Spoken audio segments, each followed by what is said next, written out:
inexplicably transported to the world of Naruto.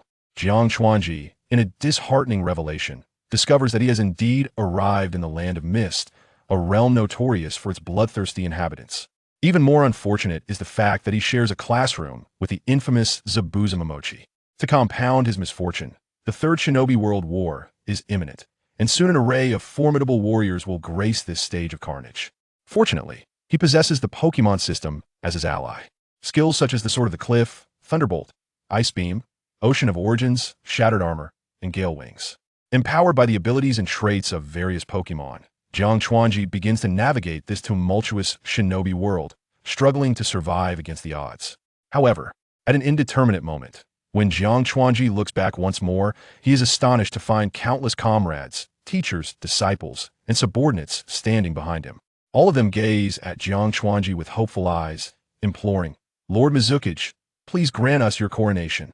Chapter 1. Jiang Chuanji. In the world of Naruto, in the hidden mist village at the Ninja Academy, the midday sun seems to only slightly dispel the mist of the training ground, yet it fails to alleviate the chilling atmosphere that pervades the scene. A group of 8- and 9-year-old boys quietly listen to the admonitions of the Chunin instructor in the training field. Since the second Hokage, Senju Tobirama, implemented the Ninja Academy system in Kanagacore, it has been eagerly emulated by various shinobi villages. However, the differing cultures among these villages have led to significant disparities in their respective academies. The makeshift Ninja Academy in the Hidden Mist Village is markedly different from its original counterpart. Since the third Mizukage initiated the Blood Mist policy, the rigid hierarchical structure among ninjas and the pervasive disregard for life have become deeply ingrained in the hearts of every villager. With such a culture of imitation, even the yet-to-graduate students of the Ninja Academy often display a hint of gloom in their expressions. Midterm Practical Test, Group 1, Jiang Chuanji versus Igarashi Run. As the Chunin instructor concludes his lengthy exhortation, he finally begins to read from the roster, announcing the combatants of the first group, and the tense atmosphere among the students begins to ease slightly. I wonder where Jiang Chuanji contracted that summoning beast. I can't tell if his combat prowess has improved. What a joke. Ren has consistently ranked in the top 10 for practical tests in our class. What kind of fighting capability could Jiang Chuanji, that runt, possibly possess? Amidst the students' hushed murmurs, a boy with black hair and eyes, clad in a blue short-sleeved shirt paired with black shinobi pants, strides confidently toward the center of the training ground, a bright smile adorning his face. The boy's handsome and sunny demeanor seems somewhat out of place in the atmosphere of the Hidden Mist Village. Most notably, a light blue frog is perched upon his shoulder. Standing at approximately 30 centimeters tall, with remarkably large eyes and a neck adorned with a ring of cloud-like bubbles, the boy appears to be engaged in a quiet conversation with the small frog as he approaches the arena. Observing his opponent dawdling, Igarashi Run, somewhat impatiently, calls out in mockery, "Hey, Jiang Chuanji, put away that phony smile.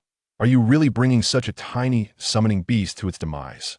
However, before Jiang Chuanji can respond to the taunts, the Chunin instructor, seeing both participants ready, calls out, "You two prepare."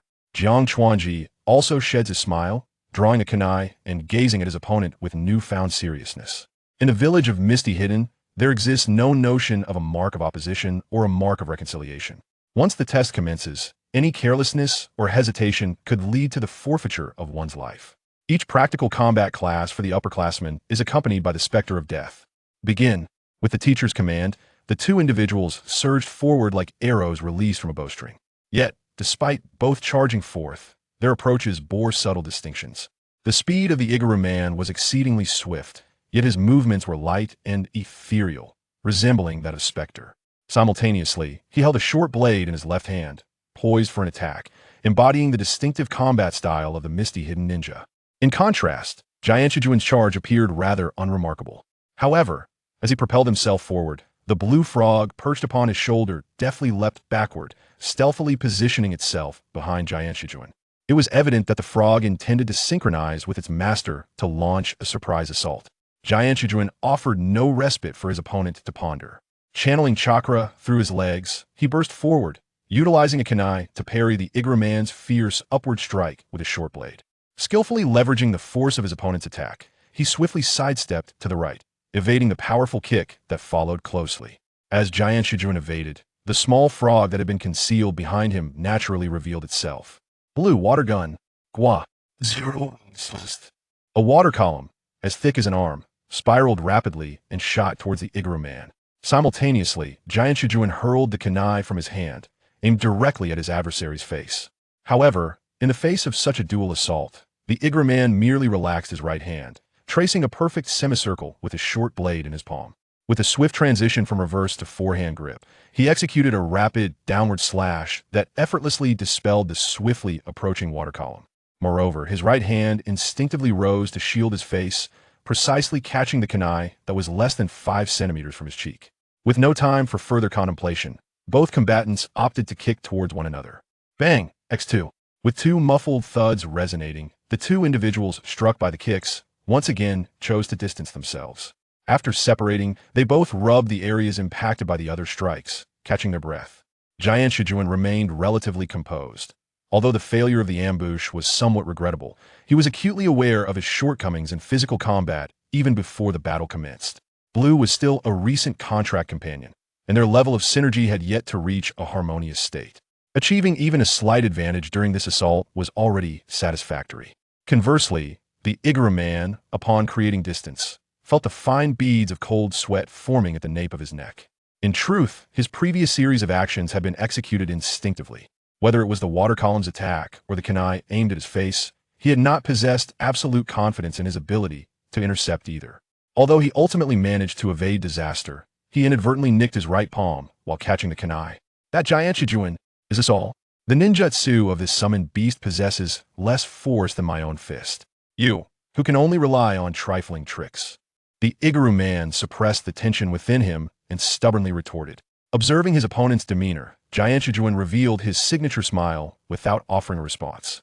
Once again, he withdrew a kunai from his ninja tool pouch. Blue, let's go. As the two engaged once more, the onlooking students resumed their discussions with fervor. It seems Giant Shijuan's summoned beast has some utility after all. Not just the summoned beast. Have you noticed that Giant Shijuan's attacks are considerably more ferocious than before? That seems likely. Many have witnessed him training alone after school over the past month. As the surrounding students speculated, the intensity of the battle escalated further. In a brief span, both sides exchanged blows in several rounds. Although it appeared they remained evenly matched at that moment, Giant Shijuan understood that even with Blue's interference from a distance, he was still unable to subdue the Igaru man. On several occasions, he had even been grazed by the adversary's sharp blade, tearing his clothing. It seems I must adhere to the plan.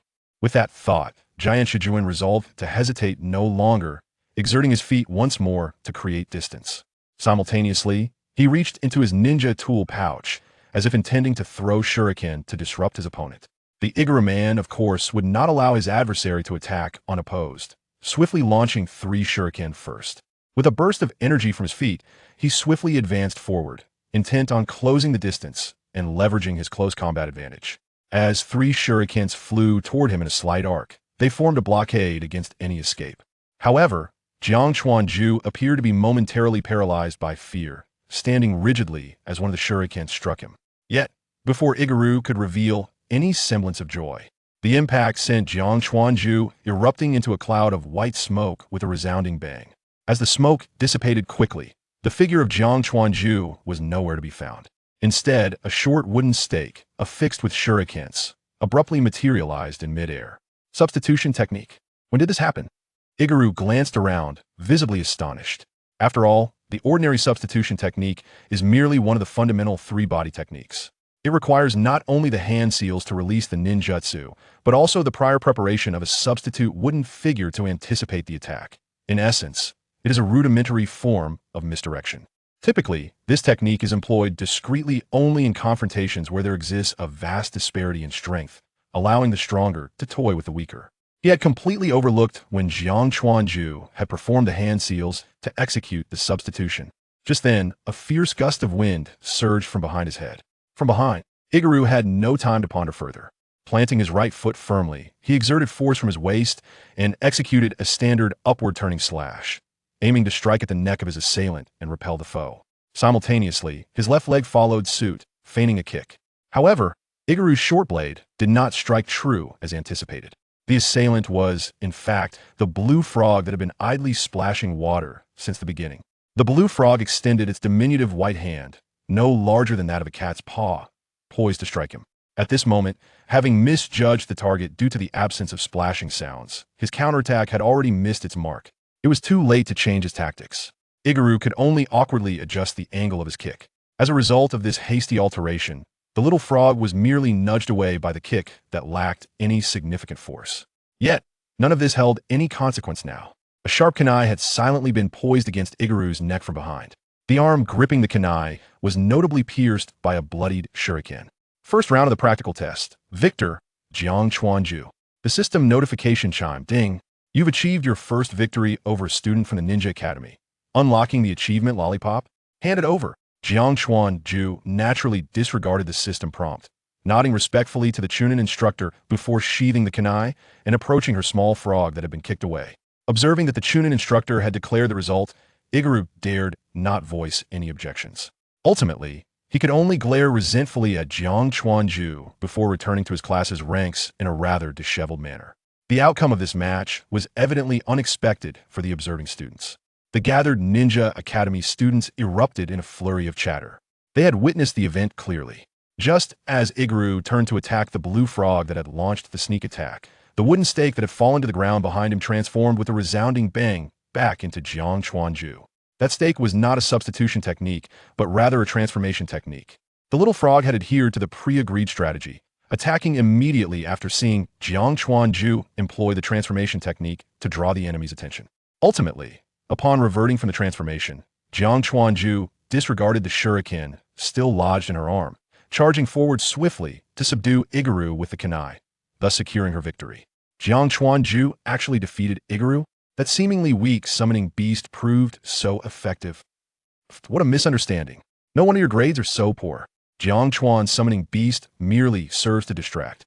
How strong could it possibly be? Is that the crux of the matter? By the way, executing hand seals with one hand while rummaging through the ninja tool pouch is quite absurd, isn't it? Jiang Chuanju paid no heed to her classmates' discussions, soothing the small frog that had just been kicked. Lan Zai, your timing for the strike was impeccable. I owe you one. With that, Jiang Chuanju placed it back on her shoulder, her face once again illuminated by a sunny smile as she returned to the ranks. Ju, how did you manage that transformation technique at the end? A classmate with whom she shared a good rapport approached her as she returned. Jiang Chuanju, not one to keep secrets, retrieved a bandage projectile from her ninja tool pouch to show him. Just some inconsequential tricks, a failed smoke bomb from the previous ninja tools class, which I later discovered had an explosion effect that closely resembled the smoke from the three-body technique. Earlier, I detonated the smoke bomb first, then performed the hand seals to release the transformation technique within the smoke. So, it was just a failed smoke bomb. Was it merely luck? Jiang Chuanju glanced at him and offered a smile, choosing not to elaborate further. She then took out the bandage and began to wrap her injured arm. Although her arm was already hurt, Jiang Chuanju had no intention of visiting the infirmary for rest. After a simple bandaging, she prepared to continue observing the ensuing matches. For although she had achieved victory, it was not yet time to relax. Midterm practical test, second round. Momochi Zabuza versus Nobikawa. Chapter 2. I, Transcendent, possess a system. After concluding a day filled with lessons and training, Tachibana Jinsho returned home, his weary body dragging behind him. It was only when he sat at the entrance, gazing into the mirror at his own reflection, an impressionable child of 8 or 9, that the facade of a smile he had maintained crumbled away. With a resigned sigh, he pondered the exhausting endeavor of mimicking another's life. Lon, please store away the ninja tools first. I shall prepare dinner shortly, he instructed. The little frog, with a hint of concern in its eyes, reached out a tiny hand and gently patted the boy's calf before bounding off, carrying the ninja tool bag with a series of hops towards the storage room. Jinsho continued to stare at his reflection, lost in contemplation. It seemed that some perceptive classmates and teachers had noticed the recent changes in him. However, fortunately, the majority of the inhabitants of the Hidden Mist village were rather indifferent and tended not to delve into the affairs of others. The name Tachibana Jinsho was no longer of any significance. He was not a native of this world.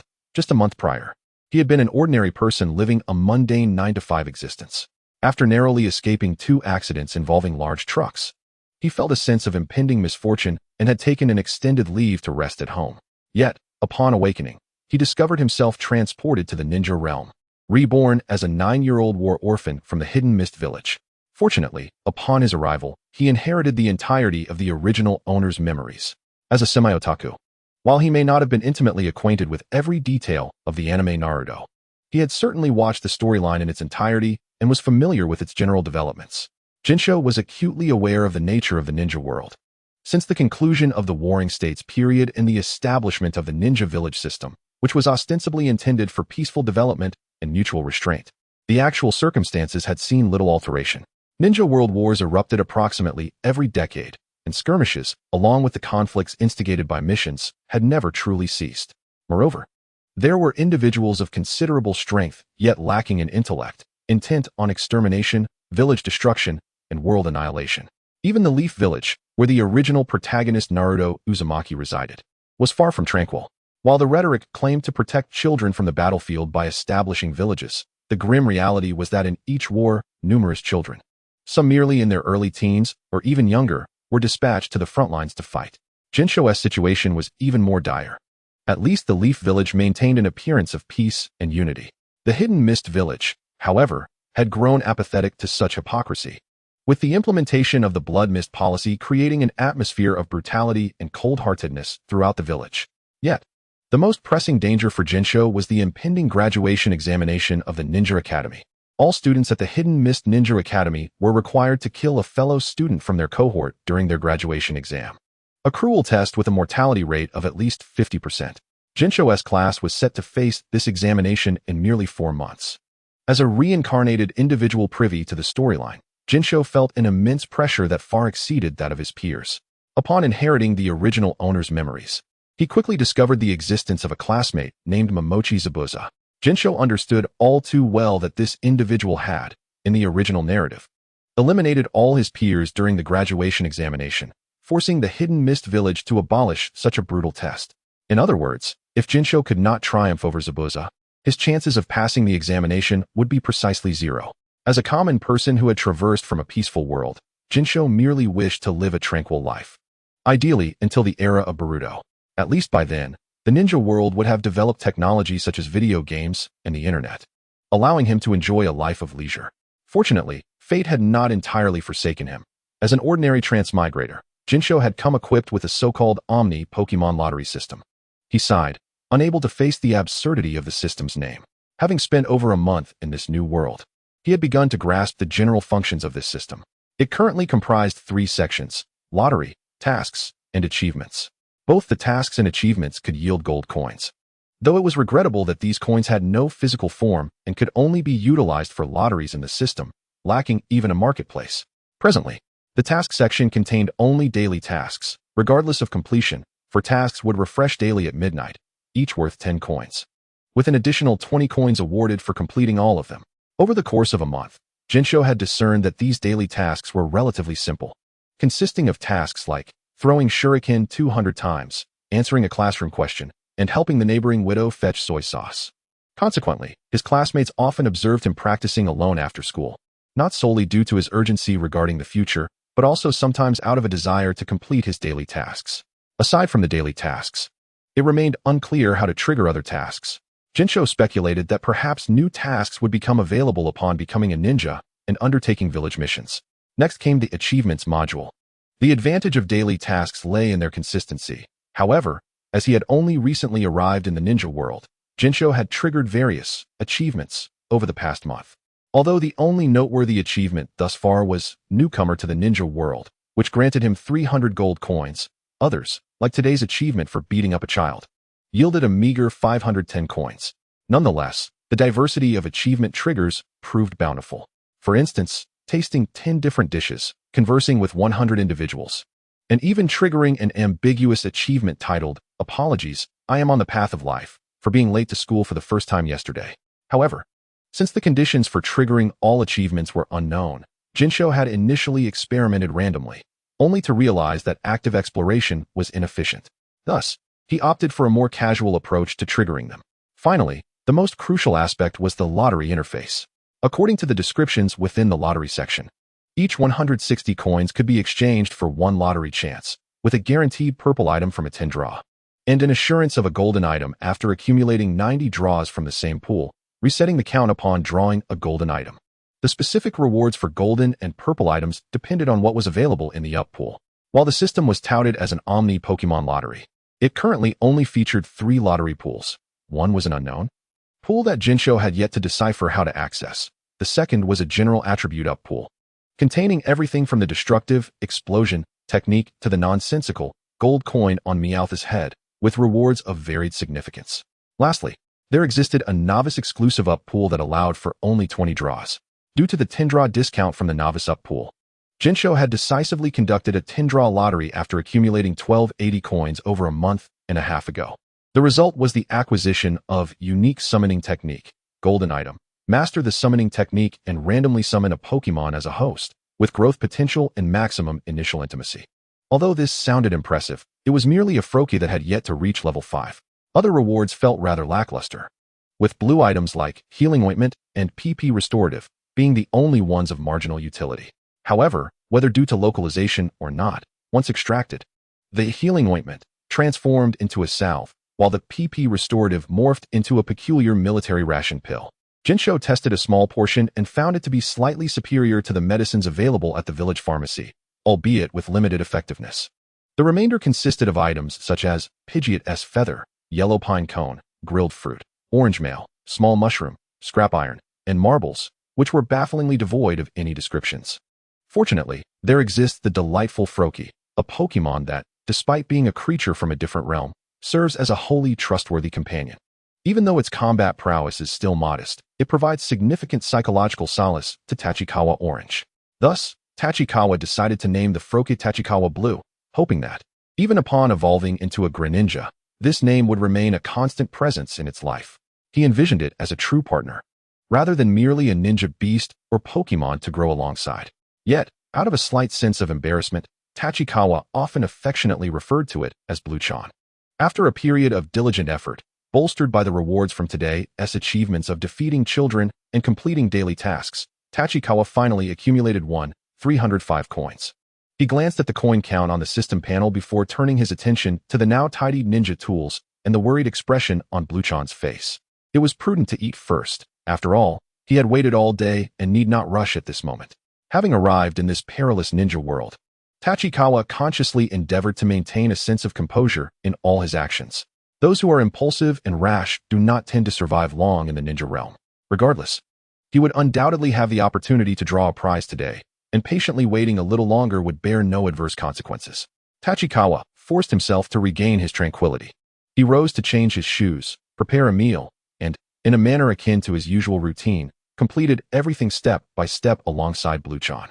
Upon checking the time, he noted it was 10 o'clock p.m. Having washed his hands and face and calmed his emotions, Tachikawa opened the system panel. Blue-chan, come here and pray with me. Although being a ninja necessitates a calm demeanor in the face of all challenges, considering the bizarre occurrence of his transmigration, seeking divine blessings seemed hardly an act of shame. May the myriad gods bless us, the supreme Lousy, the Tathagata, Arceus. Froakie. Chapter 3, 10 consecutive draws. Click draw. Regardless of the efficacy of his prayers, he had done all that was within his power, and the remainder would be left to fate. Embracing Blue-chan, Tachikawa quietly observed the flickering, pulsating lottery interface. In a mere moment, the luminous orbs on the lottery screen converged and then exploded outward once again. As the light burst forth, Tachikawa's gaze fixated on the panel, catching sight of several purple glimmers amidst the radiance. Fortunately, although there was no golden light this time, it appeared that there was more than one purple hue. In truth, Tachikawa harbored some skepticism regarding the previous golden summoning scroll, wondering if it was merely a beginner's 10-draw bonus SSR. Therefore, he did not hold exceptionally high hopes this time. Now that he had seen more than one purple item, it already felt like a significant windfall. The panel displayed 10 rewards lined up as follows. Torrent ability. Purple item. Increases the power of water-type attacks when injured. The more severely injured, the greater the increase. Up to a maximum of 100 water-type attack power. Move learning device. Water release. Water flow ring. Purple item. A water release ninjutsu that, upon performing hand seals, releases a stream of water with healing properties, capable of healing targets encircled by the water to a certain extent. Casting in a water environment conserves chakra consumption. Rare candy. Purple item. An energy-filled candy that, when consumed, enhances various attributes such as strength, constitution, and chakra amount. Good healing ointment. Blue item. Usable both internally and externally, moderately restores the user's injuries. The remaining white items included Magikarp scales, green cubes, moo cheese, sherry berries, golden pearls, and salt. Tachikawa gazed at the panel, feeling a surge of excitement. Although there was no golden item, the rewards this time were evidently more practical. Without overthinking, he began extracting the rewards from the panel. The first item, Torn Ability, caught him off guard. Upon extraction, it transformed into a sphere of blue light, quickly melding into his body before he could closely examine it. Tachikawa felt a subtle shift within himself, as if he now possessed a deeper understanding of the nature of water-type abilities. However, perhaps due to the absence of injury, the change was not markedly pronounced. So, I now possess the Torn Ability? Tachikawa mused, glancing at the oblivious Bluchon in his arms. While he may not have been intimately familiar with every detail of Pokémon lore, he was aware that Torrent was a quintessential ability among water-type starters. Conversely, his little frog Bluchon, though also a classic water-type starter, had shown signs of possessing a hidden ability that shifted and adapted during their days of training. However, the effect of Torrent Ability was to enhance the power of water-type attacks. As it stood, he had yet to master even a single water release technique. Moreover, reality was not a game. Injuries could severely impact combat performance. Was he to perform ninjutsu while bleeding out on the ground? The original owner's father, a chunin, was likely versed in several water release techniques. Although his mother, who worked at the Mist Village Hospital, was not a formal ninja, she had learned some basic healing ninjutsu. Yet, both had perished in battle years ago, leaving behind only a house, a pension, and 3 ninjutsu scrolls: Water Clone Technique, Mist Concealment Technique, and Healing Technique. Tachikawa had only just begun self-studying these techniques, having only mastered the foundational body replacement technique taught at the Ninja Academy. Among those 3 ninjutsu, perhaps only Water Clone Technique had any potential for water-type offensive capabilities. The notion of increasing the attack power of Water Clone by injuring himself seemed rather foolish. Nevertheless, since the ability had integrated directly into his body, Tachikawa speculated about the upcoming rewards. As anticipated, upon extracting the move learning device, Water Release, Water Flow Ring, what should have been a disc-shaped device transformed into a small, light blue scroll the size of his forearm. Once he held the scroll, a rush of knowledge flooded his mind regarding the hand signs, usage techniques, and principles of the ninjutsu, Water Release, Water Flow Ring. Simultaneously, Tachikawa understood that he had only grasped the fundamental application of this ninjutsu. If he were to draw the same skill again in the future, he could enhance its effects. Of course, diligent practice or an increase in his own strength could also augment the power of the ninjutsu, and both enhancements could be compounded. Ding! You have mastered a water release ninjutsu. The achievement Spit has been unlocked. Ding! You have mastered the nature transformation of water-type abilities and acquired a water release ninjutsu. The water-type up pool has been unlocked. The sudden system notifications interrupted Tachikawa's contemplation. What on earth is this achievement? I clearly learned the water flow ring. So, does spitting count as water release? Does that mean my torn ability will make my spit hurt more when I'm severely injured? Tachikawa rubbed his forehead in exasperation. However, he had indeed unlocked a new prize pool. Was the condition for unlocking the new prize pool mastering corresponding attribute ninjutsu? Tachikawa pondered uncertainly. Since the original owner had already mastered the non-attribute body replacement technique, he had an initial general attribute up pool. Looking at the currently open lottery panel, 3 prize pools remained. However, the beginner pool had vanished after exhausting the discounted 20 draws. The 3 remaining pools comprised the general attribute up pool, the water attribute up pool, and a pool. The variety of Pokemon attributes far surpassed that of ninjutsu, and he wondered where he could possibly learn techniques like dragon, psychic, or dark types. Moreover, although the Ninja Academy taught basic combat techniques and even had specialized swordsmanship courses due to the Mist Village's characteristics, why had the combat-type prize pool not been unlocked?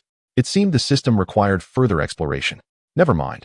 Given his current level and the number of coins he possessed, there was no need to dwell on such matters for now. Tachikawa set aside his inquiries into the system's mechanics and attempted to offer the scroll to Bluchon, only for Bluchon to express that it had not directly learned the water release technique.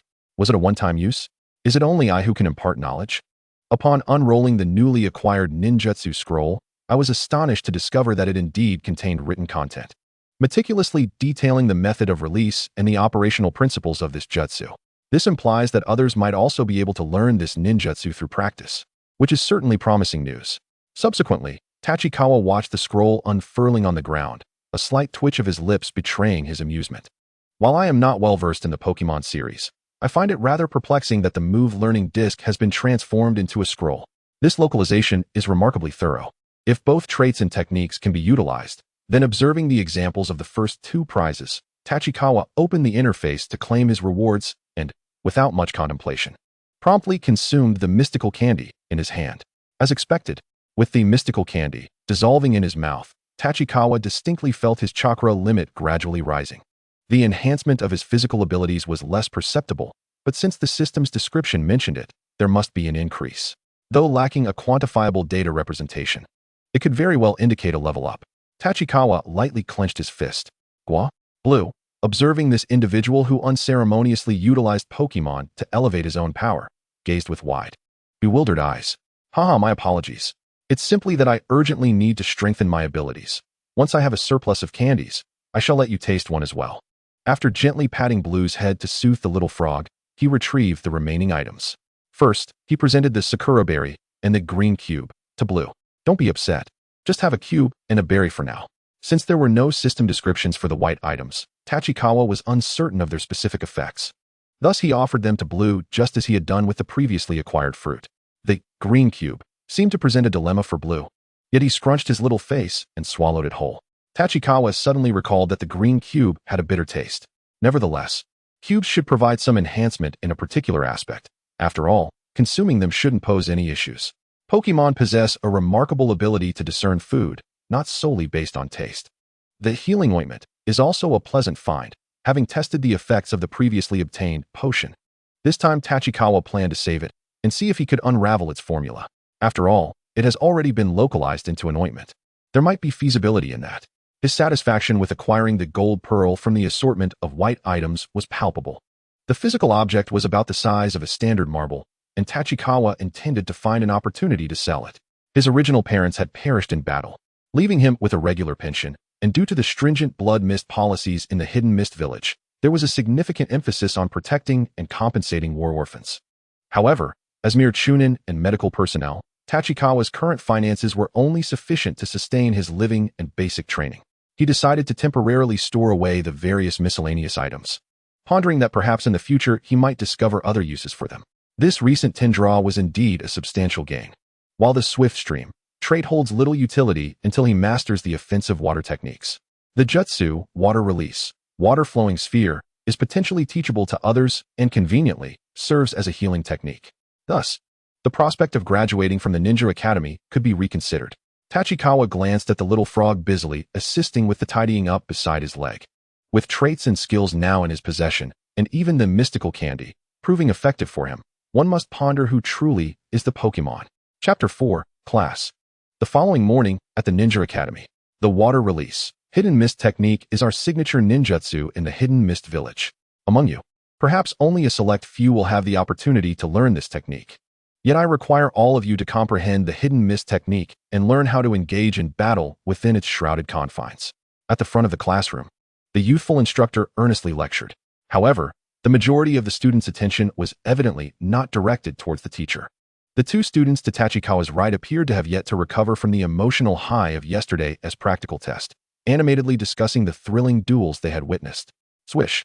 A kunai, slicing through the air with a whistle, narrowly missed the head of a front-row student, embedding itself directly into the desk of the two overexcited participants.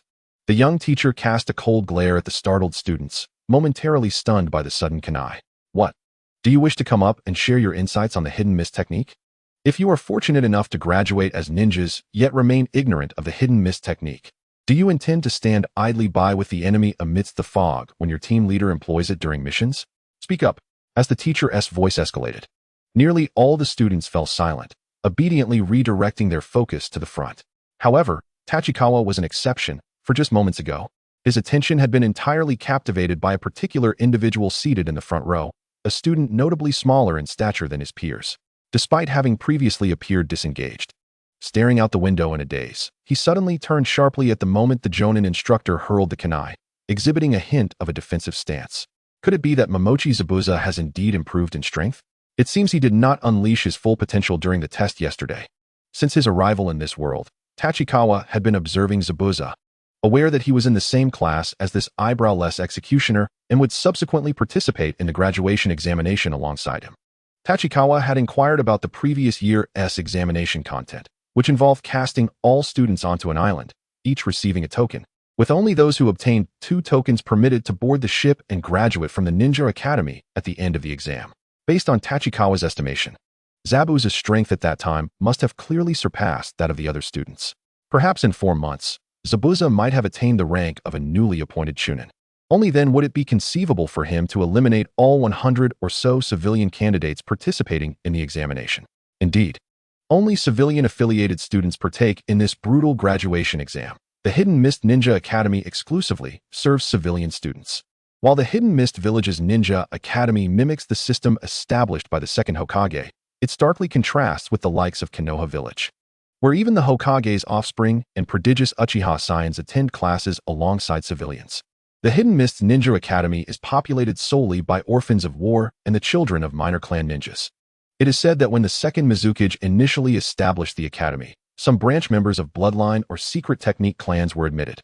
However, since the implementation of the Blood Mist policy by the third Mizukage, capable families have predominantly opted for internal training, subsequently applying to the village to become ninjas once qualified. After all, this kind of assessment inherently involves an element of chance. No one wishes for their offspring to be recklessly expended. This divide has further exacerbated the growing animosity between the ninja factions of the Hidden Mist Village and the civilian factions. Tachikawa speculated that this might also be the reason why Zabuza faced no repercussions for his actions in slaughtering students, yet still ascended to become one of the 7 ninja swordsmen. The deceased students lacked any backing. Zabuza's actions adhered to the rules, concurrently showcasing his ninja talent, and naturally, no one would pursue accountability for him. This merciless ninja world is indeed cold and unfeeling. Initially, after Tachikawa had navigated through the disorientation of his transmigration, he began to feel a sense of inflated confidence, believing that as a transmigrant with a golden finger, he would effortlessly best Zabuza in 5 months. However, the first lottery delivered a heavy blow, presenting him with 10 rewards that offered lamentably little enhancement to his combat power. From that moment on, Tachibana recognized the harsh reality. The lottery was indeed an unreliable gamble. Should fortune conspire against him and he neglect his own efforts, he risked failing his graduation exams, potentially falling short even compared to his average peers. The stark disparity led him to contemplate whether he should seek refuge within a bloodline clan to survive and develop, or perhaps even consider injuring himself before the exams to secure a repeat year. After all, with the cessation of the Great Massacre this year, next year's exams would eliminate the brutal elimination system, allowing him to safely ascend to the status of a ninja. Given his presence in such a perilous world, it was imperative to become part of the privileged ninja class. Moreover, he possessed a unique advantage. All he lacked was time to cultivate his abilities. However, the previous day, he had drawn the water release, water flowing ring, a medical ninjutsu, which sparked a new train of thought within him. After school today, he intended to visit Aunt Keiko at the hospital. Yet, as Tachibana pondered his forthcoming plans, a regular Chunin performed the mist concealment technique with full force, the initial range being 10 square meters. He wondered how long it would take to expand across an entire forest of 3,600 square meters. Kawa, why don't you answer? The teacher at the podium, noticing that Tachibana, who had been actively participating in class, appeared distracted, promptly called upon him to stand and respond. Certainly. First, we can consider the standard mist concealment technique as a circle. The diffusion rate for an ordinary Chunin's mist concealment is approximately XX. And due to the forest's influence on ninjutsu, the time taken is. His response was satisfactory, and the teacher advised him to pay closer attention in class. As Tachibana sat down, he discreetly wiped the cold sweat from his forehead, catching sight of the sleeping blueness sprawled across his desk, nearly losing his forced smile. Fortunately, the questions posed in ninja school were at an elementary level, easily manageable with a bit of ninja knowledge. His recent active engagement had also left a favorable impression on all his teachers, sparing him from being singled out as a negative example. Ding! Achieved 50 correct answers in class, unlocking the achievement Starlight Anya. Not bad. He had also inadvertently achieved a new accomplishment. To avoid confronting the rather displeased teacher at the front of the class, Tachibana decisively refocused his thoughts and concentrated on the lecture. After all, the curriculum at ninja school would indeed be beneficial for his future career as a ninja. The fading rays of the setting sun filtered through the dense mist, casting a fragmented glow upon the playground. The buildings and trees within the campus appeared somewhat ethereal amidst the fog, as students trickled out of the classrooms in small groups. Kawa, Why are you heading this way today? Aren't you going to the training grounds?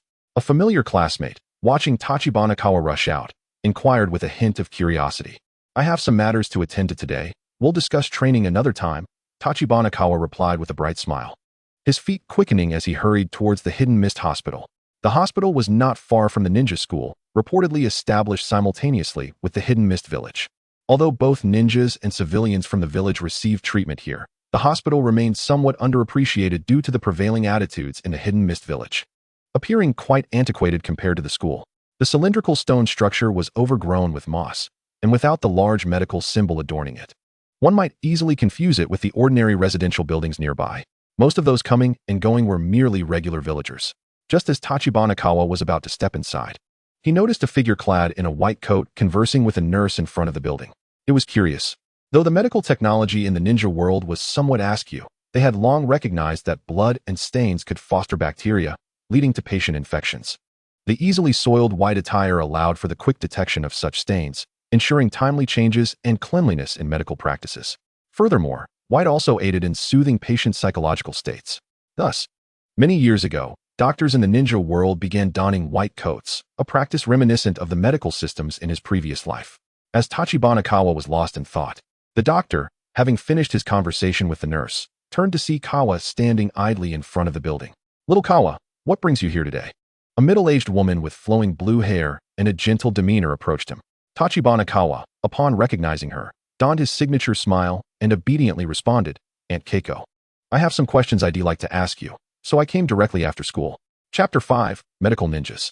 Keiko Seiji, the current director of the Hidden Mist Village Hospital. Clad in a pristine white coat, her appearance was not particularly striking, yet her unique blend of warmth and competence, complemented by a kind smile, always instilled a sense of trust and reassurance. Little Kawa, what a rare delight to see you.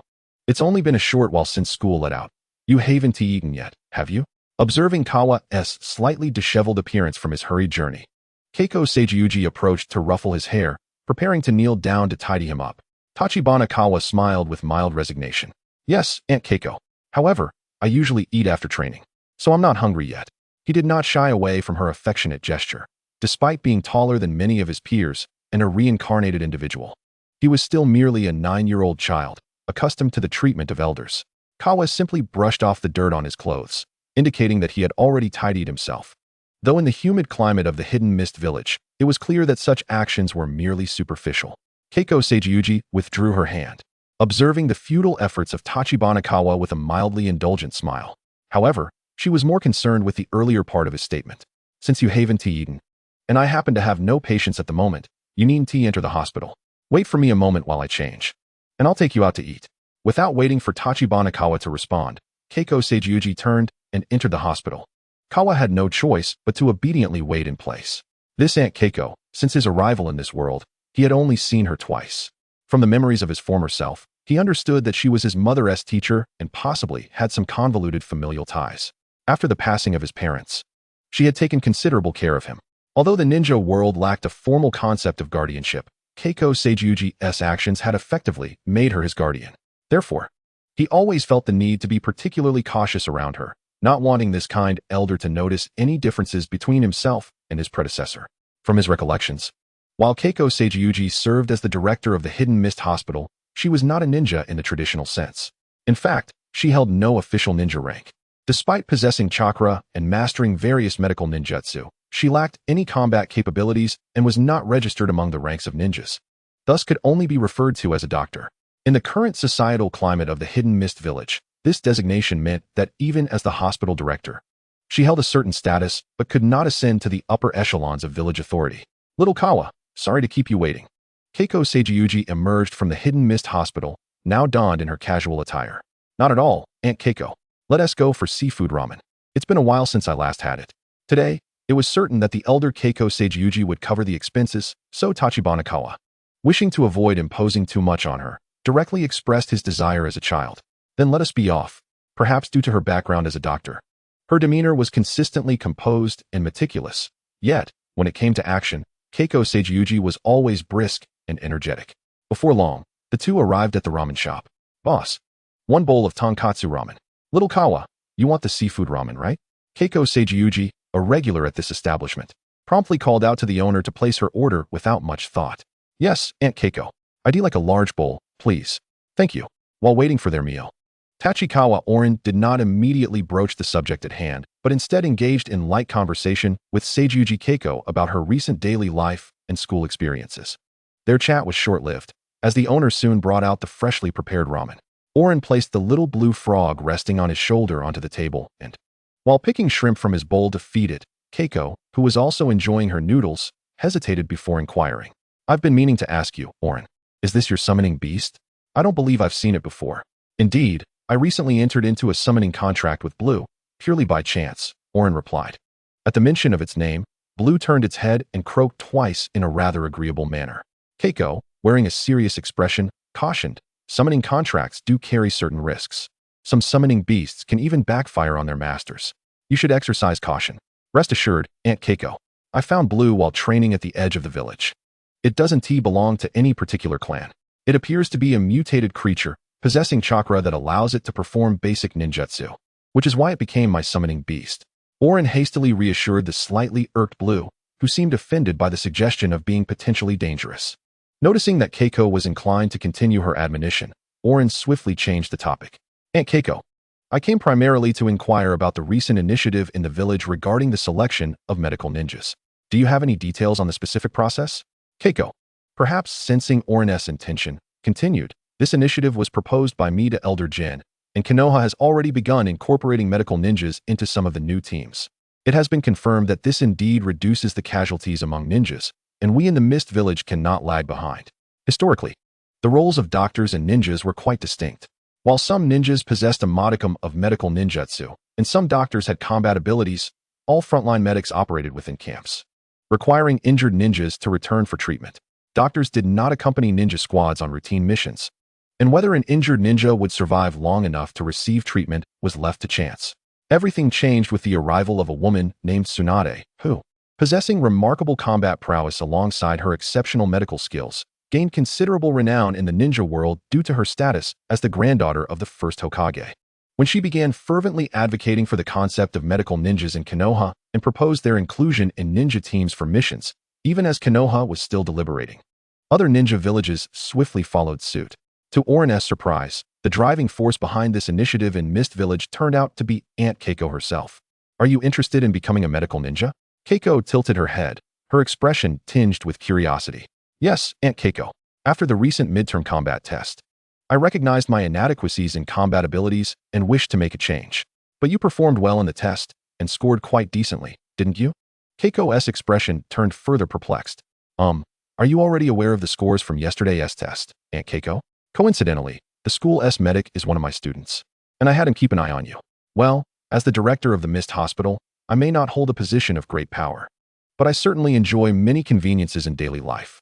However, when it comes to one's life, Orin felt no embarrassment about being found out, and he continued with his premeditated narrative. In truth, I only won that test by employing a few tricks. My actual strength is not superior to my opponents, and I fear I may not pass the graduation exam. Failing the graduation exam would equate to doom.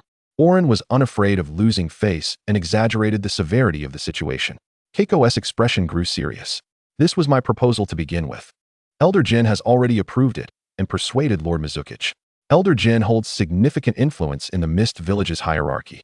As the village values one thing above all, the strongest individual is designated as Mizukage. Since the time of the first Mizukage, Elder Jin has served as a strategist, assisting the Kage in managing certain administrative matters. Although the authority of the Kage is unassailable on issues that do not conflict with the Kage's will, as long as Elder Jin insists, the Kage generally does not oppose. The purpose of this selection is to identify a group of active ninjas to learn medical ninjutsu, alongside selecting a group of doctors from the hospital who possess chakra and medical skills for ninja training. However, as you might know, most ninjas in the village do not prioritize medical abilities.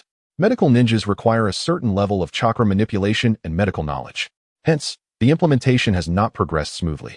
Initially, the idea of selecting medical ninjas directly from the ninja school was not considered. If you lack talent in medical ninjutsu, even if I forcibly include you in the selection, you may not become a medical ninja, and returning to the ninja school could hinder your training for the coming months. Keiko's concern deepened as she elaborated. At this point, Orin sensed that the crux of the matter was approaching. He did not rush to respond to Keiko, but instead retrieved a scroll from his ninja tool pouch and handed it to her. With a bold demeanor, he said to the still somewhat bewildered Keiko, "This is a medical ninjutsu I developed myself, water release, water flow ring." Chapter 6. Each person's aspirations. Observing Keiko's somewhat dazed expression upon receiving the scroll, Oren found it mildly amusing. The scroll he provided was not the original ninjutsu scroll obtained through the system's lottery, but rather a version he had rewritten based on the ninjutsu knowledge imparted by the system the previous night. Compared to the system's original scroll, which offered detailed and clear explanations of the technique along with various training directions and usage tips, Oren's version contained less content, but was rife with meaningless conjectures and experimental processes. It could be said that the overall logic was somewhat coherent. Yet it resembled a novice's attempt to stumble upon a usable ninjutsu through sheer talent. Nonetheless, even this rudimentary scroll elicited a look of astonishment from Keiko, who intermittently glanced up at Oren while examining it. "Did you really develop this ninjutsu on your own?"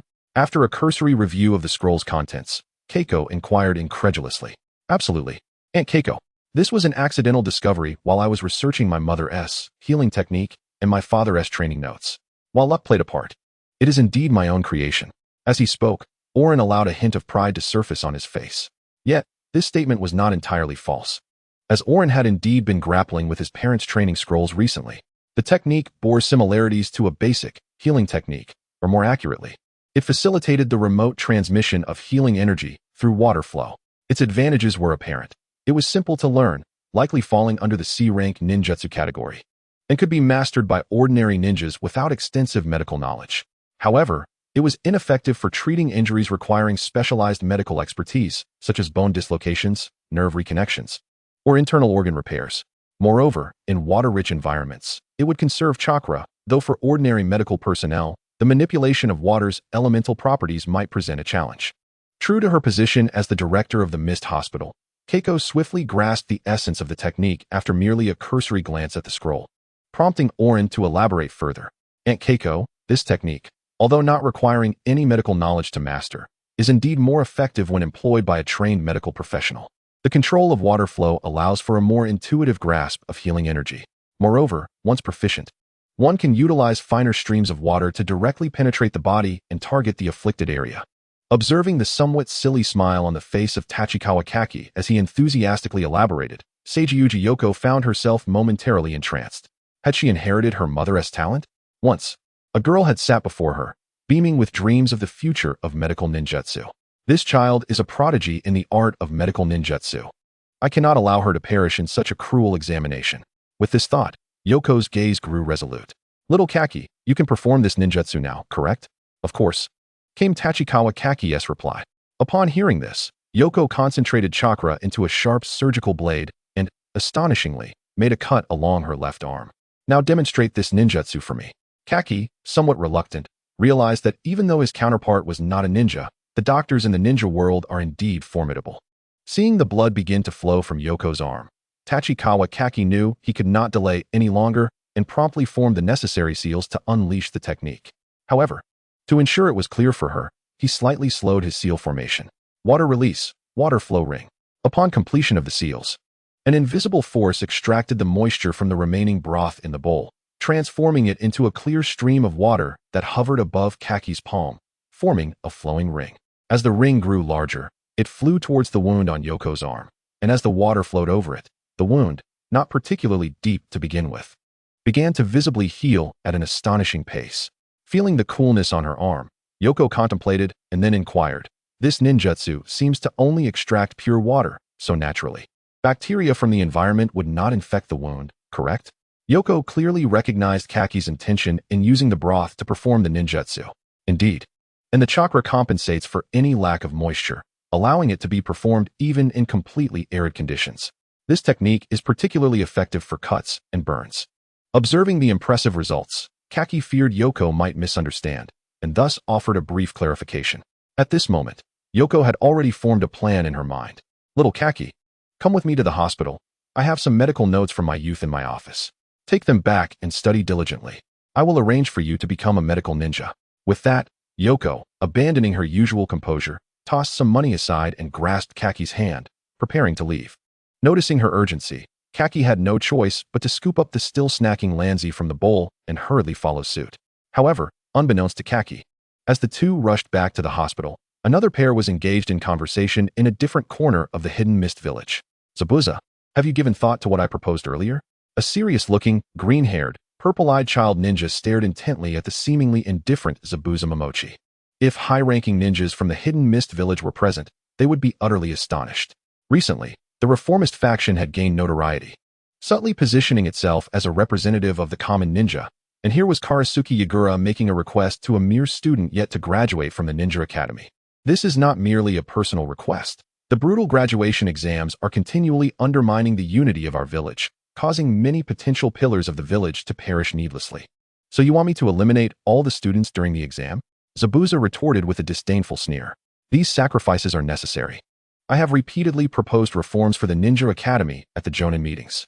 However, the majority of ninjas and Lord Mizukage opposed this. Without such drastic measures, the village cannot be awakened to the reality of our situation.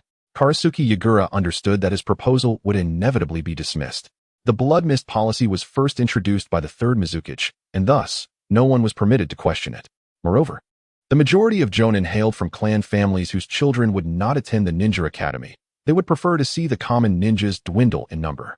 Even among the few common ninjas who were Jonin, if they had no children in the academy, they likely would not mind the current students experiencing the same hardships they once faced. Thus, every time the issue of reform was raised, it ended in futility. Noticing Zabuza seemed indifferent, Karasuke continued, of the two ninjutsu I promised you, you may select one B-rank technique. I will ensure your successful graduation after the plan is executed. Once you graduate, I will assign one of my subordinates to guide you in your future training. I want both ninjutsu now.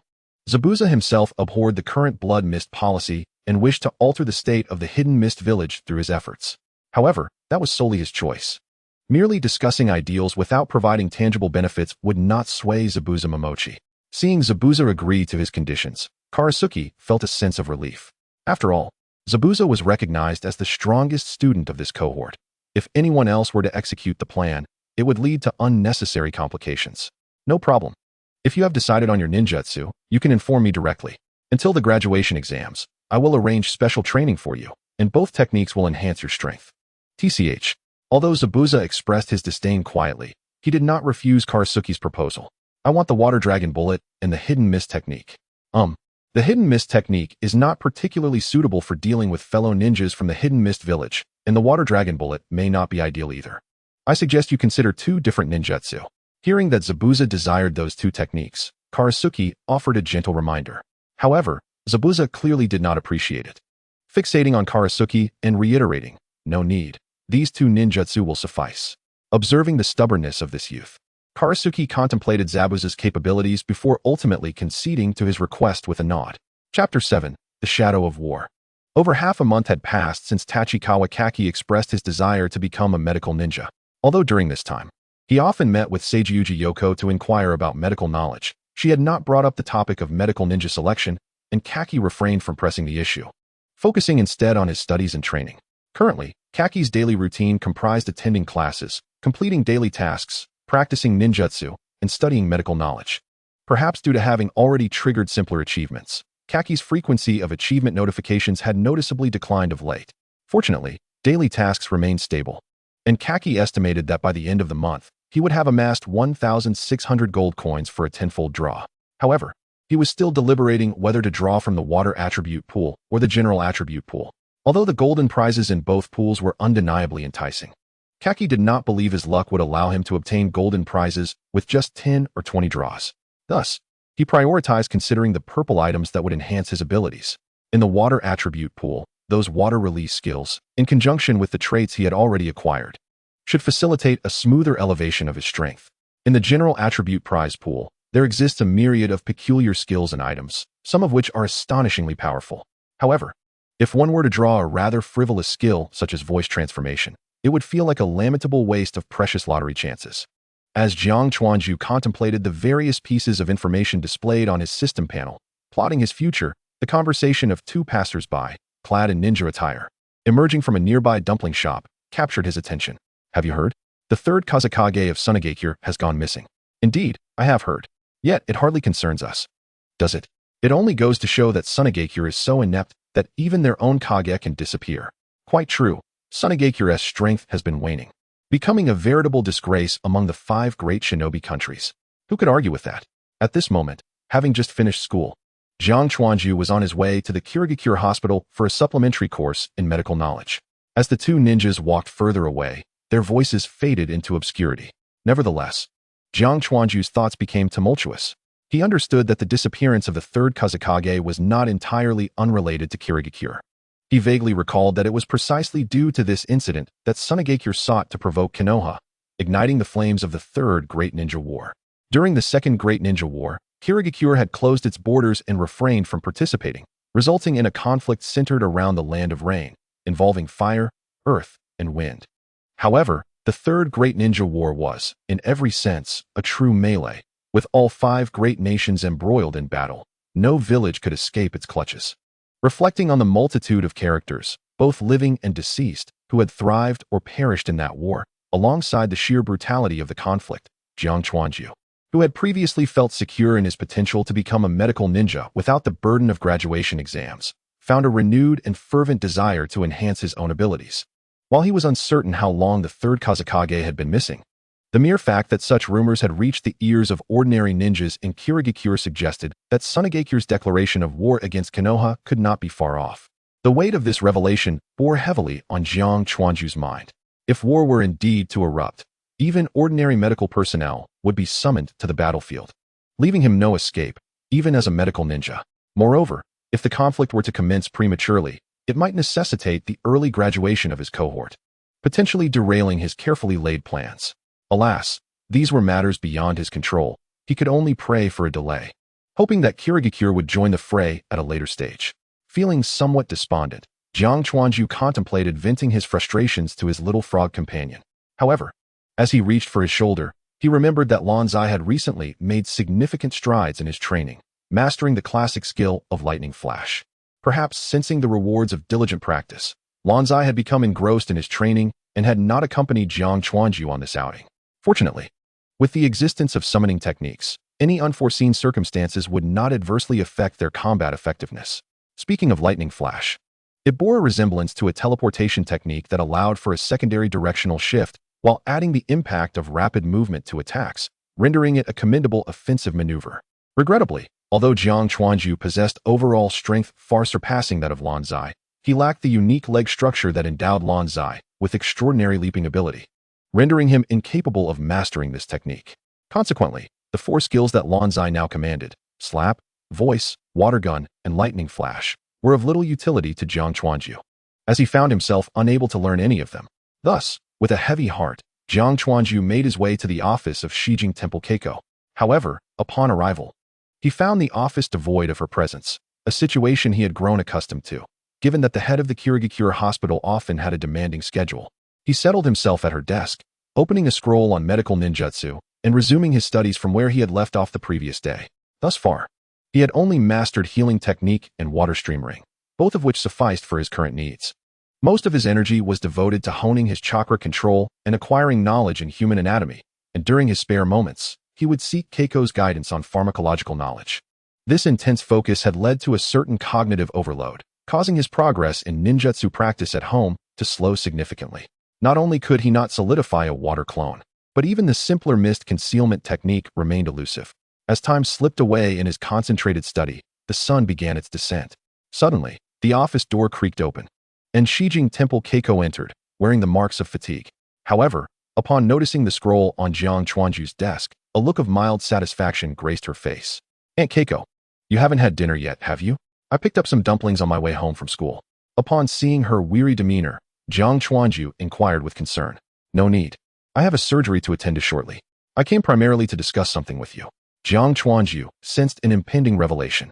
"Indeed," Keiko continued, "the decision has been made to select candidates from the ninja school for training as medical ninjas. The higher-ups will notify the school in the coming days. You, little Jew, will undoubtedly meet the criteria. Following the selection, there would be a 2-month training program for medical ninjas, and those who successfully completed it would be granted the rank of genin. Does this mean I might become a genin even before Zabuza?" Jiang Chuanju mused inwardly, already assuming he would pass the selection. Given his prowess and medical skills, he undoubtedly stood out even among the instructors at the ninja school. All right, little Jew. I must return to my duties. Do head home early, Keiko said, her departure hasty, as she left the office in under 2 minutes. Jiang Chuanju tidied up the office before making his way home. In the days that followed, Jiang Chuanju found himself somewhat distracted. Despite repeatedly reminding himself that a ninja must possess ample patience, he could only maintain a semblance of calm on the surface. It was no wonder that renowned ninjas like Zabuza and Kakashi often concealed their faces. Controlling the expression of emotions proved to be a formidable challenge. Yet, Jiang Chuanju's period of turmoil was not prolonged. 3 days later, in the morning, as the students prepared for class as usual, the homeroom teacher entered the classroom bearing astonishing news that left the students in disbelief. What? Who wants to become a medical ninja? Exactly. Can a medical ninja even be considered a ninja? Don't underestimate us, Ueda-sensei. We are the blood mist ninjas. Only cowards would aspire to be doctors. I refuse to cower behind the battlefield. The announcement met with derision from the majority of the students, many of whom were eager to display their bravado, regardless of their actual abilities. This was the prevailing sentiment in Kirigakure. Even the homeroom teacher failed to correct the misconception that medical ninjas were mere bystanders, devoid of combat efficacy. However, at that moment, Jiang Chuanju rose to his feet. Ueda-sensei, I wish to participate in the selection for medical ninjas. Chapter 8. The Light Piercing Through the Mist. With Jiang Chuanju's declaration, the entire classroom fell silent.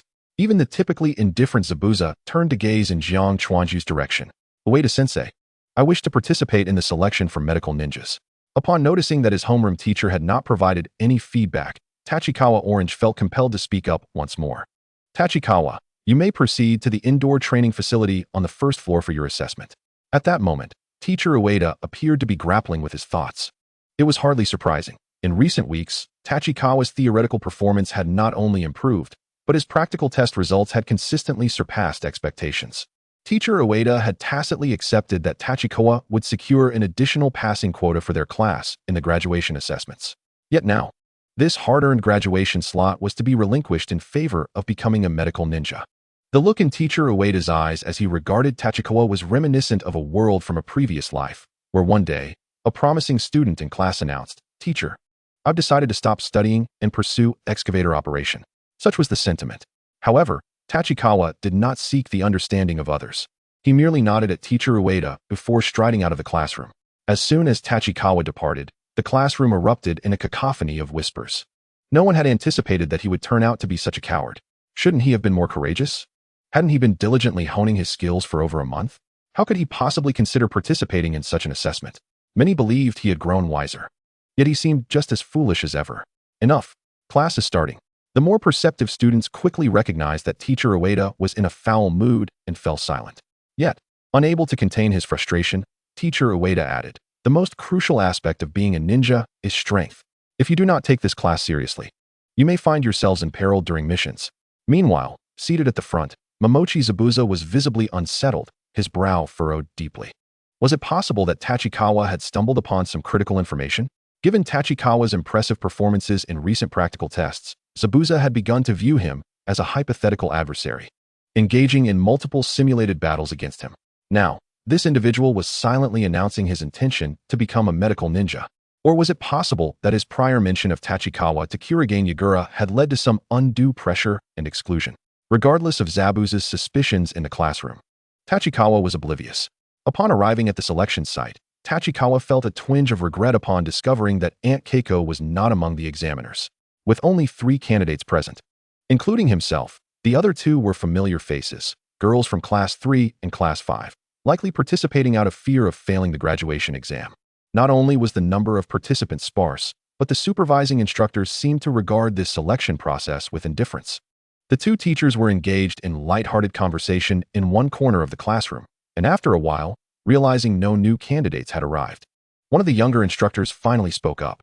Each of you will demonstrate the body replacement technique once. If successful, you may proceed to the hospital to report. Excuse me, is this not the selection for medical ninja? A round-faced girl timidly inquired, seemingly possessing some confidence in her medical ninjutsu skills. Yet, this too was a point of confusion for Tachikawa. Although the body replacement technique was not particularly difficult, his recent intensive study of medical knowledge felt somewhat redundant. The young examiner appeared to grow impatient. We are selecting qualified ninjas for medical training. We do not test the body replacement technique. Do you possess any other skills? Well, that did seem somewhat reasonable. However, such a casual approach to the selection of medical ninjas was likely unexpected by Keiko from the Westbound Temple. A ninja school that had failed to teach the body replacement technique over 3 years surely had its own shortcomings. Tachikawa paid no mind to the two girls beside him and began forming hand seals, demonstrating the body replacement technique in a straightforward manner without any unnecessary flair. After completing the technique, he turned to the two examiners. You may fill out this form and report to the hospital by the end of the day. The examiner presented a blank form already stamped, signaling Tachikawa to leave promptly. Ding! Ninja school dropout. Unlocking the first step to becoming a tycoon. What kind of dropout is this? And a tycoon at that. As Tachikawa walked out of the school grounds, he couldn't help but grumble about the unscrupulous achievement system, completely oblivious to the helpless expressions of the two girls behind him. Having chosen to participate in the selection for medical ninjas but failing to qualify, their days at the Ninja Academy were likely to become increasingly challenging. At the Hidden Mist Village Hospital, everything remained shrouded in the perpetual mist that enveloped the village, lending an air of obscurity. Though it was possible that in 3 months, he might surpass Momochi Zabuza in strength, and despite the fact that the Third Ninja World War was on the brink of eruption, Tachikawa was acutely aware that all his efforts were merely a means of avoidance. Yet, at that moment, a ray of light seemed to pierce through the fog. Reaching deep into his soul, a glimmer flickered in Tachikawa's dark pupils, and an involuntary gentle smile graced his lips, his first genuine smile since traversing into this world. Taking a deep breath, even the damp air of the Hidden Mist Village felt tinged with sweetness. Hey, kid, what are you doing blocking the hospital entrance? Sniffing around like a weirdo? Came a youthful yet irate voice from behind Tachikawa. Enough, May. This child may be contemplating something of great importance. Interjected a young man in a jonin vest with gray-blue hair, standing alongside a girl of similar height, with shoulder-length reddish-brown hair, who was glaring at Tachikawa with evident annoyance.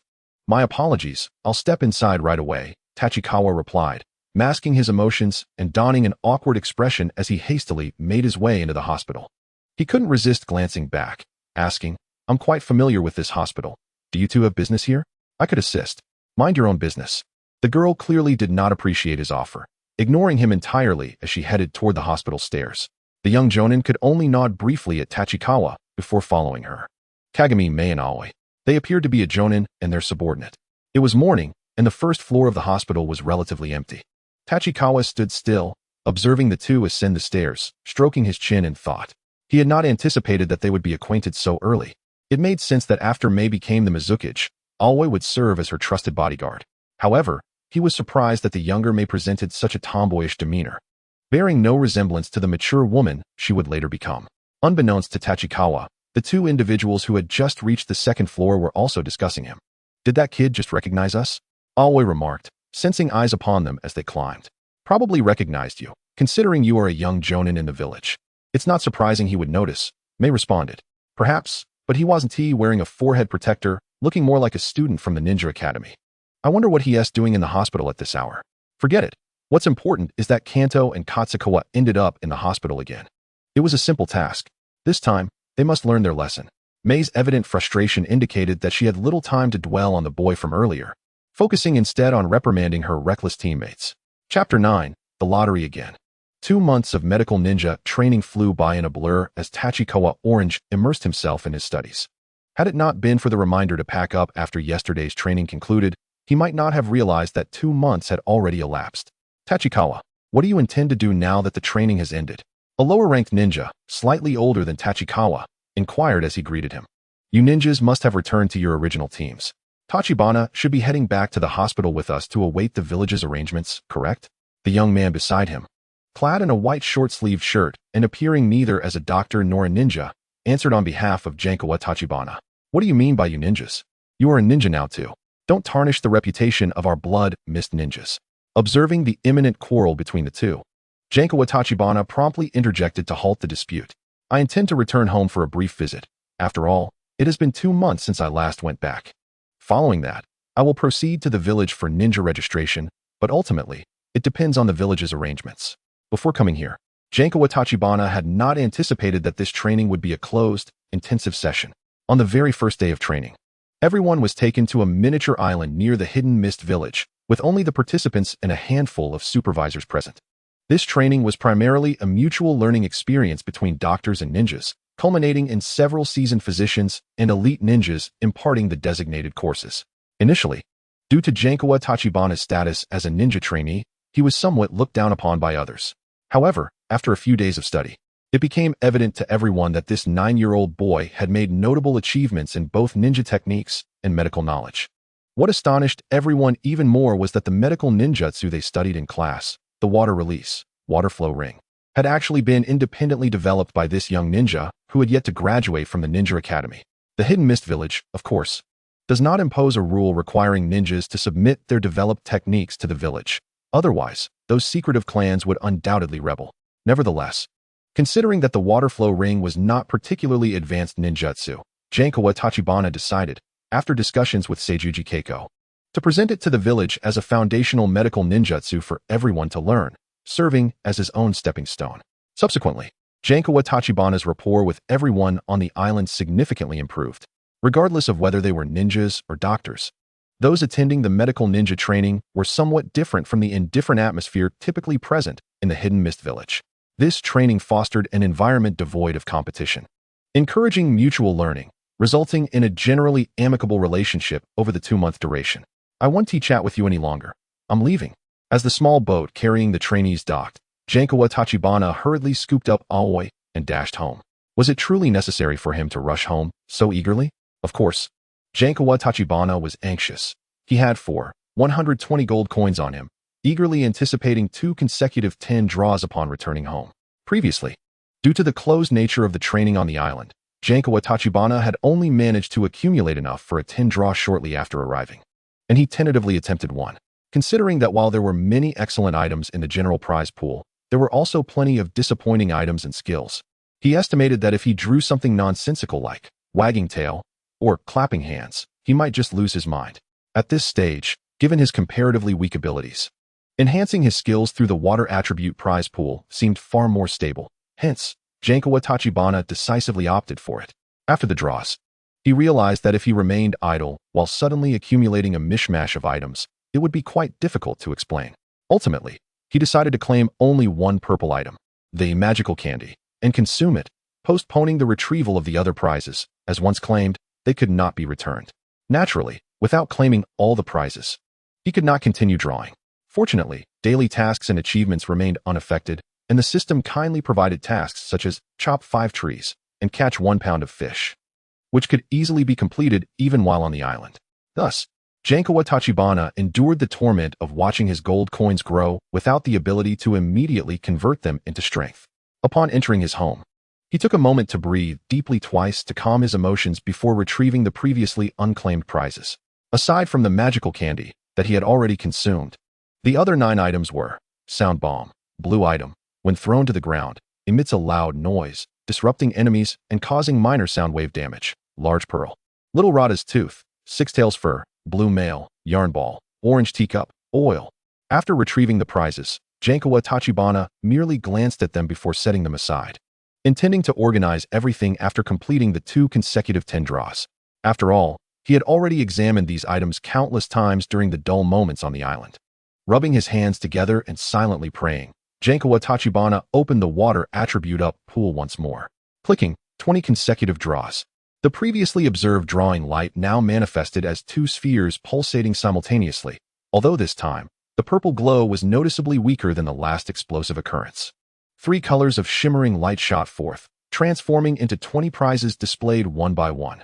Technique learning tool, water release, water shuriken, purple item, a water release ninjutsu that, after hand signs, condenses into water shurikens that shoot forth at high speed to attack enemies. Using it in a water environment conserves chakra consumption. Technique learning tool, water release, water jet, purple item, a water release ninjutsu that, after hand signs, condenses a powerful jet of water beneath the user's feet, allowing for rapid movement. Using it in a water environment conserves chakra consumption. Power ankle guard, blue item, when equipped, reduces the user's speed but increases training efficiency. Antidote, blue item, when consumed, neutralizes most harmful toxins. White sea lion's whiskers, horned goldfish's horn, cordyceps, small bamboo shoot, sweet honey, wood X2, energy block, X3, fruit, x6. After claiming all the items, Jankawa Tachibana's eyes sparkled with joy, narrowing into slits. He lifted the still bewildered Aoi and, without hesitation, clasped its little hand for a high five. Haha, now I possess skills for attack, movement, and healing. Please refer to me as the versatile warrior. And Aoi, I have even learned your signature skill ahead of you. How do you like that? Are you envious? Ribbit. Observing the exuberant Jankawa Tachibana, the little frog could only comply with a croak. After a while, once his emotions had settled, Jankawa Tachibana decided to study the 2 ninjutsu scrolls first. Although the system only provided the basic usage of the ninjutsu, further practice was necessary. It was still far more convenient than learning ninjutsu like an ordinary person, giving him a general understanding of the techniques he had drawn. As for the remaining items, the power ankle guard could serve as an excellent training tool, somewhat akin to Lee's leg weights, though despite being a blue item, it should still yield decent training effects. Jankawa Tachibana promptly strapped the item to his ankle to test its feel. Indeed, it did reduce his speed, but it did not hinder daily activities. Given this, he intended to wear the ankle guard regularly, as anything that could assist in enhancing his strength was welcome. Regrettably, as a standard water release ninja, his combat effectiveness would plummet when away from water. With his current chakra levels, without being near water, he might hardly manage to release these techniques a few times, although he had already consumed the magical candy twice. Jankawa Tachibana sensed that his chakra reserves likely had not yet reached the level of an average chunin. Truly, without any special constitution and at such a young age, a lack of chakra would undoubtedly be a shortcoming. It would be best to learn a technique for creating water in the future. The Great Water Burst might be overly extravagant given his chakra levels, while techniques like Water Collision Wave or Water Surge might be more feasible opportunities to pursue. Jankawa Tachibana felt a twinge of regret for not exchanging the Water Release, Water Flow Ring for a corresponding technique when he had the chance. Initially, I felt that the C-rank ninjutsu provided by the village was rather lackluster. The water-style ninjutsu could be acquired through a lottery, and medical ninjutsu could be taught by Keiko Seigetsu. Ultimately, I opted for a monetary compensation instead. Yet, to my surprise, I now find myself in need of a technique to create water. Regrettably, I currently lack a mentor and won't officially become a ninja until tomorrow, leaving me without any avenues to learn ninjutsu. As Tachibana Gankawa busied himself with organizing his belongings, he pondered this predicament. However, despite these various shortcomings, the agonizing wait of nearly 2 months has indeed not let me down. Chapter 10, Limited Time Event Prize Pool. On the following morning, Gankawa Tachibana rose early, meticulously prepared, and made his way to the Mizukage building to register as a ninja. This marked his first entry into the cylindrical structure adorned with a large kanji for water, which he had only glimpsed from a distance before. The creator of this world seemed to have an unusual fondness for cylindrical architecture. In Gankawa's previous life, it appeared that only the protagonist's village, Kanahegakure, featured a variety of architectural styles, while the other 4 great nations, and even some smaller ones, primarily consisted of cylindrical buildings. However, even among cylindrical structures, Kirigakure's buildings possessed their own unique charm. Due to the undulating terrain of the region, the buildings were often scattered between the mountains, necessitating a winding trek of several hundred meters over rocky steps even for relatively short distances. Perhaps to underscore the stature of the Mizukage, the Mizukage building was constructed on a gently sloping mountain ridge. Beneath the mountain lay a semi-open square resembling a massive bridge arch, designated for welcoming ordinary civilians seeking to undertake missions. Above this arch, the circular structure served as the administrative hub for the Mizukage and the upper echelons of Kirigakure. To enter the Mizukage building, one must ascend a lengthy stone staircase. Fortunately, the upper levels were frequented almost exclusively by ninjas, rendering the climb less burdensome. Currently, the teams in need of personnel have already incorporated those medical ninjas transitioning from their roles as doctors. As for you, in just a month, this cohort of ninja school students will graduate, leading to the formation of numerous new genin teams. You will be arranged into a team with other genin who graduate alongside you, facilitating a smoother integration. The 2 registration ninjas, one stout and the other slender, merely verified Gankawa's information and, after completing the necessary forms, proceeded to outline his subsequent assignments in a conversational manner. There will be new genin teams formed after a month, and I suspect that Zabuza will soon unleash chaos, making it challenging to assemble even a single team. Gankawa mused silently. I hope I won't be paired with that guy. Curiosity piqued, Gankawa inquired about any arrangements the village might have for him, hoping not to miss any important information. You can organize your own schedule. However, I suggest you visit the Kirigakure Hospital. Indeed, there are a few medical ninjas who have yet to be assigned to teams, due to their prior roles as doctors. They are currently back at the hospital awaiting their assignments. Otherwise, if you train at home, you might find yourself forgotten when the graduation classes are organized. Observing the banter between the two ninjas, Genkawa felt a wave of frustration wash over him. These two ninjas were quite amiable, exuding warmth that seemed incongruous with the blood-soaked world they inhabited. Perhaps the registration desk's monotony had rendered them somewhat loquacious. He couldn't help but think of the pair of gatekeepers from Konoha, Kamizuki Izumo and Kosuka. Thank you both. I shall take my leave, Genkawa said. Noting the two seemed to have more to discuss, he promptly seized his forehead protector and turned to depart. Ding! You have become a genin, unlocking the achievement. You are now invincible. Go forth and save the world. I am not a genin from Konoha. What does it mean for a genin from Kirigakure to save the world? Genkawa inwardly grumbled as he opened the achievement panel. An unexpected wave of joy surged through him. He had not anticipated that becoming a genin would yield a reward of 300 gold coins, a reward he had only encountered once before as a consequence of his transmigration. It seemed only fitting for a world of ninjas. Surely, the rewards for Chunin and Jonin would be equally generous. Alas, apart from the ranks of Genin, Chunin, and Jonin, other villages lacked the luxury of creating a special Jonin position. Delighted by the substantial reward, Genkawa exited the Mizukage building, fastening his forehead protector to his left arm. Though ostensibly designed for protection, he mused that in the heat of battle, if struck on the head, it would likely do little to save his life. Wearing it on his arm seemed more practical, serving both as an emblem of identity and not hindering his daily activities. Perhaps, in the future, he could dramatically tear off the forehead protector after vanquishing an enemy, proclaiming, "I am actually a master chef," as Genkawa chuckled to himself. Reveling in the inside jokes that no one in this world could comprehend, he made his way toward the Kirigakure Hospital, eager to share his good news with Aunt Keiko. The other ninjas around him regarded his silly grin with indifference, likely assuming he was simply a child from a clan overly elated at having passed the genin exam. However, it seemed that fate had no intention of allowing Genkawa to revel in his small joys. Ding! The Third Great Ninja War has officially commenced, unlocking achievement S3. Ding! The limited-time event lottery pool, Survival Up pool has been activated. The pool will close after the event concludes. The sudden system notifications abruptly shattered Genkawa's buoyant mood. He had only just become a genin, and now the ninja world was embroiled in war.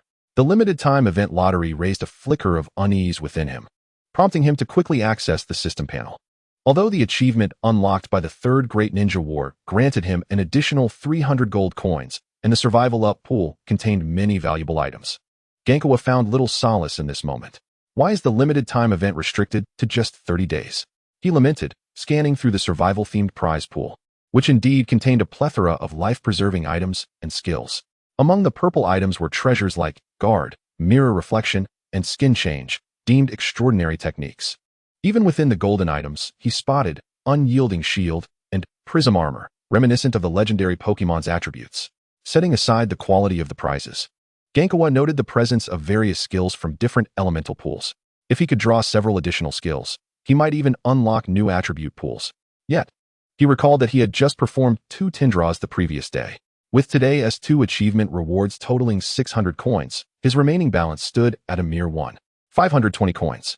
Even with the daily and achievement rewards over the next 30 days, he could only manage about 20 draws. Genkawa had never believed in his luck to secure gold without relying on a safety net, and every additional life-saving item would incrementally enhance his survival odds on the battlefield. It felt as though he had inadvertently missed an immense opportunity. To make matters worse, the safety net counts for different prize pools did not accumulate. However, prioritizing his safety, Genkawa resolved to draw from the event pool despite the risk of wasting his safety net. At that moment, he felt akin to someone exiting a store with only 2 coins left after purchasing discounted vegetables, only to encounter a restaurant offering an all-you-can-eat buffet for 99 yen on its opening day. Alas, life is indeed unpredictable. It seems I must start saving some coins for the future, Genkawa mused. Nonetheless, given that the system had announced the commencement of the Third Great Ninja War, it likely indicated that the conflict was still limited to Sunagakure and Konoha, affording him a brief window for development. After contemplating these matters, Genkawa decided to adhere to his original plan and proceed to the Kirigakure Hospital to meet with Keiko Seigetsu. However, shortly after Tachibana from the Kawa River departed, the third Mizukage, who received an urgent report from the reconnaissance unit, wore a furrowed brow. He summoned all the Jonin in the village who were not on missions to convene a meeting. Chapter 11. The Jonin Conference. Inside the Mizukage Tower. In the assembly hall designated for Jonin meetings, the third Mizukage sat regally at the head of the conference table, with Elder Jin positioned just below him. The summoned Jonin gradually arrived as per the notification. Mizukage-sama, all Jonin currently not on missions have gathered, reported the Jonin captain, Hiragane Yatsukura, in a hushed tone. His slightly aged countenance revealed no trace of joy or anger.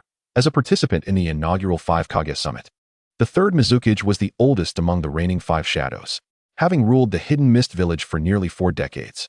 His long-standing reign and the brutal blood mist policy had etched his authority deeply into the hearts of the populace. Though merely seated in a chair, he emanated an undeniable aura of command.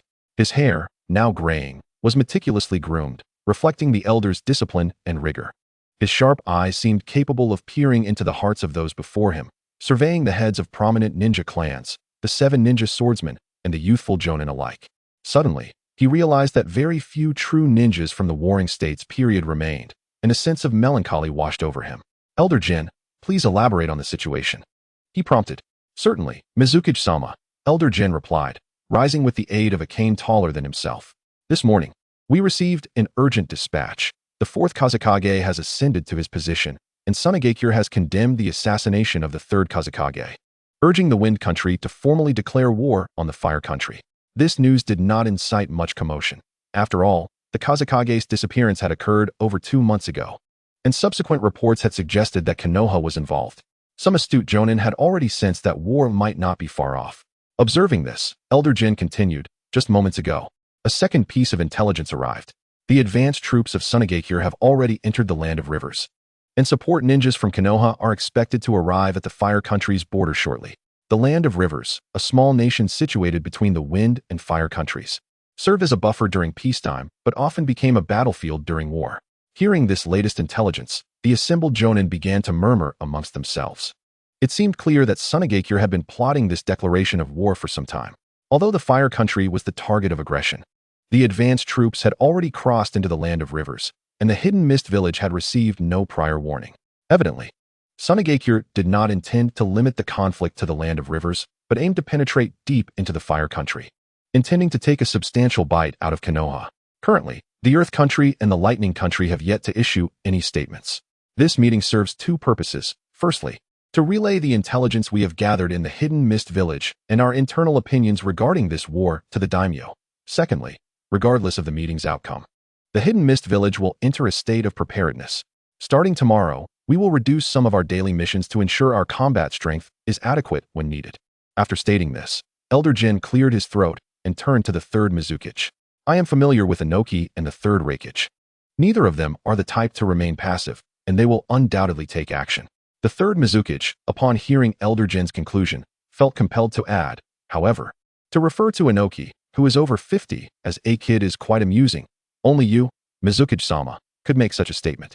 Mizukage-sama, we of the Kagaya clan stand ready for battle at any moment. However, if the number of missions is curtailed, I cannot justify this to my clansmen, interjected Kagaya Ryu, the clan leader of the Shikatsumiyaku. The other Jonin were no strangers to this scene. They regarded the Kagaya clan, known for their singular focus on combat, as somewhat predictable. This is not the matter to be discussed in this meeting. This is the village's command. The 3rd Mizukage did not display anger, but rather emphasized his dissatisfaction with a slightly heavier tone, clearly unwilling to engage with those lacking foresight. Then, Mizukage-sama, should we consider expediting the graduation of some ninja academy students? Proposed a ninja from a bloodline clan beside Kagaya Ryu.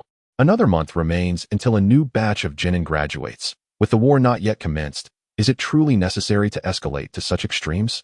Hiragane Yatsukura interjected nervously. There is no need for that at this stage, the 3rd Mizukage remarked, casting a meaningful glance at Hiragane Yatsukura, yet acknowledging his words. Some familiar Jonin began to engage in hushed discussions among themselves. Mizukage-sama, the Hidden Mist Village has made considerable progress in recent years.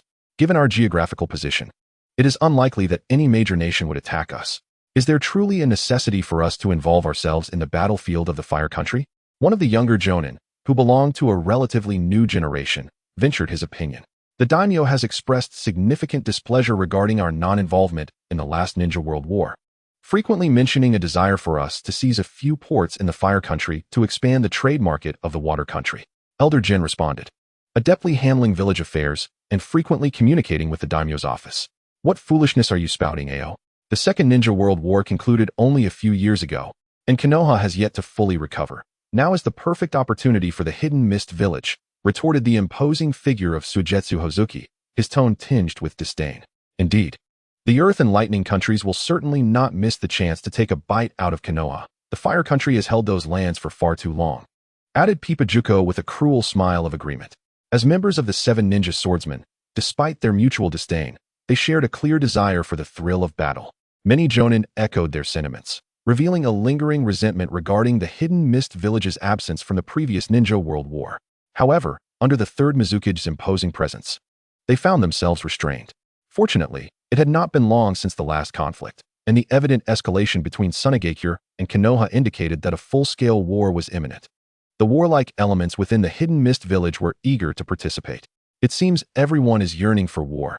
Thus, I shall inform the daimyo's office post-meeting. We will swiftly issue a condemnation of Konoha in the name of the water country. At that moment, a hint of cruelty flickered in the aged eyes of the Third Mizukage. During the inaugural 5 Kage summit, the guards accompanying each village's Kage eventually became their respective second Kage, yet he alone remained the third.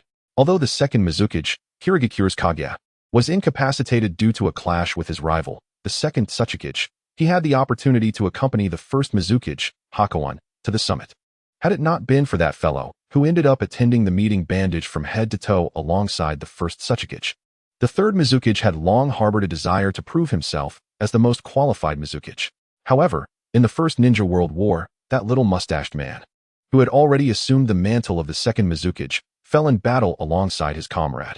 Though he had been thrust into the role of the third Mizukage under duress, the hidden mist village lacked the strength to engage in the conflict, forcing him to retreat back to the water country, depriving him of the opportunity to demonstrate his worth at the most opportune moment. Following that, during the Second Ninja World War, the hidden mist village had just endured a rebellion, leaving its strength considerably depleted, only able to mutually restrain with the Land of Lightning, which had not participated in the war. They observed the heated battles among the other three great nations. Ultimately, even Hanzo of the Salamander from the village hidden in the rain established a formidable reputation akin to that of a demigod amidst the chaos. Thus, the third Mizukage, who had been unable to prove himself within the ninja world, was, in fact, the one who yearned the most for the land of water to join the fray. At this moment, the village hidden in the mist was already brimming with military might, and the aging third Mizukage would not let such an opportunity slip through his fingers again. However, no Kage remains in power until death claims them. This venerable figure, who had fought through the Warring States period, could no longer conceal the fierce glint in his eyes. Ladies and gentlemen, prepare to welcome the arrival of war. Chapter 12, Terumi May. Wednesday, training ground number 11 of the village hidden in the mist. The recent meeting of the Jonin in the village hidden in the mist undoubtedly escaped the ears of the newly inducted Jinin, Tachikawa Kitsu. He continued his daily training, diligently accumulating gold coins to enhance his abilities. Although he had amassed enough coins for a tenfold draw, he deemed it prudent to focus on his newly acquired medical knowledge and the water release techniques he had recently obtained. Thus, he resolved to wait until the end of the ongoing event for a single grand draw. However, as he was no longer a student of the Ninja Academy and lacked a supervising instructor, over the past few days, after finishing his shifts at the hospital, Tachikawa Kitsu had been training at this relatively secluded training ground in the village hidden in the mist. After completing his routine training, Tachikawa Kitsu glanced at the time and decided to engage in a sparring session with his companion, Ao. Once they had taken their positions, Tachikawa Kitsu called out to Ao to signal the commencement of their practice. Ao, get ready, we're about to start. Ao replied, his expression grave. Ribbit. Recently, due to Tachikawa Kitsu's rapid improvement in strength, even though Ao, the little frog, trained diligently every day, the disparity in their abilities continued to widen, much to his chagrin. With Tachikawa Kitsu's command of start, the two shurikens in his hand were instantly hurled, tracing elegant arcs through the air towards Ao. The little creature, undeterred, swiftly plucked two bubbles from his bubble collar with both hands. Throwing them left and right, they perfectly intercepted and knocked down the incoming shurikens. This bubble technique was one of the innate abilities of the ribbit frog. While its offensive capability was rather lackluster, being harmless even upon contact, it excelled in defense. An ordinary Genin strength could scarcely harm Ao, even if he were struck directly.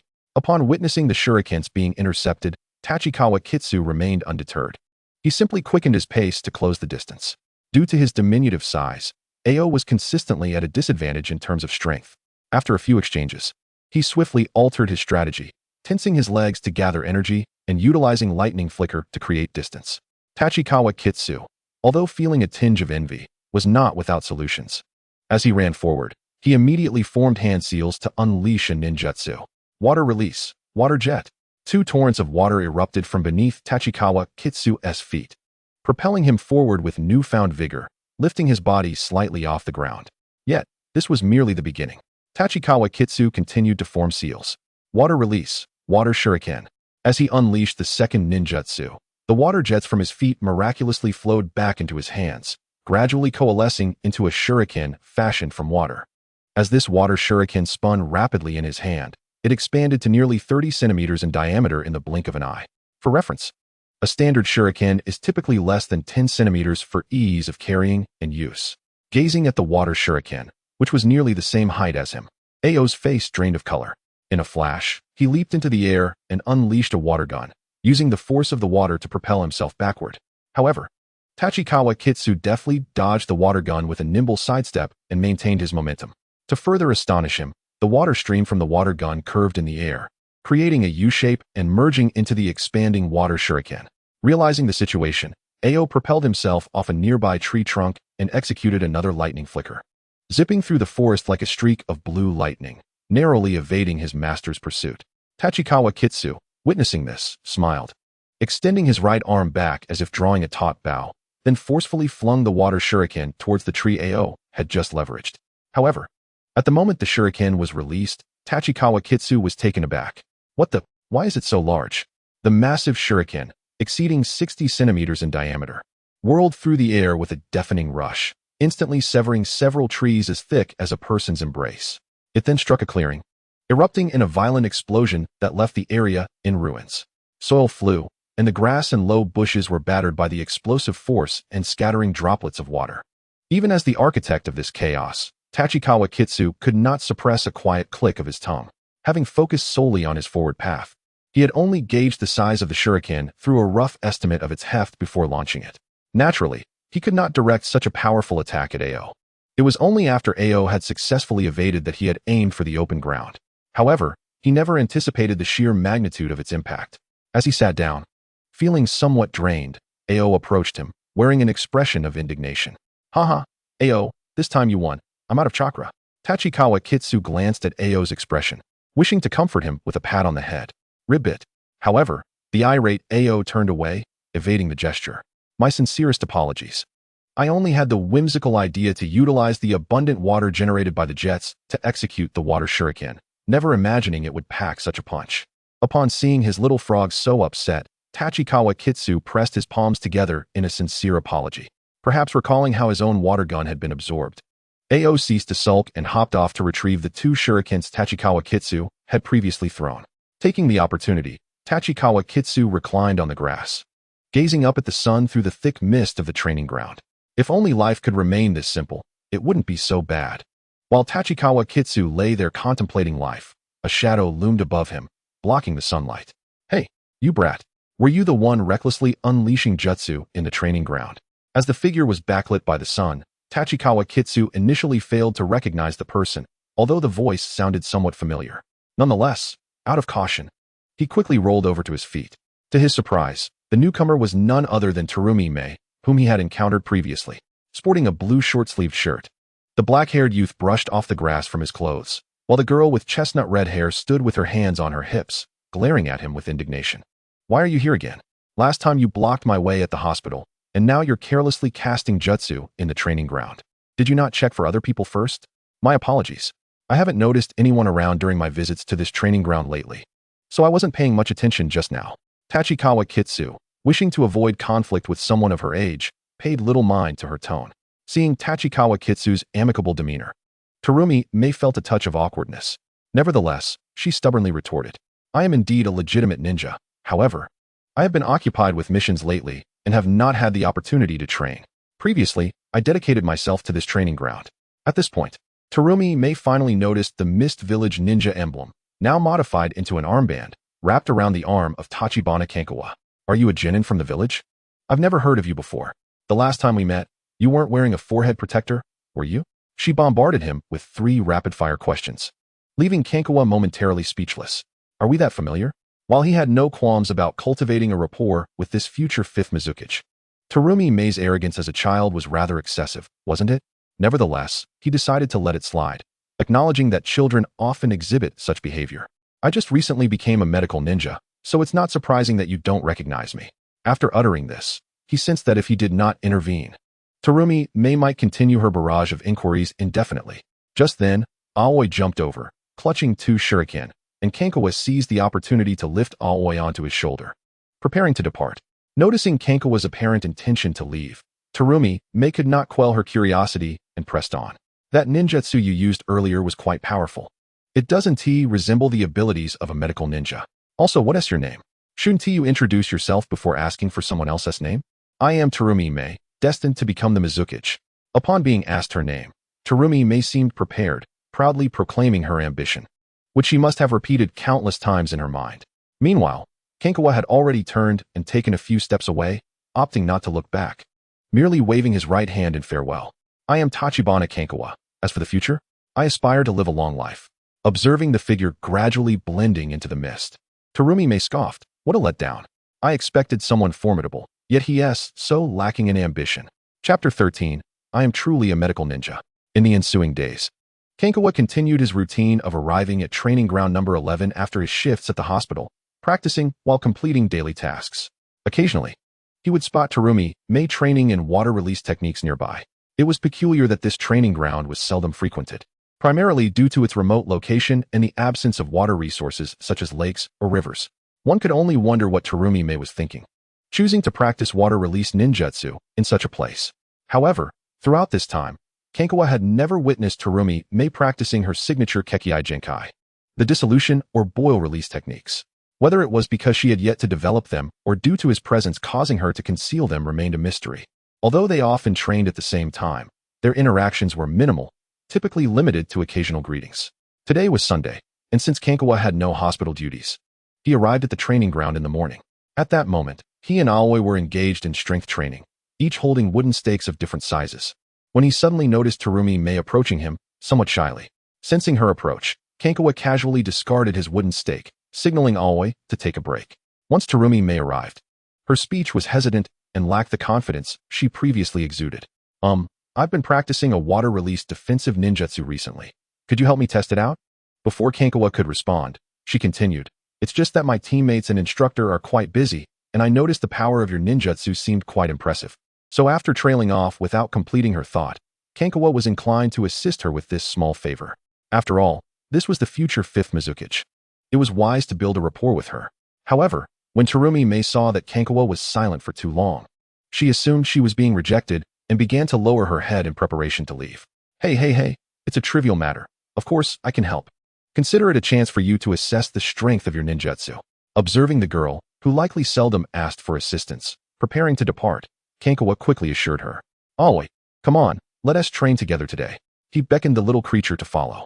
It's just a test of ninjutsu, Terumi May muttered, seemingly dissatisfied with her earlier demeanor, kicking at a nearby innocent patch of grass. Moments later, the two arrived at the opposite side of the training ground. Kankawa typically preferred training on the western side, where the trees provided a complex terrain for practicing mobility and testing the power of his ninjutsu against the trunks. In contrast, the eastern side was much more open, one of the few flat areas in the hidden mist village. However, the ground was littered with various sized puddles, remnants left behind from Terumi May's previous practice. This is a ninjutsu I recently learned, water release, water barrier. Although I'm not yet proficient, I need someone to help me refine my timing, speed, and test the strength of the ninjutsu's defense. After saying this, Terumi May appeared somewhat bashful. However, Kankawa was intrigued, realizing that she was practicing the well-known water barrier, a B-rank ninjutsu. B-rank ninjutsu? And you're already learning such advanced techniques at your age? It was notable that in the original story, Kakashi was astonished when he witnessed a newly graduated Sasuke perform a C-rank fire release, great fireball technique. Of course, Sasuke had mastered the technique at a much younger age than Kakashi's astonishment implied. Yet, For a 10-year-old genin like Terumi, Mei to grasp a B-rank technique was astonishing. As for Kankawa himself, while his flying water shuriken might also qualify as B-rank, it primarily stemmed from the knowledge imparted by his system. One had to learn the fundamentals before advancing, leading him to ponder the sheer talent within the ninja world. No problem. I'll help you test it based on the power of my techniques. How many times can you release your water barrier? Kankawa inquired of Terumi Mei. I can still release it 4 times. I don't need to test the shuriken or kunai. I'm confident in that, she replied, her pride evident. Kankawa instructed Aoi to stay put while he took a few steps to create an angle. All right, let us begin. Aoi water gun. As he commanded the little frog to unleash its attack, Kankawa also unceremoniously retrieved 2 kunai from his ninja tool pouch and threw them. Terumi Mei was taken aback by Kankawa's seemingly sunny demeanor, which concealed such a treacherous ambush. Immediately, she formed hand seals. Water release, water barrier. A torrent of chakra surged from her mouth, erecting a thick, curved wall of water before her, effectively blocking the incoming attacks from both directions.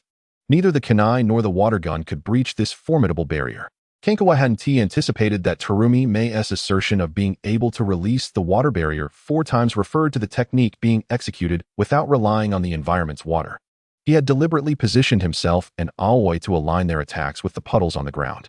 It seemed that even those gifted ninja, regardless of not possessing the physique of the Senju or Uzumaki clans, had chakra levels that surpassed ordinary individuals. While Kankawa admired her talent, he also reflected on the disparities within the ninja realm. However, as the water barrier dissipated, Terumi Mei glared at him, her expression furious. Now I can only release it once. Seeing her reaction, Kankawa felt a wave of exasperation wash over him, rubbing his temples in disbelief. It turned out that I had overthought the situation. Terumi Mei had merely been caught off guard by my sudden attack, leaving her no time to utilize the water in the puddle before her to release her jutsu. You mentioned that one must hone their timing and speed of release. Yet you, dear lady, are aptly named for your fickleness. Terumi Mei seemed to feel a loss of face and, in a fit of vexation, urged me. You can only release it once. Unleash your most formidable attack. The most formidable attack, are you certain? Terumi Mei stood coolly, her chin slightly elevated, offering no reply. Observing this, I, Tachikawa Kaki, hastily formed hand signs with both hands. Given that I was targeting a stationary object and the surrounding water was plentiful, there was no need to first release a water jet. Water release, water shuriken. In an instant, the water shuriken coalesced and began to spin in my hands. As its rotation accelerated, several puddles around me released clear streams of water, rapidly converging and merging into the shuriken. Noticing that the diameter of the water shuriken was nearing that of the one I had unleashed yesterday, I dared not gather more water. Although the jutsu allowed the shuriken to be launched directly, I instinctively rooted my feet to the ground, stretching my body as if I were a taut bowstring, gathering strength. With a swift motion, my arm propelled the water shuriken forward, propelled by both the jutsu's flight speed and my own throwing force, slicing through the air towards Terumi Mei. Water release, water barrier. Having prepared in advance, Terumi Mei intently focused on me, preemptively forming hand signs and slapping her hands onto the ground. Utilizing the water from the puddle ahead and the abundant waters produced by her previous barrier, a curtain of water, thicker than before, surged upward once more. However, the incoming water shuriken resembled a fierce beast raising its claws. It merely hesitated for a moment upon contact with the water barrier before, with an ear-piercing friction. It tore a gaping hole through the curtain. Unrelenting, the water shuriken arced past the left side of Terumi Mei's face, heading towards a massive boulder not far behind her. With a resounding bang, it left a deep gash in the boulder's surface, followed by an explosive detonation. At that moment, as the shuriken whizzed past Terumi Mei, she felt a fleeting breath of death brush against her. After a moment of stunned silence, she finally regained her composure. Her face etched with terror as she darted her gaze between me and the boulder behind her. Are you truly a genin? A medical genin? Just as I was about to respond, a system notification interrupted me. Ding! First victory against a genin achieved. Achievement unlocked. How can this be called a genin? Duh. A soft chirp escaped from Blue, who regarded me with an unusual expression. Look, what did you use to strike me before? Chapter 14, 3 people. After leaving the training ground, I had arranged to meet with Seiyuji Kyuko for lunch near my home. I decided to return home briefly to tidy up before heading to the appointment. On the way, I reflected on my jutsu test with Terumi Mei that morning. Although I had pierced through her water barrier with my water shuriken, I felt no sense of pride. Firstly, That single shuriken had consumed more than half of my chakra. Furthermore, I had no knowledge of how long Terumi may have been practicing before seeking me out, to the point where her chakra barely sufficed for one final water barrier. Secondly, the water barrier jutsu was still something Terumi May was honing. In contrast, my water shuriken was a technique I had mastered through systematic training. Most importantly, Terumi May was merely a genin of my age. Sigh, I still need to improve my strength. As I approached the entrance of the barbecue restaurant, I encountered two individuals exiting. One of them was someone I recognized, or rather, I knew both of them. Though one was from my past life, where I had watched anime. The duo was none other than Momochi Zabuza and Kurigane Yagura. Today being a Sunday, Zabuza had no missions, and they had spent the morning nearby engaging in some specialized training. Coincidentally, the lunch venue was also in this vicinity. Zabuza instantly recognized me as I prepared to enter the restaurant.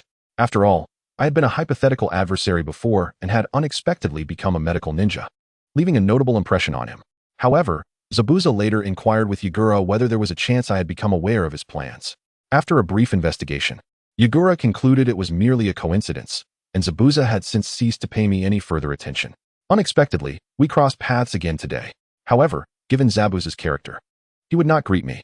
He merely allowed his gaze to linger momentarily on the ninja headband on my left arm before brushing past me and exiting the establishment. That boy just now, is he the Tachikawa Kaki you mentioned earlier? Yagura casually asked as he exited alongside Zabuza. Clearly, he had noticed Zabuza's subtle actions and, with a quick assessment of my features, deduced my identity. Not important, just an inconsequential person, Zabuza remarked, though Yagura still made a mental note of me. I understood Zabuza's temperament and took his disregard in stride. I was merely curious as to why he was here with Yagura. However, it was of little consequence now. I had already become a genin, and the upcoming graduation exam from the Ninja Academy was of no significant concern to me. Upon entering the restaurant, I quickly spotted a blue-haired figure waiting. Aunt Kyuko, it has been a while. Upon my greeting, Seiji Kyuko looked up with a gentle smile. Indeed, things have been quite busy in the village lately. I haven't had the chance to congratulate you on becoming a genin. I was accustomed to her slightly patronizing tone, and I instinctively returned her smile. As the head of the hospital, she undoubtedly had numerous responsibilities. You haven't been assigned to a team for your hospital internship yet, have you? Are you managing well? Kyuko inquired. Pretty well, it's much easier than during the medical ninja training, and I've recently begun learning the extraction technique, I replied.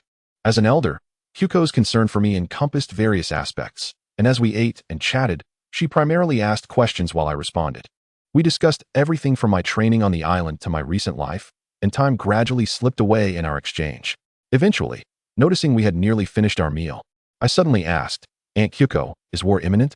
Kyuko paused, momentarily taken aback, and studied my familiar face. Although the Hidden Mist village had not participated in the last ninja war, my parents had perished during a mission due to the conflict.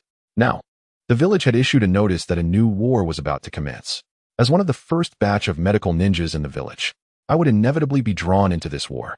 Kyuko silently pondered whether it was right to have made me a medical ninja. Sensing her silence, I did not press further. After all, I was already aware that the Land of Water would undoubtedly participate in the upcoming conflict. My question was merely an attempt to glean insight into the village's current situation. As the director of the Kirigakure Hospital, Seonji Keiko, though not part of the village's upper echelons, found herself inevitably involved in the preparations for impending warfare, should the village decide to engage. Indeed, Yanagawa Tachiki's assumptions were not unfounded.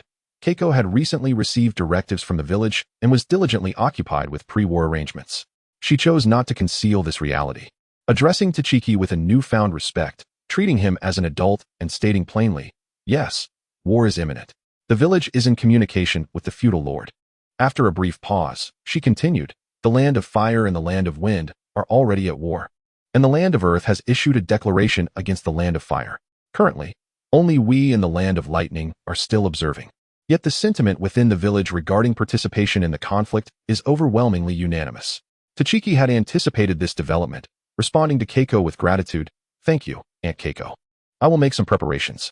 Keiko, her gaze fixed intently upon Tachiki's eyes, replied with grave seriousness, Little Tachiki, remember, you are not merely a ninja. You are also an exceptionally gifted healer. Regardless of the circumstances, ensure your own safety. As an ordinary person, she felt powerless to intervene in the village's assignments for ninjas, thus opting for this manner of urging Tachiki to prioritize his safety. I understand, Aunt Keiko. I fear death more than anything, Tachiki declared, a smile gracing his face. Yet his tone was resolute. I intend to live until the grand finale. After their meal, the two returned to the hospital together. Meanwhile, Terumi Mei, who had trained with Tachiki that morning, was engaged in a discussion regarding the forthcoming war. Teacher Ao, if the village goes to war, will you still lead our team? The flat-faced girl inquired, her expression laden with concern as she gazed at her Jonin instructor. I believe so. Even if war breaks out, the village would not hastily disband teams that have developed a strong rapport, Ao reassured her, not overly concerned about Mei's apprehensions. As one of the younger Jonin in the village, Ao did not yet represent a critical asset requiring special mobilization. Typically, missions would still be executed in teams, even under such circumstances. However, with Ganto and Honkawa both severely injured, should the village issue new missions? Noticing Mei's ongoing unease, Ao changed the subject. You mentioned that the genin who trained with you this morning pierced through your water barrier with an unfamiliar technique? Instantly, Mei's attention shifted, and she retorted indignantly, yes. That fool, Ganto, and that idiot, Honkawa, were injured, and we encountered that guy when we visited the hospital. He claimed to be a medical ninja, but I didn't see any medical ninjutsu. His water-style attack was terrifyingly powerful. Ao recalled the black-haired boy, as Tachiki's handsome visage was quite memorable. To his surprise, he learned that Tachiki had recently been designated as one of the village's newly initiated medical ninjas. This piqued Ao's curiosity, prompting him to inquire, what is his name? His name is Yanagawa Tachiki. It certainly does not sound like a medical ninja's name. Chapter 15, Hashigaki Kisame. I am Hashigaki Kisame, 12 years old, a newly promoted chunin of the Kirigakure. A few days ago, I was on a mission escorting a merchant from the land of fire back to his homeland, accompanied by my Jonin captain and 2 teammates. Unexpectedly, the merchant concealed the fact that he was embroiled in a power struggle for the head of his clan with his own brother. Shortly after we arrived in the land of fire, we encountered the ninja his brother had hired to kill him. I am unsure what promises were made, but it turned out to be the Sunin ninja, Yoko. Clearly, there was a significant disparity in strength between the Jonin captain and Yoko, who had already established his reputation. The merchant from the land of fire met his demise due to his own avarice. Yoko seemed to have additional objectives and did not wish to expose his whereabouts. After eliminating the target, he intended to eliminate our team to cover his tracks. Without much conversation, an endless barrage of orange fireballs rained down, and my captain's water techniques proved nearly ineffective in countering them. Fortunately, Yoko's sensory abilities appeared lacking, with his primary focus on my Jonin captain. Even so, I was struck by one of the fireballs, yet managed to escape by utilizing the mist concealment technique. Ultimately, I relied on the innate abilities of the Hashigaki clan to replenish my fluids and stagger back to the village in a severely injured state. Upon reporting the intelligence regarding Yoko, I was promptly sent to the Kirigakure hospital for treatment. But who can explain to me why my attending physician is a mere 9-year-old child? 5 minutes prior, Tachiki was observing and learning within operating room number 3. A fruit vendor had sustained a head injury from tiles dislodged by a passing ninja and was currently undergoing suturing for his wound. Tachiki, who had been interning at the Kirigakure hospital, had already mastered several medical techniques and possessed a solid foundation in medical knowledge. Moreover, his humble demeanor, despite being a ninja, earned him considerable goodwill within the hospital. It was common for ordinary doctors lacking chakra control to request his assistance during surgeries to apply medical ninjutsu for more complex cases. This arrangement provided Tachiki with invaluable experience, rendering it mutually beneficial. As Tachiki marveled at the misfortune of the vendor, a nurse hurriedly entered, exclaiming, "Dr. Tachiki, a ninja with severe burns and dehydration has been brought to the hospital. The director is currently in another surgery, and she has asked you to stabilize the patient's condition." Upon hearing this, Tachiki promptly rose, surmising that Aunt Keiko believed his water flow ring technique would be highly effective for treating external burn injuries. Yet there were too few proficient practitioners of this technique in the hospital to attend to the matter at hand. Thus, she had sent him ahead. Clad in a custom mini white coat, Tachiki rushed into the patient room, where he caught the attention of Hashigaki Kisame, who had just learned that his attending physician was on the way. Unbeknownst to Tachiki, Kisame was grappling with complex emotions. Even if he had been aware, it would not have concerned him. Previously, some patients had directly questioned his credentials, but most commoners fell silent upon realizing he was a ninja. Upon entering the room and taking the patient's medical history form, Tachiki was momentarily taken aback. Hashigaki Kisame, injured by Yoko. Goodness, a celebrity. Although the Hashigaki clan was a small ninja clan with few members, their unique physiology and slightly different physical structure set them apart. Furthermore, Yoko's scorching techniques and the resultant injuries were particularly distinctive, necessitating this information to be recorded in advance for the doctor's understanding of the patient's condition. Without further ado, Tachiki conducted a brief examination of Kisame's injuries, requested a bucket of water from the nurse, and began forming hand seals to perform his jutsu. Water style, water flow ring. 2 streams of water surged forth from the bucket, floating into rings in Tachiki's hands. Yoko's scorching techniques primarily inflicted external burns, dehydration, and damage to the respiratory system from inhaling superheated air. However, given that Kisame had survived and remained conscious until now, his treatment would not be excessively challenging. The only caveat was that treating the lungs would require precise and delicate chakra control. Tachiki placed his left hand above Kisame's body to treat the external burns while positioning his right hand above Kisame's mouth and nose, preparing to guide the water flow into his body. Do not worry, this is a healing technique. Open your mouth. Kisame lay on the bed, his small eyes fixed intently on Tachiki. Though the physician appeared rather youthful, he demonstrated a remarkable proficiency in ninjutsu, for reasons unknown. Witnessing his hand seals as he executed the water release technique filled me with an inexplicable sense of familiarity, prompting me to obediently part my lips. However, upon seeing the drying fish man, Kisame Hashigaki, with his mouth agape, Tachikawa Kiki hesitated momentarily. After careful consideration, he decided to channel additional streams of water, directing them toward the gills on either side of Kisame's face and the gills on his shoulders. When treating burns in the respiratory tract, one might argue that gills could be considered part of that system, right? While Tachikawa's mind wandered aimlessly during the treatment, he nearly caused Kisame, an aquatic being capable of breathing underwater, to choke, and swiftly gathered his focus back to the task at hand. Kisame immediately felt a soothing coolness of water and the unique warmth of yang chakra coursing over his burn wounds, swiftly alleviating the pain inflicted by the scorch release. During this time, Keiko Seijuji arrived and noticed that Tachikawa had already commenced treatment, choosing not to interrupt. Instead, she offered some reassuring advice and instructed a nurse to fetch specific burn ointments, advising her to assist in dressing Kisame's wounds once Tachikawa had completed the treatment. Before departing the ward, half an hour later, Tachikawa wiped the sweat from his brow and addressed Kisame. There, the initial treatment has stabilized your condition. From here on, it's just a matter of timely dressing changes and observation in the hospital. The process of healing ninjutsu, while demanding in terms of physical strength and chakra, primarily drained mental energy due to the meticulous control required. Glancing at the topical medication provided by Keiko, Tachikawa inscribed his medical advice and prepared to turn away. Doctor, may I inquire your name? Kisame managed to smile, though his display of sharp teeth startled the nearby nurse, causing her to step back. Nevertheless, Tachikawa was well aware of Kisame's true nature. In the original narrative, Kisame was portrayed as a character he admired for his straightforwardness, allowing Tachikawa to overlook his fearsome exterior. My name is Tachikawa Kiki, a medical ninja, he replied, giving Kisame a thumbs up and a gentle smile. In the ensuing days, Tachikawa frequently visited Kisame's hospital room, checking on his recovery. After all, he considered himself Kisame's primary physician, and the connection felt somewhat filtered through the lens of their respective narratives. Eventually, Kisame learned that the water flow ring was a ninjutsu of Tachikawa's own creation. With nothing but time during his convalescence, Kisame began engaging in discussions with Tachikawa about water release techniques, which surprisingly enriched Tachikawa's understanding of them as well. Gradually, their rapport blossomed into a genuine friendship. Thus, by day, Tachikawa honed his skills in the hospital while exchanging ninjutsu knowledge with Kisame, and by night, he practiced with Terumi Mei, resulting in rapid improvements across all facets of his abilities. Chapter 16, A Night Predestined for Turmoil. Today marked the final day of the limited-time lottery event. After a month of diligent efforts, Tachikawa's gold coins had surged from 1,520 to 3,875.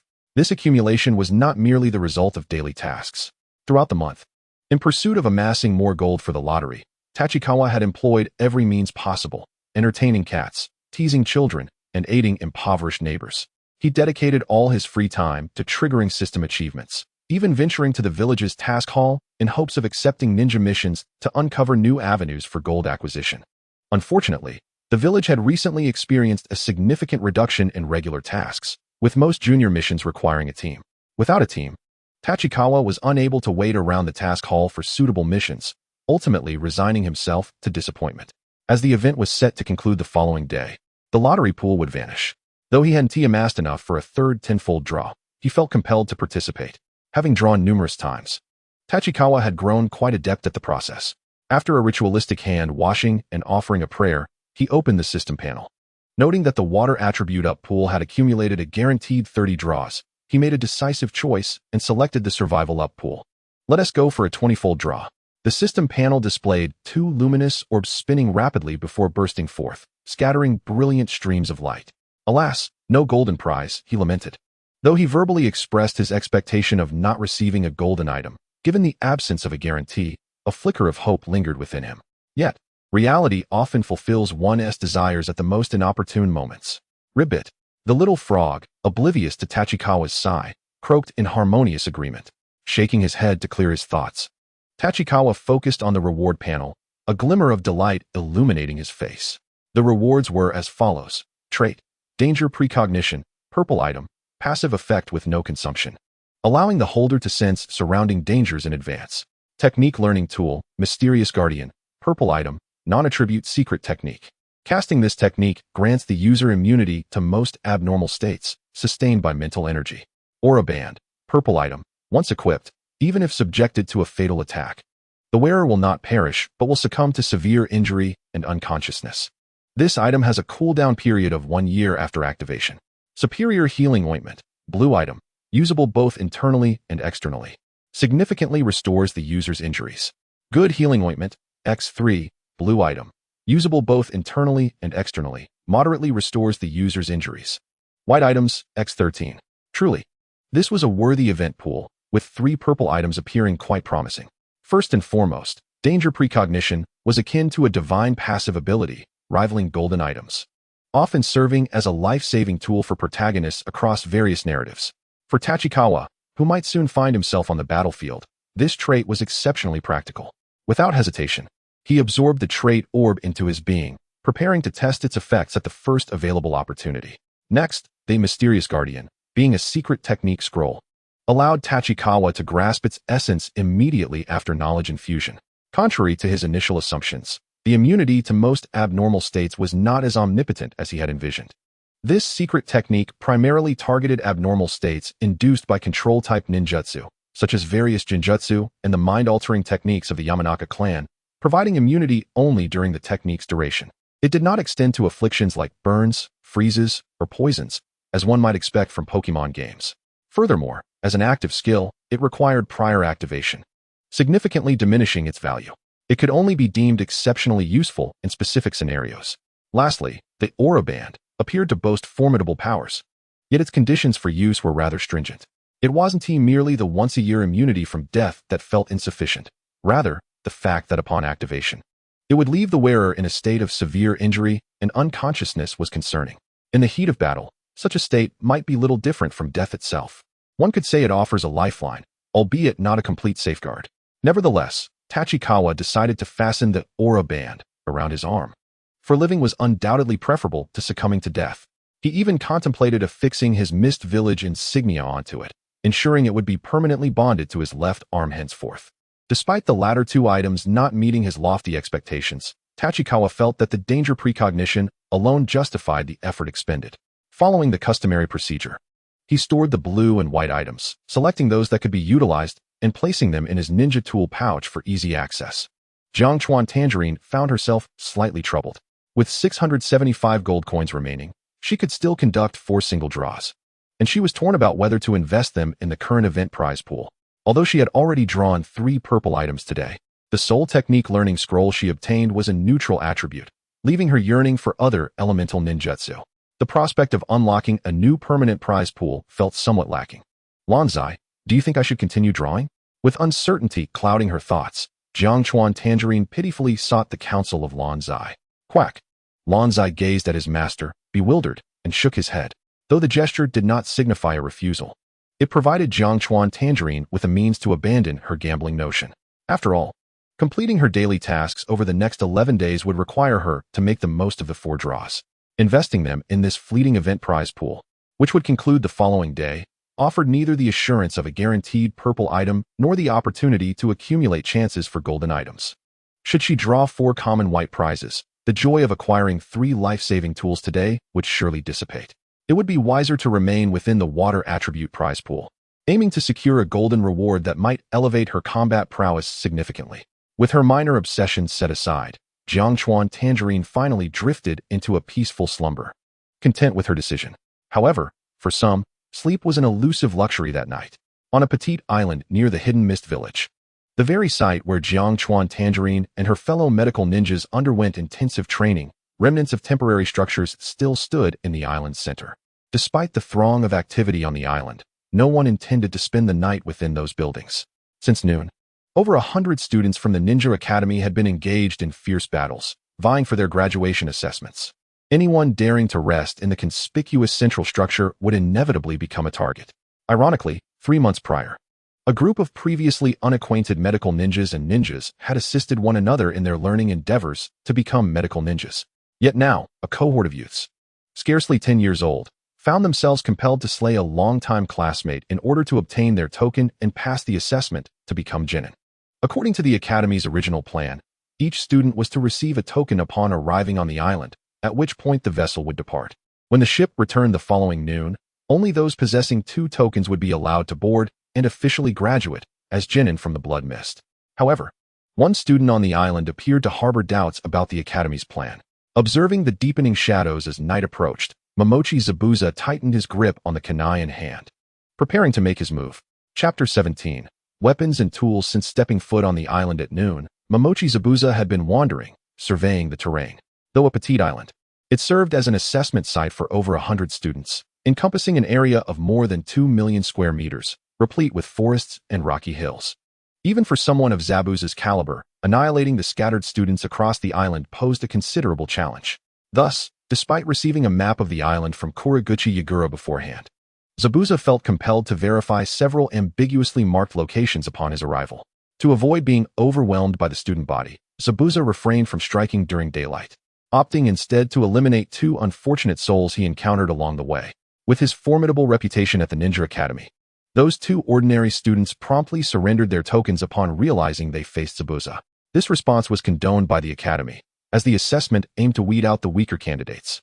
The norm dictated that one should yield their token when confronted with a superior opponent and subsequently eliminate 2 even weaker adversaries. Yet for Zabuza, every participant in this assessment was merely prey. Having commenced his hunt, his eyes focused solely on his enemies. Thud. The 11th. A soft thud accompanied by a spray of crimson as Zabuza slowly withdrew his kunai from the nape of a young girl. The 23rd. His gaze swept over the 2 lifeless bodies at his feet, not lingering for a moment. Silently, he approached the fallen student's ninja tool pouch, quickly replenishing his supplies before pivoting to continue his pursuit. Whoosh, whoosh. 2 shurikens suddenly pierced through the dense foliage, prompting Zabuza to deftly sidestep while extending his fingers to skillfully insert them into the holes of the incoming projectiles. With a sharp flick of his wrist, he sent the shurikens hurtling back towards their original targets at an accelerated speed. 30. Having completed this series of actions, Zabuza instinctively began to count aloud. 56, 57, 58. As dawn gradually broke, Zabuza's demeanor transitioned from bloodlust to calmness, then to confusion, ultimately settling into a profound void of desolation. Though his expression returned to serenity, the aura of malice surrounding him intensified, with splotches of blood extending from his collar to the cuffs of his trousers. Unbeknownst to him, Zabuza had unknowingly arrived at the assembly point near the island's port. Despite the sun having fully risen, the island's mist thickened ominously. A handful of students congregated in small clusters, clearly those who had acquired 2 tokens, awaiting the arrival of their vessel. Scattered across the ground lay several bodies, still oozing blood. It remained uncertain whether they had perished from having their tokens seized or were foolish enough to attempt a last-ditch effort to claim tokens from others at the finish line. Upon spotting Zabuza emerging from the fog, a classmate approached him with a tone of schadenfreude. "Hey, Momochi Zabuza, how come you're so late with your strength? Don't go over there." A companion nearby seemed to sense that something was amiss with Zabuza's demeanor. Yet, before the warning could fully escape his lips, thud. Scalding blood erupted from the young man's neck, his eyes widening in shock and disbelief. Though he had successfully passed the assessment, he grasped futilely at the kunai embedded in his throat before slowly collapsing. Zabuza, the fallen student's companion, intended to angrily chastise Zabuza, while the others looked on with detached indifference. They all presumed Zabuza had failed to secure a token and had come to the finish line to seize one. Yet, astonishingly, Zabuza paid no heed to the words of the fallen, standing still as he swiftly formed hand seals with both hands. What is he doing? Hey, that dead guy had 2 tokens.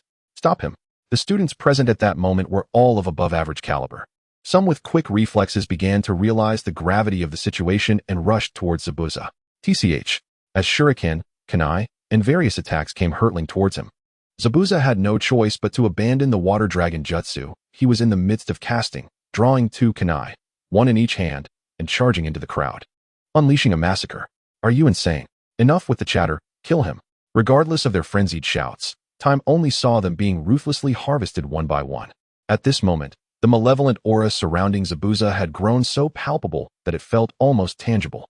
As the last surviving student cast a glance at the boy, who was slightly shorter than himself, perhaps fear distorted his vision, for he perceived the malice coalescing behind Zabuza as the ghastly visage of a towering demon, grotesque and terrifying. At this moment, Momochi Zabuza was enveloped in a thick, sanguine miasma, the twisted visage of a crimson demon's head swirling ominously behind him, gradually shrouding him. The head exuded an air of suffocating dread, akin to that of a famished beast. Ultimately, the young acolyte's gaze became hollow. The short blade in his hand slipped from his grasp, and he fell limply to the ground, surrendering to his demise and the birth of a specter. The scorching midday sun finally dispelled the dense fog that clung to the island, and a grand vessel arrived punctually at the shore. However, as the ship approached the land, all aboard bore witness to a scene starkly different from those of previous years. A blood-soaked youth, devoid of eyebrows, sat alone at the harbor, his arms tightly wrapped around his knees.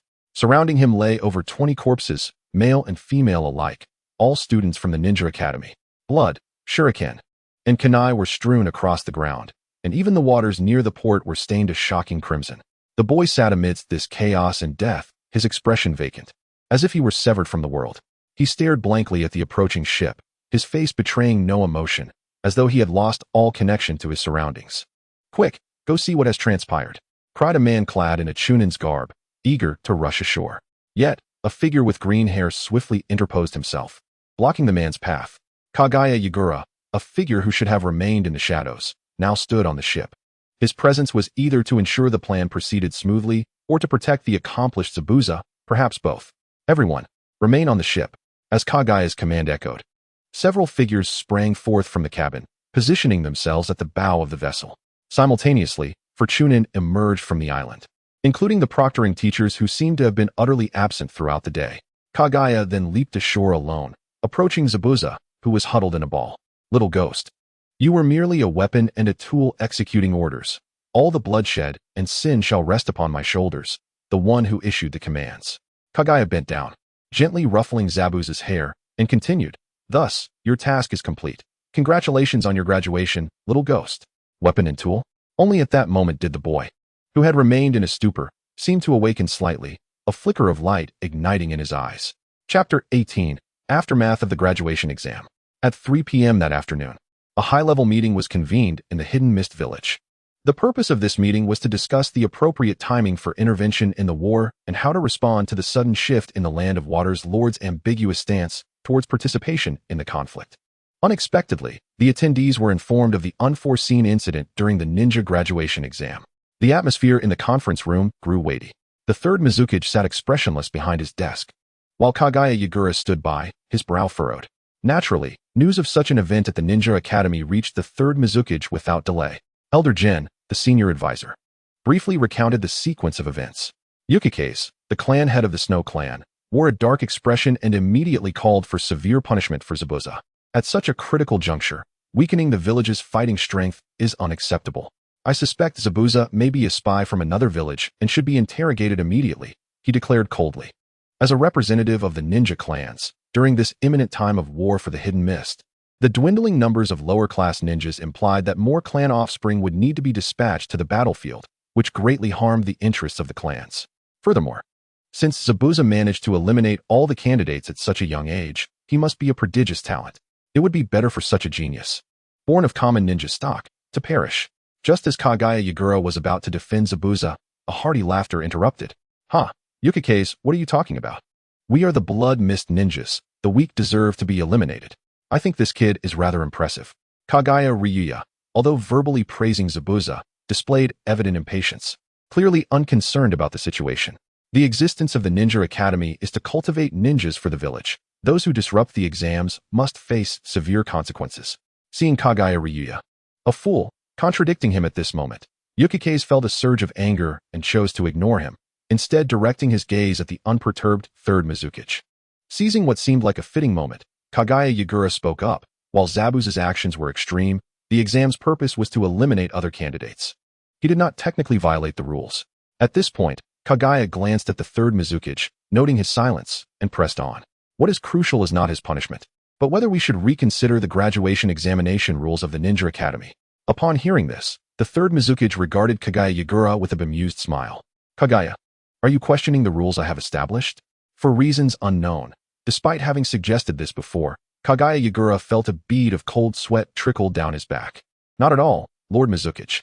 It's just that with the impending war, I believe a battlefield would be a more effective crucible for the students than letting them die at the hands of their comrades. As he spoke, Kagaya Yagura's gaze grew resolute, lifting his chin to meet the third Mizukage's stare. Moreover, if such rules are not amended, similar incidents may recur. At that moment, the third Mizukage's features, slightly aged, sharpened with intensity. Is that so? Such occurrences may happen again. The high-ranking officials of the Hidden Mist sensed that the matter was more complex than it appeared and fell silent. Just as Kagaya Yagura felt the oppressive weight of the third Mizukage's scrutiny, the latter rose slowly, casting his gaze over the assembly, and calmly stated, "The supervising teacher for this exam has grossly failed in his duties and will be reassigned to the Intelligence Department to investigate matters in the Land of Fire. Suigetsu, you shall oversee this." Understood, Suigetsu replied promptly. The graduation examination rules of the Ninja Academy contain flaws and will be temporarily suspended. Zoda, it falls upon you to devise a new assessment plan, which will subsequently be submitted to Elder Jin for review. The Zoda mentioned was Zoda Seru, the current vice principal of the Ninja Academy. However, as the third Mizukage merely held a ceremonial title as principal, the Academy's operations were primarily managed by him.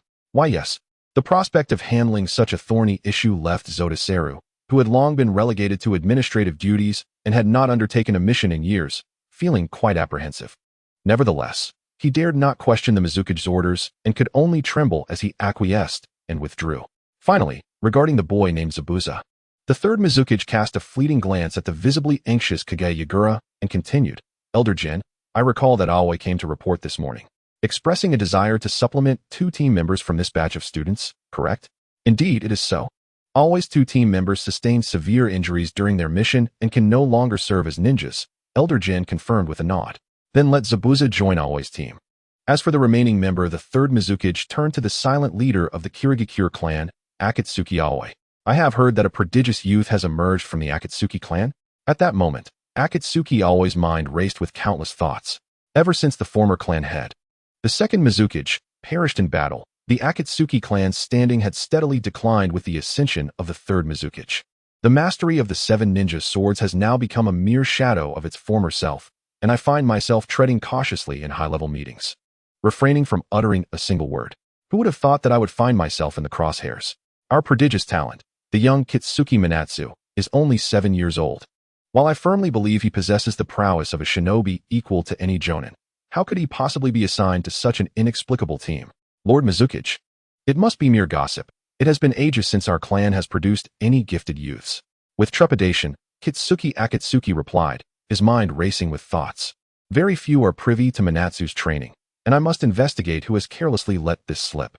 I do not wish for our family's prodigy to be exposed to the gaze of outsiders at such a tender age. Is that so? The third Mizukage seemed to speak offhandedly, not pursuing the matter any further. Lord Mizukage, Ao mentioned that there is a graduate from this year who, prior to the graduation exam, became a Jinin after participating in the selection for medical ninjas. Elder Jin seemed to share an unspoken understanding with the third Mizukage, only now mentioning another candidate. It appears to be a boy named Kawachihiro, and Ao hopes he might join our team if he has no other arrangements. A fortunate lad indeed, let it be him. The third Mizukage seemed disinterested in prolonging discussions regarding a few Jinin, thus solidifying the decision.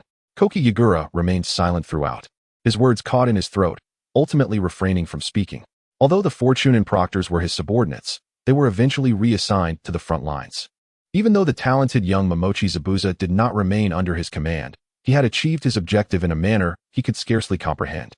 Koki Yagura cast a complex glance at the aging visage of the third Mizukage. Very well, Let us return to discussing when the Mist Village will engage in the conflict.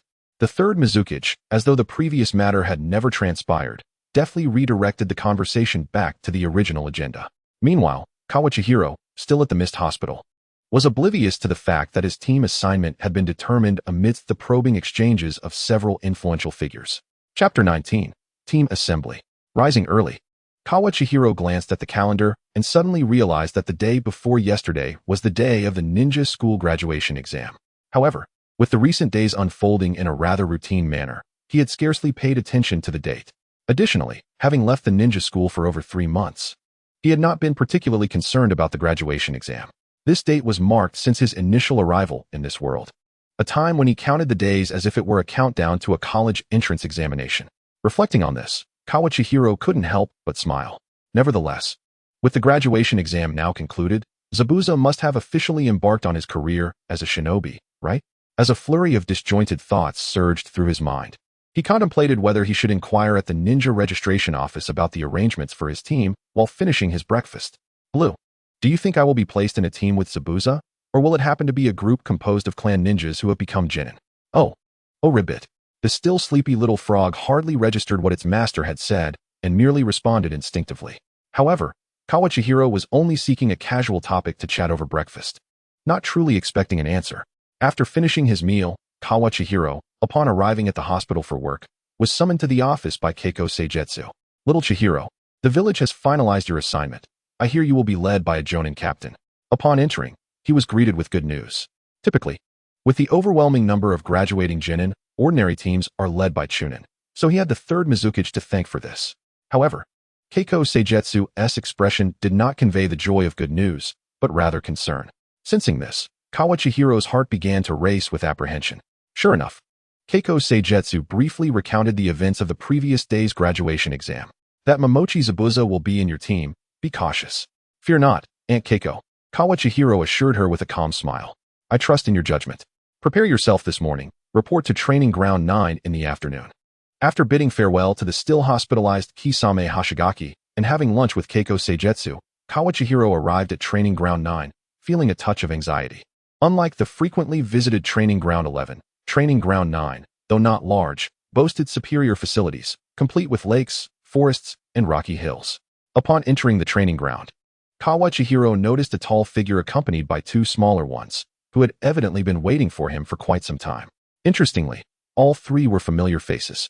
Apologies, Captain. I'm late. Kawachihiro addressed Ao, who had yet to receive the Byakugan transplant, his eyes still unclouded. Terumi Mei, standing nearby, displayed no signs of formality upon Kawachihiro's arrival. Instead, she pulled a face at him and gestured to the left. To the left, Zabuza wore an inscrutable expression. Perhaps it was more accurate to say that his lower face was obscured by bandages, rendering his visage unreadable, save for the coldness emanating from his eyes. At this moment, Momochi Zabuza was already inching closer to his future appearance. His forehead protector was worn askew, the band tied haphazardly down his right side. White bandages enveloped his neck and lower face. He wore an outfit reminiscent of his future style, a sleeveless short shirt. But instead of his signature sword, he wielded a rather ordinary short blade, perfectly suited to his current stature. Upon hearing Kawachihiro's greeting, Ao did not express displeasure but rather replied gently, You are not late. This morning, Mei and I brought Zabuza to complete his ninja registration, so we came over together. Now that everyone is here, we should introduce ourselves since we will be executing missions together, Ao suggested, clapping his hands to gather their attention. With all eyes upon him, Ao took the initiative to introduce himself. I am Ao, your Jonin leader. I specialize in water release, wind release, and sensory ninjutsu, and I have little patience for those who disregard rules. After glancing at the trio, who seemed indifferent and unwilling to speak, Ao sensed that leading this team might prove to be a challenge. Young and unable to bear the awkward silence, Ao frequently cast sidelong glances at Terumi Mei. Yet, Mei was entirely focused on Kawachihiro and Zabuza, oblivious to her captain's discomfort. Observing Ao's growing impatience, Kawachihiro, who had intended to wait for Mei, ultimately decided to break the silence. I am Kawachihiro, skilled in water release and medical ninjutsu. I enjoy the feeling of personal growth and detest all forms of danger. My dream is to live a long and happy life. What a ridiculous dream. No matter how many times I hear it, I cannot accept it. Terumi Mei interjected. unable to contain herself after previously ignoring Ao's awkwardness. Following her teasing of Kawa Chihiro, perhaps to validate her earlier comment, Mei proceeded with her own introduction. I am Terumi Mei, a year older than both of you and a seasoned genin for a year. She paused briefly, but seeing no reaction from Kawa Chihiro or Zabuza, she continued. I specialize in water release and earth release. I prefer not to disclose my hobbies, and my dream is to become the Mizukage. As she looked up at her, Kawa Chihiro raised his thumb in approval. Finally, under the unified gaze of the other three, Zabuza could no longer maintain his stoicism and spoke up. I am Momochi Zabuza, skilled in taijutsu, swordsmanship, and water release. However, it seems that Zabuza's assertion is somewhat forced. He himself is unsure whether his ability to utilize the Water Dragon Bullet, a B-rank ninjutsu, truly qualifies him as proficient in water release. Goodness. An entire four-person team composed solely of water release ninjas. It appears that apart from the protagonist's village of Konoha, the other villages are indeed mono-elemental. Jiangchuan Tachibana silently ridiculed in his mind. Nevertheless, Terumi may mention her expertise in both water and earth release. Has she yet to unlock her own Kekkai Genkai? To potentially become the first wielder of a Kekkai Genkai, or even a dual Kekkai Genkai, one can only say she is deserving of the title genius. On the other side, noticing that Zabuza had fallen silent after saying so little, Ao could only press further. What about your dreams? To change this village, Zabuza replied, his gaze seemingly lost in thought. The others present picked up on this nuance, yet none dared to delve deeper into the topic. As the team leader, Ao contemplated for a moment before speaking.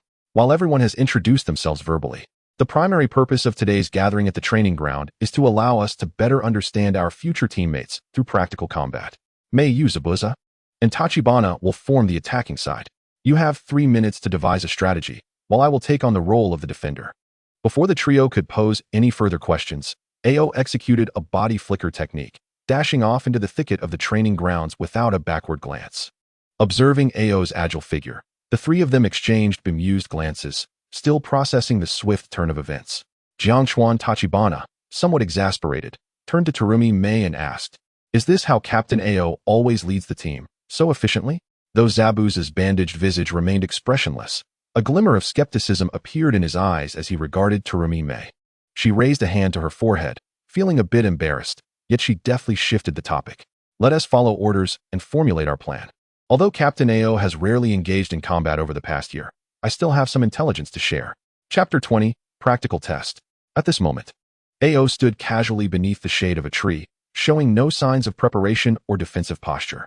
After all, as a jonin, it would be rather disrespectful to regard 3 genin as a significant threat necessitating heightened vigilance. As Ao idly pondered how the trio might initiate their assault, a thick fog silently enveloped the small woodland area. A mist technique to obscure perception? That's a commendable tactic. Still, Ao made no move, a slight smirk playing at the corners of his mouth. It seems these little ones may be underestimating me. As a jonin from the village hidden in the mist, Ao was no stranger to combat, shrouded in fog. Once the mist fully enveloped the area, suddenly, a dozen shuriken flew silently from both sides of Ao. Unlike kunai or shuriken, the smaller size of sunbon typically resulted in less wind resistance during flight, making them ideal for silent attacks, a fitting accompaniment to the mist technique. However, their lethality paled in comparison to that of kunai or shuriken. Ao casually pulled out a kunai, his index finger slipping through the ring on the handle. With a few fluid motions, he deflected all incoming sunbon without shifting his stance. Immediately following the sunbon, 2 figures surged from the forest, Terumi Mei and Jiangchuan Tachibana, each wielding kunai as they charged towards the stationary Ao from opposite sides. Their training together had fostered a remarkable synergy. As they neared Ao, Mei gracefully leaped, aiming her kunai at his face, while Tachibana maintained a low stance, intending to target Ao's ankles. Yet even though Ao was not a taijutsu specialist, such an assault posed no threat to him. With a lightning-fast flick of his left foot, Ao landed a precise kick to Tachibana's chin while simultaneously grasping Mei's wrist that held the kunai. With a powerful pivot, he hurled Mei towards Tachibana, who was airborne from the earlier kick. However, when Mei landed heavily atop Tachibana, a loud splash echoed as they both transformed into a shower of water. A water clone. Quite clever. Since the water clone served as a feint, the assault was far from over. At that moment, Mei's true form appeared behind Ao, hands already forming seals as she swiftly crouched, palms striking the ground. Earth release, shattering earth palm. With a commanding shout, The earth beneath her hands fractured rapidly, spreading like a spider's web towards Ao's feet. The ground trembled violently as the fissures expanded, sending large chunks of earth tumbling upward to form a wave of soil. Ao, no longer able to remain composed, concentrated his chakra in his feet and leaped into the air, intending to escape the range of the earth release technique. Of course, he was aware that being airborne left him vulnerable, presenting the best opportunity for his students to strike. As expected, a thick torrent of water surged from the mist, hurtling towards him at high speed. Observing the velocity and thickness of the water, Ao realized that being struck would not be a pleasant experience. Fortunately, he had prepared in advance. As he jumped, he quickly formed hand seals and brought his palms together. Wind release, vacuum palm. A simple C-rank ninjutsu conjured a fierce gust, effortlessly dispersing the incoming water column. Not bad teamwork, but before Ao could finish his praise, just as he was about to land, Jiangchuan Tachibana, perched atop Ao's shoulder in the form of a small frog, leaped from the tree's canopy, brandishing a dagger as he lunged at Ao. In midair, Ao had no choice but to twist his body and deliver a sidekick, sending the ambushing Tachibana flying. However, both Tachibana propelled to the ground, and the little frog in the air erupted in a puff of smoke. The airborne frog was, in fact, Tachibana's transformation technique. As the transformation was undone, Tachibana brandished a rapidly spinning shuriken made of clear water. Take this, water shuriken. Despite exclaiming water shuriken, Tachibana showed no intention of throwing it, opting instead to press it directly against Ao. Ao, now exasperated, had no time to employ a ninjutsu in such a dire moment and raised his hand to strike Tachibana's wrist. The water shuriken grazed Ao's hair, whistling through the air as it flew into the woods. Wait, the dagger. Realizing that Tachibana's true form was right before him, Ao recalled the figure he had kicked away, wielding the dagger. Before he could contemplate further, Tachibana gleefully seized Ao's wrist.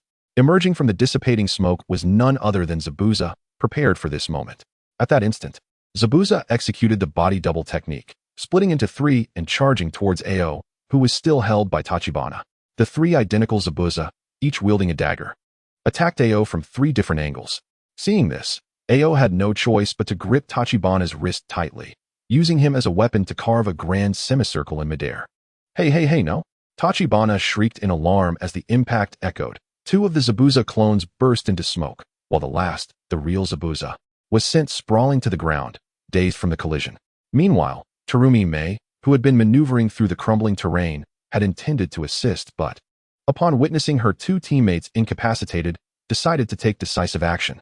She formed hand seals and unleashed her ninjutsu. Water release, water surge wave.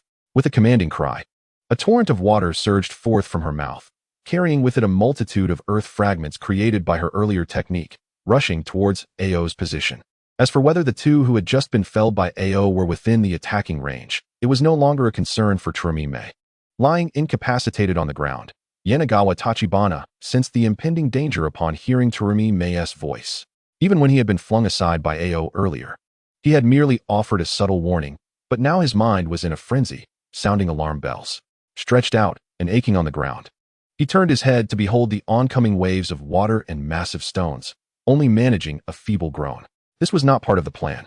As the turbulent waters gradually receded, the training ground small grove lay in disarray.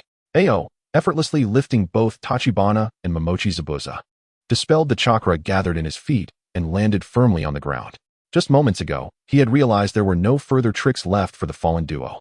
Feeling somewhat overwhelmed by the relentless onslaught, Ao decisively scooped them up, leaping onto the waves created by the water surge, narrowly evading Terumi Mei's final ambush unscathed. Once on solid ground, he casually set down the two he had been carrying. However, their expressions were entirely different.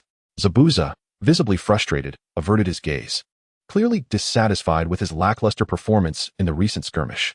The prior plan had been that if the ambush failed, Terumi Mei would engage in close combat alongside Tachibana to hold off Ao, while she sought an opportunity to unleash the water release, water dragon bullet technique for a decisive blow. Who would have imagined that her ambush would fail, and she would be knocked down by Tachibana, almost getting swept away by Terumi Mei's water surge? In stark contrast to Zabuza, who was still simmering with irritation, Tachibana felt no shame in being bested by the Jonin, Ao. Instead, he looked at Terumi Mei, who was approaching with a hint of embarrassment and a playful tongue-out gesture, and remarked, "That last water surge of yours had a touch of the water-soil composite ninjutsu, quite impressive." Upon hearing this, Terumi May immediately shed her guilt, lifting her little head with a proud expression. Right? I just thought of that attack method when I saw you two falter. Hearing Terumi May admit her failed ambush only fueled Zabuza's irritation, but he had no grounds to retort. At this moment, Ao interjected, well, as a first team-up, your cooperation was commendable. Next, I'll treat everyone to a meal, and then we will review this battle. The trio exchanged glances and quickly followed Ao's lead, exiting the training grounds together. Throughout the ordeal, only the exceptional water gun technique had been unleashed by Ao, and as the waves receded, the small figure of Ao's partner, Blue, hopped out from the forest, only to see his master turning to leave. Blue's small head was now filled with great confusion. Chapter 21, C-Rank Mission. 3 days had passed since the reformation of Team Ao. During this time, apart from the occasional guidance, Ao had only taken the 3 youngsters on 4 simple D-Rank missions. Considerate of the newly minted genin, Tachibana, and Zabuza.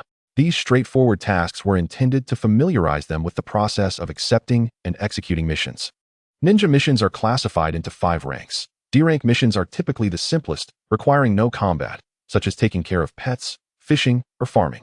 C-Rank missions are slightly more challenging, indicating that injuries may occur during execution, though they generally involve ordinary people, such as capturing feral beasts or eliminating mountain bandits. B-Rank missions carry increased danger, potentially involving confrontations with hostile ninjas, and require at least a Chunin rank to undertake, with tasks that may include assassinating ninjas or undercover espionage.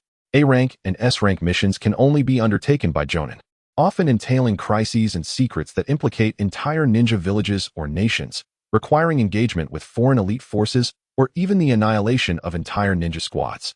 Despite being a Jonin, Ao's role as the leader of this newly formed team was primarily advisory, refraining from direct involvement in missions. Consequently, the team accepted missions based on the combat capabilities of the 3 genin, opting for D-Rank and C-Rank tasks. Ao was quite pleased to observe his students bustling about while Terumi May, a seasoned graduate, guided them, allowing him to leisurely reap the rewards. However, unlike Konohagakure, D-Rank missions were not prioritized in Kirigakure. Additionally, due to recent preparations for war, such tasks had become even scarcer. Therefore, Ao had agreed to take on a C-Rank mission today to allow everyone to hone their skills. Tachibana felt quite pleased about this, as it aligned with his earlier speculation. The formal missions issued by the ninja village were indeed acknowledged by the system. From the 4 D-Rank missions over the past 2 days, he had earned 5 gold coins for each, providing him with a new avenue for acquiring currency aside from daily tasks and achievements. Today, he was keen to discover the gold coin rewards associated with C-Rank missions. After some deliberation, the 4 of them exited the mission center. Upon leaving the Mizukage building, Terumi May still voiced her displeasure. Teacher Ao, did you deliberately choose a mission to rescue children kidnapped by pirates to make things difficult for us? It would have been better to select the previous one, capturing a pregnant shark for a noble of the land of water. Ao felt a bit embarrassed, but it was understandable why Terumi May would perceive the mission as unfavorable. This task was issued by villagers from a remote area along the border of the land of water. The low reward was one issue, but the villagers lacked any intelligence capabilities, meaning such missions typically only provided the most basic information, like the general vicinity of certain pirates. Moreover, pirates often spent prolonged periods at sea, making it exceedingly challenging to locate them in the vast ocean. With low rewards, long distances, and troublesome tasks, this could be considered one of the least cost-effective C-Rank missions. Unfortunately, due to the recent reduction in available missions for war preparation, the major clans had been frantically accepting tasks to sustain their members' expenses, making C-Rank and B-Rank missions particularly competitive. Tachibana had gleaned some understanding of this from conversations with Sakisaki Keiko and Kakashi Zabuza over the past 2 days, and he stepped in to help Ao explain. You're right. But this mission has its merits. Since it was just issued, the requester likely hasn't left the village yet, so we can gather more intelligence from them. Seeing Tachibana advocate for him, Ao eagerly continued. However, I know Terumi May is merely voicing her complaints. She will still give her all during the mission. Meanwhile, Zabuza remained stoically silent, maintaining an expression of cool indifference. Oh, no, rather a cool and composed demeanor. The trio arrived at the inn where the mission requester was staying. To their surprise, they found that even though Kirigakure was one of the 5 great ninja villages, it could still boast such a rudimentary inn. The black signboard above the entrance, with the word in barely discernible beneath layers of grime, made it hard to tell it was a lodging establishment. Observing the inn's entrance, partially covered in vines, the The four exchanged glances before reluctantly pushing the door open. In an effort to train his students, AO typically opted to merely observe during such straightforward missions. Hello, we are looking for Hugo, Terumi May, as the senior member confidently stepped forward to inquire. The elderly woman at the front desk said nothing, merely raised her chin, gesturing towards a young man sitting in a corner of the lobby, lost in thought. The young man, bearing the weary features characteristic of coastal fishermen, wore simple clothing, short sleeves and long pants, marked with many salt stains from dried seawater. His skin was dark and rough from exposure to the elements, and years of fishing and rowing had left his arms and shoulders notably muscular. It appears that the weight of recent worries has taken a toll, resulting in insufficient nourishment and rest, leaving the individual looking haggard and frail. Jiang Chuanju instinctively analyzed the figure in the corner, confirming that this person was indeed the one who had issued the task. The trio hastily approached him. Although Kagame's voice had not been particularly subdued at the front desk, it was evident that, given the man's mental state, he had not registered the earlier commotion. It was only when the three of them drew near that the middle-aged man lifted his gaze towards them. May I inquire what brings you, esteemed ninjas? Given their unmistakable ninja attire adorned with the Mist Village headbands, Mr. Hugo naturally did not perceive them as mere children, and a hint of respect was evident in his tone. Kagame, true to her forthright nature, introduced the trio without hesitation, explaining that they had come to glean further details. The man, with a sorrowful countenance, began to recount his tale in hushed tones. Our village is an ordinary one situated near the border of the land of water, subsisting on fishing. Though our lives are modest, we find great happiness in our simplicity. Jiang Chuanju, sensing the man was inclined to elaborate extensively, felt compelled to interject. Get to the point. What valuable information do you possess? The sudden interruption took the fisherman momentarily aback. Kagame shot a reproachful glance at Jiang Chuanju, but refrained from voicing any objections. The man, regaining his composure, continued. The pirates who assaulted our village numbered around 30 to 40, and they came aboard a single ship. Not only were our belongings plundered, but 7 children were also abducted. The loss of wealth is inconsequential. Our only hope is that you, honorable ninjas, will rescue the children.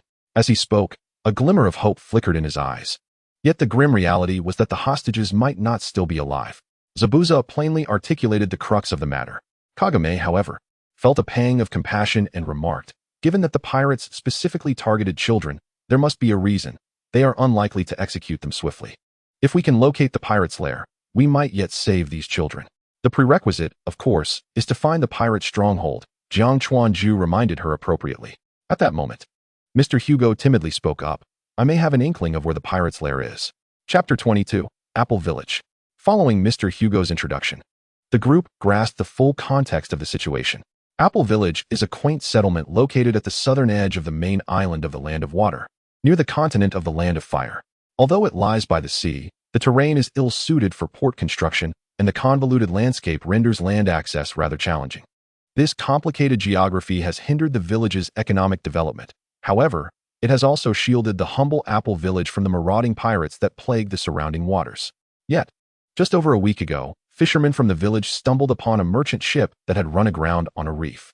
Out of goodwill, the villagers exerted themselves to rescue the vessel, mercifully finding there were no casualties aboard. Thus, the merchant ship remained in Apple Village for several days for repairs, during which the villagers learned that the merchant hailed from the land of crafts and dealt in weaponry. However, when the villagers inquired about the merchant's destination in the Land of Water, he was evasive, deflecting their questions, and they assumed he merely wished to protect his trade secrets. Choosing not to press further, eventually, with the villagers' assistance, the ship was repaired, and the merchant took his leave, expressing gratitude by bestowing some wealth and a few weapons upon them. Yet, due to the village's lack of precise geographical markings on maps, coupled with the villagers' limited knowledge of navigation, the merchant had inquired in detail about the surrounding waters before departing. That merchant specifically asked about the islands to the east and described certain characteristics of one of them. Only one elderly fisherman claimed to have seen that island from a distance, Hugo emphasized. Later, the village chief remarked that the nearest port from the land of river to the land of water was indeed to the west of our village, which is why we seldom receive visitors. Thus, the merchant departed toward the eastern island, did he not? Jiang Chuanju ventured a guess. Yes. The village chief surmised that this merchant was likely not engaged in legitimate business. Hugo confirmed Jiang Chuanju's conjecture. Shortly after the merchant's departure, pirates attacked our village. Only those who had ventured out to fish and the elderly, women, and children hiding in the mountains escaped unscathed.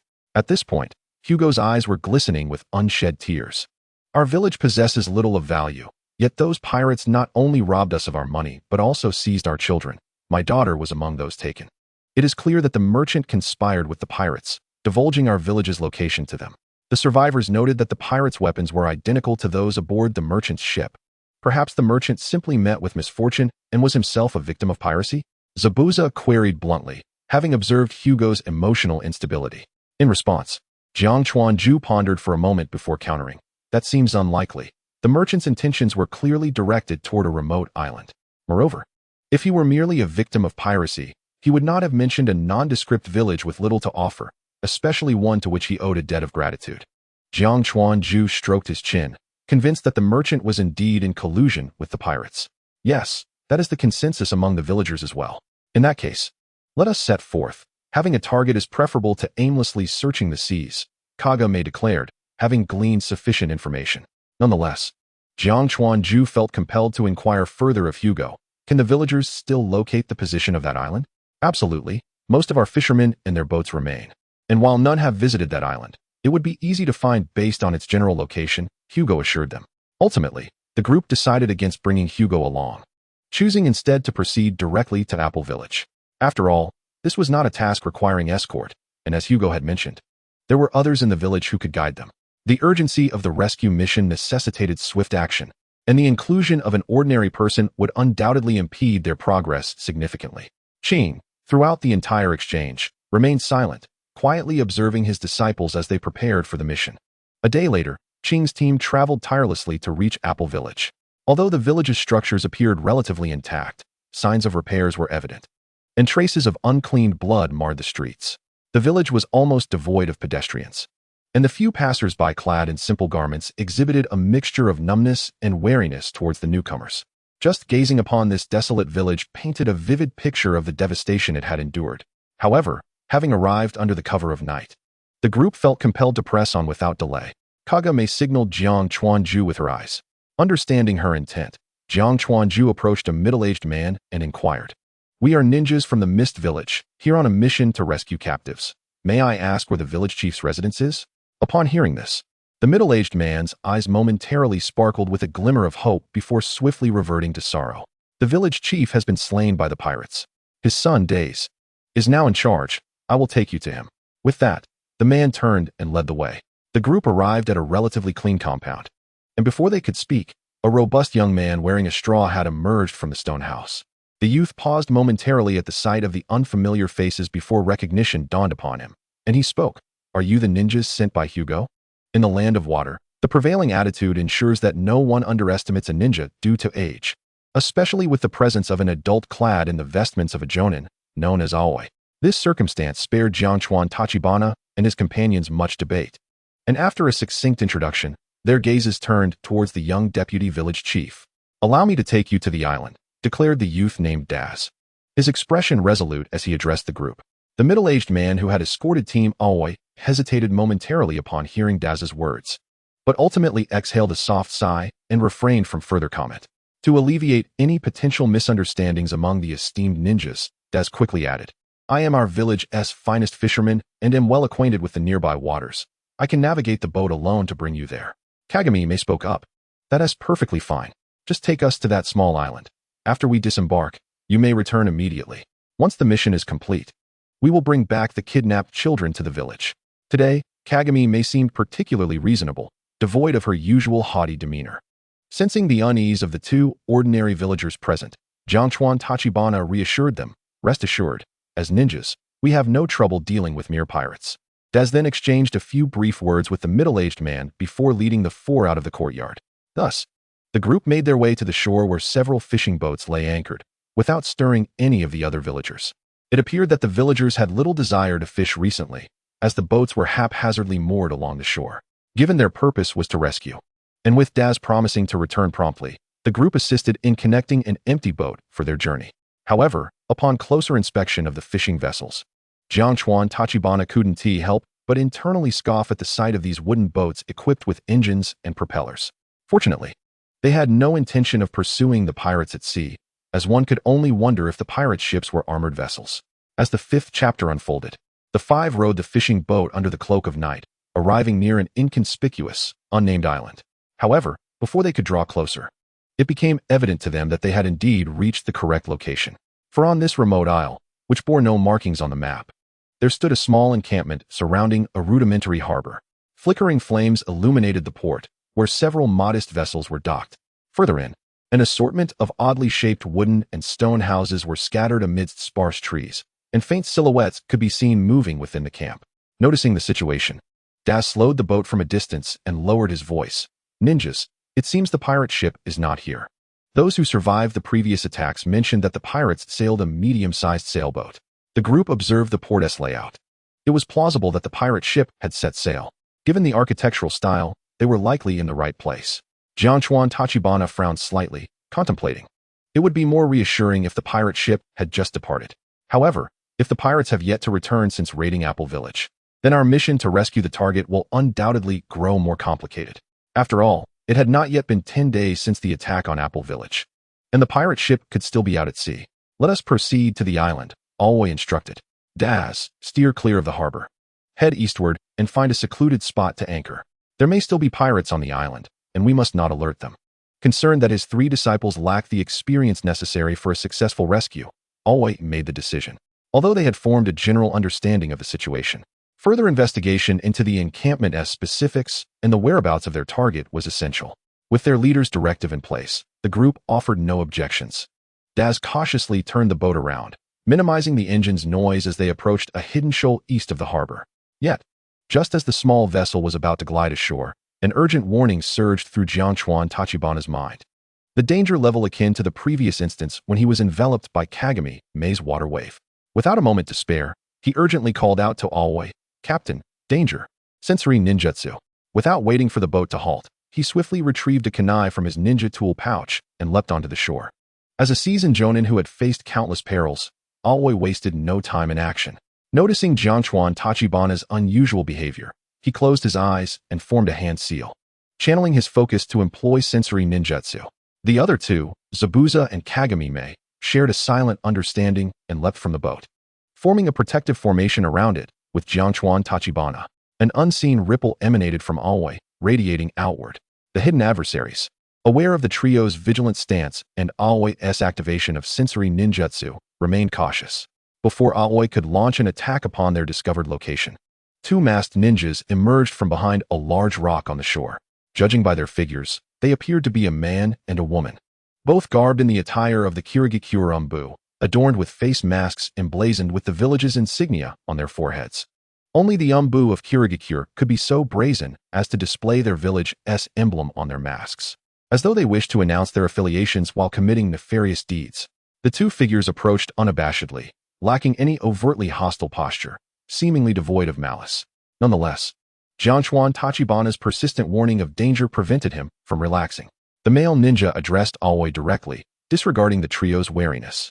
"Jonin Alway, we are on an Umbu mission to locate a group of missing persons from the land of water, and we do not wish to engage in conflict with you." Recognizing their Umbu garb and the mention of Alway's identity, the group lowered their weapons slightly, though they remained poised for Alway's command. After a moment of contemplation, Alway explained their situation. "We are on a C-rank mission and mean no offense. Our actions will not interfere with your objectives." After all, harmony was not the prevailing sentiment within Kirigakure, and Alway preferred to avoid conflict with fellow Umbu members during their mission. The 2 Umbu members, seeming uninterested in lingering, offered no response to Alway's explanation. They merely scrutinized the group briefly before turning silently and disappearing swiftly towards the island's rear. Upon witnessing their departure, everyone exhaled a collective sigh of relief and sheathed their weapons. The trio awaited Alway's next command. However, he stood motionless, lost in thought. "Alway-sensei." Kagami Mei approached him, calling out softly. Roused from his contemplation, Alway's expression turned grave as he addressed the group. Those 2 were suspicious. Umbu do not casually disclose the details of their missions. Moreover, I sensed that the woman was a jonin, yet it was the man, a chunin, who spoke. Upon hearing Alway's concerns, Jiangchuan Tachibana, recalling the earlier sense of impending danger, began to speculate. "The number of female jonin in the village is quite limited. Perhaps the jonin is someone you know." And she refrained from speaking to avoid revealing her identity? Imposters masquerading as Umbu? Kagami, Mei, and Zabuza exclaimed in surprise.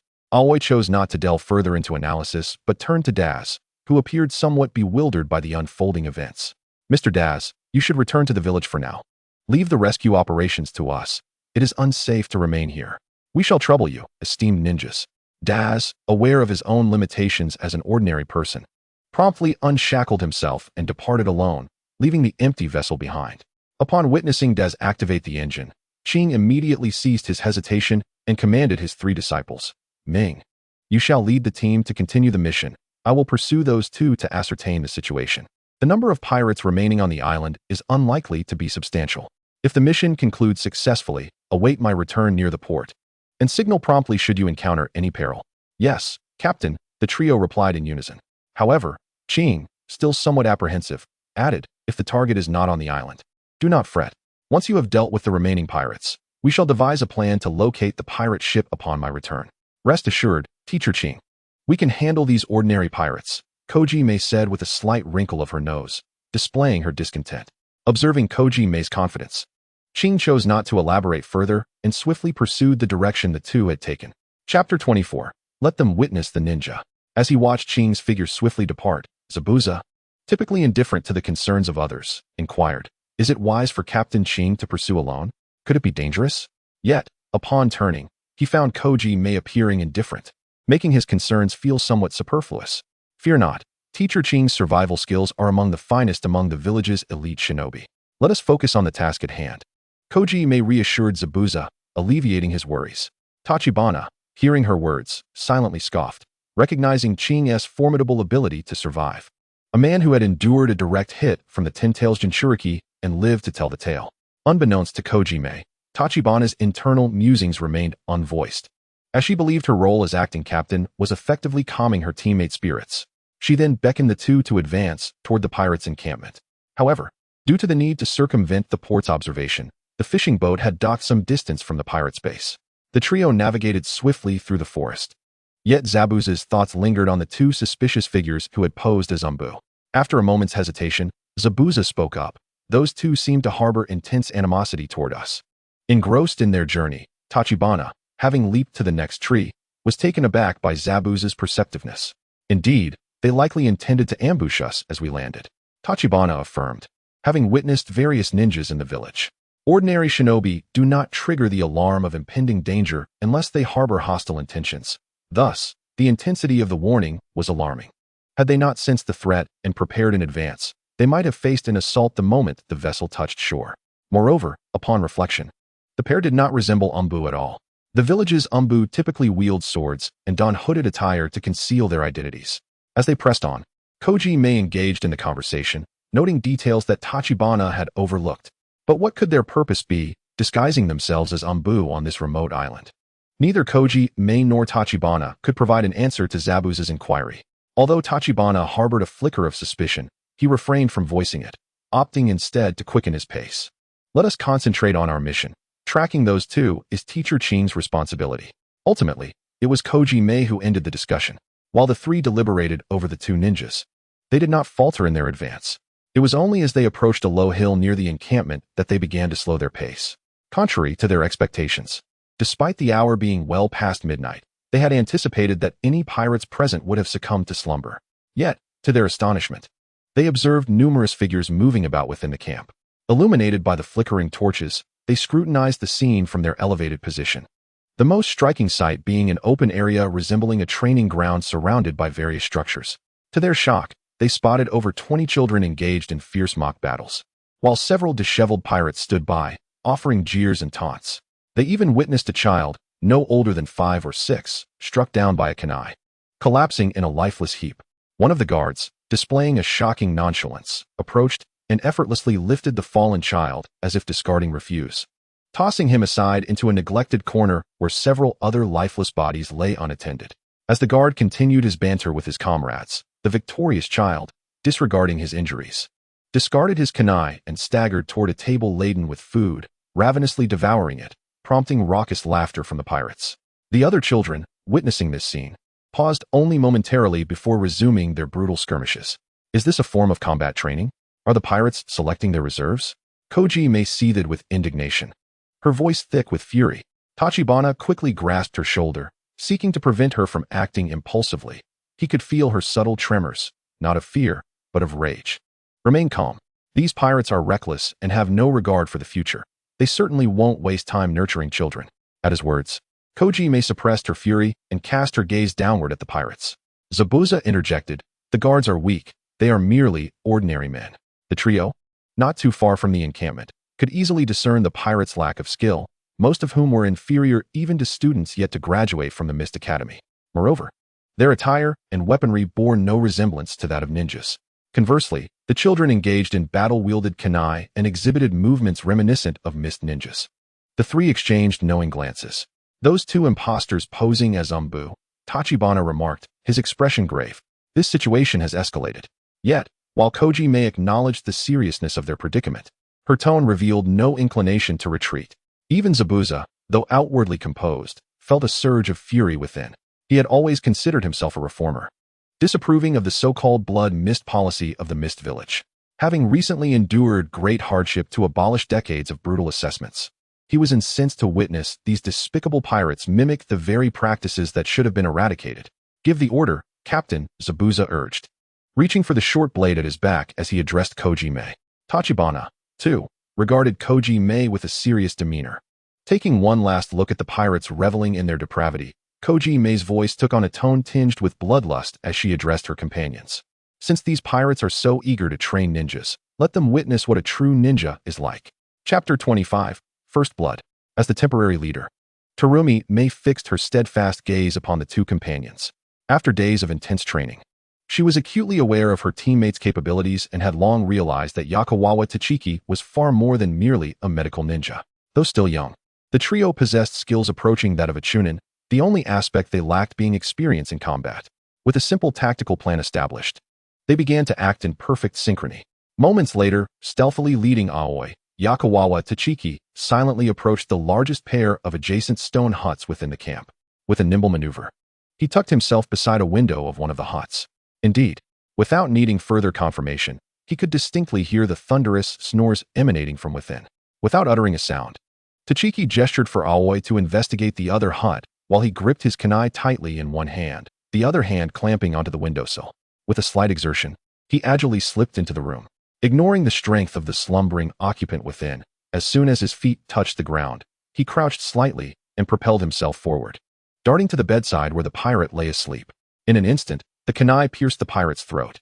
With a soft squelch, the pirate struggled briefly, spilling a small amount of blood before succumbing to silence. From the moment he entered to the instant he dispatched the pirate, Tachiki had not indulged in excessive contemplation. He merely followed the steps taught in Ninja Academy, effortlessly ending the pirate's life. Life truly is fragile. Ding. First enemy kill achieved. Unlocking the achievement. First blood.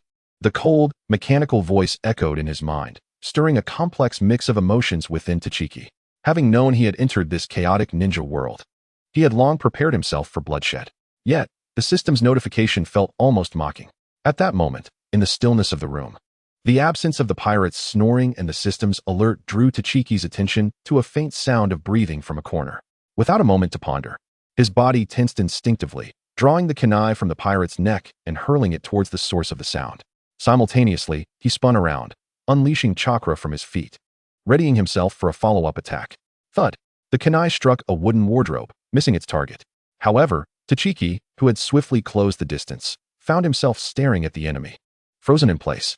The reason the kunai had not struck its mark was not due to error, but because the figure before him was a small child, seemingly no older than 4 or 5, tethered to the ground by iron chains. This dirt-streaked child, whose gender was indiscernible, appeared emaciated, with hollow eyes that spoke of profound despair.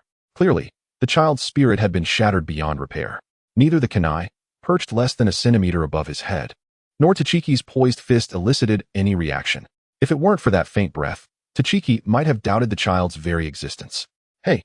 Aoi's quiet voice by the window snapped Tachiki back to reality. "Rest for a bit. When you wake, you'll be free." There was no time for mourning. With a gentle strike, he rendered the child unconscious and turned to leave the room with Aoi. Grateful to the child, he felt that the burden of his first kill had vanished entirely. After swiftly searching several more rooms, he found no other pirates at rest. The fog within the camp thickened, prompting Tachiki to abandon the search for additional rooms. Had Zabuza completed his task? Previously, Terumi may had assigned Tachiki to investigate the two notably superior huts for any high-ranking pirates and decide whether to launch a surprise attack or raise an alarm. However, as the occupants were sound asleep, Tachiki opted for a direct kill. Zabuza, on the other hand, had proceeded to the port to eliminate the pirates guarding the vessels, utilizing the sea to perform a wide-ranging mist concealment technique. At this moment, both tasks had been accomplished, and Tachiki stealthily approached the most crucial training ground. He could already hear the cacophony of the pirates' shouts and curses. What the hell is this weather? Is the fog usually this thick? Enough complaining. With this fog, those brats 1T have to train, and we can rest early. What the hell? If those old bastards come to check and our passing rate is insufficient, will you take the blame? Shut up, all of you. Stop what you're doing. Get back in your cages. Though the thick fog had successfully separated the pirates and the children, Tachiki did not act immediately.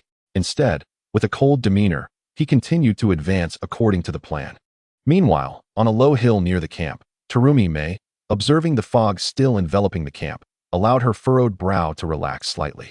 The absence of any signals from the camp indicated that her two teammates were making progress. However, unaware of the silence below, she did not know that the pirates had ceased their brutal treatment of the children due to the fog. After all, when the three had devised their strategy, they had still considered it from a ninja's perspective. Following the plan, Terumi formed hand seals to execute her ninjutsu. Earth release, crumbling earth palm. Instantly, a portion of the mountainside crumbled, rumbling down toward the camp below. Naturally, to avoid harming the children, the landslide was designed solely to create noise and divert the pirates' attention. Consuming minimal chakra, the shattered earth had yet to reach the edge of the camp when it halted its advance. What the hell was that noise? It can't be a landslide, can it? Someone go check it out. And hurry up and get those brats back in their cages. At that moment, below, Tachiki and Zabuza, finally receiving the signal to attack, immediately launched an assault on all nearby pirates. Although the mist obscured their view of the distance, most pirates instinctively turned towards the source of the thunderous sound. The two silently dispatched a significant number of pirates, though they were eventually discovered. Enemy attack. Be careful. Only then did the remaining dozen or so pirates realize their camp was under siege, hastening toward the source of the noise. Fortunately, by this time, Tachiki and Zabuza had already eliminated all the pirates closest to the children. With no concerns remaining, Tachiki sensed that the remaining pirates seemed to be converging on their position, rather than retreating into the mist. Standing firm, he suddenly broke into a grin. With such coordination, I shall not be polite. Chapter 26. Successful Rescue. Observing the pirates approach in such an orderly manner, Tachiki finally allowed a smile to break through, albeit one that might appear somewhat sinister to any onlookers. Remaining stationary, he rapidly formed hand seals. Water release, water shuriken. With a forceful stamp of his foot on a puddle, an explosion of water erupted around him. As the hand seals were completed, the splashes of water began to coalesce into 20 or so water shurikens, slightly larger than standard shurikens, spinning rapidly in the air. Tachikawa Tsubaki clasped her hands together, and in an instant, a flurry of shuriken, accompanied by splashes of water, sliced through the air, spiraling toward the encroaching pirates. The sound of metal puncturing flesh echoed continuously. Faced with such a widespread ninjutsu assault, the few pirates at the forefront were struck by multiple shuriken and collapsed, lifeless. Those trailing behind were also not spared, as the rapidly spinning blades inflicted numerous lacerations upon them. Witnessing such results, Tachikawa Tsubaki felt a sense of satisfaction with her newly devised method of utilizing the flying shuriken. Previously, she favored a single shuriken due to its easier maneuverability and greater lethality, constantly channeling more chakra into it. However, thanks to her recent advancements in medical ninjutsu, her chakra control had improved, thus allowing her to exploit the flying shuriken's potential for area attacks. Meanwhile, observing the battle nearing its conclusion, Zabuza Momochi, having dispelled the mist concealment technique, caught sight of Tachikawa Tsubaki exhibiting her formidable ninjutsu. He raised his hands, preparing to form seals for the water dragon bullet technique to reap the remaining foes. Yet, upon noticing the scant few pirates left, as well as the children not far off, he ultimately abandoned this notion, drawing his short blade and charging forward alongside the agile kid, Blue. The diminutive Blue swiftly employed the lightning flash technique, darting beneath the feet of several pirates in the blink of an eye. His form resembled a blue specter, only revealing his presence when he reached the pirates' feet. In that fleeting moment, he would extend his small hand to deliver a decisive strike to their shins. The sharp crack of breaking bones resounded as one pirate after another fell, clutching their shattered limbs in agony. Fortunately for them, had Zabuza rushed in first, they would have likely been denied even the chance to lament their fate. On another front, Terumi May hastened over after dispatching the pirates attempting to flee toward the landslide. She arrived just in time to witness Zabuza extracting his blade from the last standing pirate's chest. Is it over? She mused, slightly overestimating the combat prowess of these pirates. As Tachikawa Tsubaki knocked unconscious a pirate still moaning while clutching his broken leg, she replied to Terumi May. Upon hearing this, Terumi May did not contest, merely stepping forward to deliver a fierce kick, sending another injured pirate into unconsciousness. At this moment, Zabuza turned, gripping his short blade, seemingly prepared to end the life of the remaining pirate. Do not kill. Leave a few alive, Tachikawa Tsubaki interjected urgently. Zabuza cast a cold glance in her direction, neither speaking nor lowering his blade. A fleeting hint of purple chakra flickered around him. Surely, I must be imagining things? Noticing Zabuza's unusual demeanor, Tachikawa Tsubaki dismissed his gaze and continued to explain, we have yet to ascertain whether the child we are tasked with rescuing is in the camp. Perhaps the pirates have not returned after raiding Apple Village. And let us not forget those two Umbu. We may need their intelligence. Indeed, you speak truth, Terumi May concurred. Very well, Zabuza's gaze returned to normal, and he silently sheathed his blade. Although the trio had decided against executing all the pirates, it was evident they harbored no intentions of treating the captives with leniency. The pirates who were injured but not fatally, so were swiftly knocked unconscious, while those with more severe wounds were mercifully put out of their misery. As the trio dealt with the pirates, the captured children, realizing the battle had concluded, began to take notice. The suddenness of the skirmish had left most cages unlocked, and the fighting had prevented any from emerging. Now, some timidly peeked out, while others with more courage ventured forth. It is over. We have come to rescue you. Terumi May spoke gently, her tone especially soft upon seeing the older children, aged 7 or 8, and the younger ones, merely 4 or 5. Perhaps due to the trio's own youth, more children began to step out of their cages. One of the older children, summoning his courage, approached the three and asked, Are you ninjas? We are ninjas from the Hidden Mist Village, dispatched on a mission to rescue the children abducted by pirates. Although the mission was solely to liberate the 7 children from Apple Village, Tachikawa Tsubaki refrained from voicing such a dampening detail. Zabuza, growing somewhat impatient, directly inquired, Are any of you from Apple Village? I am from Apple Village, replied the youngest boy, startled by Zabuza's imposing presence. Are all 7 of you here? Terumi May pressed for clarification. A few from our village were just captured, but only one was taken away, the boy said, his expression tinged with sorrow.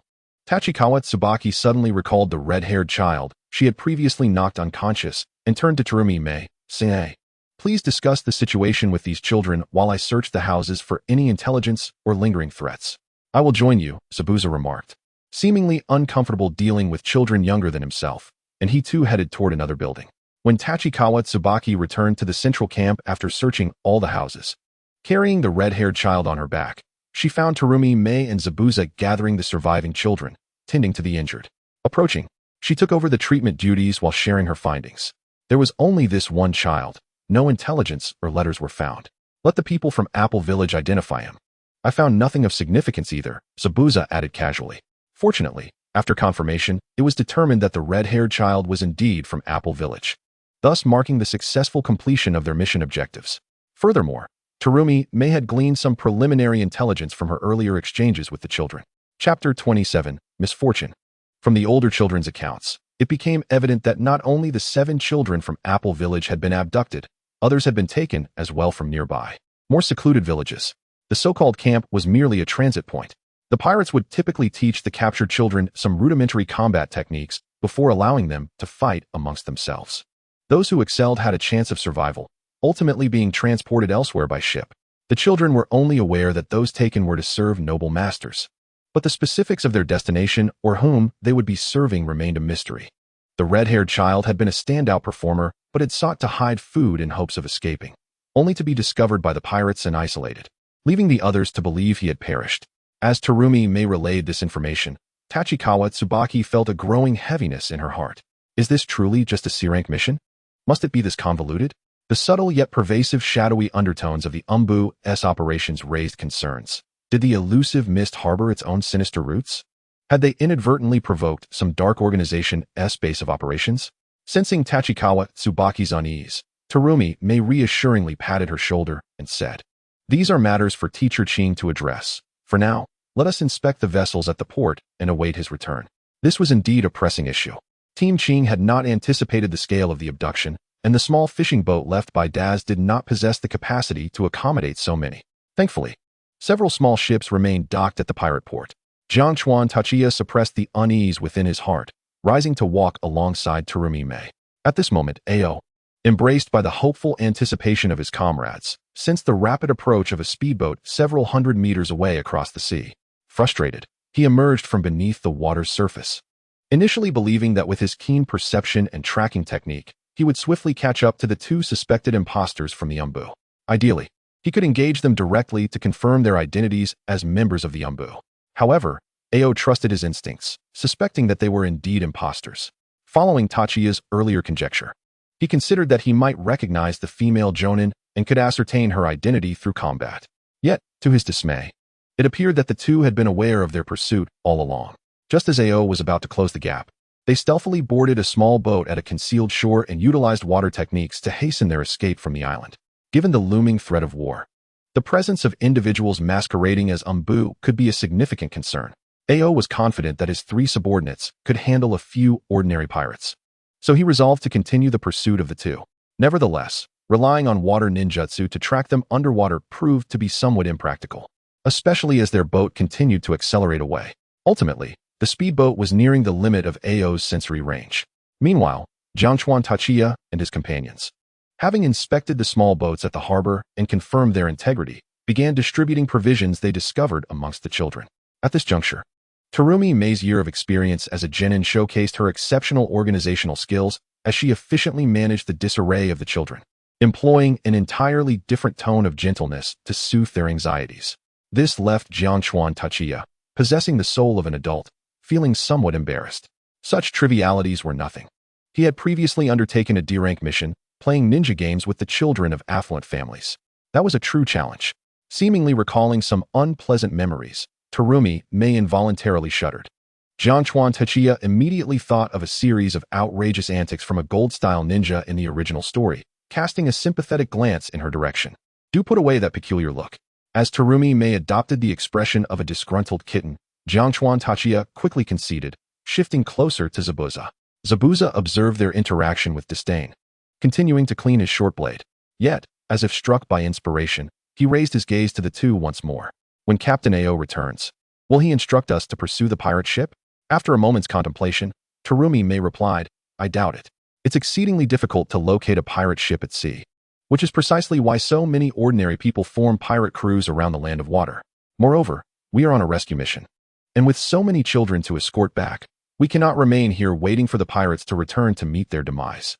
Oh, Zabuza's inquiry had been casual, and upon hearing the response, he merely returned to his task of wiping his short blade. However, Terumi May's reasoning was indeed sound. Previously, they had roused a few pirates, albeit lowly ones, who possessed little more information than the children. The trio had also learned that the pirate ship had set sail again the previous day, with expeditions usually lasting anywhere from 10 days to a month. Thus, Ao's team could not feasibly remain here, waiting idly. They would need to return to the village promptly to report the situation, after which the village might dispatch another team to deal with the remaining pirates. Oh, and there's another piece of intel. One of the pirates had mentioned that their captain and first mate were exceptionally formidable, capable of controlling fierce winds, and so forth. However, the trio dismissed this notion, considering that even a lower-ranked ninja proficient in wind techniques would likely surpass the so-called strength of these pitiful pirates. Indeed, if Zabuza were to perform his water dragon technique, the pirates would likely regard him as a master of the seas. As the three waited, bored, for Ao's return, Jiangchuan Tachiya's instinctual danger sense suddenly triggered a series of warnings. Though not urgent, he instinctively turned to gaze at the sea. His pupils dilated slightly as he murmured, "Why are they returning at this time?" In his line of sight was a ship adorned with black sails, slowly approaching the island, precisely the pirate vessel they had just been discussing. "What?" Zabuza inquired, having overheard Jiangchuan Tachiya mumbling. Tachiya quickly rose to signal his teammates to look. "The pirate ship has returned. Let us instruct these children to find shelter." Fortunately, due to Tachiya's keen observation, the pirate ship was still quite a distance away from the island. The three promptly directed the children, who were still oblivious to the unfolding events, to hide in several houses farther from the shore. Once the children were safely concealed, the trio crouched behind a wooden structure at the harbor, watching the pirate ship slowly approach the island. Jiangchuan Tachia remained perplexed. Didn't they just leave the island yesterday? Why are they returning now? To which Zabuza coldly remarked, that can only mean they are unfortunate. Chapter 28. Ambush. At this point, the sky was beginning to brighten. As the ship neared their lair, the majority of the pirates aboard felt a sense of relaxation. They had intended to raid a merchant vessel, having gathered intelligence well in advance. Yet, less than a day after setting sail, their captain had received some news that incited his ire, prompting him to order everyone to prepare for a return. Given the captain's long-standing reputation, all the pirates complied without question, unwilling to provoke him. Only as they were nearing the shore did their spirits begin to lift. As the sailing ship glided into the harbor, one pirate tossed down a rope, calling out, "Old York, the ship's in port, yet you still remain below. Haha, that old man must be slacking off again." It seemed Old York had not anticipated their swift return. The pirates, laughing, lowered the gangplank and prepared to disembark. However, when a burly man with a triangular hat and a grim expression emerged from the cabin, all fell silent, parting like quails to clear a path for him. The captain must be slacking off again. I'll go fetch him. The pirate, who had just been smiling, quickly slid down the rope and dashed towards the small wooden house at the port. At this moment, a younger scar-faced man exited the cabin, ignoring the cowering pirates. He approached the burly man standing at the ship's railing and remarked, "Fish Ghost, I isn't it unusually quiet at the camp today?" The man known as Fish Ghost did not turn around but merely grunted. It's probably due to those two, nonetheless. You should check to ensure they don't end up gossiping about us with the master. The scar-faced man nodded in acknowledgement and leapt onto the shore. Just then, the door of the small wooden house at the harbor creaked open, and a disheveled old man stepped out, anxiety etched on his face. "York, you." Before the first pirate could voice his reprimand, two figures clad in ninja attire and masks emerged from the wooden house behind Old York. While the pirates were still processing this unexpected turn of events, the scar-faced man rushed forward. While the three deliberated over the two ninjas, Lord Corliss, "Joe, why are you both here?" His voice trailed off as he spoke the latter's name. The two masked figures appeared indifferent to his words, continuing to follow the lead of the elderly York as they approached the pirate ship. The scar-faced man awkwardly lowered his head, creating some distance. Yet he did not attempt to thwart the intentions of his companions. Unbeknownst to the retreating scar-faced man, a peculiar smile crept across the face of the advancing York. At that moment, a thunderous shout erupted from the pirate ship. "You guy? Get out of the way." Just a moment ago, you guy, the scar-faced man, was lost in thought. But upon hearing his captain's command, he instinctively stepped back. However, it was too late. York, who had stealthily closed the distance, surged forward with alarming speed. In an instant, a flash of white light cut through the air, and Yugai, unable to draw his weapon in time, could only raise his arm in a desperate attempt to block the strike. Blood erupted as his forearm was severed cleanly, gritting his teeth against the searing pain. Yugai kicked York away and continued to retreat. Yet, the assault was far from over. The two masked ninjas had, at some point, drawn shurikens, hurling them towards Yugai. Just as he believed his demise was inevitable, a powerful gust of wind swept through, propelling him several meters away and disrupting the trajectory of the incoming shurikens, allowing him to narrowly evade the lethal onslaught. It was then that Yugai saw York, having been kicked away, land with a resounding thud, releasing a cloud of white smoke, which revealed the bandaged youth, Momochi Zabuza. It was only at this moment that the ordinary pirates began to comprehend the unfolding events, immediately shouting, "Protect the vice-captain." What had transpired was a mere flash in the pan, and many pirates were still pondering the identities of the two figures behind York when their vice-captain was ambushed and injured. All the pirates aboard leapt into action, drawing their weapons to shield their captain. Fish Ghost, the captain who had just utilized wind ninjutsu to save his comrade, swiftly positioned himself in front of Yugai to staunch his bleeding. Faced with the menacing gazes of the three adversaries, Zabuza, rubbing his chest where he had been kicked, rose from the ground and remarked coldly, "At least he possesses the skill of a chunin." Zabuza did not believe that an ordinary genin could evade his ambush. And judging by the strength of the opponent's instinctive counterattack, it was evident that their physical prowess was not to be underestimated. With two more puffs of smoke, Terumi Mei and Kawakawa Tachibana revealed themselves. "Zabuza, your earlier grin was far too conspicuous," Tachibana remarked, showing no sympathy for Zabuza's predicament. Had it not been for Zabuza's unsettling smile before the ambush, the other ninja would not have noticed and alerted their comrade. If you had followed my advice to attack before they reached the shore, none of this would have happened. Zabuza had originally intended to sink the pirate ship with a water dragon technique before they could dock, but Tachibana had expressed concern about potential innocent civilians aboard, leading the trio to opt for a stealthy ambush instead, which also allowed them to gauge the connection between the two ninjas and the pirates. However, they had not anticipated that among the pirates, there would be a Chunin-level opponent, and that he would be the vice captain. Upon hearing the pirates' cries earlier, Terumi Mei turned to her teammates with a serious expression. Tachibana glanced at the scene, where Yugai was being shielded by the pirates and tended to by the bearded captain. At least we've incapacitated one of their fighters. Let's hope that captain isn't a Jounin. Seeing that Zabuza was no longer in immediate danger, Terumi Mei resolved not to give their foes any further opportunity to regroup and promptly commanded, Tachibana, handle the pirate lackeys. Zabuza, deal with that injured Chunin. I'll hold off the pirate captain. As the acting team leader, Terumi Mei, while adept at utilizing large-scale ninjutsu against mooks, willingly accepted the task of delaying the enemy's stronger fighter. She trusted that her two teammates could swiftly neutralize their opponents and come to her aid. No, I will confront that individual with you. The lackeys are for Blue and Zabuza to handle. Tachibana quickly countered Terumi Mei's impulsive decision. If he truly was a Jounin, would Terumi Mei be able to hold him off? He did not wish for the future 5th Mizukage to fall here. Understood, Blue replied, thumping his chest in compliance. Seeing this, Terumi Mei, who had already begun forming hand seals, said nothing further and merely nodded in agreement. Eager to engage, Zabuza immediately drew his short blade from behind and charged towards the pirates alongside Blue. With her hand seals completed, Terumi Mei leaned back, inhaling deeply. Water release, water surge. Chapter 29, The Old Silver Coin. Terumi Mei parted her lips slightly, releasing a torrent of water that rapidly expanded, transforming into a surging wave that crashed towards the group of pirates. This time, Terumi Mei held nothing back. With her chakra-infused waves, the pirates were sent reeling. However, the water surge technique was merely a C-rank ninjutsu, insufficient to affect Fish Ghost and Yugai, both of whom deftly leapt away from the oncoming tide. Fortunately, Terumi Mei's intent was solely to scatter the enemy, disrupting the battlefield to prevent any ambushes while she and Tachibana dealt with Fish Ghost. As the enemy dispersed, Zabuza and Blue surged towards the injured Yugai and the struggling pirate lackeys, respectively. Tachibana and Terumi Mei immediately hurled several kunai and shurikens to momentarily restrain Fish Ghost, preventing him from aiding his fellow pirates. Fish Ghost was taken aback that these two children, no older than 10, dared to charge at him so brazenly. With a cold snort, he disregarded his crewmates and drew his curved blade, preparing to eliminate the two youngsters. As Tachibana ran forward, he noticed the blade being drawn and his mind raced. Just moments ago, this individual had demonstrated wind ninjutsu to save his comrade. It was evident that he was not without his own abilities.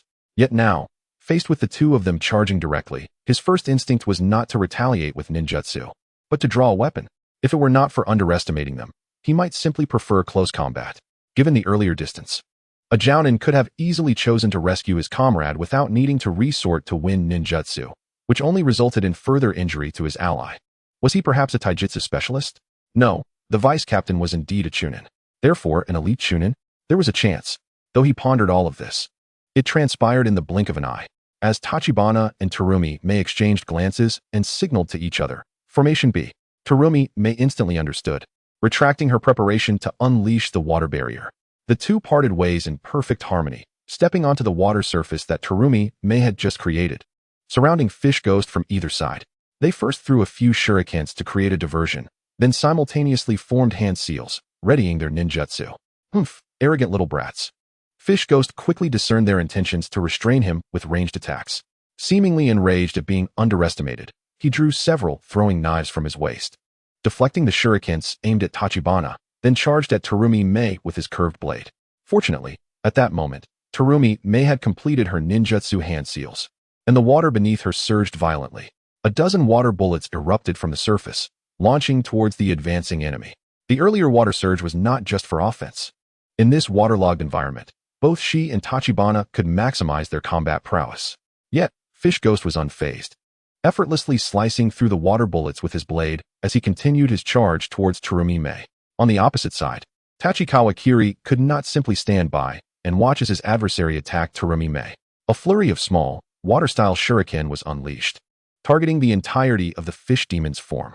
However, The fish demon did not glance back, relying solely on the sound of the slicing wind. He propelled himself into the air, evading the assault with an exceedingly peculiar posture. Fortunately, this round of attack had bought some time, allowing Terumi-mei to create further distance between them. Was a wide-area attack ineffective? Tachikawa-kiri silently lamented, having initially thought that the barrage of shuriken would inflict some harm, diminishing the enemy's combat prowess. To his dismay, it merely served as a delay. These taijutsu ninjas were indeed formidable. The fish demon shared a similar sentiment, having anticipated that he could easily subdue two lower-ranked ninjas, only to find them unexpectedly tenacious, making it increasingly difficult to close the distance. Seeing that their opponent had ceased his assault, Tachikawa-kiri and his companion took a moment to catch their breath. Due to their tender age, their strength was still in development. The ordinary shuriken lacked both lethality and speed, rendering their attempts at restraint somewhat feeble. Yet, even with the vast expanse of water surrounding them to conserve chakra, frequently employing ninjutsu without causing damage was ultimately unsustainable. Just as Tachikawa-kiri pondered his next move, the fish demon launched another attack, this time targeting Terumi-mei once more. With a swift crouch, the fish demon surged forward, his speed escalating rapidly. Before Terumi-mei could gauge the distance and prepare a counterattack, the fish demon nonchalantly threw his curved blade, allowing it to spin before him, while his free hands swiftly formed seals. His cheeks puffed out, and his head tilted back slightly. Upon completing the seals, he caught the blade again. With a series of sharp sounds, he unleashed 3 wind bullets from his mouth. This sudden shift to ranged attack caught Terumi-mei off guard. In a frantic attempt to evade, she was struck by one of the wind bullets on her left leg. In an instant, her bindings were shredded, and several gashes marred her fair calf, blood gushing forth in a gruesome display. Seeing his ally in peril, Tachikawa-kiri disregarded chakra conservation and hastily executed a water jet technique. A torrent of water erupted from his lower leg, propelling him at astonishing speed toward the fish demon's rear. Meanwhile, Terumi-mei, gritting her teeth against the pain in her leg, exerted herself to gain distance. Yet, just as Tachikawa-kiri prepared to perform seals for another barrage of shuriken, a blaring alarm of danger surged within his mind, more intense than ever before. A sensation that pierced through his consciousness. There was no time to hesitate. He lifted his toes, tightening his calf muscles, desperately adjusting the direction of his water jet to slow his momentum. In the next moment, a glinting, menacing curved blade erupted from the ground, slicing through the relatively thin water surface, aimed directly at him. When had this happened? No one had anticipated that the fish demon possessed a hidden Earth-style ninjutsu, using a shadow clone to feign an attack and ambush the anxious Tachikawa-kiri. Thankfully, due to his precognitive warning, he was unable to alter his trajectory but managed to slow his charge, causing the fish demon to misjudge his timing, granting Tachikawa-kiri a slim chance of survival. He instinctively drew a kunai, positioning it before him in a defensive stance. The clash was resounding.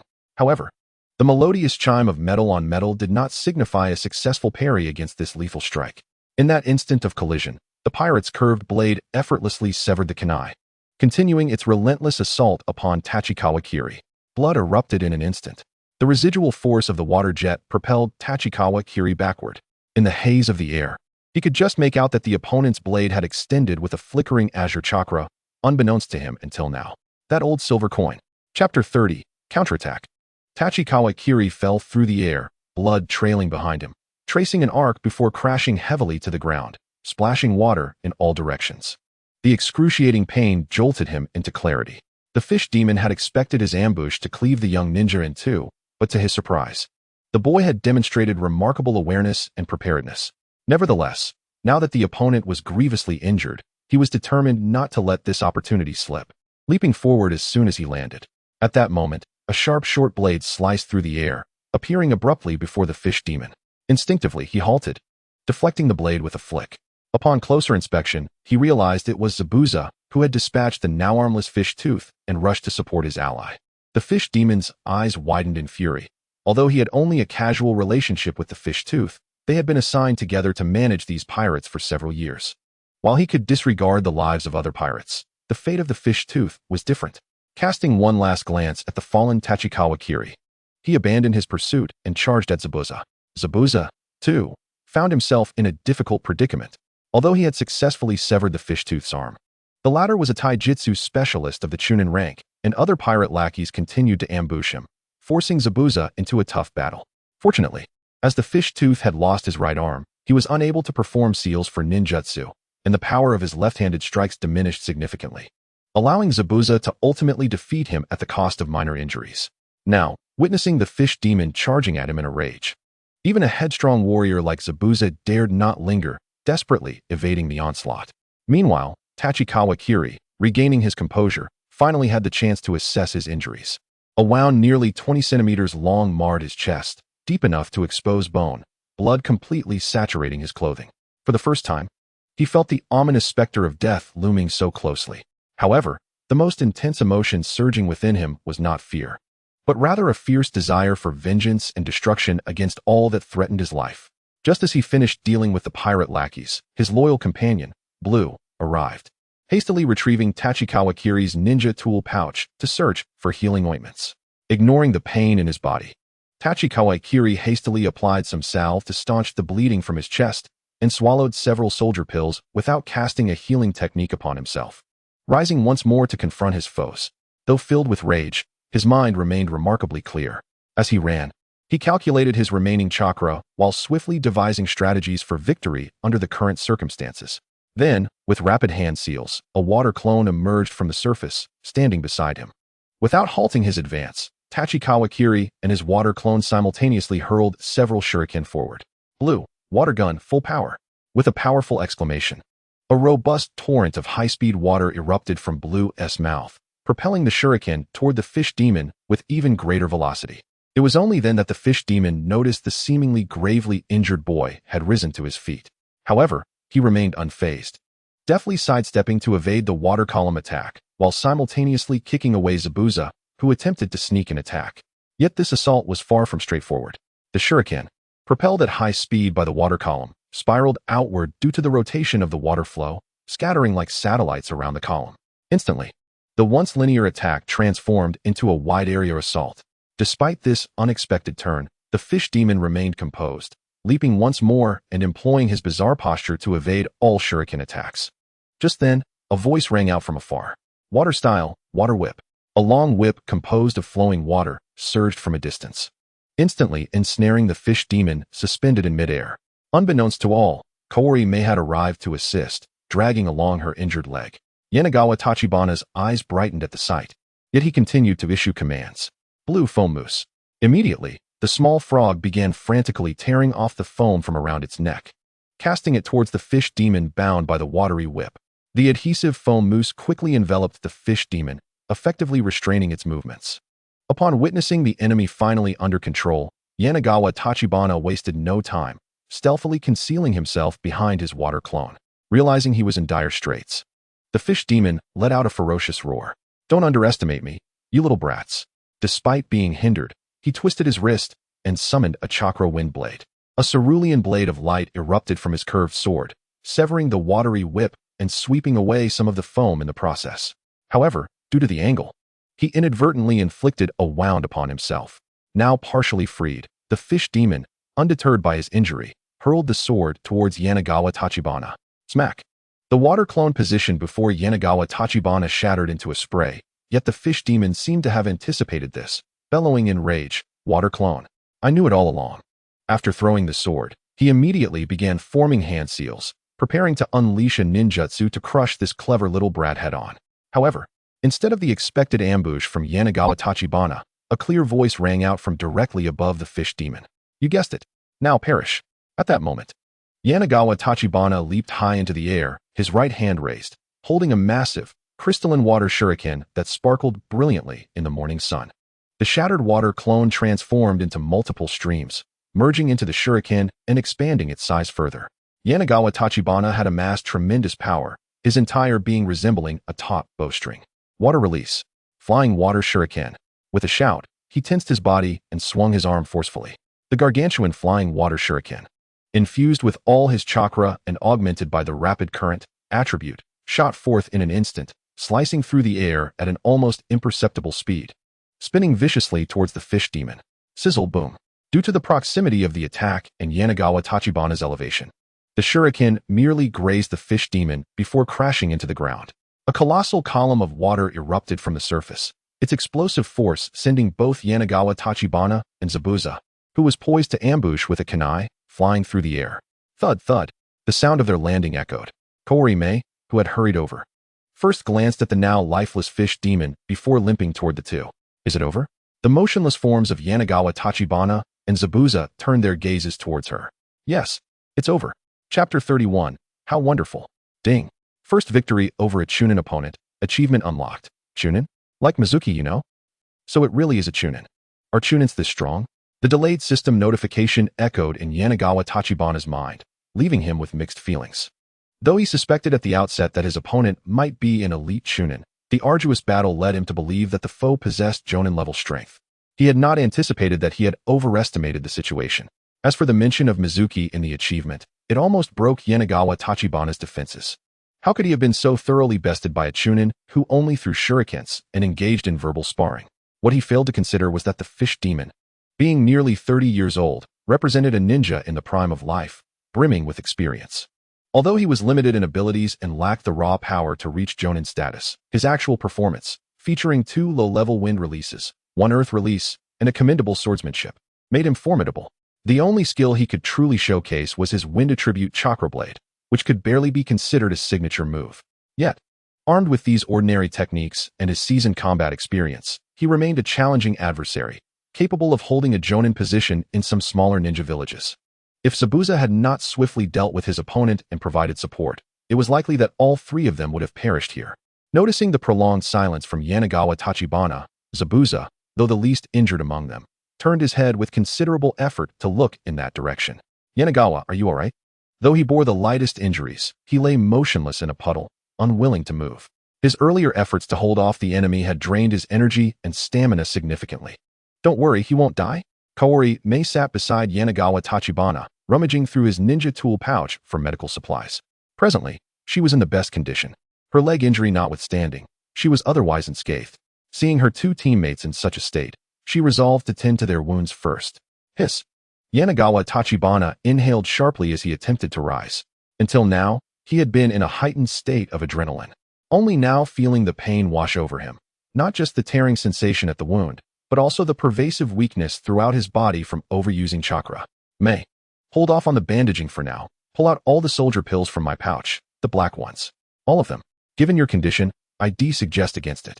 Kaori-mei reminded him as she continued her search. Most ordinary soldier pills in the ninja world primarily restore stamina by replenishing nutrients, cellular energy, while also stimulating mental alertness. Chakra is essentially a combination of both, hence it also aids in recovery.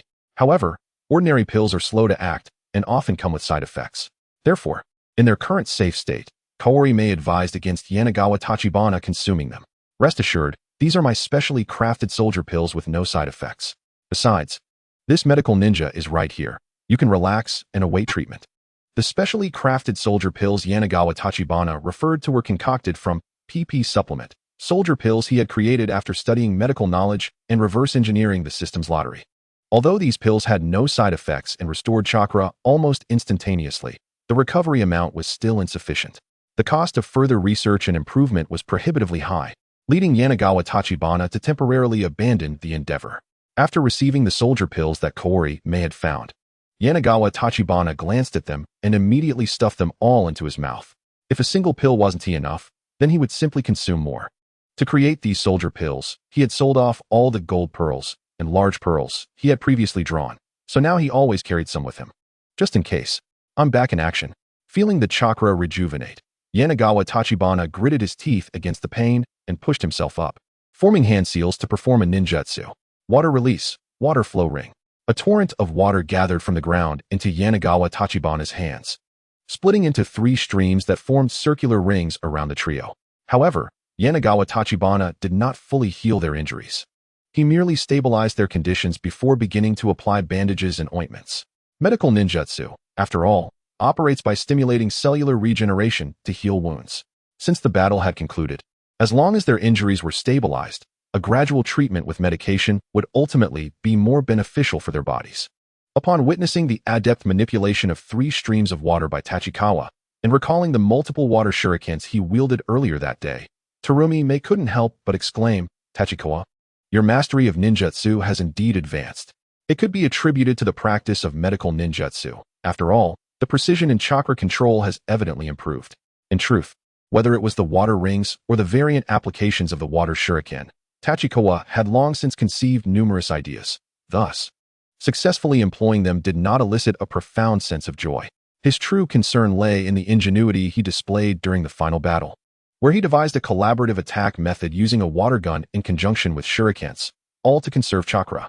This inspiration stemmed from the water and earth composite ninjutsu he had witnessed during Terumi Mei's earlier tests.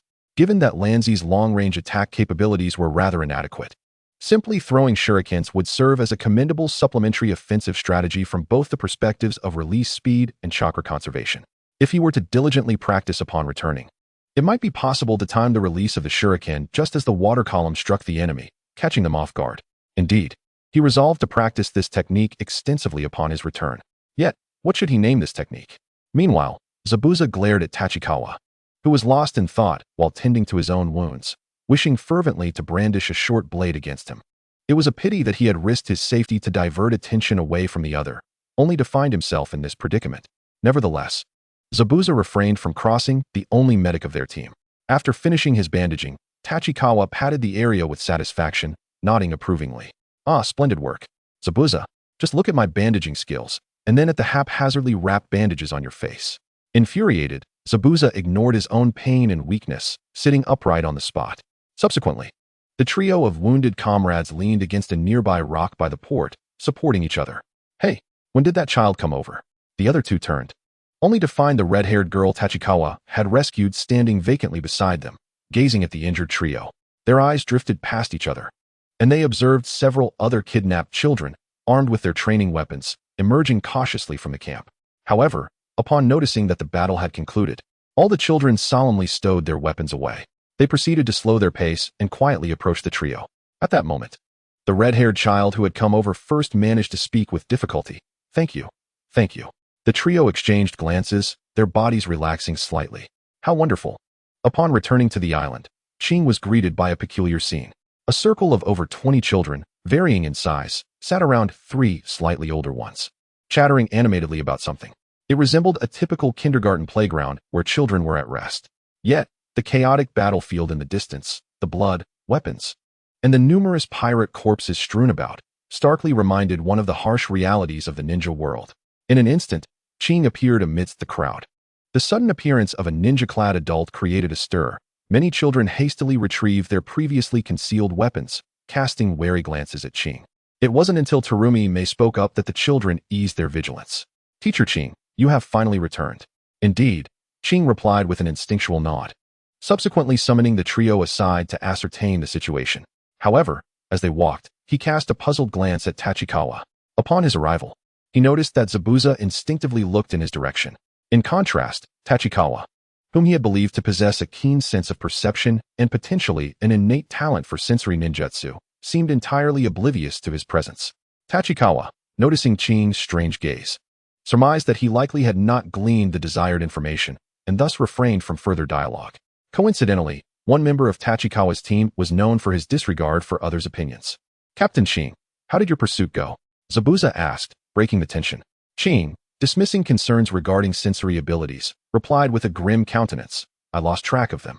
Those two utilized water-style ninjutsu to enhance their ship's speed and were evidently aware of my pursuit, taking precautions accordingly.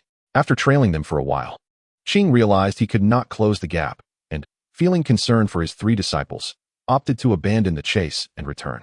Upon nearing the island, he noticed the pirate ship and hurried to ensure nothing had transpired. However, upon reuniting with the trio, Ching was taken aback by the sight of the pirate corpses strewn across the beach and the numerous children they had rescued. He glanced at Zabuza, whose body was wrapped in bandages, and directly inquired, "Let's put that aside. What transpired here? How did you sustain such severe injuries?" The trio momentarily exchanged looks, unsure of how to respond.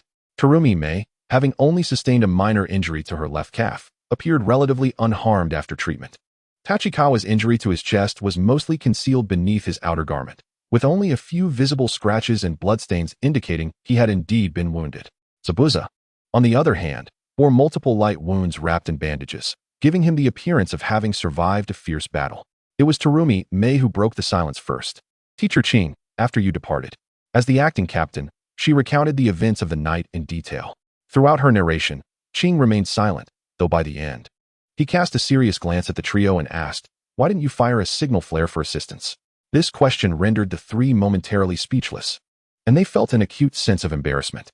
Zabuza, unusually quiet, attempted to defend himself. "I didn't have a signal flare." Tachikawa, too, lacked a signal flare, but felt hesitant to voice this, knowing that the responsibility would fall squarely on Terumi May as the acting captain if he shifted blame. In truth, the trio had initially deemed it unnecessary to interrupt Qing's investigation, believing they could easily handle a group of ordinary pirates.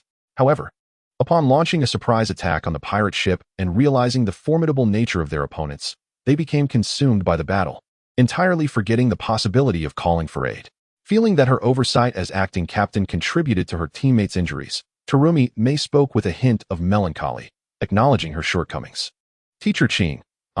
Qing's expression softened, interrupting her. "From the outcomes, you performed reasonably well. The complexity of this mission exceeded the capabilities of a mere genin. Upon our return, I will provide a detailed report to the village."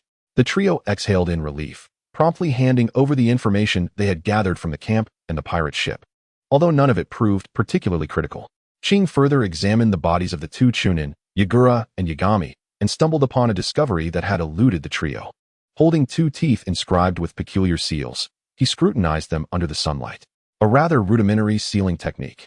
It's rare to see factions employing such methods to control the undead nowadays. Upon receiving this intelligence, the team members' expressions grew considerably more solemn. After all, it was evident that the actions of these pirates were not merely trivial. The prowess of Yugue and Yuya was well recognized by all three. To hire pirates of such formidable capability to conduct one's affairs, and to cultivate a Chunin of comparable strength as a loyal assassin, directing them into piracy, constitutes two entirely different realms of influence. The latter, in fact, would be deemed a reckless waste of combat power even by the most modest of ninja villages. Ultimately, it was Qing, as a seasoned jonin, who maintained his composure and spoke first. "Let us escort these children back to Apple Village and fulfill our mission." With Qing's directive given, Jian Chuanqi relaxed first, promptly making his way to the port to organize the children for boarding. With the sky seemingly falling, he, a mere rookie genin, recognized it was time better spent contemplating how to enhance his own abilities. Nevertheless, gratitude was owed to the pirates for returning their flagship. Otherwise, with so many children, the four of them would have had no choice but to commandeer the small boats in the harbor to ferry them back to the land of water. Although this nameless isle was not far from the coastline, navigating ships on the sea using water release techniques posed a considerable challenge. For those unpracticed ninjas, it would even be more convenient to sprint across the water directly. Without further ado, Qing's team diligently transported all the kidnapped children onto the pirate ship, and even managed to seal the corpses of the two Chunin in a sealing scroll. While the enemy bore sealing techniques on their teeth, it was highly unlikely that the village's intelligence analysis unit could extract any useful information from their minds. However, corpses could sometimes yield valuable intelligence, a task Qing intended to leave to the professionals. In due course, Jian Chuanqi guided the somewhat dazed red-haired girl onto the deck, glancing back at the nameless island once more. This mission should be regarded as an overwhelming success, he mused, hoping not to encounter further complications. Chapter 33, Aftermath. The journey back was smooth and swift. However, as the pirate ship approached Apple Village, they were met with villagers brandishing weapons and expressions filled with animosity. Despite the crew having lowered the pirate flag, the ominous black sails still incited considerable ire.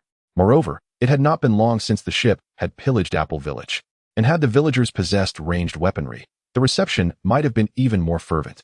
Fortunately, Daz and Hugo had already returned to the village, and upon seeing the crew disembark, no misunderstandings arose. "Daddy, Mommy." As Jian Chuanqi and his companions escorted the 7 kidnapped children off the ship, the other children rushed, tears streaming, towards their surviving family members.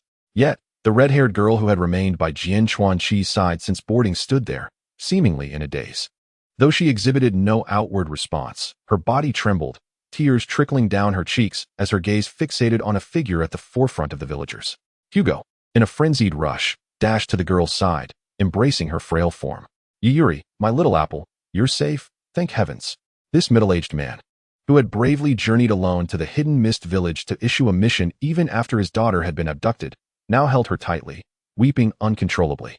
All present were moved by this poignant scene, with even some of the other village children still aboard the ship succumbing to the atmosphere and beginning to weep. Observing the surroundings brought a sense of fulfillment to Jian Chuanqi, yet he soon questioned whether he was being overly sentimental. He had never considered rescuing the academy students from Zabuza, yet here he was, emotionally stirred by saving a few unfamiliar children. He felt rather inadequate. Wait. Jian Chuanqi suddenly widened his eyes, staring in disbelief at the red-haired girl he had saved. Yuri? Apple Village? Ringo Yuri? Remarkably, this seemingly dazed child was none other than the future wielder of the Thunderblade, a member of the legendary Seven Ninja Swordsmen, the prodigy Ringo Yuri, who met an untimely demise. In the Fourth Great Ninja War, she had been a harbinger of doom, wielding 2 Thunderblades and exceptional lightning release techniques to send the Lightning Village's ninjas fleeing in all directions. Now that he thought about it, the girl's shark-like sharp teeth and crimson hair were indeed characteristic of Ringo Yuri. However, it appeared that the Land of Water had its own peculiar genetic traits. As many individuals bore sharp teeth, figures like Hozuki Mangetsu, Hisame Hashigaki, and Pakinjuzo all exhibited similar dental features. Thus, Jian Chuanqi had not previously paid much heed to it. No, upon reflection, these sharp teeth were indeed traits of the 7 ninja swordsmen. Ever since his transmigration, having noted the presence of Qi in his name, he had secretly mused about whether he could infiltrate the illustrious group of sword wielders. Now he pondered whether his neatly aligned white teeth might render him somewhat out of place among them. With this thought, Jian Chuanqi turned to glance at the dazed Zabuza beside him. He knew that despite his lower face being bandaged, Zabuza also possessed a set of sharp teeth. Hey, what kind of look is that? Zabuza, seemingly sensing Jian Chuanqi's gaze while idly watching the weeping children disembark, shot back a fierce glare. Haha, don't be so sensitive, Zabuza. I merely thought you seemed to have grown taller these past few days. Go die? Zabuza seethed, his anger flaring as if he wished to draw his short sword and fight Jian Chuanqi on the spot. Enough, you two. Terumi Mei, wearing a bemused expression, interjected to quell her 2 foolish teammates before approaching Qing, inquiring, Teacher Qing, what do you plan to do with the children from the other villages? Let us first communicate with village chief Das. After all, some of these children may have lost everything, and we cannot possibly return them all at once. Jian Chuanqi interjected. Are you considering entrusting the villagers of Apple Village to return these children? Just hoping to provide these children with temporary accommodation. The Land of Water has specialized departments to handle such situations, and some of these children may be classified as war orphans and sent to ninja academies. Qing elaborated on the situation to his 3 disciples. The gathering of orphans during such missions was not uncommon in the chaotic ninja world. Throughout the Land of Water, numerous orphanages existed. Children with surviving family members were often assigned D-rank missions by the feudal lords, arranging for genin teams to escort them home. However, due to the myriad complexities surrounding this particular mission, Qing needed to return to the village promptly to report the situation. Hence he was considering whether these children could temporarily remain in Apple Village for a while. After imparting some mission experience to his 3 disciples, Qing approached Das, who was soothing the villagers, and succinctly outlined his request. Naturally, Das would not refuse such a request. After all, it was merely a matter of temporarily accommodating these children for a few days, after which personnel from the Land of Water would arrive to take over. Given that the village had recently suffered from a pirate attack, resulting in casualties among the villagers, Des felt that retaining these children within the village would not pose an issue. Apple Village was already resource-rich, though economically underdeveloped due to its geographical location. Moreover, since the village's able-bodied members had been out fishing at the time of the attack, the loss had been minimal, making it feasible to care for a few more children. After a brief exchange, everyone prepared to depart, eager to return to the village and report the situation. Thank you, esteemed ninja, for rescuing these children. Das, aware of their urgency to depart, refrained from further detaining them and offered a profound bow instead. Yanagawa Tachiki cast a final glance at Ringo Amiyuri, still weeping in her father's embrace, yet chose not to exchange words with Aoi, although she might possess the potential to become a prodigious ninja in the future. First and foremost, she could not articulate how she knew of her latent talents. Moreover, she was merely a low-ranking shinobi at present. Even if she were to recommend a genius to the village, it would yield scant tangible benefits. Furthermore, the child had only just reunited with her father, and it remained uncertain whether she aspired to become the future genius of lightning release. Thus, Yanagawa Tachiki, before departing, left a kunai with Ringo Amiyuri, suggesting that if she wished to pursue the path of a ninja in the future, her father could take her to the hidden mist village to seek her out. Ruffling the young girl's crimson locks, Tachiki turned away with a flourish, leaving behind a bewildered middle-aged man and a glimmer of hope in Ringo Amiyuri's eyes. Let's go, Tachiki. What are you dawdling for? At the sound of Terumi Mei's call, Yanagawa Tachiki hoisted Blue on his shoulder, swept his arms back, and activated his ninja sprint. Meanwhile, in the clan grounds of the Hidden Mist Village, two masked ninjas, a man and a woman, knelt before a desk. Remove your masks. Do you truly believe yourselves to be operatives of the Umbu? A somewhat chilling male voice reached their ears. Yes, Lord Clan Leader, they replied in unison, obediently discarding their masks. The female jonin among them raised her gaze to her clan leader and spoke. Lord Clan Leader, we discovered the second island. When we were preparing to acquire seeds, we encountered Team Aoi on a mission. Kiji and I felt it prudent to retreat rather than attempt to detain him. I see. The cold voice responded, seemingly indifferent. Utilizing pirates to gather seeds was never a sound strategy. Let us pause for now. I recall that the boy named Momochi Zabuza is part of Team Aoi, correct? Indeed, Lord Clan Leader. We also spotted him on the island. Shall we eliminate him? It was curious why their clan leader would mention a low-ranking ninja. While Zabuza had recently gained notoriety in the village, he was merely a tool for others. It matters not. You may withdraw. For now, simply accept regular missions. War will soon commence, and we must avoid unnecessary actions. With that, the man gestured for them to leave. Once they had vanished, he turned his gaze towards the dim corner, muttering to himself, that boy is indeed an eyesore. But the true nuisance is still that Kakigura. Chapter 34, Ninjutsu and Bloodline Limits. It has been 7 or 8 days since Yanagawa Tachiki and his companions returned to the Hidden Mist Village. Upon his return, Aoi promptly reported the mission's circumstances to the higher-ups.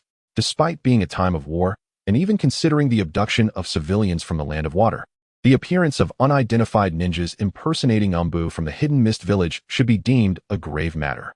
Yet, the village seemed to take little heed, merely acknowledging the report and allowing Team Aoi to proceed as usual.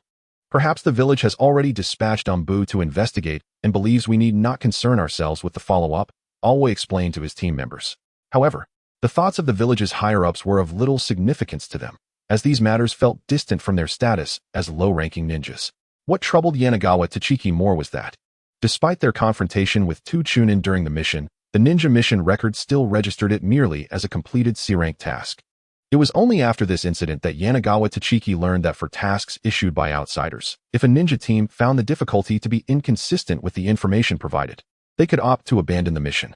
However, if they exceeded the expectations, the village would not subsequently elevate the task's rank. After all, the task's commission fee was fixed. Since the issuer would not provide additional compensation, the higher-ups were unlikely to upgrade the task classification. Of course, if it were a war task issued internally by the village, there was a possibility of receiving a higher-level reward afterward, but such treatment usually only applied to B-rank tasks or above. In any case, this mission seemed to have reached an inconclusive end. Upon returning to the village, they had hoped to undertake more C-rank tasks. Yet the number of missions available had dwindled significantly. Over the course of several days, they completed just one C-rank task involving the protection of a merchant within the village, which proceeded without incident, merely accompanying the merchant on a brief tour of the Hidden Mist Village. Left with little choice, they could only wait for suitable missions while continuing their daily training. Yanagawa Tachiki was content with this. Although the fact that Kisame Hashigaki had recently recovered and been discharged from the hospital deprived him of a companion to exchange water release techniques with, he wondered how Kisame's new team was shaping up. Today, as was customary, Yanagawa Tachiki completed his daily tasks before heading to the training grounds for some routine training. Blue had mentioned that he might soon evolve, and only a catalyst was needed. Thus, Yanagawa Tachiki was keen to spend time with Blue on fundamental training, as well as to explore whether he could learn the new skill Water Pulse that Blue would master post-evolution. This skill bore a striking resemblance to Naruto's Rasengan, and Yanagawa Tachiki felt it would be remiss not to study it, given his identity as a low-ranking ninja. While Water Pulse formed not a pure chakra sphere, but rather a light blue water orb, lacking the extreme form changes and high damage produced by the Rasengan's compressed chakra. The water sphere created by Water Pulse could indeed be thrown, making it somewhat more advanced than a standard Rasengan. Lost in thought, Yanagawa Tachiki realized he had arrived at the training ground. However, he found no sign of Zabuza today. Only Terumi Mei sat alone at the edge of the training field, engrossed in a small booklet. Initially intending to approach quietly, he was surprised to find her already aware of his presence. Terumi Mei turned her head, looking at him with a somewhat cute expression. What are you studying? You look as if you've lost your soul. It was rare to see Terumi Mei in such a state, and Yanagawa Tachiki couldn't help but chuckle, prompting him to inquire. After a brief hesitation, Terumi May finally responded.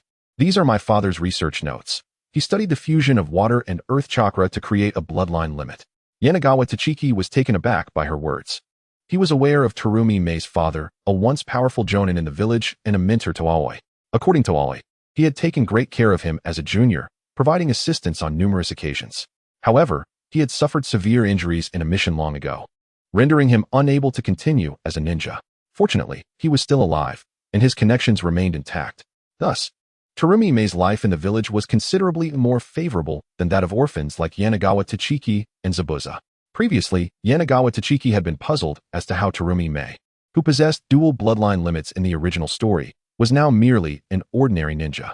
It appeared that she had indeed developed those bloodline limits herself, with some assistance from her father during the process. Bloodline limits could generally be categorized into two types, those like the Shikatsumiyaku, Sharingan, and Byakugan, which were inherited through lineage and connected to the Otsutsuki clan, and those like Ice Release, Lava Release, and Boil Release, which could be created by a ninja's adept manipulation of chakra properties, merging two distinct types of chakra to form a new ninjutsu. Upon the successful fusion of this bloodline limit, it can indeed be inherited by one's progeny. In the future, Kagane may well be regarded as the first generation of bloodline ninjas.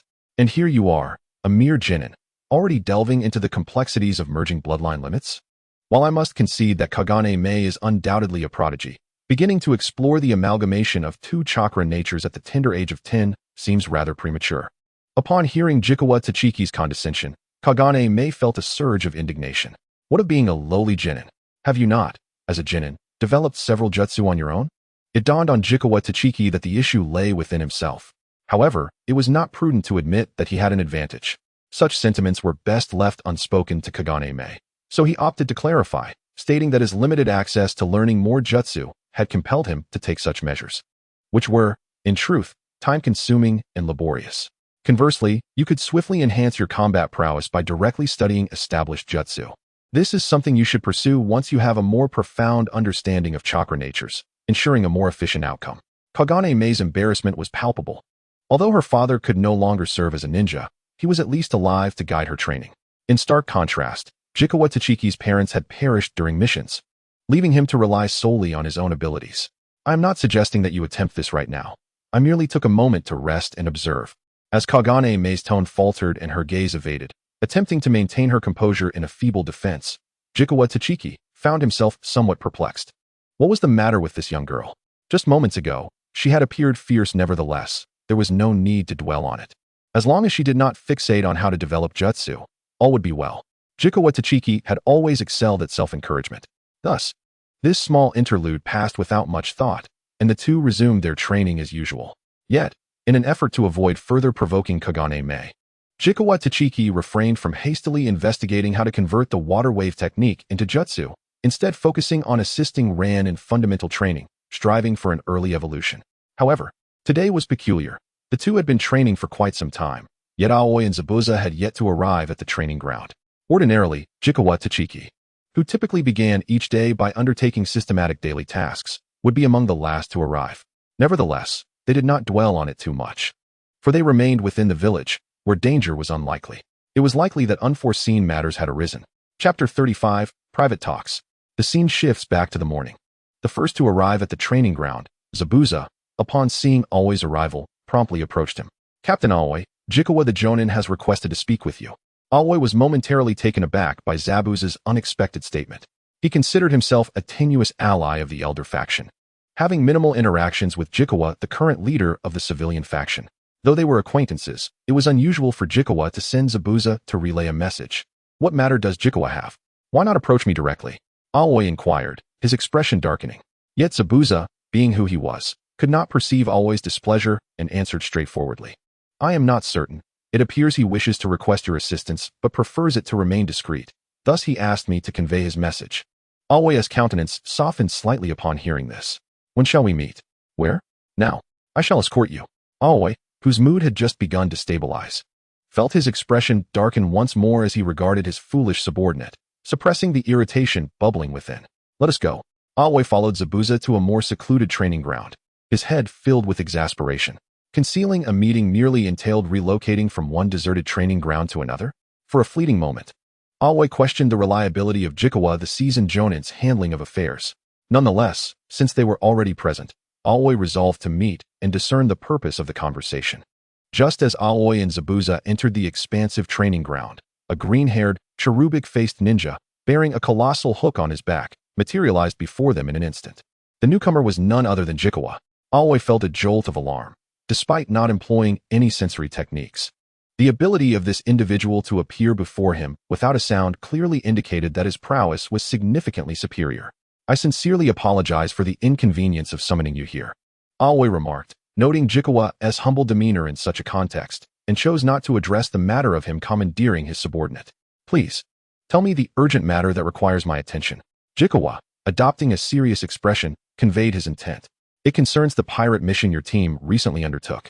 I suspect that it involves a certain faction within the village that has been clandestinely cultivating its power. This is not an uncommon occurrence, as nearly all ninja clans harbor some hidden strength.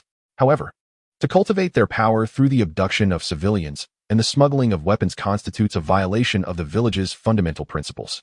It appears that Lord Mizukage wishes to suppress this issue temporarily due to the impending war. Yet, I believe that such matters, especially those that could destabilize the village in times of conflict, must not be overlooked. Furthermore, should the daimyo become aware that someone within Kirigakure is treating the citizens of the water country in such a manner, it could diminish the support for the village in the forthcoming war. Aoi listened with a calm expression as Jikawa spoke passionately about the dangers of the situation. However, he pondered how much of Jikawa's rhetoric was genuinely for the sake of Kirigakure and how much was rooted in factional rivalry. Nevertheless, despite his neutrality, Aoi, being of commoner descent, found the abduction of children to be fundamentally opposed to his ninja way, and thus he did not hesitate to offer his assistance to Jikawa. How do you intend to address this matter? I have reviewed your mission report. The supplies and weapons at the pirate base were provided by a merchant from the land of the crafts. Based on my experience, I am nearly certain of this. Moreover, given the nature of smuggling, it is improbable that they are merely supplying a small band of pirates with goods. I will arrange for a mission to the land of the crafts, and I hope you can discreetly investigate the situation upon accepting this task to uncover which clan is engaged in clandestine transactions with them. After stating this, Jikawa seemed concerned that Aoi might be reluctant to involve himself in such troublesome affairs, so he added, but rest assured, even if you do not uncover anything, it will not impact your team's performance as long as you complete the surface-level mission. I will simultaneously pursue this matter through other channels. Aoi was not surprised by Jikawa's arrangement, for this dual approach of a visible mission concealing a covert investigation was a common tactic among ninjas. However, he still had some reservations. Aoi did not hesitate to voice his thoughts directly. Why must my team undertake this investigation? Surely there are others in the village whom you trust more to carry out such missions? Aoi refrained from questioning why his own subordinates were absent, for Jikawa was merely the leader of the Jonin class, a nominal representative of all Jonin, lacking any official position within the village and possessing no actual command authority in peacetime. His subordinates were primarily supporters of the civilian faction. It is because my previous suggestion for an investigation was dismissed by Lord Mizukage, and my targets are considerable. Many clans within the village are watching my every move. If those two closely associated with me were to investigate, I fear it would alert them. Aoi found Jikawa's rationale acceptable. And if you ascertain which clan is responsible, what do you intend to do? The citrus tree in the courtyard appeared to hesitate momentarily. Nevertheless, upon considering the necessity of enlisting Qing's assistance, it ultimately opted for candor. The matter's resolution hinged upon the specific family involved, for should it indeed incite considerable turmoil within the village, the consequences would be dire. Observing the look of resignation on the citrus tree's face, Qing discerned its underlying sentiment. Much like the rationale offered by the water shadow for suppressing this issue during wartime, the ramifications of alienating a large ninja clan could be incalculable for the Hidden Mist Village. After all, the Hidden Mist Village lacked the leniency of the Leaf Village regarding certain matters. Regardless of the puppeteer behind this affair, I shall ensure that they pay a steep price. Realizing that his prior hesitation was perhaps ill-timed, the citrus tree added, whether as an explanation to Qing or as a reaffirmation of his own conviction, very well. I shall accept this mission. After a moment's contemplation, Qing resolved to undertake this task, primarily as a means to hone his subordinates. The team had been restructured for some time, and through daily training and mission execution, Qing had come to recognize that his three comrades were remarkable geniuses. He did not yearn for immediate reforms akin to those of the citrus tree, but rather placed greater significance on the future. Qing firmly believed that as these three matured, They would undoubtedly usher in transformative changes for the Hidden Mist Village. However, as this thought crossed his mind, Ching suddenly became aware of something. Turning his gaze towards Momochi Zabuza, who had been silently eavesdropping on their conversation from the beginning. Observing Zabuza's expression, which oscillated between slumber and wakefulness, yet bore an unmistakably naive glimmer, Ching felt a renewed concern for the village's future. Chapter 36. The Rumors of Zabuza. Meanwhile, another individual whom Ching regarded as a rare talent, Jinchuan Tachibana, resounded the training grounds with Terumi Mei's somewhat flustered exclamation. Terumi Mei, drenched and resembling a drowned rat, sat beneath a large tree, her hair and attire besmirched with sticky foam, glaring furiously at the nearby Jinchuan Tachibana. The latter, also slightly embarrassed with foam clinging to him, scratched his head, contemplating how to summon Lan Zi for assistance. To his surprise, the little fellow had vanished without a trace. Reluctantly, he approached Terumi Mei to soothe her frayed emotions. I've spoiled you too much, Jinchuan Tachibana grumbled. After accompanying Lan Zi through a series of foundational training exercises that morning, he recalled the last encounter with the pirate captain, where he had been ambushed while employing a water jet to surge forward. Despite his instinct warning him of the impending attack, he had failed to evade it entirely. Thus, he sought to enhance his agility while utilizing this ninjutsu. The training method was quite straightforward. Within a densely wooded training area, he would use water jets to accelerate his movements while dodging obstacles, all the while orchestrating Lan Zi to launch surprise attacks with the foam shurikens adorning its neck. Not long into the training, Terumi Mei, recognizing the merit of this approach, joined him in the evasive exercises. Although she was not yet proficient in any acceleration ninjutsu, simply channeling chakra into her legs to boost her explosiveness was adequate for this endeavor. Consequently, the two engaged in a spirited skirmish within the thicket. However, possessing the swift technique of lightning flick and being of a smaller stature, Lan Zi held a distinct advantage in this woodland dodgeball match.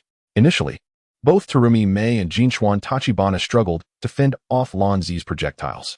While the training proved to be remarkably effective, it was undeniably a source of frustration. Eventually, Jinchuan Tachibana noted that Terumi Mei was clearly the slowest and least agile among the trio. Seizing the opportunity, he decided to utilize her as a decoy, weaving between the trees and Terumi Mei to create openings for counterattacks. Terumi Mei soon caught on to Jinchuan Tachibana's maneuvers, but given her sluggishness, she could only grit her teeth and endure. After a period of this training, Jinchuan Tachibana once again used Terumi Mei as a shield to evade Lan Zi's attack.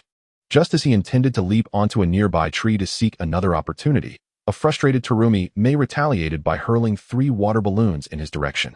With no time to think, Jinchuan Tachibana instinctively engaged his core, lifting his legs to utilize the powerful thrust of the water jet for lateral movement to evade the incoming attack. However, in an unfortunate twist of fate, his foot was directed straight towards Terumi Mei. The high-pressure water stream collided with her unexpectedly, sending her hurtling into a sturdy tree, where she finally came to a halt. Fortunately, the water jet was not an offensive technique, and thus no harm was inflicted. However, having already been pelted by Jinchuan Tachibana's water balloons and Lan Zi's sticky foam, Terumi Mei now resembled a thoroughly soaked chicken. Though the occasional mishaps were an inevitable aspect of ninja training, even Jinchuan Tachibana felt a pang of guilt for so unceremoniously putting his teammate in such a predicament. Thus, the two concluded their morning training amidst playful banter. Fortunately, since the formation of their team, the training ground they utilized was one of the better-equipped facilities within the village, complete with a changing room akin to that of a swimming pool. I doubt Teacher Ching and that Zabuza fellow will be showing up today. What are your plans for the afternoon? Terumi Mei inquired as she emerged from the changing room, noticing Jinchuan Tachibana engaged in a mundane hand game with Lan Zi. I had intended to practice my medical ninjutsu at the hospital this afternoon, but I haven't scheduled any patients in advance. If you find training alone too dull, I could keep you company, he replied instinctively. However, the moment the words left his lips, he realized their inappropriateness. Given Terumi Mei's proud nature, his statement would inevitably elicit a certain response. As expected, it's just training. Who would find that boring? Besides, I need to head home to refine my chakra this afternoon. Terumi Mei initially intended to mention seeking her father's guidance on bloodline fusion, but quickly retracted, fearing it might upset Jinchuan Tachibana, who was an orphan. Yet, Jinchuan Tachibana remained oblivious, as he had no particular sentiment towards his orphan identity, being far removed from his original self. Very well then. Let's grab some lunch before parting ways. With the topic settled, the two ceased further conversation, gathered their belongings, and made their way to a ramen shop adjacent to the training ground they frequented. This ramen establishment was a quintessential traditional Japanese noodle shop, its decor reminiscent of Konoha's Ichiraku ramen. The simple wooden structure, complemented by a slightly slanted roof, featured a rather unremarkable welcome sign at its entrance. The shop's interior was modest, accommodating only 4 or 5 patrons at the counter, with a semi-open kitchen allowing customers to glimpse the bustling chefs at work while awaiting their meals. Although Jinchuan Tachibana did not find the taste particularly extraordinary, he appreciated the simplicity and cleanliness of the establishment. Upon their arrival, they noticed 2 ninjas clad in chunin vests already seated at the counter, and without further thought, Jinchuan Tachibana and Terumi Mei proceeded to occupy adjacent seats to place their orders. However, shortly after they had ordered, the conversation of the ninjas nearby, who seemed to be taking a break after their meal, drifted into their ears. "Have you heard? That kid nicknamed the Demon?" "Of course I've heard. How ruthless. He graduated and already wiped out over 100 classmates. Indeed, they have successfully graduated, which is truly admirable. Humph. Such a prodigy must have caught the attention of significant figures. Even a mere genin possesses their own title. Haha, I see you are envious. How many jonin have yet to establish their own renown in the shinobi world?" The 2 chunin bantered as they rose to leave the ramen shop.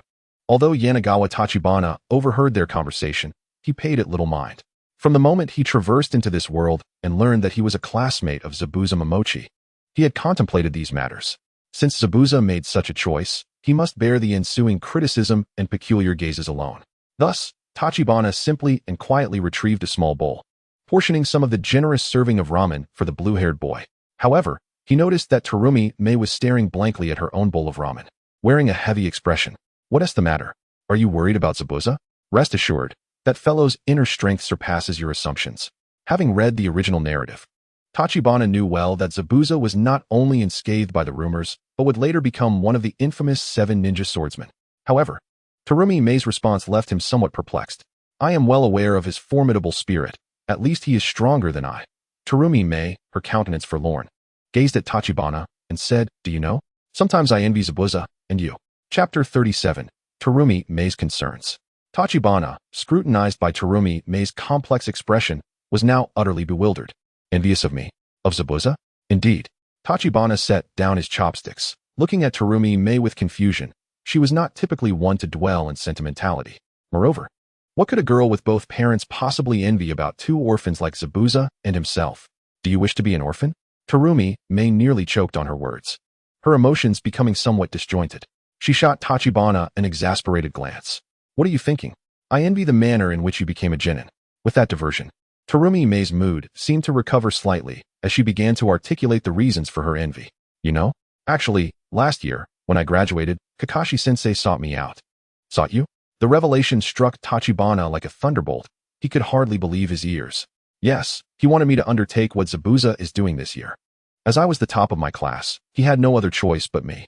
Given your father's connections, how could Kakashi-sensei possibly ask you to do such a thing?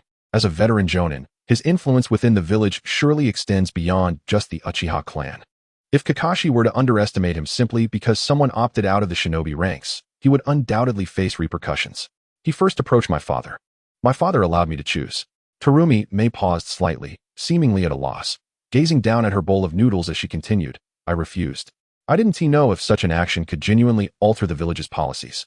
If I failed, I would have blood on my hands." At this, Terumi Mei cast a distant glance at her own hands.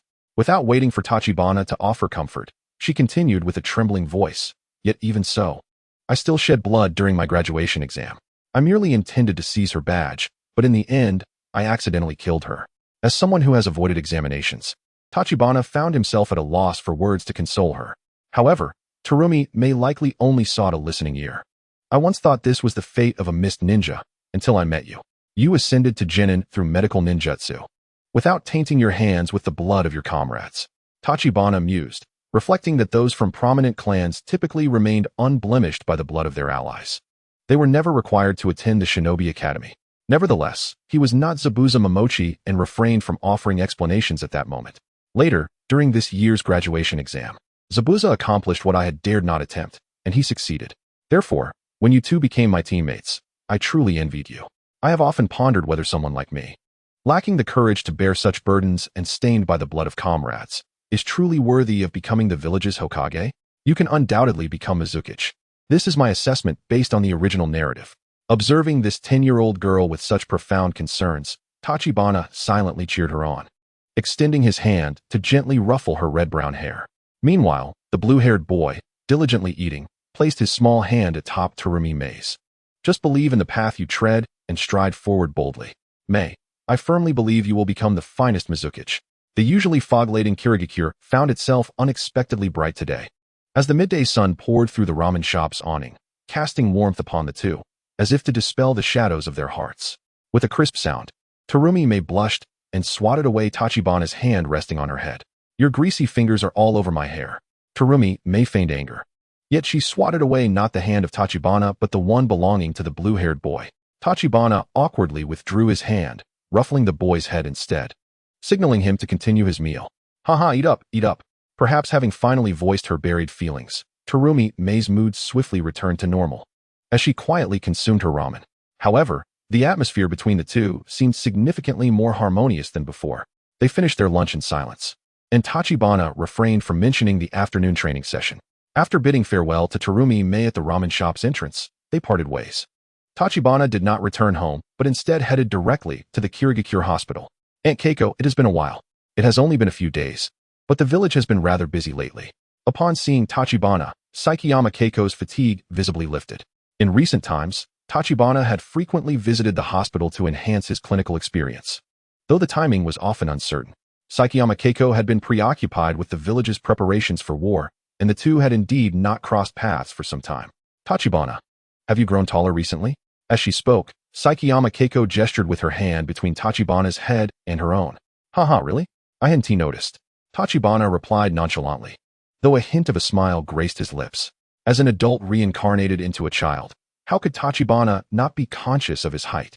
Moreover, considering Zabuza would stand at 183 centimeters as an adult, he certainly did not wish to be outstripped by a mere child. Observing Tachibana's demeanor, Sakiyama Keiko's smile softened further.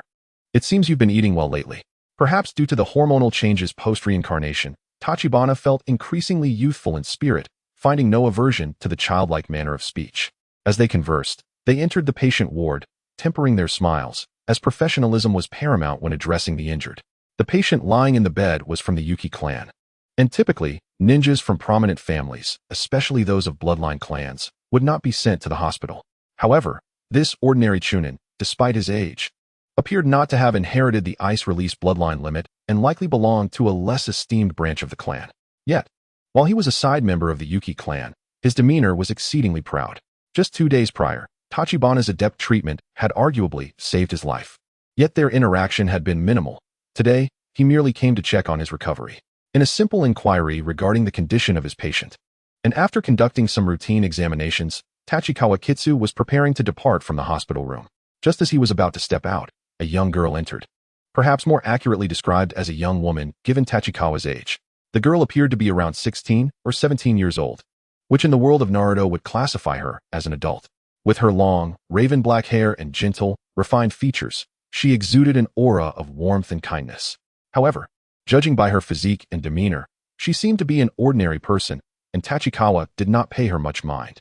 Apologies, young sir, I didn't notice you, she said.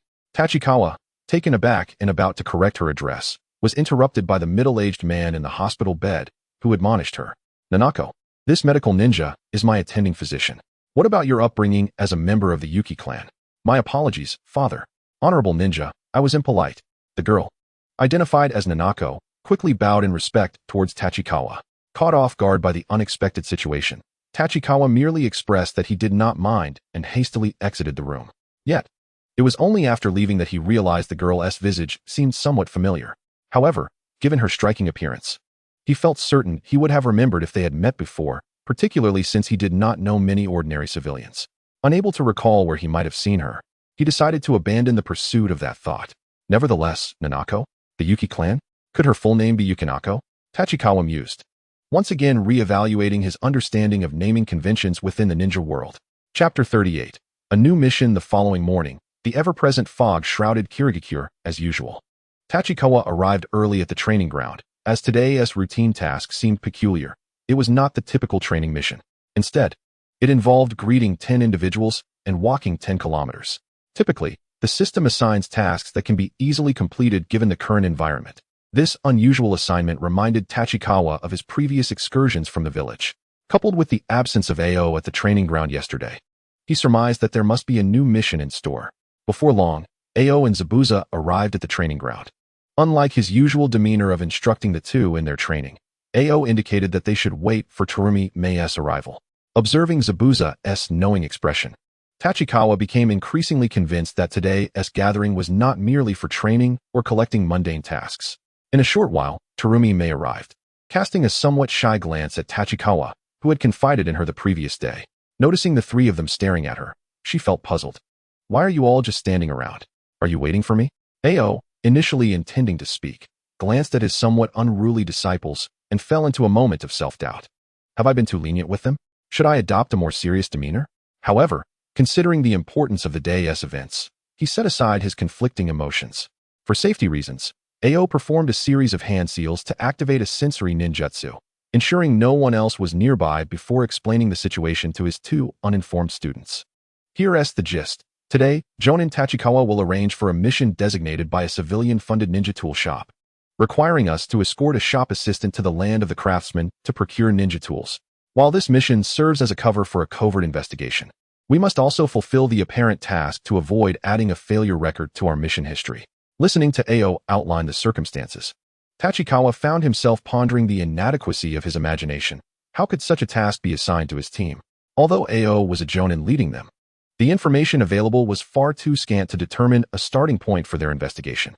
With only a suspected merchant from the land of craftsmen as their lead, where should they commence their inquiries? Before Tachikawa could voice his thoughts, Terumi Mei posed the same question to AO. Instead of responding directly, AO queried his students. What do you know about the land of craftsmen? Seeing that her teammates remained silent, Terumi Mei answered. The land of craftsmen is a small nation located between the land of fire and the land of water. Its internal military presence is quite minimal, with the village predominantly composed of highly skilled artisans, ranking low in terms of combat capability across the ninja world. However, thanks to the exceptional crafting abilities of the craftsmen, their ninja tools are highly esteemed among the 5 great nations. They not only produce standard ninja tools, but often forge advanced weapons containing chakra metals, allowing them to thrive amidst the larger nations. AO nodded, acknowledging that Terumi Mei's insights were gleaned from their studies in the Ninja Academy. You are correct, but I must add that due to political pressures and taxation issues, all sales of ninja tools and material imports in the land of craftsmen are strictly controlled by the village leader, whose influence rivals that of the feudal lord. Tachikawa, contemplating AO's words, inquired, so unless this smuggling operation is orchestrated by the village leader himself, it seems illogical. Engaging in clandestine dealings with internal factions would yield minimal benefit and could potentially antagonize our village, making it a losing proposition for such a minor ninja village. Alternatively, it could be the work of individuals driven by greed within the land of craftsmen. If that is the case, then the village, which maintains strict oversight over materials and finished products, should have some awareness of their whereabouts. AO cast a look of approval towards Tachikawa and added, indeed. Thus, our primary objective in this investigation will focus on the village leader of the land of craftsmen.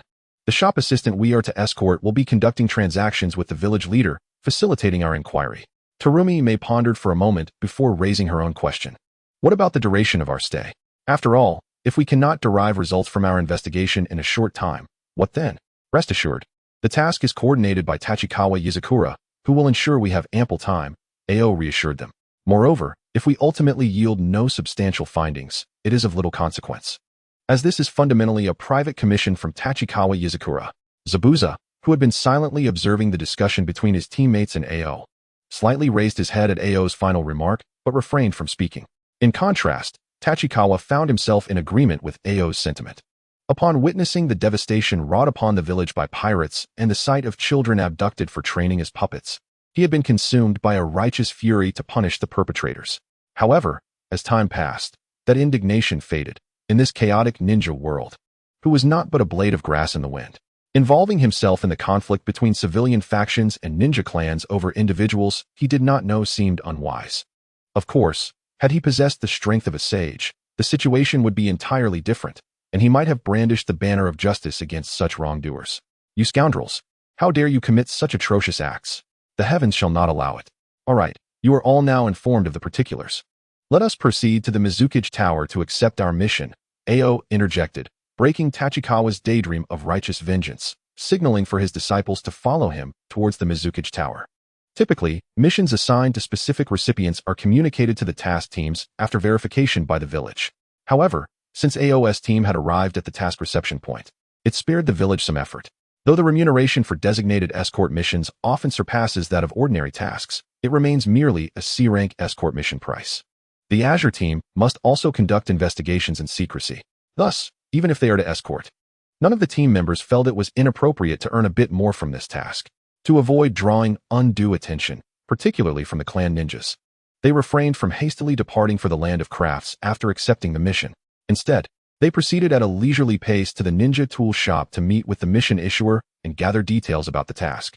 Then returned to prepare for their departure before finally setting off from the hidden mist village with the shop attendant in tow. Chapter 39. The Transformation of Zabuza. During their journey to the port, Tachikawa Kitsu noticed Zabuza casting intermittent glances at their escort target for this mission. Curiosity piqued, he leaned closer and quietly inquired, "What is it, Zabuza? Have you noticed something amiss?"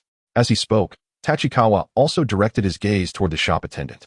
The man's grizzled white hair was hastily tied back in a ponytail, and his bronze skin was marked with deep wrinkles. Despite his appearance suggesting he was an elderly man, his body seemed to have diverged from his age, as he wore nothing but a gray coarse short-sleeved shirt, exposing a muscular and robust physique, with arms nearly as thick as Tachikawa's waist. Upon closer inspection, it did seem rather peculiar. "That fellow appears to be a blacksmith," Zabuza instinctively replied to Tachikawa's question. "A blacksmith? Is that so?" Tachikawa was momentarily at a loss, pondering what was strange about a ninja tool shop employee being a blacksmith. Zabuza finally withdrew his gaze, hesitating as he added, "That old man is reputed to be a master craftsman in the village." This revelation left Tachikawa momentarily speechless. After all, he rarely had a significant need for ninja tools, and his only requirement was affordability. He had never taken note of any master craftsman. However, before Tachikawa could articulate his thoughts, the elderly man bellowed in their direction, "Hey, are you two brats talking ill of me? My ears are quite sharp." The two exchanged exasperated glances at the old man, who, despite being relatively close, spoke with remarkable volume. It was unclear whether his hearing was compromised by years of hammering or was simply a result of old age, but it was evident he was quite hard of hearing. How he had overheard their discussion remained a mystery. In a bid to alleviate the awkwardness, Tachikawa, without knowing why, began to speak in a childlike manner. "Grandpa, we were just saying you are a remarkable blacksmith." However, as soon as he uttered the words, Zabuza, Terumi, and the rest of the group, including the young blue-haired boy, cast him incredulous looks as if he were some extraordinary creature. Receiving the incredulous gazes from his teammates, Tachikawa wished he could slap himself.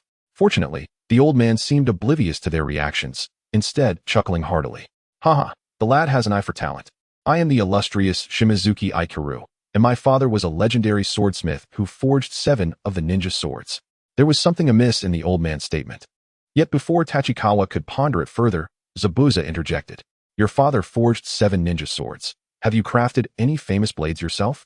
Tachikawa noticed the old man's expression falter slightly at Zabuza's question. "Haha, of course, I inherited my father's forging techniques.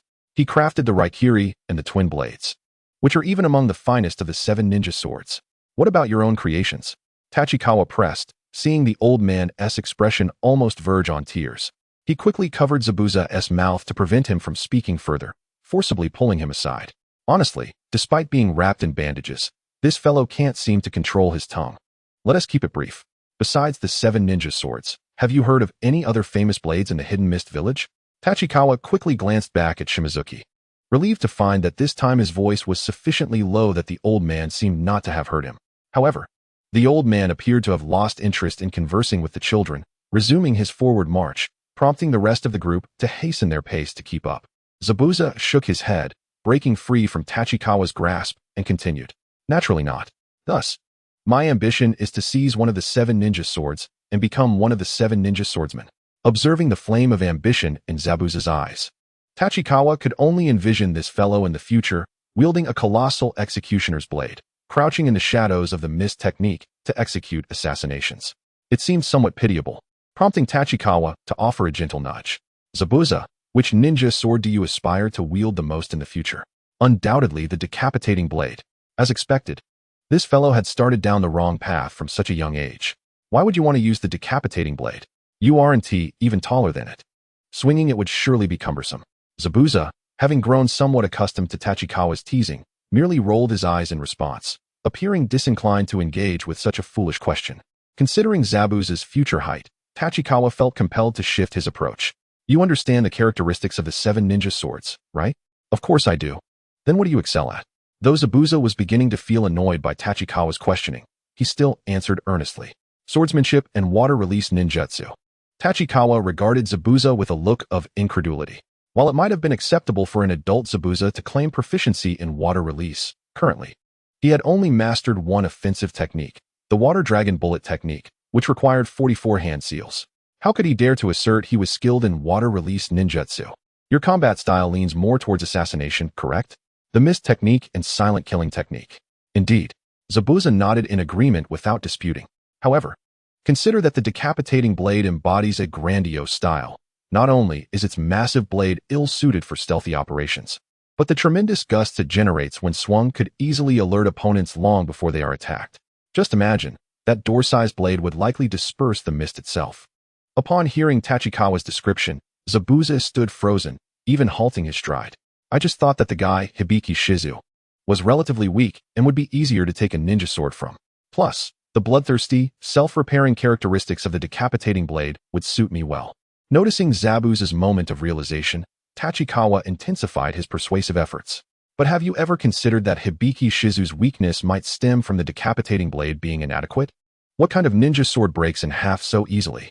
This question completely unraveled Zabuza. He envisioned himself battling an enemy, only for the decapitating blade to be easily severed, leaving him with just a hilt, scrambling to slay weaker foes to recover the broken blade before turning back to confront his opponent.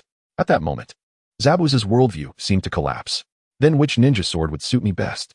Finally arriving at the crux of the matter, Tachikawa couldn't help but smile. Without a doubt, the long knife, needle. Chapter 40, Boarding the Ship and Setting Sail. The long knife, needle? Indeed. You see, not only does the structure of the needle's blade allow for silent attacks without disturbing the wind, but it also comes equipped with wire, making it perfect for setting traps amid the fog. It is a flawless match for your silent killing technique. Tachikawa fervently whispered in Zabuza's ear, gradually swaying him to reconsider. But all my sword techniques are focused on slashing, and I don't even know how to use wire. Given your remarks, who among us has ever preemptively mastered the peculiar and distinctive combat techniques of the 7 ninja swordsmen? Even the beheading sword you wield bears no resemblance to your current blade style, remarked Tachibana, casting a sidelong glance at the short dagger, measuring a mere 5 to 60 centimeters, that Zabuza now employed. Moreover, you cannot simply become adept at the sewing needle technique used by the 7 ninja swordsmen overnight. Such combat skills require diligent practice. These techniques are trivial. It is the combat style that proves most arduous to alter. So, my style involves the use of wire? As Zabuza hesitated, Tachibana casually draped an arm around his neck and briskly followed the trio ahead. Rest assured, I shall provide you with some combat wire to practice with later. One can never have too many skills. Although Zabuza remained somewhat bewildered, he acknowledged the merit in Tachibana's words and resolved to focus on their journey instead. Due to the presence of the ordinary shinobi, Shomatsu Ikaru, their pace was unhurried, taking just over 2 days to reach a port city on the southern edge of the Land of Water. Being close to the Land of Fire, the port exuded a bustling commercial atmosphere, contrasting sharply with the oppressive ambience of the hidden mist village. However, for Aoi and Kirigayame, this was not their first venture abroad, and they were unfazed by such scenes. Tachibana, as a traveler from another realm, found no grandeur in this rudimentary city. Only Zabuza, hailing from a humble background and having rarely left the confines of the hidden mist village, felt akin to an outsider in a grand estate, marveling at everything around him. Fortunately, his considerable pride, coupled with the bandages obscuring his expression, prevented any embarrassment. With a mission at hand, the group made little delay in the city, heading straight to the port to board a vessel bound for the Land of Crafts. Upon entering the port, Zabuza was awestruck by the colossal passenger liner before him. At that moment, Tachibana had neither time to critique Zabuza's naivety nor to reflect on the stone and wooden structures they had traversed. He could not help but marvel internally. Indeed, the contrast between the brick, stone, and timber dwellings and the iron behemoth was stark. The ship, painted in a blue and white livery and capable of accommodating 400 to 500 passengers, felt entirely out of place for its era. Yet the passengers, burdened with luggage, boarded the ship in an orderly fashion, displaying no curiosity about the vessel. Once aboard, Tachibana could not resist gently caressing the metallic railing of the ship. Aoi clapped his hands, signaling the three disciples to gather their attention. We shall require 4 days to reach the land of crafts. During our voyage, you 3 will take turns accompanying Mr. Shomatsu to ensure his safety. And what of you, Teacher Aoi? Naturally, I shall participate in his protection as needed. The trio, taken aback by Aoi's seemingly lazy stance, could do little but comply. Fortunately, Shomatsu Ikaru proved generous, securing each of them a private suite, alleviating their earlier discontent. Otherwise, given the commission level for a C-rank mission, they might have been forced into cramped quarters. For days, if we could traverse the water, we could arrive in a day and a half. Zabuza exclaimed. So, are you suggesting we carry Mr. Shomatsu across the sea without so much as a pause? Kirigaya-Mei retorted, rolling her eyes at Zabuza's lack of common sense. All right, you two explore the ship while I take responsibility for Mr. Shomatsu, Tachibana declared. Turning to face the elderly gentleman merely nodded, unperturbed by the notion of being guarded by a mere child. After all, this mission posed little danger for him. It was merely a task assigned by the shopkeeper, insisting upon this particular team for protection. As a man older than the Hidden Mist village itself, he had little interest in the ulterior motives behind such arrangements. Once Kirigaya-Mei and Zabuza departed, Tachibana stood beside Shomatsu Ikaru on the deck, gazing quietly at the sea. Perhaps growing weary of the ocean's vastness, Shomatsu turned to Tachibana, who was amusing himself with his summoning beast, and initiated a casual conversation. Young lad, I don't believe I've ever encountered a summoning beast quite like yours. At this, Tachibana ceased his actions, though he refrained from providing a direct response. You have encountered many summoning beasts, have you not? Indeed, I was present at the inception of the Hidden Mist village. I've seen all manner of ninjas and their summoning beasts. While it seemed Shomatsu Ikaru was boasting, Tachibana had no evidence to dispute him. Are you not a craftsman of ninja tools? How do you possess such knowledge of summoning beasts? A child lacking experience, summoning beasts require various weapons. Just as your frog could easily wield a short blade. When the topic of summoning beasts and short blades arose, Tachibana immediately envisioned the enormous short blade wielded by Gamabunta. Surely, that weapon could not have been crafted by a mere human, could it? Haha, that's unnecessary. Blue's current offensive capabilities suffice, Tachibana chuckled, attempting to deflect the conversation. In truth, Blue would eventually learn slashing techniques as its level increased. But Tachibana surmised that such skills would coincide with the mastery of chakra manipulation to form energy blades, making additional weaponry superfluous, even if it were necessary. Acquiring a weapon post-skills acquisition would be more prudent. For now, both he and Blue primarily relied on ranged attacks. Honestly, such a naive child, Shomatsu grumbled, seemingly displeased that his business acumen had not been realized. Tachibana mused that perhaps he could indeed wield a short blade, not for the sake of offense, but to mislead enemies into believing him a close combat ninja, which could serve a strategic purpose. However, such decorative weaponry did not warrant the expertise of a master craftsman. He simply lacked the funds, as long as it was convenient to carry and did not impede movement, with a quality sufficient to avoid breaking like Kakashi's white fang. It would suffice. Just as Tachibana contemplated whether to inquire about Zabuza's dagger's origin, a commotion erupted from the opposite side of the ship's deck. Hey kid, you bumped into someone without so much as an apology? It was clearly your fault. The clamor grew louder, but Tachibana did not rush to investigate immediately. Instead, he turned to Shomatsu Ikaru. To his surprise, the elderly gentleman, despite his age, seemed eager to join the fray. Entirely oblivious to Tachibana's questioning gaze as he prepared to step closer to the commotion. Seeing this, Tachibana hastened to follow. Recognizing that his premonition of danger may not have been stirred, but given their escorting mission, it was prudent to avoid any complications. However, as Tachibana approached and discerned the two disputants, his heart raced. Among them, an unremarkable young man bore little worth noting.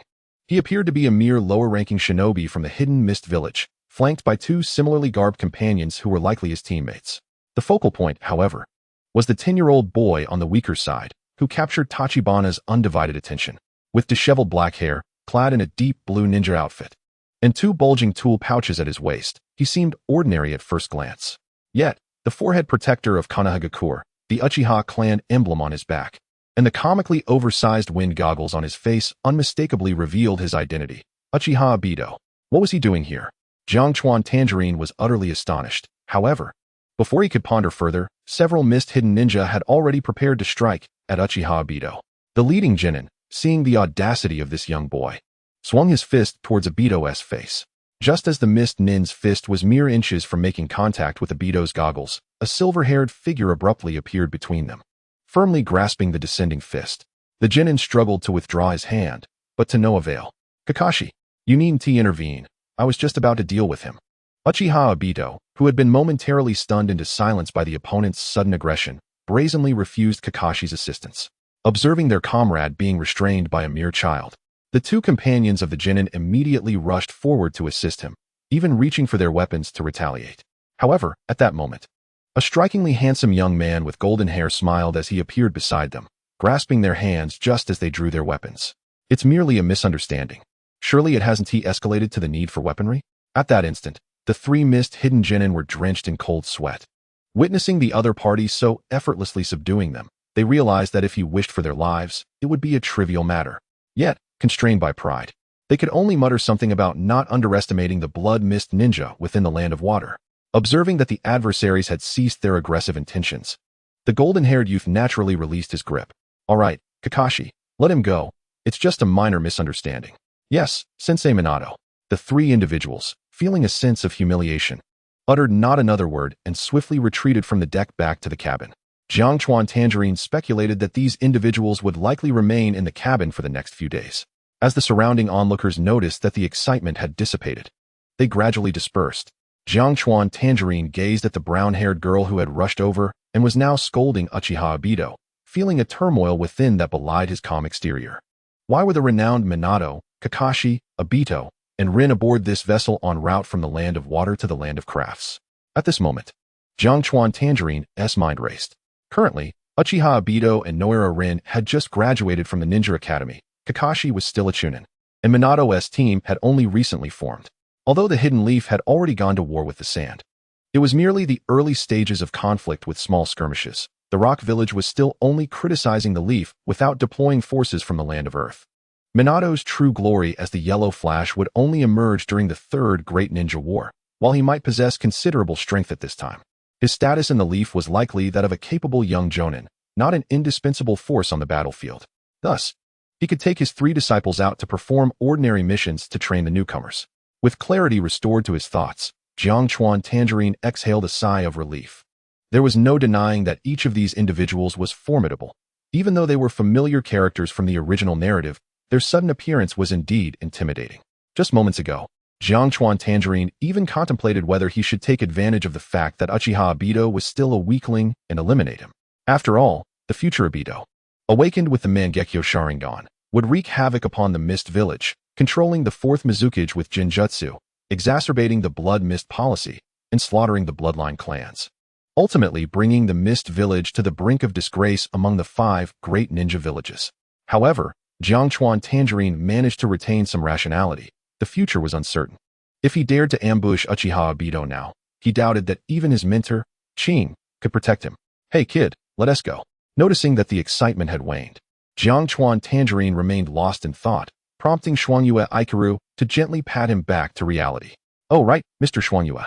Jiang Chuan Tangerine averted his gaze just as he sensed Minato's eyes subtly glancing in their direction. He nearly faltered in his composure. Fortunately, nothing further transpired, and Minato's team noisily departed from the deck. You seem preoccupied, kid. It's nothing. It's just that those individuals were quite powerful. Jiang Chuan Tangerine could hardly disclose the truth, and instead concocted a flimsy excuse. Haha, that blonde was decent, but that black-haired kid was all over the place. He wouldn't amount to much. I have a keen eye for talent. Hee hee, indeed, Jiang Chuan Tangerine awkwardly chuckled, refraining from contradicting him. But you kid, I sense great potential in you. Would you consider allowing me to forge you a ninja blade?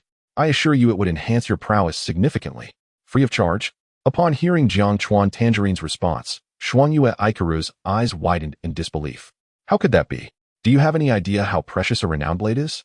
Have you crafted any famous blades, Mr. Xuangyue? Seeing Jiang Chuan Tangerine question his forging skills, the old man grew incensed and retorted immediately. What do you know? A renowned blade requires a master's hand to truly gain prominence. It's not that my blades are lacking, but those fools simply do not deserve them. Jiang Chuan Tangerine glanced at the overly agitated old man, thinking to himself, just moments ago, You claim to have a sharp eye for talent. Nevertheless, considering that he was his patron, it would be unwise for Jiang Chuan Tangerine to provoke him further, especially if his ire led to self-inflicted harm. He promptly fell silent and signaled his concession. Xuanyue Ikaru, observing the boy's lack of appreciation for his offer, ceased attempting to promote his forging business. Chapter 42. The Craft Ninja Village. In this unchanging expanse of ocean, for days swiftly elapsed.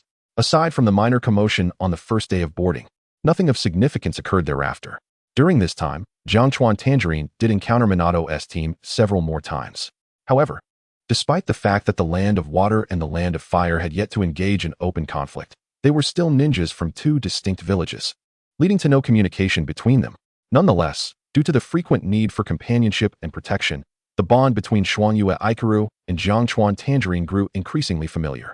It was uncertain whether he truly believed in Jiang Chuan Tangerine's potential or if he simply had no interest in Zabuza, who was adamant about becoming one of the 7 ninja swordsmen.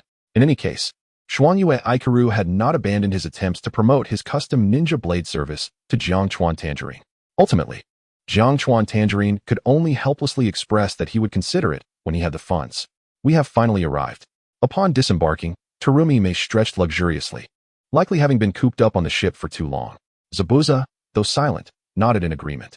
Jiang Chuan Tangerine scanned the vicinity, but did not spot any members of Minato's team. He could not tell if they had already disembarked or simply remained within the cabin. A system notification abruptly interrupted Jiang Chuan Tangerine's observations. Ding. First-time activation of the new country map. Unlocking achievement. Here I come. I see. I witness. The system's achievements were becoming increasingly audacious. Ching, shall we head straight to the Craft Ninja Village? Terumi May inquired pointedly towards Ching. Yes, we shall proceed now. Is that acceptable, Mr. Xuanyue? Upon seeing Ching finalize the decision, he pretentiously sought Xuanyue Ikaru's approval. Jiang Chuan Tangerine rolled his eyes inwardly. No problem. I will stay in the Craft Ninja Village for a while under the pretense of exchanging knowledge. It appeared that Guiju Yizong had indeed coordinated with Xuanyue Ikaru in advance. Such seamless collaboration was hardly characteristic of a mere patron. However, it has certainly made the investigation much more convenient for everyone. Communication and learning? So, old man, it seems your craftsmanship does indeed pale in comparison to that of the artisans from the craftsman village, does it? You little rascal, communication. Do you even grasp the essence of what communication entails? If Zabuza utters another word, he might just provoke Ichiro Shogetsu to the point of wishing to wield a hammer against him. Nonetheless, their conversation did not last long. Perhaps it was because this dock was specifically designed to facilitate trade for the craftsman village, and the distance was not particularly great. They had scarcely walked a few steps before reaching the craftsman village. Surely, the craftsman village engages in substantial trade, does it not? Why would it be located in a mountainous forest? The craftsman village boasts an ancient history, having likely existed long before the establishment of the major ninja villages. In those earlier days, it was merely a gathering place for craftsmen, and transactions primarily involved small-scale sales of exquisite weapons, thus imposing little demand on the surrounding environment.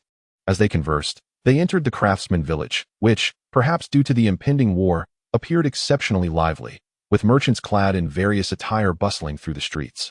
The group first sought out an inn to settle in before heading directly to the craftsman village's office building at the village's center.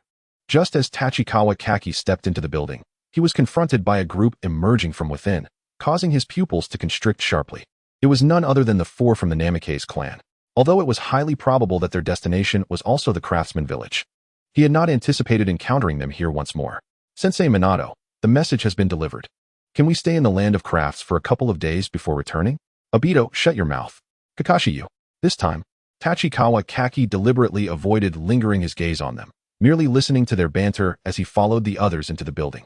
Ao noticed the unusual expression on Tachikawa Kaki's face and inquired, that team from Konoha, they came to the land of crafts on the same boat as us, right? Yes. Tachikawa Kaki seemed momentarily lost in thought, instinctively nodding. The leading figure, with golden hair, was presumably the Jonin Minato Namikaze from Konoha, reputed for his formidable strength. The white-haired youth, whose information had been documented, was none other than the son of Konoha's White Fang, the prodigy Kakashi Hitaki, who had become a chunin at the tender age of 6. Ao casually introduced these details to his disciples, noting that such intelligence was recorded in the Ninja Chronicles. Tachikawa Kaki was already well aware of what their captain had shared, yet he could not fathom why Ao felt the need to mention it at this moment. Ao, who is stronger, You or Minato Namikaze? Zabuza's question went unnoticed by Ao, who merely pondered briefly before responding. It's unclear at this moment. But I was not yet a jonin at his age. Minato was still under 20, a good 5 or 6 years younger than Ao, who had only attained jonin status 2 years prior. Tachikawa Kaki silently wondered if Minato had already mastered the Flying Thunder God technique. If he had, it would likely not be a matter of strength disparity, but rather how long Ao could endure against him. TCH, let us hope his mission doesn't conflict with ours. Otherwise, At this point, Zabuza, who had yet to experience a significant beating, was clearly unaware of his own limitations. You better hope it doesn't. The village is currently in a state of observation. If we inadvertently become embroiled in the war between the wind and fire nations, how do you think the village would handle you? Meanwhile, Sensei Minato, that fellow with the frog-summoning beast, seemed to have been watching us since we got off the boat, Kakashi remarked quietly, tugging at his mask. It's likely just a coincidence. We should avoid any conflict, Minato replied, ruffling Kakashi's white hair affectionately. Hey, Sensei Minato, Kakashi, why are you two standing still? Uchiha Obito asked, somewhat perplexed, glancing back at the suddenly halted duo. Upon entering the office building, Tachikawa Kaki and his companions had anticipated a direct audience with the leader of the craftsman village, as per Ao's prior instructions. To their surprise, they were instead guided to a modest office on the second floor. Just before entering, Tachikawa Kaki discreetly tugged at Ichiro Shogetsu's sleeve and whispered, Old man, you must have engaged in trade here before, right? Doesn't he, the leader of the craftsman village, make an appearance? How could that be? Although this isn't an official transaction, it is still a major ninja tool shop within the village. The craftsman village would never dare to underestimate the 5 great nations. Ichiro Shogetsu replied, entering the office with a sense of curiosity. They were greeted by a middle-aged woman with green hair, who stood to welcome them. I sincerely apologize. Esteemed guests from the Mist Village. The leader has been unwell lately and is unable to receive valuable guests. I am Saika, the current head of external trade for the craftsman village. I look forward to your guidance. Seeing her sincere demeanor, the group felt it inappropriate to say much more and handed the conversation over to Ichiro Shogetsu, taking a step back to act as security. Fortunately, their discussion revolved solely around the intentions for new orders, and it did not drag on for long. Even so, the group soon found themselves growing somewhat bored, with Zabuza even beginning to yawn. Initially, Tachikawa Kaki had been attentive to the conversation, but as he realized it yielded little useful information, he too allowed his mind to wander. Once Saika and Ichiro Shogetsu rose to depart, the group dutifully continued their protective role. According to Ao's plan, the initial days were to be spent conducting covert investigations. Should they yield no results, they would then resort to direct probing. Thus, everyone was not overly anxious about their clandestine mission. However, upon returning to the inn, Ichiro Shogetsu called out to the others. That Saika presented me with a problematic price list. Chapter 43. For symbols, for beasts. What seems to be the issue with the list? At first, the group did not grasp what Ichiro Shogetsu meant by the problematic price list, merely exchanging puzzled glances. Without further ado, Ichiro Shogetsu produced a stack of documents and began to elucidate. More than half of the items on this list are priced significantly below the standard market rates, and it specifies that these weapons originate from the Four Symbols Workshop, requiring a deposit for any collaboration. Given the current tense situation in the ninja world, weapon prices have actually decreased. Ao immediately noted the incongruity. Indeed, and typically, orders for standardized weapons like ours are arranged uniformly through the craftsman village, directly interfacing with the village leader. Only custom orders require approaching renowned masters for fabrication. After all, a considerable portion of the funds must be submitted to the daimyo of the land of crafts. Failing to conduct uniform transactions could lead to chaotic accounts. This was a point the group understood. Fundamentally, the operational model of the land of crafts diverged from that of the other nations. Unlike the 5 great nations, which rely on ninja villages for military power while the daimyo supplies funding and tasks to sustain daily operations, the land of crafts operates conversely. The craftsman village holds minimal military strength yet earns substantial wealth, while the daimyo maintains overall peace through personal connections and diplomatic means with other daimyos. Moreover, the requirement for an upfront deposit was unprecedented, Ichiro Shogetsu added. A major transaction without a deposit? Previously, payments were settled on site. Given the craftsman village's strength, if anyone were to renege, even with a deposit, they would have to return it. After hearing Ichiro Shogetsu's explanation, Tachikawa Kaki and the others exchanged surprised glances. However, They were even more astonished that the matter had surfaced so easily before they had even begun their investigation. Observing their expressions, Ichiro Shogetsu continued. Old man knows that your mission this time is certainly not merely to escort me, so I thought I'd point out this issue. Whether it proves beneficial to you is your concern and has nothing to do with the old man. With that, Ichiro Shogetsu disregarded their reactions, leaving the stack of documents behind as he sauntered back to his room. It appears that the situation is simpler than we initially presumed. Terumi May seems to be in good spirits, reclining casually on the edge of the bed with her hands clasped behind her head and legs crossed. Surely, it cannot be this straightforward, can it? The audacity of the other party is rather blatant, akin to smuggling right under the nose of the village chief. Despite his typically reckless demeanor, even the brash Daibutsu Zabuza suggested exercising caution in such circumstances. However, Aoi, being a seasoned jonin with extensive experience in foreign missions, understands that while a small ninja village may appear to function normally on the surface, it often engages in peculiar and laughable antics from time to time. Eventually, Aoi turned to the contemplative Tachikawa Kitsu and inquired, "Kitsu, have you thought of something?" Indeed, Tachikawa Kitsu had thoughts swirling in his mind, but they were primarily rooted in the original narrative, leaving him pondering how to articulate them to his comrades. In the original story, the Takumi Ninja Village also made an appearance, featuring a small organization known as the Four Celestial Phenomena, which sought to capture the one-tailed Jinchuriki, Gaara, in a bid to resurrect their ancestor, Saimai, using the Jinchuriki's chakra, with the delusion of ruling the ninja world. While their ancestor was indeed revived, he was ultimately captured by the injured Gaara with a single strike of the Sabako no Taiso, a quintessentially humorous villain oblivious to the realities of the ninja world. Had it not been for Tsunegakure's unfortunate involvement in Orochimaru's schemes against Konohagakure, leaving them in a weakened state, the chances of these individuals escaping the Wind Country would have been uncertain. However, Tachikawa Kitsu vaguely recalled that in the original story, these individuals had just prepared the conditions for resurrecting their ancestor and were planning to capture Gaara as a power source. With over a decade remaining before that plot unfolds, he had not previously contemplated the Four Celestial Phenomena while on this mission to Takumi Ninja Village. Yet, the current location, intriguingly named Shishibu, compelled Kitsu to connect it to the future Four Celestial Phenomena. Kitsu gathered his thoughts and addressed Aoi and the others, stating, "I believe it is indeed possible that the other party is brazenly smuggling right under the chief's nose. Given our understanding of the overall strength of Takumi Ninja Village, a single competent ninja could easily suppress the entire village." This assertion was not without foundation. In the original narrative, when the Four Celestial Phenomena planned their scheme, the entire population of Takumi Ninja Village was so frightened that they fled, abandoning their home. Currently, it seems the chief has been rendered powerless. Merely a case of small fish overshadowed by larger ones. There is a likelihood of this. As it is still early, let's take a stroll around the village to gather information. We can make detailed investigations later in the evening. Zabuza, you will stay at the inn to ensure the safety of Mr. Shimazuki. Considering Zabuza's personality, Aoi decided to leave him behind while the others dispersed into the streets to gather intel.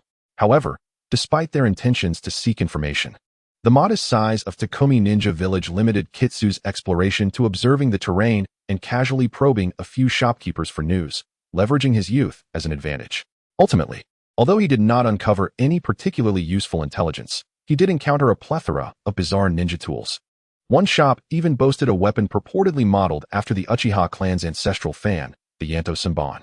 Although this replica lacked the ability to reflect all ninjutsu and could merely utilize wind-style chakra to reflect fire-style techniques. Not only was this fire fan aesthetically pleasing, but its price was equally eye-catching, and Kitsu's meager funds would barely suffice for a mere touch. Furthermore, given that the Uchiha clan remains the foremost clan in Konoha, Kitsu dared not flaunt such a replica in public. Finally, unable to withstand the enthusiastic sales pitch of the shopkeeper, Kitsu begrudgingly purchased a roll of wire-based ninja tools, intending to gift them to Zabuza for practice later. As night began to descend, the trio returned to their temporary lodging to share their findings with Zabuza. Although Kitsu had not gleaned any valuable information, Aoi and Terumi May had made some discoveries. In addition to the basic reconnaissance of the terrain surrounding Shishibu, they had gathered additional information from the villagers. Firstly, it seemed that Shishibu had existed in Takumi Ninja Village for quite some time, reportedly gaining prominence during the Warring States period, though it had gradually declined thereafter. It was only in the past 2 years that it had seen rapid development, yet no formidable figures had surfaced. Secondly, During conversations with certain shopkeepers, it appeared that they had some awareness of changes in the trading methods for ninja tools. Yet they all chose to withhold this information. Lastly, the current leader of Takumi Ninja Village, being an exceptional forging master, commanded great respect within the village. Is that all? Zabuza, attentively listening to the intelligence, noticed the sudden silence from the other three. So, the entire village remains utterly oblivious to the fact that their chief has been rendered powerless? Chapter 44. Eavesdropping. Are the people of Takumi Ninja Village truly this foolish? Zabuza, who had not ventured out all afternoon, found himself at a loss for understanding such a result. Indeed, it was evident that most were speaking the truth, albeit with some complaints regarding the current chief's frailty due to age, which had led to a significant reduction in village orders. Kitsu could not suppress a chuckle, exclaiming, "Orders have decreased, even as the specter of war looms?" He shook his head in disbelief. While Takumi Ninja Village had not faced war in quite some time, during each outbreak of a ninja world conflict, they had historically faced immense pressure from the major nations due to supply issues. How could these villagers remain so naive? Perhaps a portion of them were indeed involved in smuggling. Yet such transactions, bypassing the village and the daimyo, could yield even greater profits despite lower prices, naturally leading them to keep such dealings discreet. However, wouldn't such activities attract the attention of the daimyo? It would be all too easy to offend the five great nations. And ultimately, if retaliation were to occur, it would be Takumi Ninja Village that would suffer the consequences. Terumi May found such behavior utterly incomprehensible. This is precisely what we need to investigate. Our focus should remain on Shishibu for the time being. Aoi cleared his throat and assigned duties to his team. Tonight, we will split into 3 groups. May, stay behind to protect Mr. Shimazuki. Kitsu and Zabuza, you two will don disguises and investigate the area surrounding Shishibu. There is no need for in-depth inquiries. If the situation seems amiss, retreat promptly. I will infiltrate the residence of the Takumi Ninja Village chief for further investigation before meeting up with you. Remember, we have ample time. And given our clear target for investigation, there is no need to rush. Prioritize stealth and safety above all. Understood. The trio responded in unison. Heavy clouds obscured the moonlight, and the sea breeze rustled the bamboo groves outside the village. It was an exceptionally suitable night for clandestine activities. Moments before exiting the inn, Aoi had performed a jutsu that enveloped the entire Takumi Ninja Village in a mist of concealment. In this moment, Tachikawa Kitsu felt a profound gratitude for the geographical position of Takumi Ninja Village, situated near the port and nestled within dense forests. Its relatively small scale meant that even such a dense fog would not raise any alarms. As they stealthily approached the village's outskirts, Kitsu and Zabuza moved silently along the deserted streets. Zabuza, having spent the afternoon safeguarding Shimazuki, was unfamiliar with the terrain, thus Kitsu led the way. Although Kitsu had not trained in the art of silent assassination like Zabuza, as a mist ninja, he possessed the ability to discern objects within the fog. The two adeptly scaled a rooftop, preparing to proceed, when a faint warning sensation suddenly alerted Kitsu to impending danger. However, the warning was so subtle that he did not feel overly anxious.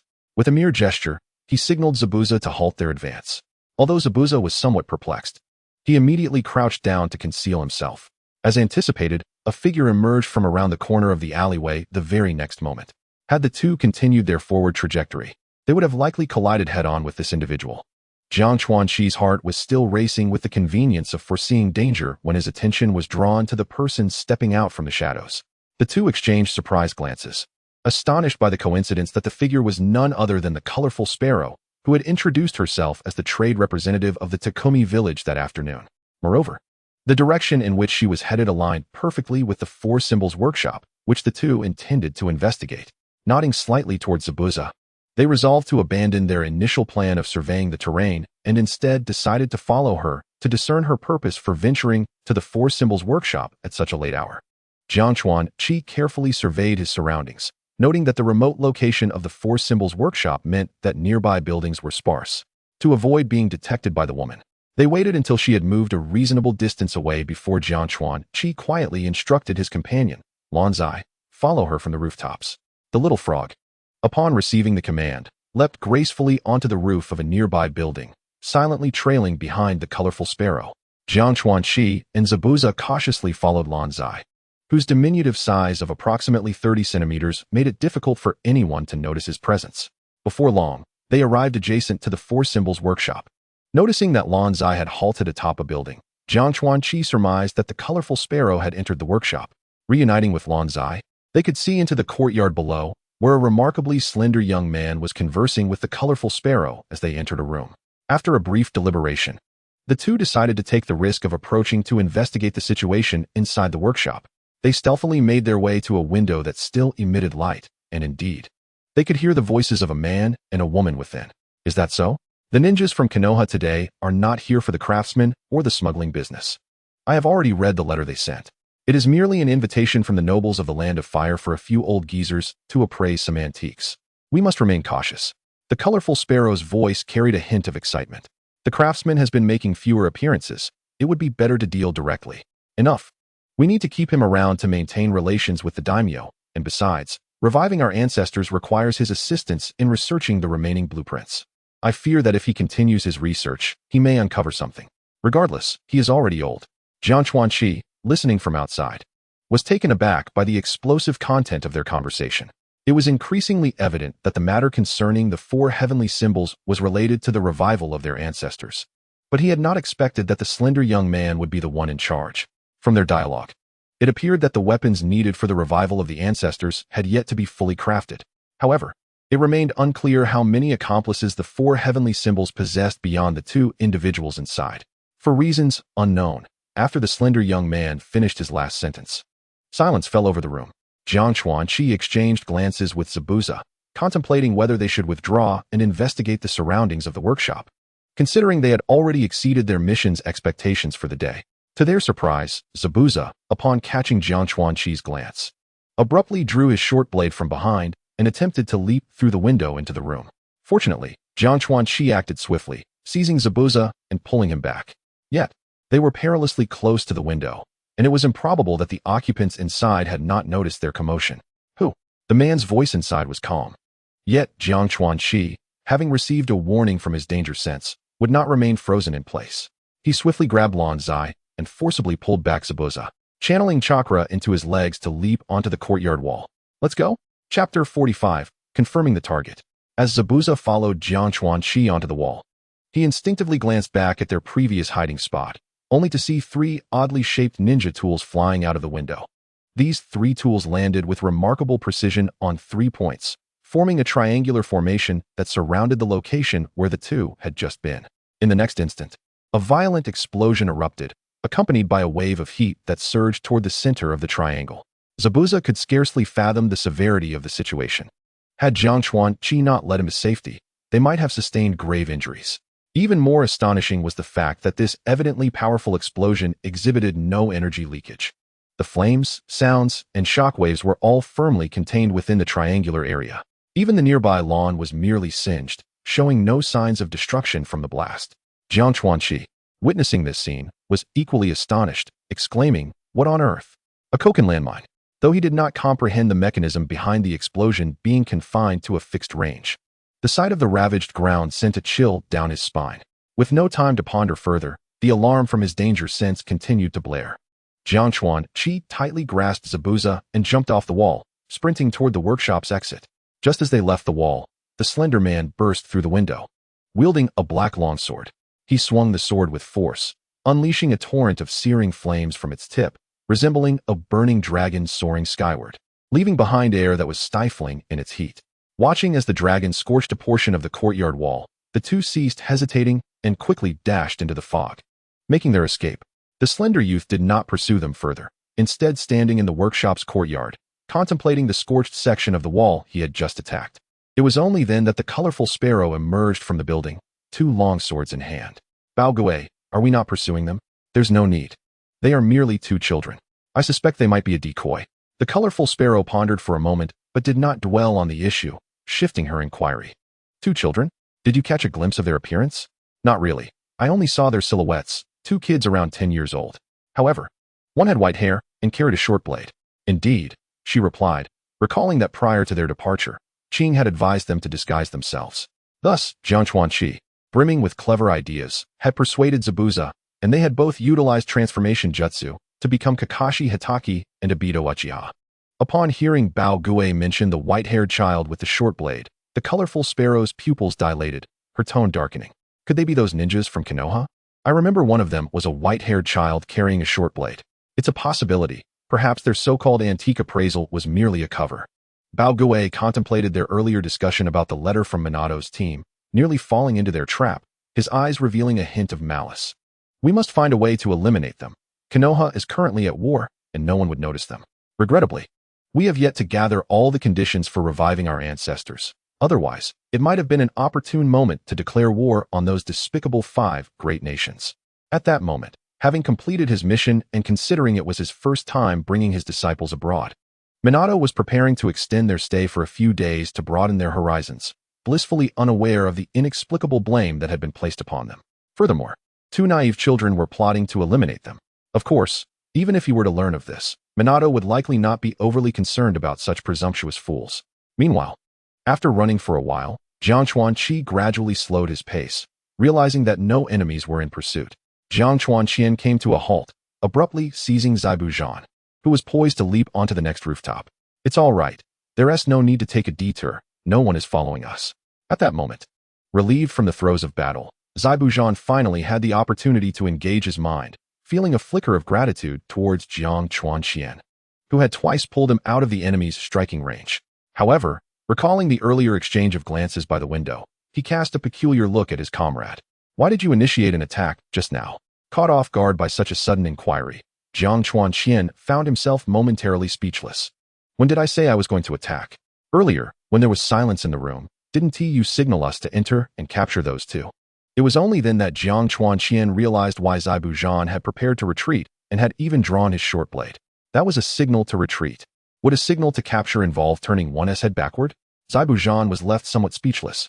Well, perhaps we should stick to tactical gestures next time? Besides, there were only 2 of them. We had no need to retreat. Just as Jiang Chuanqian was about to clarify his point, a voice interrupted their amicable discussion. What are you 2 doing? In the fog-laden darkness of the desolate alley, the abrupt voice startled them, causing both to draw their weapons and adopt a defensive stance. Even Lan Zai hastily yanked a piece of foam from around his neck, prepared to strike. However, upon recognizing the newcomer, the 2 let out a sigh of relief. Teacher Qing, you're going to give someone a heart attack with your sudden appearance. I saw a flicker of flame over at the 4 Symbols workshop. So I hurried over. It seems it was indeed the commotion caused by you 2. Jiang Chuanqian intended to inquire how Qing had located them.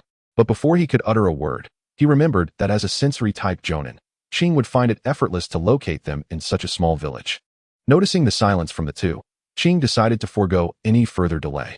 Let us return to the inn. There's no need for an investigation on my end. Jiang Chuanqian exchanged glances with Zabuza, and without further questions, they both gathered their chakra in their feet and followed Qing's lead. Upon returning to the inn, Jiang Chuanqian recounted in full detail to Qing and Terumi the events of the night. It was now almost certain that the mastermind behind the smuggling operations was indeed the 4 Symbols workshop, and that the leader of the craft ninja village was likely under their control.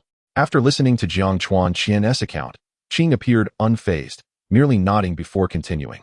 That's sufficient. Knowing who is behind the smuggling is enough. The next step is to determine who in the Land of Water is trading with them. The internal strife of the craft ninja village is not our concern. We only need to report back to the village once we return. Jiang Chuanqian contemplated Qing's words and found them to be sound. However, he felt that given the current situation, it was uncertain whether they could evade the repercussions of the craft ninja village's turmoil. Today, Weavie already attracted their attention. Could it make them vigilant? Terumi expressed her concerns. Qian mentioned that they did not see our appearances, so that shouldn't be a significant issue. We merely need letters, or order information to ascertain which family is trading with them, especially since this mission was commissioned by Koki Yagura. Jiang Chuanqian wholeheartedly agreed with Qing's assessment. The Land of Water could potentially be drawn into the Third Ninja World War at any moment. Executing such private tasks abroad could yield dire consequences if they drew too much attention, leading to unfavorable outcomes upon their return to the village. Captain Qing, have you uncovered anything from the leader's residence? Although the identity of the smugglers was now known, Zabuza casually inquired. Yet, a peculiar expression crossed Qing's face. There was no one at the leader of the craft ninja village's home. Chapter 46. Coincidence. Does that mean the leader of the craft ninja village has been taken away by someone from the 4 Symbols workshop? This was the first thought that crossed Jiang Chuanqian's mind. However, upon hearing this, Qing's expression grew even more peculiar. No, the house was impeccably tidy. The only thing left was a letter on the table addressed to someone named Bao Gui. It stated that he was aware of the other's intentions and would not participate, taking his wife and children to visit a friend at the Lord's estate. The three young ones exchanged bewildered glances. Jiang Qian finally understood the reason behind Qing's strange demeanor. The leader of the craft ninja village had likely fled with his family, abandoning the entire village to escape on his own. Enough. Qing raised his voice slightly to regain the trio's attention, continuing, "The affairs of the land of crafts are not our concern. We merely need to gather evidence of the smuggling. Captain Qing, shall we infiltrate again tonight to directly retrieve the evidence?" Zabuza's question caused a slight flush to appear on Qing's face. Observing this, Jiang Qian quickly pulled Zabuza aside. Given the heightened alertness of the Four Symbols workshop after being overheard, Jiang Qian estimated that sending Qing in directly wouldn't pose much of a problem. However, infiltrating for theft would be somewhat challenging for these so-called ninjas, who were more akin to mages in the world of Naruto. Furthermore, although the Four Symbols workshop was somewhat isolated, it remained within the craft ninja village, making it unwise to create too much commotion. Qing offered no further explanation, merely glancing at the sky, which had begun to brighten. The other party is already on guard tonight, making infiltration unfavorable. Tomorrow during the day, Terumi, Mei, and I will visit under the pretense of a transaction. Qian, you and Zabuza should seek an opportunity to infiltrate the workshop from another direction. Understood. The three turned their attention to Jiang Qian, who had remained silent. I just wanted to ask, what about the old man Shuangyue? Are we just going to leave him be? Protecting him is our mission, after all. Rest assured, since it's a business transaction, Mr. Shuangyue will naturally accompany me. Well, that's the confidence of a high-ranking jonin from a major ninja village. Even Qing, as a young jonin, did not believe there was anyone in the craft ninja village capable of defeating him in a fair confrontation. Placing the protection target by his side was undoubtedly the safest course of action. Having established their plan, the group returned to their respective rooms to rest. Considering that an early morning visit for a transaction might seem odd, and that they hadn't rested well the previous night, it wasn't until close to noon that Qing summoned Shuangyue Aikaru to accompany him on their visit to the Four Symbols workshop. Upon seeing Qing with Terumi, Mei accompanying Shuangyue Aikaru for the visit, Jiang Qian and Zabuza quietly circled around to the back entrance of the workshop as courtyard. However, before they could approach, they observed a middle-aged woman named Kai stealthily emerging from behind, carrying a peculiar box resembling a mummified coffin. This unexpected development caught the two off guard, and Zabuza, disinterested and overthinking, turned to Jiang Qian, awaiting his decision. After a moment of contemplation, Jiang Qian decided it was necessary to follow and see what was happening. He quickly scribbled a note and handed it to Lan Zai, instructing it to find an opportunity at the front door to notify Captain Qing, while he and Zabuza stealthily pursued Kai Quebec. Watching Kai walk into the woods with the box on her back, Jiang Qian felt a sense of assurance. The fact that she had come alone to such a remote location meant that if they could find an opportunity to quietly subdue her, it would be far more convenient than seeking out ledgers. Before long, having followed her far enough from the craft ninja village, the two were prepared to take action. However, they saw Kai halt before an unusual structure that resembled both a temple and an altar, despite being so far from the craft ninja village. "Baogui, I have brought the person you wanted," Kai announced, as the gaunt young man from the previous night emerged from the strange building. "Are we going in or not?" Zabuza, perched in a tree, eagerly inquired of Jiang Qian, though even as he asked, he was slowly drawing his short blade from his back. Jiang Qian felt a twinge of hesitation. While the Four Symbols workshop was depicted as somewhat comical in the original story, he and Zabuza were not particularly formidable opponents at this moment. If it were a lone assailant, ambushing would pose no issue. However, with a 2-on-2 situation, I find myself somewhat uncertain, contemplating whether to wait for Qing to arrive before taking action. Meanwhile, as Jiang hesitates, Kai has already unfastened the box behind her, pulling out a comatose youth with ebony hair. The boy's face, adorned with a pair of somewhat foolish wind-resistant goggles, can only belong to Uchiha Obito. How did he end up captured here? The sudden turn of events leaves the two hidden figures in the shadows momentarily bewildered. They had both assumed that the Konoha team had departed from the Takumi village, and with a jonin like Namikaze Minato among them, how could they have been ensnared here? Unbeknownst to them, the events of the previous night had alarmed the duo of Baogui and Kaik, leading them to suspect that Minato's team was conducting covert investigations into their activities. Coincidentally, Minato had intended to accompany his students to explore the relatively safe land of crafts after completing their mission. However, upon abruptly receiving a summons from the Hokage, He utilized the Flying Thunder God technique to return to Konoha in haste. Left behind, Uchiha Obito, dissatisfied with Kakashi's temporary leadership, had wandered off alone, only to be captured by Kaik, who was seeking intelligence on Minato's team. As Jiang Chuanji attempts to gather his thoughts, a new complication arises below. A dazzling white blade of light slices through the air, aiming with astonishing speed at the arm of Kaik, who is holding Uchiha Obito.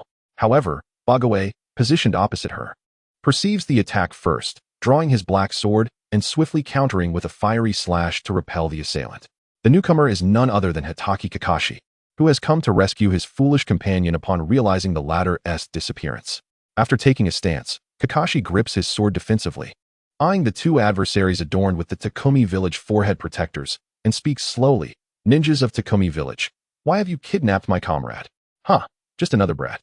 Bagaway disregards Kakashi's inquiry, darting forward with intent to subdue him. In an instant, the two engage in combat. Jiang Chuanji and his companion exchange glances, astonished by the unexpected turn of events. Upon recognizing that the kidnapped individual is Uchiha Obito, Jiang Chuanji thinks to himself that it would not be such a misfortune if this future menace to the Mist Village and the entire ninja world were to perish here.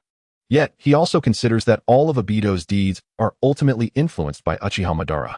Even without Obito, there would still be others like Kakashi and Rin, and this does not resolve the fundamental issue. Rather, it would lead to a loss of foresight. Thus, seeing Kakashi engage one opponent, Jiang Chuanji decisively chooses to intervene. "Let us not concern ourselves with the Konoha ninjas. We only need to capture one alive." After uttering this, he disregards the now grinning Zabuza, biting his finger and hand-sealing to summon Blue Boy. Having tracked for so long, it is sufficient for Blue Boy to deliver the message to Ching. With Blue Boy summoned, it is certain that Ching will deduce that a battle is unfolding on their side. Reinforcements from Jonin are imminent. There is no room for hesitation. As always, throwing shurikens serves as a distraction for Zabuza's ambush. However, perhaps due to just having been attacked by Kakashi, Kaik remains exceptionally vigilant. Though Jiang Chuanji and his companion execute their ambush with utmost caution, she manages to evade them clumsily. Casually tossing Uchiha Obito aside, Kaik draws her dual swords, eyeing the two intruders with wariness. The sudden appearance of the duo does not interrupt the clash between Bagaway and Kakashi. It only heightens their vigilance during the skirmish. Kaik coldly glances at Jiang Chuanji and his companion's Mist Village forehead protectors. "Mist ninjas? What are you doing here to rescue a Konoha brat?" TCH, Zabuza, having already marked them as targets, pays no heed to Kaik's question and swiftly performs hand seals to execute the body replacement technique, launching another surprise attack. Simultaneously, Jiang Chuanji coordinates with Blue Boy to unleash an enhanced version of the water gun jutsu, launching a barrage of spinning shurikens enveloped in a torrent of water towards Kaik. Seeing these two brats disregard her words and continue their assault only fuels Kaik's fury. "Die, brats!" Twin Typhoon. With a furious roar, she swings her crossed swords, unleashing two spiraling gusts of air that hurtle towards Jiang Chuanji and Zabuza. Initially appearing as mundane currents, they rapidly expand into a tempest upon leaving the blades. In an instant, the roaring whirlwinds, akin to two enraged dragons, violently charge at the duo. Water guns, shurikens, duplicates. Every attack in the path of the tornado is scattered by the fierce winds. The two, witnessing this, swiftly evade, attempting to escape the tempest's grasp. However, the whirlwind's speed is relentless, forcing them to shield their arms in front of their chests as they are swept into the air. Zabuza, fortunate enough, finds that after being carried a distance, the wind's force begins to wane. Struggling to regain his balance midair, he finally lands safely. Jiang Chuanji, seeing no way to evade the incoming whirlwind, embraces Blue Boy protectively in his arms. Subsequently, they are engulfed by the fierce winds, akin to a kite severed from its string, crashing violently into a sturdy tree trunk. Pain shoots through Jiang Chuanji's arms and back, yet he remains conscious. Wiping the blood seeping from the corner of his mouth, unexpectedly, he realizes that his right hand has been grazed, either by the fierce wind or the returning shuriken, leaving a wound that only exacerbates the blood trickling from his lips, giving his expression a somewhat sinister appearance. A tinge of dread washes over him. Had he been even slightly less fortunate, a direct hit from the flying shuriken could have triggered the aura of death effect, leaving him gravely injured and unconscious. He had not anticipated the strength of his opponent's assault, yet he cannot recall how the minor antagonists in the original work managed to defeat such foes. Suppressing the pain, Jiang Chuanji signals Zabuza from a distance, disregarding whether he comprehends the gesture, and rolls behind a large tree. Seeing his attack had propelled the two adversaries into the air, Kaik does not pursue them, but instead merges her dual swords into a single blade, standing her ground with a disdainful expression, ready to mock. Ninjas?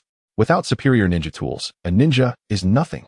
My twin peacock sword can manipulate the winds with almost no energy expenditure. Your attacks are inconsequential before this weapon. Originally, Zabuza had already taken cover behind a massive boulder, ready to strike again upon receiving Jiang Chuanji's signal. However, upon hearing Kaik's taunts, he prepares to advance once more. Yet, as soon as Zabuza reveals himself, two high-speed blades of wind slice past his cheek. The wind blades, having passed him, continue unimpeded, severing a swathe of bamboo forest, forcing Zabuza to retreat behind the boulder once more. Jiang Chuanji, undeterred by Kaik's words, endures the pain as he performs hand seals to release a healing water flow to mend his wounds. Beside him, Blue Boy, who has been silent, gazes at his master, who has sustained injuries to protect him, and a glint of determination shines in his eyes. Without waiting for Jiang Chuanji to finish healing, Blue Boy transforms into a streak of blue light, dashing with all his might towards Kaik's position. With a series of rapid footfalls echoing through the dense forest, Blue Boy has long since adapted to leveraging obstacles to amplify his speed during such complex terrain training. Hearing the sounds, Jiang Chuanji quickly rises.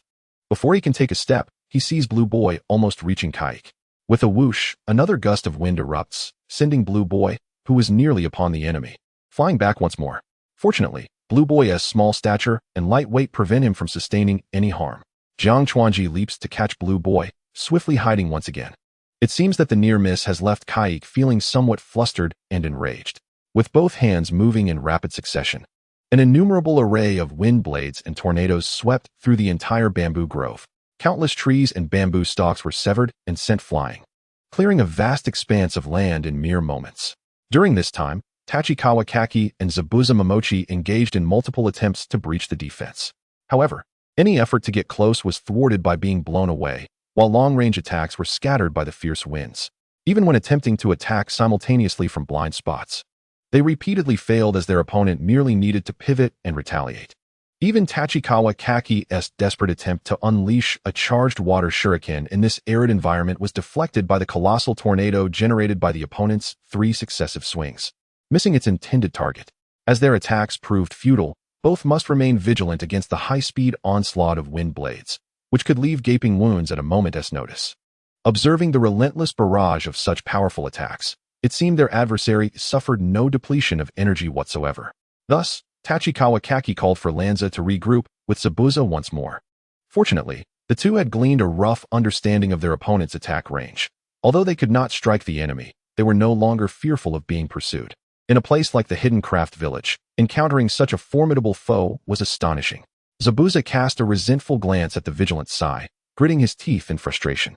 At least Tachikawa Kaki had several range techniques at his disposal, and Lanza's small size and high speed kept the enemy on edge.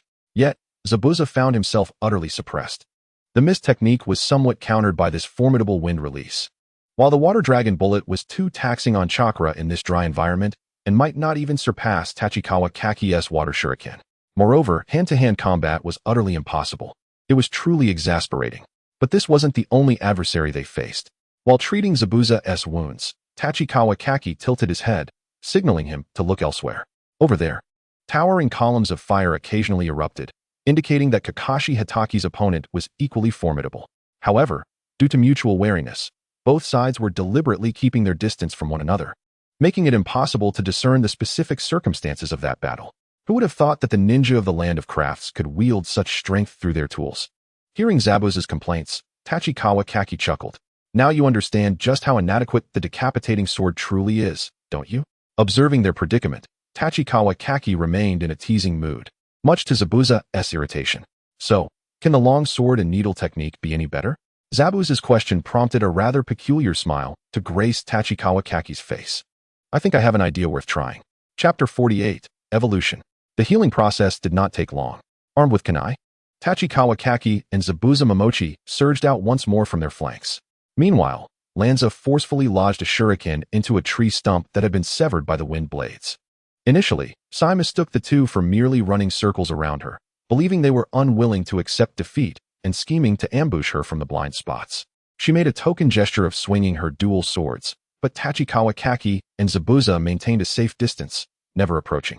The wind blades afforded ample time for evasion, and the gusts that swept across the two had transformed into a gentle breeze. In plain terms, Sai's prowess was merely a facade bolstered by her dual swords. Lacking any other offensive capabilities, the notion of catching up to the two with her own speed was a delusion, leaving her to stand guard in place. Tachikawa Kaki and Zabuza accelerated, darting around in circles at a distance without launching any attacks. Finally, after their last cross, the three stood once more in a straight line. "Useless brats. Your attacks cannot penetrate the cyclone's barrier," Sai proclaimed, her inner anxiety bubbling beneath her bravado as she spoke. "Humph, ignorant fool." Tachikawa Kaki found her arrogance amusing. It was merely that he and Zabuza were perfectly countered by her. Otherwise, one did not need to possess overwhelming strength. Had he been adept at earth or lightning release techniques, he could easily handle someone who relied on external forces. Surely, the winds cannot disperse earthquakes or lightning. Does she truly believe herself to be a god? Disregarding her bluster, Tachikawa Kaki placed the kunai in his mouth and swiftly formed hand seals. Water release, water stream jet. A torrent surged from beneath, and with kunai in hand, Tachikawa Kaki appeared poised to engage in close combat, propelling himself towards the enemy. Utilizing the velocity provided by the water stream and his recent training, Tachikawa Kaki adeptly dodged the incoming wind blades, and any unavoidable attacks were deflected using the kunai in his grasp, bolstered by his precognitive instincts. Simultaneously, Zabuza surged forward, and together they advanced in a pincer formation towards the enemy. As they drew closer, Sai once again abandoned her plan to eliminate the two with wind blades. With a forceful swing of her dual swords, she summoned another violent tornado, directing it towards the two kunai wielders charging forth. Observing yet another failed attempt to flank, Tachikawa Kaki felt no remorse. Instead, a smile crept onto his face.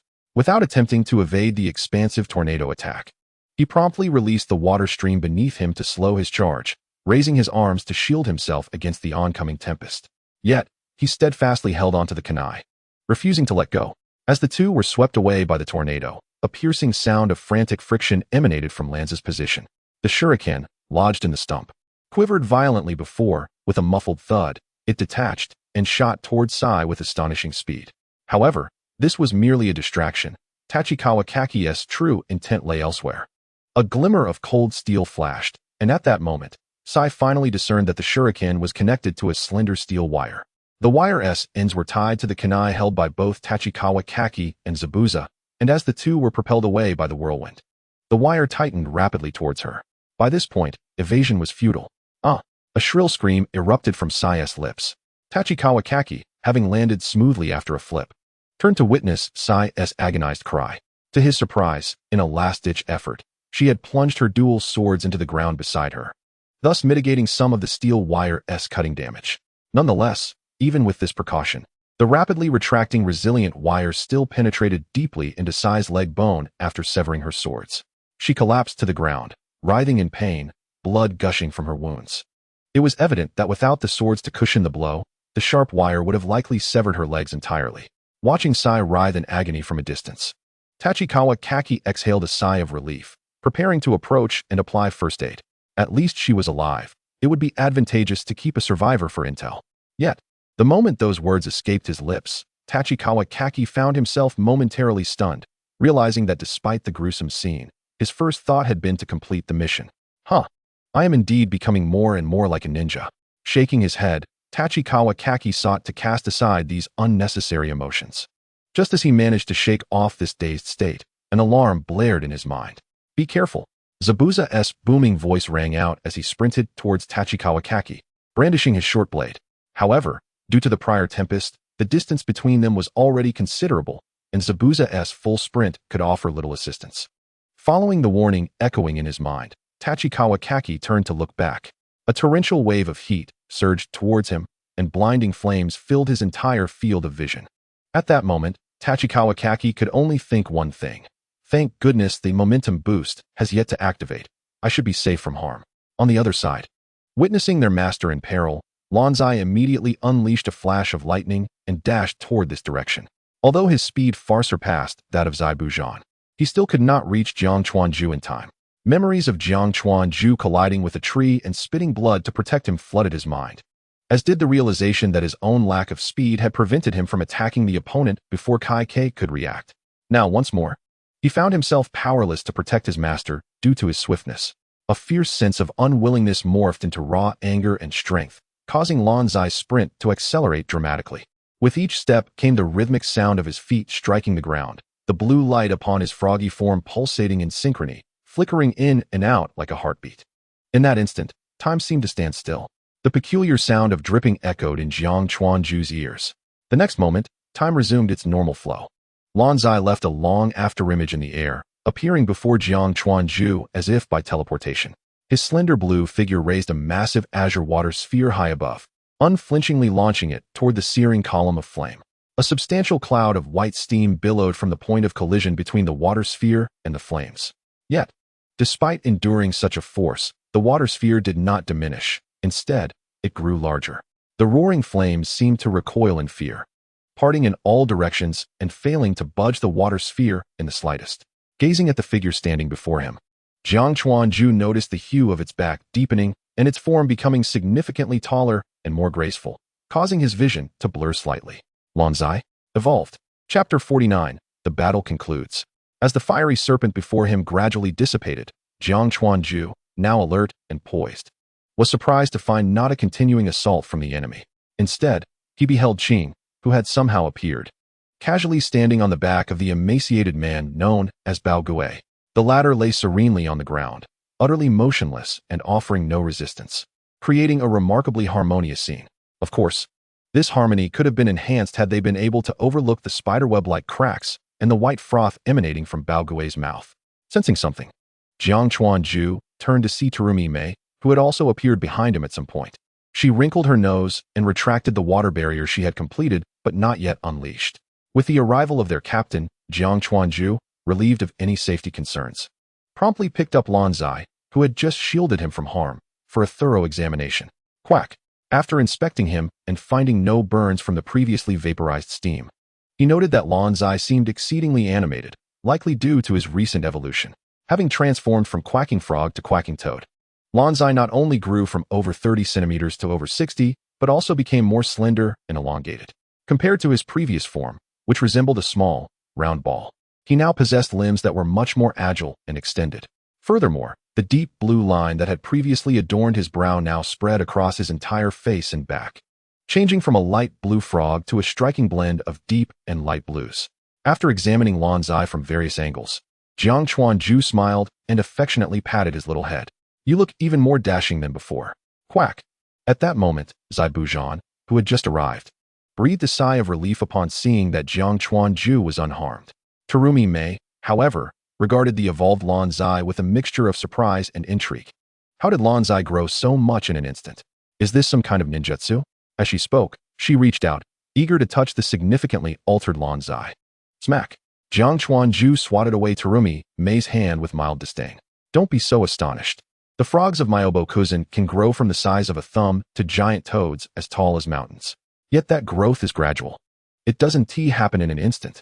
Qing, who had been tying up Bao Gui nearby, interjected, a hint of exasperation in his voice at his three disciples who were completely oblivious to his presence. "Jiang, aren't you going to tend to Kai Kei? If you wait any longer, she might bleed out." Jiang Chuanju suddenly recalled that he had intended to heal Kai Kei before being interrupted by Bao Gui's ambush. Completely forgetting in the chaos, glancing down at Lan Zai, he felt that, given his current size, it would be inappropriate to place him back on his shoulder. Instead, he set the little frog down beside him and hurried toward Kai Kei, who lay nearby, too weak to even scream. After administering a quick bandaging treatment and confirming she would perish immediately, Jiang Chuanju stood up and brushed off his pants. Ding! Cumulative treatment of 50 patients. Achievement unlocked. Iron Rod Hospital, Poke Director. Jiang Chuanju, who had previously grown accustomed to ignoring system achievement notifications, felt a twinge of embarrassment as he put down his hands. However, he soon relaxed, realizing that this whimsical achievement could only be seen by himself. And as long as he didn't reveal his embarrassment, no one would notice anything amiss. Moreover, this unexpected delight was rather fortuitous. The treatment of patients was a continuous achievement. He had previously unlocked the achievements for treating one patient, one dares to heal, the other dares to trust. And for treating 10 patients, apprentice doctor, reporting for duty. He had thought the next achievement would require treating 100 patients. So he was pleasantly surprised to trigger it again today, giving him a sense of having gained something. Hey, what are you grinning about? At the sound, Jiang Chuanju turned to see Qing, the captain, approaching with the tied-up Bao Gui slung over his shoulder, along with Zai Bujan and Turumi Mei, who looked at him with a hint of disdain. What with the joyful grin over merely treating someone? With a dark expression, Jiang Chuanju was not inclined to respond to Turumi Mei and instead redirected his inquiry to Qing. Captain Qing, you must have arrived quite some time ago, right? I've been here for a little while, but not too long. Qing slightly turned his head, nearly colliding his lips with Bao Gui, whom he had thrown over his shoulder. He hastily tossed Bao Gui to the ground, brushing off his hands with a look of distaste. Qing felt a twinge of guilt. Upon discovering that Lan Zai had been summoned away, he realized a battle was unfolding here and rushed over. However, upon seeing that his two disciples were not in any danger, he felt secure enough to remain hidden and observe the fight. He even stopped Turumi Mei, who was preparing to use the earth escape decapitation technique from below to assist them in subduing their opponent. Ultimately, seeing his disciples struggle to defeat their adversary, and nearly causing harm to them with his interference, left him feeling slightly embarrassed for not having acted sooner. Yet, when Jiang Chuanju asked when he had arrived, he was not expressing blame, but rather concerned for the outcome of the battle on the other side. Then, Teacher Qing, since Bao Gui has come over here, where did the two ninja from Konoha go? Jiang Chuanju inquired, not out of concern for Uchiha Obito and Hatake Kakashi's safety. After all, even if they were popular side characters in the original story, they were now merely enemy ninjas to him. He could distinguish between the flat characters and reality. However, should anything happen to those two, Jiang Chuanju needed to anticipate the potential repercussions for the future. They should have fled far away. That son of White Fang is quite skilled. At such a young age, he can utilize the shadow clone technique to fool this guy completely. His real body went directly to rescue the Uchiha brat. As he spoke, Qing kicked Bao Gui, who lay on the ground, with mild irritation. The guy had nearly harmed his disciples and had almost caused him to lose his first kiss, which he found utterly detestable. Why didn't Captain Qing just eliminate those two ninjas from Konoha? Zai Bujan queried, observing Qing's seemingly off-kilter mood with curiosity. After all, the village has not yet engaged in battle with Konoha, so there is no need to complicate matters. Moreover, there are only two individuals on the opposing side, and the leading Jonin captain has yet to reveal himself. As long as we ensure the successful completion of our mission, we need not concern ourselves further. In truth, there was one more point that Ao had refrained from voicing. One of those youngsters was the son of the legendary White Fang, while the other hailed from the Uchiha clan. Without a clear mission directive, Ao was disinclined to invite unnecessary trouble. Aren't you a sensor ninja, Captain Ao? Have you not detected the presence of that Jonin named Minato Namikaze? Ao cast a puzzled glance at Zabuza, unsure why he was so fixated on eliminating those two Konoha ninjas. At that moment, Turumi Mei, who had been following Ao's lead, interjected to clarify. It is precisely because we cannot sense them that we must refrain from taking action. Chapter 50, The Sequence of Events. Ao, of course, was unaware of the ongoing situation. Minato Namikaze, having completed his tasks, had swiftly returned to Konoha after being summoned by the village, leaving his students behind. Empathizing with his disciples, Minato, as a Jonin, chose to observe from the sidelines to provide them with experience. Thus, only the two youths were visible on the battlefield, suggesting that their Jonin captain was also covertly monitoring the situation. In such circumstances, Ao, as a sensor ninja, could not detect the enemy's whereabouts, and therefore would not recklessly engage the two Konoha youths. Having pieced together the unfolding events, Tachibana realized Ao's reasoning, though he felt neither joy nor regret. Despite his current weakness, being well-versed in the plot would be a significant advantage. However, the tale of Obito's death was likely several years away, so after careful contemplation, Tachibana had ceased to dwell on the fates of his adversaries. After binding Sai, the four of them tidied up the battlefield, primarily to obscure the traces of the mist-hidden style of combat. Nevertheless, since there were surviving Konoha ninjas who had fled, there was no need for excessive concealment.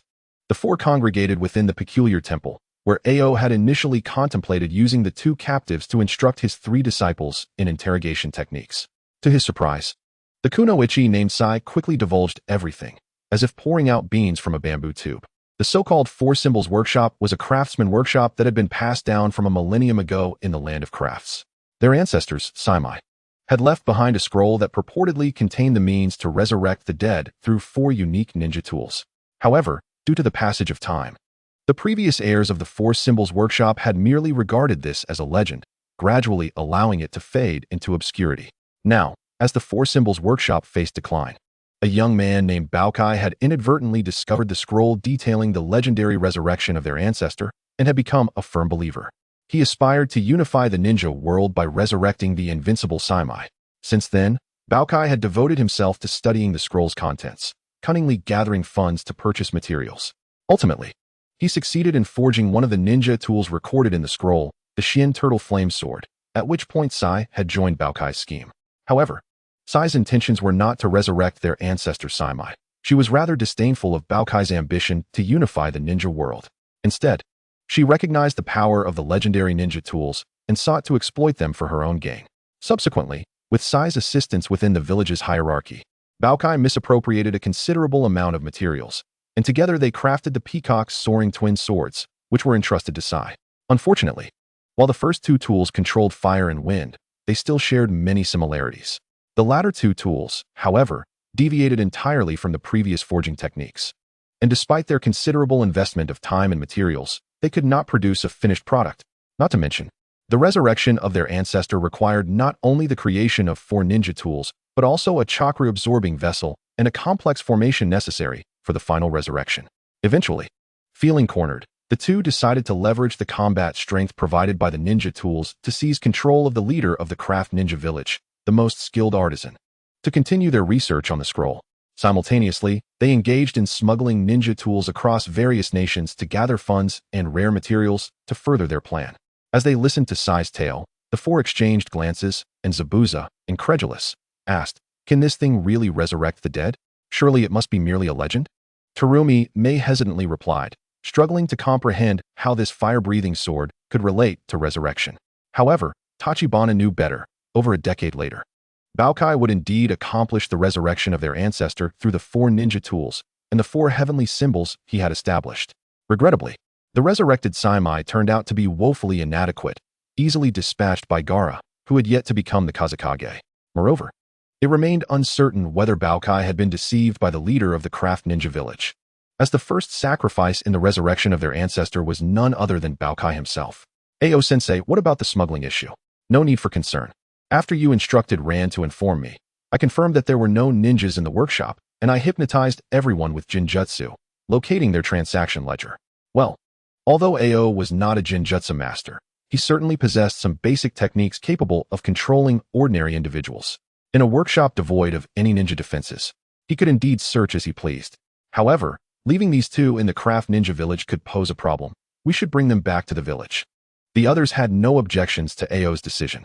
Yet, Zabuza, inopportunely, interjected with a question.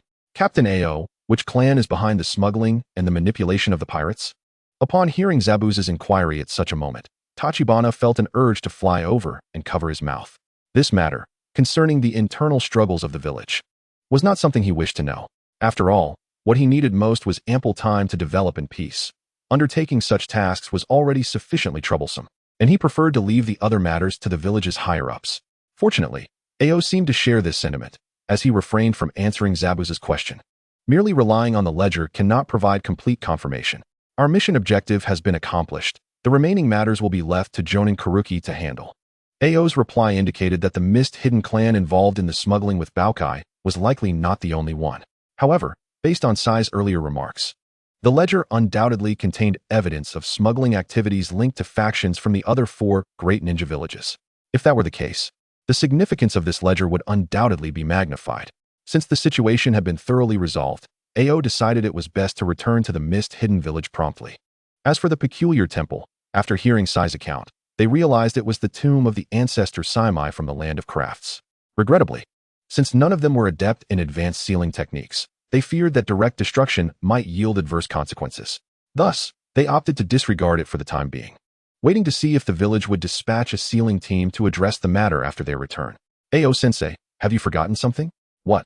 Ao looked at his disciple with a puzzled expression after Tachibana's reminder. "Our mission." "Mission? Ah, Mr. Shimazuki." It was only then that Ao finally remembered that their ostensible task had been to escort Shimazuki Aikaru, who had been left behind at the Four Symbols workshop. At that moment, Shimazuki Ikaru sat within the Four Symbols workshop, gazing at the hypnotized staff sprawled across the floor, caught in a dilemma of whether to leave or stay. With a silent sigh of resignation, he vowed to himself, "I shall never again agree to assist with such trifles." Chapter 51, Ninja Tools? Ninja Swords? That afternoon, a small group returned to the Craft Ninja Village, where they met with Xuanyue Ichiro and set off for the Hidden Mist Village together. As for Kaik and Bag Turtle, they had fortuitously prepared more than one coffin-like ninja tool for the abduction of a leaf ninja, which they could now conveniently utilize. In truth, the ninja world does possess scrolls for sealing or transporting living beings, and even the Craft Ninja Village offers such scrolls for sale. However, these scrolls are prohibitively expensive, and Qing would naturally not squander his funds on captives. Fortunately, when ninjas embark on missions, they often adopt a myriad of disguises, and the Craft Ninja Village is replete with a variety of peculiar ninja tools. Thus, the group was not impeded by carrying 2 coffins at the port, allowing them to board the ship without incident. The journey back was unexpectedly serene, devoid of any further mishaps. Apart from the first day aboard the ship, Qing convened his 3 team members to analyze the previous battle between Jiang Chuanxi, Zabuza, and Kaik. As a Jonin, Qing was keen to share various combat strategies with the two, and most importantly, he promised to teach them several practical ninjutsu techniques. Typically, the captain of a standard ninja team bears no obligation to educate his subordinates. To the captain, team members often merely represent a subordinate identity. And for a leader to impart even a modicum of ninja experience is already an act of great benevolence. Some might even regard lower-ranked ninjas as mere tools or cannon fodder to facilitate the successful completion of their missions. Yet, through their time together, Qing had come to deeply value Jiang Chuanxi and Zabuza, the 2 prodigious youths who had recently joined his team. He had long considered them disciples akin to Huanyue Mei, and thus, he was generous in sharing ninjutsu with them. However, given that they were still at sea, he did not rush to impart his teachings. Subsequently, Jiang Chuanxi devoted his time in the cabin to studying the recently evolved Lanzai, as well as the spoils of victory, the Peacock's Flight twin swords, which had been won from Kaik. Indeed, this formidable pair of dual swords was ultimately entrusted to Jiang Chuanxi. In the realm of ninja missions, spoils acquired are not scrutinized too closely by the village, provided they do not bear significant political implications, such as the Sword of Raijin or the 7 ninja swords. Since Kaik was defeated alongside Jiang Chuanxi and Zabuza, the spoils were naturally to be divided between the two. Yet Zabuza, in a rather haughty manner, asserted that their victory over Kaik was largely due to Jiang Chuanxi's unexpected use of wire in combat, and furthermore, the twin swords had already broken in half, rendering them beneath his contempt. Thus, despite Jiang Chuanxi's lack of expertise in swordsmanship, Zabuza firmly declined to partake in the division of this spoils. Ultimately, Jiang Chuanxi, wishing to avoid appearing overly sentimental, accepted the damaged ninja tool with a sense of resignation. However, he gifted Zabuza the wire tool they had previously used and reminded him not to covet his decapitation sword, suggesting that mastering the wire might yield greater rewards in the future. The other ninja tool, the Xiangui Huaguangjian, was naturally claimed as Qing's spoils, leaving its fate entirely out of Jiang Chuanxi's hands. On this occasion, Jiang Chuanxi was tasked with protecting Xuanyue Ichiro, who was, after all, an expert in the crafting of ninja tools in the Hidden Mist Village. After much contemplation, Jiang Chuanxi resolved to seek Ichiro's guidance on how to handle the damaged twin swords. Inside the cabin, in Jiang Chuanxi's quarters, Ichiro, after examining the Peacock's Flight twin swords for a considerable time, abruptly declared, "It cannot be repaired."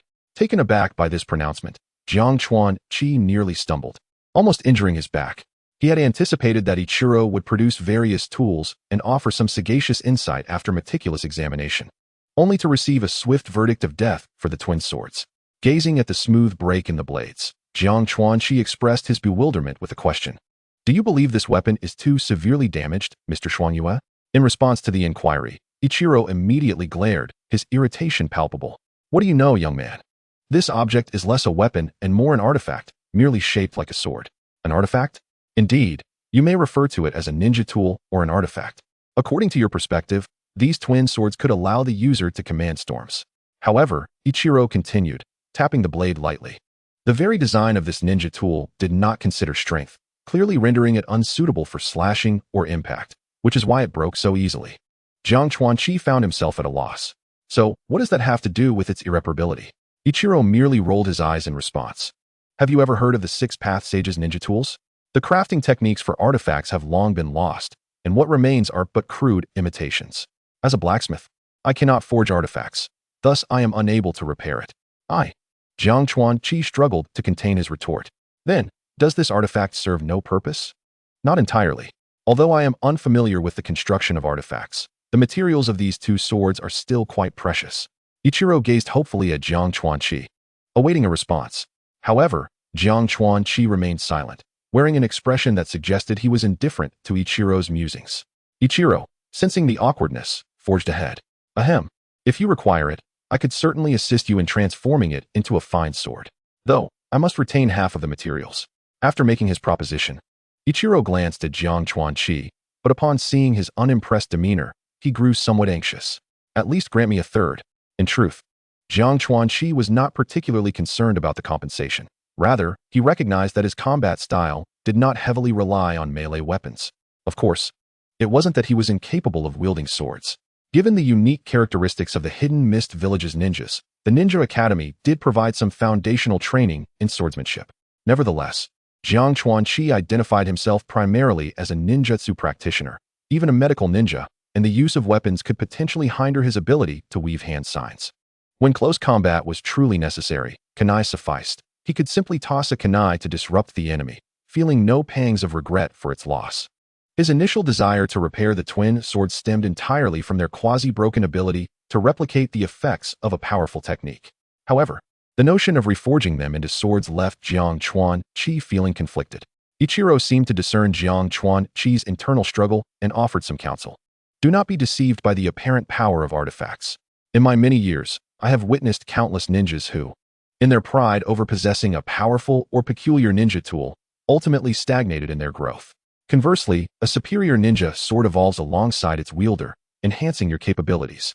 Just as Jiang Chuanqi began to feel swayed by Ichiro's words, ready to concede to his proposal, a sudden, urgent knocking echoed from outside the room. Chapter 52. A brief meeting on the ship. Jiang Chuanqi offered a polite smile of apology to Ichiro before rising to open the door. Outside stood Huanyueme, her expression tinged with urgency. What is the matter? Upon noticing her disquiet, Jiang Chuanqi's demeanor shifted to one of seriousness. Huanyueme cast a furtive glance at Ichiro before responding. Teacher Qing has summoned us. There is something he needs to inform us. And what of the task of guarding Mr. Huanyue? Given that he was the target of their current mission, it would be remiss to leave the elderly man unattended. However, as Shimazuki Ikaru, a man of considerable age and wisdom, observed Terumi Mei's expression, he discerned that something of great significance was afoot. With a refreshing smile, he remarked, "It's nothing. Young Tachikawa, you may go. What danger could there possibly be on a ship? I shall remain here to study this ninja tool, and we can converse further upon your return. Thank you for your understanding, Mr. Shimazuki. Lon, you stay here to ensure Mr. Shimazuki's safety," Tachikawa replied, first offering an apology to Shimazuki Ikaru, then directing his latter comment towards Lon. Quack, Lon, recently evolved, now possessing formidable combat prowess, expressed. Even aboard a passenger ship, should danger arise, he could easily create a diversion to delay any threat until Tachikawa and the others arrived. The old man merely chuckled at this and gestured towards Lon, signaling a sense of camaraderie.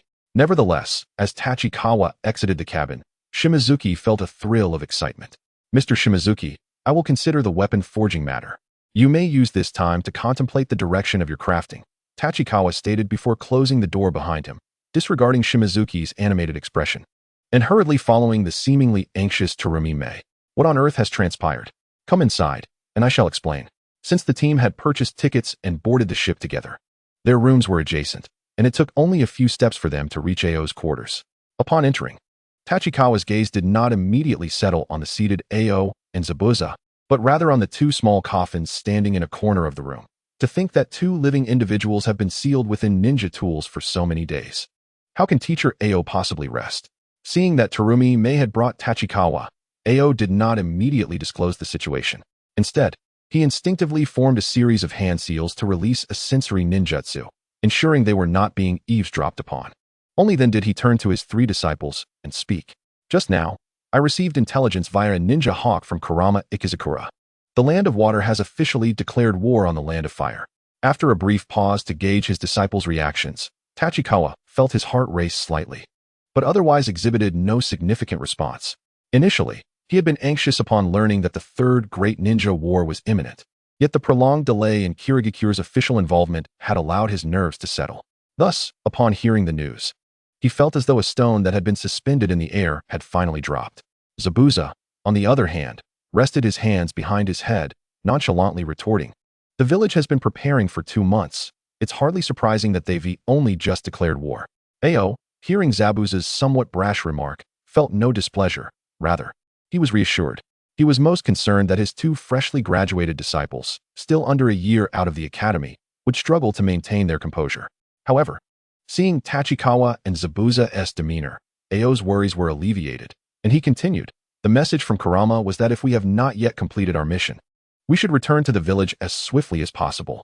They likely did not anticipate that we would locate our investigation target so quickly, given that they could not simply disembark and make their way back to the village across the sea.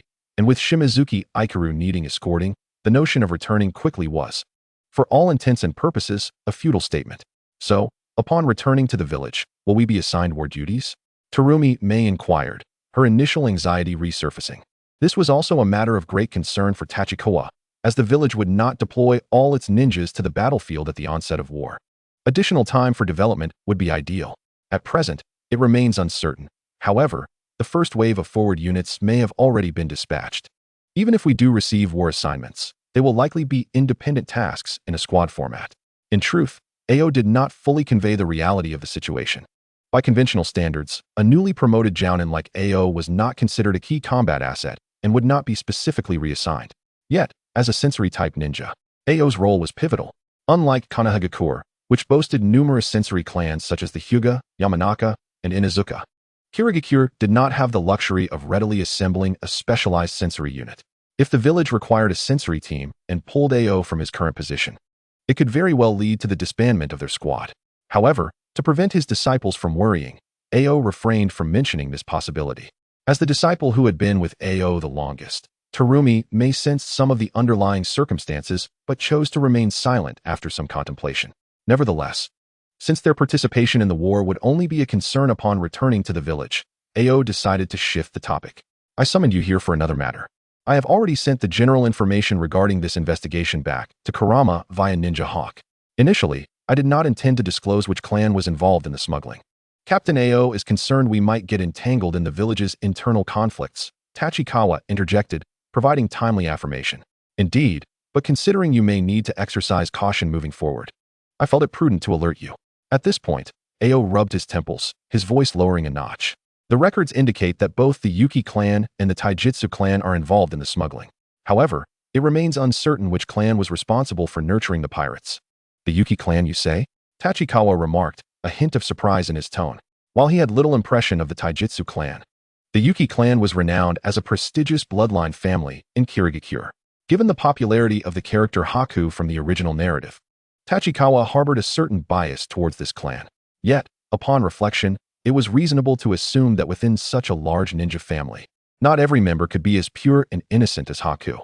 Zabuza, perhaps influenced by his disdain for the Kurama clan, harbored no fondness for these ninja families. With a scoff, he declared they had better not entertain any nefarious schemes behind the scenes. Ao made no rebuttal. Discussing these matters with his disciples was meant to ensure their safety. While conditions within Kirigakure might be manageable, once on the battlefield, threats could arise from any direction. Above all, you must remain vigilant. Tachikawa and his companions nodded in unison. Chapter 53. Successful return to the village. A somewhat unfamiliar flash of a blade cut through the air. The masked ninja effortlessly retreated, evading the attack. However, before he could relish his good fortune, a small figure appeared behind him without warning. Thud. With a dull thud, the masked ninja's back caved in, and he coughed up blood before collapsing to the ground. It was only then that the slender blue figure revealed itself. Lon, who had just evolved. "Well done, Lon," Tachikawa exclaimed, approaching to ruffle Lan's head upon seeing that all adversaries had been dealt with. "Quack," Lon responded, delighting in his master's praise. Observing that the skirmish had concluded, Terumi May teasingly approached Ao, saying, "Teacher Ao, it seems the enemy underestimated you, sending only a lowly genin to confront us." Ao could only manage a wry smile. Since they had returned to the land of water from the passenger ship, this marked the third attack on Ao's squad in just 2 days. During the first assault, the enemy had even dispatched a Jounin leading a team of several Chunin. Fortunately, with Tachikawa's warning, Ao had been able to restrain the opposing Jounin promptly. After a brief probe, the Jounin, finding it impossible to eliminate any member of Ao's squad, opted to retreat, seemingly to preserve his anonymity. In this recent assault, the enemy left behind merely a handful of corpses of Chunin, hastily retreating thereafter. Upon inspection by Ao, it became evident that each of these Chunin had concealed within their mouths a tooth intricately engraved with a curse inscription, thereby revealing the identity of the assailants. Following the initial attack, the trio remained on high alert for an extended period, wary of a stealthy ambush. To their surprise, the Jounin who had appeared previously did not make a reappearance during subsequent assaults, and the quality of the attackers visibly declined, their efforts becoming increasingly perfunctory. Ultimately, in the latest attack, the majority of the assailants were merely low-ranking genin. Ao refrained from engaging, instead remaining by Shogetsu Ichiro's side. While the trio of Kawa Tachibana swiftly dispatched all adversaries without exerting much effort, Ao himself was perplexed by the enemy's strategy, pondering why the Jounin had not re-emerged. Furthermore, he had relayed intelligence back to Koki Yatsukasa days earlier. The ledger in his possession, along with the two shinobi from the Land of Crafts, could only be deemed as ordinary evidence. In the world of shinobi, evidence often held little weight. What truly mattered was the outcome. Enough, let us proceed. We are on the cusp of returning to the village. Let us quicken our pace. Ao sighed resignedly, gesturing for his disciples to follow. As they resumed their journey, Zabuza approached Kawa Tachibana, expressing his discontent. I suggest you return that knife to me. Do not allow the enemy to dispatch you simply because you wielded it. Clearly, Zabuza, having swiftly dispatched his opponent earlier, had come to critique Kawa Tachibana's lamentable swordsmanship. Kawa Tachibana chuckled awkwardly, attempting to defend himself.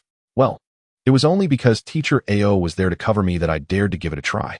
Previously, aboard the ferry, Kawa Tachibana had ultimately acquiesced to Shogetsu Ichiro's suggestion, agreeing to offer a portion of the peacock's soaring twin blades as compensation and materials in exchange for crafting a new weapon. However, weapon forging was no swift endeavor. Thus, Kawa Tachibana had requested a spare short blade from Zabuza. The intention was twofold: to practice his swordsmanship in his spare time, and to wield a short blade as a means of misleading the opponent, preventing them from daring to approach too closely, thus allowing him to better exploit his ranged advantages. Humph, with your current level, there is little use in practicing. You ought to focus on the fundamentals, Zabuza retorted, his derision not entirely unfounded. As Kawa Tachibana's swordsmanship would not rank among the top students at the Ninja Academy. However, he was merely 10 years old, with ample time to hone his skills. Additionally, Kawa Tachibana recalled the earlier encounter with pirates, recognizing that close combat was often unavoidable in shinobi battles. Having a superior melee weapon would prevent him from experiencing the humiliation of having his kunai severed by an opponent. Humph, who knows? Maybe one day my swordsmanship will surpass yours. Kawa Tachibana fantasized about the possibility of acquiring several close combat skills, envisioning his swordsmanship soaring to new heights, thus dismissing Zabuza's comments. Zabuza, however, was less than impressed, casting a disdainful glance at Kawa Tachibana and choosing not to engage further. Rest assured, even if I surpass you, I will not covet your long sword for sewing needles, Kawa Tachibana proclaimed, playfully draping an arm over Zabuza's shoulder, insisting he continue to endure his boastful musings. Zabuza's eyes nearly rolled into the heavens. Yet, Kawa Tachibana did notice a circular ring had appeared on the handle of Zabuza's short blade, tethered with the steel wire ninja tool he had gifted him.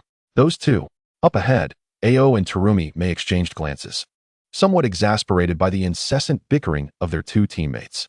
The five hastened their return to Kirigakure, ultimately completing their mission without further incident. Home at last. It feels as though this mission lasted an eternity, Terumi May remarked as they stepped through the village gates, unconsciously stretching, visibly relieved. The prolonged travel time was the main contributor. The actual mission required little exertion, Kawa Tachibana replied nonchalantly, noting that the journey had consumed over 10 days, during which he had also sought opportunities to undertake daily tasks. Though these tasks were relatively simple, Kawa Tachibana truly wished to avoid jumping into the sea before a crowd to clear barnacles from the ferry. And let's not forget the assaults on the return journey. Zabuza interjected, evidently wearied by the experience. Observing the complaints from his disciples, Ao decided to intervene to capture their attention. All right, first we shall escort Mr. Shogetsu home. Then present the mission documentation to the Mizukage Tower for debriefing, after which you may each return to your homes. He then glanced at the visibly fatigued trio and added, "Tomorrow, take a day of rest." "Hooray!" Terumi Mei exclaimed, her excitement palpable. Even Kawa, Tachibana, and Zabuza displayed a glimmer of joy in their eyes. At the Mizukage Tower, the third Mizukage gazed through the office window at the figures of Ao's team entering the building, remarking with a hint of implication, "The youth of today are rather commendable. Are they not?" The elder, Jen, seated beside him, adjusted his cane with a smile, affirming, "Indeed, they are all exceptionally fine young individuals." Meanwhile, Koki Yatsukasa and Yukikase, the clan leader of the Yuki clan, stood silently at the desk, heads bowed, offering no words. Once Ao's team had fully entered the building, the third Mizukage withdrew his gaze and turned back to his desk, his expression impassive as he surveyed Koki Yatsukasa and Yukikase in turn. With fingers lightly tapping on the surface, he slowly spoke. "Now that Ao's team has returned, let us discuss how you intend to address the subsequent matters." Chapter 54, Handling the Situation. Faced with the scrutinizing gaze of the third Mizukage, both Koki Yatsukasa and Yukikase found themselves at a loss for words, each bowing their heads in silence. The third Mizukage, seeing their hesitance, shook his head lightly before refocusing on the intelligence laid out on the desk. "Koki Yatsukasa, perhaps you should begin by sharing the findings of those you assigned?" Koki Yatsukasa promptly raised his head and, after some deliberation, responded, "Mizukage-sama, through my investigations, it has come to light that the Yuki clan has been engaging in the smuggling of weapons with the Land of Crafts, abducting civilians from the Land of Water, and clandestinely building their own power. I believe this severely undermines the interests of the village and jeopardizes the relationship between our village and the daimyo." As he spoke, Koki Yatsukasa felt a trickle of cold sweat running down his back. It was only at this moment that he began to regret the hastiness of his private investigation. Having received the correspondence from Ao's team and combined it with the recent findings of his subordinates, Koki Yatsukasa had swiftly pinpointed the Yuki clan, intending to reserve this intelligence for future leverage. Little did he know that before Ao's team could even return to Kirigakure, the third Mizukage had summoned both him and Yukikase. It was worth noting that the third Mizukage had previously made it clear to him that, with war looming and personnel scarce, the investigation should be temporarily shelved. "Oh, so you mean to say that the village ought to commend Koki Yatsukasa for his diligent investigation into this matter?" The third Mizukage remarked with a wry smile directed at Koki Yatsukasa. "I dare not claim such. As I have acted against the Mizukage's orders by conducting a private investigation into a colleague, I am prepared to accept punishment." With matters having reached this point, Koki Yatsukasa no longer pondered how his covert investigation had been exposed, opting instead to await the third Mizukage's judgment with humility. However, the third Mizukage paid him little mind, turning his attention to Yukikase, who had remained silent throughout. Yukikase, is what Yatsukasa has stated true? As a seasoned jonin and clan leader, Yukikase clearly possessed a deeper understanding of the current state of affairs within Kirigakure and the broader context. Smuggling ninja tools and abducting civilians harm the interests of the Land of Water. The Mizukage and the daimyo do not entirely share the same interests. If the actions taken are not excessively audacious, or if they are revealed just before the onset of war as they currently are, the third Mizukage would not be overly difficult with himself. However, the matter of training the shinobi of death is of significant consequence, and at this moment, he finds it challenging to gauge the thoughts of the third Mizukage. "Mizukage-sama, prior to my arrival, I inquired within the clan, and this indeed occurred.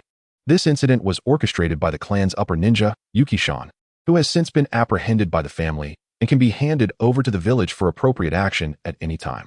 Observing the third Mizukage's unwavering demeanor, Yukifuyu continued, "Furthermore, the ninja, trained by Yuki-shan, along with the funds procured through her smuggling, will also be surrendered to the village."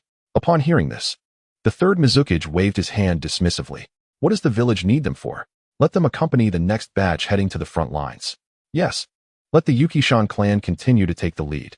Yukifuyu, upon hearing this, exhaled a sigh of relief. Although the third Mizukage did not mention the issue of funds, the family would not mind expending a bit more money to resolve the matter. However, the subsequent words of the third Mizukage sent chills down Yukifuyu's spine. "I have heard that the fish division comprises 83 ninja. Quite a substantial number, is it not? When sending them to the front lines, ensure that the numbers do not fall short." A wave of cold apprehension surged within Yukifuyu, not merely due to the revelation of the quantity and name of the shinobi of death, but because there indeed were 83 members, albeit that figure was from 2 days prior. Yet, at that moment, Yukifuyu dared not voice any further objections. In the presence of this venerable elder, who had governed Kirigakure for decades, he silently accepted this number. Yes, Mizukage-sama. I shall return to handle this matter immediately. Yukafuyu stifled his anguish as he responded and departed the Mizukage's office without a backward glance. The third Mizukage, unfazed by his perceived rudeness, turned once more to Yagura. Yagura, you should also attend to your duties. Do you expect me to reward you? Yagura stared blankly at the third Mizukage for a fleeting moment before respectfully taking his leave. This elder, who had painstakingly guided Kirigakure from its tumultuous past to its present strength, seemed to have never fully revealed his thoughts. After Yagura exited, the third Mizukage glanced at the ever-smiling elder Jin, shaking his head in amusement. These young ones, their intentions are still too transparent. In truth, the third Mizukage had never been concerned with factional disputes. He would ruthlessly pit civilian ninja against each other, selectively breeding strength, allowing those who emerged victorious to ascend to power. He bore no qualms about clan ninja engaging in discreet maneuvers to expand their influence, provided they were willing to serve the village. His sole concern was whether Kirigakure could secure victory. Elder Jin continued to smile, refraining from interjecting, and instead shifted the conversation to another matter. The young team from the Aoi squad performed admirably. It seems they have even brought back some useful intelligence and a few legacies from the Takumi village. The third Mizukage paused for a moment, then nodded thoughtfully. Indeed, those three youngsters deserve some reward in jutsu. As for Aoi, the position of deputy leader of the sensing team is still vacant. He would be a suitable fit. Meanwhile, back at the Yukishire clan's estate, Yukafuyu entered the study with a dark expression and instructed a nearby clan member, "Go, summon Yuki-shan to me." Lord Clan Leader. Yuki-shan hurriedly arrived, kneeling on one knee to await her clan leader's command. How many are currently with the fish division? 57, Yuki-shan replied cautiously. Where are the others? Did I not instruct you to only take a few chunin to probe Aoi? Yukafuyu's voice rose sharply, his hand pressing firmly against the table as he glared at Yuki-shan. Startled by the sudden intensity, Yuki-shan hastily explained, "Yes, clan leader. I initially took only 4 chunin to ambush Aoi. But after realizing that even with the use of our bloodline limit, we could not eliminate him, we retreated." Initially, upon hearing this, Yukafuyu's grip on the table tightened further. Witnessing her clan leader's demeanor, Yuki-shan dared not conceal anything, biting her lip as she continued, after the first failed assassination. The elder suggested that since you would ultimately hand these shinobi of death over to the Mizukage, we might as well continue sending people to assassinate Aoi's team. Even if we could only take down one of their genin, it would restore some honor to the clan. With a resounding crash, Yukafuyu's hand slammed down, shattering the table before him. These old fools. Honor, honor. Now the Mizukage has ordered our Yukishire clan to send 83 more to the battlefield. If the fish division's members are wiped out, will their grandchildren take their place? Or will they themselves go to the front lines? Clan leader. This Yuki-shan looked perplexedly at her clan leader. Yukafuyu slumped back into his chair, devoid of the energy to explain further, and wearily waved his hand, signaling for her to withdraw. Yet, before Yuki-shan could exit the study, Yukafuyu spoke once more. By the way, the additional personnel must be led by you. As specified by the third Mizukage, the elders can decide on the specifics. Having reached the doorway, Yuki-shan momentarily paused before stepping out of the study. Only when the door slowly closed behind her did she respond, "Yes, clan leader." Chapter 55, The Youth. The 4 members of the Aoi squad remained oblivious to the discussions transpiring among the higher-ups moments ago regarding their actions. Meanwhile, Jin Chuan and his companions, having just completed their mission, hurried home. The recent battles and maritime voyages had drained their energy, and all were eager for rest. Aoi, smiling as he bid farewell to his 3 disciples, prepared to head alone to deliver the gathered evidence to Yagura, thus deeming the mission a success. Unexpectedly, 2 Umbu members appeared before Aoi in an instant. Their sudden presence nearly startled him into a reflexive reaction. However, upon regaining his composure and realizing he was within Kirigakure, not far from the Mizukage Tower, Aoi lowered his guard and scrutinized the 2 Umbu. "Aoi Jonin, Mizukage-sama requests your presence." One of the Umbu glanced at the 2 coffin-like ninja tools Aoi carried and added, "Moreover, Mizukage-sama has commanded that we take these 2 captives." Without hesitation, Aoi placed the coffin on the ground. The 2 Umbu wordlessly hoisted the coffin and vanished in an instant. This is the style of the Umbu. Aoi nodded appreciatively. But as he contemplated the Mizukage summoning him at this juncture and dispatching the Umbu to take away the captives, Pakugai and Saika, he surmised it must pertain to the task entrusted to him by Yagura. Nonetheless, Aoi felt no trepidation. After all, his team had merely followed the directives of their Jonin leader in their investigation. As for whether the Mizukage had issued an edict forbidding investigations with the impending war, How could a newly appointed ordinary jonin be privy to such intricate details? With this thought in mind, Aoi made no delay and turned back toward the Mizukage Tower. Knock, knock, knock. Enter. The aged voice of Elder Jin drifted from the Mizukage's office. Aoi pushed the door open to find the third Mizukage gazing out the window and Elder Jin diligently attending to his paperwork nearby. Mizukage-sama, Elder General Elder Yuan.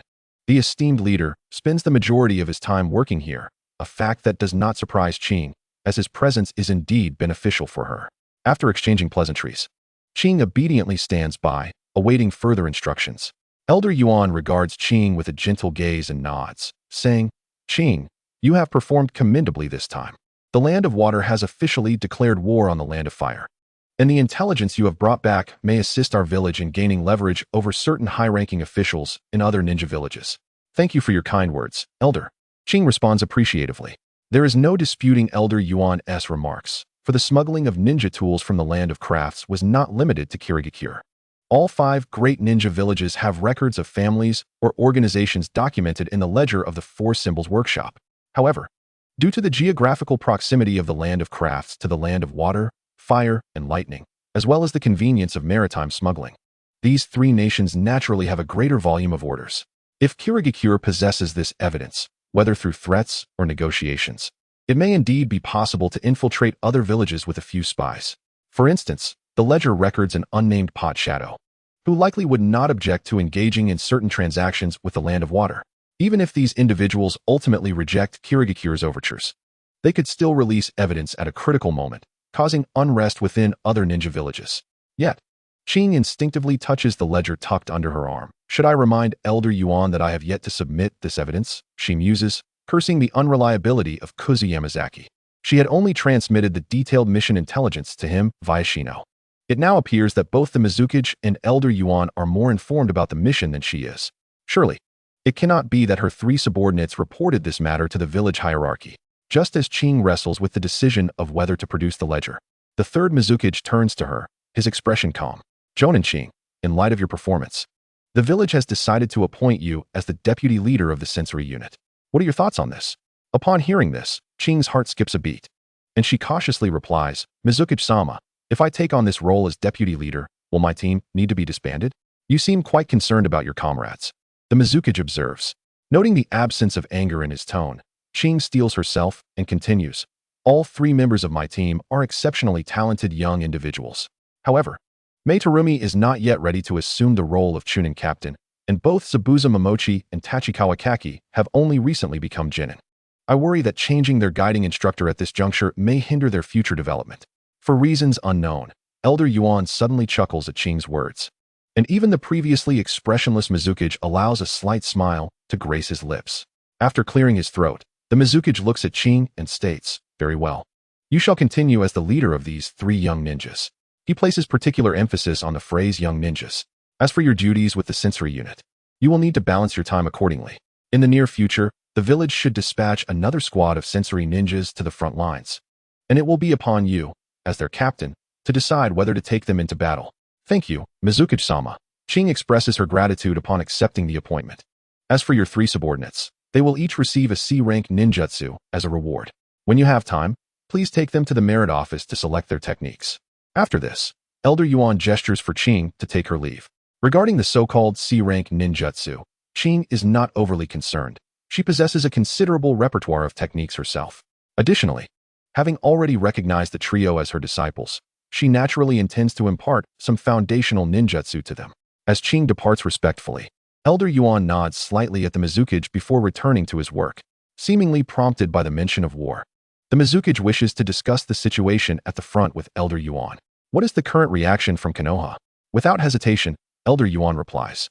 They have yet to dispatch a large force to the borders of the Land of Fire. The earlier stationed personnel remain in confrontation with us.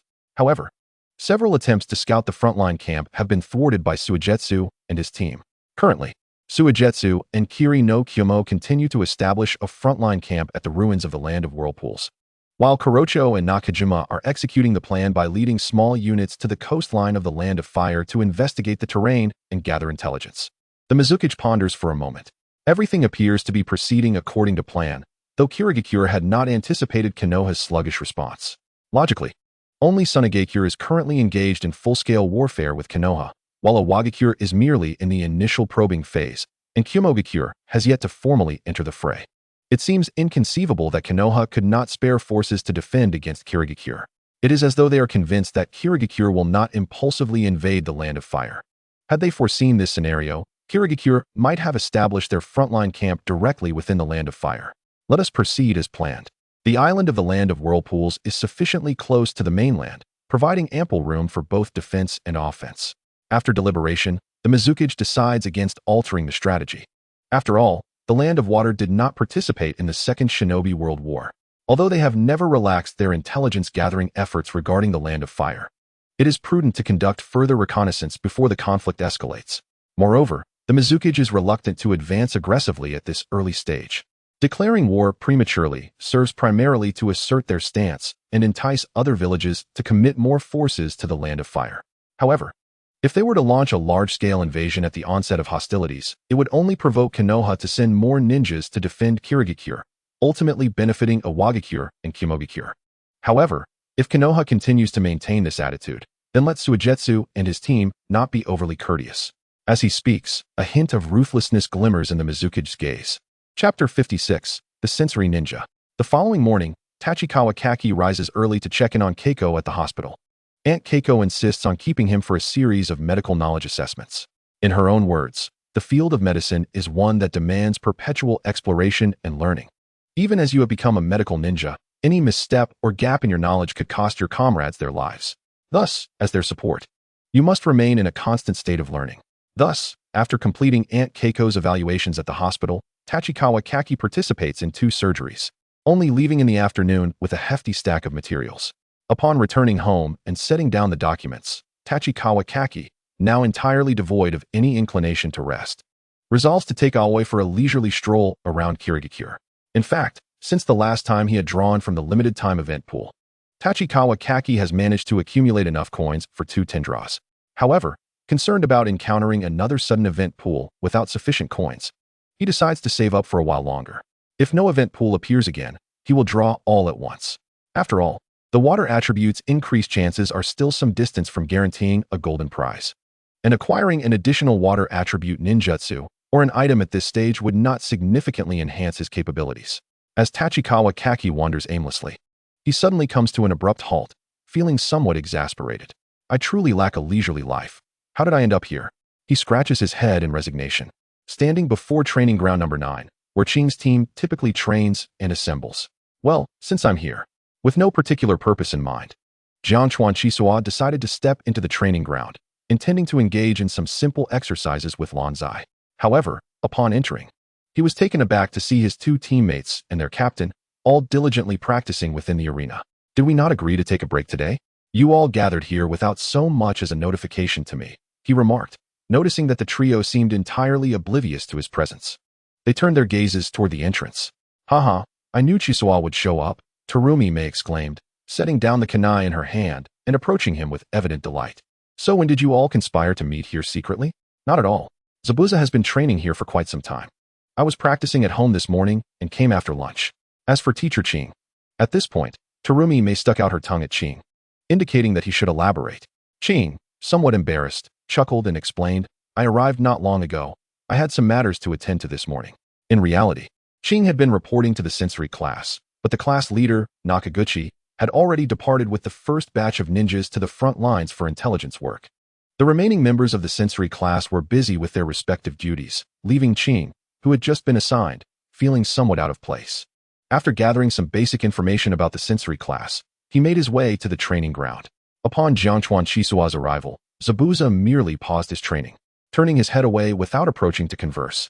After spending considerable time together, Zabuza realized that he should limit his interactions with Chisua, otherwise, he might inadvertently draw his blade against him. Nevertheless, Chisua caught a glimpse of the short wire knife Zabuza had stealthily concealed behind him. Hey Zabuza, it's fortuitous that you're here. I was somewhat concerned that my swordsmanship practice might not be up to standard. Upon hearing this, Zabuza's veins visibly throbbed, and he no longer concealed the short blade behind him, preparing to rigorously train Chisua's sword skills. Fortunately, Qing interjected before things escalated, stating, I had intended to inform you all tomorrow, but since everyone is here, There are certain matters I must convey. What is it? Are you going to become the class leader of the sensory class, Teacher Ching? Terumi Mei exclaimed, her expression one of surprise. Actually, it's the vice leader, Ching clarified. But, Teacher Ching, didn't you just recently become a jonin? Your strength? Zabuza questioned, puzzled. Ching had anticipated that his disciples might worry about the squad's dissolution or a change in leadership, but instead, they were first to question his capability. The sensory class values more than just combat prowess. Moreover, the number of sensory-type ninjas in the village is already scarce. Due to the absence of specialized sensory clans like the Hyuga or Inuzuka in Kirigakure, many common sensory techniques were weakened by the village's techniques. Furthermore, under the previous blood mist policy, ninjas specializing in medical, sensory, or illusion techniques often had weak combat abilities in their early stages, making them vulnerable to the harsh elimination process. Consequently, the number of sensory ninjas ranked at the bottom among the 5 great ninja villages. Fortunately, on the battlefield, Kirigakure's techniques served to indirectly suppress some ninjas' sensory capabilities, and the village also possessed a specialized silent killing technique, thus mitigating the disadvantages somewhat. Ching noted the expressions of realization on the faces of the 3. He immediately delivered a light smack to each of their heads. Seeing them all clutching their heads, Ching continued, satisfied. I have already requested from Lord Mizukage that Team Ching will not be disbanded. You will continue to serve as my subordinates on missions. But, Teacher Ching, the 3 of us don't know sensory ninjutsu, Jiangchuan Chisua pointed out. That is inconsequential. As I mentioned earlier, the number of sensory ninjas in the village is limited. So not all members of the sensory class are sensory ninjas. Some are tasked as guards for the sensory class or handle other related duties. So, we can now consider ourselves members of the sensory class? More accurately, you will be considered as extraneous members of the sensory class under my command. Although it seemed peculiar for 3 lower-ranking guards to be under a jonin like Ching, they accepted the designation after recalling the elite bodyguard unit. Then, as if recalling something, Ching added, by the way, due to this mission, the village will reward each of you with a C-rank ninjutsu. Furthermore, as I mentioned earlier, upon returning to the village, I will teach you some ninjutsu to help enhance your abilities. When Ching spoke the latter part, he glanced at Jiangchuan Chisua and Zabuza. Therefore, if you are interested in sensory ninjutsu, I can guide you in the basics. Terumi Mei turned to the 2 with a shrug, saying, it's up to you. I have tried before, but alas, I lack any talent for sensory ninjutsu. Ching first cast a questioning glance at Jiangchuan Chisua, who he believed possessed considerable potential for sensory abilities. Unfortunately, Chisua was well aware that his previous warnings about enemy presence were not due to innate talent, but rather the result of the passive ability danger sense.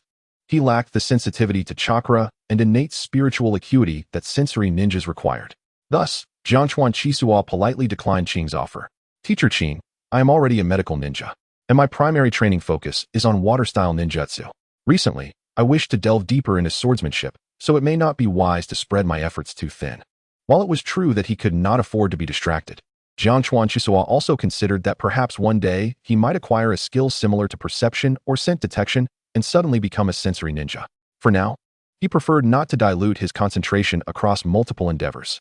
Chapter 57. Learning Ninjutsu. Ching felt somewhat regretful at Jiangchuan Chisua's response.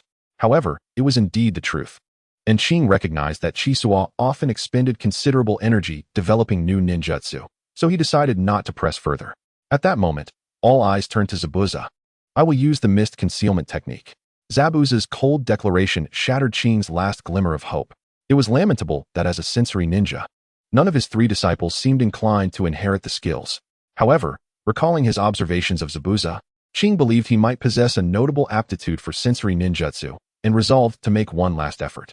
My own sensory ninjutsu leans toward large-scale chakra perception, which is indeed not suited for the mist concealment technique. However, the village does have other types of sensory ninjutsu. I will look into relevant materials later. Such sensory ninjutsu can enhance your combat capabilities within the mist concealment technique. Seeing the hopeful gleam in Ching's eyes, Zabuza ultimately nodded in agreement. Zabuza is not merely acting out of pity. He genuinely finds this beneficial.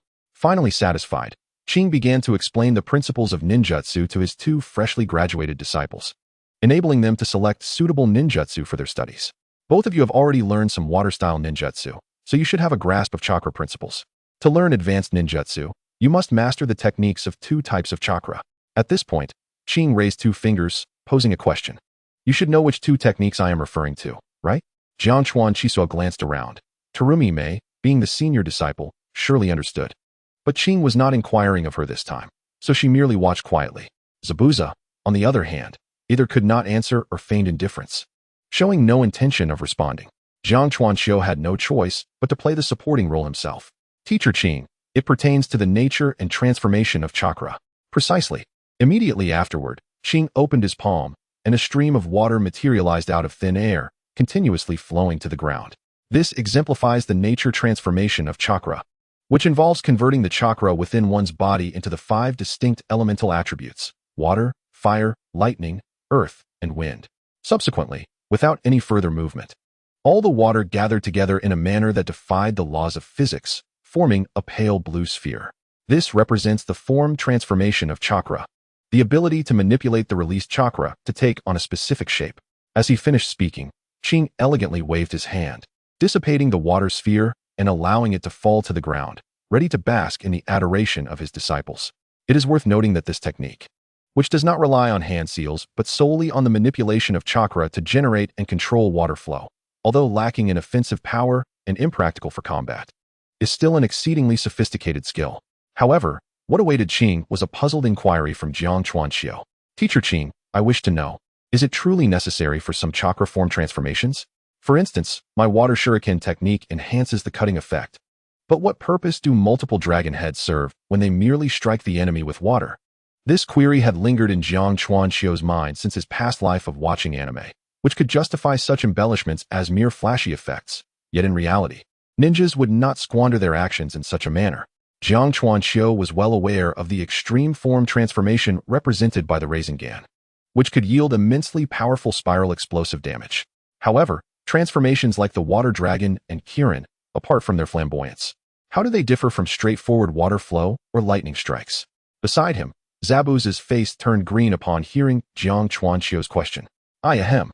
Qing hurriedly interrupted Zabuza's impending outburst, explaining, form transformation is not solely about altering appearances. Simple transformations can control the range of ninjutsu and the targeted strikes. As you mentioned, the water dragon bullet technique is a relatively advanced form transformation, typically enabling the ninjutsu to acquire certain characteristics of corresponding animals, thereby becoming more agile. Jiang Chuanqiu nodded thoughtfully, understanding, it's akin to mimicry combined with divine descent. So what animal traits does the Earth Flow Wall's dog-head sculpture aim to acquire?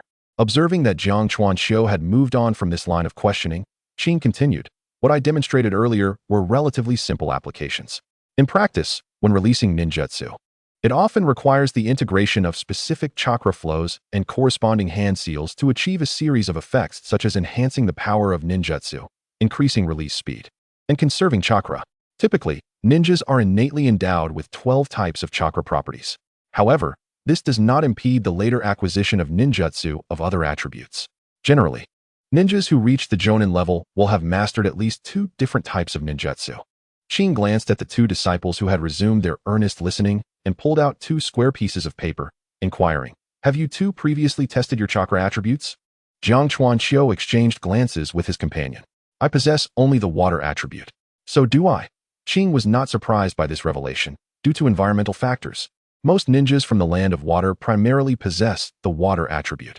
Jiang Chuanqiu, having activated his water attribute up pool previously, knew that mastering a certain attribute's nature transformation and learning a corresponding ninjutsu could unlock a new reward pool through the system's achievements. Consequently, he begrudgingly purchased a chakra testing paper, only to discover he possessed solely the water attribute, leading him to abandon the pursuit of ninjutsu of other attributes for the time being. As for Zabuza, Jiang Chuanqiu speculated that the Kagaya clan had likely tested him beforehand, seeing that neither of them had utilized his prepared materials. Qing somewhat begrudgingly stowed the 2 test papers back into his pocket, noting their considerable expense. After securing the test papers, Qing contemplated for a moment before suggesting, I recommend that you both continue to focus on learning water release ninjutsu to enrich your adaptability. As for ninjutsu of other attributes, you may pursue them after achieving the Jonin rank. What about Terumi Mei? Zabuza, who had been silent until now, seemed somewhat disgruntled as he spoke, only to be directly interrupted by Qing. Mei is inherently endowed with 3 attributes, yet she currently concentrates solely on learning water and earth ninjutsu. Heh. Terumi Mei smiled smugly at Zabuza, who turned his head away in a huff. All right, I possess some water release ninjutsu that I have mastered. You may choose which ones you wish to learn. As for the rewards provided by the village, I can offer suggestions if needed. With that, Qing unfurled a scroll before the two, clearly having prepared in advance. Jiang Chuanxiu felt a surge of gratitude. From a captain's perspective, Qing had no obligation to go to such lengths.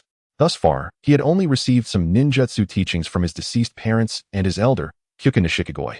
Subsequently, the two of them meticulously began to examine the scroll, while Qing and Terumi may occasionally provided recommendations. Ultimately, Jiang Chuanxiu opted for the water-swirling waves and water prison technique, while Zabuza selected water wave palm and water clone. Both were remarkably in sync, refraining from choosing excessive or overly advanced A or B rank ninjutsu.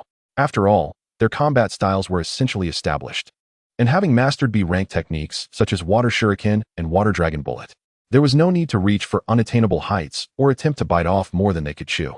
Qing felt a sense of relief at their choices, beginning to attentively explain these ninjutsu to them. Chapter 58, Bad News. In the ensuing days, Jiang Chuanxiu and Zabuza dedicated themselves to the study of their new ninjutsu, even reducing their planned swordsmanship practice significantly. Indeed, both had arranged a certain amount of sword training. Jiang Chuanxiu focused on foundational exercises, while Zabuza honed techniques involving wire manipulation. However, their progress was somewhat sluggish, relying on each other's performances to motivate themselves.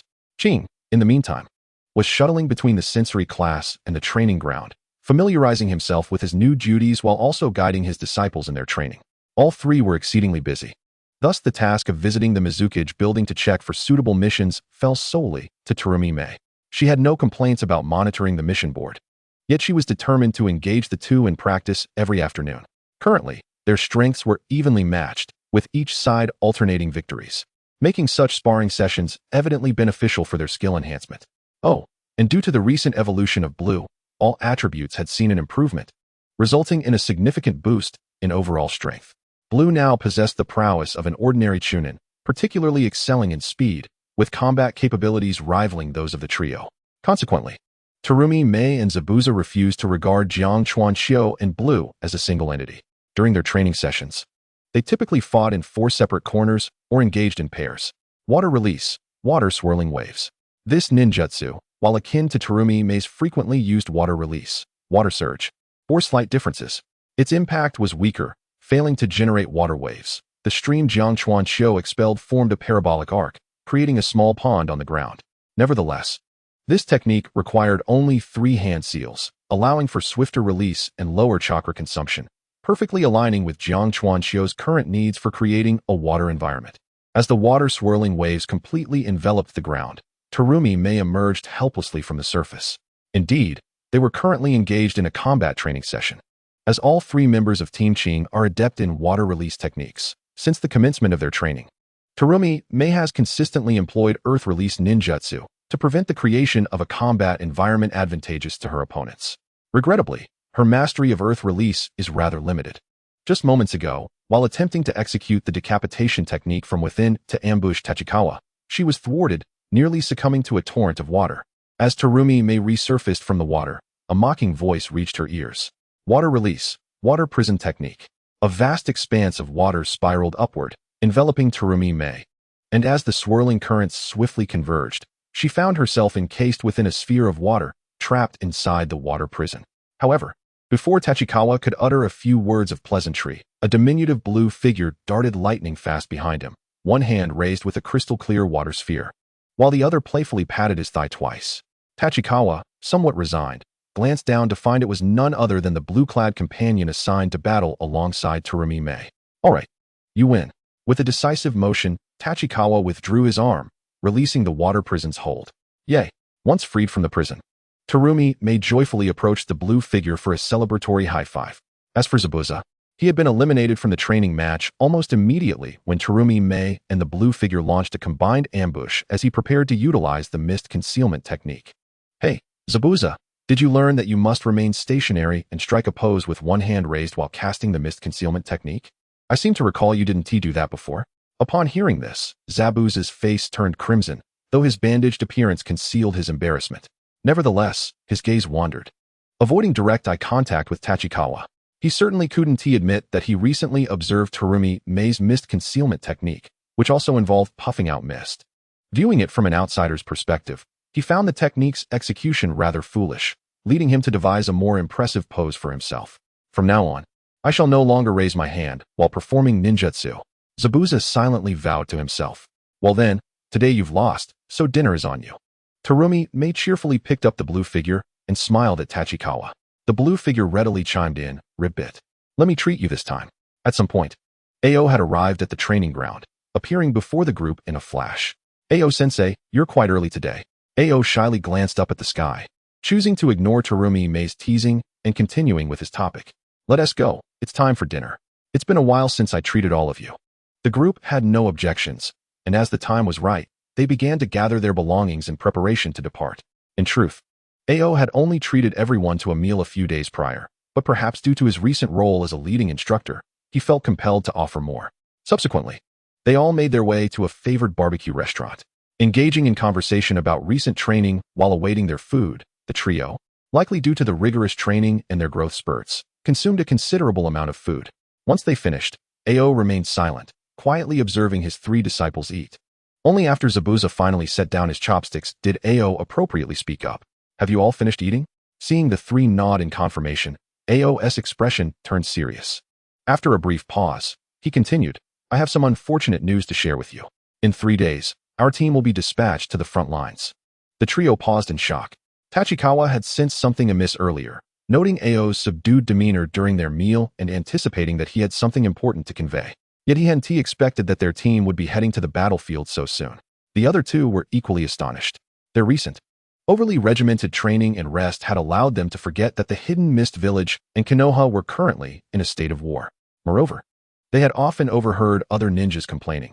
The frontline forces have been dispatched for half a month, but remain holed up in the ruins of the Land of Whirlpools, failing to truly penetrate the Land of Fire, which has embarrassed us in the Bloody Mist. Such discussions led everyone to believe that the conflict was still in its early stages and that reinforcements would not be sent to the front lines anytime soon. "Ao-sensei, is there an issue at the front lines?" Ao, his expression grim, nodded slightly in response. "Indeed. Our reconnaissance team sent to the front lines unfortunately encountered a ninja unit dispatched to bolster border defenses. One of the 7 ninja swordsmen, Raiga, and the leader of the sensory unit, Nikichi, were ambushed within the Land of Fire, and their entire team suffered devastating losses, managing to escape back to the frontline camp only by sheer luck." "What?" the trio exclaimed in shock. Both individuals were formidable, and the annihilation of their team was unfathomable. Moreover, Ao's choice of words, indicating they had returned by luck, was particularly alarming. Ao regarded the trio with a serious demeanor as he stated, "The commanding officer dispatched to the front lines from Konoha is Orochimaru. This is all the ripples I have. Tomorrow, I can only see how many more there are." Chapter 59, Situation at the Front Lines. "What? Orochimaru, one of the legendary 3 shinobi?" Terumi May exclaimed in surprise. Fortunately, by this time, the barbecue restaurant was devoid of customers, ensuring no one paid attention to their conversation. Yes, the forces dispatched to the front lines previously established a forward operating base with the intention of exerting pressure on Konoha, showcasing their vulnerability to other major ninja villages, thus avoiding an immediate large-scale invasion of the Land of Fire. However, unexpectedly, the Land of Earth, which had declared war on the Land of Fire before us, upon witnessing the forces dispatched by the Hidden Mist Village, recalled its troops that had already advanced into the Land of Grass back to the Land of Earth. This led to Konoha, which should have been besieged on 3 fronts, promptly reallocating sufficient forces to the eastern border to counter our Hidden Mist troops. Moreover, the commander initially designated for the northwest front against the Hidden Stone Village, Orochimaru, has also been reassigned to the eastern border. The front line was caught off guard due to a lack of timely intelligence, resulting in the sensory unit encountering the enemy's reinforcements head-on. After Ao's thorough explanation, the trio began to grasp the current battle situation and the village's objectives. Tachikawa followed Ao's line of reasoning, contemplating that the higher-ups in the Hidden Mist Village likely never intended to engage in battle so soon. Instead, they aimed to pressure Konoha with a united front from the major ninja villages, forcing them to exhaust their resources before seeking an opportune moment to strike. Perhaps they also hoped to provoke the Cloud Village into joining the fray sooner. After all, the Hidden Mist Village was isolated overseas, and the frontline troops could fortify themselves on the island of Whirlpools. Unlike other ninja villages that advanced on the mainland, once forces entered the territory of a small nation serving as a buffer, they would be compelled to fight, whether they desired to or not. Who could have predicted that the Cloud Village would delay their involvement for reasons unknown, while the Hidden Stone Village played a trick by withdrawing their forces from the Land of Grass? Now, it had devolved into a confrontation primarily between the Wind and Water countries. So, Ao-sensei, is it because the leader of the sensory unit, Nikichi, was injured that reinforcements are being dispatched to the front lines? Terumi May inquired, her expression tinged with concern. That is one reason. The casualties among the sensory ninjas at the front are too high. Without reinforcements, it may adversely affect subsequent operations. Additionally, the village will be sending a substantial number of ninjas to the front lines. The recent losses have been significant, and Konoha may strike at the camp at any moment. Furthermore, Ao hesitated, but after a moment's thought, he continued, if we suffer losses at the onset of the conflict without retaliating, it could undermine the authority of the Mizukage. Ching's observations were indeed accurate. Recently, the forces of the Hidden Mist Village had stalled, and discontent brewed among the villagers. If they were to suffer a beating without retaliation, some might perceive the higher-ups of the Mist as excessively weak. However, Teacher Ching, the situation in Konoha may indicate that they wish to inflict pain upon us swiftly, compelling the Hidden Mist Village to withdraw from the war. If our village acts too recklessly, it could lead to dire consequences. Jinshan Tachibana refrained from elaborating further, as discussions among them could not alter the decisions made by the village's leadership. The Hidden Mist Village sought to regain its dignity, while Konoha aimed to eliminate the Wind and Water clans while their forces remained advantageous. Both clans were already on the brink of action. Teacher Ching, if you take another batch of sensory ninjas to the front lines, what will happen to the village's defenses? Tachibana suddenly recalled hearing Ching mention that the village's sensory ninjas were already stretched thin. Would they forsake their homeland to patch up the front lines? Rest assured, with Lord Mizukage overseeing the village, and the ninja clans possessing sensory techniques contributing to the village's defense, internal security need not be a concern. Although the Hidden Mist Village lacked a dedicated sensory clan, most ninja families did cultivate some sensory ninjas. However, they typically refrained from involving them in such matters. Zabuza, who had remained silent, cast a peculiar glance at Tachibana, whose numerous inquiries today seemed excessive. His expression conveyed a sentiment of why is this genin fretting so much? Tachibana, noticing this, awkwardly scratched his head and ceased his barrage of questions. Perhaps the overwhelming shock of encountering Orochimaru on the battlefield had ignited his desire for more information. Yet, upon reflection, facing an ordinary jonin or encountering Orochimaru bore little distinction for him. Seeing that his three disciples were now aware of the situation, Ching offered a brief reminder. For the next few days, your teams will halt training, return, and make adequate preparations. Do not wait until the battlefield to realize you are underprepared and lose your lives. I will also be arranging support personnel for the sensory class. We will gather at the village's main gate in 3 days to depart. Teacher Ching, will we be departing alongside the main support forces? Terumi May inquired, a hint of confusion evident in her voice. Yes, but only the sensory unit. The main forces will be led by Jonin Kuriguchi, departing in 5 days. The trio was taken aback, not primarily by the departure timeline, but by the unexpected revelation that Kuriguchi Izura would lead the mission, having experienced 2 prior unique assignments. They had gained insight into the internal struggles of the village, and with Kuriguchi's prowess and status, he would undoubtedly assume command on the front lines. However, it should not be forgotten that numerous clan ninjas remained on the front lines as formidable mid-level combatants, and the village had little fear of internal discord. Sensing the confusion among his disciples, Ching responded with a hint of resignation. There's little choice, currently. The only individuals in the village who can rival Orochimaru's strength are Lord Mizukage and Jonin Kuriguchi, with Lord Mizukage unable to venture to the front lines. Dispatching Jonin Kuriguchi to oversee matters there is the only option. Ching's statement held truth. At present, the Hidden Mist Village could muster only the 3rd Mizukage and Kuriguchi Izura to match the level of a Kage. Moreover, should the Mizukage choose to engage personally, one must not forget that the Land of Lightning, separated from the Land of Water by a sea, had yet to join the fray. This could potentially lead to a scenario where the Raikage descended upon the Land of Water. Furthermore, Ching was aware that the 2-tailed beasts within the Hidden Mist Village posed additional complications. The 3 tails remained sealed with no suitable Jinchuriki, while the 6 tails, having gained sealing knowledge from the cooperation with other ninja villages to annihilate the Land of Whirlpools, had been successfully sealed within a Jinchuriki. Yet, due to the Jinchuriki's tender age, they were incapable of serving as a combat asset. Thus, the village genuinely lacked high-end combat power, a fact concealed by the Hidden Mist's long-standing policy of secrecy. Enough, you need not concern yourselves with the power struggles of the village's upper echelons. Focus solely on preparing yourselves to survive on the battlefield. Understood, they replied in unison. The next morning, Tachibana first visited the Hidden Mist Hospital to inform Keiko Nishikiyama of the situation. He was then firmly presented with a plethora of antidotes and military rations and was reluctantly admonished for a lengthy period before he could leave the hospital. Following that, as he needed to prepare for the impending conflict, Tachibana immediately thought of the ninja tool shop run by Shimizuki Ichiro. In truth, during his days back in the village, he had visited the shop multiple times, not to hasten the progress of his awaited ninja blade, but rather out of concern for the elderly craftsman, fearing he might feel lonely while forging weapons alone. However, Ichiro appeared to view these visits differently. During his first 2 visits, Ichiro welcomed him into the forge to enjoy tea and observe the crafting process.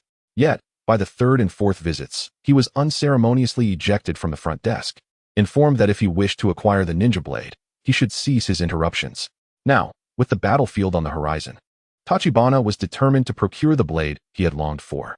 It is worth noting that the village had previously rewarded the 3 of them with C-rank ninjutsu. Terumi Mei chose a C-rank fire release technique due to her father and Ching not mastering the fire chakra nature. Tachibana opted to forego ninjutsu altogether, selecting a somewhat adequate swordsmanship scroll from the list. However, having recently immersed himself in ninjutsu training, his swordsmanship was, in Zabuza's words, at a level where he would accidentally cut himself while fighting. As for Zabuza himself, with Ching's assistance, he had selected a C-rank sensory technique. Although its range paled in comparison to Ching's mastery of sensory ninjutsu, it excelled in detecting enemies through ground vibrations, making it particularly suitable for use with hidden mist techniques. Cautiously stepping into the ninja tool shop, Tachibana had devised a plan. If the front desk staff attempted to usher him out again, he would claim he was there to procure ninja tools, determined to meet Ichiro before leaving. However, upon entering, the receptionist greeted him with a warm smile. Young Tachibana. What a coincidence. Mr. Shimizuki just mentioned he wanted to notify you to come by. A surge of excitement washed over him, and Tachibana beamed back, inquiring, Miss Shizuka, does Mr. Shimizuki wish to see me for? Indeed, just as you suspected, she replied with a smile. At that moment, Tachibana abandoned his pretense of needing to purchase tools, thanked Shizuka, and hurriedly made his way to the backyard. In truth, he did not place excessive importance on the ninja blade. Rather, it represented an enigmatic toy to him, transforming into something extraordinary after a period of waiting and anticipation. Upon entering the backyard, Tachibana found Shimizuki Ichiro leisurely fanning himself, comfortably reclining in a rocking chair that creaked under the weight of his robust physique. Ah, you little rascal. What brings you here so swiftly? Ichiro inquired, surprised by Tachibana's energetic entrance. Then, as if recalling something, his expression darkened, and he waved his fan in dismissal. Get out. Get out. Stop bothering me. It's not ready yet. Go home. Tachibana remained unperturbed, grinning as he approached Ichiro, taking the fan from him to provide some relief. Heh. Old man Shimizuki, I am not here to pester you today. I am about to head to the battlefield to procure some ninja tools. Who would have thought it would be such a coincidence? Upon hearing these words, Shuangyue Ichiro did not become angry. Rather, his expression grew even more serious. You little brat. Haven't you just graduated not long ago? Why are you going to the battlefield? Has the situation in Kirigakure deteriorated to this extent? Understanding that the old man was worried about him, Jiangchuan Juzi also suppressed his playful demeanor, speaking softly, it's nothing serious. Our team's instructor has been dispatched to the front lines, so I'm merely accompanying him for training. I won't be undertaking any excessively dangerous missions. Seeing the young man's earnestness, Shuangyue Ichiro refrained from further admonitions, instead letting out a sigh as he led Jiangchuan Juzi to the forge. Although the forge's flames had been extinguished, a wave of searing heat still greeted them. Shuangyue Ichiro, accustomed to it, walked directly to a rack and picked up a short blade wrapped in red cloth. This is the one. You may examine it for yourself. Eagerly, Jiangchuan Juzi unveiled the red cloth to reveal a short blade nestled within a black scabbard. Its previous form as the peacock's soaring twin blades now unrecognizable. Slowly drawing the blade, Jiangchuan Juzi scrutinized it carefully. The blade measured less than 60 centimeters in length. With the blade itself occupying approximately 2/3 of that, it was straight and slender, exhibiting little curvature. The single-edged blade bore a ripple-like pattern, hinting at a subtle glimmer. The oval-shaped black hilt appeared somewhat unadorned. Curiously, the handle was not wrapped in the typical braided cord, but was encased in an intricate pattern of deep green lines. Noticing Jiangchuan Juzi's gaze fixated on the hilt, Shuangyue Ichiro began to explain. The handle of this short blade is crafted from the gemstones I removed from the previous pair of twin swords, reshaped and embedded anew. This was primarily due to its exceptional properties for chakra conduction and amplification. I simply could not bear to waste it. He continued, "Rest assured, I've applied special treatments, ensuring that even if your hands become sweaty, the grip will remain steadfast." Jiang Chuanjuzi, upon hearing this, grasped the hilt and gave it a flick. Indeed, the grip was remarkably comfortable, yet it offered surprising friction. Furthermore, in accordance with your request, I have reinforced the blade itself. It is unlikely that anyone could sever it. Jiang Chuanjuzi was concerned about a repeat of the previous encounter with pirates. Thus, he emphasized this requirement to Shuangyue Ichiro. Lastly, the wind manipulation capability of the earlier twin blades could not be retained, as that was a function of the magical artifact. However, I have incorporated a new feature during the forging process. At this point, the old man, visibly excited, pulled Jiang Chuanjuzi to the edge of the courtyard, pointing to a distant wooden board. "Come, little Juzi, align the blade's tip in that direction, yes. Then try to channel chakra through the diamond pattern on the left side of the hilt, akin to how you usually release ninjutsu." Jiang Chuanjuzi complied, pressing his thumb against the green diamond on the hilt and subsequently channeling chakra. Whoosh! A brief sound of air being sliced through resonated, as a white blade of light surged forth from the short blade, instantly piercing through the wooden board, and continuing unabated to strike the rocking chair where Shuangyue Ichiro had been seated. Startled, Jiang Chuanjuzi instinctively raised his arm, yet the white blade did not dissipate. Instead, it effortlessly shattered the wooden board and the rocking chair. Both Jiang Chuanjuzi and Shuangyue Ichiro exclaimed simultaneously, "What the heck? A divine weapon! Ah, my rocking chair!" With Jiang Chuanjuzi ceasing to channel chakra, the white blade of light shattered like a scattering of stars, vanishing in an instant. Staring at the dazzling spectacle, Jiang Chuanjuzi found himself momentarily lost in thought. Wait, this is dangerous. A sense of foreboding arose within him, prompting him to instinctively lower his head to evade the impending threat, when suddenly, smack! Shuangyue Ichiro's large hand came down firmly on the back of Jiang Chuanjuzi's head. "You little rascal! My rocking chair! Didn't I tell you to aim for the wooden board?" The old man shouted at Jiang Chuanjuzi while hastily rushing to the shattered remnants of the rocking chair. "This chair has accompanied me for nearly 20 years. Feeling somewhat embarrassed, Jiang Chuanjuzi scratched his head, wishing to experiment further with the short blade's capabilities, yet fearing the potential destruction of other items in the courtyard. He reluctantly sheathed the blade and approached the irate Shuangyue Ichiro to offer his apologies. After a lengthy period of atonement, the old man finally forgave Jiang Chuanjuzi. Subsequently, the three of them helped to clean up the fragmented pieces of the rocking chair before returning to the small courtyard. "I didn't expect your chakra levels to be quite commendable," Shuangyue Ichiro remarked, his emotions having calmed. "I initially thought that the blade's light would extend only about 6 or 7 meters, yet it reached such an impressive distance." It was worth noting that the backyard of the ninja tool shop was not particularly small, and the two had been standing at the edge of the courtyard. Jiang Chuanjuzi's released blade had extended nearly 10 meters, directly resulting in the destruction of Shuangyue Ichiro's rocking chair. "Well, indeed. My chakra is a bit more than that of an average genin." After the brief commotion, Jiang Chuanjuzi felt it prudent not to boast excessively. In truth, having consumed 2 magical candies and maintained relentless training, Jiang Chuanjuzi's chakra capacity was quite considerable, even among chunin. Following Shuangyue Ichiro's explanations, Jiang Chuanjuzi comprehended the full capabilities of this ninja blade. Under normal circumstances, when the user infused chakra into the blade, it would enhance both its strength and sharpness, attributes inherent to most chakra-infused weapons. The other method was the technique Jiang Chuanjuzi had just employed. By channeling chakra into the diamond mark on the hilt, the short blade would instantaneously condense air, creating a swiftly extending white wind blade. And continued infusion of chakra would sustain the existence of this wind blade, significantly extending the attack range of the blade. However, Shuangyue Ichiro had not anticipated that a mere genin like Jiang Chuanjuzi could extend the wind blade of the short blade to nearly 10 meters. This short blade is essentially a modification of that pair of twin swords, yet its formidable wind control ability could not be retained, leading me to resort to a clever solution: binding and solidifying the wind to extend the blade. Regrettably, the strength of this wind-congealed blade is limited, only reaching the level of ordinary metal swords. No matter how much chakra is infused, it will merely increase the blade's length. The old man lamented. Nonetheless, Jiang Chuanjuzi was not particularly concerned. He valued the terrifying speed exhibited by the wind blade during its extension. Such an attack was inherently more suited for ambushes. making strength a secondary consideration. With this thought in mind, Jiang Chuanjuzi drew the short blade once more, holding it in one hand, the tip pointing skyward. He then channeled chakra into the diamond mark with all his might. Whoosh! The white wind blade extended again from the tip of the blade, shooting straight into the sky. However, this time, as the blade rapidly grew to around 13 or 14 meters, its speed abruptly diminished.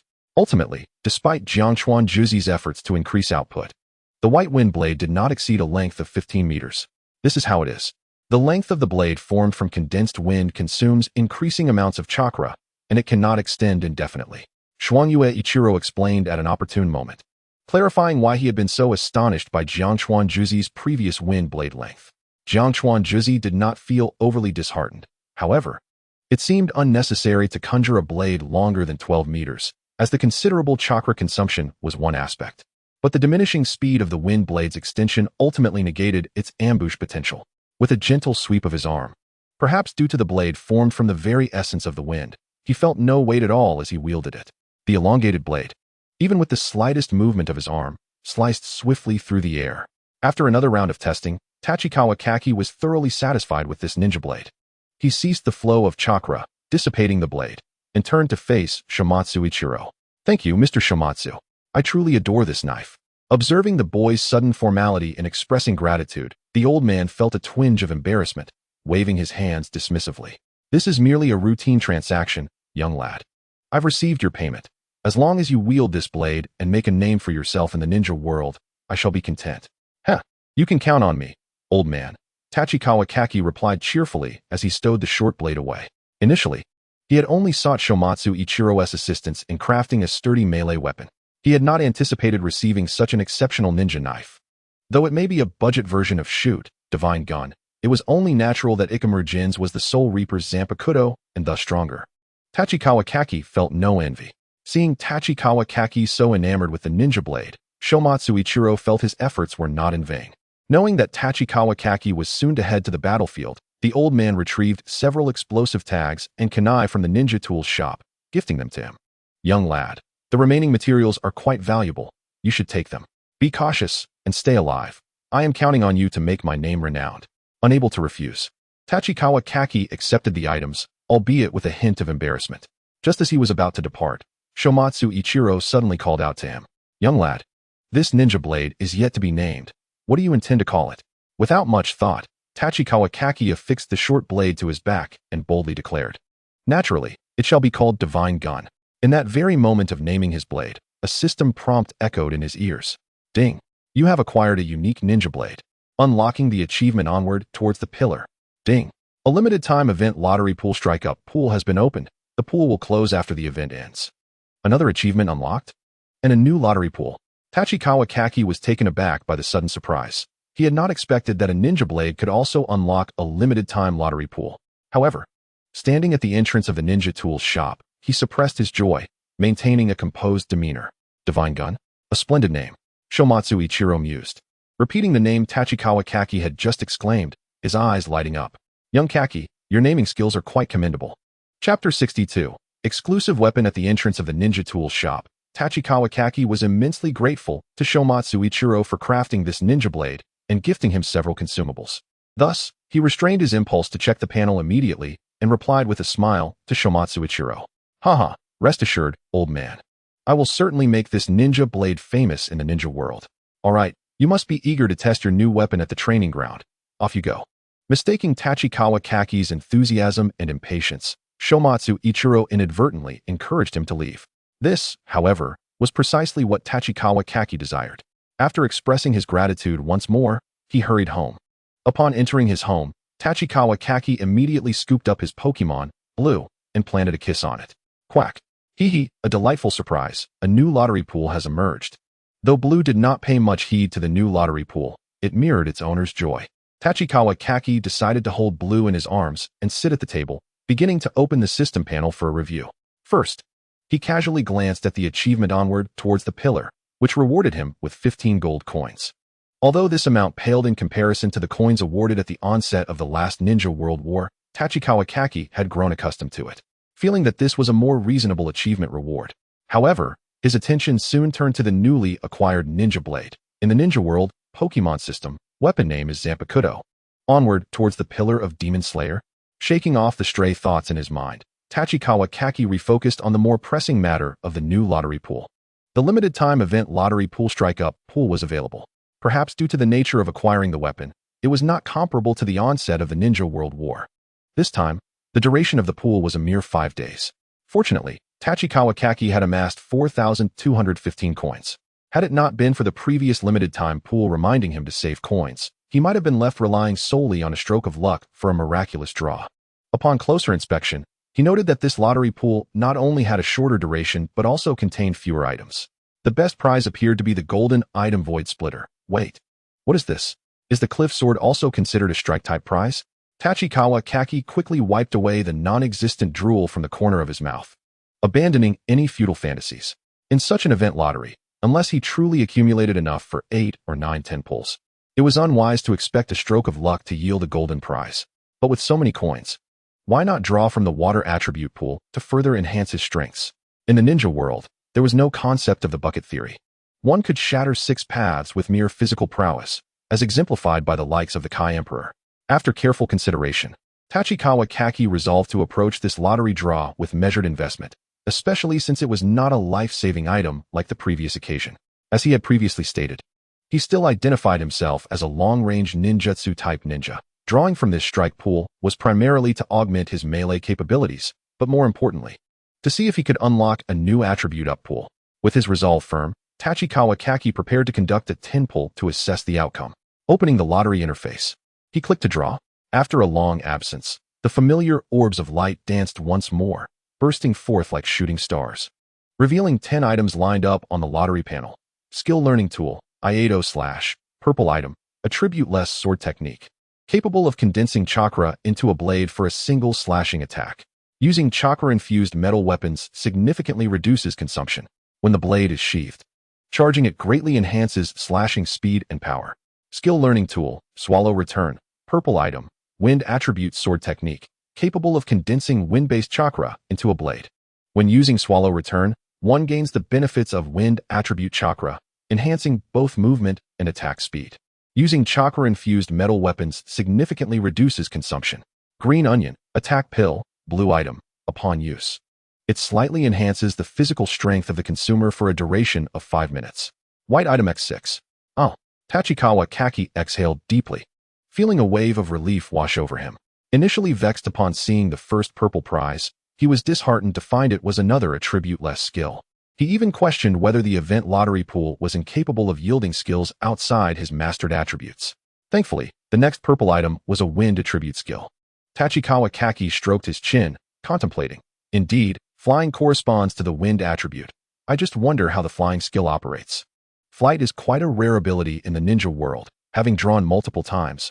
Tachikawa Kaki had long since noted that these Pokémon skills and traits underwent significant transformations upon entering the ninja realm. Now, he merely hoped that flying would align more closely with its literal interpretation. However, dwelling on such thoughts was unproductive. Tachikawa Kaki decided to retrieve all the prizes first. The first item was Iato /, which, as expected, transformed into a scroll upon retrieval, flooding Tachikawa Kaki's mind with a wealth of knowledge regarding the Iato technique. In the recesses of my mind, I briefly contemplated the effects of this skill. While the ability to manifest a chakra blade with bare hands is undeniably stylish and conducive to surprise attacks, its potency and energy consumption pale in comparison to utilizing chakra weapons. It is no wonder that this reward pool emerged only after acquiring the divine gun, for had I drawn these skills previously, they would likely have amounted to little more than a lackluster ninjutsu. The subsequent skill, Swallow Return, bears a resemblance to Asuma's Flying Swallow Slash, albeit with the added benefit of enhancing the user's speed. Notably, the knowledge imparted by these two slashing techniques encompasses various swordsmanship skills. Though not as comprehensive as the sword technique scrolls available for exchange within the village, they significantly outperform in terms of the application of individual techniques. Provided that Tachikawa Kiyoshi hones his foundational swordsmanship further, he could easily masquerade as a sword-specialized ninja. As the knowledge imparted by the skill, Swallow Return, was fully absorbed. Before Tachikawa Kiyoshi could savor this newfound ability, the familiar chime of the system alert sounded in his ears. Ding! Mastered a wind attribute skill, unlocking the achievement Huff. Huff. Huff. Ding! Mastered the nature transformation of the wind attribute, acquiring a wind attribute skill, unlocking the flight attribute up pool. So it has emerged. I was just thinking that if swordsmanship could not be activated, I would have to seek out Teacher AO for a wind release skill. It seems the system is quite considerate. Indeed, the system's prompt to unlock a new reward pool alleviated some of Tachikawa Kiyoshi's concerns. Nevertheless, he redirected his focus to the forthcoming prizes. His expression peculiar as he retrieved a green onion from the system. Clang, clang, clang. Tachikawa Kiyoshi fumbled, causing the green onion to tumble to the ground. The sound of it hitting the floor left him unable to fathom that it was merely a green onion. After picking it up again, he hesitated before glancing at Lanzai. Would you like to have a dedicated weapon? Ribbit. Chapter 63, The Golden Legend. Lanzai, gazing at the green onion in Tachikawa Kiyoshi's hand, tilted his little head and shrank back, his face a canvas of resistance. Yet, Tachikawa Kiyoshi felt a twinge of regret. After all, as a grown man, brandishing a green onion in combat was hardly dignified. However, being a small frog, Lanzai wielding an onion as a weapon could still be considered endearing. Indeed, that's the spirit. Tachikawa Kiyoshi resolved to further elucidate the merits of this green onion. No, rather, this weapon. After all, if Zabuza could be convinced, surely Lanzai would be no more difficult to persuade. Lanzai, look at this. Yet, to his surprise, Lanzai was not prepared to listen further. He leaped from Tachikawa Kiyoshi's embrace and dashed into the bedroom in the blink of an eye. Tachikawa Kiyoshi awkwardly waved the green onion in his hand before ultimately deciding to stow it away. Oh well, this green onion is merely of ordinary metallic hardness and lacks sharpness. Even if it strikes a vital point, it would be challenging to incapacitate an opponent. After a moment of self-reassurance, an idea suddenly struck Tachikawa Kiyoshi. I should show it to Zabuza another day. After all, he won't be able to obtain a sewing needle anytime soon. Having resolved the fate of the green onion, Tachikawa Kiyoshi's gaze returned to the lottery panel, where the remaining items appeared rather mundane. The attack pill was merely a special variant of the traditional soldier's food pill, akin to the youthful green variant of the Akimichi clan's three-color soldier's food pills. However, its advantage lay in its lack of side effects, making it suitable for experimentation to ascertain its replicability. Among the white items, only a broken blade of the small soldier seemed to possess some utility, which he could later present to Shimizuki Ikaru for study. Tachikawa Kiyoshi felt quite grateful towards that old man. Having organized the results of this 10 consecutive draws, Tachikawa Kiyoshi finally turned his attention to the newly unveiled flight attribute reward pool. Much like the previous water attribute up pool, the flight attribute up pool is a permanent reward pool, boasting an array of enticing prizes. Not only did it feature the coveted flight, but several golden rewards such as Delta Airflow, Finishing Touch, and Divine Bird Strike beckoned irresistibly, each promising to elevate him to new heights. Brr. Tachikawa Kiyoshi fervently shook his head, banishing these impractical thoughts from his mind. What I need now is a stable enhancement of my strength. The water pool has already accumulated a guarantee of 30 draws. Securing a golden reward is the priority, and I must not gamble on probabilities. After repeatedly reminding himself, Tachikawa Kiyoshi ultimately closed the flight attribute reward pool and reopened the water attribute pool. Since he had already accessed a limited-time reward pool, he decided to expend the remaining opportunity for another 10 draws, conveniently preparing himself with additional trump cards as he was soon to head to the battlefield. Casting a glance towards the bedroom, where Lanzai would likely remain for some time, Tachikawa Kiyoshi resolved to proceed with the draw. Click draw. Once more, the familiar orb of light burst forth, accompanied by the delightful sight of a golden meteor. Wait a moment. A golden meteor. I can't believe it. I've drawn gold. Tachikawa Kiyoshi, unable to contain his excitement, fixated intently on the system's lottery panel as the 10 prizes lined up before him. Skill learning device, steam explosion, golden item, water release secret technique, capable of generating high-temperature steam that causes a violent explosion upon hand sign execution. Skill learning device, water release hot water, purple item, water release technique, upon hand sign execution. Condenses a stream of high-temperature water directed at the enemy, causing burn effects. When executed in a water environment, chakra consumption is reduced. Antidote, blue item. Consuming it alleviates most damage-causing toxins. White item 7. Is this really gold? At that moment, Tachikawa Kiyoshi questioned the reliability of his own eyes, feeling a daze as if his brain were starved of oxygen. Just a moment ago, he had been calculating how long it would take to accumulate enough for a guaranteed draw. Now, fortune had smiled upon him, bestowing a golden skill. Such occurrences were beyond his wildest dreams, even during his previous life when playing gacha games. In the bedroom, Lanzai, alerted by Tachikawa Kiyoshi's exclamation, hurriedly emerged to check on his master. However, Tachikawa Kiyoshi raised a hand to halt him. "Wait, let me sort this out." Tachikawa Kiyoshi regarded Lanzai's bewildered expression with a peculiar gaze. "When I first drew gold, you weren't around. Every draw since, you have been by my side. Today, you returned to the bedroom, and I began to draw again, only to once more draw gold. Thus, the truth is singular. Lanzai, you are the true, non-lucky one." With a resounding clap, Lanzai smacked his little hand against his foolish master's arm, glaring at Tachikawa Kiyoshi with indignation. "Ribbit. Hey, don't be angry. I was just overly excited and a bit disoriented." Realizing his misstep, Tachikawa Kiyoshi quickly scooped up the little frog to offer comfort. "Come on, Lanzai. Let's reveal the prizes together." Though still somewhat miffed, Lanzai did not struggle to escape Tachikawa Kiyoshi's embrace. After the commotion, Tachikawa Kiyoshi managed to calm his excitement and turned to the system panel to retrieve the most anticipated golden prize, the exclusive skill, Steam Explosion, from the mythical Pokémon Volcanion in the original Pokémon lore. The skill manifested as a physical scroll, albeit markedly different from the usual skill scrolls. The knowledge imparted by the system was astonishingly vast, its complexity surpassing any prior ninjutsu reward. With his mind focused, he began to delve into the intricacies of the ninjutsu knowledge within. Jiangchuan Tachibana came to understand that the skill Steam Explosion, while seemingly simple in its description, possessed a remarkable versatility in its application. It could conjure a column of steam as a means of ranged attack or generate an abundance of water vapor around oneself to create a direct explosion. Furthermore, the skill boasted an exceptionally high power ceiling, capable of showcasing what true artistry entailed when one's chakra reserves were ample. However, contrary to his previous assumptions, Steam Explosion, as the system had indicated, was merely a water release secret technique, rather than the boiling release Kekei Genkai exhibited by the likes of future Meitarumi and the Five Tails.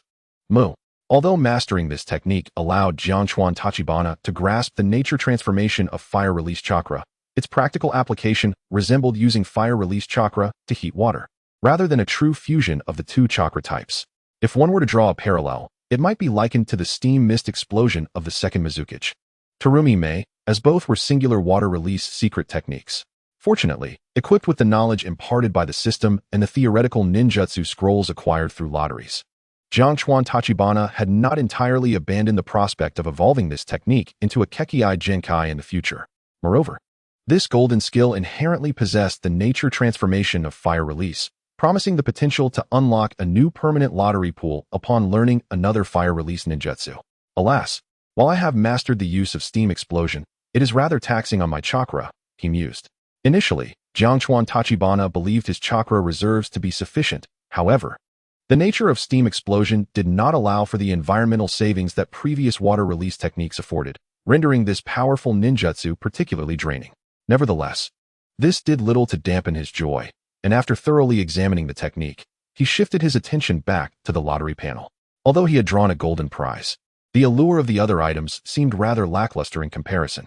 Still, Jiangchuan Tachibana methodically retrieved the prizes, and the skill, water release, hot water, emerged at a fortuitous moment, representing a water release ninjutsu with slight fire release attributes.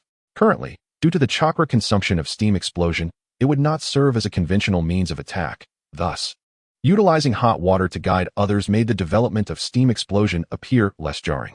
Armed with the comprehensive knowledge from the system, he was confident that he would not falter. As for the other items, Jiangchuan Tachibana promptly stored them in the repository, feeling no inclination to sort through them further today. With the elation of having drawn a golden skill, he rolled about in bed for quite some time before finally succumbing to slumber. With the water attribute yielding a golden prize, he now faced the dilemma of which lottery pool to draw from next. He sought the opinions of his companions. Personally, he leaned towards continuing with water, as there remained many exceptional skills within that category, especially since the protagonist primarily wielded water attributes. Following that, the general category also piqued his interest, containing numerous intriguing minor skills, along with an array of flashy techniques. The wind category was appealing as well, primarily for its flying skills, which could lay the groundwork for future ice techniques through wind-water fusion. He would await feedback before making a final decision. Chapter 64, The Power of the Ninja. 2 days later, Jiangchuan Tachibana approached the village gate with a somewhat lackluster demeanor. He had spent the past 2 days familiarizing himself with the newly acquired weapons and skills at the training grounds. It seemed his teammates had also heeded Teacher Ching's instructions and were preparing for deployment, leaving only Lanzi to accompany him during training. Regrettably, Jiangchuan Tachibana had hoped to encounter Zabuza at the training grounds to boast about his divine blade and the newfound swordsmanship he had mastered. He even carried the leek he had just drawn with him. "Hey, Tachibana, what are you doing here so slowly?" came Meiterumi's melodious voice from behind. Jiangchuan Tachibana briefly roused himself, preparing to turn and greet her. To his surprise, he spotted another figure approaching alongside Mei. His eyes brightened instantly, and with great resolve. He refrained from looking away, addressing Meiterumi instead. "Good morning, Mei. How did you know I acquired a new ninja sword?" Ignoring Mei's puzzled expression, Jiangchuan Tachibana hastily continued, "And it's a formidable ninja sword that rivals the 7 ninja swords." He exaggeratedly raised his voice at the mention of the 7 ninja swords, putting on an ostentatious display. Observing Jiangchuan Tachibana's inability to suppress glances toward the figure beside him, Meiterumi rolled her eyes dramatically. Choosing not to engage with her somewhat foolish teammate, she strode forward. Even Lanzi cast a disdainful glance at his master before hopping along to catch up with Meiterumi. "Ah, Zabuza, you're here too," she remarked, noticing Jiangchuan Tachibana's somewhat irritating expression. Zabuza's hand slowly moved toward the short blade at his back. Realizing he should temper his antics, Jiangchuan Tachibana quickly stepped forward to wrap an arm around Zabuza, cheerfully declaring, "All right, just a joke. Are you going to continue mocking my sword after this?" Zabuza, feeling slightly irked, promptly corrected him, "I was mocking your swordsmanship." Jiangchuan Tachibana regarded Zabuza with a playful smile. But he knew that mere words would not convince Zabuza regarding his swordsmanship. "Hey, let us put the swordsmanship debate aside for now. Take a look at this hilt," he urged. And so, the group continued their playful banter as they made their way to the entrance of Kirigakure.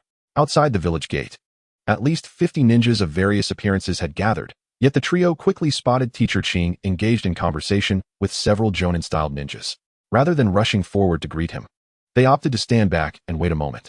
"I wonder if Teacher Ching, the newly appointed vice captain, can manage so many ninjas." Meiterumi expressed her concern while observing Ching's direction.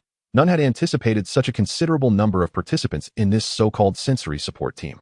"Rest assured, we are heading to the battlefield. Teacher Ching is the village's designated temporary commander, and no one will seek trouble," Jiangchuan Tachibana reassured her, all the while scrutinizing the ninjas preparing to head to the front lines. Given that it was rare for freshly graduated ninjas to become sensory ninjas, the crowd of over 50 was predominantly composed of adults, rendering Jiangchuan Tachibana and his companions distinctly out of place. It was uncertain how many among them were akin to the trio, merely serving as guard personnel. Oh, but that was not entirely true. Zabuza could now be considered a sensory ninja. It was unclear what the village was thinking, not allowing the sensory team to wait a couple of days longer before joining the main force's departure. While Jiangchuan Tachibana and his companions observed the ninjas, the others were also taking note of the trio. Their youth was unmistakably apparent, eliciting skepticism and distrust from the majority. Fortunately, Ching did not keep the trio waiting long. After concluding his conversation, he waved them over, signaling them to approach. "The village requires us to promptly proceed to the front lines at the Uzumaki Island camp. You 3 must stay close to me along the way, understood?" Perhaps it was his first time commanding such a large group, but Ching's expression was notably more serious than usual. Naturally, the trio would not complicate matters for their captain at such a time, and they nodded earnestly in agreement. As Ching regarded their youthful faces, he found himself momentarily lost in thought. He had considered whether to have his 3 disciples remain in the village, continuing to undertake lower-level tasks to gain experience. After all, the front lines were likely to engage in a confrontation with Konoha soon, posing considerable danger. However, they were ninjas, and they would eventually have to confront these challenges. Now, embarking on the battlefield together with their mentor by their side, it would perhaps be more perilous if the trio were to be designated for frontline support later on. Moreover, Aoi firmly believes in the talent and strength of her 3 disciples. With this thought in mind, Aoi no longer hesitates and turns to issue orders to all the sensory class ninjas. "Sensory class, let's set off." The journey spanning 3 days unfolded without incident. A ninja troop of 50 to 60 individuals is not a trifling number, and typically, no foolish civilian would dare provoke them. The sensory class unit, traveling day and night, finally arrived at the frontline camp within the borders of the former land of whirlpools. This land, long desolate since its nation's demise, emanated an air of desolation. If it weren't for the newly established camp of the hidden mist village before them, the group might have doubted whether they had arrived at the correct location. However, after an unceasing trek, the sensory-class ninjas, now able to set foot firmly on solid ground, found little inclination to admire the camp. To expedite their arrival at the front line, the group of over 50 had divided into several teams, taking turns manipulating the currents to hasten their vessels, thus managing to reach this destination within 3 days. Only a few ninjas, who were fortunate enough to lack the water-release jutsu, managed to escape unscathed. In the eyes of Tachikawa Kiki, this operation was quite commendable for ninjas. Fortunately, we arrived at Whirl Island in the morning. Had it been the afternoon, we would have had to expedite the boats again, Kawaii-me murmured to Tachikawa Kiki, expressing her relief as soon as she disembarked. Even Zabuza, usually indifferent, nodded in agreement beside her. However, as their teacher was the commanding officer for this mission, and given that the order to hasten to the front line was issued by the village, the trio could not afford to appear overly discontented. Well, we have arrived safely. The village's orders leave Aoi-sensei with little choice, Tachikawa Kiki remarked, not entirely averse to the arduous task of accelerating the vessels. Yet, when he recalled the Cloud Ninjas, lined up in formation to employ lightning release jutsu as a power source, he felt a wave of comfort wash over him. The first to disembark, Aoi, approached the long-awaiting Suigetsu after confirming everyone had landed. Sensory class, the support unit is fully assembled. All right, I acknowledge you are the support unit. Proceed into the camp. Suigetsu waved his hand dismissively before turning away. At this moment, even Tachikawa Kiki and his companions, following closely behind Aoi, could perceive Suigetsu's reluctance and impatience. It was uncertain whether it was their conspicuous height, but Suigetsu's gaze lingered on the trio for a few extra seconds before he departed. However, upon reflection, it was understandable. Although Aoi was still under his command, in a few days, Karasuma Yagura, who would be leading the main support force, would take over frontline command. For Suigetsu, who had recently endured a defeat, it was natural that his spirits were low. Sigh. I hope there are no troubles at the camp ahead, Tachikawa Kiki thought to himself. Chapter 65, Komatsu Step. Contrary to the initial expectations of the trio, they had anticipated that upon reaching the front line, they would be thrust into continuous battles, with their lives hanging by a thread. To their surprise, having spent 5 days in the camp, their tasks consisted merely of patrolling the vicinity for a brief period each day, with the remainder spent training their chakra within their team's tent. This was not to say that the battles at the front line were not fierce. The sporadic arrival of injured soldiers and corpses back to the camp served as a stark reminder that all was not tranquil. However, most of the conflicts had predominantly occurred within the borders of the Land of Fire. Thanks to the village's decision to situate the camp on this island of the former Land of Whirlpools, close to the coastline, it was difficult for Konoha to dispatch reconnaissance teams near the camp. Additionally, the trio's current status as Aoi's direct bodyguards meant that while Aoi remained within the camp to oversee the sensory ninjas, they could only be assigned relatively safe patrol duties. Yet, this situation made the trio, who were already conspicuous due to their youth, even less favored among their peers. The fact that they had not been confronted by others from the front line was largely attributable to the stringent management of ninjas by the Hidden Mist Village. No one wished to incur punishment over a petty squabble. Fortunately, Tachikawa Kiki's recent actions had somewhat restored their standing among their peers. Hey, Kiki, back from patrol. Are you? Isn't that Dr. Tachikawa? My injury seems to have healed quite well. Dr. Tachikawa, thank you for your treatment of our captain last time. As soon as the trio returned to the camp, several ninjas from the Hidden Mist Village greeted Tachikawa Kiki. Of course, there were still many unfriendly voices, but the trio chose to ignore them. The current situation was significantly better than when they first arrived at the front line. Tachikawa Kiki responded to each greeting with a smile, devoid of any awkwardness. Kawaii-me and Zabuza were unfazed by this, as they had grown accustomed to it. Over the past few days, Tachikawa Kiki had frequently visited the medical tent, assisting in the treatment of numerous injured soldiers. Though the ninjas of the Hidden Mist typically held doctors in disdain, when faced with injury and helplessness on the battlefield, most would refrain from offending these healers without cause. Moreover, Tachikawa Kiki was no ordinary doctor. His status as a medical ninja set him apart from the common physicians, making him more readily accepted among the ninjas. Consequently, the disdain directed towards his teammates, Kawaii-me and Zabuza, had noticeably diminished. Kiki, are you coming back to rest with us? Kawaii-me inquired. You all go ahead. I'll assist in the medical team for a bit longer, Tachikawa Kiki replied without much thought, declining his teammate's suggestion. Blue, you should also head back to the tent to rest. I'll bring back some food for you later, he added. With that, Tachikawa Kiki disregarded his teammates' reactions and strode towards the medical tent. Dr. Tachikawa, back to help again, are you? Upon entering the medical tent, before the newly arrived injured could express their confusion about this young boy's presence, a ninja greeted Tachikawa Kiki. Although medical ninjas had begun to be promoted within the village, it was still a recent endeavor, and only a few formal medical ninjas had been assigned to various ninja teams. Thus, the primary medical personnel at the frontline camp remained traditional doctors, which made Tachikawa Kiki, as a medical ninja, appear somewhat unique, yet easier for others to accept. Tachikawa Kiki nodded with a smile, preparing to assist in assessing the recovery status of the injured. A gentle female voice called from behind. Kiki, there are a few patients suffering from snake venom. Please come and assist with the extraction technique. The speaker was a woman with yellow hair tied in a ponytail. An exceptional doctor whom Tachikawa Kiki had recently come to know. Her personality, manner of speaking, and advanced medical skills bore a striking resemblance to Seiji Yuko, which endeared her to Tachikawa Kiki. Certainly, Komatsu-senpai, I'll be right there. At the sound of her voice, Tachikawa Kiki immediately set aside his current task to assist with the treatment. Komatsu's step, observing Tachikawa Kiki's hurried demeanor, offered a warm smile and softly said, "It's all right. With your help, we'll be able to save these patients in time." She then proceeded to perform the extraction technique on one of the severely poisoned patients.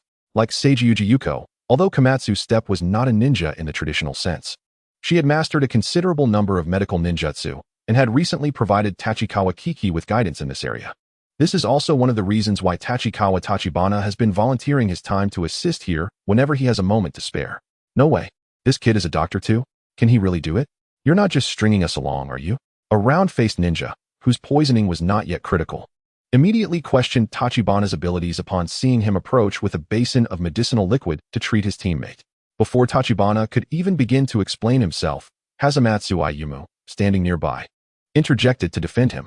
Tachibana is an exceptionally skilled physician. Many of his medical ninjutsu techniques surpass even my own capabilities. The round-faced ninja, who had initially spoken out of instinct, felt a pang of humiliation at being countered by someone he typically regarded as merely an ordinary doctor. Yet before he could respond further, a jonin in a nearby bed chastised him sharply. "If you don't want treatment, then get out." Questioning Dr. Tachibana?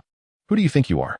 At this, the round-faced ninja fell silent, fully aware that the jonin who had scolded him had faced him on the battlefield just days prior, when he had single-handedly taken out an entire team from Konoha. The memory of that brutal encounter was still fresh in his mind, with the round-faced ninja no longer voicing his doubts. Tachibana nodded in gratitude towards the jonin who had come to his defense. Just 2 days ago, he had treated the jonin who had arrived at the medical tent covered in wounds. Despite facing some skepticism, Tachibana diligently continued to purge the toxins from the wounded ninjas.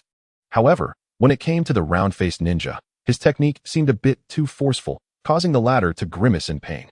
All done, Tachibana finally announced, giving a light pat on the wound to indicate that the treatment was complete.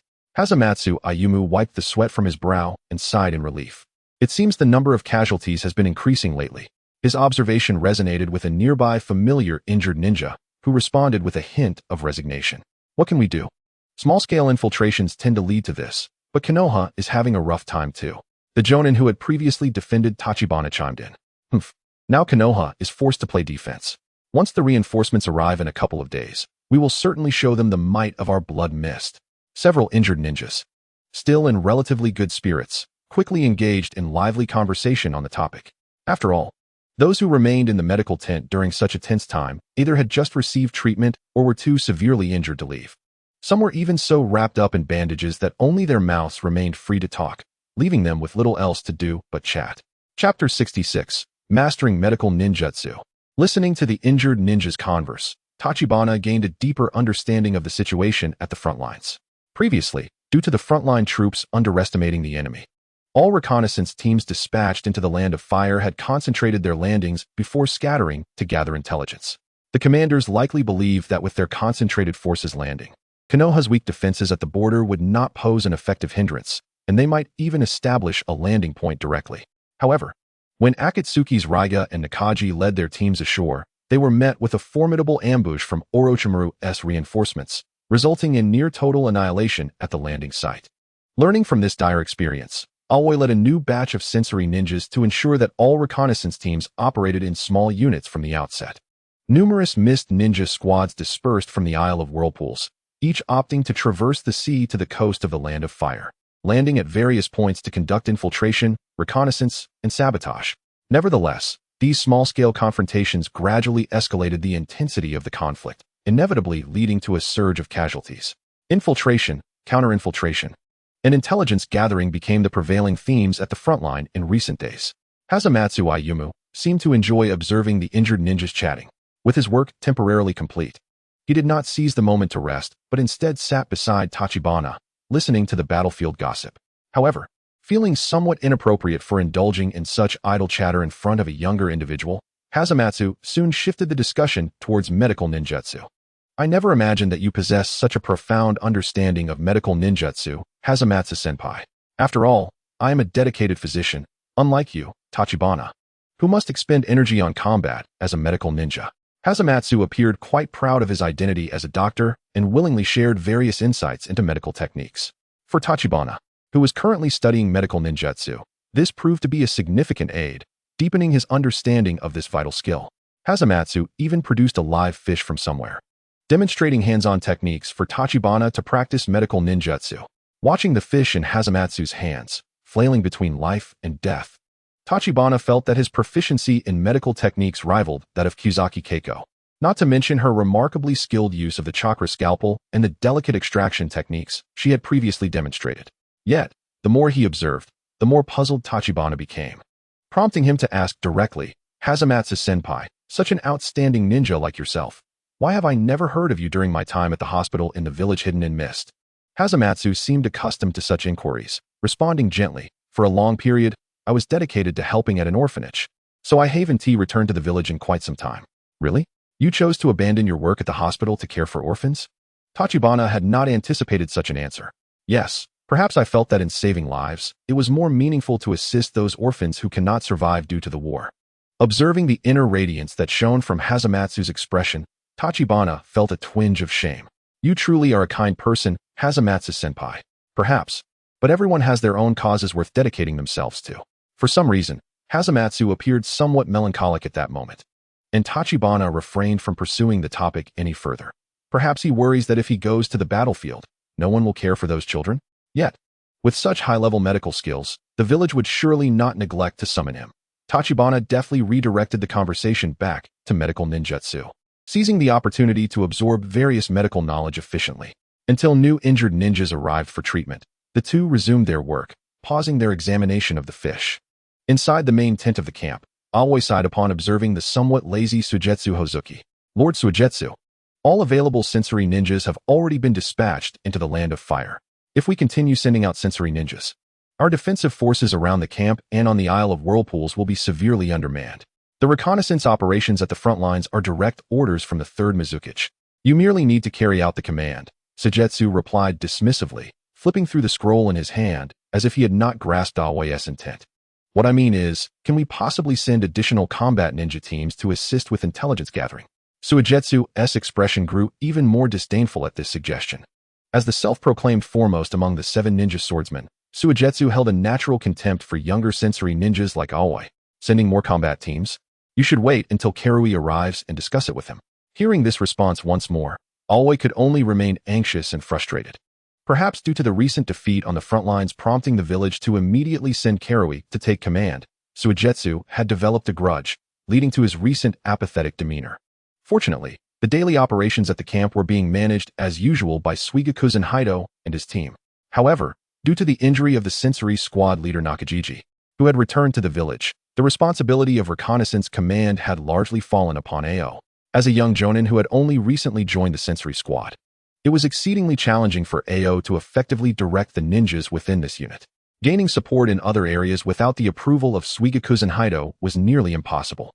But Lord Suigakuzen, the number of sensory ninjas on the front line is insufficient to fully gather intelligence. If we were to deploy additional conventional ninja teams for coordinated efforts, it would undoubtedly enhance efficiency and mitigate the losses among our sensory ninjas. Suigakuzen Haido, who was currently preoccupied with scrolls, lifted his gaze to Ao, revealing a wide grin that showcased his sharp teeth, his voice icy as he responded. Mitigate the losses of sensory ninjas? What about the losses of the other ninjas? I recall the combat team dispatched 2 days ago suffered casualties far exceeding those of the sensory ninjas. Enough. You may leave. That fellow, Koki Yagura, has arrived. And you can decide these matters amongst yourselves. As the vanguard of the support troops, Ao was naturally assigned to Koki Yagura's faction by Suigakuzen Hido, and his prolonged presence here only fueled his dissatisfaction. Sigh. Ao silently lamented. Although Koki Yagura's support team had only departed 2 days later than Ao's group, the sensory squad had received orders from the 3rd Mizukage to rush to the front lines urgently. Given the large-scale movement of the support troops, their pace would inherently be slower. Thus, whether Koki Yagura would genuinely arrive was uncertain. Noticing Ao's silence, Suigakuzen Hido waved him away. With no other option, Ao resignedly prepared to exit the main tent, mindful of the considerable amount of intelligence aggregation and personnel mobilization tasks awaiting him. However, just as Ao was about to step out, a sudden explosion echoed from outside. Was that the sound of a signal flare? Is the camp under attack? Chapter 67, Koki Matsubu. An hour earlier, after a bustling afternoon, Yanagawa Tachiji and Koki Matsubu, having just sent off another batch of injured, finally found a moment to relax.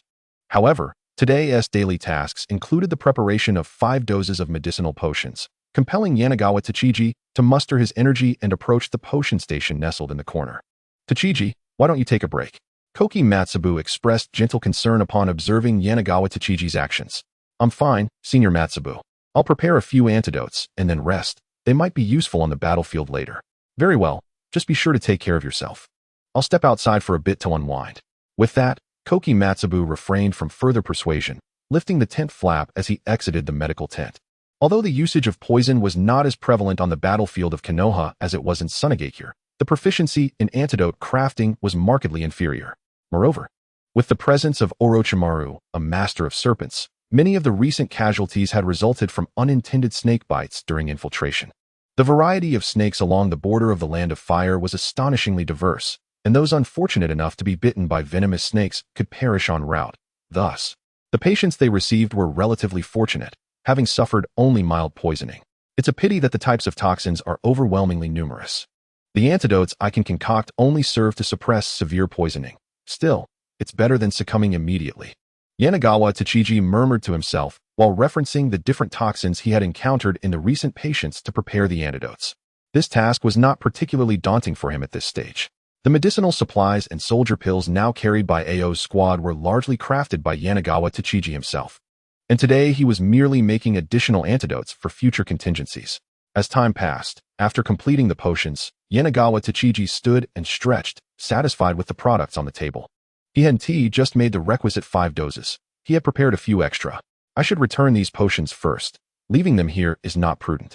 After contemplating, Yanagawa Tachiji decided to head back to his team's tent to drop off the potions, intending to rest a moment before deciding whether to return to assist in the medical unit. However, the resting area for Ao's team was quite distant from the medical tent, and running within the camp was ill-advised, so Yanagawa Tachiji opted to stroll back leisurely with the potions in hand. Upon turning around a tent, he suddenly spotted a figure with a yellow ponytail crouched down, facing away from him. Ah, Senior Matsubu, what are you doing here? The individual on the ground was none other than Koki Matsubu, who had been treating patients with Yanagawa Tachiji not long ago. Upon hearing the inquiry, Matsubu stood and turned around, smiling as he greeted Yanagawa Tachiji. I happened to pass by and noticed a plant, thinking it might be a medicinal herb. Alas, it turned out to be just an ordinary weed. As he spoke, Matsubu raised a small blade of grass for Yanagawa Tachiji to see. That's clearly a weed, right? You might need a pair of glasses, Senior Matsubu. Yanagawa Tachiji observed from a distance, easily identifying it as a common weed found throughout the camp. Matsubu, perhaps feeling a bit embarrassed, touched his nose and offered a polite smile. All right, perhaps you're right. Well, continue your search for rare herbs, Senior Matsubu. I still need to deliver the potions I just prepared back to my team. With that, Yanagawa Tachiji raised the potions in his hand and slowly turned to leave, resuming his journey toward his team's tent. However, after walking a short distance with steady steps, Yanagawa Tachiji gradually quickened his pace until he was nearly running. Run, run, run. After covering some ground, he noticed several other ninjas in the camp and slowed his pace, bending over to catch his breath. At that moment, Yanagawa Tachiji was drenched in cold sweat, his heart racing furiously. This was because, just moments before, he had distinctly seen a flash of white smoke erupting before where Koki Matsubu had been crouched. Initially, he hadn't sensed anything amiss. But when Matsubu had turned to face him, Yanagawa Tachiji's danger perception began to blare alarm bells in his mind. The intensity was so profound that it plainly conveyed to him, "If you don't leave now, you will die." Forcing himself to suppress the wild pounding of his chest, Yanagawa Tachiji recalled everything that had transpired. The individual is certainly not searching for any trivial herbs. That plume of smoke was clearly the white mist of a summoning technique. They are relaying intelligence. A spy. Yellow-haired. Gentle female. Medical ninja. Yes, and the glasses. Damn those glasses. A walking witch. What nonsense, Koki Matsubu. Isn't this just the pharmacist Nanoyu? The previous sense of mortal danger, combined with the accelerated blood flow from his frantic sprint, spurred Yanagawa Tachiji's mind into overdrive. Due to the stylistic differences between the comic depictions and the real person, and because the spy Nanoyu was not dressed in her signature nun-s attire, along with her having removed her glasses and tied her hair up for disguise, Yanagawa Tachiji had never considered her to be a spy or Nanoyu during their previous encounters. If not for his earlier efforts to remain calm, and if not for the possibility that she might be concerned about causing too much commotion. With the intensity of the danger alert he had just experienced, and given the disparity in their abilities, he could very well have met his demise in that deserted corner. Yanagawa Tachiji took a few deep breaths, slightly adjusting his expression. Without hesitation, he retrieved a signal flare from his ninja tool pouch and hurled it into the air. Bang! In an instant, several ninjas who had been either chatting or patrolling in the vicinity turned their gazes towards Tachibana Gakukawa. "Hey, you brat. What are you doing? Brat. Are you seeking death? Dr. Gakukawa? What is the meaning of this?" These individuals had been lingering nearby, and with no signs of an attack. They naturally presumed that the young Gakukawa was irresponsibly discharging signal flares. Fortunately, someone recognized Tachibana Gakukawa's identity, sparing him from being forcibly subdued on the spot. Gakukawa paid no heed to the clamor surrounding him, standing still in silence. Whoosh, whoosh, whoosh. Once again, several figures appeared with remarkable speed, comprising both patrolling jonin and high-ranking officials from the camp. "What is happening? Who launched the signal flare?" inquired one of the patrolling jonin. All eyes turned towards Tachibana Gakukawa, and just as the jonin was about to interrogate him, two more individuals swiftly arrived on the scene, Aoi and Suigetsu Hozuki. "Tachibana, what has transpired?" Aoi asked, his brow furrowed with confusion as he observed his surrounded disciple. "Aoi-sensei, I have discovered a spy." "Spy? Where?" The revelation left everyone around bewildered. Only Suigetsu Hozuki, shedding his previous nonchalance, immediately raised his fist and declared, "All patrolling ninjas, secure the perimeter." "Understood," echoed the fog ninjas, irrespective of their comprehension of the situation. In an instant, the majority of the ninjas dispersed, vigilantly scanning their surroundings. "Brat, you had better be prepared to take responsibility for your words," Suigetsu Hozuki remarked ominously to Gakukawa. "Lord Suigetsu, silence." Aoi attempted to defend his apprentice, yet even he, a jonin, found himself cowed by Suigetsu Hozuki's imposing presence. "Speak, brat." Gakukawa was taken aback by this side of Suigetsu Hozuki, who had been lazily lounging around. Often ridiculed in the original text for merely sharpening the blade of the formidable Kisame Hashigaki. Nevertheless, Gakukawa had mentally prepared himself when he fired the signal flare and remained calm enough to articulate his thoughts. "Lord Suigetsu, I propose we seal off the entire camp. For I am not the one who discovered the spy here." Suigetsu Hozuki's piercing gaze fixed upon the composed young man before him, and without further ado, he raised his hand to launch a red signal flare. Although he had been neglecting his duties, it was merely due to impending power struggles. He was determined not to make a grave error that would tarnish his brief tenure in frontline command, especially on the eve of a command handover. Seeing Suigetsu Hozuki cooperate so readily, Gakukawa seized the moment to elaborate. "Lord Suigetsu, just moments ago, I spotted a member of the medical team, Kasobwa, utilizing a summoning beast to transmit information from the western side of the camp. I even suspect that the individual in question is not Kasobwa at all. I am one of the few participants in the current selection of medical ninjas and have spent considerable time interning at the hospital. Given her level of medical ninjutsu, I should have recognized her." These comments were, of course, mere excuses crafted by Gakukawa, as he could not admit that he recognized her as the walking priestess from reading the original text, a piece of information he ought not to possess. Instead, he relied on somewhat plausible evidence to support his claims, omitting any mention of Kasobwa's excuse about leaving the hospital to care for orphans. "Is that so? Then why did you not suspect her earlier?" Suigetsu Hozuki pressed, his gaze unwavering. "The individual had already been working within the medical team before I joined the sensory unit. Moreover, She appeared quite familiar with most of the medical ninjas, and initially, I merely assumed that I had not encountered her for some reason. This was indeed why Gakukawa had refrained from suspicion. However, reflecting upon it, he realized that to others, he likely seemed like an acquaintance of Kasobwa. Yet it was only moments ago, upon witnessing her clandestinely employing summoning techniques, that I began to question her true identity. Suigetsu Hozuki did not reply immediately. Instead, he summoned a nearby jonin and issued a command. Yahoo! Go to the medical team and locate Kasobwa. If she cannot be found, initiate a comprehensive search throughout the camp for her whereabouts, and gather all the doctors to see if anyone can verify her identity. Understood. The jonin departed promptly towards the medical tents. Brat, you had better pray that your deductions are correct, Suigetsu Hozuki warned. Hearing this, Gakukawa felt a sense of relief. For even if all his conjectures were erroneous, the danger alert would not fail. Indeed, Kasobwa had intended to eliminate him.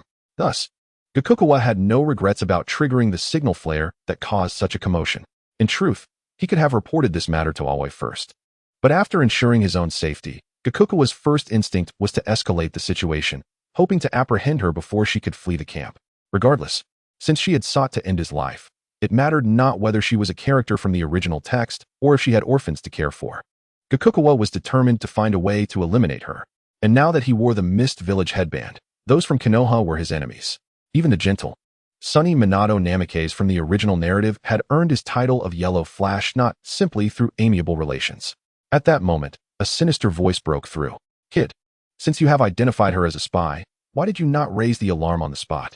Gakukawa instinctively turned his head to see a tall, slender man with a mist umbu mask looming behind him, bending down to scrutinize him. Senior Kurasame, Tachibana is merely a genin.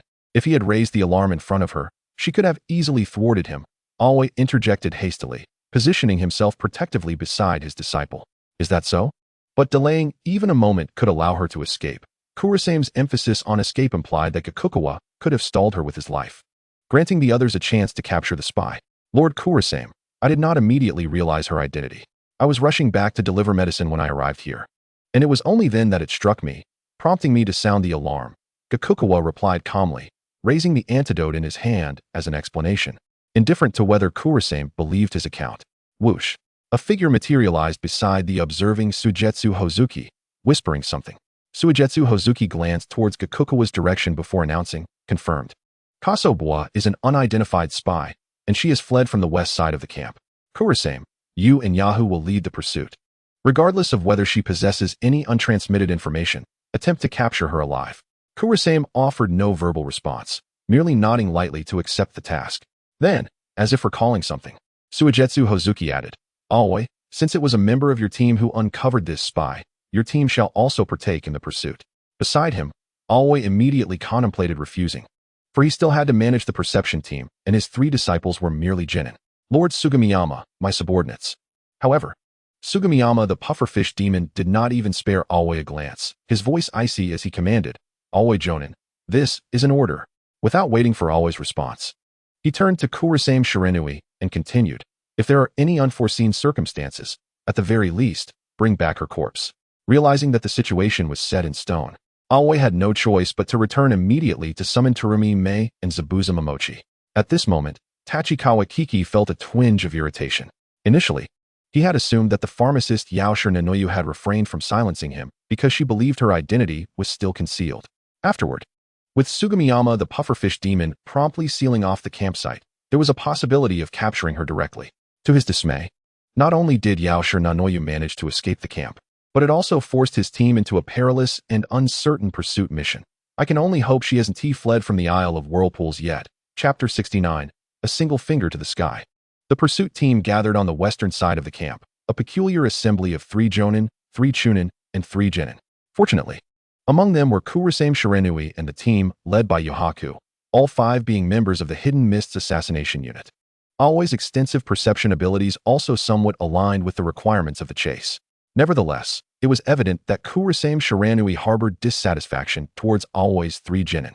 As some patrolling ninjas observed the approach of the pursuit team, they immediately stepped aside and respectfully saluted Kurasame Shiranui. Lord Kurasame, the spy fled in this direction.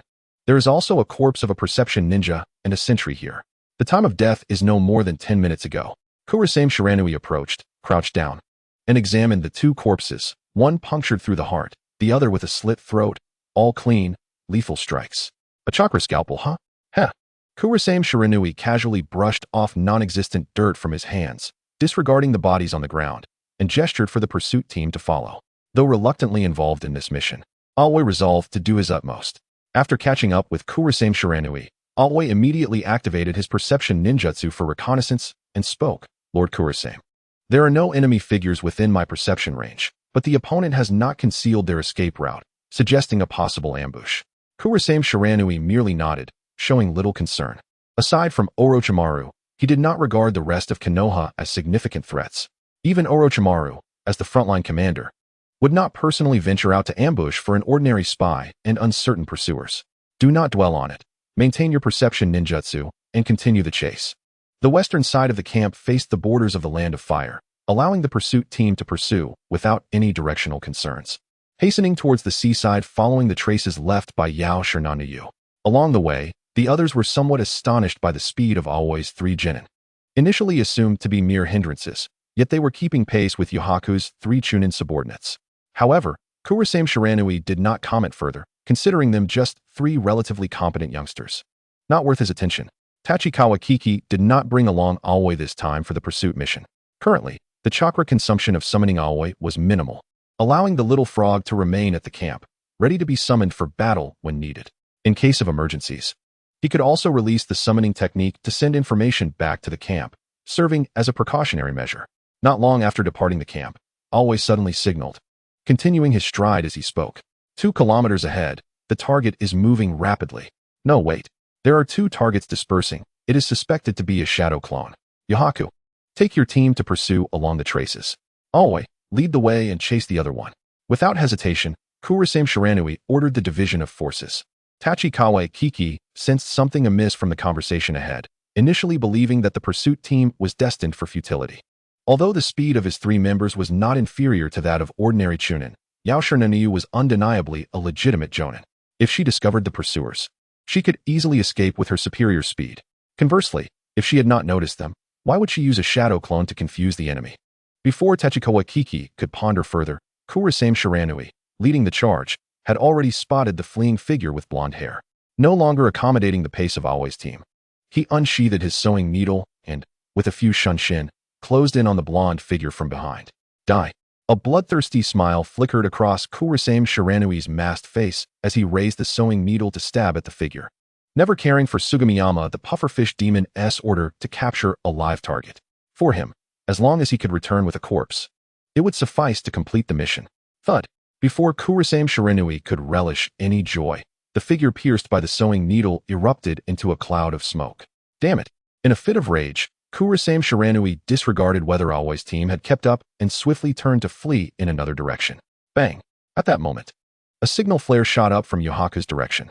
The members of Aoi's team hurriedly followed Kurasame Shiranui's lead. However, when they reached the shore, they did not witness the scene of the 5 from the mist attacking Yao Shiranoyu. Instead, they found Kurasame Shiranui and Yohaku struggling against the siege of 9 Konoha ninjas. Watch your feet. At Tachikawa Kiki's warning, the 4 noticed shadows from the nearby forest suddenly coming to life, swiftly extending towards their feet.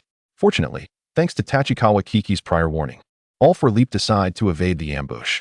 Seeing Aoi's team arrive, Kurasame Shiranui and Yohaku seized the opportunity when the Konoha ninjas were momentarily distracted to retreat and confront the enemy. Both bore significant injuries, with Yohaku suffering a pronounced penetrating wound to his abdomen. Tachikawa Kiki, disregarding the risk of exposing his identity as a medical ninja, immediately formed hand seals to cast the water-flowing ring to treat the 2. It was evident that the enemy had long been lying in wait. If they lost more personnel now, everyone could perish here. With their injuries somewhat alleviated, Yohaku quickly shared intelligence with the group. 3 jonin from the Inuzuka clan, 1 jonin and 2 chunin from the Uchiha clan, 1 taijutsu jonin, 1 water-style jonin, and 2 chunin. As Yohaku continued, the atmosphere grew increasingly grim. Konoha's ambush boasted 6 jonin and 4 chunin. Moreover, there were 2 corpses adorned with Konoha headbands lying on the ground. Despite Kurasame Shiranui and Yohaku both possessing elite jonin strength, it was astonishing they had managed to hold on until now. Is the spy not here? Aoi inquired after hearing the intelligence. She has already fled to the sea, but it could also be a diversion. We must remain vigilant against ambushes. Yohaku replied uncertainly while receiving treatment. Just moments ago, while pursuing Yaoshi Nanoyu, Yohaku had fallen into an enemy ambush, resulting in the immediate deaths of 3 of his Chunin subordinates. He had barely escaped to this point, with nowhere else to flee. Kurasame Shiranui had appeared in the nick of time, slaying 2 Chunin and diverting substantial attention from the enemy, allowing them to hold out until Always Team arrived. However, the disparity in combat strength remained stark. The ages of Tachikawa Kiki's trio clearly indicated they could not possibly be formidable combatants. The enemy would not let such a prize escape so easily. The opposing Jonin, seemingly from the Yamanaka clan, completed his perception and spoke. There are no other reinforcements. Only these 4 individuals. The one leading is a Jonin. TCH. Then let us eliminate them all. The elite Jonin of the Uchiha clan was evidently growing impatient at this moment. The other Konoha ninja, upon hearing this, breathed a sigh of relief and immediately prepared to launch another attack. In the meantime, Tachikawa Kiki, lacking the luxury of time for further explanations, forcefully hurled a spherical object towards the opposition and promptly leapt backward, shouting, "Retreat!" Observing an unidentified object hurtling towards them, the Konoha shinobi naturally could not remain indifferent. A Jonin from the Akimichi clan extended his right hand, which rapidly enlarged in midair, resembling a wall poised to intercept the sphere. However, as soon as the giant hand made contact, the sphere detonated. A deafening explosion resounded, sending all the advancing Konoha ninja tumbling in disarray.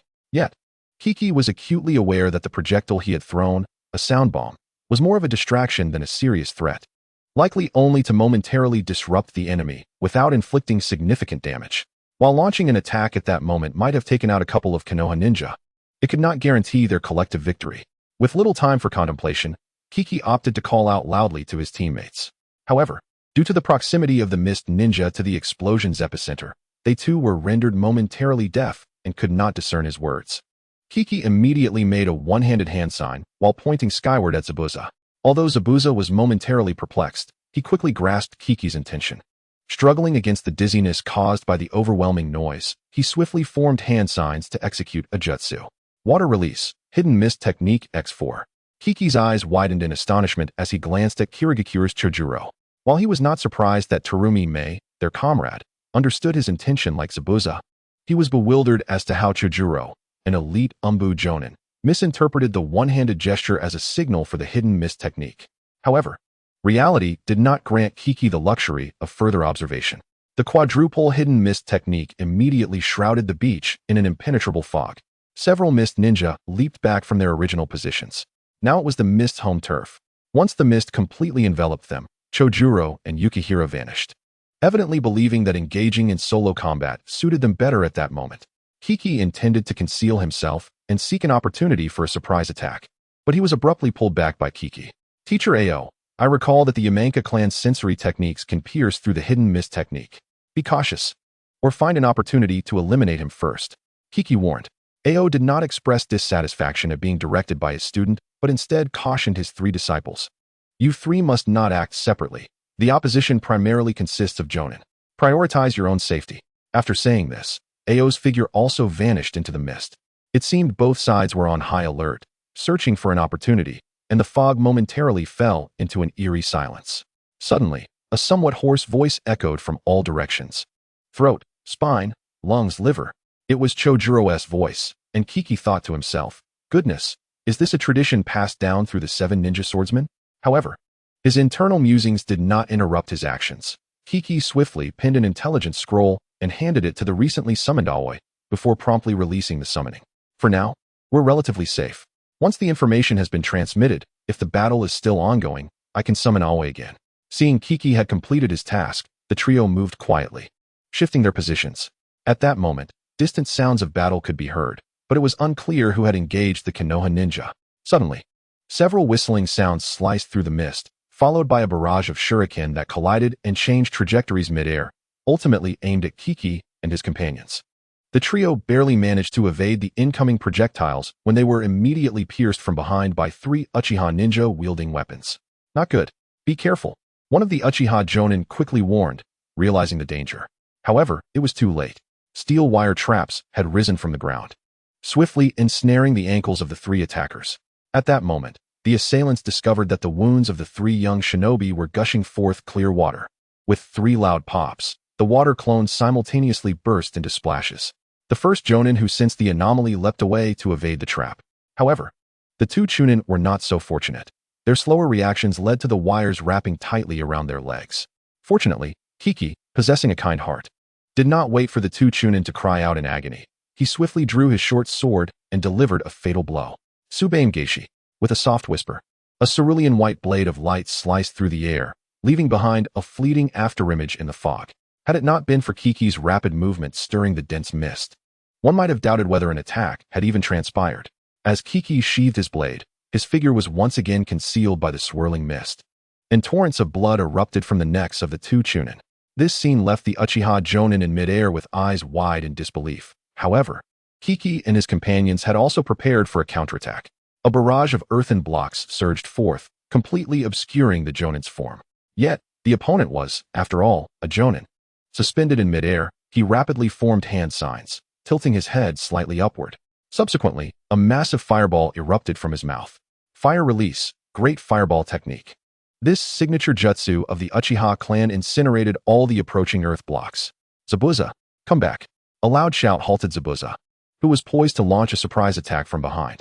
The Uchiha Jonin's eyes revealed a hint of regret as he retracted his long sword, which had been aimed at Zabuza's back. Kiki and his companions regrouped, cautiously observing the Uchiha Jonin, who remained vigilant amidst the mist. What a pity. We only took down 2 Chunin, Zabuza muttered in dissatisfaction after the failed ambush. That's quite an accomplishment. It's not easy to eliminate a Jonin. It's only because we had the advantage of surprise and were within the hidden mist technique. Otherwise, even Chunin would require considerable effort, Kiki replied. I wonder what Konoha was thinking, sending the Uchiha to our side. Terumi Mei echoed Kiki's sentiments, bewildered by Konoha's decision. Setting aside the effectiveness of the Uchiha's fire techniques against the Mist Village ninja, the Uchiha clan's renowned bloodline limit, the Sharingan, was utterly countered by the hidden mist technique, a mere D-rank ninjutsu. Ignoring the battlefield advantages of the Sand Village, they instead tossed the Uchiha clan into the Mist Village's arena. Faced with Terumi Mei's inquiry, Kiki could only offer an awkward smile, uncertain of how to explain. It was well known that Terumi Mei, often seen as the weakest among the 5 Kage, had once extinguished Madara's great fire technique using water release and had attempted to thwart the Rinnegan with the hidden mist technique. This only served to highlight how deeply ingrained the belief was that the Uchiha clan was countered by the Mist Ninja. Enough with the chit-chat. Are we going to kill this Uchiha Jonin or not? Zabuza inquired impatiently, glancing at his 2 teammates. Kiki pondered for a moment before responding. Here's the plan. I'll draw his attention from the front. Then, we'll look for an opportunity to strike. If it doesn't work, we retreat. However, just as Kiki finished speaking, Zabuza suddenly raised his hand and cautioned, 2 more are coming. They appear to be the last 2 Chunin. What are Teacher Ao and the others doing? Retreat. If it weren't for the prior preparations, Kiki would not wish to engage a team led by a Jonin recklessly. Moreover, being in the fog, they could always find another opportunity for a surprise attack. There's no time. Suddenly, a fierce gust of wind swept through the trio's left front, dispersing a portion of the dense fog. Fortunately, the 4 layers of mist were sufficiently thick. Even as a small section was blown away, it rapidly began to recongeal. However, the 3 found themselves unable to retreat in time.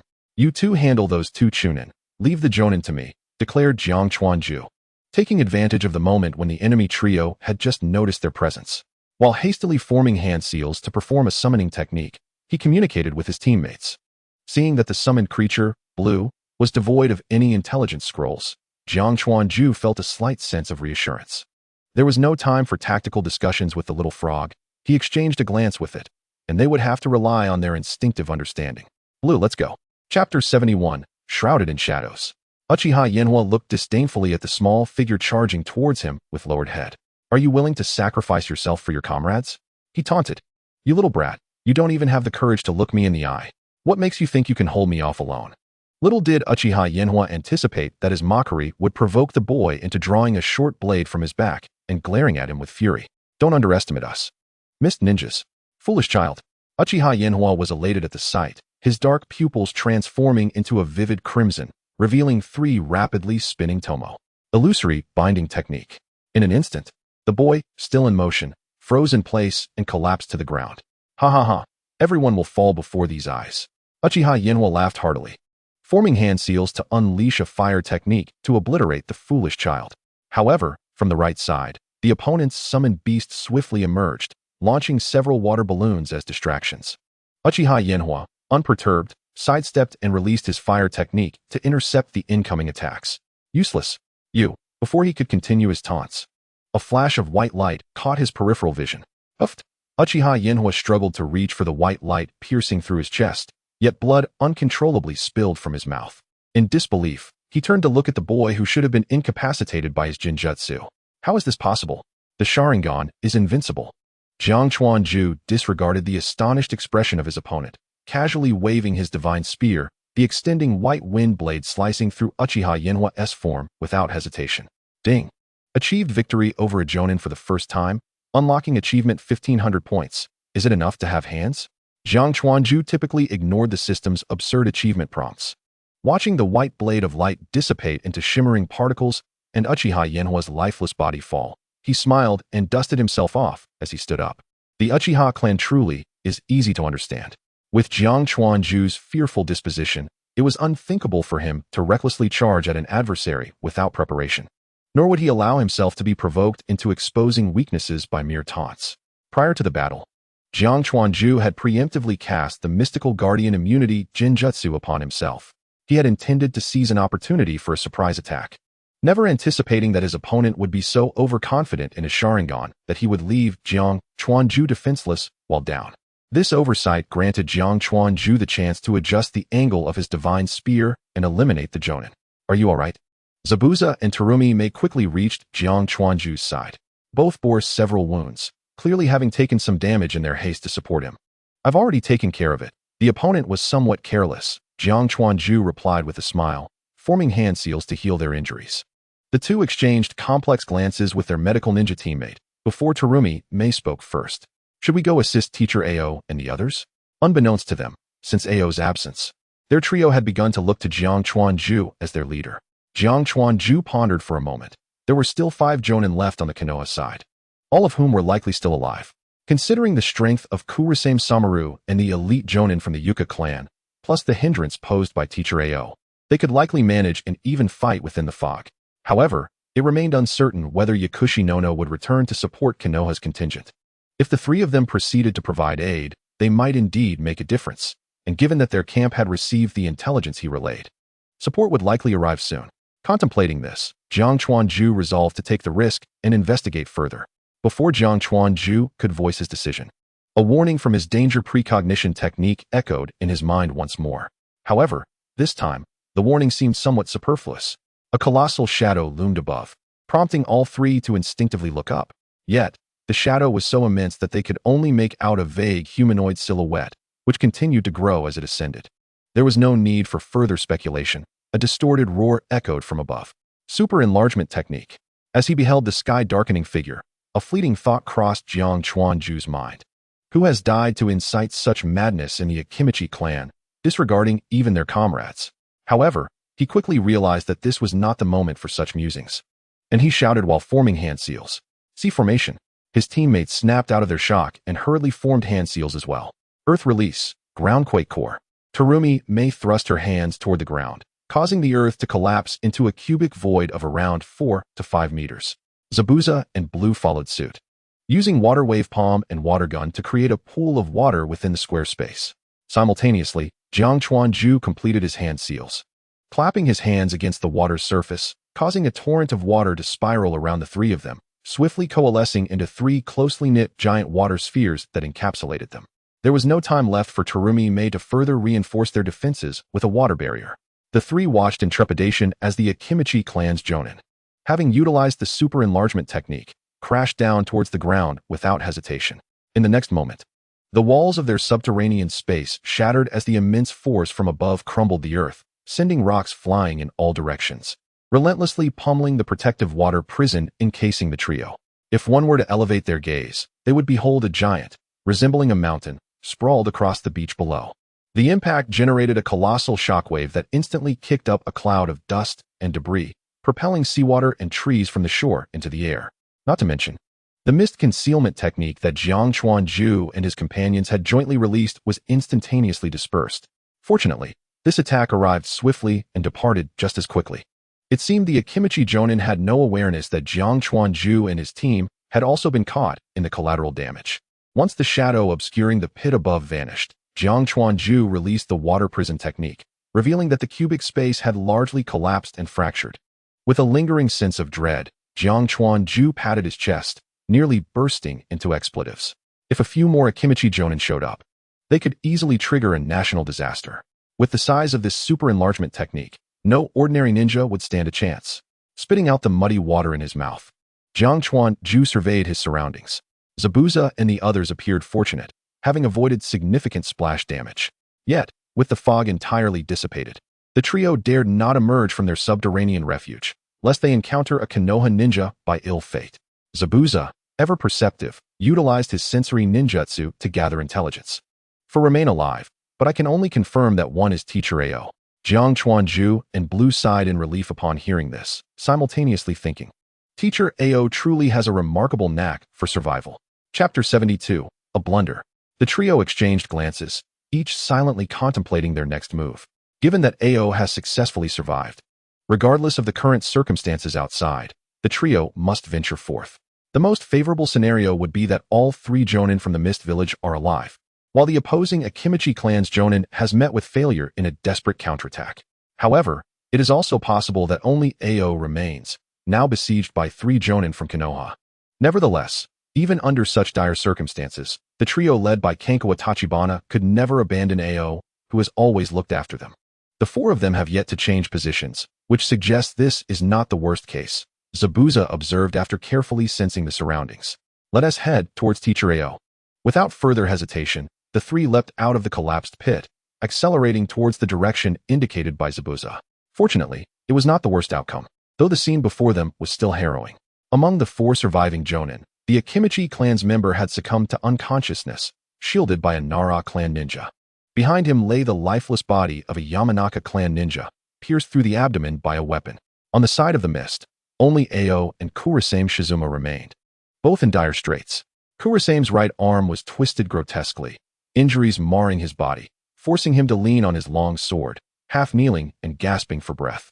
Ao appeared to have suffered a grievous injury to his left leg, broken at an unnatural angle, the gory flesh barely concealing the stark white of bone, weakly leaning against a crater created by a ninjutsu. The bodies of the other two Konoha ninjas and the corpse of Yagura were a gruesome sight, their positions only discernible through the vast pool of blood on the ground, likely to remain there for some time.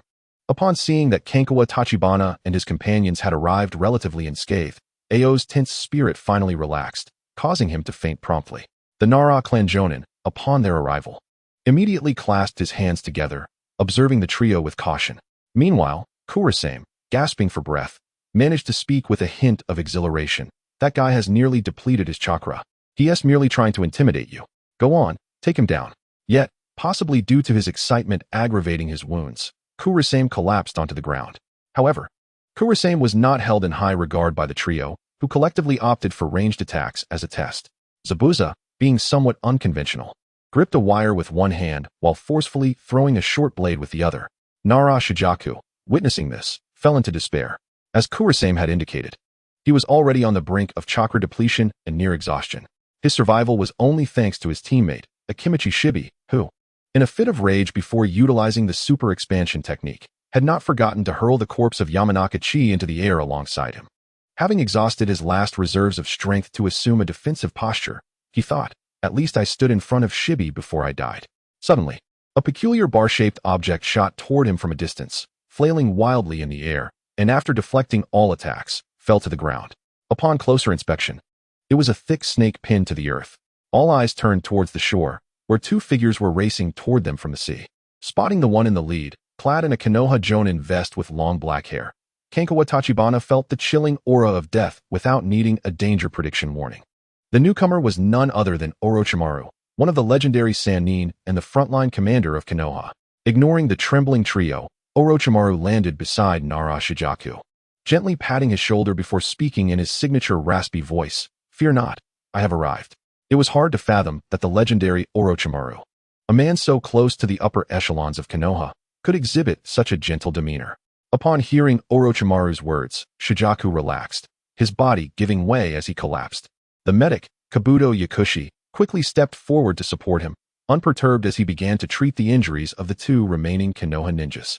Kenkawa Tachibana clutched Zabuza's clothing tightly, fearing that he might attempt to trim Orochimaru's nails with his short blade.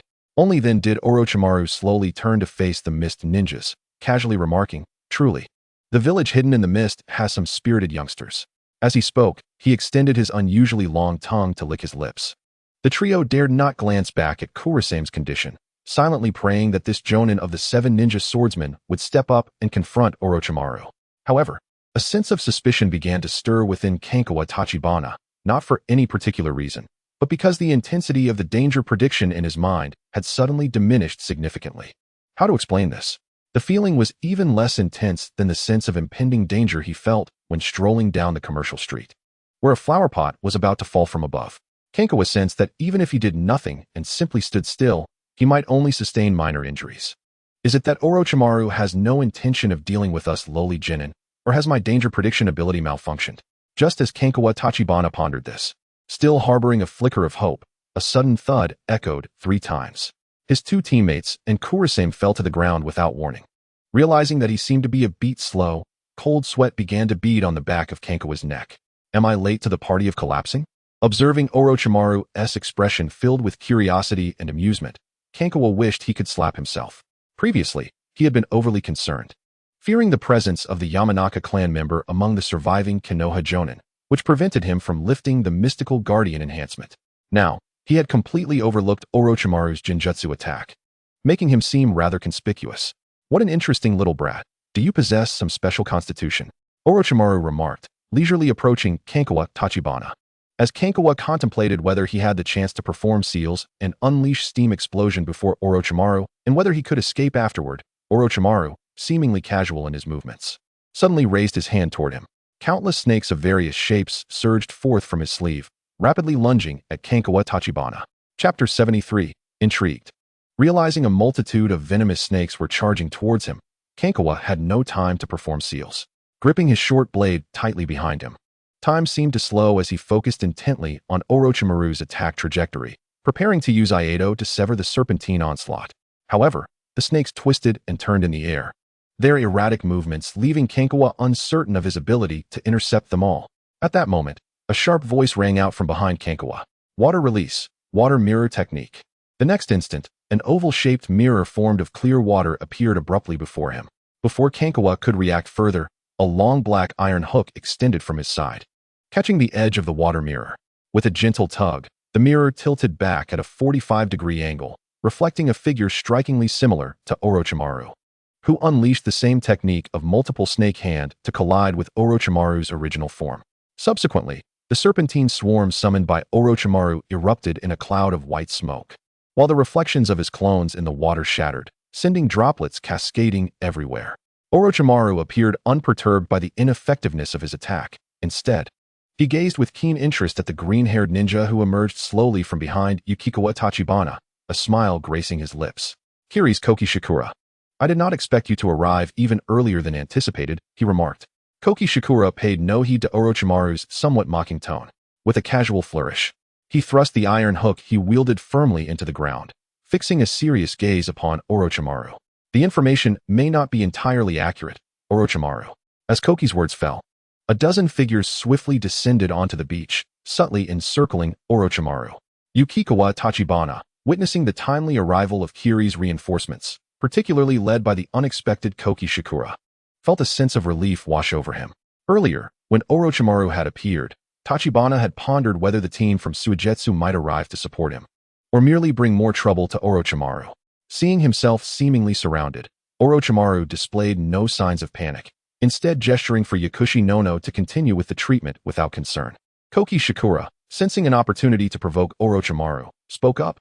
"Orochimaru, tell me, if you were to perish here, how long could the Konoha frontline camp endure?" The other Kiri ninjas assumed aggressive stances in support. Yet, Orochimaru disregarded their posturing, turning his gaze towards Yukikawa Tachibana and inquired, "Young one, your earlier condition was quite intriguing. Perhaps we could explore it further upon our next encounter." Tachibana felt an involuntary chill run down his spine.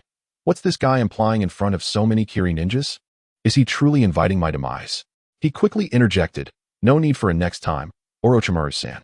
If you are interested, we could discuss it in our camp at length. I assure you there will be no secrets." Orochimaru's interest in the young boy grew at this response. However, he had yet to experience the future where he would be swiftly dispatched by Uchiha Itachi's Jinjutsu. Thus, he merely regarded Yukikawa Tachibana as possessing a remarkable resistance to illusions, sparking a mild curiosity without pressing any further. Koki Shikura shot a knowing glance at Tachibana and added, "Orochimaru, you may not have a next time." Thereafter, all Kiri ninjas unleashed a meticulously prepared barrage of attacks. Ninjutsu, shuriken, and kunai rained down upon Orochimaru. Yet, he remained still, a serene smile plastered across his face.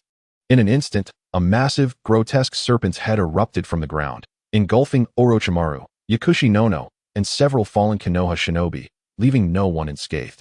This colossal serpent absorbed the onslaught of attacks, only Koki Shikura and a few other ninjas managing to inflict significant wounds upon it. With a swift leap, the serpent dove into the sea, propelling itself towards the coastline of the Fire Country, vanishing from sight in the blink of an eye. "Lord Koki, shall we pursue?" inquired a Jonin. "Let it be. We must be cautious of potential ambushes," Koki Shikura replied. In truth, Koki had not anticipated encountering Orochimaru when he came to provide support, having brought only a limited number of shinobi. The reinforcements he commanded had only just arrived at the front line, most needing a moment to recuperate. Koki had personally declined Suigetsu's suggestion to send others, opting to lead the charge himself due to previous camaraderie with the Aoi team. Regrettably, had he brought more men or specialized ninjas, they might have successfully apprehended Orochimaru, potentially seizing the opportunity to launch a surprise attack on Konoha's frontline camp. Upon hearing they would not pursue, Yukikawa Tachibana fixed his gaze on the direction in which Orochimaru and Yakushi no had departed for a few moments before averting his eyes. He began to channel chakra to assist Aoi and the others in dispelling the Jinjutsu, and then rushed to treat Aoi, who remained unconscious in the pit. However, Aoi's injuries were so severe that immediate healing was impossible. All Tachibana could do was stabilize his condition. At the same time, he noticed another medical ninja from his cohort, who had accompanied Koki Shikura, tending to the injuries of Kuri Asakura, who had fainted for reasons unknown. Despite Kuri's arm being grievously wounded, he gradually regained consciousness after receiving treatment. Could it be that he feigned unconsciousness upon seeing Orochimaru? Tachibana mused, but considering the nature of the Kiri ninjas, he dismissed the thought, focusing intently on Aoi's treatment. Ultimately, Aoi's grievous injuries rendered him incapable of awakening, and the trio was left with no choice but to fashion a makeshift stretcher to carry him back to camp. On their return journey, Koki Shikura made it a point to approach Yukikawa Tachibana, inquiring about the implications of Orochimaru's earlier remarks. Tachibana could only vaguely suggest that he had employed a certain secret technique, fortuitously resisting Orochimaru's Jinjutsu attack. After all, stating it was a secret technique could at most lead to a demand for its disclosure for survival, should he inadvertently be mistaken for some unique specimen to be studied. It would be a grim fate. Fortunately, the shinobi world placed significant value on the intellectual property of techniques, and even as an orphan, Koki Shikura did not express any intention of forcing Tachibana to relinquish his secret. Thus, they returned to the frontline camp with a sense of calm. Chapter 74, Undermining the Foundation. On the other side, a battered serpent leaped from the coastline of the Fire Country, expelling a plethora of earth and Orochimaru alongside several Konoha ninjas. Upon landing, Orochimaru glanced at the nearly lifeless brown serpent, extracted the Kusanagi sword from his mouth, and with a casual flick, ended the creature's suffering. With a resounding bang, the serpent's corpse dissipated into smoke, leaving no trace behind. Orochimaru-sama. Nara Jonin and Akimichi Jonin are primarily exhausted from chakra depletion. Their other injuries are not severe, Yakushi no reported respectfully, kneeling on one knee before Orochimaru. Orochimaru nodded nonchalantly, his mind still lingering on the intriguing young boy. Although Jinjutsu was not his forte, the boy, at most a chunin in strength, seemed to have exhibited no reaction. Regrettably, this promising subject was a ninja from the Mist Village. He wondered if he would have another chance to encounter him in the future. Returning to the present, Orochimaru regarded Yakushi no, who remained kneeling, and softly instructed, "Explain the reasons for the failure of this mission." Yakushi no gathered his thoughts and recounted the day's events to Orochimaru in detail. "I was careless. I was uncertain if the enemy had suspected my identity, fearing that taking action would merely alert them. It was not until the signal flare was launched from the camp that I realized the mission had failed." "Ah, was it that young boy who discovered it?" He truly is an amusing little fellow, Orochimaru mused, licking his lips in contemplation. Stand up, I want to report this matter to Danzo. For now, assist in treating the wounded at the medical camp. Thank you, Orochimaru-sama. Yakushi Nono replied respectfully as he rose, instinctively moving to carry the unconscious Jonin. However, Orochimaru raised his hand to halt the proceedings and summoned a colossal serpent, which carried the two individuals along with the other corpses. Upon returning to the camp, Ao and Kurasame were immediately escorted to the medical tent, although Koki Yagura was ostensibly there to assume command of the front lines. Instead of focusing on the transition of duties with Suigetsu Hozuki, he chose to accompany several members of the Kanekowa team to the medical tent. Nevertheless, as the highest-ranking officer at the front, Koki's actions were beyond reproach, and the Kanekowa members could do little but remain by Ao's side in silence. Fortunately, the frontline medics confirmed that Ao's injuries, while severe, were treatable and would not result in any lingering aftereffects. This aligned with the assessment made by Kanekowa himself. After all, within the extensive frontline medical unit, there were numerous individuals with superior medical skills, and even Kanekowa, given ample time, could have fully healed Ao's wounds. Furthermore, the current head of the medical team surpassed even that of Nono Yu, the renowned medic. Sadly, the latter was predominantly preoccupied with administrative duties, which was why Kanekowa had previously sought counsel on medical techniques from a spy. Noticing that the others had set aside their concerns for Ao, Koki Yagura withdrew his gaze and turned to converse with Kanekowa. If I recall correctly, you were a classmate of Zabuza during your time at the Ninja Academy? On their way back, they had already provided Koki with a brief overview of the recent pursuit mission.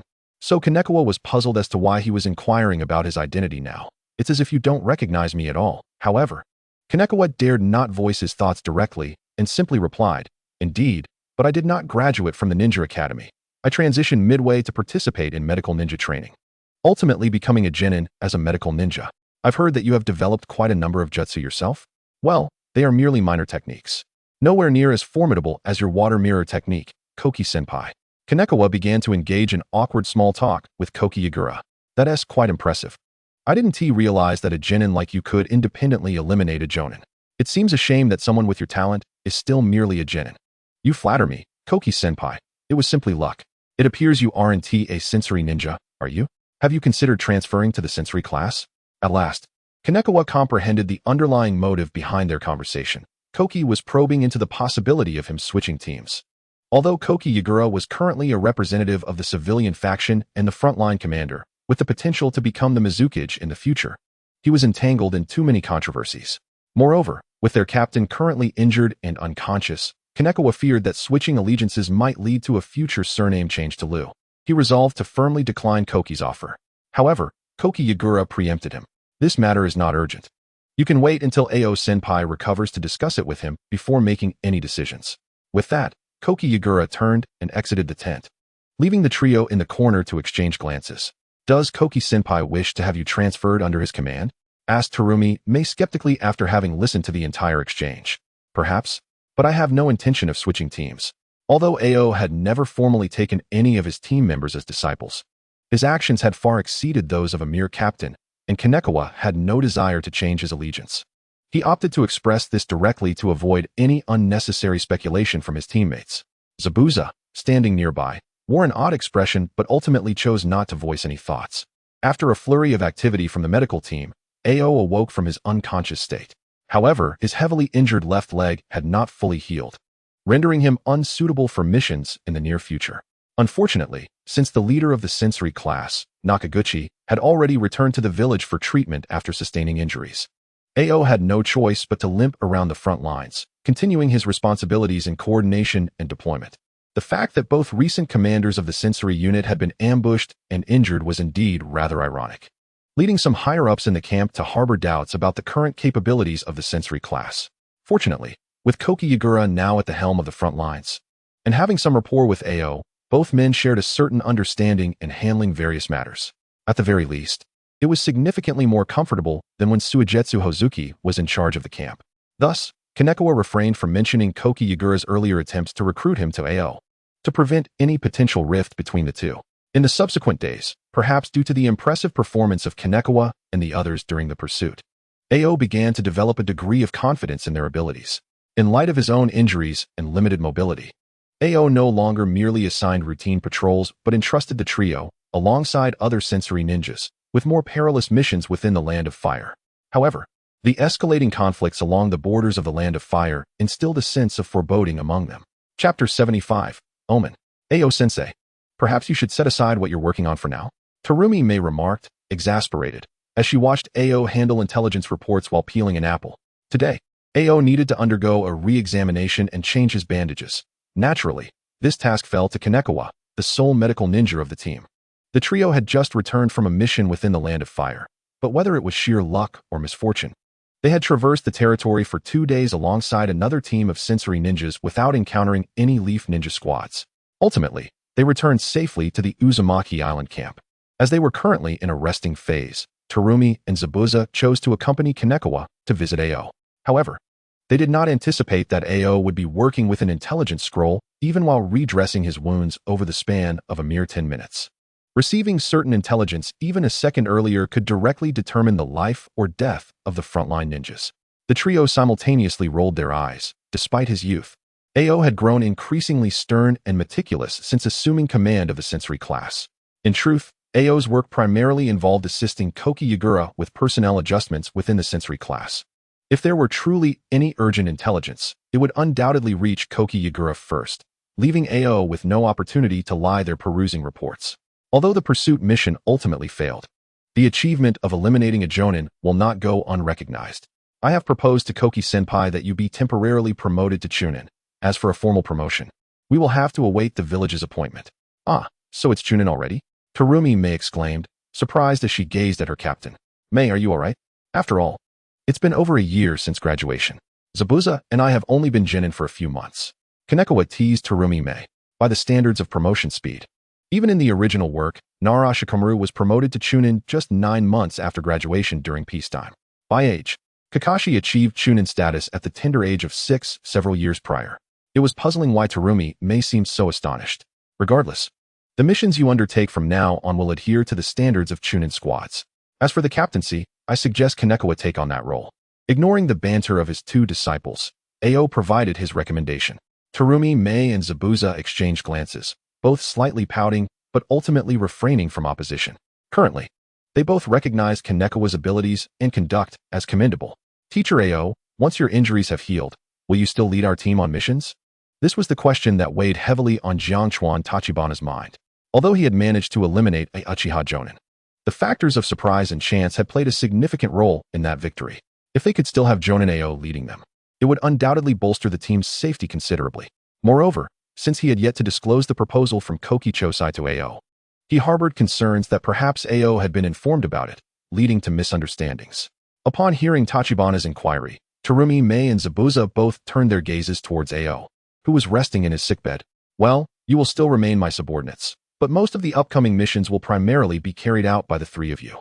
Ao's words were somewhat indirect, yet it was evident that this formidable ally and protector would no longer accompany them on missions. Sensing the somber expressions of the trio, Ao offered a comforting remark. You are still provisional Chunin, and I will continue to guide you in your ninjutsu training. Additionally, for certain important missions, you will still need to accompany me. The emphasis on their provisional Chunin status jolted Tachibana into realization, although they had been promoted to Chunin. This informal advancement lacked official acknowledgement. There were no achievement notifications or system rewards to validate it. Rest assured, Teacher Ao, we are not as fragile as you might think. While Ao felt a sense of relief at his students' confidence, he nonetheless cautioned them. The situation at the front lines is rather concerning. You should exercise caution in your daily activities. Being among the higher-ups in the camp, Ao clearly had a more comprehensive understanding of the overall combat situation. Logically, both Konoha and the Mist Village were eager for a direct confrontation, yet neither side had initiated a large-scale offensive. The Mist Village's reluctance was understandable, as they held a geographical advantage and were likely attempting to lure Konoha into a hasty assault. Should Konoha attempt an invasion of the Whirlpool Island camp, they would undoubtedly face a heavy toll from the Mist Village's naval defenses. However, Konoha's delay in launching an attack was puzzling. After all, the coastline of the Land of Fire was extensive, leaving Konoha weary from defense. In the current minor skirmishes, despite the superior average quality of Konoha's ninja, the casualties on their side were significantly higher than those of the Mist Village. Furthermore, in terms of troop strength, the Mist Village still held the upper hand. Are you concerned that Konoha will soon take decisive action, Teacher Ao? Indeed, Konoha cannot afford to remain idle for long, especially with the rock and cloud villages lurking nearby. They cannot sustain this for much longer. Ao paused for a moment. This is a consensus among the higher-ups in the Mist Village. Yet we cannot ascertain how they will initiate their assault. Therefore, whether you are on missions or within the camp, you must remain vigilant. Understood, they replied in unison. After Tachibana had re-wrapped Ao's bandages, Ao set aside the scroll he had been holding. He took some time to assess the recent progress of his 3 disciples in ninjutsu training and offered them a few pointers. At the coastline of the Land of Fire, within the Konoha camp, Lord Orochimaru, this is a message from the 3rd Hokage dispatched from the village. Nara Shizuku respectfully presented a scroll to Orochimaru, who was busily organizing ninjutsu materials. Without pausing his work, Orochimaru casually instructed, place it on the table. Shizuku, you've been working hard on the plans lately. You should return early to rest. But, Lord Orochimaru, no need to worry. I suspect the old geezers are becoming restless. I'll review it shortly. Yes. I shall take my leave then. Nara Shizuku carefully placed the scroll in a prominent position on the table before respectfully departing. Once Orochimaru finished his tasks, he picked up the scroll and opened it. Ah, so the Cloud Village is also growing impatient? What is it about this tedious war that proves so captivating? Let us bring it to a swift conclusion. After quickly perusing the scroll, a disdainful smile crept across Orochimaru's face. He then exited his tent and beckoned to a nearby guard ninja. Thank you for your efforts. Please summon the medic, Jonin Nanoyu, to me. The ninja nodded eagerly, accepting the order and hastening towards the medical unit. Chapter 76, Spectators. The 3 youngsters emerged from Ao's tent, intending to head towards an open area on the western side of the camp. This location was one of the few within the frontline camp where ninjas could engage in their daily training. After all, most ninjas, upon returning from arduous missions, opted to relax and recuperate. Even those who were particularly diligent would often refine their chakra within their tents, leaving only a handful who needed to practice new jutsu to utilize the training grounds. However, after receiving some guidance from Ao, the trio decided to head to the open area to practice their techniques. Just as they approached the training field, a tall figure loomed ahead. With long orange hair and a height nearing 2.5 meters, it could only be Suigetsu Hozuki. The 3 immediately stepped aside. Even Zabuza, known for his stubbornness, refrained from asserting himself at that moment. Despite past tensions between Suigetsu and their team leader, and his insistence on involving the 3 lower-ranked ninjas in a mission to pursue a jonin within the Mist Village, especially in the frontline camp, Suigetsu was a bona fide superior officer. Should they dare to show any disrespect, they would find themselves swiftly dealt with. Yet, it appeared Suigetsu paid them no mind, strolling past them nonchalantly. A heavy scent of blood wafted through the air, causing Tachibana to instinctively glance behind Suigetsu, only to find a familiar face. Stealing a glance at Suigetsu, Tachibana exchanged knowing looks with the figure trailing behind him, Kisame Hashigaki. Kisame responded with a playful wink, though his eyes seemed incapable of conveying much. However, through their gestures, Tachibana understood the implication of future contact. He then pointed towards the training field and, along with his 2 companions, departed. That shark-faced guy earlier, is he from the Hashigaki clan? Zabuza glanced back at the ninja blades strapped to Suigetsu and Kisame's backs, posing the question.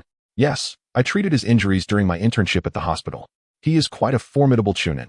I wonder if he has become a jonin by now. Zabuza replied, somewhat bemused by Tachibana's praise for the individual. I merely found it curious. It seems there are no blue-skin members in the Hashigaki clan. Ahem, perhaps he is a mutation. But don't you think the blue skin pairs rather well with the shark face? Tachibana awkwardly adjusted his collar, eager to change the subject. Just as they reached the training area, they spotted a crowd of ninjas gathered, engrossed in discussion. The trio approached with curiosity, only to have their pupils constrict in shock.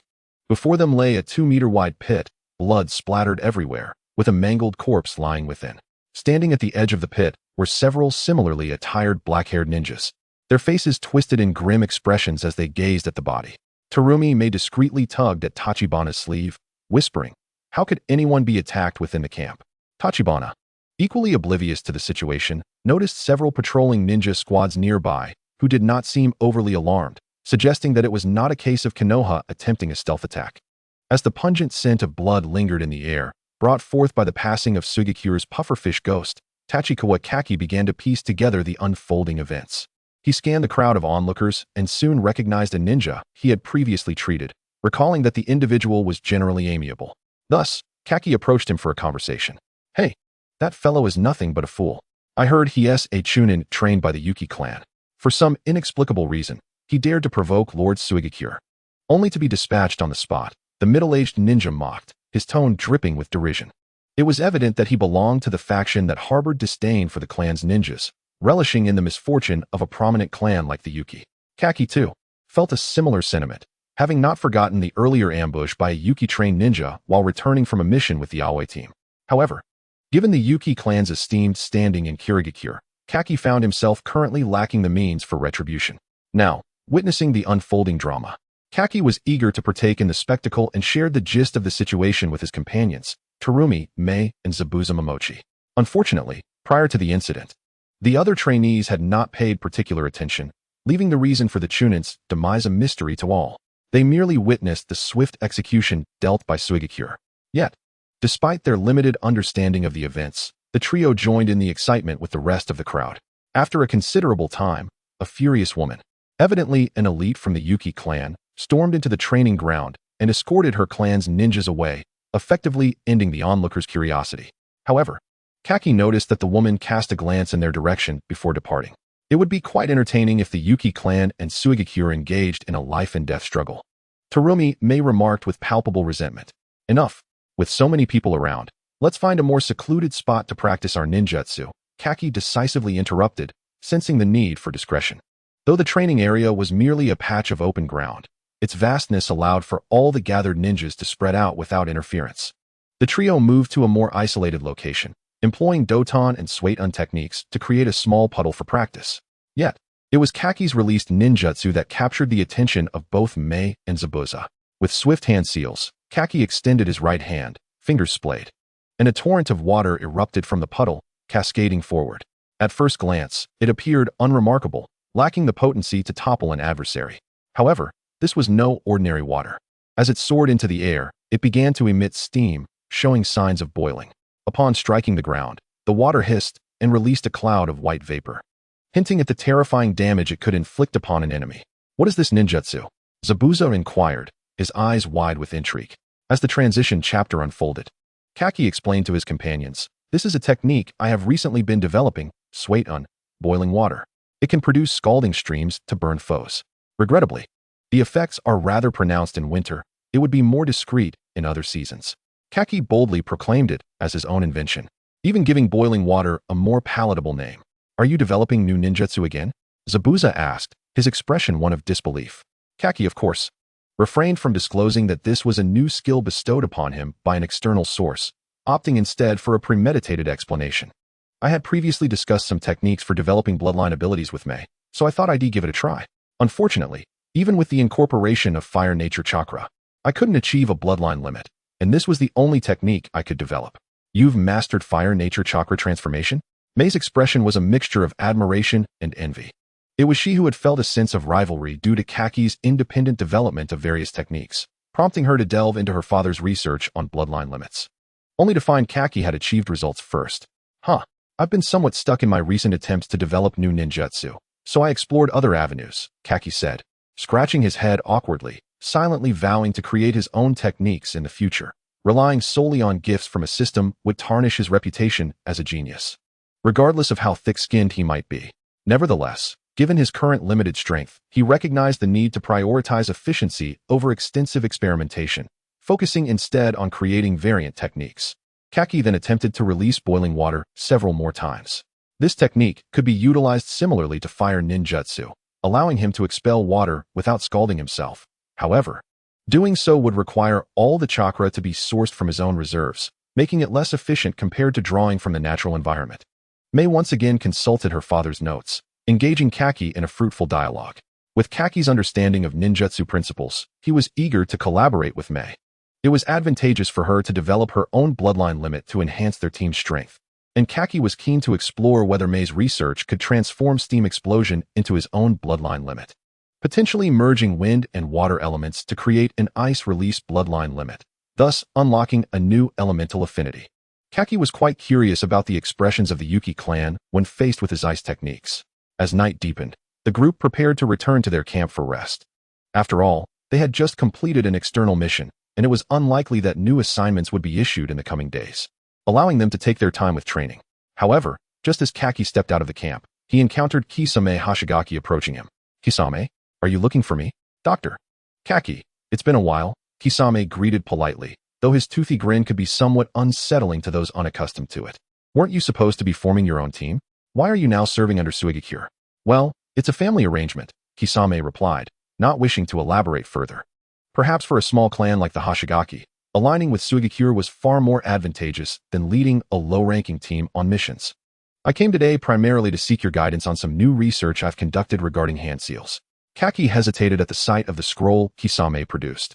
It felt somewhat awkward to accept such a valuable exchange, considering they were merely acquaintances. Noticing Kaki's reluctance, Kisame promptly pressed the scroll into his hands without further ado. I have never expressed my gratitude to Dr. Yukikawa for treating me back then, and our discussions regarding water release techniques during that period were immensely beneficial to me. Then I shall thank you for that. You needn't keep calling me doctor. Simply refer to me as Yukikawa. Very well, Dr. Yukikawa. After saying this, Kisame Hoshigaki turned to leave. But seemingly recalling something, he turned back and spoke earnestly to Yukikawa.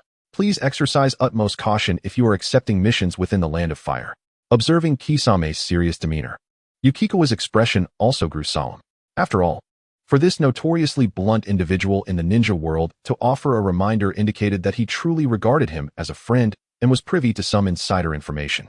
Understood. I will be vigilant. Thank you. Subsequently, Kisame departed the training ground with decisive swiftness, their entire exchange lasting no more than 5 minutes. Your friend seems rather commendable, remarked Zabuza, who had been a silent observer of their interaction, his cool demeanor acknowledging Kisame. He indeed. I too believe Kisame is a trustworthy companion. After sharing a smile, Yukikawa composed himself and addressed his two teammates. Given that both Teacher Ao and Kisame have emphasized the importance of the mission, we should minimize our regular training for the time being, to ensure we are in optimal condition should an unexpected task arise. As you say, you are the captain now. Afterward, the trio hastily consumed a meal before retreating to their tents for rest. The following morning, at the frontline command tent, several jonin were engaged in a heated discussion. Since Konoha is not planning to launch an offensive, then we shall strike them first. Suigetsu's impatience was palpable as he regarded the assembled jonin. Following the previous frontline defeat, aside from the third Mizukage still stationed in Kirigakure, he was perhaps the most eager to deliver a lesson to Konoha. Perhaps that is Konoha's strategy. Why should we abandon our current advantage to initiate an offensive? They are the ones who should be anxious, retorted Kibushido, who had accompanied the support troops to the front line, his anticipation for battle evident. He merely wished to counter Suigetsu's assertion, unfazed by Suigetsu's fierce glare. Kiba raised an eyebrow defiantly in return. At this moment, sitting at the center of the tent, Yakura Kuroki observed the ongoing squabble below. He seemed to grasp why the third Mizukage always preferred to let those beneath him speak first before making a final decision. This was the essence of authority. Just as Yakura was about to intervene to quell the dispute, a member of the advisory team spoke up. Given our current advantages in small-scale operations at the front line, why not increase our investment in this area? As long as the casualty ratio remains in our favor, the actual impact would be akin to launching a direct war. Until Konoha can no longer withstand these losses and is forced to assault the island of Whirlpool, we would hold an absolute advantage. The majority of the jonin present found this suggestion illuminating. While not flawless, people often cling to methods that have previously yielded success. Recently healed from injury, Kurama Shiranui expressed his agreement. Such small-scale assassination and sabotage indeed suit us mist ninjas. Even if Konoha attempts to tighten their defenses, time is on our side. Contemplating, Yakura found himself leaning towards this proposal. Accumulating small-scale victories could yield significant merit. Moreover, this jonin's suggestion aligned perfectly with his initial thoughts. Without further hesitation, Yakura retrieved a strategic map and issued orders. Kurama, Kiba, select 200 ninjas and disperse them into the Land of Fire in small teams. Regroup at this point to disrupt Konoha's supply routes. The timing of your actions is at your discretion. I like this mission, Kiba exclaimed, revealing a predatory grin as he accepted the task. As for Kurama, his masked face concealed any expression. Nashi, you will lead 5 teams to disrupt villages and Konoha outposts along the border, creating as much commotion as possible to draw Konoha's attention. Understood. Yakura then turned his gaze toward the silent observer, Kosaka Omi. Omi, please oversee the coordination of the remaining ninjas to eliminate Konoha's scouting teams within the Land of Fire. Targeting their support personnel, I can assign half of the ninjas stationed here to you, prioritizing inflicting casualties upon Konoha. I am aware. As the oldest and most experienced among the 7 ninja swordsmen, Omi accepted the task with gravity. The remaining personnel will stay to guard the camp, ready to confront Konoha's main forces. I wish to see how long they can endure. Yes, the atmosphere among the Jonin was electric. Invigorated by the prospect of retaliating against Konoha, Suigetsu felt a tinge of dissatisfaction at not receiving a mission, but his current status prevented him from voicing any complaints. Among all present, only Ao wore a peculiar expression. Perhaps due to his perceptive nature as a sensor ninja, he sensed that this decision might not be entirely prudent. However, being the least experienced in the tent, he could not simply oppose Yakura's orders based solely on his instincts. He vowed to bolster the defenses of the sensor team in the camp. Subsequently, all Jonin departed to prepare for the impending conflict. Meanwhile, Yukikawa, blissfully unaware of the unfolding events, was sound asleep in his tent. Though he had executed a mission in the Land of Fire days prior, he had encountered no combat. Nonetheless, the entire operation had left him on edge, deprived of proper rest. After returning to camp yesterday, he had treated Ao and practiced ninjutsu in the training ground without a moment's reprieve, with the team opting to reduce training today to maintain their readiness. Yukikawa seized the rare opportunity for a leisurely slumber. Having awoken earlier, Aoi gazed at her sleeping master with a mischievous glint. She first tied a few strands of Yukikawa's hair into knots, and, seeing no sign of him stirring, began to pinch his cheeks playfully. "Aoi, stop it," Yukikawa murmured softly, rolling over to continue his slumber. Just as Aoi was preparing to draw an intricate design on Yukikawa's face with a brush, a resonant voice emanated from outside the tent. "Is Dr. Yukikawa in there?" Startled, Aoi fumbled the brush, sending it spiraling through the air. She flailed her small hands in a frantic attempt to catch it, but it eluded her grasp. Plop! The brush landed squarely on Yukikawa's forehead, leaving a streak of ink across his brow. With a resigned sigh, he picked up the brush and set it aside, ruffling the increasingly lively little creature's head before swiftly getting out of bed. "Yes, that would be Kisame, correct? Please hold on a moment." Jiangchuan Tachibana swiftly changed his attire and tidied himself up, though the ink mark on his forehead could not be fully erased in such haste. Concerned about keeping Kisame waiting for too long, he reluctantly emerged from the tent in his current state. Indeed, Kisame noticed the ink mark on Tachibana's forehead at once and, slightly surprised, inquired, "Dr. Tachibana, are you researching a new jutsu? It appears somewhat akin to a sealing technique." Embarrassed by the remark, Tachibana smiled awkwardly and immediately began to fabricate a story. "Indeed, it is a high-level technique known as sealing, though it is still not fully developed." "Truly impressive, Dr. Tachibana." Quack! Just then Blue, having poked his little head out of the tent, heard his master spouting nonsense and promptly tugged at Tachibana's pant leg in an attempt to halt his tall tales. Normally unbothered by such deceptions, Tachibana felt a twinge of guilt for misleading the naive and decisively shifted the conversation. "Kisame, you must have come for a specific reason, correct?" Upon hearing Tachibana's question, Kisame's expression grew serious. "The frontline camp has issued a war mission, requiring an incursion into the Land of Fire to disrupt the supply lines of Konohagakure. I have been assigned to carry out this task with your team. Are we departing today?" "But our team just returned to the camp for rest yesterday." Tachibana felt fully alert upon hearing about the mission, yet instinctively questioned the timeline. Kisame, unfazed by the inquiry, explained, "There must be a large-scale operation underway. Many teams have already been dispatched. I came to find you as soon as I received the assignment." "And what about our team's numbers? Which Jonin will be leading us?" Tachibana sought further clarification regarding the mission details. Kisame did not hesitate, promptly retrieving the mission scroll to continue. "The team will be led by Jonin Kurai and Jonin Hozuki, but I am uncertain of the exact numbers. The orders received indicate that each team will act independently, infiltrating the Land of Fire in a dispersed manner, without concern for one another, ensuring stealth, and regrouping at the designated location in 2 days. How are we to ensure stealth?" Though the other orders posed no issues, Tachibana felt perplexed by the map within the mission scroll, particularly regarding the covert operation that required them to circumvent the frontline camp of Konoha to reach the rear supply lines. Given the ongoing skirmishes along the coastline of the Land of Fire, he found it hard to believe they could evade the attentiveness of Konoha's various sensory clans. He pondered how many teams would even make it to the designated assembly point. Regrettably, with the orders already given, Tachibana had no authority to refuse. Without time to bid farewell to Teacher Ao, he quickly summoned Terumi Mei and Momochi Zabuza, who were still resting, and prepared to set off. Chapter 79, 5v5 Team Battle. "Tachibana, do we really not need to assist? Those fellows are likely doomed." Although Terumi Mei spoke of assistance, her demeanor conveyed a casual indifference. At that moment, Tachibana's team cautiously advanced through a dense forest within the Land of Fire. The distant sounds of battle emanated from two teams of mist ninjas, who had just been slaughtering villages in the Land of Fire and were now being encircled and attacked by several teams of arriving Konoha ninjas. Their task is to draw attention, Kisame remarked coldly.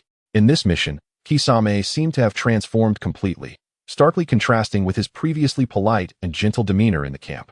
This change left Terumi, Mei, and Zabuza, who were working alongside him for the first time, feeling somewhat unsettled. Kisame is correct.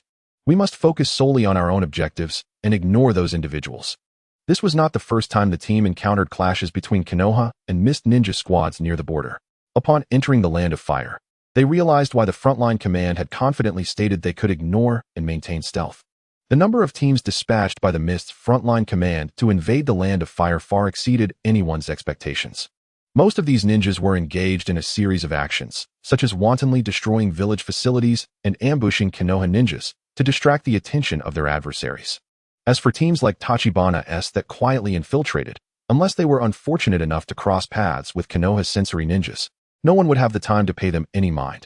Furthermore, with Zabuza, who was increasingly adept at using the earth-stepping technique, leading the way, they had yet to encounter any battles since entering the Land of Fire. Wait, there are two teams of 8 approaching us from behind. Zabuza, who was using his sensing technique to monitor the battle at the village, quickly alerted the group. However, his subsequent words eased the tension somewhat. Their direction does not seem to be aimed at us. They appear to be heading towards the village for reinforcements, though I cannot ascertain which side they belong to. Are they merely passing by us? Then let us keep hidden and ignore them, Tachibana whispered, as they all wished to avoid any encounters, regardless of the faction involved, and thus proceeded more cautiously into the depths of the forest. However, before they had ventured far, Zabuza called out again, "Be careful, they are coming for us." Given that Zabuza's sensing technique had a broader range than Tachibana's danger prediction, it was only then that Tachibana sensed a strong warning signal. To the left, they both shouted in unison. Terumi Mei wasted no time, forming hand seals to cast water barrier, unleashing a torrent of water that swiftly erected a wall in the direction they indicated. In the next moment, a barrage of shuriken and ice projectiles collided with the water barrier, creating a spray of droplets. Ice projectiles? Tachibana recognized something was amiss. As the water wall dissipated, 8 ninjas masked as members of the Mist's assassination unit appeared before them. You've resorted to ice release techniques, yet still attempt to masquerade as Umbu? Members of the Yuki clan, Tachibana remarked gravely, though a hint of mockery lingered in his voice. The woman leading the 8, having heard his words, no longer concealed herself and slowly removed her mask, revealing herself to be the same leader from the Yuki clan whom he had seen at the training ground. Yuki-shana regarded Tachibana with an icy demeanor. "You little brat, are you still so arrogant when death is upon you? Please, do you think you stand a chance?" Tachibana retorted defiantly, yet his left hand discreetly shifted through a series of gestures behind him, signaling his 3 teammates. "Little brat, how's it going? Are you ready?" Yuki-shana sneered, observing the subtle movements of Tachibana and his companions. Before their departure, she had already gathered intel indicating that the opposing team comprised 4 newly promoted Chunin. Now, with her as a Jonin leading 7 Chunin to encircle them, she considered it a considerable concession to these young ninjas. However, the first technique unleashed by the opposition nearly left her jaw agape. Kisame swiftly formed hand seals, tilting his head back dramatically as his chest swelled. Water release, exploding water colliding wave. In an instant, the water levels at their feet surged uncontrollably as the forest was inundated with crashing waves of explosive water, transforming the area into a vast ocean. The powerful waves created a significant distance between the two sides. Is this a technique unleashed by a Chunin? Not only were Shana and the other Yuki clan ninjas taken aback by Kisame's jutsu, but even Terumi, Mei, and Zabuza were equally astonished. Only Tachibana, who was aware of Kisame's strength, managed to maintain a semblance of composure. This individual is destined to be known in the future as the tail beast without a tail. It is not merely his formidable swordsmanship that endows him with such an abundance of chakra. Much of the vast chakra possessed by the Akatsuki's Kisame Hashigaki stems from his unique physical constitution, which, although it may enhance with the elevation of strength, still far surpasses that of the majority of ordinary ninjas at present. However, after witnessing Kisame unleash his ninjutsu, Tachibana Kagawa felt a flicker of embarrassment regarding how obediently he had followed his commands recently. Observing the 4 figures standing upon the water's surface, Yuki-san realized that their strength appeared to exceed her initial estimations, causing her expression to fluctuate between uncertainty and resolve. Nevertheless, she gritted her teeth and declared, "You deal with those 3 brats. Leave this shark-faced one to me." After uttering this, she recalled the battle raging in the nearby village and added, "Finish this quickly. Resolve the fight before the Konoha reinforcements arrive." The 7 accompanying Chunin immediately acknowledged her command and charged towards Tachibana and his companions. Naturally, Tachibana was not foolish enough to follow their rhythm blindly. He swiftly grasped the short blade at his back, bending slightly at the knees and fixating his gaze on the oncoming 7 ninjas. 1 second, 2 seconds. Now, as the adversaries closed in, Tachibana hesitated no longer. The veins in his arm bulged as he unleashed his blade in an instant. Divine Spear Iaijutsu. A brilliant white light streaked forth, instantly transforming a 10-meter fan-shaped area in front of Tachibana into a dazzling white. Impossible. Yuki-san, who had initially prepared to mock the brashness of the young one wielding his blade, was taken aback as 3 of her subordinates were severed in the midst of their charge, while another, unable to retreat in time, had his arm cleaved off. Ding. Achieved a triple kill by eliminating 3 enemies in quick succession.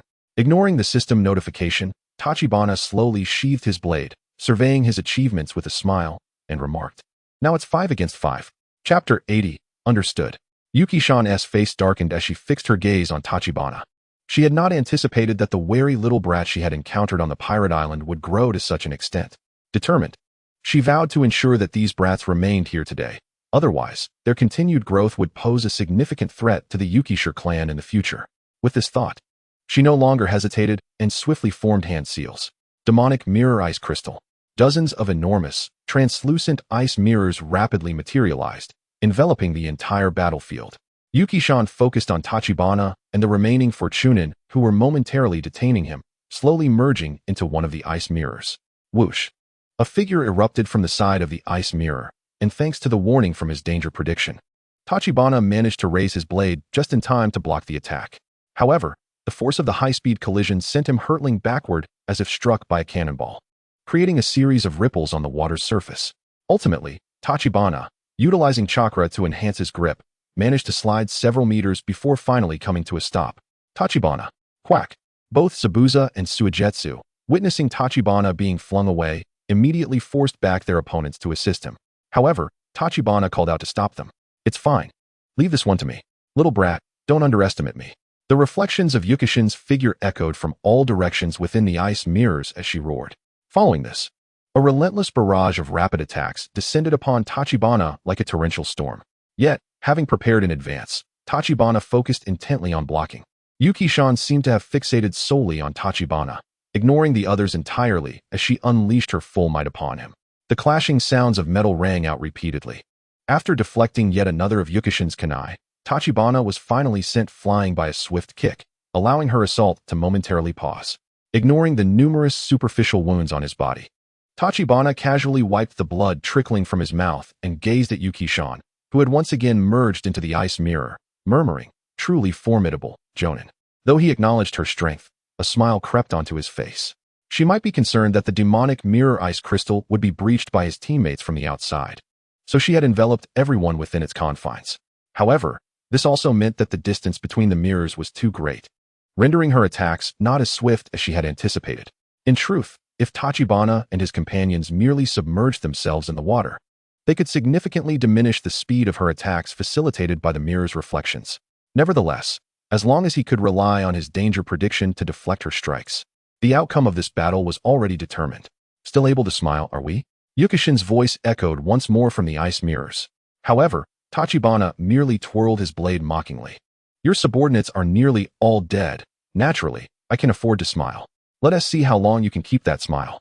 Yuki-san charged out from the rear ice mirror once more, this time accompanied by dozens of chilling ice spikes. "I've been waiting for you."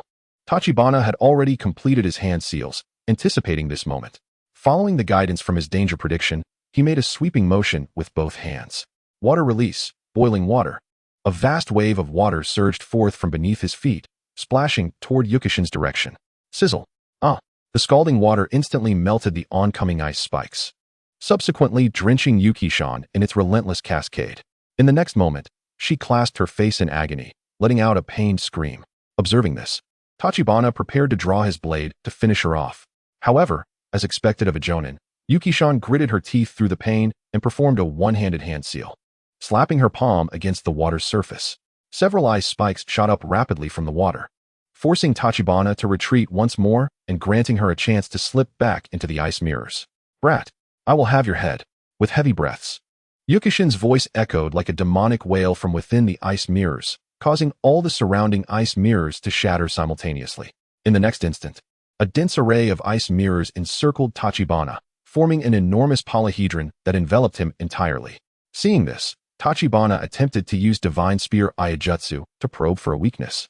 However, it merely sparked against the ice mirrors without inflicting any significant damage.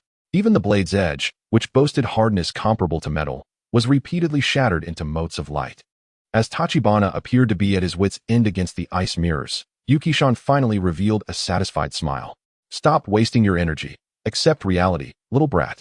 As her words fell, Yuki-chan propelled herself forward with a speed far exceeding her previous assaults, targeting the stunned Tachibana.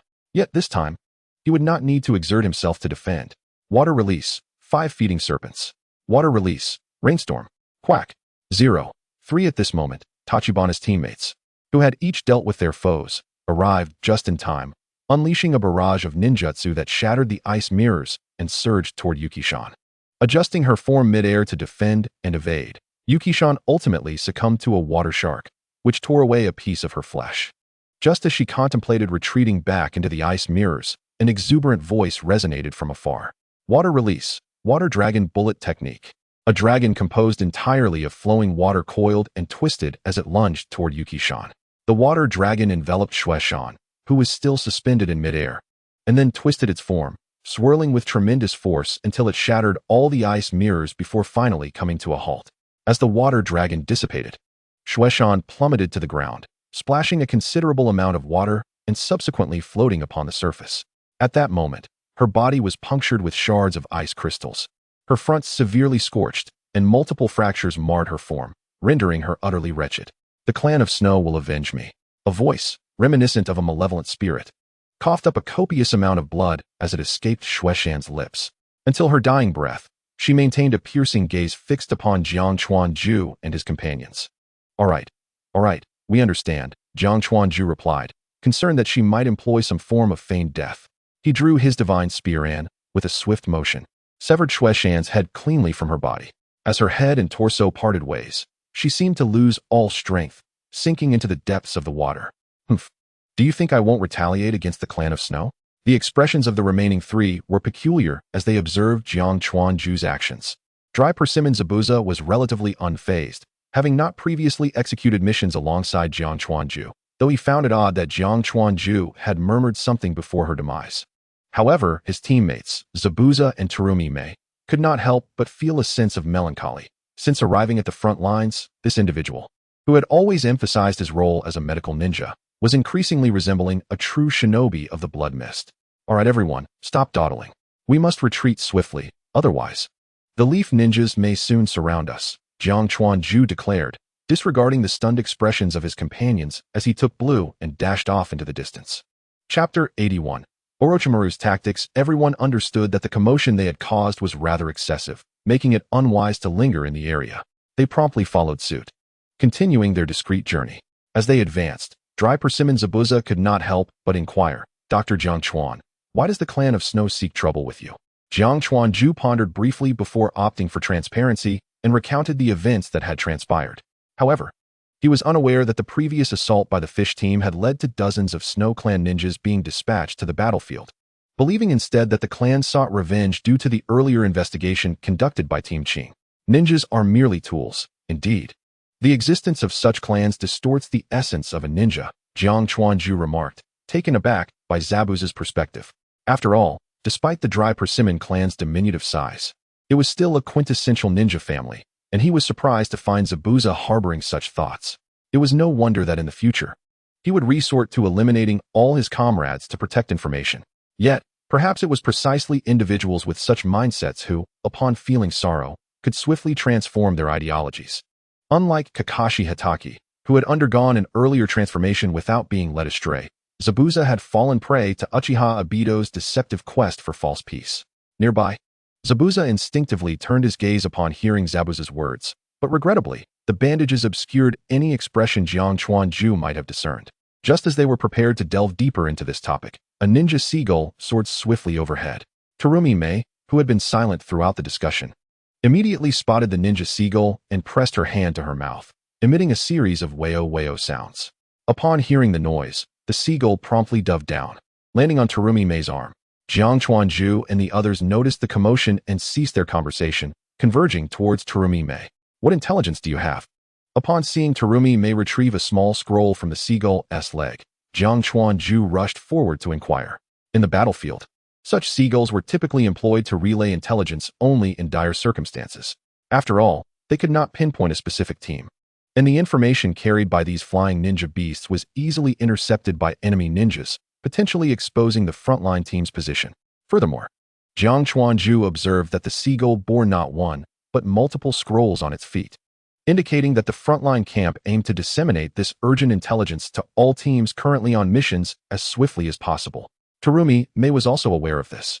After retrieving the scroll, she immediately released the seagull once more. She handed the scroll to Jiang Chuanju, and the group chose not to pause for a detailed examination of the intelligence, but swiftly moved to change their location. While leaping through the trees, Jiang Chuanju unfurled the scroll in his hand. The content was not overly complicated, but struck him with a profound shock. All ninjas within the Land of Fire are to abandon their current missions and converge with the forces nearby, launching a full-scale assault on the Leaf Camp. With a grim expression, he closed the scroll and alerted his teammates, who were still searching for a concealed location. Hold on a moment, the mission has changed. They all quickly regrouped beneath a relatively dense canopy. What is the situation? Jiang Chuanju did not respond immediately, but instead shared the intelligence scroll for everyone to examine. Just as they began to discuss their next course of action, a series of orange and red signal flares ascended from various corners of the Land of Fire's border, exploding in the sky one after another. It's a gathering signal. The red flares signified a call from the frontline commander, while the orange ones were secondary gathering signals issued by individual jonin to ensure that surrounding areas without a commander were also alerted. Jiang Chuanju noted that not far from their position, a red signal flare soared into the air, decisively commanding, "Let's go in that direction." On the island of the Whirlpool, at the frontline camp of the Mist Village, water-style, water collapse bomb. A massive water sphere rapidly formed at the tip of an iron hook, only to explode moments later. The powerful blast overturned a gigantic serpent that had lunged at Koki Yagura, its head reduced to a gruesome mess. Yagura leapt back, deftly swatting away several venomous snakes aimed at him. After catching his breath, he fixed an unwavering gaze upon Orochimaru, who stood opposite him. He then cast his eyes toward the jonin from the advisory team, wearing the Mist Village forehead protector, who had previously suggested infiltrating the Leaf. Orochimaru, your methods are quite impressive. Was that spy merely a decoy? Orochimaru, rather than rushing to attack, wore a somewhat mocking smile as he replied, a decoy? Yagura, you underestimate the walking priestess. As he spoke, Orochimaru lightly brushed his hand across the face of the individual beside him, causing their visage to gradually peel away like a snake shedding its skin. The face revealed was none other than Yakushi Nono. Yagura was taken aback by Orochimaru's bizarre transformation technique, astonished to discover such a method of changing appearances existed within Konoha. However, as the highest commander on the front line, he quickly regained his composure and continued to probe. So your goal is to create a void in our camp for a surprise attack? Since the Mist Village has chosen an aggressive strategy of dispersing its forces, it naturally incurs some cost, Orochimaru responded, licking his parched lips while surveying the surroundings. The Mist Camp was now ablaze with fire and the sounds of clashing weapons, as countless ninjas from both Konoha and the Mist were embroiled in fierce combat. It was an undeniable fact that Konoha's military strength deployed on the battlefield was inferior to that of the Mist, as Konoha not only had to contend with the mist and sand, but also needed to retain sufficient forces to guard against potential assaults from the rock and cloud villages. Thus, Orochimaru began his campaign by annihilating the enemy's reconnaissance units, followed by a series of calculated displays of weakness within the Land of Fire. He then utilized spies to orchestrate a significant diversion of forces from the village hidden in mist into the territory of the Fire Country. Ultimately, prior to the commencement of hostilities, he expended a substantial amount of chakra to unleash an extensive 10,000 snakes formation, launching a preemptive strike against the Mist Ninjas. The elaborate preparations and maneuvers were aimed at creating an opportunity for a localized confrontation, wherein his superior forces could decisively crush the mist units. Orochimaru sought to eliminate the ninjas stationed at the encampment and subsequently intercept and eliminate any mist teams that, having lost unified command, were forced to return for rescue within the Fire Country. His ambition was to use this battle to expel the Mist Village from the ongoing Ninja World War. In Chapter 82, The Commander's Decision, Orochimaru aimed to force the Mist Village into outright withdrawal.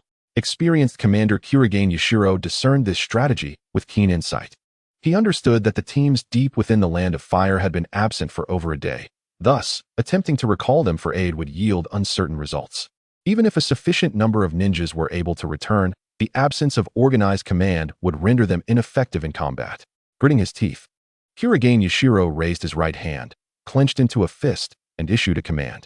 Communications Unit. Dispatch a notification to all teams within the Land of Fire. No reinforcements are to be sent.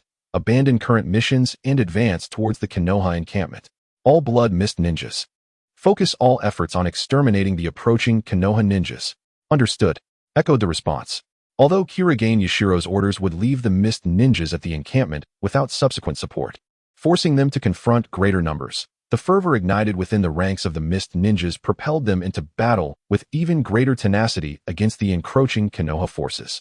Many lower and mid-ranking ninjas bravely withstood the enemy's jutsu assaults, determined to drag down at least one Konoha Jonin with them. Meanwhile, the Mist's elite ninjas swiftly extricated themselves from their previous opponents, plunging into the fray among the Konoha lower and mid-ranking ninjas, wreaking havoc. Orochimaru was momentarily taken aback by Kurigane Yashiro's sudden command, then remarked with approval, "Quite audacious, Lord Yashiro. But without command at the front lines, how much threat can those dispatched mist teams truly pose? Once I eliminate you here, victory shall still belong to us," Kurigane Yashiro retorted, brandishing his enormous iron hook and pointing it defiantly at Orochimaru. "Is that so? I find myself rather intrigued by your performance," Orochimaru replied, his interest piqued. However, in the next instant, what had been a relatively clear sky was suddenly engulfed by ominous clouds, and an unanticipated torrential downpour commenced. In that fleeting moment, the battlefield seemed to freeze, enveloped in an eerie silence. It was then that one of the Mist Ninjas erupted into laughter, followed by a chorus of maniacal cackles from their ranks. The Mist Ninjas surged forward once more, their spirits invigorated, even managing to overpower the numerically superior Konoha ninjas. Kurigane Yashiro extended his hand to feel the unexpected downpour, laughing exuberantly. "Orochimaru, it appears that even the gods of ninjas do not favor your cause." Calmly, Orochimaru fixed his gaze on Kurigane Yashiro and replied coldly, "I have never concerned myself with the whims of deities." No sooner had he spoken than a massive, bandage-wrapped blade hurtled toward him, propelled by a fierce gust of wind. "Then allow me to send you to meet the gods of ninjas." With a resounding crash, the air erupted with splashing water and flying debris. Yet, with a nimble leap, Orochimaru evaded the surprise attack, bursting forth from the rising dust. In the following moment, 7 or 8 elongated blue chakra projectiles shot toward him, embedding themselves in his body. The legendary Sannin? Hardly impressive. The mocking voice of the flatfish user sneered as he and his comrade, the watermelon-headed Fugu, appeared on either side of Kurigane Yashiro. However, when he turned to face them, he found not expressions of triumph, but rather grim determination etched on their faces.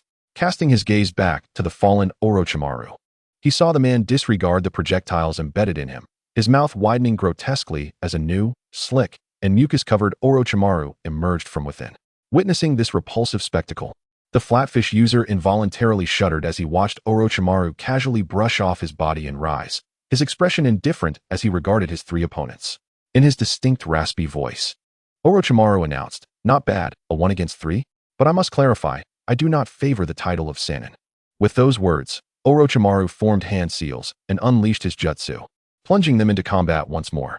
Meanwhile, at the Mist's frontline encampment, Ao found himself devoid of the luxury of time to concern himself with the battle between Kurigane Yashiro and Orochimaru.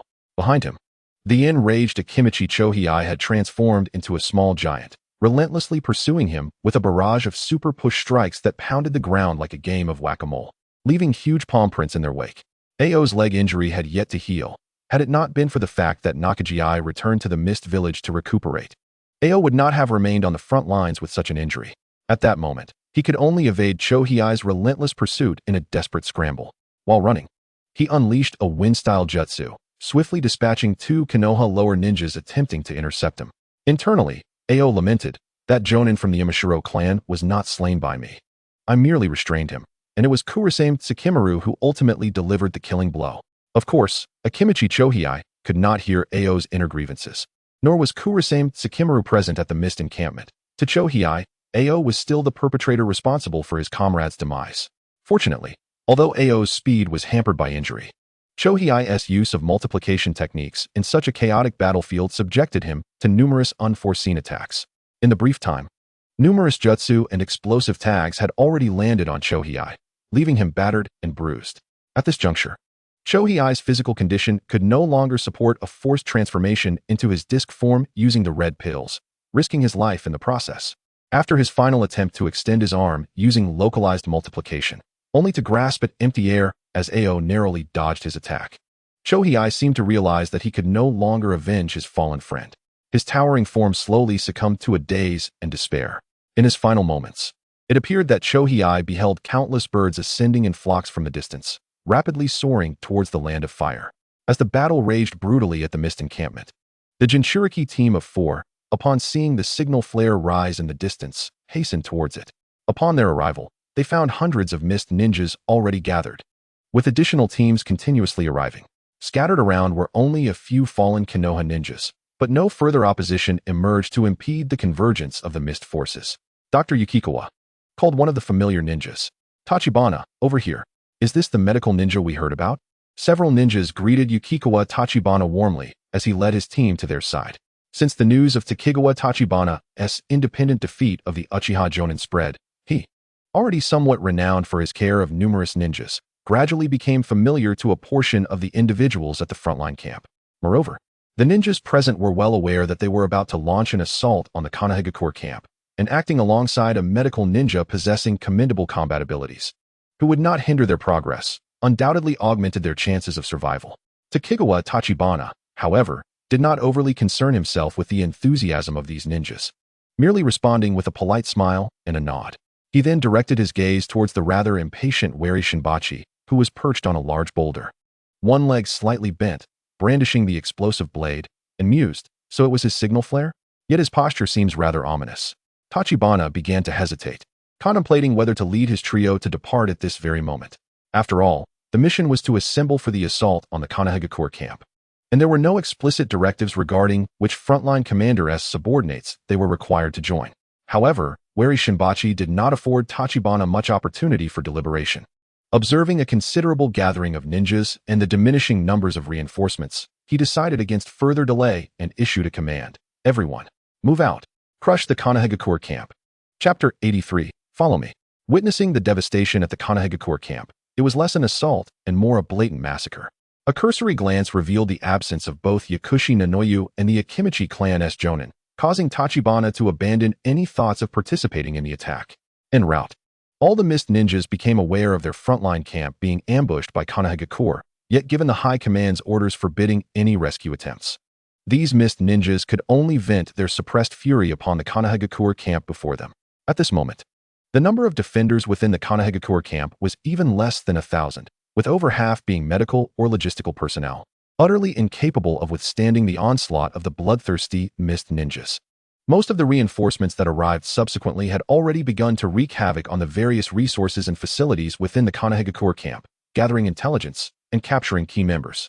Meanwhile, Hibachi Juzo, who had previously regrouped, led a faction of ninjas deeper into enemy territory, opting to destroy the supply lines and vital roads within the Land of Fire. "Is there any merit in destroying Konohagakure's supply lines at this juncture?"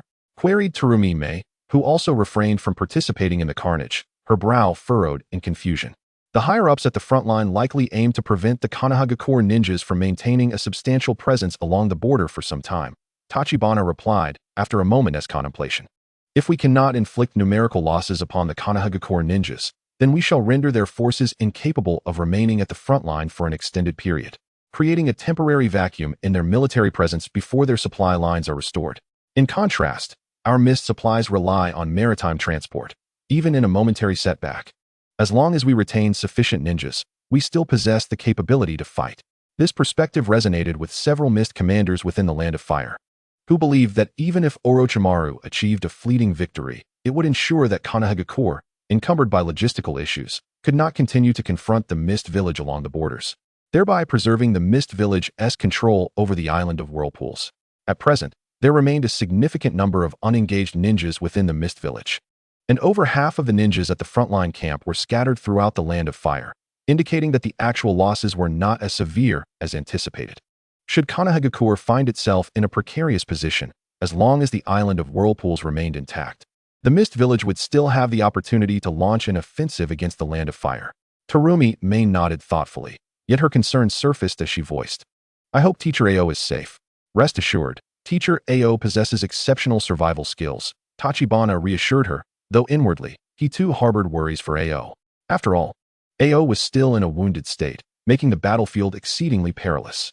Feeling somewhat restless and with nothing pressing to occupy his time, Tachibana randomly selected an injured Mist Ninja to administer treatment.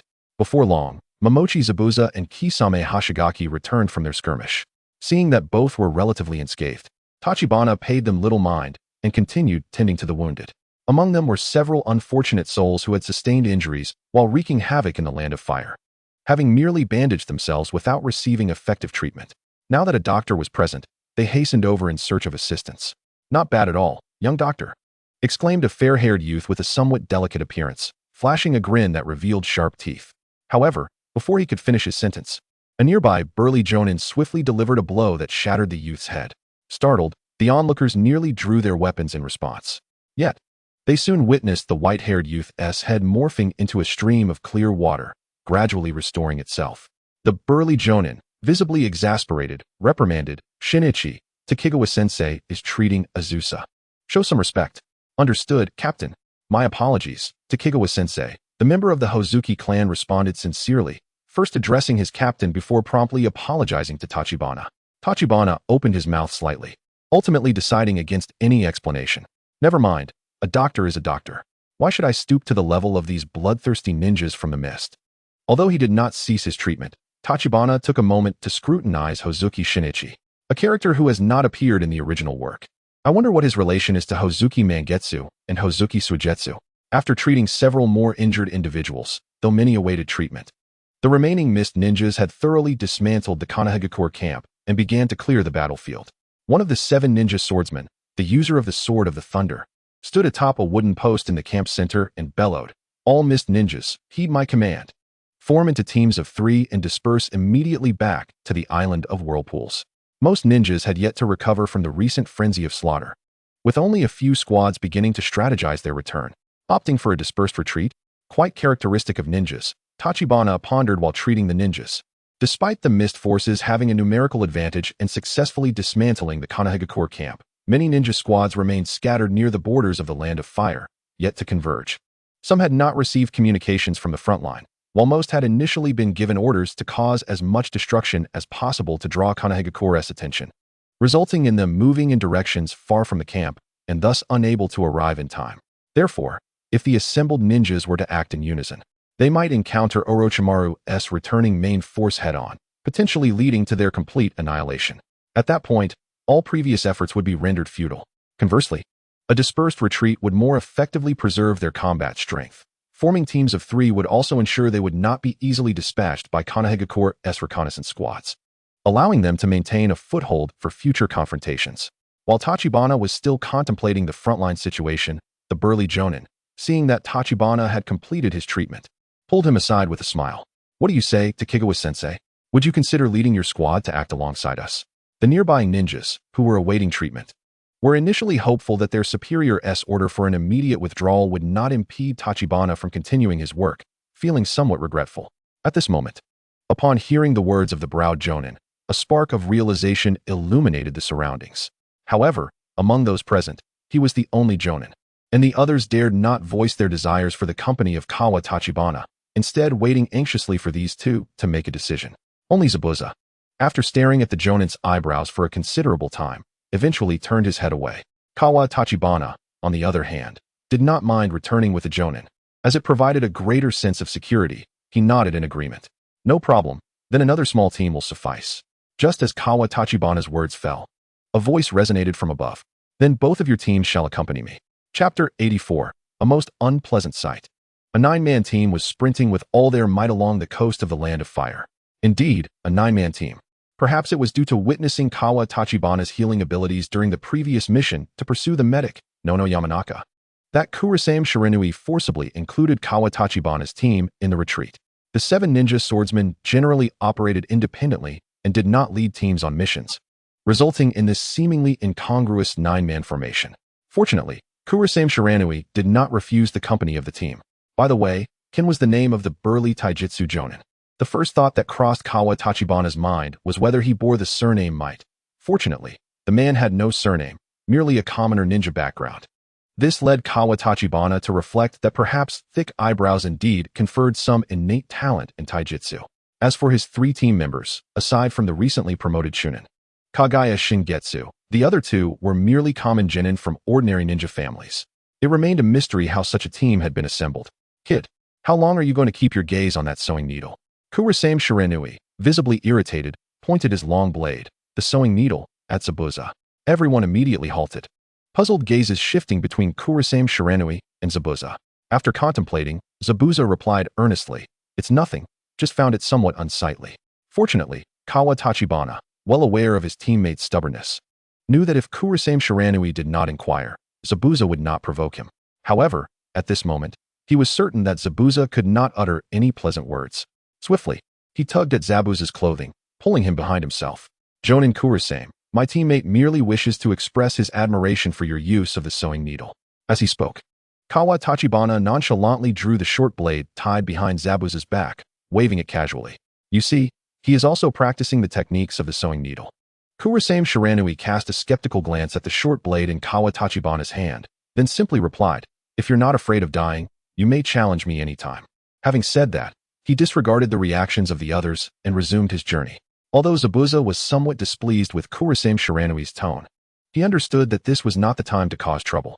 He shot Kawa Tachibana a fierce glare, sheathed his short blade, and followed suit. Perhaps this incident had opened the floodgates for conversation. Kurasame Shiranui, who had been taciturn throughout the journey, slowed his pace and approached Kawa Tachibana. "Kid, are you interested in joining the assassination unit?" Kawa Tachibana was taken aback by the question. While Kurasame Shiranui, as the captain of the Umbu, indeed had the authority to recruit, it seemed he had previously looked down on Kawa Tachibana's team. Why the sudden invitation to join the Umbu? Moreover, Kawa Tachibana's sunny disposition did not seem particularly suited for covert operations. After a moment of contemplation, he decided to decline politely. "Jonin Kurasame, my Jonin mentor is currently serving in the perception unit, and I am a medical ninja. I don't believe I am suited for the work of the Umbu." After speaking, he cautiously glanced at Kurasame Shiranui, not wishing to offend him unnecessarily. Unfortunately, the Umbu mask obscured any discernible expression. You can think it over.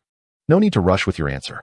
With that, Kurasame Shiranui accelerated to the front of the group, leaving Kawa Tachibana in a state of disarray. Quack. The little blue creature hopped to Kawa Tachibana's side, comfortingly patting his ankle. Following this brief interlude, the group resumed their pace, encountering no obstruction from the Leaf Ninjas. Soon, they returned to the vicinity of the Land of Whirlpools. At this point, they could see various ninja teams ascending the island from different directions. It appeared that the dire situation they had feared, Orochimaru leading a force to occupy the island, had not come to pass. Under normal circumstances, this was to be expected. Without sufficient logistical support, the Mist Ninjas were not inclined to hastily rush to rescue the camp, even if the Leaf chose to wait on the island for an ambush. The Mist Ninjas would not opt for a reckless assault on the camp that would only increase casualties. Observing the dilapidated camp before them, it was essentially a replica of the Leaf camp that had been destroyed by the Mist Ninjas the previous day. "All right, the temporary team is disbanded." With those words, Kurasame Shiranui vanished in an instant. The remaining team members exchanged glances, unsure of how to proceed. Eventually, Ken spoke first. "Dr. Tachibana, I hope we have the chance to collaborate again in the future. We bid you farewell." "Very well, then I look forward to your guidance," Jonin Ken. Similarly, the temporary team member, Kisame Hashigaki, chose to say his farewells. However, before leaving, Kawa Tachibana implored him not to disclose the matter of the Yuki clan. Thus, the team returned to just Kawa Tachibana and his 2 companions. "We should first find Teacher Ao." Terumi Mei's suggestion was met with agreement from the others. Given the state of the camp, all 3 were deeply concerned about Ao's well-being. Ultimately, the trio arrived at a ruin, likely the former command tent of the perception unit, where they spotted Ao limping and searching for something. "Teacher Ao, I am so relieved to see you safe." Terumi May rushed up to Ao, who immediately turned upon hearing her voice. Seeing all three of his disciples unharmed brought a genuine smile to his face. Kawa Tachibana carefully assessed Ao's condition, surprised to find that despite having fought while injured, he had not sustained any new wounds, a testament to his resilience. "Tachibana, well done." Ao offered Kawa Tachibana his commendation. To Ao, leading the team safely through the mission marked him as a competent squad leader. "Teacher Ao, let's speak elsewhere." However, after surveying the debris-strewn camp ruins, Kawa Tachibana realized he might have been overthinking. The four of them settled on some broken crates to share intelligence from both sides. "Is it confirmed that it is indeed the Yuki clan?" "TCH, they used ice release. How could it be false?" Zabuza retorted angrily. Kawa Tachibana confirmed, without a doubt. "We encountered that person once before at the training grounds, and they appear to be the female ninja impersonating the Umbu from Pirate Island. Fortunately, they are a speed-type Jonin. Yet they did not exceed my reaction limit, making them relatively easy for me to counter. In truth, had it not been for Yuki Shan's continuous provocation and concern that Kawa Tachibana's potential would pose a significant threat in the future, she would not have been so intent on eliminating him. Otherwise, the team might not have emerged unscathed from that battle." Chapter 85. How could they have died? After hearing this, Ao fell into a moment of silence. It was not that he was unwilling to avenge his disciples. Rather, the Yuki clan was one of the foremost families in the village, and trivial matters could hardly shake their standing. Even the recent smuggling incident was propelled by the high-ranking figure from the Hidden Mist village, Kirigane Yuzuru.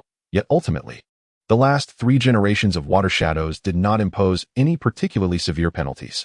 In this current situation, where unscrupulous tactics are employed on the battlefield, even if the matter reaches high-ranking officials, one cannot expect the opposing side to suffer any repercussions. In fact, there is a possibility that they might retaliate due to the death of an elite shinobi from the Yuki clan. Moreover, the prevailing atmosphere within the village suggests that if one feels threatened by another, the sensible course is to seek an opportunity to eliminate them oneself. Whining and seeking redress would only invite scorn from all blood mist ninjas. Observing Qing's evident distress, Jiang Chuanxiu did not intend to delve further into this topic. His intention in informing Qing of this matter was not to seek assistance, but rather to remind him that the discord with the Yuki clan remains unresolved, necessitating vigilance against potential retaliation. He then proceeded to recount the subsequent attack on the Konoha camp, indicating that it seems Konoha would likely reduce its frontline forces. Qing nodded in understanding, quickly grasping the intention behind the actions of several shinobi swordsmen on the front lines. The village's future plans would dictate the course of action. If the higher-ups continued to reinforce the front lines, then regardless of the challenges faced by Konoha's logistics, a substantial number of troops would inevitably be stationed there for defense. Jiang Chuanxiu, having finished his explanation, felt a sense of restlessness. If only he had crossed over a year earlier, he would possess sufficient strength now and would not be so resistant to the impending war. However, Qing held a different perspective, thanks to the torrential rain. Although Konoha's surprise attack on the camp resulted in significant casualties, they too had suffered, thus refraining from forcefully remaining to annihilate the returning troops. For the village's higher-ups, inflicting substantial damage upon Konoha's ninjas and defeating the Konoha camp could be considered a satisfactory outcome, and they would be inclined to return to the previous standoff. Even with the deaths of the 2 shinobi swordsmen, as long as the shinobi swords remain, the village can still select successors, thus not jeopardizing the strategic plans laid out prior to the war. Listening to Qing's analysis, Jiang Chuanxiu found it quite reasonable and was about to express his agreement when he was interrupted. "Wait, what? Teacher Qing, are you saying that the 2 shinobi swordsmen fell in battle? The scaled sword of the Watermelon Mountain is dead?" The 3 young ones looked at Qing with expressions of utter disbelief, particularly Jiang Chuanxiu, for whom this news struck like a thunderclap in his mind, leaving him momentarily dazed. How could the scaled sword of the Watermelon Mountain die? Although 2 shinobi swordsmen had perished, the first one, the scaled sword, was a character clearly documented in the original work to survive until the era of the 4th Water Shadow, Kirigane Yuzuru. His death at this juncture must surely be an alteration of history influenced by his presence as a time traveler. Yet, as a mere character lacking the rank of Jonin, what could he have done to precipitate the early demise of 2 shinobi swordsmen? The more he pondered, the more agitated Jiang Chuanxiu became. While he had previously contemplated that his existence would inevitably impact the narrative, the emergence of such a significant change at a time when he was still lacking in strength filled him with an overwhelming sense of frustration. as if everything was slipping from his grasp. Beside him, Terumi, Mei, and Zabuza, though equally shocked by the news of the two shinobi swordsmen's demise, exchanged puzzled glances with Qing, wondering why Jiang Chuanqiu reacted so unusually upon hearing this news. Nevertheless, Qing stepped in to elucidate for his students. The opponent is one of the legendary three ninjas, Orochimaru, and the number of Konoha's elite shinobi involved in the attack far exceeded ours. Lord Watermelon Mountain was injured by Orochimaru and subsequently fell prey to a surprise attack from several Konoha Jonin.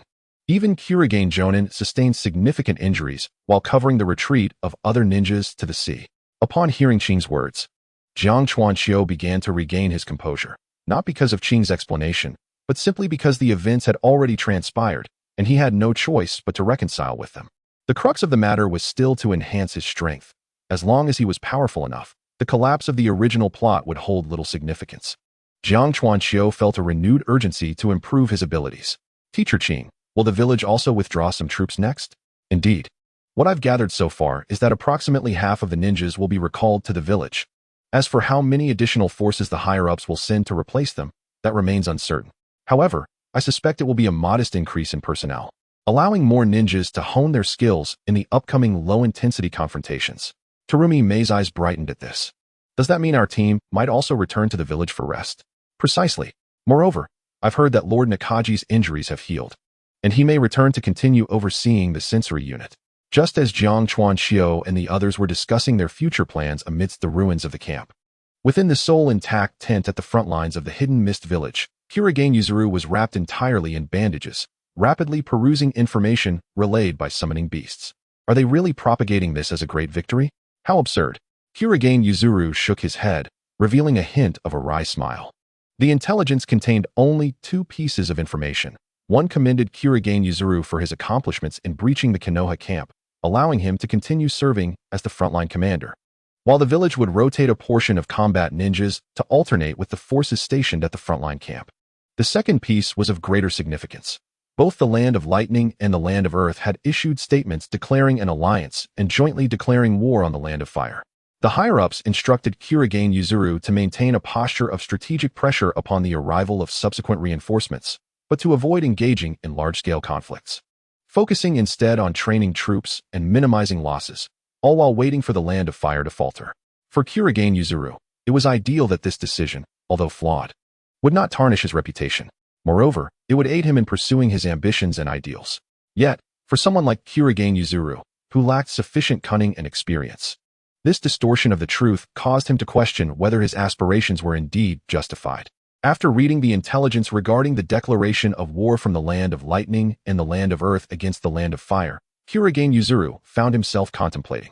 If only he had discerned Orochimaru's schemes sooner, resisting the urge for immediate success and not pushing all his chips forward. If only he had been stronger, capable of eliminating Orochimaru upon his attack. Now, with the Land of Fire besieged from all sides, would Orochimaru still dare to abandon the camp, leading nearly all of Konoha's eastern forces to assault the Hidden Mist camp? Or could it be that the frontline troops of the Hidden Mist had already established a camp within the borders of the Land of Fire?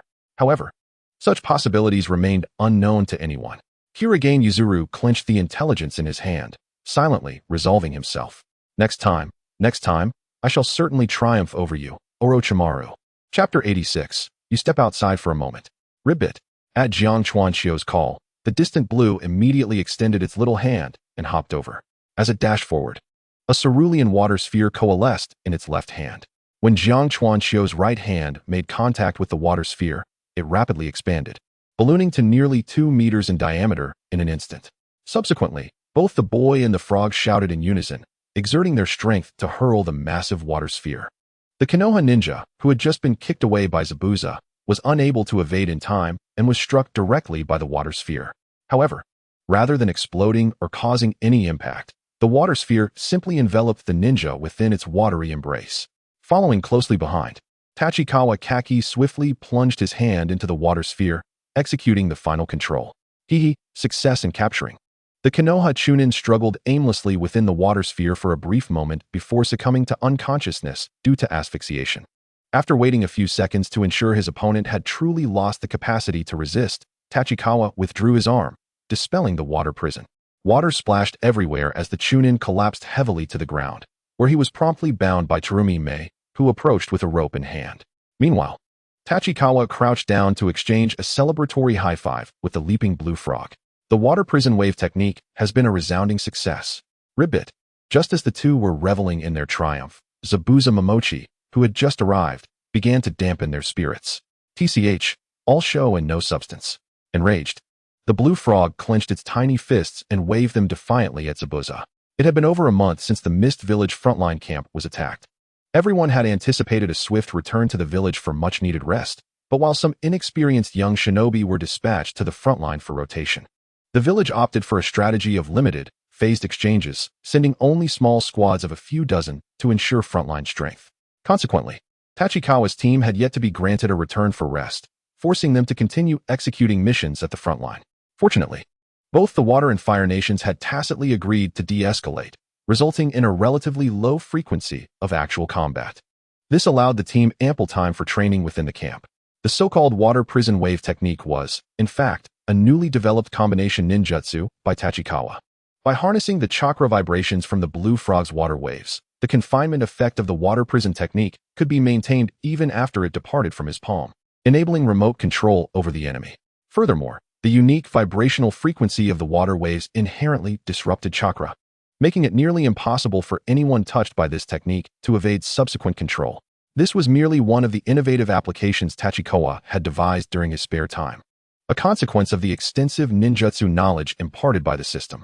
Naturally, for Zabuza, who had little talent for ninjutsu development, Tachikawa's incessant experimentation with peculiar techniques was rather irksome.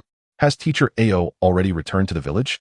Terumi Mei interjected, ignoring the fiery glances exchanged between the two, as she casually dropped the bound captive and shifted the topic. Predictably, both men were immediately drawn off course. Tachikawa's head drooped, and he replied listlessly, "He must have arrived by now. It has been 5 days. I wonder when it will be our turn to rest." Zabuza, hearing this, lost interest and kicked the unconscious Konoha ninja in frustration. Why the hell can Kisame return so early? Indeed, Kisame Hoshigaki had recently been assigned under the command of the Hoshigaki clan's leader. However, after the death of that leader during the Konoha attack, he found himself without a team or assignment for the time being. He had been assigned to accompany Tachikawa's team on various patrols and clearing missions, but he had recently been recalled by his clan, given his secretive demeanor before departing. Tachikawa surmised that he had likely been transferred to the Umbu. 5 days ago, Ao had completed his handover with Chugi and returned to the village to resume his regular duties with the sensory team. The consecutive departures of familiar faces had intensified the weariness felt by Tachikawa's team. Let us just head back to the camp to submit our report. There's no point in pondering this further. As long as the higher-ups don't arrange for our return, we must continue executing our missions here, Tachikawa suggested as he hoisted the blue frog and prepared to return. Recently, those Konoha guys have been curiously less aggressive, Zabuza remarked while picking up the discarded steel wire. Perhaps a Wagakure and Kumogakure have launched some significant offensive elsewhere, Terumi Mei casually conjectured, having just finished coiling the wire. Zabuza realized that his two teammates' voices seemed to be drifting from afar. He looked up to find that they had already walked over 10 meters ahead. Glancing back at the Konoha captive still lying at his feet, Zabuza felt a wave of exasperation wash over him.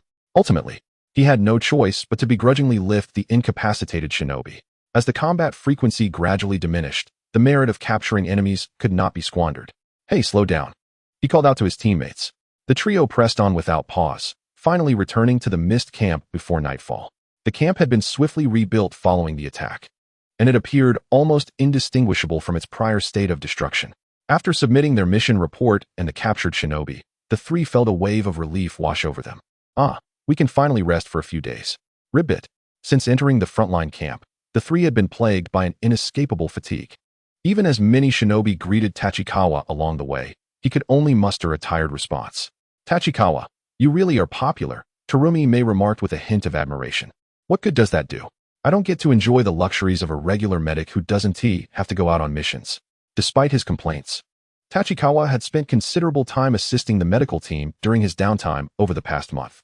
Although the intensity of the border conflict had decreased, resulting in fewer casualties, many of the camp's doctors had perished during the Konoha attack. Even with the subsequent reinforcement of medical personnel to the village, the medical resources at the front line remained strained, providing Tachikawa with ample opportunities to hone his skills. His medical expertise had progressed rapidly, much like his ninjutsu and swordsmanship. More shinobi were beginning to recognize him, leading to an influx of greetings upon his return from missions, which his teammates gradually became accustomed to. Upon arriving at his tent, Tachikawa promptly bid farewell to his teammates before retreating into his own space. However, after a brief struggle, he opened his system panel. Gazing at the gleaming number of coins, Tachikawa felt rejuvenated. Sigh. I initially thought that with the recent lull in combat and the potential for significant improvement in my existing techniques, coupled with the upcoming opportunity to return to the village for rest, I could save these coins for a draw once back in the village. Now it seems that when we can return remains an unknown variable, and I cannot afford to hoard these coins any longer. With that thought, Tachikawa made his decision without hesitation. Hey, Blue, why don't you step outside for a moment? Chapter 87, The Legendary Eyes. Upon seeing the faint glow emanating from the blue frog's tiny hands, Tachikawa quickly relented. All right, I admit it, I was wrong. It's all superstition. We don't believe in that. He had initially intended to test the previous superstition about drawing gold when Blue was absent, but abandoned that idea. Ribbit. Although the little frog appeared somewhat miffed, it promptly hopped out of Tachikawa's embrace and settled in the far corner of the tent, glaring at him. This only made Tachikawa feel more embarrassed, but at this point, he could not let Blue's goodwill go to waste. If this time doesn't yield any gold, I promise not to engage in such foolishness again. Tachikawa thought to himself as he navigated to the lottery interface, where 4 prize pools gleamed before him. Excluding the unknown prize pool, there were the general up pool, water up pool, and flying up pool. As for the choice of which prize pool to draw from, this has been a persistent dilemma for Jiang Chuanji recently. The general category, being the pool with the most diverse array of skills, contains numerous formidable conceptual abilities that can facilitate a plethora of flashy maneuvers. However, it is more prudent to wait until one's combat prowess reaches a certain threshold before gambling on the probability of breaking through limitations. The water attribute, currently Jiang Chuanji's primary means of attack, still holds vast potential for enhancement. Should he manage to draw some potent traits or reinforcement skills, it would undoubtedly lead to a qualitative leap in his capabilities. Yet, drawing merely ordinary water-type techniques would be a regrettable outcome, considering that Jiang Chuanji is quite capable of developing commendable techniques based on his understanding of water-release ninjutsu by himself. Though perhaps not as cost-effective as established ninjutsu, he could, for instance, independently create a technique to generate mist. However, the chakra consumption and learning difficulty would certainly pale in comparison to the Mist Village's years of refinement leading to the D-rank difficulty mist technique. Ultimately, Jiang Chuanji's gaze settled on the flight attribute up pool. His expectations for this pool were not particularly high. He only hoped to acquire a flying skill that would allow him to evade at least 90% of dangers in the ninja world. After all, flight is indeed a scarce ability in this realm. It would be best if, like the water attribute pool, it could deepen my understanding of wind attribute chakra transformations. Perhaps then I could later merge it into the ice release bloodline limit. Jiang Chuanji was not solely focused on unlocking a new attribute pool. He had not forgotten the grievances with the Yuki clan. Humph, when the time comes, using ice release techniques to crush the Yuki clan will surely elicit delightful expressions from them. With his thoughts drawn back, Jiang Chuanji opened the interface for the flight attribute up pool. This time, due to continuous battles on the front lines and repeated delays returning to the village, he had not drawn for a while. Coupled with the remaining 615 gold coins from the last draw, although the frequency of achievements at the frontline camp had diminished, every patrol or invasion, classified as C or B level war missions, had rewarded him with a considerable amount of gold. His current gold total had reached 4,855 coins, sufficient for 310 draws, which is why Jiang Chuanji felt there was no reason to wait any longer. He poured all his gold into the prize pool in one go. Click draw. The light orb pulsated and transformed into shooting meteors that scattered in all directions. Jiang Chuanji's gaze fixated intently on the meteors on the lottery interface. Sigh. It seems impossible to draw gold every time. Blue, I have wronged you. However, before the guilt-ridden Jiang Chuanji could call Blue over, all the prizes lined up on the panel, capturing his attention. Trait, sharp eyes, purple item, passive effect with no consumption, grants the trait of eagle-like vision, significantly enhancing visual acuity and dynamic sight. Technique learning tool, wind release feather roost, purple item, wind release ninjutsu. Upon casting the technique, the user enters a state of stasis, greatly recovering from injuries through chakra consumption. Technique learning tool, wind release feather dance, purple item, wind release ninjutsu. After forming hand seals, creates a multitude of feathers that envelop the user, momentarily obscuring the enemy's line of sight, thus confounding opponents. PP Enhancer, purple item, a nutrient-rich energy supplement that increases the user's chakra attributes upon consumption. Material list, offensive pills, blue item, a document detailing the production method for offensive pills. Flight gem, blue item, a gem infused with wind attribute chakra. Shattering upon extraction. White item 24. Jiang Chuanji scanned through all the prizes, feeling a mix of amusement and exasperation. Before the draw, he had hoped fervently not to receive any offensive ninjutsu. Ideally, he wished to draw the flight skill, or at least some techniques that allowed for brief levitation. After all, what he lacked most at the moment were offensive skills. To his surprise, his wish was half fulfilled. But why is it another healing ninjutsu? It seems I am indeed a natural-born medical ninja. Though he jested, Jiang Chuanji chose to collect the prizes he had drawn. Naturally, the first item was the newly acquired trait, Sharp Eyes, as he was eager to discover how formidable such a trait could be in this legendary world of eyes. As the azure light orb was extracted, it swiftly integrated into Jiang Chuanji's body.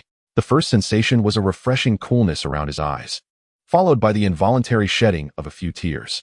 Jiang Chuanji instinctively closed his eyes, wiping away the tears. Once the coolness dissipated entirely, he reopened his eyes and immediately perceived a significant difference. Firstly, he found himself much more sensitive to light, and the objects he beheld appeared more vibrant. Furthermore, he grasped what the system meant by additional grant. Under normal circumstances, observing objects did not differ much from before. However, when Jiang Chuanji focused his gaze on a particular point, a faint flow of chakra coursed through his eyes, causing the objects within his field of vision to rapidly magnify, accompanied by a sensation of time slowing down. After a brief assessment and testing, Jiang Chuanji confirmed that his visual acuity had enhanced approximately 8 to 9 times, while his dynamic vision had increased to about 3 to 4 times its previous capacity. It's akin to a weakened version of the Byakugan, though it lacks X-ray vision. It also doesn't suffer from cataracts, and its activation does not result in veins bulging. Quite satisfactory. Out of curiosity, Jiang Chuanji directed his newly acquired sharp eyes towards Blue. To his astonishment, Blue instinctively shivered, momentarily frozen, before looking at Jiang Chuanji with a hint of confusion. Could it possibly have a deterrent effect? I wonder if there is a range limitation. If it works at all distances, it would negate the advantage of observing discreetly. However, Jiang Chuanji did not dwell on these details, opting to continue collecting his rewards. He then picked up Blue, who was still in a state of bewilderment, and proceeded to claim the subsequent rewards. The sacrificial seedlings of this group, friend Super God, from meeting God to transcending the universe. For those interested, feel free to take a look. Chapter 88, Creation and Regeneration, Youth Version. The Wind Release Feather Roost Ninjutsu was quite similar to his expectations. It was a self-control skill that, upon activation, would immediately place him in a state of continuous chakra consumption. Well, the focus of this ninjutsu lies in healing, and its effects are nothing short of terrifying. Capable of recovering almost any injury through chakra expenditure, its healing efficacy rivals Tsunade's creation rebirth. Even if one were to be bisected, complete healing is achievable. Furthermore, Jiang Chuanji noted, after absorbing the ninjutsu knowledge, that the system's description referred to casting ninjutsu this time, rather than the previous hand-seal casting. This is a no-seal ninjutsu. This means that regardless of the severity of his injuries, as long as his consciousness remains intact and chakra is not depleted, he can rely on this ninjutsu to restore himself. Unfortunately, this technique is not without its drawbacks. Firstly, after casting, the user becomes immobile, thus unable to transition from a healer to a tank like Tsunade does after activating Creation Rebirth 100 heal technique and charging forward recklessly. Secondly, this ninjutsu shares the same flaw as Creation Rebirth. Its formidable healing effect is achieved by accelerating cellular division, which, when healing severe injuries, effectively consumes one's lifespan. Finally, it must be said that without the immense chakra reserves akin to the 100 Heroes technique or that of Hashirama Senju, such regenerative ninjutsu is not something an ordinary individual can wield. Given the current chakra level of Tachikawa, it is likely that injuries similar to being bisected cannot be fully healed, even with a completely replenished chakra. Nevertheless, despite its numerous shortcomings, this ninjutsu can barely be deemed a low-tier youthful version of the 100 Heroes technique. Yet, Tachikawa remains elated. For someone determined to live until the era of Boruto, such a life-saving ninjutsu is always welcome. Furthermore, this ninjutsu, which can be rated as S-class, possesses a considerable amount of knowledge regarding wind and yang chakra techniques. providing Tachikawa with a solid foundation for future development of new ninjutsu in this domain. In a state of bliss, he carefully stored the scroll of this ninjutsu alongside the previous steam explosion secret technique scroll. However, Tachikawa found himself in a quandary. He had previously contemplated whether to destroy the steam explosion scroll, as it too was an S-class secret technique. Now, having acquired a genuine S-class ninjutsu, the thought of these two precious scrolls falling into someone else's hands would surely infuriate him. Yet, considering they were rewards from the system, destroying them would indeed be a pity. Alas, how I wish for a space akin to Kimui, he mused. I certainly would not foolishly hand over a key to someone else, allowing them to toss in their refuse. It would inevitably become a treasure trove. After much deliberation, Tachikawa still could not make a decision and opted to set it aside for now, continuing to claim his rewards. This feather dance is rather intriguing. The feather dance ninjutsu is somewhat akin to the technique of shedding one's shell, utilizing wind chakra to generate a multitude of white feathers that obscure the enemy's line of sight, providing cover. The most significant aspect is that this technique requires only a single hand seal and consumes very little chakra. If executed skillfully, it can achieve effects similar to Itachi Uchiha's crow substitution technique. Upon receiving the knowledge of this ninjutsu, Tachikawa immediately envisioned several applications for it, deeming it an exceedingly practical technique. He also carefully stored the scroll. Subsequently, Tachikawa cast a furtive glance at the little frog nestled in his arms, extracting one of the tree fruits from the white items and waving it in front of the frog's eyes. Upon seeing the little one stretch out its tiny hand, he pretended to be generous and placed the fruit into its grasp. As the frog gleefully munched on the tree fruit, Tachikawa swiftly retrieved the PP supplement from the system panel, swallowing it in one gulp without a second glance, and casually tossed the empty bottle behind him, his expression immediately reverting to seriousness. The little frog, sensing something amiss above, paused its actions and looked up at its master, only to see Tachikawa wearing a solemn countenance. Quack. Heh, no worries, Blue. Is the fruit delicious? Here's another one, he said, handing another tree fruit to the little frog. Quack. Observing the frog's joyful expression, Tachikawa breathed a sigh of relief. Feeling a significant surge in his chakra, he realized that the increase exceeded even that of the miraculous candy, and a smile of joy broke across his face. He then affectionately patted the little frog's head. If I'm happy, then Blue must be happy too. Isn't this a win-win situation? I truly am a splendid master. After indulging in a moment of self-satisfaction, Tachikawa proceeded to extract all the remaining items at once. Ignoring the peculiar white items like pigeon claw and messenger bird's pouch, he focused on the two blue items, material list, attack pill, and flying gem. Previously, he had drawn the attack pill, a special military ration that could temporarily enhance muscle strength. Tachikawa had even attempted to replicate it, but the progress was rather disheartening. This time, having directly drawn the formula saved him considerable time. As for the flying gem, he toyed with it for a while, failing to grasp its principle. It seemed wasteful to use it merely as a one-time ninjutsu amplifier, so he ultimately decided to keep it for later and consult the old man of the twin moons when he returned to the village. Finally done. Tachikawa stretched widely. Feeling fatigued from returning from the mission, coupled with the excitement of winning prizes, he felt utterly drained after organizing everything. Although he did not succeed in acquiring a flying skill in this lottery, the effects of the purple items were quite commendable, marking a promising start for the flying category prize pool. More importantly, the trait Sharp Eyes had brought him a step closer to the legendary ocular techniques, instilling in Tachikawa a sense of being favored by the will of the world. He felt somewhat lightheaded. Blue, we can now claim to be ninjas of ocular techniques. The level of the 6 paths is within reach. Unfortunately, the little frog was already well aware that its master would act eccentric after the lottery and paid him no mind, continuing to nibble on the 2 tree fruits in its embrace. This left Tachikawa feeling somewhat awkward as he scratched his head. After collecting all the prizes, he could no longer resist the encroaching wave of drowsiness. With fluid motions, he tossed off his covers, extinguished the light, and collapsed into bed, fully clothed. In the tent, only the sound of the little frog quietly chewing on the tree fruit remained. Chapter 89. The Multifunctional Water Prison. The next day, after a night of silence, the trio awoke lazily to restore their energy. It was not until noon that they finally roused themselves, driven from slumber by the persistent protests of their stomachs, compelling them to rise and replenish their energy. Upon waking, Tachikawa looked at his crumpled clothes from the night and felt the effects of having gone to bed without washing after returning from the mission, not to mention his disheveled hair resembling a bird's nest. Thus, he decided to strip completely and performed hand seals to execute a ninjutsu. Water release, water prison technique. Gathering chakra in his mouth, he expelled a torrent of water that enveloped him, forming a gigantic water sphere. While maintaining the water sphere with his chakra, Tachikawa extended a hand from within it and beckoned to Blue. The little frog, seeing this, sighed in resignation. Pulling a generous handful of foamy mousse from around its neck and gently kneading it in its tiny hands. The foam soon became glimmering and translucent. Reluctantly, Blue placed the foam into Tachikawa's hand. Upon receiving the foam, Tachikawa grinned within the water prison, nearly choking on the water from his own amusement. Ignoring the little frog's reproachful gaze, he quickly set about cleansing his body. Wow, I feel completely refreshed.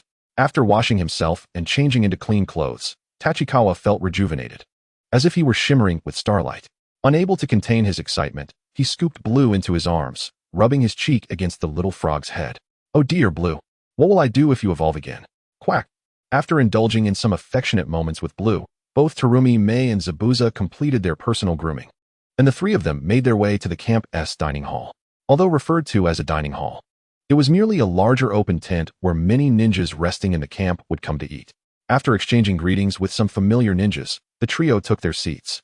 Perhaps due to the recent decrease in the intensity of the war, the atmosphere in the camp was entirely different from when Tachikawa and his companions had first arrived at the front lines 2 months ago.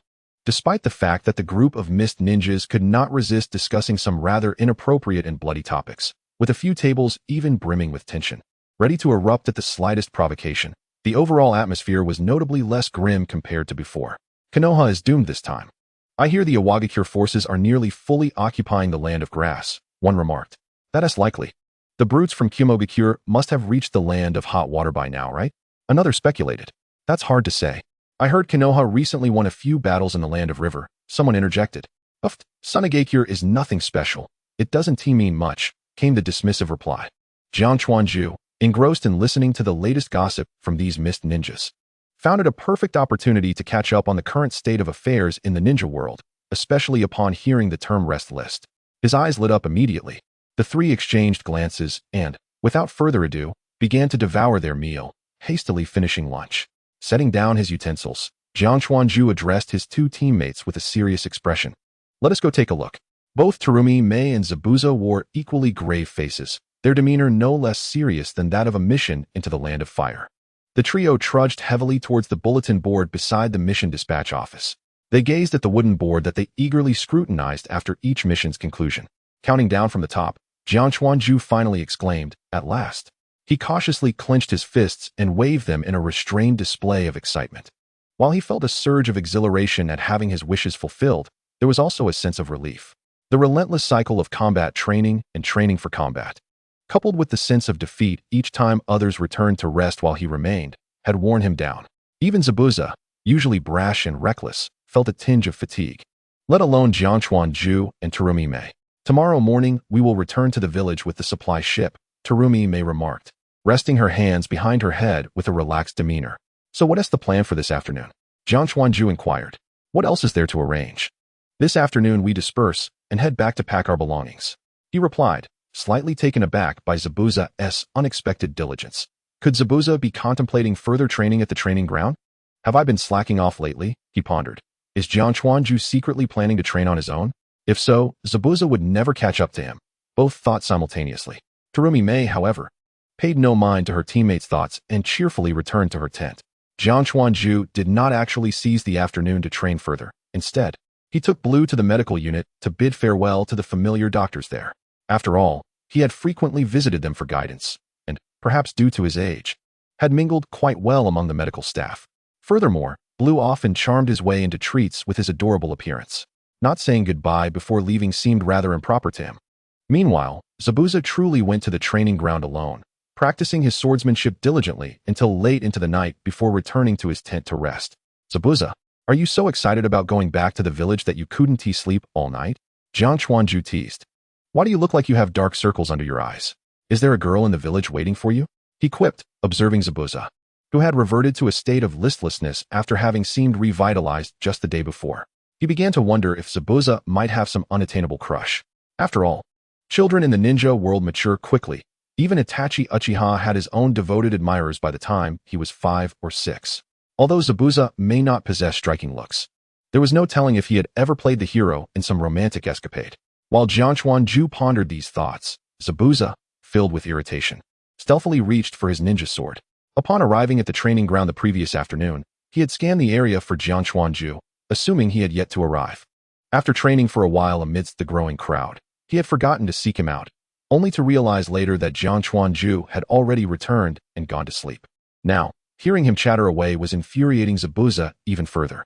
"Damn you, go to hell," he shouted, and another scuffle ensued. Unfortunately for Zabuza, who was already at a disadvantage, his current state left him unable to contend with Jiang Chuanju, who successfully subdued him, only making Zabuza more insufferable. Ultimately, it was Terumi Mei's unyielding fist that brought about a truce between the two. Just as the three prepared to board the ship for their return journey, Giran Yashiro, who had been stationed at the camp's port to receive logistical supplies, unexpectedly approached Jiang Chuanju. "Ju, may I have a word with you?" Chapter 90. Me, a user of the ninja blade? Throughout the journey back to the village, Jiang Chuanju contemplated Giran Yashiro's conversation before his departure. "Have you ever considered becoming one of the 7 ninja swordsmen?" When Giran Yashiro posed this question, Jiang Chuanju nearly choked on his own saliva. The 7 ninja swordsmen, despite being humorously dubbed the Lucky 3 treasures in the original narrative, essentially comprised a formidable team of 7 elite jonin. To put it bluntly, if these 7 were to mobilize simultaneously, they could easily annihilate several smaller ninja villages, and not just the likes of the non-combatant Takigakure. The original depiction of their shortcomings merely demonstrated the formidable nature of the 8 Gates forbidden technique. As a mere chunin, and a temporary one at that during wartime, what qualifications did he possess to be considered for such an elite group? Surely, he would be swiftly eliminated by the other swordsmen to avoid diminishing the group's prestige. Furthermore, the concept of the 7 ninja swordsmen was originally proposed by the second Mizukage, who had gathered 7 swords. After the second Mizukage's death, it was the third Mizukage who oversaw talent cultivation and selection. From its inception, this group had always been a direct force serving the Mizukage. While Giran Yashiro might someday become the Mizukage, he was merely a jonin team leader at present. What authority did he have to designate successors for the swordsmen? Additionally, with 2 swords, twin swords of flatfish and great sword of sharkskin, currently unclaimed, it was certain that numerous jonin were eyeing them. However, Giran Yashiro explicitly stated that he merely hoped Jiang Chuanju would join his ranks for now. As for the 2 swords, if Jiang Chuanju expressed interest, he could suppress one to remain unclaimed, and if Jiang Chuanju could attain the status of jonin within 2 years, he could directly recommend him as the successor for a sword. Regrettably, such grandiose promises were more appetizing in theory than in practice for Jiang Chuanju. For others, this might seem a commendable offer. Perhaps a certain short individual with no eyebrows would readily accept it. However, for Jiang Chuanju, who had the protection of an external force, the best he could muster was a compliment. Not bad, the proposition is rather enticing. Moreover, Jiang Chuanju mused as he touched the divine spear on his back. It was hardly inferior to either sharkskin or flatfish. How could one not rank among the top 3 with the 7 ninja swords? There is no need to align oneself with others merely for the sake of the 7 ninja title. Moreover, the suggestion made by Karuki Yatsukura was for Tachikawa Taki to first join the assassination unit for some refinement. Whether or not this refinement would benefit Tachikawa Taki remains uncertain. Yet if he were to join the Dark Division while simultaneously aligning himself with Karuki Yatsukura, it would inevitably leave him vulnerable should Yatsukura ever require Taki to leverage his identity within the Dark Division. What troubles Tachikawa Taki the most at present is the fact that Karuki Yatsukura, being a person of considerable stature, had previously made veiled attempts to draw him in during Ao's injury. With this being the second time he has broached the subject, Taki finds himself pondering whether declining might offend Yatsukura. After all, while Taki is reluctant to become a subordinate to anyone, he also wishes to avoid creating an enemy within his own village. Fortunately, Karuki Yatsukura seems to value Tachikawa Taki's potential for the future and, given the current wartime context, has not pressed for an immediate response. Thus, Taki can only feign contemplation and defer with a vague remark about needing to think it over. Alas, being too exceptional is my fault, he mused, draping himself over the railing, his feet swinging aimlessly as he gazed listlessly at the sea. Ugh, came the disdainful voices from behind him, belonging to Terumi Mei and Zabuza Momochi, who had just approached and overheard Taki's brazen musings. Taki turned around, feeling somewhat embarrassed as he faced his 2 companions. Weren't you both refining chakra in the cabin? What brings you out here? This time, their return to the village was aboard a supply transport ship from the land of water. Although they had no supplies for the return journey, The conditions were far below those of the passenger liners they typically used for missions, and certainly did not afford each person a private cabin. Fortunately, luck was on Taki's side as he and his two teammates were assigned to the same quarters.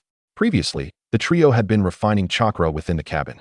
Yet Taki was so preoccupied with Kuruki Yatsukura's overtures that he felt compelled to step out onto the deck for some fresh air. As the captain of the team, "You can't just sneak out like this without a word. We thought something was amiss," Terumi Mei remarked with annoyance, turning her head away. "We were worried you might be feeling low," Zabuza added bluntly. Taki's expression grew even more awkward. It seemed his lack of focus since boarding had not gone unnoticed by his teammates. However, explaining such matters to them proved difficult. Taki could only vaguely respond. "I was contemplating future developments. Mei is striving towards becoming the Mizukage, and Zabuza also aims to acquire the Kubikirabocho and become one of the 7 ninja swords. It seems as though I, the captain, lack any clear objectives." This was indeed Taki's true sentiment. From the outset, the pressing urgency of survival in this perilous world had compelled him to set a goal of merely staying alive. However, having surpassed that initial phase with the aid of his extraordinary abilities, he now found himself in a position to steadily enhance his strength. Once one possesses sufficient power to fear no adversary, survival becomes a trivial matter. At times, Taki pondered whether he should establish a more defined goal, perhaps for the peace of the ninja world, or for my own peace within the ninja world. Such aspirations might kindle within him a greater impetus to grow stronger. Yet, Zabuza interjected with a counterargument.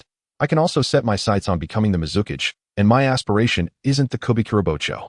Terumi Mei, indifferent, chimed in, "Hey, that works out perfectly. Taki, you could aim for the position of Mizukage as well. I could be the 4th. And then you two could compete for the 5th. How does that sound?" Let's pass on the Mizukage thing. It sounds too troublesome." "Idiot. What are you saying, Zabuza?" Terumi Mei exclaimed, taken aback by Zabuza's audacity to mock her brilliant suggestion. Taki, meanwhile, smiled at his two companions, a hint of amusement gracing his features. However, Zabuza suddenly halted, failing to evade a punch from Terumi Mei. Surprised, she realized he had not dodged or blocked, and her punch landed squarely, causing him to stagger. Yet, Zabuza seemed unfazed, pointing towards the distant sea. "What is that? It appears to be moving." Chapter 91. A New Direction in the Ninja World. Tachikawa Teki and the others turned their gazes in the direction Zabuza indicated. They could discern a small black dot on the horizon, slowly advancing. "What is that?" Terumi Mei queried, equally perplexed. Tachikawa Teki, however, quickly focused his attention, channeling a faint chakra to his eyes. The black dot swiftly magnified, revealing a battleship navigating the waters. He also noted that the deck was crowded with burly men adorned with the forehead protectors of the Cloud Village, animatedly dancing, as if in celebration. Shifting his gaze to the front of the deck, he spotted a massive circular platform where a young man with dark skin and a white headband, emblazoned with the character for Iron on his shoulder, was performing a peculiar dance, mouth moving in rhythm. "Oh my, isn't that killer bee?" Taki thought to himself, scanning the surroundings. Indeed, his eyes swept to the right side of the deck, where he spotted a blonde man with a slicked-back hairstyle, leaning against the railing. "The 4th Raikage, eh? No, wait, he isn't the Raikage yet. He should be referred to as the son of the 3rd Raikage." Tachikawa Taki hadn't anticipated encountering such a significant force from the Cloud Village at sea, especially led by the renowned AB duo. It is worth noting that at this moment, the two vessels were merely 10 kilometers apart, a distance inconsequential for a ninja, allowing for a swift approach even across water. Without regard for Terumi Mei and Zabuza's reactions, Taki promptly sought out the captain of the Mist Village's supply ship. The captain was an ordinary individual, presumably assigned by the feudal lord of the Land of Water to assist with transport for the Mist Village. Upon hearing that they had encountered a military vessel from the Cloud Village, he became flustered. Consequently, Taki had no choice but to summon Terumi Mei and Zabuza, who had noticed something amiss and followed him, to locate the only 2 jonin aboard. Given that this vessel was transporting ninjas returning for rest, there was no commanding officer present. The 2 jonin were invited to the captain's quarters. One of them was a familiar face to Taki. Ken, a jonin skilled in taijutsu, had previously teamed up with Taki's squad during an assault on the Leaf Village's encampment. Over the course of the following 6 weeks, they had occasionally crossed paths in the encampment or during missions, becoming acquaintances. The other jonin, named Lampe, was a rare jinjutsu specialist from the Mist Village. Though not particularly renowned, he had reached nearly 50 years of age, which suggested he possessed some extraordinary means to have survived that long. "Taki, I heard from Zabuza that you spotted a large force from the Cloud Village at sea." Ken inquired as soon as he entered the captain's quarters. Indeed. And they are led by the AB duo, with a considerable number of personnel. This is not a routine operation, Taki replied directly. While the AB duo had yet to reach the heights of fame they would attain in the future, they were already well-known figures within the ninja world, prompting Taki to mention them by name. Lampei, who had likely been informed of the situation by Terumi made during the journey, remained fairly composed. They're probably not heading toward us, but we can't be certain if this is a covert operation. We should steer the ship away from them. By the way, do we have a telescope? The final two sentences were directed by Lampei towards the captain of the ship. At this moment, the captain, who had calmed down slightly upon seeing the arrival of two elite ninjas, suddenly remembered that he had yet to assess the situation. After all, he was merely considering the words of Jiang Chuanqi. He immediately rummaged through the supplies, producing several monoculars to distribute among the crew. Jiang Chuanqi, curious, took one to see if he could combine it with the keen eye technique. Unfortunately, it proved ineffective, so he casually handed his monocular to Lanzai to play with instead. Indeed, it is a transport ship from the Cloud Village, but what are they doing? Lampei squinted one eye, peering through the monocular, only to be met with a multitude of questions. A new trend in the ninja world, perhaps?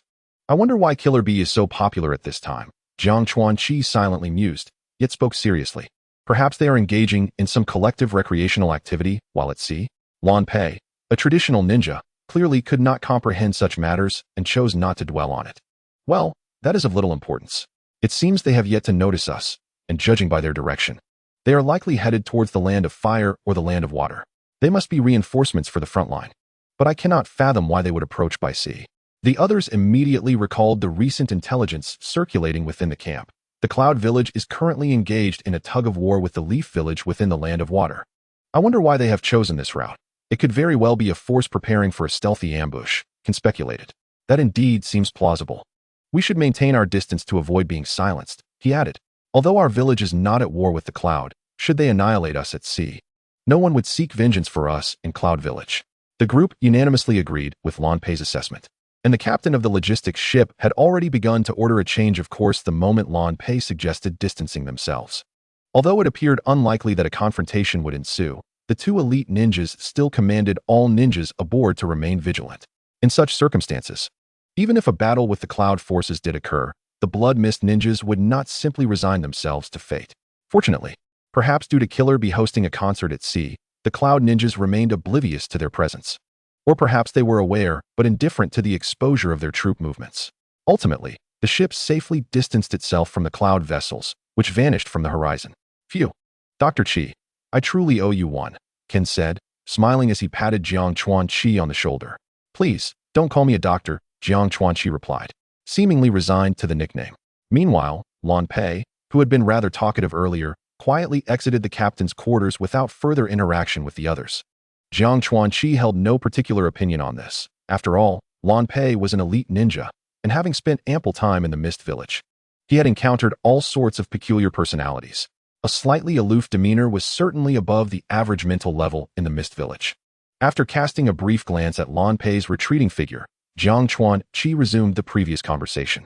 We merely happened to be on deck and spotted them early.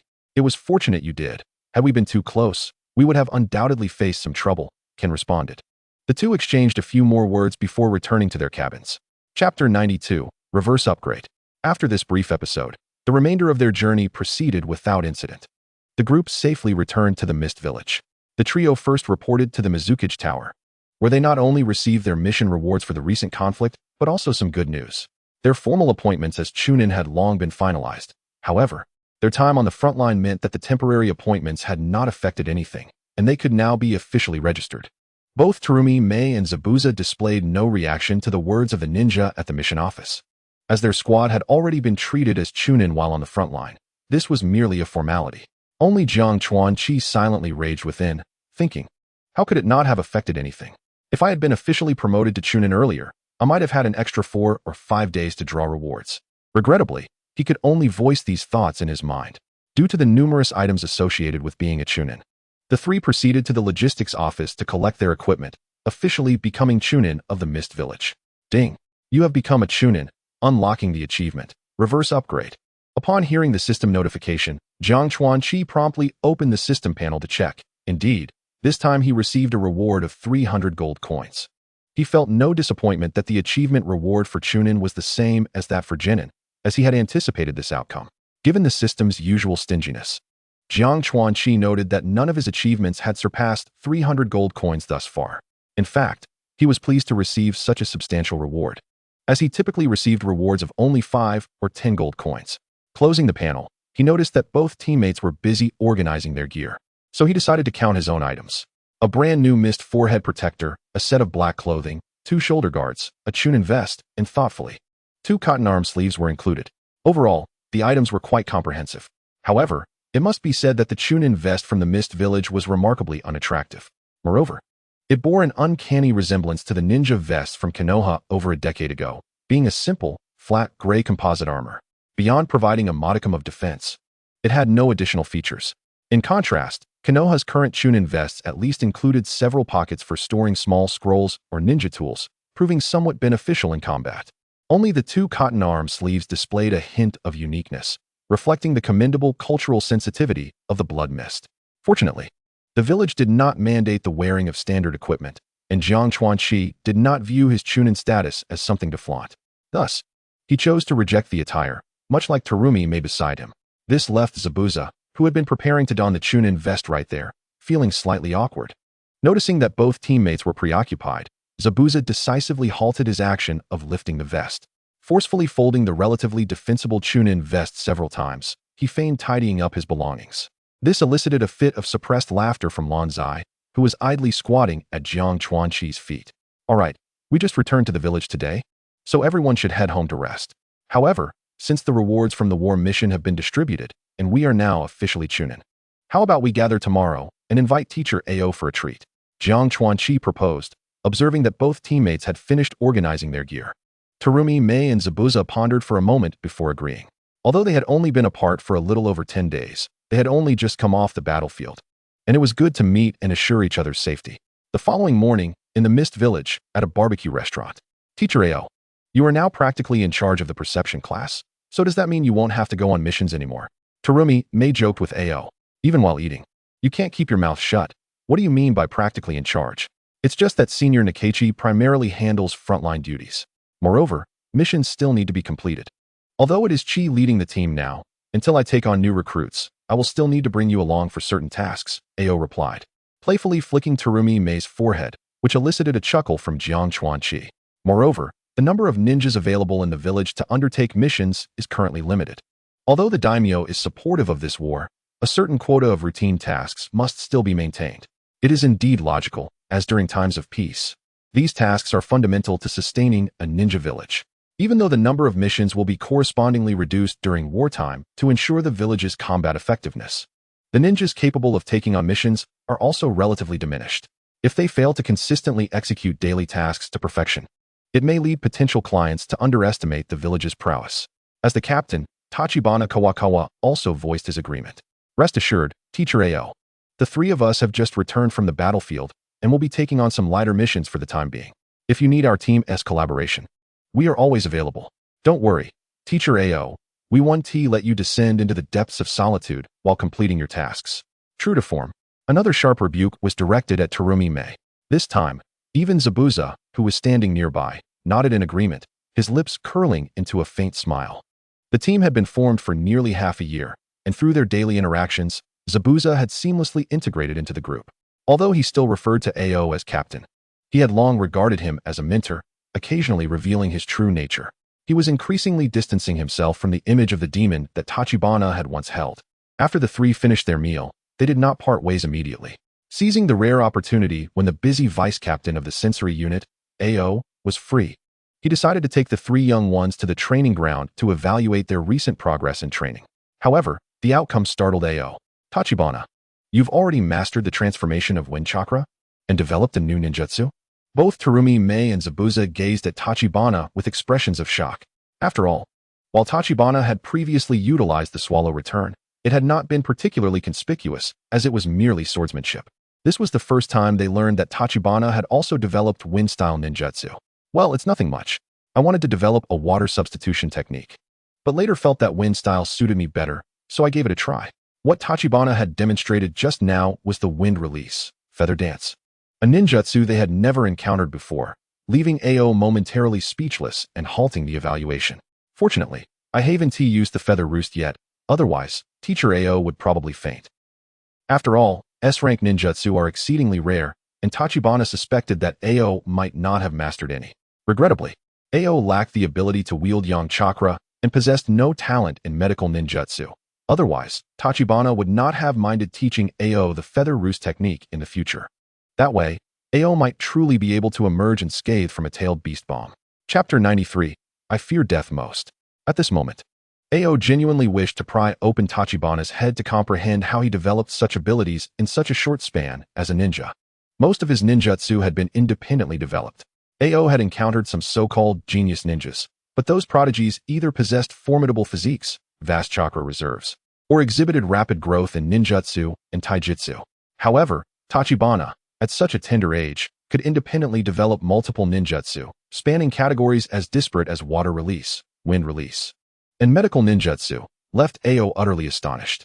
Of course, had Tachibana been aware of AO's thoughts, he might have felt embarrassed, thinking that if his head were pried open, it would yield nothing more than a cheat. Tachibana, with your current mastery of ninjutsu and swordsmanship, as long as your foundational attributes are enhanced, you could surely attain the level of a jonin. In truth, AO was somewhat conservative in his assessment. An ordinary jonin would not simultaneously master so many ninjutsu while also excelling in swordplay and medical ninjutsu. Teacher AO, Tachibana has also grasped the transformation of fire chakra. Terumi May interjected with a hint of discontent. Watching her teammate grow stronger, she felt both joy and envy, and her recent research into bloodline limits had become increasingly engrossing. Upon hearing this news, AO only paused momentarily. However, after experiencing so many shocks, the addition of fire chakra transformation was no longer surprising. Tachibana helplessly showcased the water release, hot water technique. After observing, AO instinctively stole a glance at Terumi May, only to sigh in admiration. There is indeed a distinction among geniuses. Subsequently, AO assessed the training of Terumi May and Zabuza.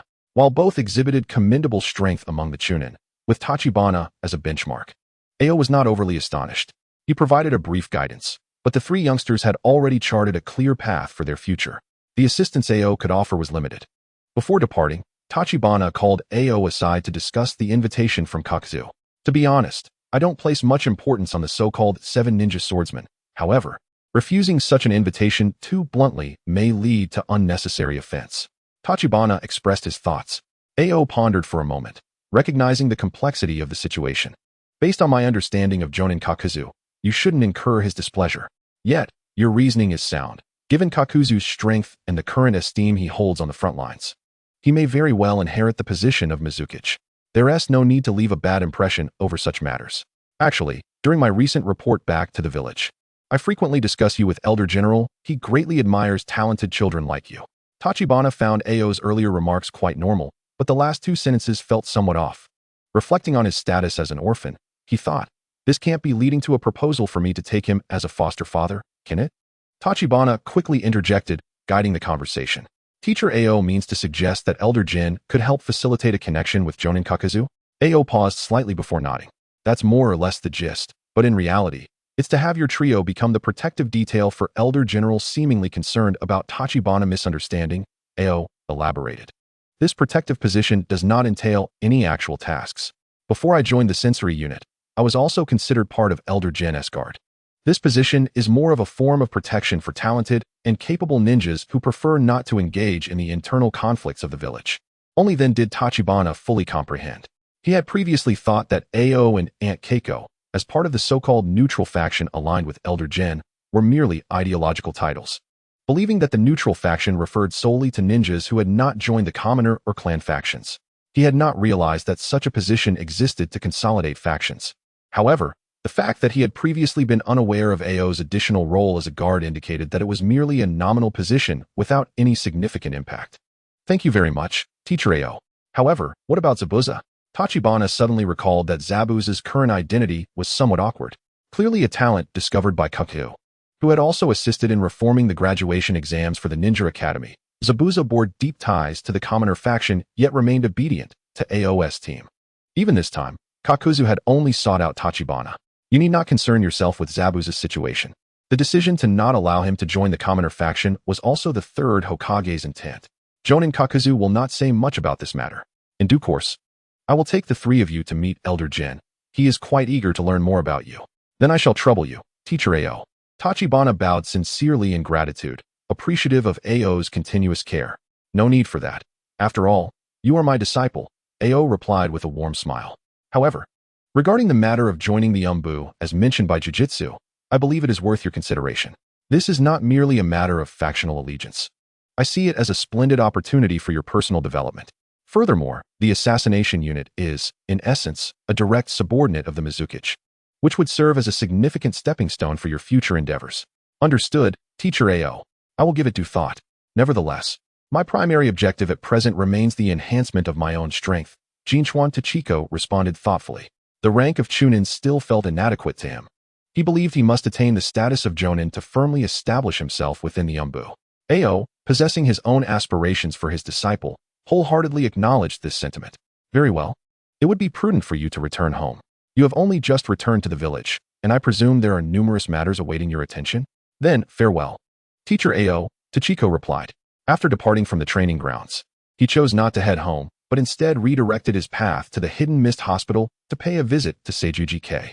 Despite having attained the rank of Chunin and having experienced the brutalities of battle, Tachiko still felt like a child in K's presence. He relished this dynamic, not only demonstrating his newly acquired skills, the chakra scalpel and medical ninjutsu, but also sharing with her his latest formulations for medicinal concoctions, engaging in collaborative exploration and refinement.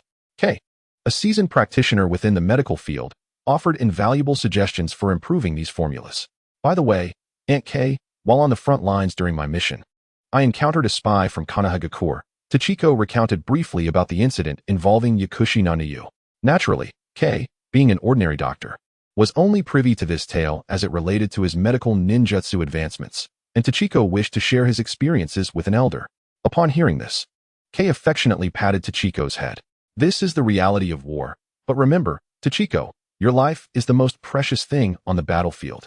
No matter how pitiable or regrettable the circumstances of your adversary may be, you must never show leniency when your life is at stake. Do you understand? Believe me, Aunt K, I fear death more than anything, Tachiko replied with a smile. Chapter 94. Dance of the Feathers in the following days. Tachiko continued to visit acquaintances within the village. He also delivered a portion of the newly acquired materials to Shimatsuki Aikaru, expressing gratitude for the numerous tools he had received before heading to the battlefield. Tachiko, you must strive even harder. The old man awaits your rise to fame. Aikaru encouraged with a smile before Tachiko departed. Heh, old man, I recently took down a Jonin from the Uchiha clan with my divine spear. Just wait. The spear's reputation will rival that of the 7 ninja swords. All right, I acknowledge your prowess. Should you acquire any materials, I will purchase them at market price. Perhaps I could even assist in enhancing your ninja sword one day. Recalling the flying gem he had just drawn, Tachiko noted that Aikaru seemed momentarily at a loss. Let's keep it here for now, but don't hold your hopes too high. This unique material is one of a kind, without experimentation. I cannot recklessly use it to enhance a finished ninja sword, Aikaru advised. Tachiko smiled and gave an okay gesture, leaving the ninja tool shop, while Aikaru wore a puzzled expression. Such a pity. It seems Kisame has indeed joined the Umbu, and the Kirigakure clan refuses to divulge where he might be found. Tachiko had initially wished to share his recent insights on ninjutsu with him, but that would have to wait. After indulging in a few days of leisure, Tachiko's squad resumed their regular mission assignments. The village appeared to be experiencing a significant personnel shortage, with many tasks still unclaimed despite having been posted for some time. However, Tachiko's squad adhered to their own pace, taking breaks for daily training after each completed mission. Life was rather comfortable. Incidentally, the prior intention of drawing from the flying attribute prize pool was to master aerial skills. Given Tachiko's current assessment, even a limited-time event prize pool might not surpass the advantages of air superiority. Thus, he decided not to accumulate more coins. Instead, he resolved to draw from the flying prize pool once he reached 1,600 coins, allowing him to acquire flying skills sooner and become familiar with aerial combat. Regrettably, in a recent 10 draw, he still failed to obtain any relevant skills, instead encountering the first instance of drawing a duplicate skill. Indeed, Tachiko had once again drawn the Dance of Feathers from the flying attribute up pool. Although it was not the most coveted reward, the life enhancement of the Dance of Feathers did not disappoint him. Following the infusion of knowledge, this simple visual concealment skill was further enhanced. Initially capable of generating a multitude of white feathers to obscure the enemy's vision, it evolved into the ability to produce camouflaged feathers suspended in midair. During training, Tachiko tested this skill, creating a clone composed of variously colored feathers during hand seals, achieving near-perfect deception. When executed in a dense forest, he could even generate a ghillie suit to seamlessly blend into his surroundings, akin to a chameleon. Moreover, due to the skill's rapid casting speed and minimal chakra consumption, it could evade detection by all but the most perceptive ninja. By augmenting the chakra used during release, he could increase both the number and duration of the feathers. This enhancement from life transformed the dance of feathers from a decent auxiliary skill into a highly cost-effective and remarkably practical technique. Even ordinary ninjas could potentially build their combat frameworks around this skill. This prospect left Tachiko eagerly anticipating what extraordinary effects might arise from drawing duplicates of other skills. Alright, it's settled. After acquiring a flying skill, I'll return to draw from the water attribute pool. Once again marveling at the power of the life enhancement, Tachiko encouraged himself silently. Here are the fruits that Sis Nanace brought back for you. Tachiko smiled as he handed a large bag of fruit to the nurse sister from next door. Thank you.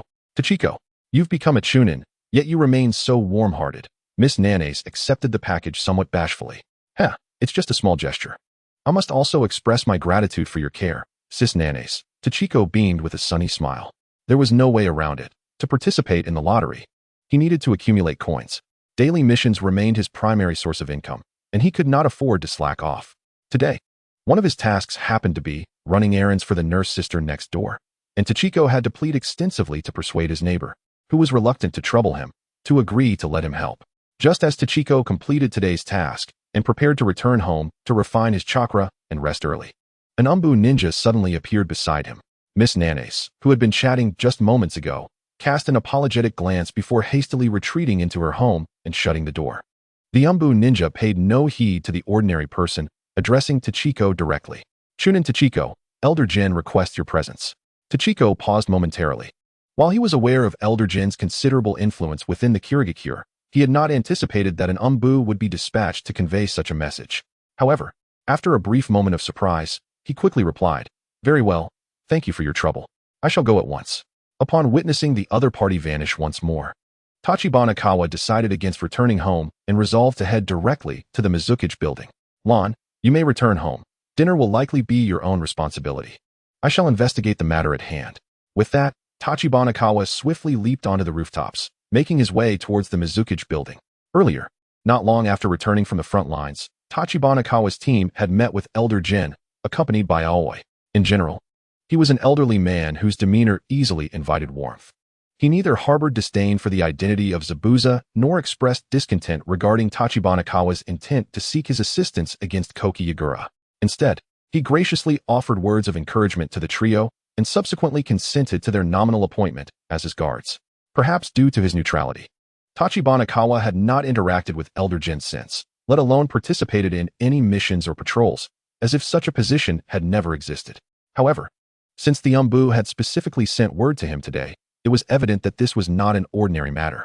Contemplating this, Tachibana leaped over the final rooftops and arrived before the Mizukage building, quickly ascending to Elder Jin's office. To his surprise, not only were Aoi and his own team present, but even the familiar Kenna's team awaited there.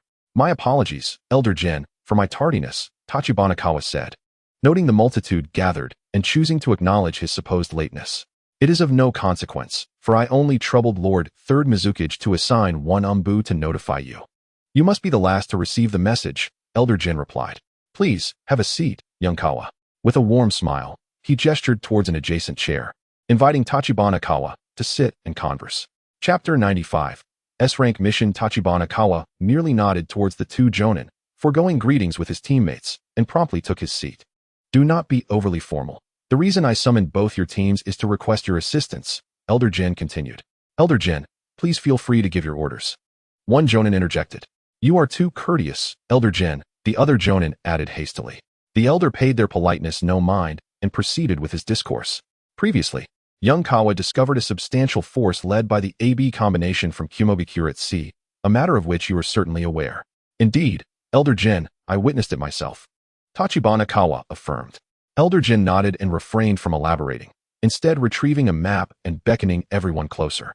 "Currently, The conflict between Kanahagakure and Kumogakure is concentrated in the northwestern region of the Land of Hot Water.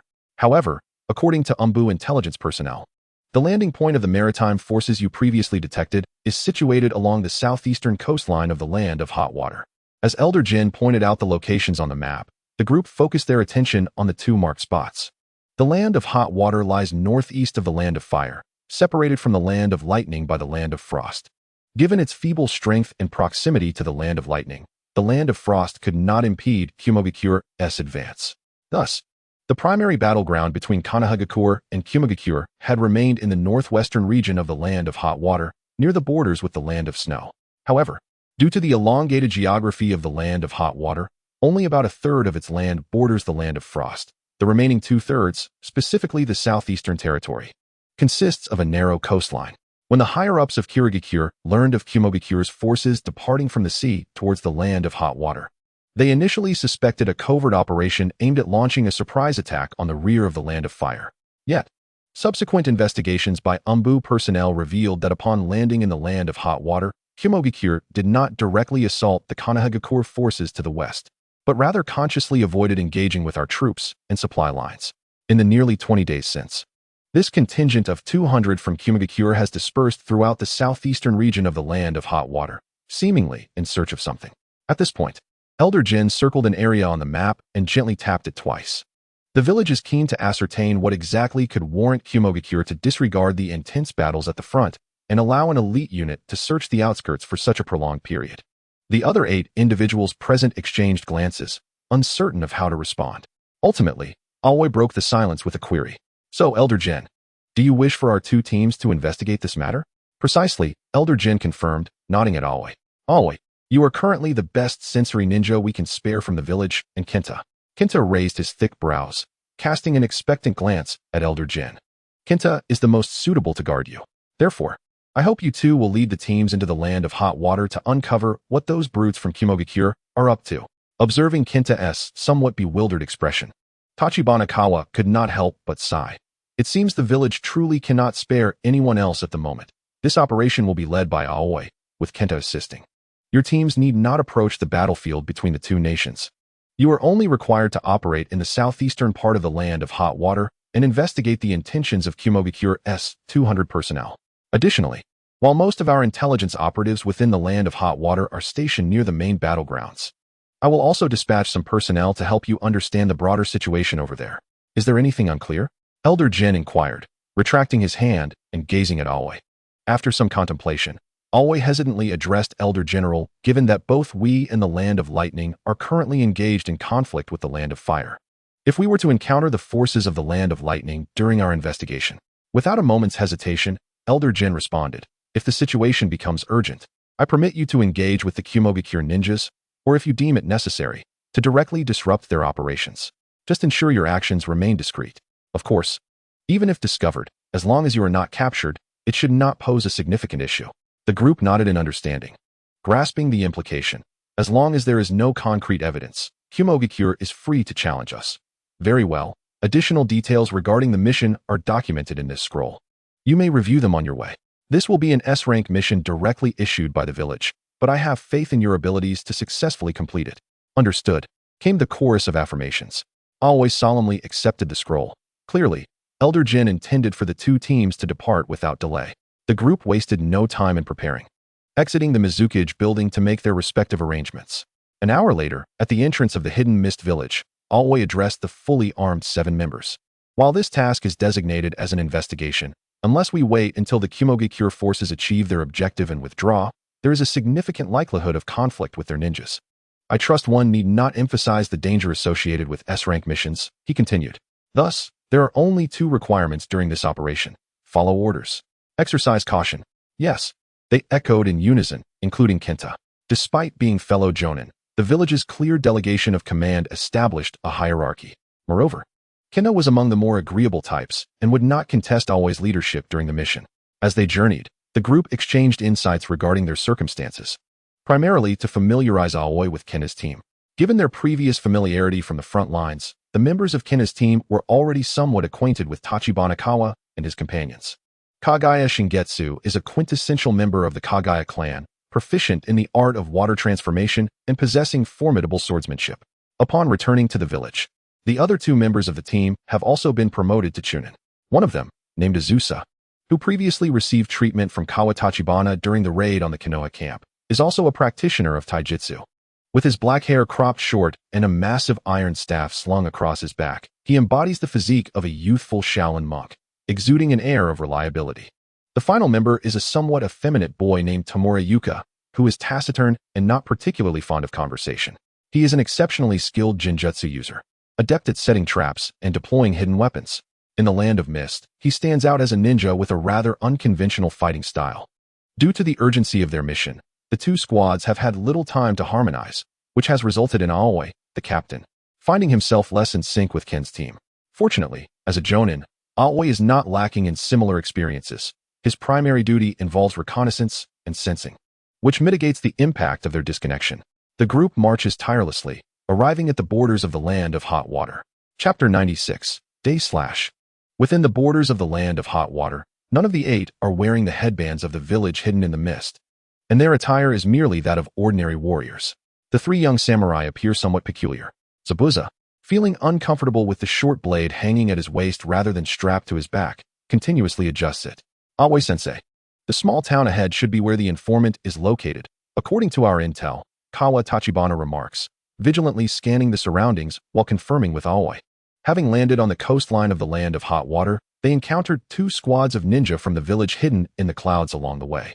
Thanks to Aoi's prior sensing abilities, they managed to evade danger, but the group decided to don their pre-prepared warrior disguises to minimize detection. Although a team of 8 warriors is somewhat conspicuous, the frequent dispatch of samurai by various daimyos for official business helps reduce potential troubles. The Cloud Village is currently scattered, likely probing for intelligence. The level of attention from townsfolk regarding a group of samurai passing through versus a group of ninjas is certainly different. Let's proceed cautiously. It seems there are cloud ninjas in the town. Aoi maintains his sensing ninjutsu, which, while lacking in specific detail, boasts a broad range. However, since they must enter the town, caution is paramount. The audacity of the cloud ninjas is astonishing, conducting investigations so brazenly in another nation, Kagaya Shingetsu comments. Baring his sharp teeth, Tachibana, casting a glance at his formidable fangs, thinks to himself, please, just be quiet. We don't need to advertise that you're from the Land of Water. Fortunately, Ken promptly silences Shingetsu with a punch to the head. Shingetsu, close your mouth. Otherwise, take a page from Zabuza and wear your mask. After his head returns to normal, Shingetsu sheepishly smiles and refrains from further chatter. My sincerest apologies, Aoi-sensei. Ken bows an apology to Aoi, still holding Shingetsu's head. Aoi dismisses the incident and responds to the earlier inquiry. The disparity in status between the 5 great nations and these minor countries is immense. What astonishes me is that Konoha, engaged in conflict with the Cloud Village, seems to overlook their covert maneuvers at the rear of the battlefield. Indeed, the commander in the Land of Hot Water is that dark of the shinobi, isn't he? As a representative of Konoha's hawkish faction, he does not strike me as someone who would tolerate such actions. Ken poses his own question. This is precisely what we need to investigate. Aoi signals for silence as they approach the town, halting the conversation. However, having overheard the thoughts of the 2 jonin, Tachibana begins to speculate. Danzo is not simply a radical of the hawkish faction. He may very well undertake actions that defy common understanding to alleviate pressure on Konoha's front lines. After all, with the combined strength of the AB duo and several hundred ninjas deployed to a single battlefield, they could decisively influence the outcome of a war. Upon entering the town, they immediately encounter a group of cloud ninjas approaching. However, the adversaries merely glance at the group before continuing on their way without further action. The team exchanges glances, questioning their previous assumptions. Are the cloud ninjas truly searching for something? Why do they appear so nonchalant? Nevertheless, their priority is to rendezvous with the intelligence personnel within the Land of Hot Water, and they do not delve deeper into the matter. Arriving at an unremarkable sushi shop, they finally come to a halt. If the shop's dilapidated decor and desolate appearance can be considered unusual, it may not be entirely unremarkable. As they enter, a disheveled middle-aged proprietor leans casually against the counter, showing no sign of fear or evasion typical of ordinary civilians upon seeing warriors. We're out of ingredients. You gentlemen might want to try another place. 200 meters to the left, there's a sushi shop run by the Oyama family. Fresh ingredients and delicious, he states indifferently. Aoi hesitates briefly before retrieving a small, special scroll from his pocket and tossing it to the proprietor. To his surprise, the middle-aged man, having already lowered his head, remains unfazed as the scroll strikes him on the head. Ouch, what was that? I said we have no ingredients, he grumbles, rising with a scowl. However, upon noticing the item that struck him, his expression shifts to one of seriousness. With a swift motion, he vaults over the counter and darts to the door. Despite being an ordinary person devoid of chakra, he displays agility and speed that impress even the seasoned ninjas present. Upon reaching the entrance, he surveys the area with a calm demeanor, yet his words are oddly discordant, sounding casual and lethargic. Ah, such a lovely day is better suited for a nap. Please leave, gentlemen, we are closing up. Only after the door is shut does he approach the group respectfully and bow. Gentlemen, you are here regarding matters concerning the Cloud Village, are you not? Let us discuss this in the back. The group, now coming to their senses, follows the man into the back of the shop. Tachibana can't help but reflect. This ordinary informant resembles a ninja more than any of the ninjas present. Meanwhile, at the frontline camp of the Cloud Village, within the command tent, a ninja wearing a Konoha Umbu mask kneels respectfully, holding up a scroll. Lord Danzo. This is the intelligence relayed from the decoy team. Shimura Danzo, with his hands clasped behind his back, slowly turns to accept the scroll and opens it to read. 3 have perished? As long as the decoy survives, there is no cause for concern. Relay my orders. They are to hold their position. They are not permitted to leave the southern part of the land of hot water until further notice. A jonin from the Nara clan hesitantly speaks up. Lord Danzo, should we not initiate a full-scale attack earlier? Otherwise, I fear. Danzo interrupts with a dismissive wave of his hand. Proceed as planned. I have faith in their ability to endure. This is all for Konoha. At that moment, another Umbu jonin, gritting his teeth, interjects. Lord Danzo, the third Hokage has sent 2 messages requesting the termination of the plan. Should we consider this? At this moment, the increasingly impatient Shimura Danzo slammed his hand forcefully onto the table before him, startling all the ninjas present into a temporary silence. With his one good eye, he fixed a penetrating gaze on the Umbu ninja who had just spoken, enunciating each word with deliberate intensity. Then go tell Hizashi. I am the commander on the front lines. Chapter 97, The Return Point. Thanks to the intelligence officer named Fujiya, everyone gained a general understanding of the current situation in the southern region of the Land of Water. Presently, all of Konoha's ninja forces are stationed in the northern part of the Land of Water, with even the logistical supply routes directly entering the northern territory from within the Land of Fire. The over 200 ninjas from the Hidden Cloud, led by the AB duo, face no opposition in the southern part of the Land of Water. Although the local ninja village, the Hidden Hot Water Village, is situated in the southern region, its long-standing commitment to peace has rendered it more of a tourist destination than a true stronghold for ninjas. As of now, even the daimyo of the Land of Water can only ignore the presence of the Cloud Ninjas, pretending that all is well within his domain. Of course, with the Land of Lightning and the Land of Fire engaged in fierce conflict within the borders of the Land of Water, their intervention is utterly impossible. According to Fujiya's intelligence channels, the Cloud contingent seems to be searching for Konoha ninjas lurking in the area. However, the precise number of their adversaries and the reasons behind their infiltration remain unknown. Simultaneously, while this contingent has not overly harassed the civilian populace of the Land of Water, the main force of the Cloud Ninjas remains engaged in frontline battles, inevitably affecting some ordinary people. Consequently, the citizens of the Land of Water harbor strong resentment toward both the Cloud and Konoha ninjas. Rumors even suggest that a faction of the local populace has formed a resistance, which, although unable to inflict harm on the main forces of the 2 villages on the front lines, has been relentlessly attacking the Cloud troops stationed in the southern region. Can a civilian-led resistance truly inflict casualties on the Cloud forces? Alway immediately voiced his skepticism. If only a handful of Cloud genin were to fall prey to surprise attacks, it could be attributed to carelessness, but Fujiya implied that the resistance had already caused significant losses. It seems they have somehow acquired a certain level of combat capability. Fujiya replied, devoid of any emotional inflection. The specifics, however, remain a mystery. Could Konoha be covertly supporting the civilians of the Land of Water? Ken ventured a hypothesis. That is unlikely. If Konoha truly intended to assault these Cloud troops, they would not need to invoke the name of the Land of Water's populace. Furthermore, even if Konoha wished to conceal its involvement, these civilians would not receive support without the means to harm the Cloud forces. Ken is correct. However, this could work to our advantage. If the Cloud Village continues its search without hindrance, we may not have as favorable an opportunity for investigation. After Always spoke, he turned to Fujiya and inquired, are you aware of the current movements of the AB duo? Indeed, Lord Ninja. A day ago, they were sighted in a small town called Shikoku, near the border with the Land of Fire, operating solely as a duo. However, their speed is astonishing. In previous instances, they could traverse the Land of Water within a day, making it uncertain whether this information is still relevant, Fuji added, rubbing his forehead, indicating that managing such ninja-related intelligence was no easy task for him. Aoi-senpai, shall we head directly towards the AB duo? I have heard that they are the strongest under the rakeage of the Cloud Village. Crack. Another explosion of frustration erupted. My apologies, Aoi-senpai. Goto Shinketsu immediately bowed in apology upon recovering. Ken felt a twinge of embarrassment for his increasingly brash disciple, who had the audacity to question their leader's decisions, and joined in the apology. To the surprise of the ordinary Fujiya, it seemed that he exhibited no visible emotional response to this unusual situation. Aoi nodded at Ken and did not take offense at Goto Shinketsu's words of doubt. The AB duo may not even still be in Shikoku. Investigating the places they recently passed through might yield some clues. If they are still in Shikoku, we must hasten there. Their prolonged presence in one location must be due to some significant reason. After explaining to his subordinates, Aoi patted Fujiya's shoulder, saying, "Thank you for your efforts. Please continue your investigations. We may require your intelligence support." The three youngsters observed Aoi's increasingly authoritative demeanor and could only sigh.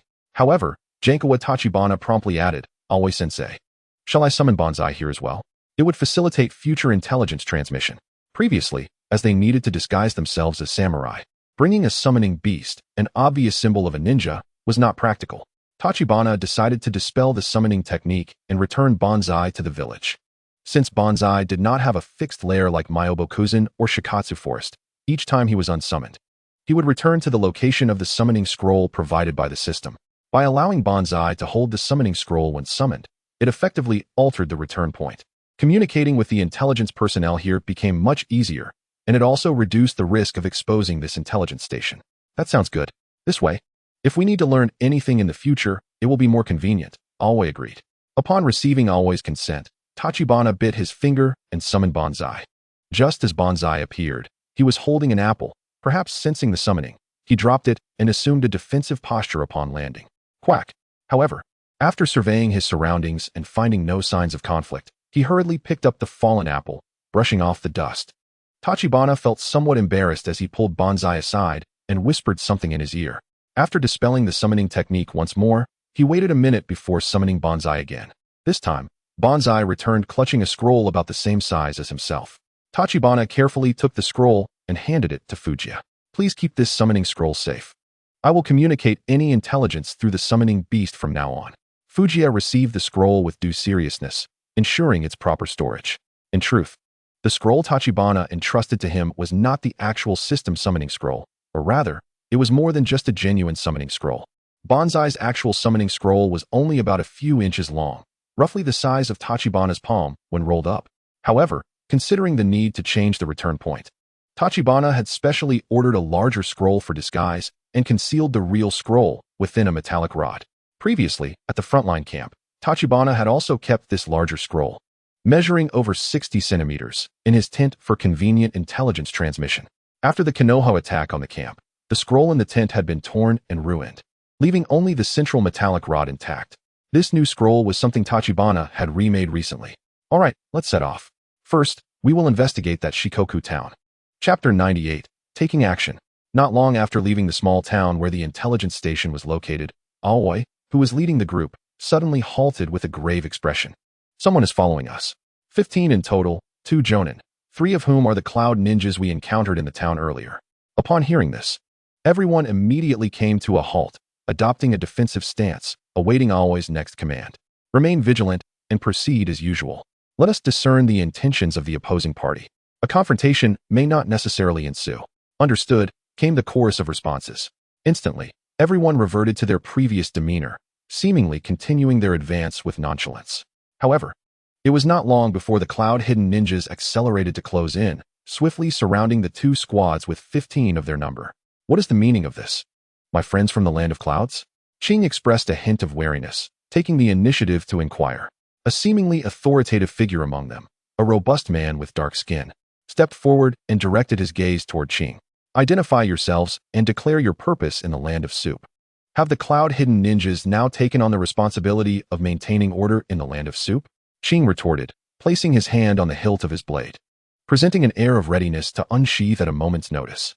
Although the group, including Jiang Chuanchang, understood that Qing's swordsmanship was inferior to his proficiency with kunai, the cloud-hidden ninja still leaned slightly forward, regarding Qing with caution. That is of no concern to you. I shall reiterate. State your purpose. Qing hesitated, pondering briefly before responding. We are subordinates of the general from the land of iron, dispatched to deliver a message to the daimyo of the land of soup. We do not wish to engage in conflict with your nation. I see. You may proceed, and kindly extend my regards to Lord Sanbian. The dark-skinned jonin managed a slight smile and waved the group off, signaling their departure. However, at the very moment he turned away, the leaders of both factions simultaneously shouted, "Attack!" A flash of white surged from Jiang Chuanchang's hand, aimed directly at the head of the dark-skinned jonin. Alas, the opponent had anticipated such a move, remaining vigilant against the mist-hidden's actions. Although he was caught off guard by the treacherous assault, he managed to tilt his head just enough to evade the brunt of the attack, sustaining only a minor scratch on his face. Fuming from the near miss, the jonin scoffed, "Is this all you can muster? The land of iron is hardly so extravagant as to send 2 jonin and 6 such young chunin to deliver a message." Realizing that the cloud-hidden jonin was evidently prepared for combat, Qing cursed under his breath but did not cease his hand seals. In the next instant, a torrent of water erupted from his mouth, encircling the mist-hidden group in a formidable wall, effectively thwarting the assaults of the cloud-hidden ninjas. As the water wall collapsed, the combatants scattered, and Qing issued his command, "Finish this swiftly. Leave no survivors." While sparing a life or two might yield intelligence on the cloud-hidden's intentions, it was crucial to remember that over 200 of their ninjas were dispersed throughout the southern region of the land of soup. If they were to be hindered by their mercy, it was likely that none would escape alive.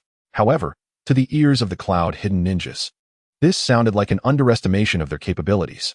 The leading dark-skinned jonin barked in irritation, "Subdue them, leave a few alive." Within moments, the 20 or so ninjas were embroiled in fierce combat. Jiang Chuanchang kicked the cloud-hidden ninja, attempting to ambush him, and swiftly bit his finger, pressing it to the ground. Lanzai, with the summoning technique invoked, a small frog leaped from the smoke into the air. Upon hearing its master's call, it instinctively opened its mouth. Ribbit! A plume of gray smoke billowed forth from Lanzai, enveloping 3 advancing cloud-hidden ninjas and obscuring their vision. This was the smoke screen technique that Lanzai had recently mastered independently, reminiscent of Asuma's fire style, ash pile burning, albeit lacking the incendiary explosion. Nevertheless, this was of little consequence. Observing the enemies shrouded in smoke, Jiang Chuanchang rapidly formed seals. Water style, flying water shuriken.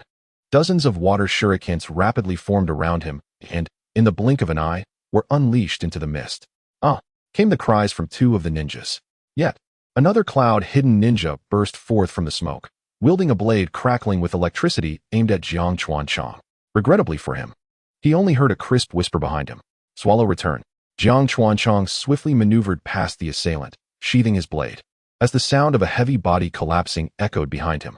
Having dispatched 3 adversaries with alacrity, Jiang Chuanchang chose not to concern himself with the nearby Gizuki Shinketsu, who was incapacitated by a cloud-hidden ninja's electric assault. Instead, he activated Sharp Gaze, his vision sweeping over the cloud-hidden ninjas, lingering momentarily on 2 foes nearby. The faint intimidation effect of Sharp Gaze caused these 2 ninjas to falter, allowing them to sustain injuries. However, this was not Jiang Chuanchang's primary objective. Utilizing the slowed perception afforded by the technique, he spotted a cloud-hidden ninja, eyes closed, and persistently throwing kunai and shuriken from a concealed position. "It's you."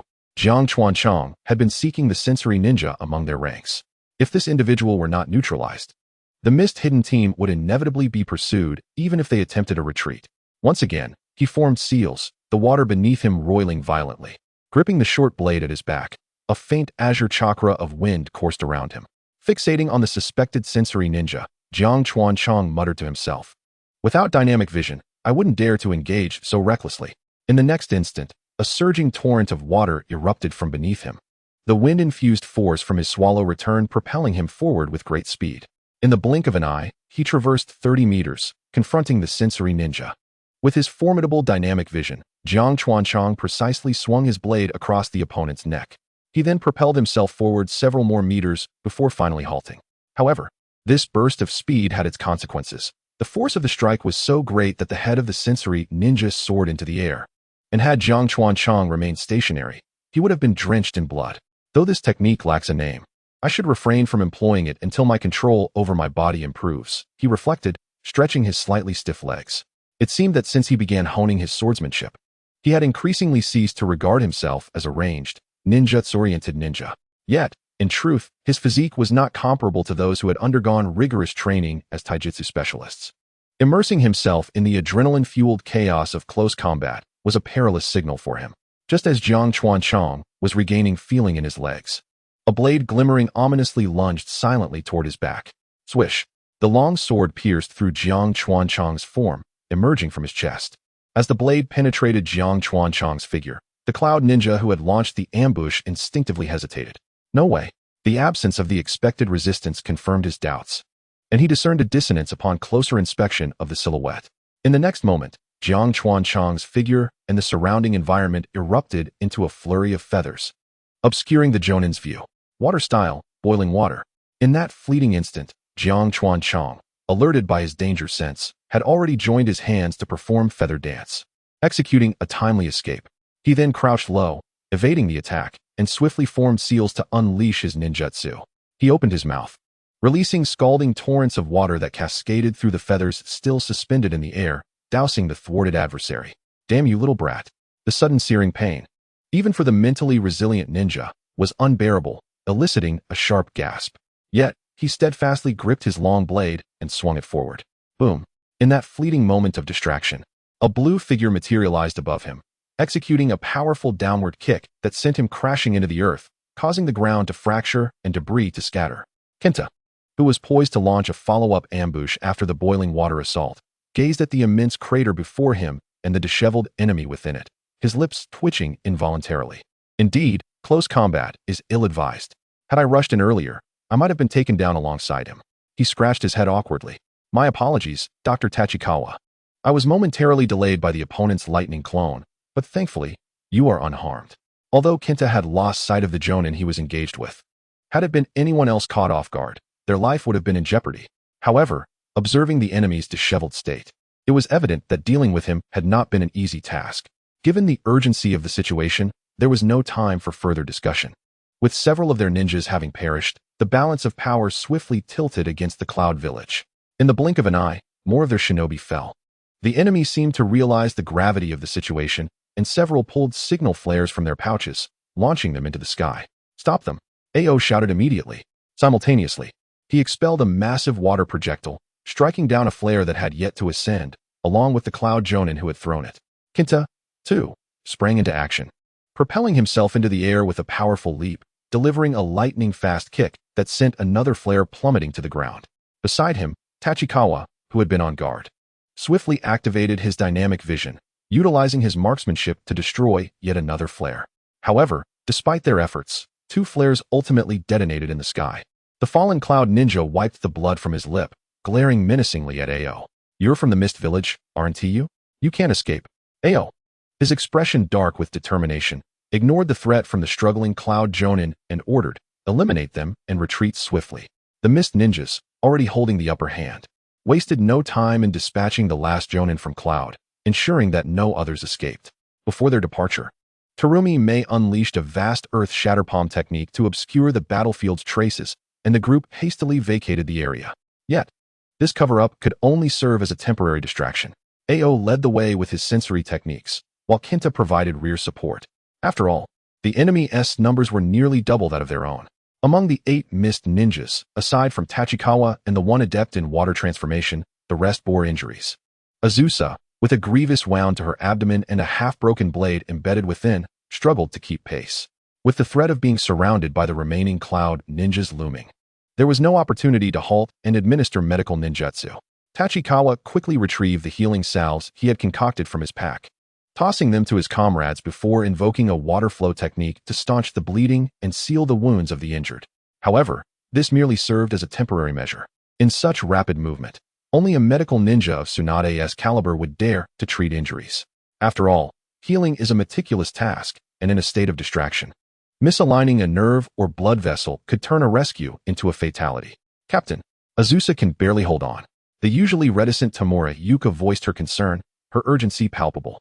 Fortunately, Ao was not as cold as many of the mist ninjas. After glancing back, he decisively ordered, "No enemies within sensory range. Clear the traces. Spread out and find a place to conceal yourselves. Allow Tachikawa to perform treatment." Minutes later, within a cave, a massive bear lay lifeless in its lair. Tachikawa exhaled deeply, retracting his healing techniques. Thankfully, Azusa's injuries were merely superficial, sparing her vital organs. Otherwise, under such strained medical conditions, he could not guarantee her survival. Once he confirmed that his teammate was no longer in imminent danger, Kenta's squad sincerely expressed their gratitude to Tachikawa. "Ah, it's nothing. I am a medical ninja." "After all," he replied, proceeding to treat the remaining injured, allowing the group to gradually recover from the tense atmosphere. "Ao-sensei, what shall we do next?" Terumi-mei, having only sustained minor injuries, lightly applied some ointment without requiring Tachikawa's treatment, inquired about their next course of action. After a moment's contemplation, Ao responded, "We cannot head directly towards Shikoku town. Otherwise, if the Cloud Ninjas discover our trail, we will become an obvious target. Tachikawa, have Rin deliver intel to Fujiya. Alert him of our earlier situation, and ensure the intel station remains concealed." "Understood, Ao-sensei." Tachikawa nodded in agreement, promptly collecting his medical supplies. After pondering for a moment, Ao produced a map and stated, "We must investigate Shikoku town, as it is our only lead, but we need to replan our route." Pointing to a mountain range on the map, he continued, "Shikoku town is situated near the border mountains of the Fire Country. We'll enter the Fire Country border directly from here and proceed along the mountain range towards Shikoku town. Furthermore, the AB duo from Cloud appearing in this border town may indicate their objectives lie within the mountains." After a brief rest, the 8-man team set off once more. This time, they donned their ninja gear instead of samurai attire. Ao activated his sensory techniques throughout the journey, evading all enemy ninjas. Meanwhile, in a modest townhouse elsewhere, Lord AI, WeVE received news that the Rossi squad of 15 was completely annihilated near Valley Town. How could that fool Rossi, cough cough, the speaker, Killer Bee, was silenced by a glare from his elder brother. AI redirected his attention to the Cloud Ninja who had delivered the message, his annoyance evident. "Is it that madman who worships the evil god again?" Chapter 100, Cult of the Evil God. "Another of those lunatics who follow the evil god?" Enraged, AI smashed his fist into the table, sending wood splinters scattering. Following the news received from this division of Cloud, shortly after entering the land of hot water, reports began to surface of local civilians attacking scattered Cloud ninjas. Initially, AI had paid little heed to these incidents. Even if 100 civilians banded together, they posed no threat to a prepared Jonin. As long as the number of casualties among these insurgents was sufficiently high, no one would dare challenge the Cloud forces again. However, the situation unfolded in a manner that took all Cloud ninjas by surprise.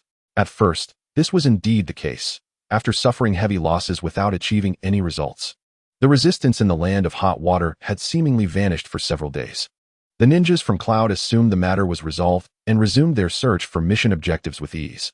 Yet, one day, inexplicably, numerous female Cloud ninjas began to sustain injuries.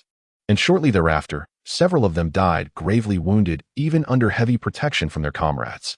In an instant, all Cloud ninjas were engulfed in a state of alarm. Following a few days of unsettling calm, the resistance in the land of hot water resumed their suicide attacks on scattered Cloud ninjas. A few ninjas who had been attacked also suffered mysterious injuries and fatalities. It wasn't until a string of deaths among Cloud ninjas reached double digits that AI and his comrades realized this bizarre assassination pattern seemed to require the Cloud ninjas to be injured and their blood to be drawn. The hidden Cloud ninja immediately suspended their mission, dedicating their efforts to tracking down the civilians involved in the attack. Ultimately, they dismantled several covert strongholds of the resistance organizations before uncovering the underlying circumstances. Previously, a cult of an evil deity within the land of Soup had reached out to the resistance, promising that sincere devotion to the malevolent god could grant them access to a forbidden curse technique. This malevolent art required only the blood of their enemies and the drawing of a ritual circle while earnestly praying to the dark god, allowing the adversary to suffer injuries identical to their own. Although only a small faction within the resistance had mastered this sinister technique, their desire to eliminate the hidden Cloud ninja was so intense that they were willing to sacrifice their own lives in the process.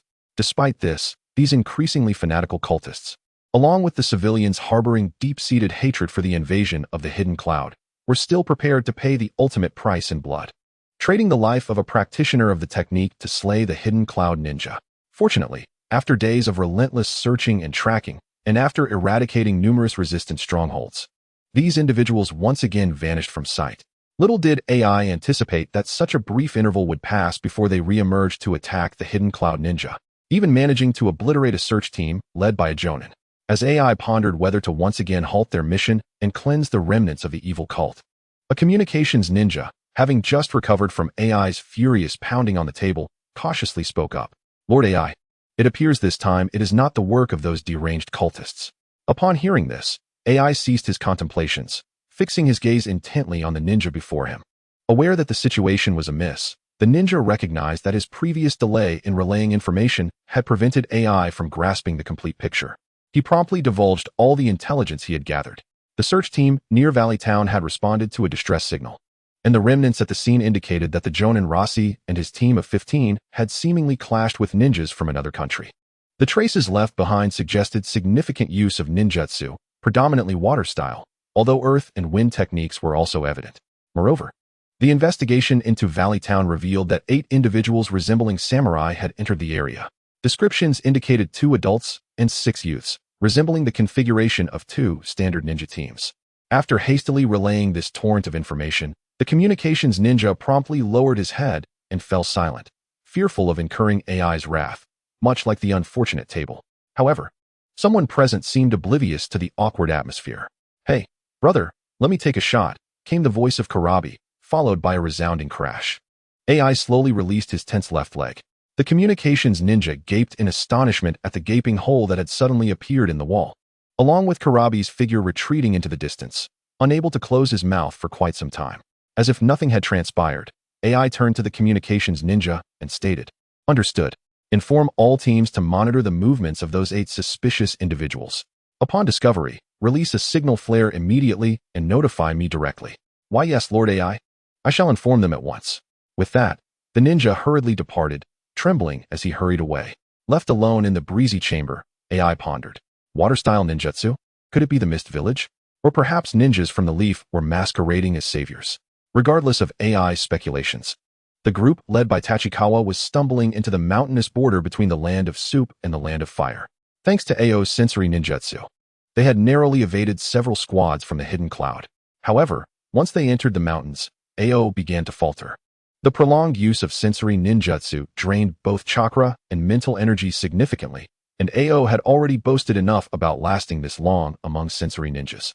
"Teacher Ao, please take a moment to rest," Terumi Mei urged, concern etched on her face as she observed Ao's waning complexion. Tachikawa quickly rummaged through his ninja tool pouch, producing a large handful of specially crafted soldier pills and thrusting them into Ao's hands. "Teacher Ao, it's not medicine, but soldier pills. I made them myself, and they have no side effects." After returning from the front lines, Tachikawa had received substantial rewards for several B and A rank missions, allowing him to create a portion of the effective system formulas he had developed. However, he opted for the original version of the PP supplement soldier pills. The only reason was their exceptional cost-effectiveness, with the sole drawback being that one had to consume a large handful at a time. Once Ao's complexion regained some color, the group dared not linger at the mountain's outskirts and set off once more. After advancing for some time, Ao glanced at the sky, contemplating a brief respite for the group. However, a cacophony erupted from deep within the dense forest ahead. As the sounds drew nearer, all 8 members slowed their pace. Bracing themselves, Ao strained to use his sensory ninjutsu again, his expression shifting as he spoke uncertainly to the others. "It seems a group is attacking 3 ninjas, a crowd of ordinary people," he emphasized. At that moment, the others began to discern the sounds of battle. "Quick, use grappling hooks to ensnare them. Press forward. Annihilate these ninjas terrorizing the land of soup. Fear not, the evil god protects us. We shall sacrifice them all to the evil god." Chapter 101. The Shadowy Puppet Master. At this moment, the members of the Mist Village had completely halted their advance, concealing their presence. "What is happening over there?" Tachikawa elbowed Zabuza, who was also employing sensory ninjutsu. After all, he had overheard some rather ominous phrases, and if these individuals truly invoked the name of the future Haiden's evil god, handling the situation could become quite troublesome. "But I recall Haiden was quite young, wasn't he? Could he have already been born by this time?" Tachikawa found himself mired in self-doubt. Could it be that the hidden cloud village is in the land of soup searching for the evil cult? Yet, the curse technique was indeed formidable. Unfortunately, without Haiden's immortality, wasn't that tantamount to playing with fire? Approximately 70 or 80 individuals were besieging 3 ninjas, and the scene was somewhat overwhelming. Zabuza seemed at a loss for words, falling into silence. Is this the resistance organization that Fujitake mentioned attacking the hidden cloud ninja? Ken, who could only rely on sounds to gauge the situation, inquired. Ao gestured for Tachikawa to approach. Tachikawa, come with me to assess the situation. Zabuza, continue to monitor and confirm details through your earthen senses. Tamura, set some traps nearby. The rest of you, remain vigilant. Tachikawa leaped onto the tree where Ao was stationed, and the two moved stealthily toward the site of the conflict. In the dense forest, aided by the sparse moonlight and a few torches, they finally discerned the scene. Scattered across the ground were numerous bodies in tattered clothing, while dozens of similarly clad civilians surrounded 3 ninjas, persistently probing with shuriken and ropes. Yet, these attacks seemed almost laughable to the ninjas in the midst of the fray. With a casual palm strike, several attackers were sent flying, either dead or injured. However, Ao and Tachikawa were not astonished by the audacity of the assailants. Leaf ninjas? From the Hyuga clan? Ao remarked, his gaze fixed in surprise on the 3 Byakugan-wielding ninjas. Yet, Tachikawa's eyes widened in shock. Among the 3 ninjas, 2 older black-haired individuals donned white robes and wore leaf headbands. The younger one, appearing no more than a few years older than Tachikawa, had his headband hanging around his neck, seemingly displaying his uniqueness by deliberately exposing his smooth forehead. The main branch of the Hyuga clan. Upon hearing this, Ao also turned his gaze to the forehead of the boy being shielded between them. The two exchanged glances, immediately realizing what the hidden cloud had been seeking in the southern land of soup all this time. It was far from the sinister divine arts that Jiang Chuanqi had previously envisioned. Rather, it was the bloodline of the Hyuga clan. This young member of the Hyuga family, inexplicably present in the southern region of the Land of Hot Water, was free from the constraints of the caged bird curse mark. Even if he were to be slain, his precious Byakugan would remain unscathed, given such a once-in-a-lifetime opportunity. How could the hidden cloud village resist the allure of the bloodline limit? Jiang Chuanqi leaned closer to Ao and whispered, Teacher Ao, the Hyuga clan has unexpectedly appeared here, and with only 2 bodyguards, this cannot be allowed to slip away. Unbeknownst to Jiang Chuanqi, this young Hyuga had not come here of his own volition. He had been forcibly dispatched by the current commander at the Thunderfire front, Shimura Danzo, to divert the forces of the hidden cloud village. Shimura Danzo had not only ordered them to remain within the southern borders of the Land of Hot Water, but had also leaked information about their presence to the hidden cloud village. Thus, the latter could search with such impunity, unchallenged by the forces of the Leaf Village, as Danzo's true intent was to bog down this portion of the hidden cloud's military. As for the young Hyuga, as long as he destroyed his own eyes before being captured or killed, it would be a most advantageous trade for Konoha. Naturally, Ao had no intention of letting such a rare opportunity pass. This must be the target of the hidden cloud, he continued. Even if we cannot seize it, we cannot leave it for them.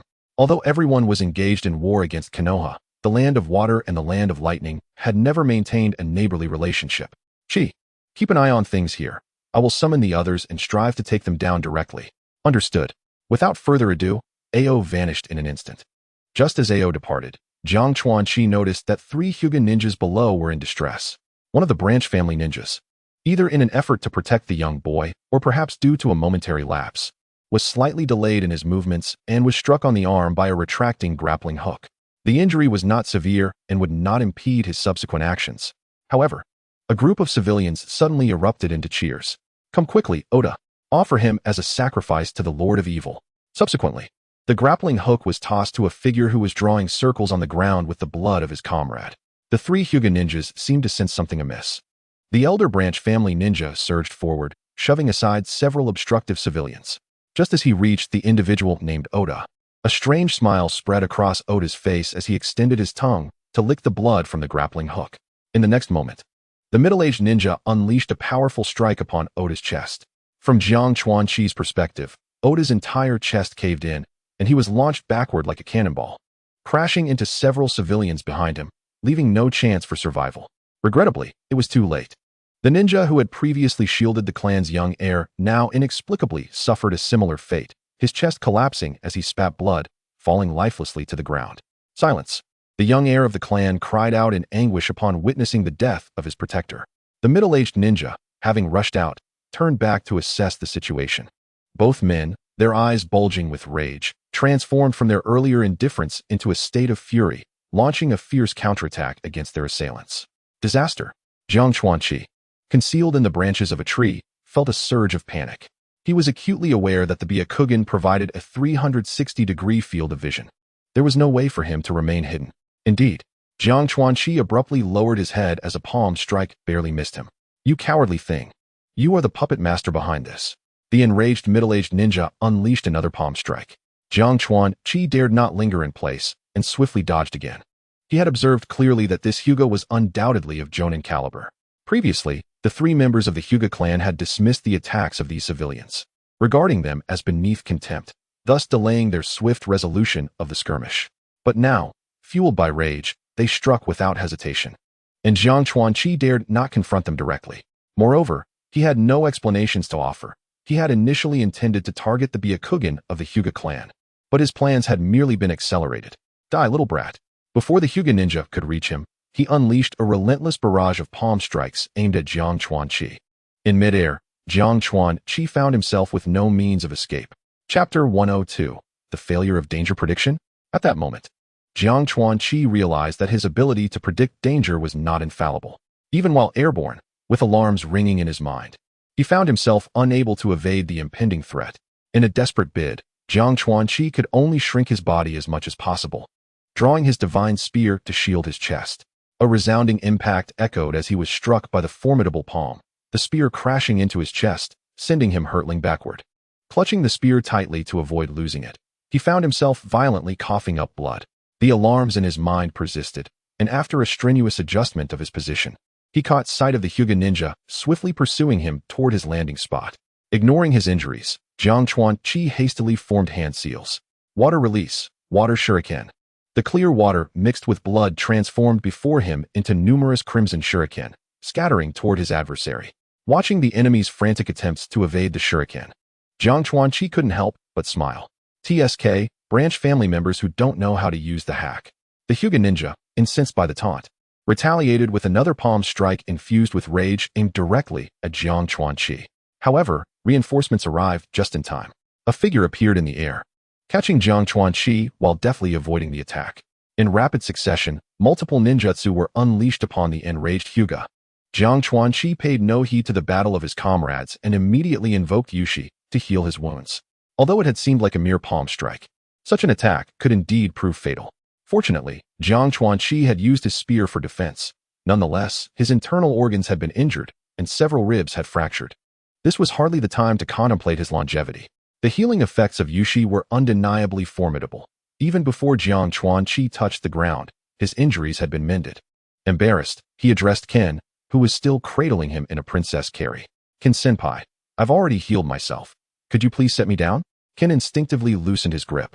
And fortunately, Jiang Chuanqi's balance training paid off, allowing him to steady himself after only a slight stumble.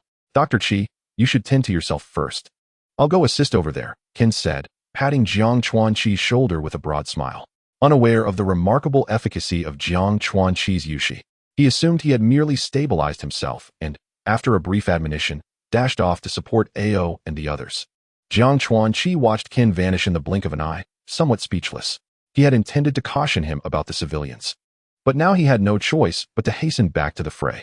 Simultaneously, he did not forget to pull out a military ration pill, stuffing it into his mouth. It appeared he would need to consider making larger pills in the future. Upon returning to the battlefield, Jiang Chuanqi felt a sense of relief at the sight before him. After all, the opposing forces were merely composed of ordinary people. Even if they possessed some secret techniques, they posed only a minor threat. At that moment, these civilians were being swept away by an unknown water-release jutsu, thrown into disarray. Yet Jiang Chuanqi raised his voice to alert his teammates. Beware of those civilians. They can use the blood of their opponents to unleash secret arts and perish alongside their enemies. The hidden mist ninjas felt a shiver run through them. No wonder these ordinary people dared to band together and attack ninjas. Consequently, everyone grew increasingly cautious. The hidden mist village had the advantage in numbers and elite ninjas. And before Jiang Chuanqi could intervene, they had already dispatched 2 Hyuga ninjas. Ao had initially intended to spare the young heir alive as a captive. Regrettably, the adversary, seeing no avenue of escape, contemplated the drastic measure of self-mutilation by destroying his own eyes. Thus, Qing had no choice but to swiftly eliminate him. However, even so, the others reaped substantial rewards. The two ninjas from the branch family need not concern themselves, for with the constraints of a caged bird, not only were the Byakugan rendered useless, but even bringing the body back would yield no valuable intelligence.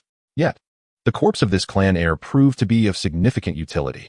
Without hesitation, Qing retrieved a sealing scroll from his backpack and commenced preparations to seal the body within, intending to return it to the village. As Qing busied himself with the aftermath of the battle, Ken approached, astonished, and cast a surprised glance at Tachibana. Dr. Tachibana, your medical ninjutsu is quite impressive. You appear completely unscathed after such a short time. Heh, Ken-senpai, the intricacies of medical ninjutsu are rather profound, and it's not something I can elucidate in a brief moment, Tachibana replied with a chuckle, preparing to deflect the inquiry. However, Ken was among the few in the Mist Village who was easygoing, and through their prolonged interactions, Tachibana had come to understand his temperament, thus feeling no apprehension about inadvertently offending him. Very well, since you say so, I shall await your explanation upon our return. Ken, aware that Tachibana was evading the topic, decided to humor him. I shall certainly do so next time. As their casual banter continued, Qing completed the sealing process and secured the scroll, turning to issue a retreat order to the reconnaissance team. In the next instant, a fierce gust of wind, crackling with electricity, swept past Tachibana. Before he could react, his vision was engulfed in a crimson haze. It was only then that Tachibana became aware, as the alarm of danger echoed once more in his mind. Blurrily wiping the blood from his face, he finally grasped the unfolding scene. Ken, who had just been sharing conversation and laughter, now lay lifeless, a headless corpse, the very blood that obscured his vision being that of his fallen comrade. The body thudded heavily against the ground. Trembling, Tachibana shifted his gaze to the left, where stood a dark-skinned man, crackling with blue lightning. The fourth raikage, A. At that moment, Tachibana hazily realized that it was not the slowness of his danger foresight that had failed him, but rather the astonishing speed of his opponent, who had appeared before him in the blink of an eye. It was also at this moment that the remaining Mist ninjas finally comprehended the gravity of their predicament. Captain, Ken-sensei, 3 anguished cries rang out from behind him.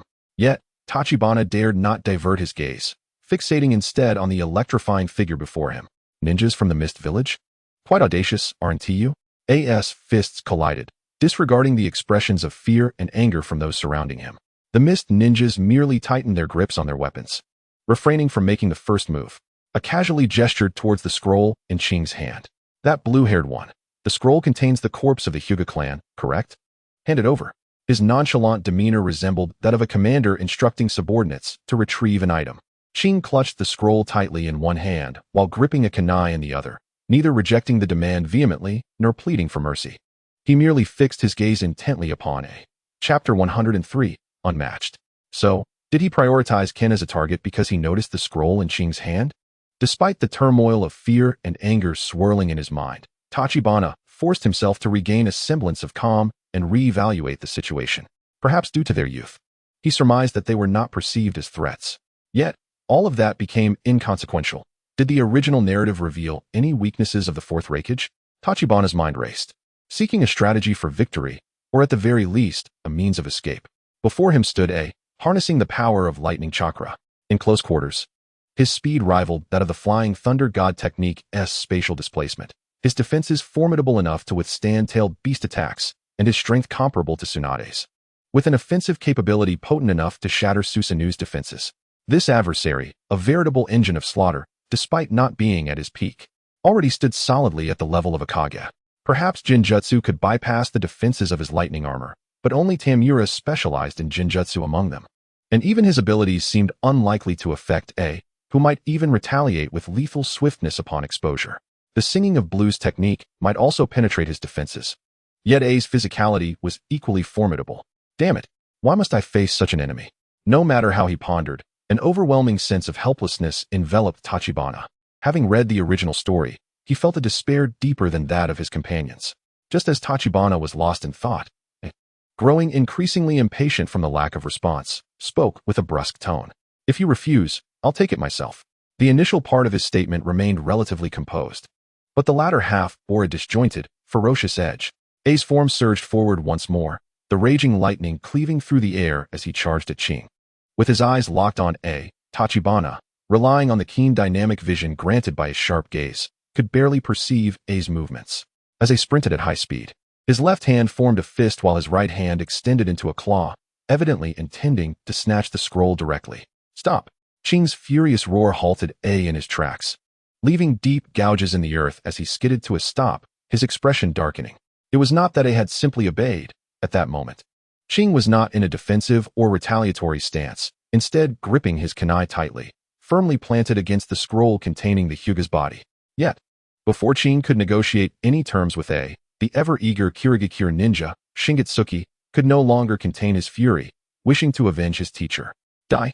He shouted, launching into the air, his right arm bulging with muscle as he prepared to unleash a powerful blow infused with his hatred. However, A stood unfazed, absorbing the blow directly. The outcome was merely a shockwave from the collision of fist and skull, stirring a gale, while the ground beneath A remained unyielding. Turning his head, A regarded the incredulous Shingitsuki with disdain. Child, do you truly believe you stand a chance against me? Accompanying his words was a straightforward, unadorned punch. The lightning coursing through A's arm prevented Shingitsuki from fully transforming into water, and upon contact, he was sent flying.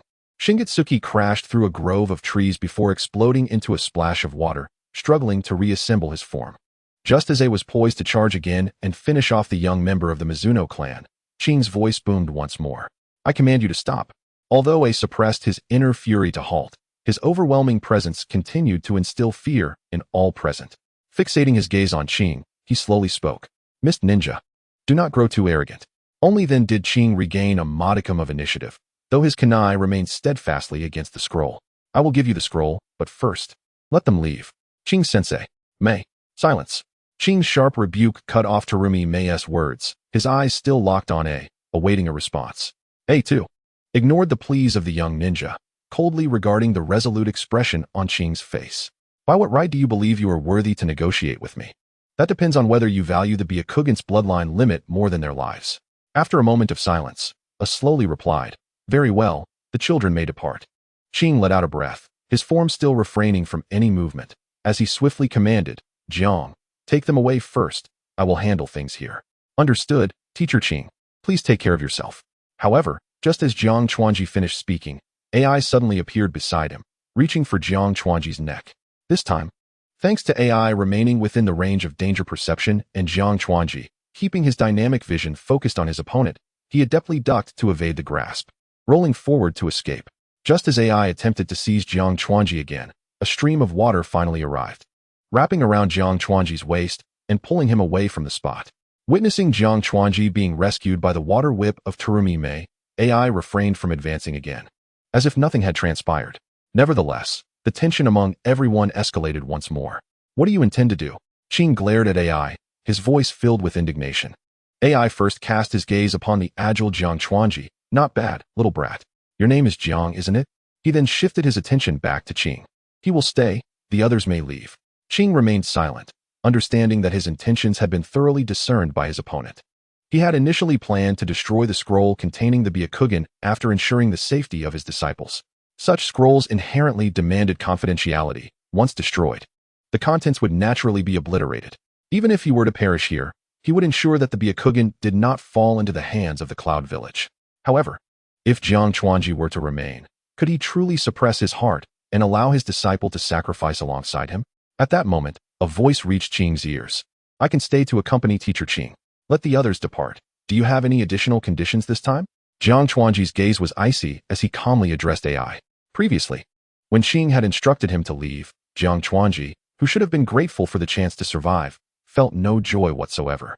Rather, it was upon AI's request for him to remain with Qing that he felt a sense of relief.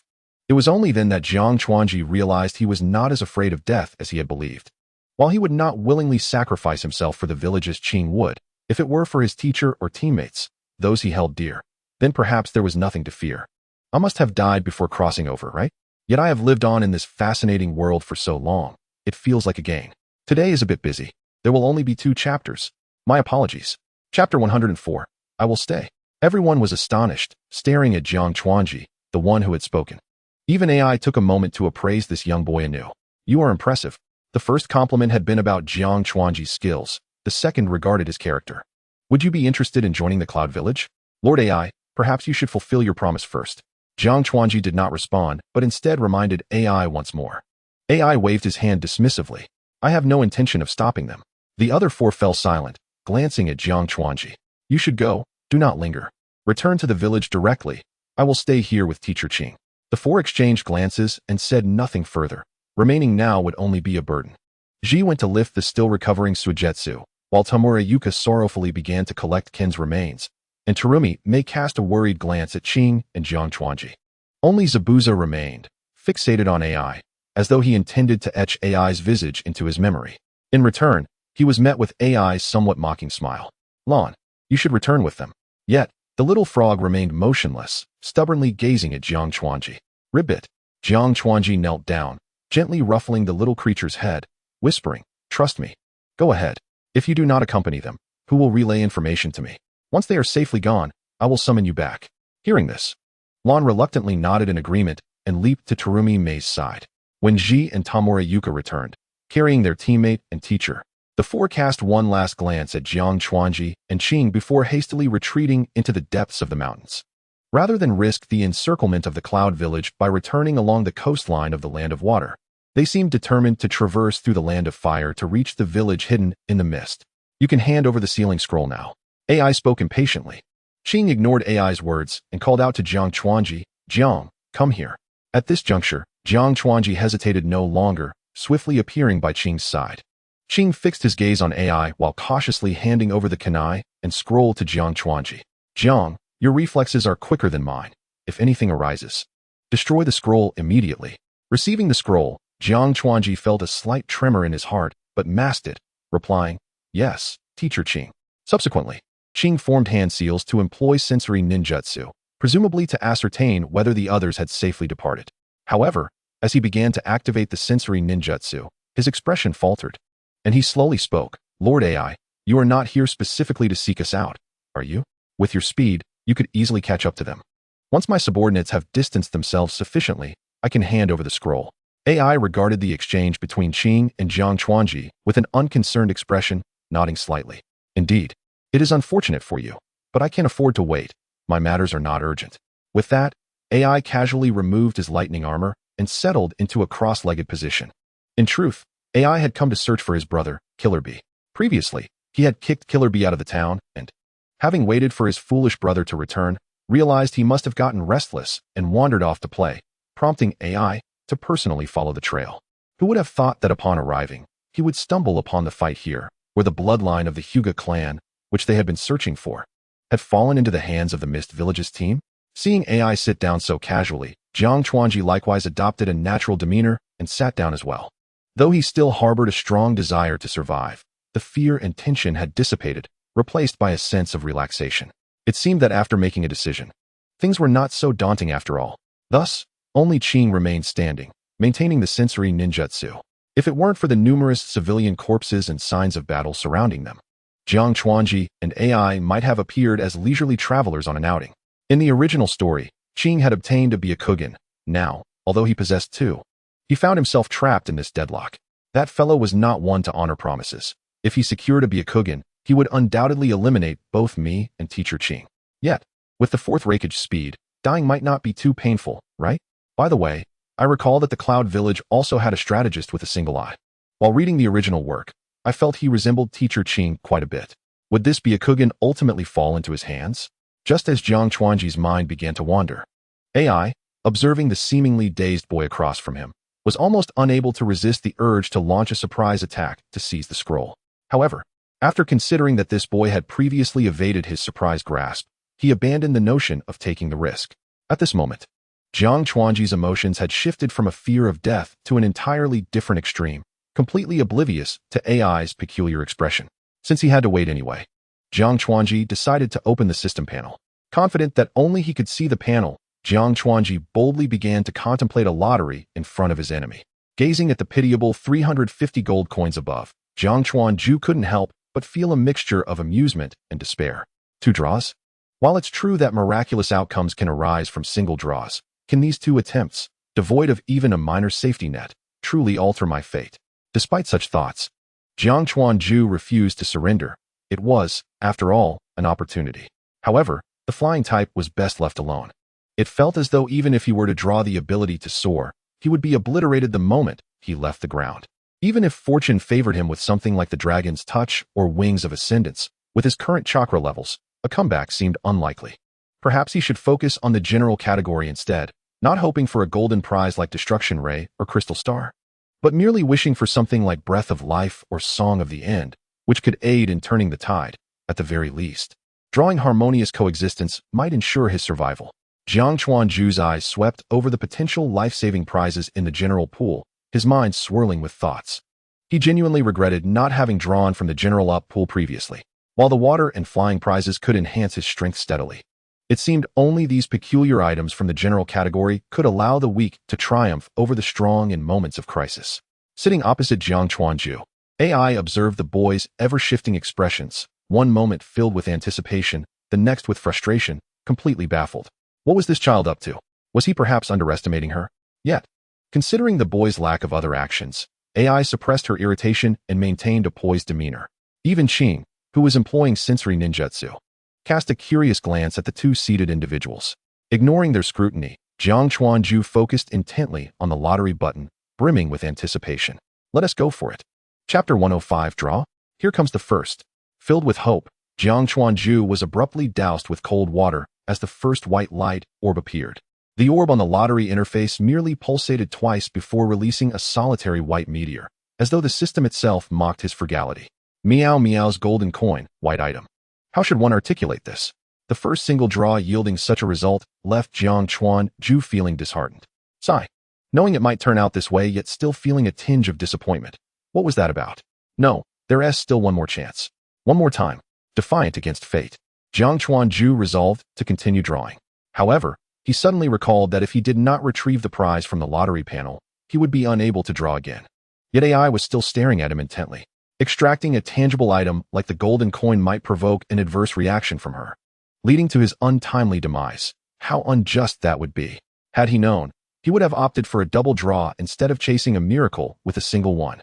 Now truly restless, Jiang Chuanju shifted as if sitting upon nails. AI, who had long noticed something amiss with him, could no longer hold her tongue. Kid, what are you up to? Are you perhaps looking down on me? Strangely, rather than calming down at her words, Jiang Chuanju shot back defiantly. Mind your own business. Is it wrong to be a little restless? After speaking, Jiang Chuanju seemed unsatisfied. Chakra flowed into his right hand holding a kunai, and he aligned his fingers, causing a faint blue blade of light to emerge from the perimeter of his palm. Don't move. Just so you know, I am a medical ninja and I wield the chakra scalpel. Even with one hand, I can obliterate the sealing scroll. He menacingly slashed the ground with the chakra knife, uprooting dirt beside his legs. Afterward, he lazily lifted his left hand to display the sealing scroll, while his right hand tucked the kunai into his ninja tool pouch, discreetly placing Meow Meow's golden coin into the pouch as well. Having completed this sequence, Jiang Chuanju scratched his rear, appearing rather nonchalant. Observing this display, AI, an enemy, was left utterly dumbfounded. Even Qing, who was sustaining the sensory ninjutsu, nearly lost his composure. Seriously, Ju? This is a matter of life and death. Can we be a bit more serious? Fortunately, AI, now somewhat exasperated, merely kicked two clumps of dirt away, fixating her gaze on the scroll in Jiang Chuanju's hand, swallowing her frustration. However, the fierce look in her eyes made both Jiang Chuanju and Qing realize one thing.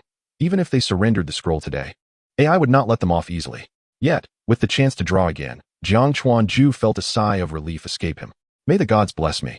Let me draw a miracle. Save my life. The lottery interface displayed a new light orb, this time bringing a glimmer of joy to Jiang Chuanju. Purple. A purple meteor streaked across the panel, singular and seemingly more illustrious than the white one.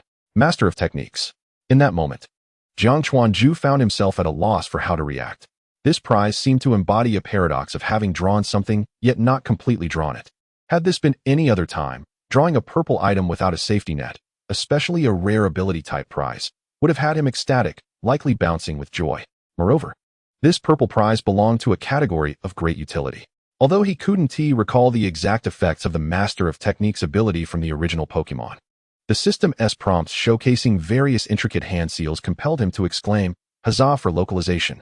Yet, in a moment when he desperately needed flamboyant skills for survival, Receiving an unadorned enhancement to his standard combat capabilities felt somewhat absurd. Could a single-handed seal break through the thunder armor that had eluded him with both hands? Such thoughts crossed his mind, yet Jiang Chuanju's body obediently extracted this ability. Thankfully, this time it was not a tangible item, sparing him from the need to engage in peculiar antics that might provoke AI. The milky white orb silently merged into Jiang Chuanju's form. As he sensed the change, not only did his limbs feel more agile, but his overall flexibility seemed enhanced as well. Truly, the name Master of Techniques lived up to its promise. It should provide significant assistance in his future training in taijutsu and kenjutsu, provided he had a future to look forward to. With the last flicker of hope extinguished, Jiang Chuanju finally settled down, listlessly perched in place, one hand propping up his chin while the other gripped the scroll, his gaze blankly fixed on AI. Time trickled by. Qing had already discontinued the sensory ninjutsu, quietly regaining his composure. Eventually, AI, unwilling to remain idle any longer, slowly rose from the ground, directing her gaze at Qing and Jiang Chuanju. "Is it about time, gentlemen? I have upheld my end of the bargain. Now it is your turn." As her words fell, blue currents crackled around AI once more. "Wait." Seeing AI stand, Qing hastily raised a hand to halt her, speaking rapidly. "We will give you the scroll." Upon hearing this, AI, who was already impatiently advancing, hesitated just enough to refrain from charging. "Lord AI, you stay right there. We will toss the scroll to you." AI regarded the two as if they were still contemplating their options, crossing her arms in disdain. "Ju, hand it over." As Qing's command echoed, Jiang Chuanju summoned all his strength, hurling the scroll towards a diagonal direction, before he and Qing sprinted away. Observing Jiang Chuanju's attempt to distract her with such a feeble tactic, AI remained unfazed. The scroll could be retrieved at any moment. These two fools were about to meet their end. In the next moment, AI forcefully propelled herself off the ground, displacing a considerable amount of earth and debris as she charged towards the duo of Yinchuan and Gigi. However, midway through her sprint, AI, possessing exceptional dynamic vision, observed that the impish figure opposite her, while desperately fleeing, took a moment to glance back, revealing a peculiar smile. Yinchuan's lips moved as he uttered something, extending a finger towards the scroll that had been sent flying. Simultaneously, AI's keen ears caught a faint, sizzling sound. It was not the sound of the rakeage. It was an explosive tag. AI turned her gaze towards the spiraling ceiling scroll in the air, her eyes wide with horror. Affixed to it was a crackling explosive tag. Chapter 106, Explosion. As the explosive tag neared detonation, AI resolutely abandoned the fleeing Yinchuan and Gigi, pivoting swiftly to race towards the ceiling scroll. In a split second, AI deftly tore off the explosive tag, flinging it aside, and clasped the scroll protectively against her chest. Boom! A tremendous explosion erupted, propelling AI through the air. As the smoke cleared, Yinchuan turned to see AI, having been blasted away, now bearing scorch marks and signs of burns on the left side of her body. Goodness! Was she genuinely willing to endure the explosion in order to protect the scroll from damage? Yinchuan understood all too well that had AI maintained her Raijin chakra mode, the explosive tag would never have harmed her. The only plausible explanation was that AI, fearing the surrounding lightning would ruin the ceiling scroll, had chosen to cancel her rakeage. Yet, the fact that she withstood the explosive tag and emerged with only minor burns was nothing short of extraordinary. Yinchuan, now apprehensive of glancing back, swiftly formed a hand seal and unleashed the water jet technique. He then seized Qing by the collar, propelling them through the dense forest with remarkable speed. At this moment, Qing disregarded any semblance of modesty, allowing Yinchuan to carry her as she adeptly adjusted her posture, employing tree-climbing techniques to cling tightly to his back. She did not forget to remind him, "Yuan, the water trail's on the ground. This isn't a sustainable escape. There's no alternative. This is the fastest technique available." Yinchuan replied candidly. While the swallow return technique provided a similar acceleration effect, it was more of a momentary burst, lacking the endurance and directional control necessary for navigating through such a thick forest. "Yuan, she's catching up." Being carried on Yinchuan's back, Qing clearly saw AI, enveloped in crackling lightning, once again charging towards them, and the distance between them was closing rapidly. "Enough chatter.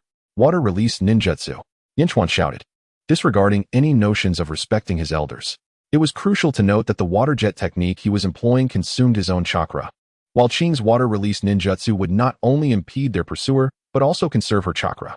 Qing quickly understood, her hands flying to form seals. Water release, exploding water shockwave. A furious torrent of water erupted from her mouth, surging towards AI. However, compared to the formidable display of the technique when wielded by Kisame Hoshigaki. Qing's version fell significantly short, where Kisame's assault could have transformed AI's flight into a swim, diminishing her speed. The water created by Qing failed to provide substantial obstruction, merely allowing AI to break through with reckless abandon in pursuit of them. Fortunately, the water did serve to obscure AI's line of sight momentarily. After surmounting the watery barrier, AI accelerated once more, leaping into the air, her hand forming a blade aimed at the two fleeing figures. Lightning Torture, level 1000 Chio Dance. However, following a thunderous command, the two figures that had been targeted dissipated into water. Water clones? Not one to be trifled with. AI swiftly scanned her surroundings, her determination unwavering. Soon enough, she discerned an incongruous area to the west. Without hesitation, she charged towards it. The dense thicket before her transformed into a flurry of feathers upon her impact. A camouflage curtain crafted by Yinchuan to obscure their escape. Regrettably, it was executed in haste and did little to delay AI's pursuit. Not far behind, AI soon spotted the impish figure utilizing the peculiar water flow to hasten their escape. Yuan, behind us. After uttering this, Qing formed seals and unleashed a series of wind blades. Yet, the wind-based ninjutsu, which should have countered the lightning release, left no mark upon AI, only slightly hindering her pace.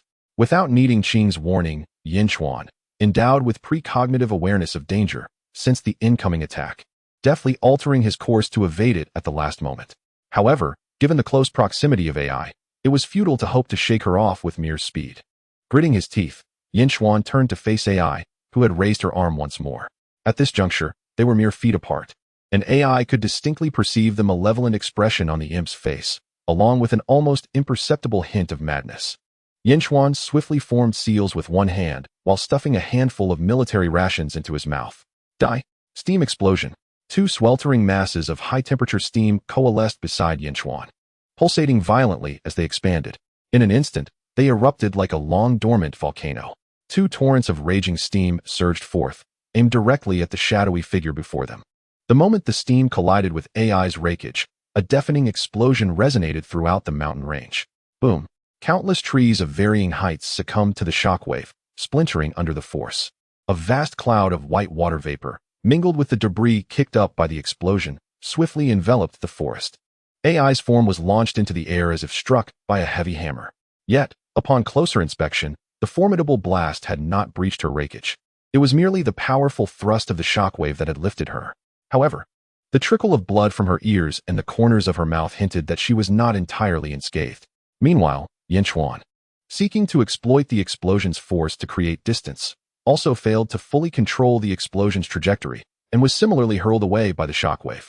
After soaring a considerable distance through the air, Yinchuan was on a collision course with a massive ancient tree.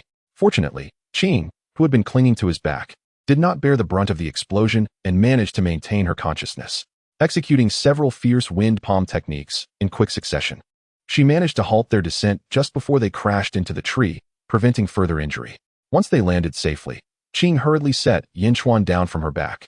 At this moment, Yinchuan had succumbed to unconsciousness. Despite suffering numerous burns from the explosion and lacerations from flying debris, his breathing remained steady, indicating he was not in immediate peril. With her limited medical knowledge, Qing conducted a cursory examination but was unable to ascertain Yinchuan's condition. She could only retrieve some healing ointment to apply to his wounds while cautiously attempting to rouse him from his stupor. Yuan, quickly check yourself. Upon regaining consciousness, Yinchuan immediately felt a wave of weakness and pain wash over him, rendering him incapable of sitting up, let alone conducting an examination. He merely assessed his state briefly. It seemed he had indeed triggered a surge of energy, and it felt exhilarating. Qing, the military rations. Just as Qing was anxiously trying to assist Yinchuan, AI, having also been hurled by the explosion, came to an abrupt stop after crashing through several large trees. Just as he was about to rise and pursue the landing points of the two figures he had previously seen in the air, a dense fog once again enveloped the forest where the remnants of the explosion had just dissipated. Chapter 107, The Headless Corpse. Although somewhat bewildered, AO obediently followed the medical advice given. He immediately attempted to retrieve food pills from Kirikawa Tachibana's ninja tool pouch, only to find it completely empty. Fortunately, during their previous missions, Kirikawa Tachibana had prepared a considerable number of similar medicinal supplies to distribute among teammates, though most remained with him as the medical ninja. In haste, Ao rummaged through his own ninja tool pouch and produced all the food pills he had. Then, to Ao's astonishment, Kirikawa Tachibana consumed a handful of the food pills, and green light emanated from his body, gradually mending his wounds. Before long, the food pills were exhausted, and Kirikawa Tachibana's injuries had mostly healed. Could it be that these food pills also possessed healing properties? However, Ao, having consumed them himself, remained puzzled. Unbeknownst to him, ever since acquiring the skill Yushi, as long as he had sufficient chakra, Kirikawa Tachibana could infinitely heal his wounds. This uniquely crafted food pill, devoid of side effects, effectively replenished chakra for him, akin to a healing potion. Of course, such severe injuries would still consume a portion of his lifespan to recover. Seeing that his injuries no longer hindered his movement, Kirikawa Tachibana decided to conserve some chakra and refrained from further exhausting his lifespan for recovery.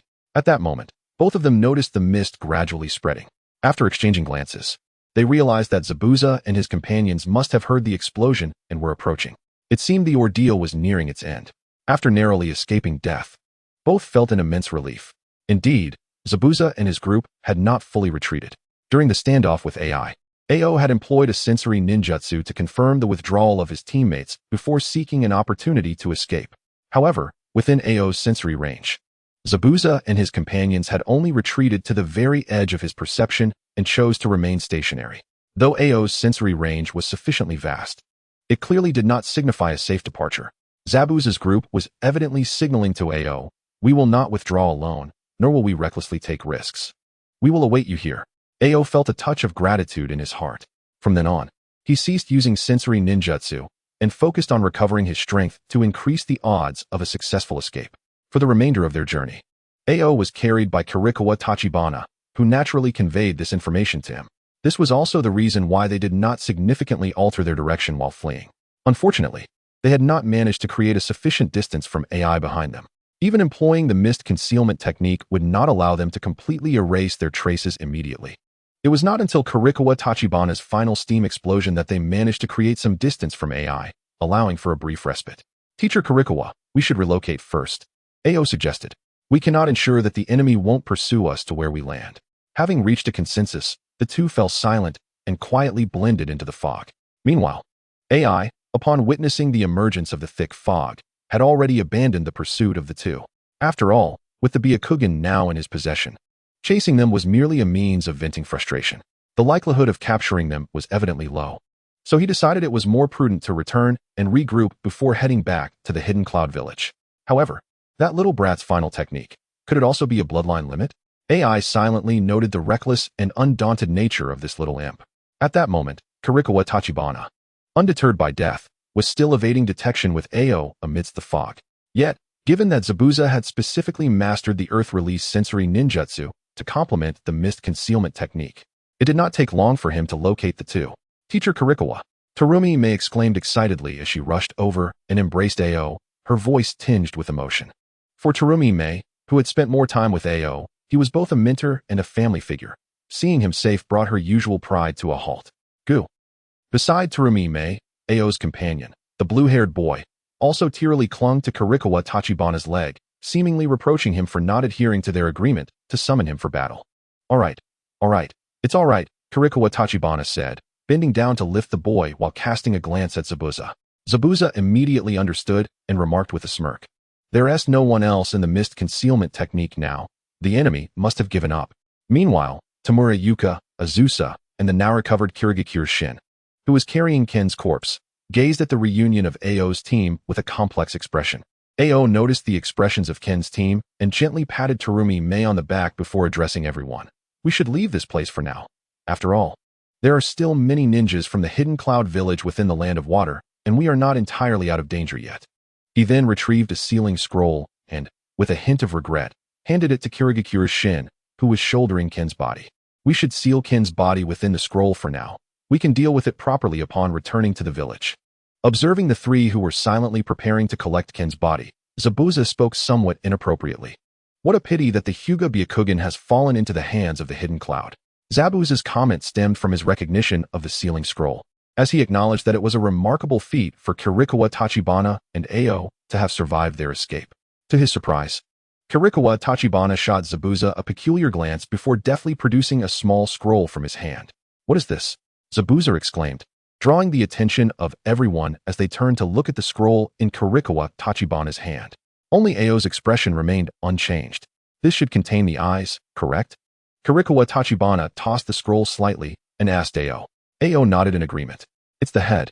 When I dealt with the body of that Hyuga branch member, I separated and sealed the head and body. The larger scroll contains the body, just as I suspected. Kirikawa Tachibana's conjecture was nearly spot on. Although Ao had been engaged in conversation with Ken at that time and had not paid attention. However, later, when Ao entrusted the scroll and kunai to Kirikawa Tachibana, he realized that he had received both a large and a small scroll, leading him to make an educated guess about the situation. After all, the value of the Hyuga clan's eyes and body was vastly different, making it entirely reasonable to seal them separately. Yet, Kirikawa Tachibana had not anticipated that Ao would leave behind not even a head for the hidden cloud to examine. With no brain to investigate, it was unlikely the hidden cloud could glean much from merely a corpse. As for the explosive tags on the larger scroll, Kirikawa Tachibana had discreetly affixed them, thanks to the agility gained from the new techniques he had acquired, after placing the kunai and smaller scroll into his ninja tool pouch. This indeed bought them a considerable amount of time for their escape. Regardless of how AI would rage upon returning and discovering only a headless corpse in the scroll, breaking countless tables in his fury, the Mist Ninja team, after finally completing their arduous mission, set off on their journey back. Chapter 108. Do you wish to transplant the Byakugan? Well done. The third Mizukage praised as he glanced at the sealing scroll and mission report on the desk. In truth, before Ao's team had returned, the third Mizukage was already aware of the general circumstances surrounding the incident. This was not due to the extraordinary intelligence of the third Mizukage, but rather because the Hidden Cloud Village had sent a letter of reprimand ahead of time. The Raikage had vehemently criticized the Mist Village for disrupting their military operations and demanded the return of their spoils, namely the Byakugan. However, the third Mizukage was entirely disinclined to heed their demands. The front line of the Land of Water has now entered a stalemate, while the front line of the Land of Lightning is fervently engaged in battle. The third Mizukage is acutely aware that the Hidden Cloud Village is reluctant to open a second front. Otherwise, there is a significant risk that the assault on the Land of Fire by the four great nations might transform into a division of the Land of Lightning among the water, fire and earth. As a veteran Kage, the third Mizukage still harbors considerable faith in the integrity of Inoki, that young lad. Casually perusing through the mission reports, the third Mizukage's gaze returned to the few individuals standing before him. Ao, you performed admirably this time. You may keep one of these Byakugan for your team, and the village will handle the subsequent matters. As for the others, record this as an S-rank mission. Thank you, Lord Third. This reward from the third Mizukage was indeed quite generous, considering that the Byakugan is a strategic asset, and having two implanted in one person is of little practical use. Kawachika secretly glanced at the three members of Team Ken, who wore expressions of indifference, and couldn't help but feel a pang of sympathy for the deceased. Indeed, those who have passed away hold no value in the Land of Mist. At least Konoha has a memorial stone, whereas in the Land of Mist, only the living are deemed worthy of attention. As Kawachika pondered these thoughts, he suddenly felt a tug at the hem of his garment on his right side. Turning around, he saw Terumi Mei frantically gesturing towards him. Realizing the gravity of the situation, Kawachika quickly raised his head to look at the third Mizukage. Sure enough, the latter wore an expression that was half smile, half amusement, and even Elder Jin beside him regarded Kawachika with a similar expression. At such a moment, Kawachika dared not entertain any errant thoughts and promptly lowered his head, acknowledging his lapse. I apologize, Lord Third, I was lost in thought. To his surprise, the third Mizukage merely waved his hand dismissively. No matter, young man. It's normal for a lively mind to stray from tedious matters. It was hard to imagine that such words could come from a venerable figure who had spearheaded the Blood Mist era.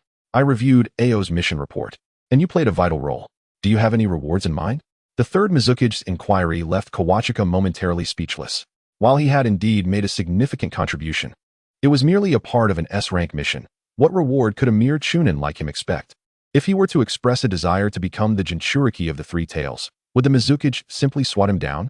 The truth was, he had little else to wish for. His recent achievements certainly wouldn't net him S-rank or forbidden jutsu, and he already had the system lottery to rely on. So he wasn't particularly lacking in ninjutsu. He wasn't particularly keen on the ninjato that Koki had drawn for him either. Seeking a promotion to Jonin might be a possibility, but attaining that rank would entail more challenging assignments in the future. Kawachika felt his skills were still lacking and was reluctant to invite trouble by forcing a promotion. After some reflection, he decided to play it safe, accepting whatever came his way. Thank you, Lord Third. Fulfilling missions is the duty of a ninja. No extra rewards are necessary.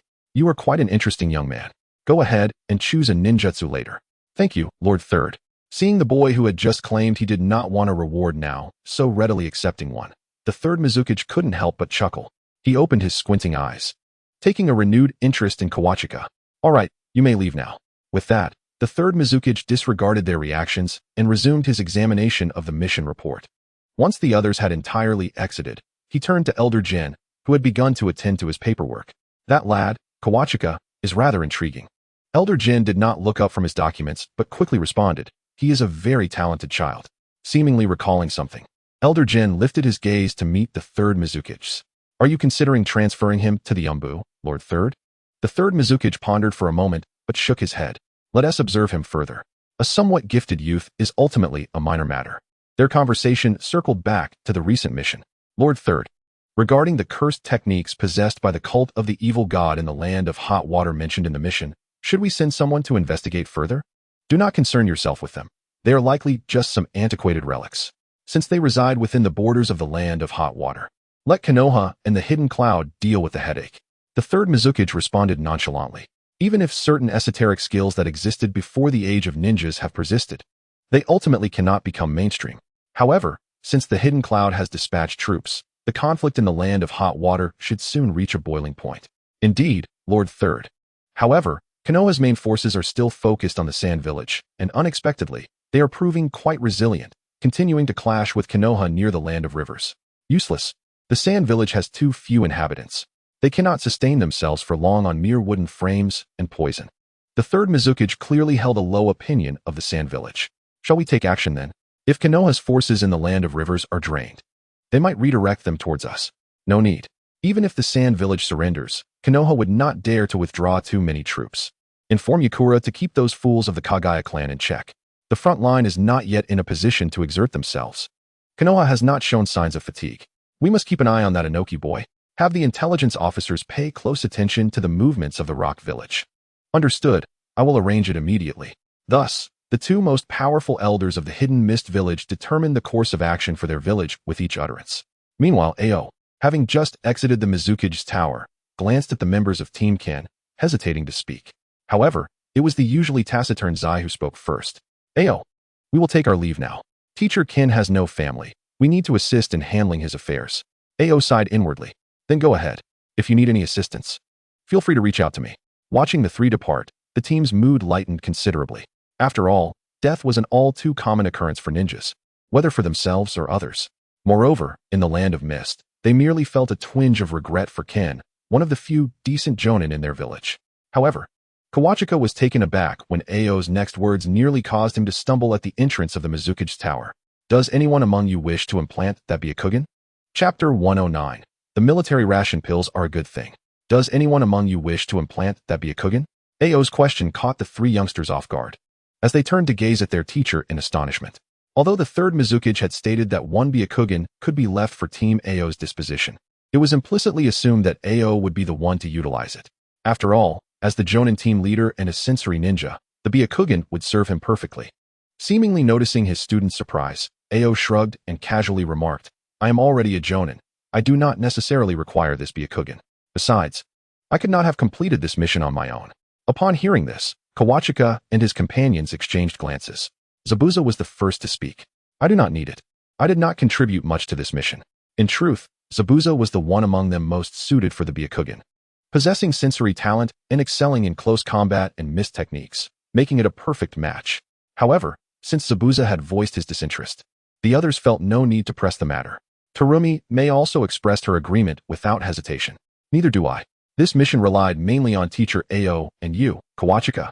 Otherwise, it would have been uncertain whether we would return alive. With both teammates declining, all eyes turned to Kawachika. Yet, he was not inclined to accept the Byakugan either. His own eyes were just fine. He had even acquired the youthful effects of the Byakugan's sharp vision, rendering a swap for an incompatible eye unnecessary. Moreover, with the system's support, he was not particularly impressed by this ordinary Byakugan. If it were a Rinnegan, he might have considered it. Jiang Chuanqiu, with a sense of candor, outright declined. Teacher Qing, My combat style does not align well with the Byakugan. This opportunity is better suited for you to accept. In truth, Chio, the Byakugan's ability to perceive chakra pathways proves invaluable for medical ninjutsu. Before Qing could utter another word, Jiang Chuanxiu paid no further heed and swiftly darted toward the Mizukage building. Oh, Teacher Qing, I nearly forgot. Lord Mizukage has promised me a ninjutsu, which I have yet to claim. You all may head back first. Watching Jiang Chuanxiu's retreating figure with a mixture of bemusement and exasperation, Qing murmured to himself. This fellow acts as though acquiring a Byakugan would be a disservice to him. Nonetheless, Qing merely jested. He was genuinely appreciative of his disciple's consideration for him. He then glanced at the remaining Terumi, Mei, and Zabuza. Let us disband, then. Return home early to rest. The subsequent arrangements will be overseen by Chio. The three parted ways, each heading home.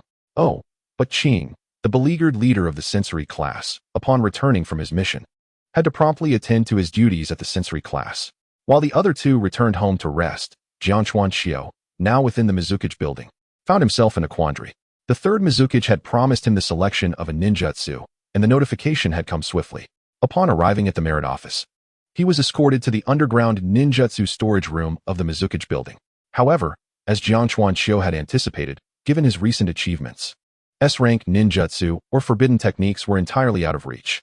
Disappointed, he noted that the highest available selection only reached A-rank ninjutsu. He had initially hoped to obtain something extraordinary like the water mirror technique or the boiling explosive wave, which would have made his reliance on the system's lottery skills unnecessary. Yet, faced with these ordinary ninjutsu, he felt indifferent. After a cursory glance, he observed that most advanced ninjutsu in the Mist Village were predominantly water release techniques. Then I shall choose the Great Waterfall technique. Jiang Chuanxiu returned the directory to the attending ninja, making his final decision. Although this technique seemed somewhat incongruous with its A-rank learning difficulty, it was, in fact, a highly versatile ninjutsu, effective for both generating water and its destructive capacity, with commendable range. Its only critique was the lack of any special effects. However, had Jiang Chuanxiu possessed this technique during his confrontation with AI, he might have used the Great Waterfall technique's formidable impact to push him away, thus avoiding a desperate struggle that culminated in using a steam explosion to create an opportunity for escape. Alas, no water mirror technique. Otherwise, I could have made that scoundrel AI experience the futility of using a spear against a shield. With his new ninjutsu in hand, Jiang Chuanxiu did not rush home to study, but instead made his way to several pharmacies, gathering a substantial amount of materials to head to the Mist Hospital. Surviving this ordeal was largely due to the specialized soldier food pills he had crafted. However, as Jiang Chuanxiu now required an increasing number of chakra-consuming skills, the early iteration of the PP supplement, version 10 of the soldier food pills, had become somewhat inadequate. Nowadays, he found himself having to consume them in large quantities whenever he was low on chakra. Furthermore, their recovery rate was too low, making reliance on quantity impractical for transport. This time, Jiang Chuanxiu intended to consult with Saikuji Keiko to further upgrade the version of the soldier food pills. Andy Keiko, I have come to seek your assistance once more. Upon arriving at the hospital office, he discovered that Saikuji Keiko was unusually not preoccupied with work. Jiang Chuanxiu immediately capitalized on his youthful charm to elicit some affection, causing a somewhat disdainful Blue to distance himself and leap behind Saikuji Keiko. Ribbit Saikuji Keiko affectionately ruffled Blue's small head while smiling at Jiang Chuanxiu. Have you just returned from a mission, Chio? You are increasingly resembling a mature ninja. Hehe. I have a small favor to ask of Annie Keiko. Although he had grown accustomed to playing the role of a child, a hint of embarrassment lingered, prompting Jiang Chuanxiu to steer the conversation back on track. Previously, my custom soldier food pills faced financial constraints, and development hit a bottleneck. Recently, I have received a considerable sum from various missions, and I wish to continue the development, so I would like to request Annie Keiko's oversight. Saikuji Keiko had always been aware of Jiang Chuanxiu's endeavors in refining medicinal products and would occasionally offer advice. However, in the past, due to insufficient funds, Jiang Chuanxiu had only engaged in minor experiments. Once he produced a reasonably effective product, he ceased further research, focusing solely on simple preparations for everyday consumption. His formal approach to this matter now clearly indicated his intent to invest fully into research. Of course, that is not an issue. However, this formula has been developed step by step by you, so I can only provide suggestions. The primary work must come from you. Keep in mind that research is not a small expenditure. Chio, brace yourself mentally. Rest assured, Annie Keiko, I am well aware. Jiang Chuanxiu had indeed considered these matters. distinct from his previous endeavors. Although he was merely improving upon existing formulas, he lacked a definitive product to reference. The rewards from his recent S-rank mission would suffice for initial investments, but ongoing support would necessitate considerable funding. Targeting this avenue for profit might indeed be worth pursuing. Alas, to be working overtime on my second day back? My state is rather poor. These last 2 chapters were written in haste. Some were even composed on the subway. If there are any typos or incoherent sentences, please bear with me. I will review and amend them after I wake up. Thank you all. Chapter 110. Beneath my gaze, under the scrutiny of my eyes, your subtle movements hold no significance. With that, Jiang Chuanxiu deftly twirled his wrist, the divine spear pirouetting on his fingertips, skillfully deflecting the incoming shuriken. He then lightly tapped the ground with one foot, swiftly evading the taut wire trap without a hint of strain. Simultaneously, he casually tossed the divine spear toward his opponent's chest. Observing the opponent's attempt to dodge, he immediately bent low, supporting himself with one hand while lightly hooking his right foot. The divine spear, still airborne, was deftly redirected by the flick of his foot, altering its trajectory. The short dagger, now a divine spear, narrowly embedded itself into the tree beside his adversary. Zabuza, you have lost once again. Terumi Mei, acting as the judge, exuberantly leapt down from the treetops to announce the outcome of this duel. Chiu, you are becoming increasingly formidable. You can now decisively outmaneuver Zabuza even in a mere swordsmanship contest. Terumi Mei, entirely unperturbed by Zabuza's increasingly darkening expression, unabashedly praised Jiang Chuanxiu. With a hint of pride, Jiang Chuanxiu flared his nostrils but decided to temper Zabuza's feelings. He initiated a change of subject. It's nothing much, however. What do you think of the new lines I devised for Teacher Qing? To his surprise, Zabuza offered no quarter, bluntly retorting, your lines are incorrect. Captain Qing only has one Byakugan. These are trivial matters. The essence lies in the latter part. Jiang Chuanxiu then launched into an array of bizarre remarks regarding the lack of taste in those who fail to appreciate the legend of the eyes and the absence of eyebrows. Terumi Mei found herself in fits of laughter at the spectacle. Yet, she could not help but feel an increasing envy toward Jiang Chuanxiu's talents. Not only had he made remarkable strides in ninjutsu, independently developing numerous innovative techniques, but even in the swordsmanship he had recently begun to study. He had now surpassed the equally gifted Zabuza Momochi. It was difficult for her to fathom the extent of this individual's potential. Terumi Mei quietly observed Jiang Chuanxiu as he playfully sparred with Zabuza, lost in thought. Little did she know that Jiang Chuanxiu's recent rapid advancements in swordsmanship were largely attributable to the extraordinary skill trait he had fortuitously acquired during his time in the Land of Water. This trait had recently bestowed upon him a multitude of unexpected delights, far exceeding the flashy hand seals described in the system panel. The enhanced flexibility and speed of his hand seals were merely one aspect of the benefits he reaped. To speak of swordsmanship, the dexterity of both hands and feet has greatly enhanced, allowing Takikawa Tachibana to wield the divine spear with an effortless grace akin to an extension of his own will. The playful knife techniques he recently demonstrated, which he has aptly named the fanciful short blade technique, reflect this newfound mastery. Ever since his brush with death in the Land of Hot Water, perhaps cherishing the essence of life more deeply, Tachibana has found a sense of relaxation in his daily existence. Recently, he has not only been frequently practicing with Zabuza, but has also taken a more active role in assisting Kirigakure Mei in developing her bloodline limit. Consequently, the frequency of missions undertaken by Tachibana's team has significantly diminished. Mei, he inquired, how did your attempt to fuse the fire chakra go yesterday after returning? It didn't go well, she replied with a hint of frustration. I believe I have a better grasp of the earth and water attributes. Perhaps I should consider fire at a later time. In recent days, Mei had been struggling with the development of her bloodline limit, and Tachibana had suggested she experiment with the water and fire attributes, given his own expertise in boiling water and steam explosion techniques, providing her with valuable insights. Unfortunately, it seemed that progress remained elusive. My boiling water technique, though it employs a dual chakra nature, is more akin to a composite ninjutsu. It involves initially utilizing the water chakra to create or manipulate the water flow, followed by heating it with the fire chakra to transform this into a bloodline limit. A complete fusion of these two chakra natures is required rather than their separate application. I am currently striving toward that goal. Tachibana's insights were derived from their recent collaboration with Mei's father's teachings, alongside theoretical research based on the two ninjutsu techniques closely related to the bloodline limit. As Mei listened intently, she formed the sure hand seal and continued to concentrate on gathering chakra. The sure seal is an intriguing one. Not belonging to the 12 foundational seals and lacking specific hand gestures, it serves merely as a technique to facilitate a ninja's chakra gathering. Future techniques, such as Naruto's cross-shadow clone technique and Hashirama's simultaneous hand clap, utilize the sure seal for chakra condensation. However, Mei was currently employing this method to attempt to condense fused chakra for her bloodline limit, which was notably easier than simply conjuring water from nothing, as Aoi had done previously.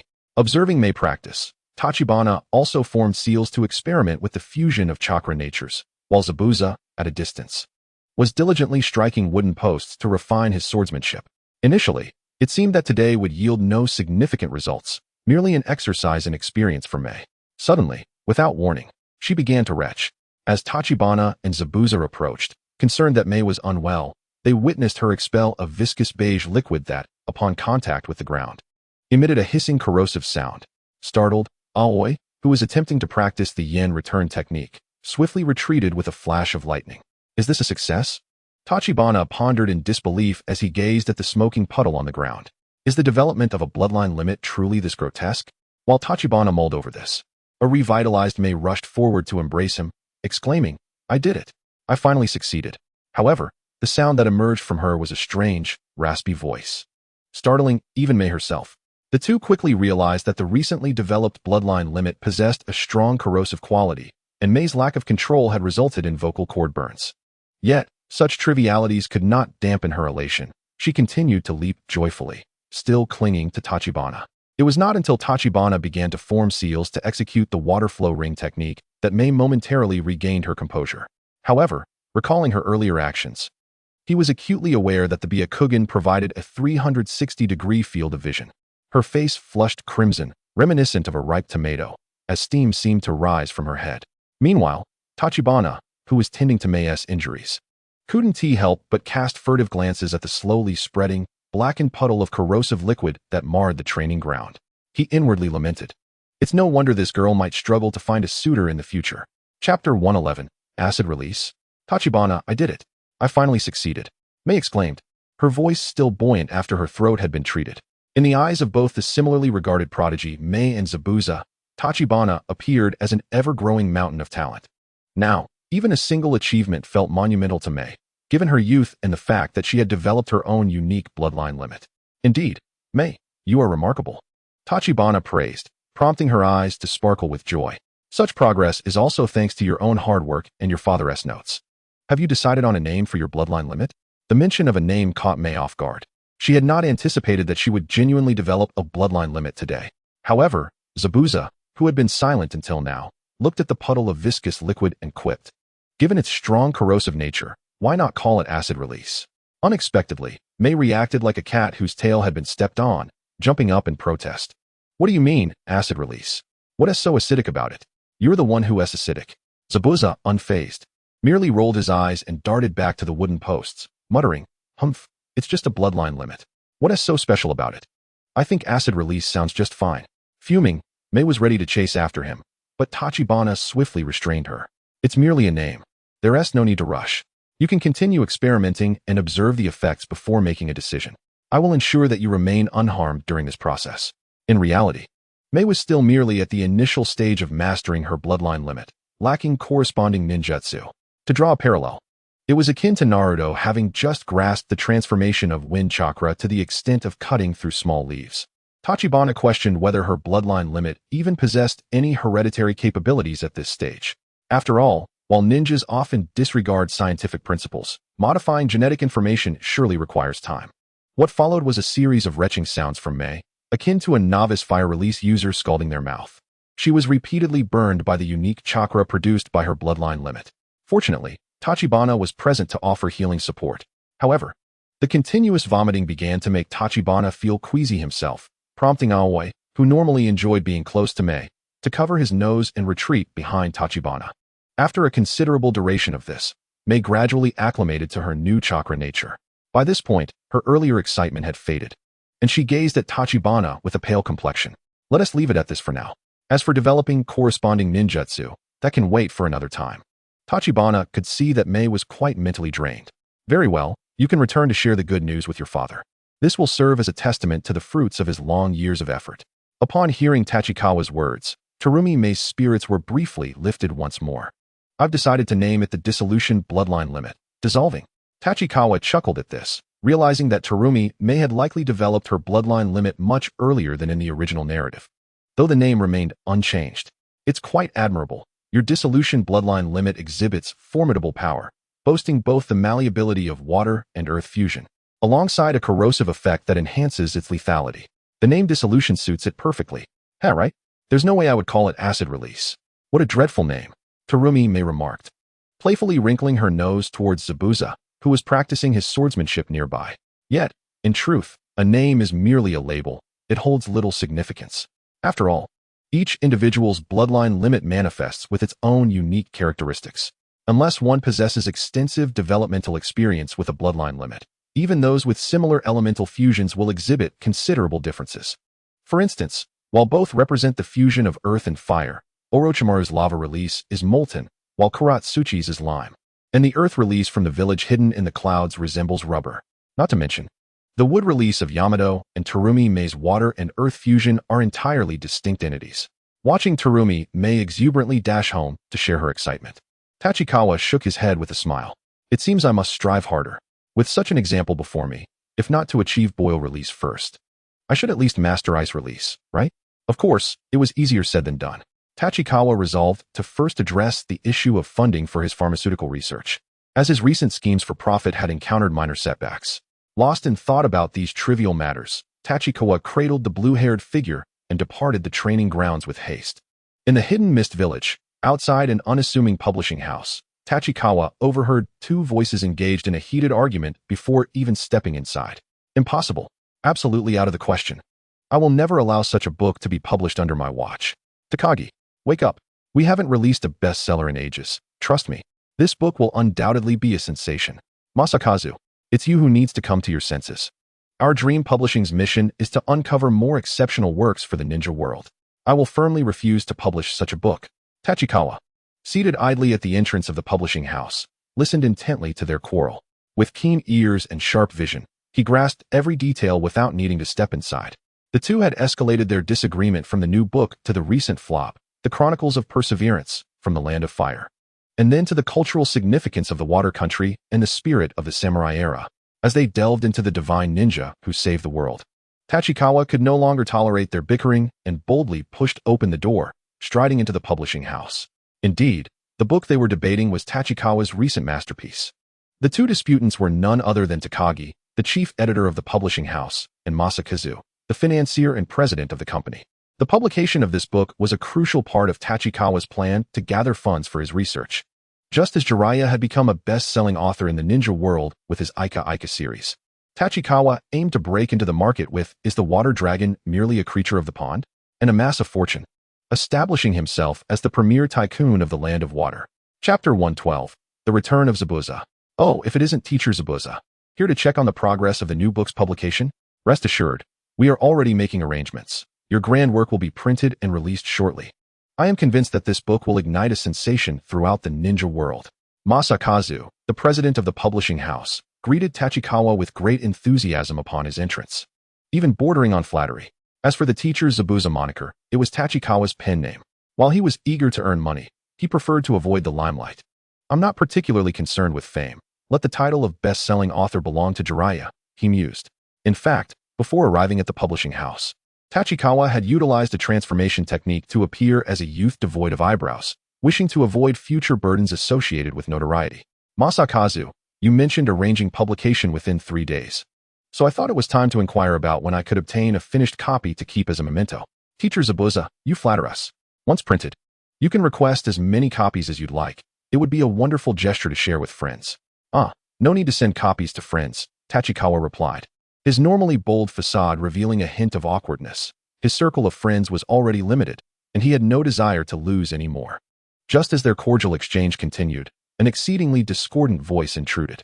Our publishing house will not publish your book.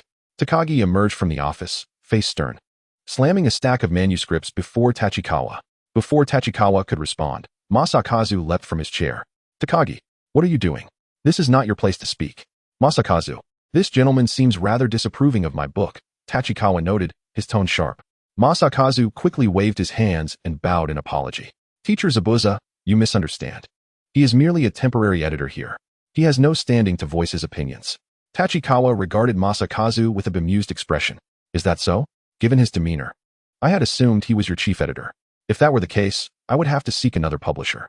After all, I have other works that require publication. And if your chief editor does not endorse my work, it would undoubtedly impact your house's commitment to my projects. Far from dismayed, Masakazu's eyes sparkled with excitement at this statement, and he eagerly reached to grasp Tachikawa's hand, only to be deftly evaded. Unperturbed, Masakazu beamed like a blooming chrysanthemum, declaring, "We value your work, Teacher Zabuza. It is our publishing house's foremost priority." He then turned his gaze back to Takagi, his expression grave. "Mr. Takagi, you are hereby dismissed. As for your compensation, I will settle it with you later." Fuming, the former chief editor pointed a trembling finger at Masakazu. Yet, he uttered not a word. Resolutely turning and leaving the publishing house, Masakazu, unfazed, resumed his enthusiastic conversation with Tachikawa. In truth, Tachikawa was not particularly surprised by this turn of events. Prior to choosing this publishing house, he had conducted thorough research into its background. The seemingly obsequious Masakazu was, in fact, a distant disciple of the feudal lord of the Land of Water, a noble lineage by the standards of the ninja realm. However, he was discontent with his current life and sought to forge his own path, which led him to the hidden mist village in search of opportunities. Moreover, after 2 failed ventures, he had recently acquired Dream Publishing in hopes of starting anew. As for Takagi, he was the former president of the publishing house. After the acquisition, Masakazu, concerned about his lack of experience, retained Takagi's position as chief editor. Tachikawa was also aware that Takagi had quietly attempted to leverage his family's influence for his second venture, which had ultimately ended in failure. Nevertheless, Tachikawa was not deterred by the experience of failure. Instead, he appreciated that Masakazu was willing to utilize his family's resources to support his business. In this manner, Tachibana book can be more effectively disseminated within the Land of Water and even throughout the entire shinobi world. However, after conducting prior investigations, Tachibana was taken aback by the strong aversion that editor Takagi exhibited towards his work, even going so far as to reject its publication. After all, what I have written embodies the spirit of perseverance and promotes positive energy. What a narrow-minded individual to refuse such a manuscript. Tachibana silently berated him in his mind, pondering whether the editor's situation was truly dire. From what Nishikawa had indicated earlier, it seemed that Takagi held shares in the publishing house, and Nishikawa was prepared to directly buy him out. Perhaps he was wealthier than I am. Thus, Tachibana found no inclination to pity him. After overcoming a minor setback in his lucrative plans, Tachibana excused himself under the pretext of needing to return to his writing, cheerfully declining Nishikawa's invitation to dine, and left the publishing house in high spirits. He mused to himself, could it be that I can now simply sit back and collect my earnings? Upon turning a corner, Tachibana, having dispelled his transformation technique, continued to revel in his delightful fantasies. Just then, Lonzai leaped from the rooftop of the publishing house, landing gracefully at Tachibana feet, keeping pace with him. "Tachibana, what brings you here today?" A gentle female voice, tinged with surprise, called out from behind him. Startled, Tachibana, lost in his monetary reverie, jolted back to reality. "Ah, haha, Aunt Keiko, what a surprise to see you here," he replied, his body stiffening as he slowly turned around, feeling as though his prowess had momentarily abandoned him. At the entrance of the publishing house stood the blue-haired, gentle figure of Saikuji Keiko, beaming with a smile. Seemingly unaware of Tachibana awkward demeanor, she approached him and explained, "I have a pharmacology book that this publishing house helped publish, and I came to check on it today." She pointed towards the Dream Publishing House, and then tilted her head curiously at Tachibana. "Are you on a mission?" "Ah, yes. Just completing a mission nearby," he stammered, eager to cover up his earlier slip. Lonzai, noticing his master's nonsensical chatter, disdainfully jumped to Saikuji Keiko's feet, tugging at her trousers. Understanding, she bent down and picked up Lonzai. "You've been very well behaved today, haven't you?" "Quack," Lonzai responded eagerly. Tachibana shot a reproachful glare at the mischievous little creature, then plastered his signature smile back on his face. "Aunt Keiko, since I just finished my task, would you care to join me for a meal if you're not too busy?" "Of course. I just had some new ideas regarding the special soldier food pills, and I'd love to see if you can utilize them," she replied. Chapter 113, The Blue Pill. The two of them hastily consumed a light meal before rushing back to the Hidden Mist Hospital. As they ate, Their thoughts on the development of the special soldier food pills became clearer, and they could hardly wait to return for experimentation. After a flurry of activity, they both gazed intently at the small pills situated in the center of their cluttered table. Alas, what a pity, Tachibana lamented as he picked up the finished product. Indeed, it was somewhat regrettable, yet it could still be deemed a commendable creation. For a small family, it might well be regarded as a secret remedy. Saikuji Keiko, having been exposed to various pharmaceuticals, was relatively accepting of the result. However, they had gleaned a new approach.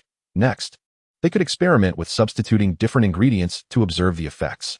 The chakra recovery amount of this batch had significantly increased, approximately 20 times that of the previous version 10 special soldier food pills. Yet, it bore a slight flaw, due to the pharmacological interactions between several new ingredients in the formula. What was once devoid of side effects aside from occasional overindulgence had transformed into a concoction with minor toxins that could lead to slight mental disorientation upon consumption. Although this minimal mental toxin would not have a significant impact and the body could self-regulate over time, excessive consumption would undoubtedly render one incapable of fighting. For Tachibana, for instance, consuming up to 3 pills posed no issues, while 5 would lead to slight distraction. 10, however, would likely result in immediate unconsciousness. Regarding recovery, Tachibana current chakra levels indicated that 1 pill was sufficient to restore over half. Though he was uncertain of Kakashi's chakra capacity, using Aoi, an ordinary jonin, as a reference, it could roughly restore about 0.3 of Aoi's chakra. Still, this could no longer be considered a soldier food pill, as it lacked the fundamental function of satiation. Alright, you don't genuinely require a soldier food pill, why dwell on it? Saikuji Keiko observed Tachibana furrowed brow and gently tousled his hair. Reflecting on her words, Tachibana decided to cease his fixation. He resolved to provisionally designate this new chakra recovery medicine as version 11, and once a completely side effect-free formula was developed, he would rename it version 20. However, since it no longer constituted a soldier food pill, should he bestow it with a new title? Upon hearing this, Tachibana spirits lifted. Naming things was his favorite pastime. He scanned the disordered herbs on the table and suddenly noticed Lan Zai, who had grown weary and was napping beside them. Since it's intended for chakra recovery, although it has transitioned from a no-cooldown blue medicine to its current cooldown version, it remains a blue medicine nonetheless. Let us call it the blue pill. Ding. New type of drug developed. Achievement Mitsukage's rank unlocked. Very reasonable. Previously, merely altering a system formula or making slight improvements did not qualify as a new type of drug, did it? Tachibana mused, somewhat disdainfully dismissing the system panel. Meanwhile, Saikuji Keiko regarded the dull gray pill in her hand with a puzzled expression, unsure but respectful. Although she did not comprehend the rationale behind its name, she noted that they could later coat it in a layer of blue candy. Upon hearing this, Tachibana snapped back to attention. Hee, Aunt Keiko. That is incredibly thoughtful of you. You do have a way with words, Saikuji Keiko chuckled, somewhat exasperated. Even after the product was completed, Tachibana did not rush to depart.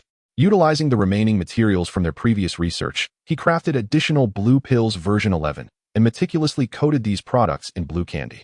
Naturally, he also stored some version 10 special soldier food pills, as the absence of side effects sometimes held greater importance. In comparison to experimental research, the costs associated with producing finished products were significantly lower. Nevertheless, Tachibana found that he had exhausted the entirety of his earnings from the previous S-rank mission, amounting to over 1 million ryo. It is worth noting that this was merely 1/30th of Asuma's price. Tachibana could hardly fathom how much it would cost to elevate the blue pill to version 20. Alas, if only the system's lottery could directly yield a complete restorative formula. Even a sample of such a remedy would save considerable time in experimentation. However, the thought of the system's lottery soon led Tachibana to a headache. Gazing at the 700 coins accumulated over the past 2 months on the system panel only deepened his distress. The day after tomorrow would mark 3 sets of 10 draws. If he did not make a decisive choice soon, would he have to wait for 4 sets of 10 before drawing? In truth, Tachibana was not troubled by the surplus of coins. He wished he could fast forward a decade, wielding a wealth of coins to become invincible in the shinobi world. Yet, what truly troubled him was which prize pool to invest in. The root of his indecision lay within himself. Previously, while being pursued by that reckless AI in the land of soup, he had nearly met his demise. At that moment, he had yearned for a few unique techniques to ensure he had some means of defense. Furthermore, he had drawn the excellent trait of being a technical expert from the general prize pool. Thus, upon returning, He had been contemplating whether to invest some coins in the general prize pool once more. Moreover, with the recent daily practice, writing, and developing potions, time has felt remarkably ample, resulting in an accumulation of gold coins that I have yet to use for a lottery draw. However, by the day after tomorrow, after completing the daily tasks, I will have saved up enough for 30 draws. If I invest this in the flight-themed prize pool, considering the previously accumulated 40 draws as a safety net, there's a chance I might even obtain a gold prize. Nevertheless, I shall not ponder tomorrow's matters today. I will decide on the 30 draws when the time comes. Shaking off these troubling thoughts, I prepared to head home for a restful sleep. Lanzai, it's time to wake up. We'll sleep at home. Quack. Jiang Chuanju awakened the still soundly sleeping Lanzai, and together they assisted Keiko Seijiuji in tidying up the pharmacy. After a flurry of activity, once everything was organized, Jiang Chuanju bid farewell to Keiko and took the new potions home. However, just as Jiang Chuanju stepped out of the fog-hidden hospital, a shadowy figure appeared and halted him. Jiang Chuanju, Lord Third Hokage, is looking for you. Jiang Chuanju looked up in slight exasperation, seeing that the sky had completely darkened. Seriously? At this late hour, I had just pushed aside a troublesome thought, hoping for a good night's sleep. Of course, Jiang Chuanju dared not voice this sentiment aloud. The Umbu were directly under the Hokage's command. To complain about the Hokage in their presence would be tantamount to courting disaster. Very well, I shall head over now. Jiang Chuanju instructed Lan Zai to return home alone, then obediently followed the Umbu toward the Hokage Tower, lamenting inwardly. It seems my good days are numbered. Chapter 114, A New Assignment. Jiang Chuanju followed the Umbu to the Hokage Tower. Uncertain of the situation, he did not rush but maintained a normal pace. The Umbu ahead did not hasten their speed in a melodramatic fashion, but rather adjusted their pace to accommodate Jiang Chuanju. Before long, they arrived at the Hokage's office. Lord Third, I have brought Jiang Chuanju. The Umbu knelt on one knee, reporting to the Hokage. Jiang Chuanju stood there, feeling somewhat foolish and motionless. Should I also kneel? This wasn't part of the procedure before the Third Hokage paid no mind to Jiang Chuanju's dazed expression, simply gesturing for the Umbu to stand down. Fuku, you may wait outside for a moment. Yes, Lord Third. As Fuku exited, only Jiang Chuanju and the Third Hokage remained in the office. It was rare for Elder Yuan to not be present, leaving Jiang Chuanju feeling somewhat uneasy. However, considering the time, Elder Yuan was likely resting due to his age. The Third Hokage observed the young man before him, who dared to daydream in his presence, narrowing his eyes and tapping his fingers on the desk. Jiang Chuanju quickly snapped back to attention. Lord Third. The Hokage showed no dissatisfaction, merely nodding, signaling that the minor lapse was forgiven. Jiang Chuanju. It seems your team hasn't completed many tasks recently? Jiang Chuanju was taken aback. To be summoned at this late hour for such a matter was unexpected. Internally, he grumbled. Isn't it enough that you are the village leader? Do you really need to scrutinize the task count of us three Chunin? Yet what came out of his mouth was, I apologize, Lord Third. Our team has recently been focusing on our training and has indeed become somewhat lax. We promise to actively complete our tasks moving forward. To his surprise, the Third Hokage shook his head. Forget about the tasks. Kurasame Shiranui recommended you for the Umbu. What are your thoughts on that? This statement left Jiang Chuanju momentarily stunned. Suddenly, he recalled that Kurasame Shiranui had indeed considered recruiting him into the Umbu during their return from the destruction of the Konoha camp. However, due to the subsequent recruitment by Kurigane Yagura, he had forgotten about it. But why had Kurasame Shiranui come to recommend him to the Third Hokage? Jiang Chuanju quickly realized that following the demise of the pufferfish demon at Suigetsu Mountain, it was natural for Kurasame Shiranui, the Umbu vice-captain, to take over the entire Umbu division. However, due to the nature of the Umbu, such personnel changes were not widely publicized, leading to Jiang Chuanju's initial oblivion regarding the matter. Naturally, when the Third Hokage inquired, Jiang Chuanju obediently responded. To Lord Third, I have no objections and will follow the village's arrangements. The Third Hokage seemed satisfied with Jiang Chuanju's response. Very well, you shall be transferred to the Umbu. Shortly, accompany Fuku to the Umbu base to report in and receive your equipment. You will officially begin your duties tomorrow. Yes, Lord Third. As the Third Hokage picked up a scroll, preparing to resume his work, Jiang Chuanju hastily spoke up. Lord Third, what about my two team members? Without lifting his head, the Third Hokage casually replied, naturally, they will continue to operate with Team AO. By the time AO reports back this afternoon, they will already be informed of this. Thank you, Lord Third. All right, go find Fuku. After exiting the Hokage's office, Jiang Chuan-ju finally processed the situation. What was the point of asking for my opinion? You already notified Teacher AO this afternoon. Does it matter whether I agree or not? However, with the matter settled, Jiang Chuan-ju had no further complaints. Gently closing the Hokage's office door, he turned to Fuku, who stood against the wall wearing a mask. Unsure of how to greet him, Fuku would presumably be his superior from now on. Addressing him by his code name felt somewhat awkward. Fortunately, Fuku seemed to be aware of Jiang Chuan-ju's predicament, straightening up to approach him. Come with me. Then, noticing Jiang Chuan-ju's hesitation, he paused and continued. You can call me Fuku. I am currently the captain of the Umbu division, and you will be executing tasks in my team. Yes, Captain Fuku.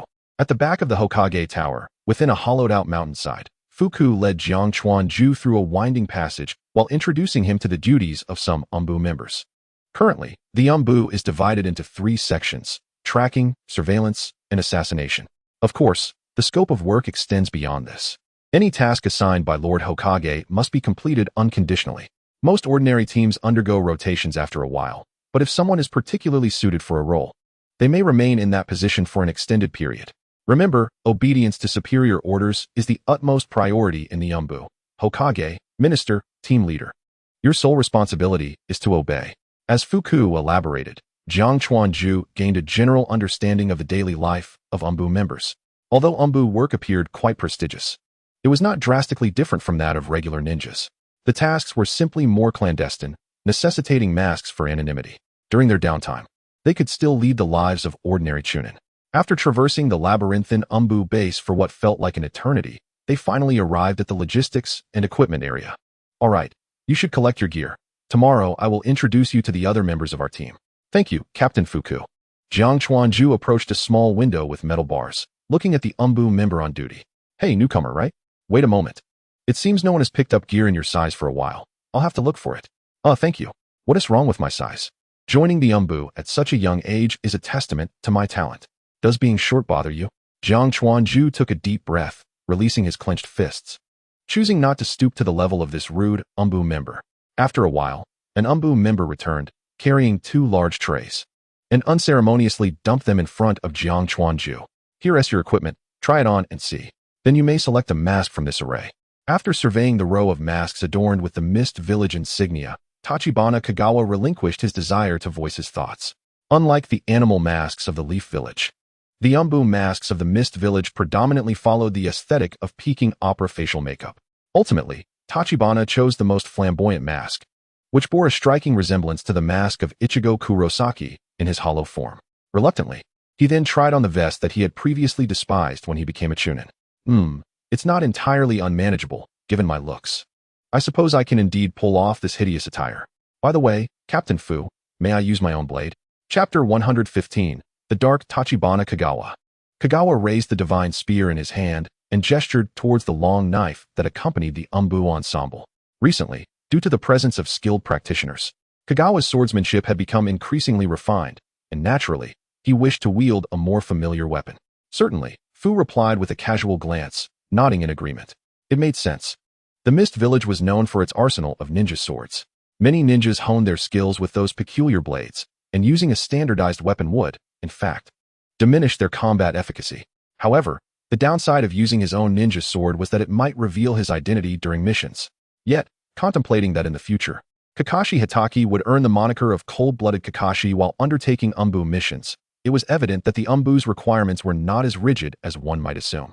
Nevertheless, Kagawa chose not to return the standard ninja sword to logistics, deciding instead to assess the nature of future missions before determining which sword to take along.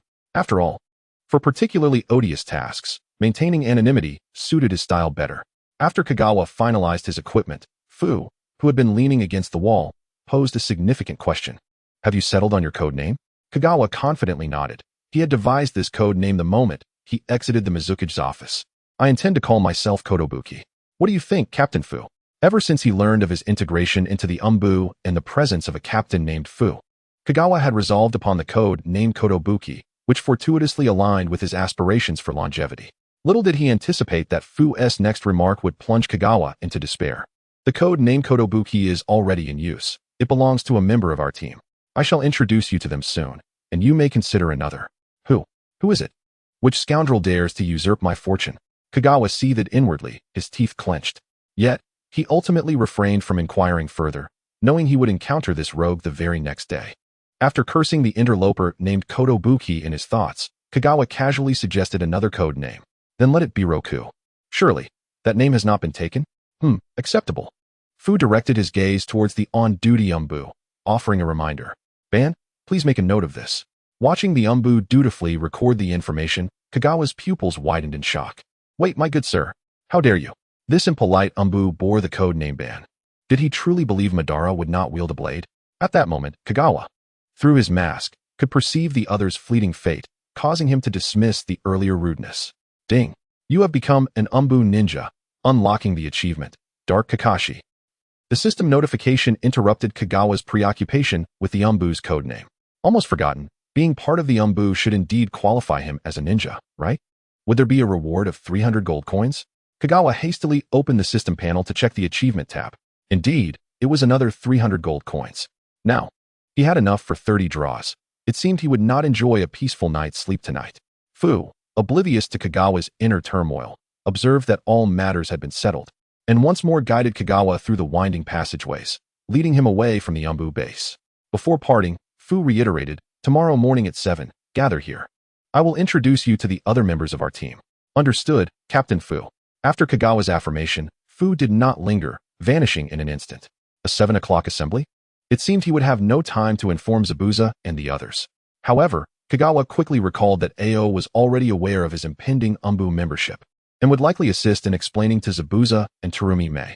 Setting aside his concerns, Kagawa gazed at Fu's retreating figure, murmuring, he appears cold and aloof, yet surprisingly amiable. I hope he is not a hidden lunatic. Initially intending to compliment Fu, Kagawa soon remembered the eerie atmosphere of the Mist Village and refrained from drawing premature conclusions. Having resolved the matter of his Umbu induction, Kagawa swiftly made his way home under the cover of night. Leaping across to the rooftop of Miss Nane's house, which still glimmered with light, Kagawa landed gracefully before his own door. Miss Nane's surely worked hard. She labored so exhaustively that she returned home late into the night. Lost in these trivial thoughts, Kagawa opened his front door to find his beloved blue frog sprawled out in the entrance, likely having fallen asleep while waiting for his return. Feeling a pang of affection, Kagawa approached and gently lifted the blue frog, intending to carry it back to its bed. To his surprise, the little amphibian stirred, rubbing its eyes sleepily. Ribbit. It's all right, Blue. I'm back. You can continue sleeping. Kagawa spoke tenderly, knowing that the little frog had been particularly fatigued from its efforts to learn ninjutsu. Yet, upon hearing this, the blue frog instantly perked up, wide-eyed and staring at Kagawa. Ribbit. Kagawa quickly grasped the meaning behind its reaction and hastened to reassure it. No, I didn't mean to imply any disdain. Haven T, we already proven that you are not a misfortune. I simply think you are too weary. It would be better to rest early. Be a good frog and go to sleep. After much coaxing, the little frog finally ceased its protest. However, it seemed genuinely worn out, for it had only awakened slightly due to the excitement. As Kagawa placed Blue in its little bed in the bedroom, he returned to the living room to prepare for his draw. At this juncture, Kagawa resolved to act without hesitation. With his imminent entry into the Umbu, he was uncertain of the troublesome tasks that lay ahead. He decided to expend his gold coins tonight. As for which prize pool to draw from, Kagawa had already deliberated on the way back. He would opt for the wind attribute, not the flight attribute. Although last time, being in close proximity to an enemy had rendered his flight ability ineffective, if a slight distance was maintained, being airborne could place him in an invulnerable position, rivaling even the more flamboyant skills of other attributes. Most critically, Kagawa had amassed a guarantee of 40 draws in the flight prize pool. Thus, he was loath to switch to another pool at such a moment. Opening the lottery interface, he offered his usual homage to the deities before proceeding without further delay. Click. Draw. This morning on the subway, he had typed over 1,000 words, feeling quite accomplished. Yet, upon returning home from work, he had intended to continue typing, only to write a mere 200 words before succumbing to sleep, nearly missing his stop. Chapter 116. A Glimpse of Gold. The Luminous Orb pulsed. Kagawa's initial reaction was not one of elation, but rather a furtive glance towards the bedroom, where Blue lay peacefully asleep. There was no denying it. This was rather uncanny. Yet again, a golden orb. It seems I can no longer hold you while drawing prizes. With a suppressed smile tugging at the corners of his mouth, Tachikawa Kaki gazed at the golden shooting stars scattered across the panel. The prizes were lined up in succession.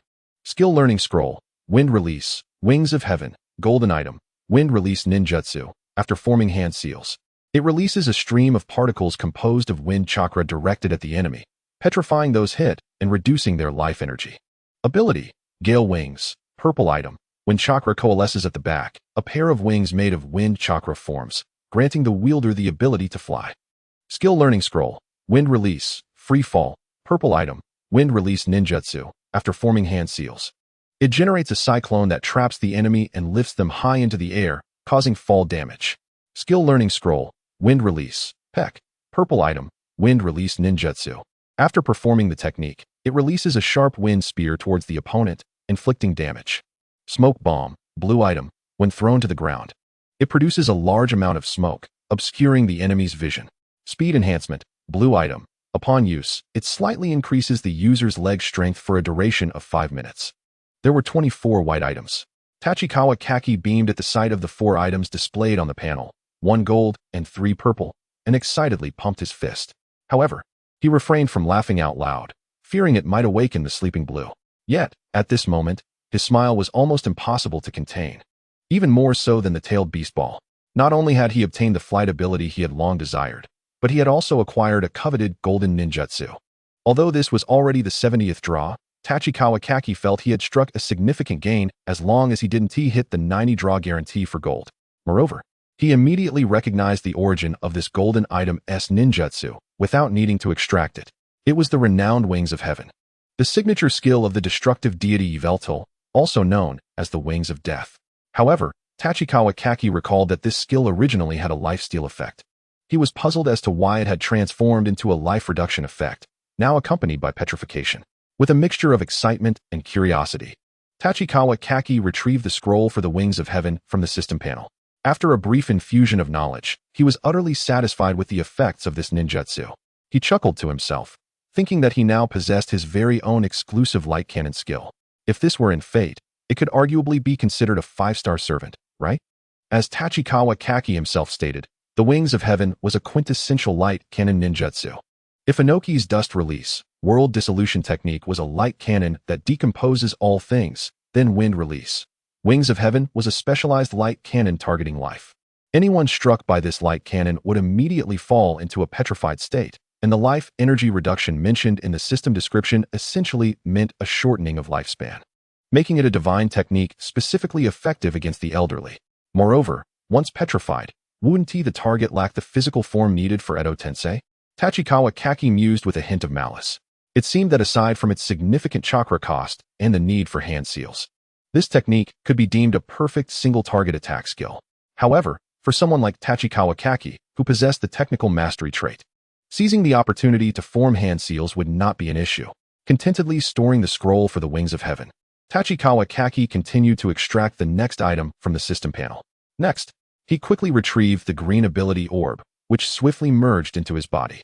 This time, however, the fusion of traits brought only a slight itch along his spine, devoid of any other noteworthy sensations.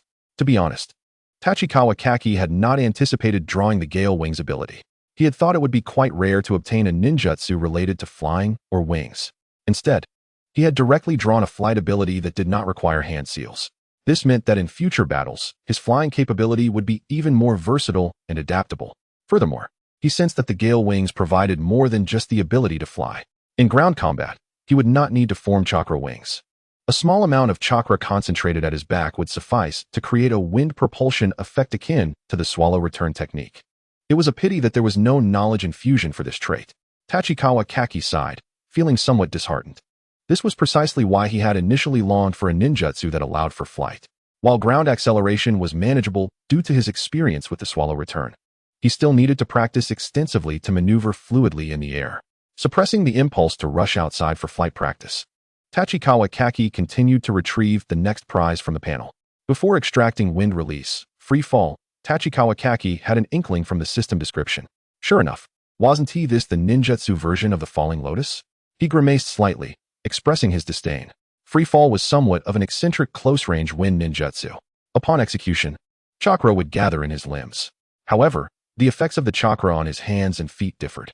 The cyclone generated by his arms could temporarily restrain enemies, while the jet streams produced by his legs could swiftly elevate both himself and the enemy high into the air, followed by a rapid rotation to slam downwards, planting the enemy headfirst into the ground. Alas, where was the freedom in such a free fall? Being restrained from start to finish, only to crash down onto the ground, hardly seemed liberating at all. Truth be told, with his existing techniques of water jet and water prison, he already possessed similar abilities for propulsion and close-range control. Free fall seemed increasingly redundant, likely only useful in specific scenarios. As for the final purple item, wind release, heck, how should one describe it? It appeared to be somewhat of a filler. Aside from the rapid release without the need for hand seals, this technique had virtually no merits. It boasted neither high damage nor flashy effects, let alone the powerful additional effects like the wings of heaven. Tachibana felt that even 1,000 shuriken thrown from his mouth could achieve a similar result. Casually stowing away the last 2 scrolls, he decided not to delve further into the functions of the 2 blue items, placing them into his ninja tool pouch. Then, Tachibana excitedly opened the window. Concentrating chakra to his back, a pair of translucent teal wings sprouted from behind him. He leaped into the air. Wahoo! Chapter 117, The Role of Medical Ninjas. Smack! Due to the rapid activation of Gale Wings, Tachibana was unable to control his descent. The moment he flew out the window, his toes caught on the window ledge, causing him to crash headfirst into the outer wall. Fortunately, thanks to his danger-sensing ability and the agility afforded by technical mastery, he managed to adjust his posture in time to avoid injury. Well, if I show up at the Umbu tomorrow with a bruised face, it would surely become a lifelong blemish. He thought it best to find an open space to practice another day. Heart still racing, Tachibana tumbled back into the room. Quack! Blue, having heard the commotion in the bedroom, jumped out with a puzzled expression. Tachibana could only awkwardly feign nonchalance as he replied, Haha, just sleeping. I need to get up early tomorrow. Indeed, time was not on his side. After the excitement subsided, Tachibana abandoned the idea of trying to fly tonight. A night passed without incident. The next morning, Tachibana rose early, dressed, and stepped out. He donned the Umbu attire, though he did not wear a mask. After all, the mist Umbu outfit bore no distinction from a Chunin vest, and walking through the streets would not attract undue attention. However, today marked his official report to the Umbu. So Tachibana did not carry his divine spear. Lanzai allowed it to stay at home and play by itself, to avoid appearing overly ostentatious as a newcomer. At the entrance of the Umbu base, Jiang Chuanju unexpectedly found Fuku waiting for him, leaning against the gate. Noticing him, Jiang Chuanju hurriedly quickened his pace to greet him. Captain Fuku, I apologize for keeping you waiting. Fuku merely shook his head lightly without uttering a word, gesturing for Jiang Chuanju to follow.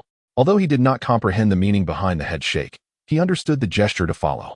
After a convoluted series of twists and turns, they arrived at a room that resembled a swimming pool changing room.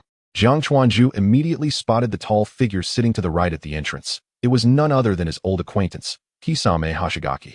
It seemed Kisame had indeed been transferred to the Umbu. One wondered what the Hoshigaki clan deemed worthy of secrecy in such trivial matters. Well, having a familiar face was certainly a boon. However, before Jiang Chuanju could approach to greet him, Fuku took the initiative to introduce him. Everyone, this is our new team member, Liu. A professional smile instantly adorned Jiang Chuanju's face as he extended his goodwill toward this group of fierce-looking future teammates. Yet, Fuku's next words nearly shattered his composure. Liu, this is the show I've mentioned to you before, who has also just joined the Umbu not long ago. You two should converse more. Fuku's gesture pointed directly at Kisame, who sat closest to the door. Ah, so it was this thick-browed, narrow-eyed fellow who siphoned my fortune, was it? Just as Jiang Chuanju felt his expression about to contort, the honest Kisame's polite greeting significantly alleviated his anger. Dr. Liu, we can team up again. Well, looking at Kisame, Jiang Chuanju found it hard to harbor any resentment. Nevertheless, there were always some dim-witted individuals who enjoyed stirring trouble at such moments. A mocking voice reached Jiang Chuanju's ears. A new kid looking like a weakling, and a doctor at that? Since when did the Umbu require a doctor? The speaker was a brawny figure with a somewhat shrill voice, and Jiang Chuanju immediately took notice of him. However, he observed that this man was cautiously glancing at Kisame, appearing somewhat cowardly. This hulking figure, who bore no resemblance to a hidden mist ninja, was likely someone who had been schooled by Kisame before. Jiang Chuanju mused internally, yet made no attempt to show weakness. It seems your senior's strength must be quite commendable, huh? Upon hearing the mockery in Jiang Chuanju's tone, the burly Umbu felt an inexplicable surge of anger. I refuse to believe that all newcomers are as strong as show. With that thought, The muscular Umbu swung a punch towards Jiang Chuanju's face, intending to deliver an unforgettable lesson to the brat. Impudent little brat. Let me teach you respect for your seniors. The massive fist, accompanied by a gust of wind, bore down on Jiang Chuanju. If struck, it would likely result in a concussion or at least a few lost teeth. Observing the incoming attack, Jiang Chuanju discerned the prevailing atmosphere within the Umbu. However, he harbored no intention of dodging, merely smiling as he watched the fist draw nearer. Indeed, Jiang Chuanju's dynamic vision had recently improved. What appeared as a swift blow to others seemed to him as slow as molasses. Slightly tilting his head, he did not intend to evade the punch. Chakra accumulated in his mouth, and he made no other movements. Suddenly, a sharp wind blade shot from Jiang Chuanju's mouth, aimed straight at the burly Umbu's face. However, this Umbu had evidently anticipated Jiang Chuanju's counterattack before launching his own. He tilted his head to evade the wind blade's ambush. Although a faint streak of blood marred his cheek, he did not halt his punch. Having dodged the surprise attack, the burly Umbu intended to taunt Jiang Chuanju, but in the next instant, a flash of white light abruptly sliced through the space between them. In the blink of an eye, an arm was sent flying high into the air. Blood spurted forth alongside the burly Umbu's anguished cry, splattering onto Jiang Chuanju's face and clothes. Jiang Chuanju remained unfazed, dismissing the azure chakra, short sword in his hand. Still smiling, he addressed the Umbu clutching his severed arm. It appears your senior's strength does not quite merit the respect one would expect. Due to the narrow confines of the changing room, Jiang Chuanju refrained from using the standard long sword on his back, instead conjuring a chakra short sword out of thin air for the surprise attack. The effect was surprisingly effective.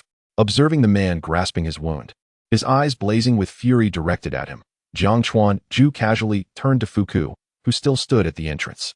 Captain Fuku, I trust this qualifies as self-defense? May I eliminate him directly? Fuku glanced at Jiang Chuanju, whose face was splattered with blood, yet wore an unyielding smile, and coldly issued commands. Lu, you are responsible for treating Spider. Spider, once treatment is complete, you will clean up this mess. Understood, Captain. Spider gritted his teeth in response, showing no inclination to cause further trouble. The others present, including Kisame, displayed no signs of reaction to the recent events. Instead, they watched with keen interest as Jiang Chuanju, the newcomer, faced the situation with such poise. Unbothered by the gazes of others, Jiang Chuanju cheerfully approached to pick up Spider's severed arm. See, senior, isn't this where the doctor's skills come into play? Observing Jiang Chuanju approaching with the severed arm, Spider's demeanor remained hostile, yet he refrained from further comment. Oh dear, my medical skills are rather rudimentary. I wonder if this arm will function well once reattached. Upon hearing Jiang Chuanju's words, Spider's face nearly turned green. Fortunately, Fuku interjected once more. Lu, focus on treating him. Right away, Captain Fuku. Subsequently, Jiang Chuanju ceased further chatter, holding the severed arm with one hand while forming hand seals with the other, employing the healing palm technique to mend the severed area. The onlookers were captivated by his impressive one-handed seals and Jiang Chuanju's superior medical ninjutsu. All done. Just be cautious with your right hand for the next few days. Avoid heavy lifting. After stating this, Jiang Chuanju playfully tapped the site of the severed arm on Spider's right side. The pain elicited a grimace from Spider, yet he dared not retaliate.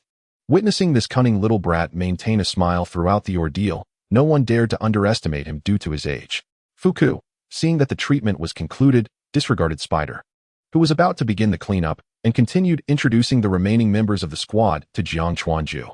Fuku's team belonged to the 6th Division of the Umbu, now totaling 15 members including Jiang Chuanju. Their codenames varied widely: Dog, Rabbit, Scorpion, and others. Jiang Chuanju felt that this was indeed less straightforward than the animal mask pairing used in Konoha. Furthermore, although entering the Umbu meant the absence of the ranks of Jonin and Chunin, Jiang Chuanju perceived that among these 15 members, most possessed Chunin-level strength. Now, since Sho is already acquainted with Lu, you will guide him through the daily workings for a while, if that is acceptable? No problem, Captain. With a simple allocation of duties, Jiang Chuanju officially embarked on his Umbu career. However, what Jiang Chuanju did not anticipate was that, despite being in wartime and with the Hidden Mist Village facing a shortage of ninjas, his first assignment was not an assassination or intelligence gathering. Rather, it was to escort the 3rd Mizukage. Jiang Chuanxiu gazed at Kakashi Kisame with a face full of disbelief. Isn't Lord Mizukage supposed to have his own shadow guard? Why do we, as Chunin, need to serve as his escorts? At this moment, both had donned their masks, and although Kakashi Kisame could not discern Jiang Chuanqiu's expression, he could detect the astonishment in his voice. With a hint of nonchalance, he remarked, "Though we are referred to as escorts, in reality, we are merely on standby to run errands.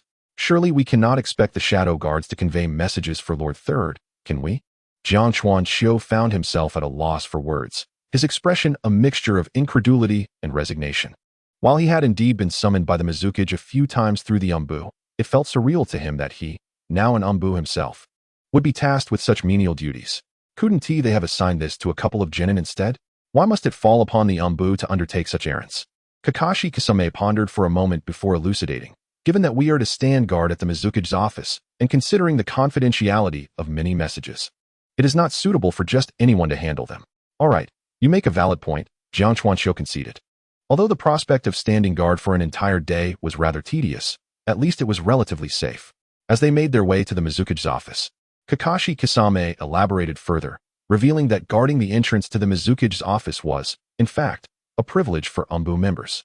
The 6th squad had recently completed a perilous mission, thus allowing them to rotate into this less demanding assignment. Jiang Chuanqiu felt fortunate to benefit from the goodwill of his new teammates. Moreover, such tasks did not require the entire squad to be present, allowing others to take turns resting. As they conversed, they arrived at their post and began their watch at the office door. Contrary to expectations, the anticipated flurry of message deliveries did not materialize.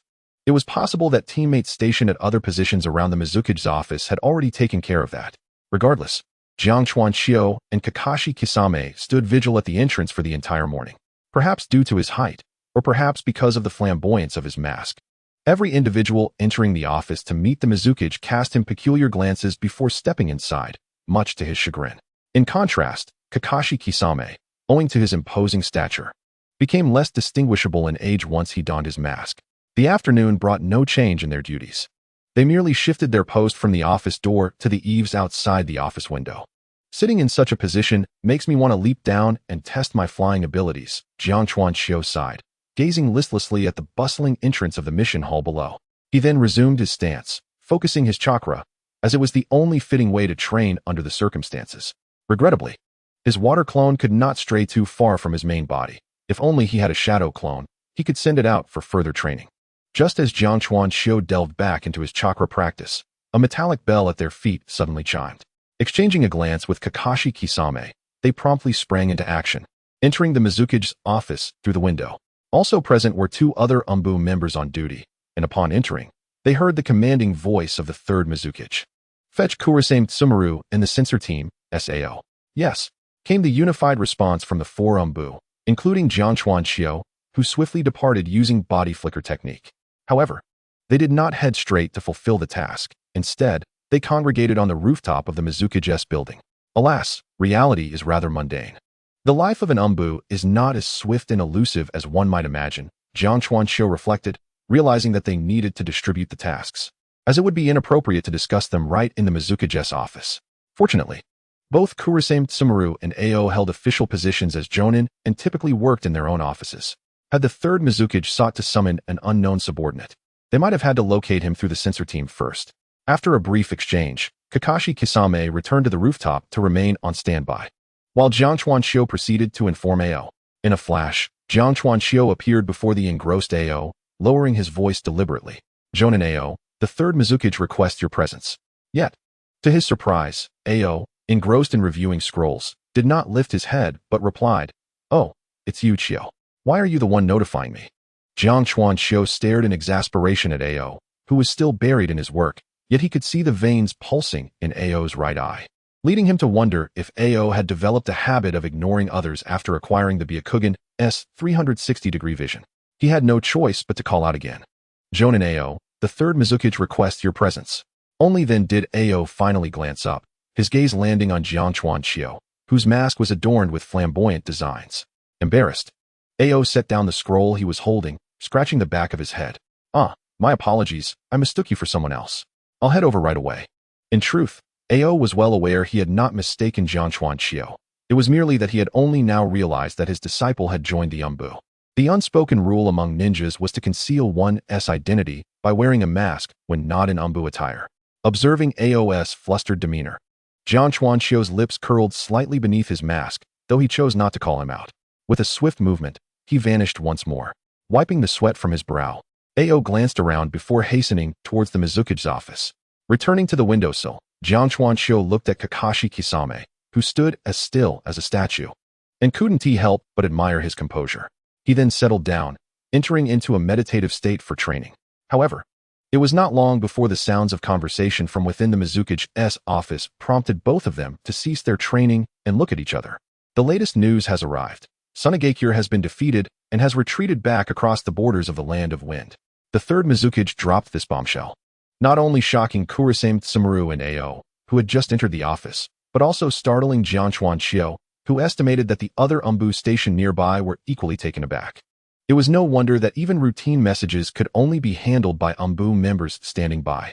Jiang Chuanqiu marveled that, on just the first day of his watch, he had already encountered such sensational news. Contrary to Jiang Chuanqiu's assumptions, Kurasame Tsumaru and Ao were not merely astonished by the defeat of Sunagakure. They were equally shocked that such critical information had eluded their prior investigation, necessitating the Mizukage to inform them. Ao was somewhat better off, serving as the deputy leader of the intelligence-gathering team, primarily responsible for internal defense intelligence. However, Kurasame Tsumaru, as the newly appointed head of the Umbu, bore the core responsibility for external intelligence gathering. Such a delay in critical information was tantamount to severe negligence. My apologies, Lord Third, but, yet, the third Mizukage raised a hand, interrupting the two who sought to explain. This is not your concern. The retreat of the Sunagakure frontline troops occurred this morning.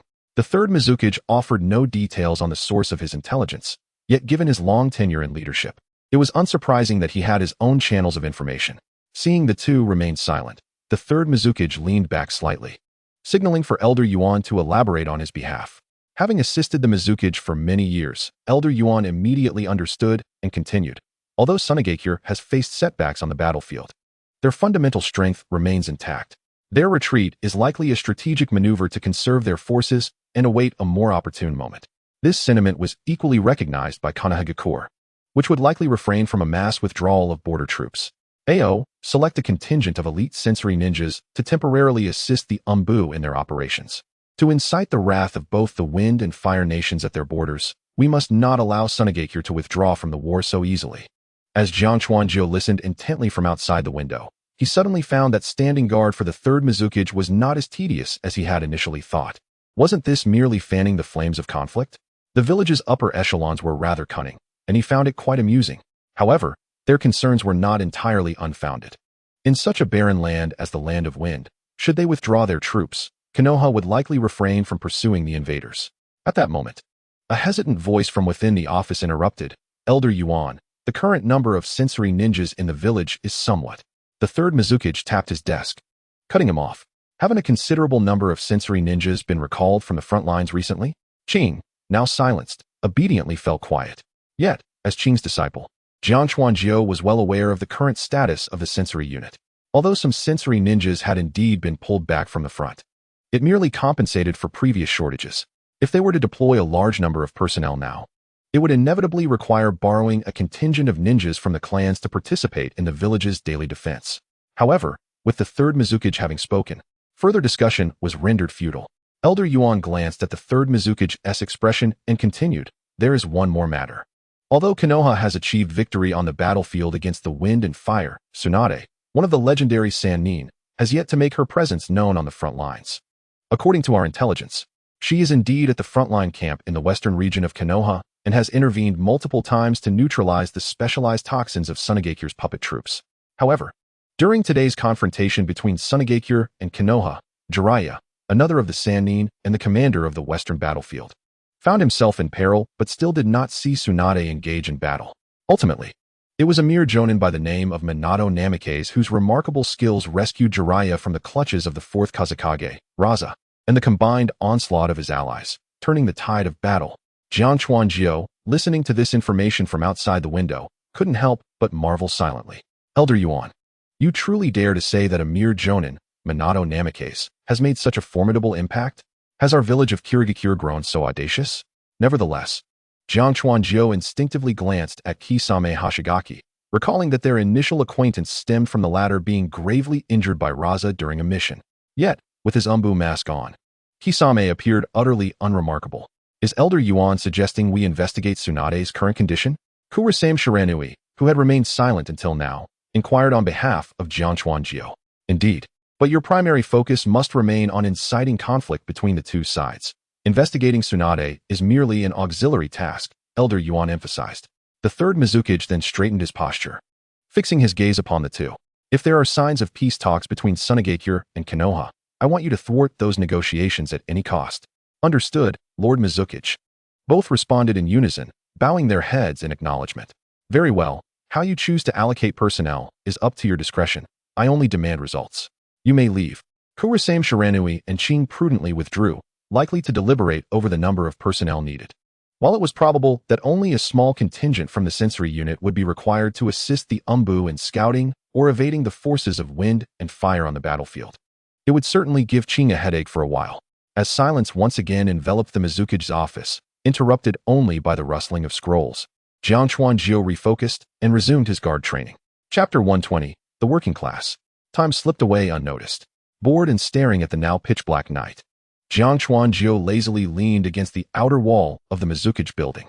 Does the Mizukage really work so late every day? Looking down, he noticed that the vicinity of the Mizukage building was nearly devoid of any human presence. The lights in most houses within Kirigakure had long since extinguished.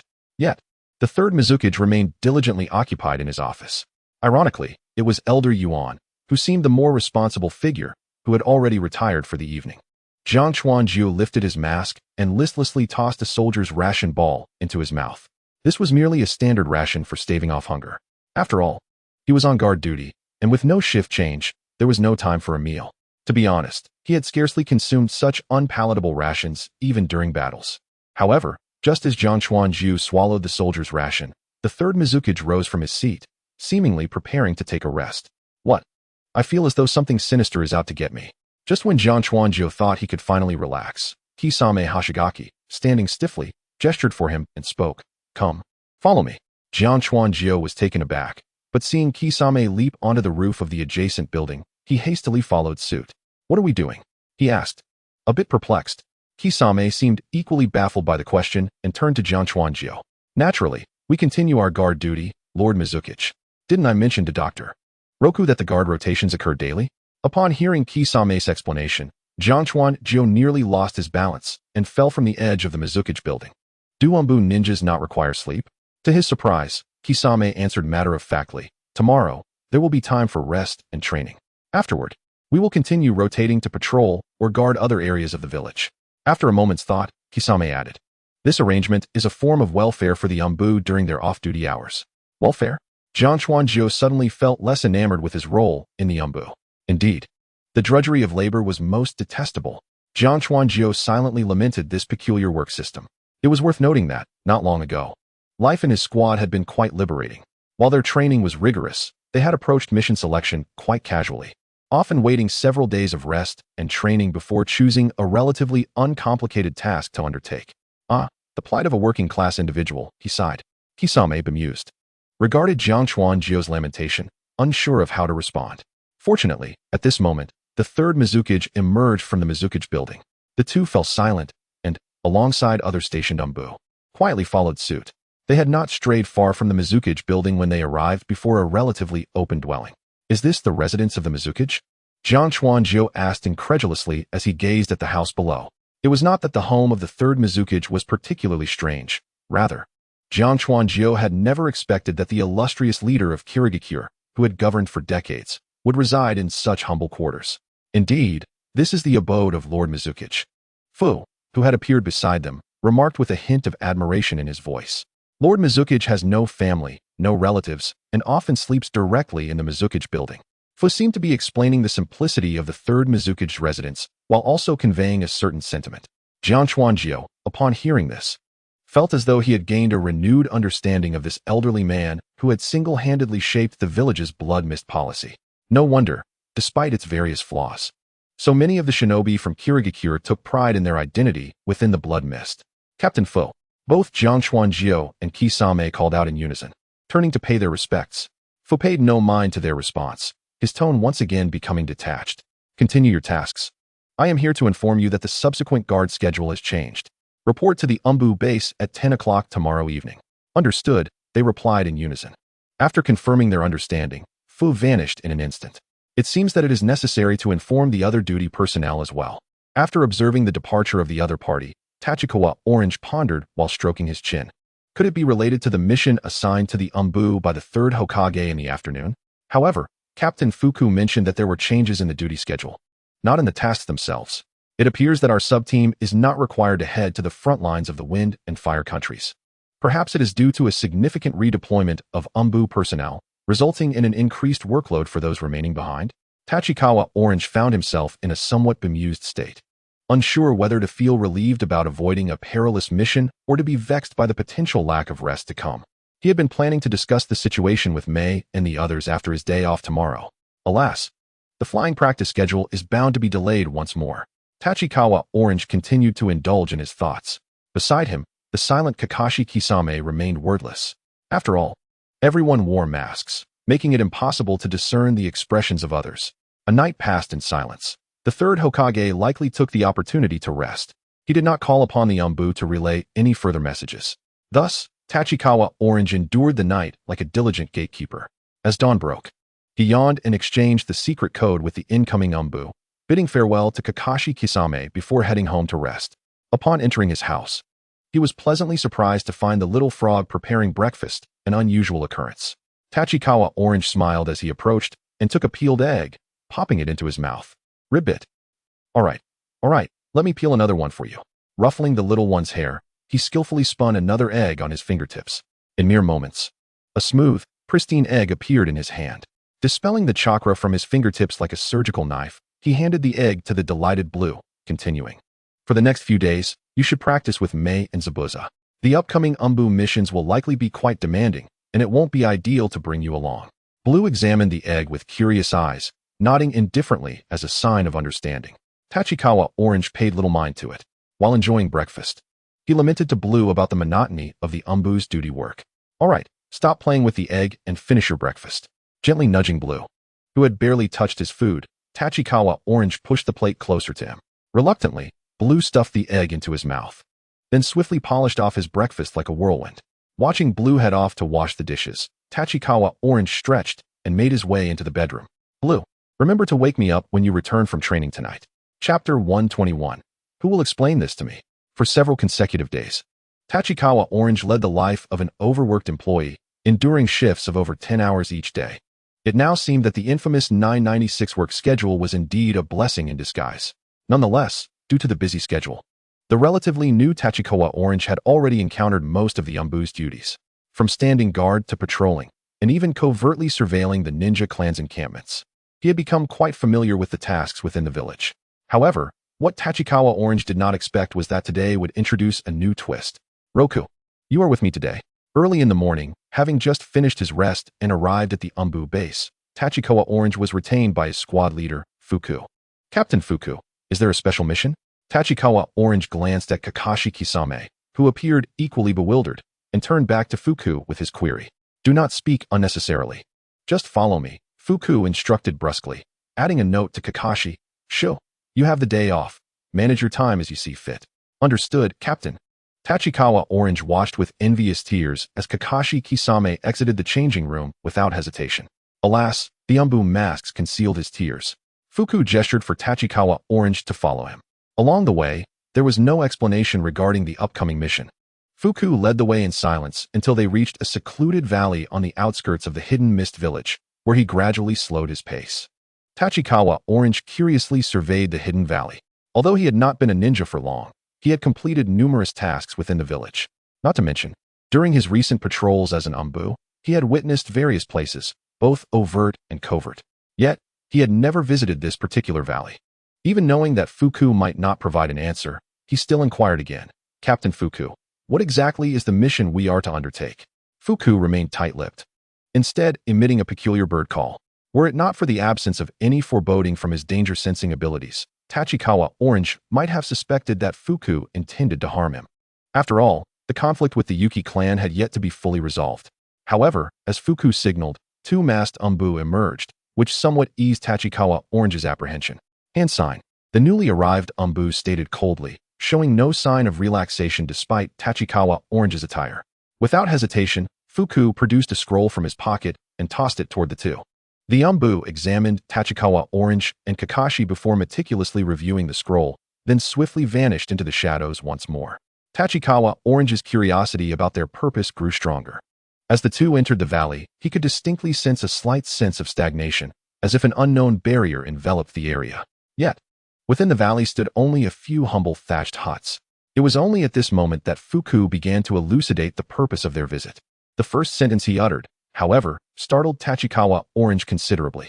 "Roku, do you know about tailed beasts and Jinchuriki?" Tachikawa Orange's pupils dilated. Immensely relieved that he was still wearing a mask, mentally berating himself. Did they have to escalate things to this level? I am merely a novice who has just joined the Umbu. Although he had previously entertained the thought of becoming a Jinchuriki for the Three Tails, he had never imagined confronting a tailed beast directly. Suppressing the chaotic thoughts swirling in his mind, Tachikawa Orange cautiously replied, "I have heard some rumors." "Why does Captain Fuku bring this up?" Fuku seemed unperturbed by Tachikawa Orange's understanding and proceeded with his explanation. Tailed beasts are formidable creatures that have existed since ancient times, possessing powers akin to natural disasters. In an effort to harness this strength, ninjas sealed them within human bodies, thus creating weapons of war known as Jinchuriki. Our Hidden Mist village, upon its establishment, acquired both the Three Tails and Six Tails. Tachikawa Orange was well aware of the veracity of Fuku's statement, even understanding far more than what Fuku had shared.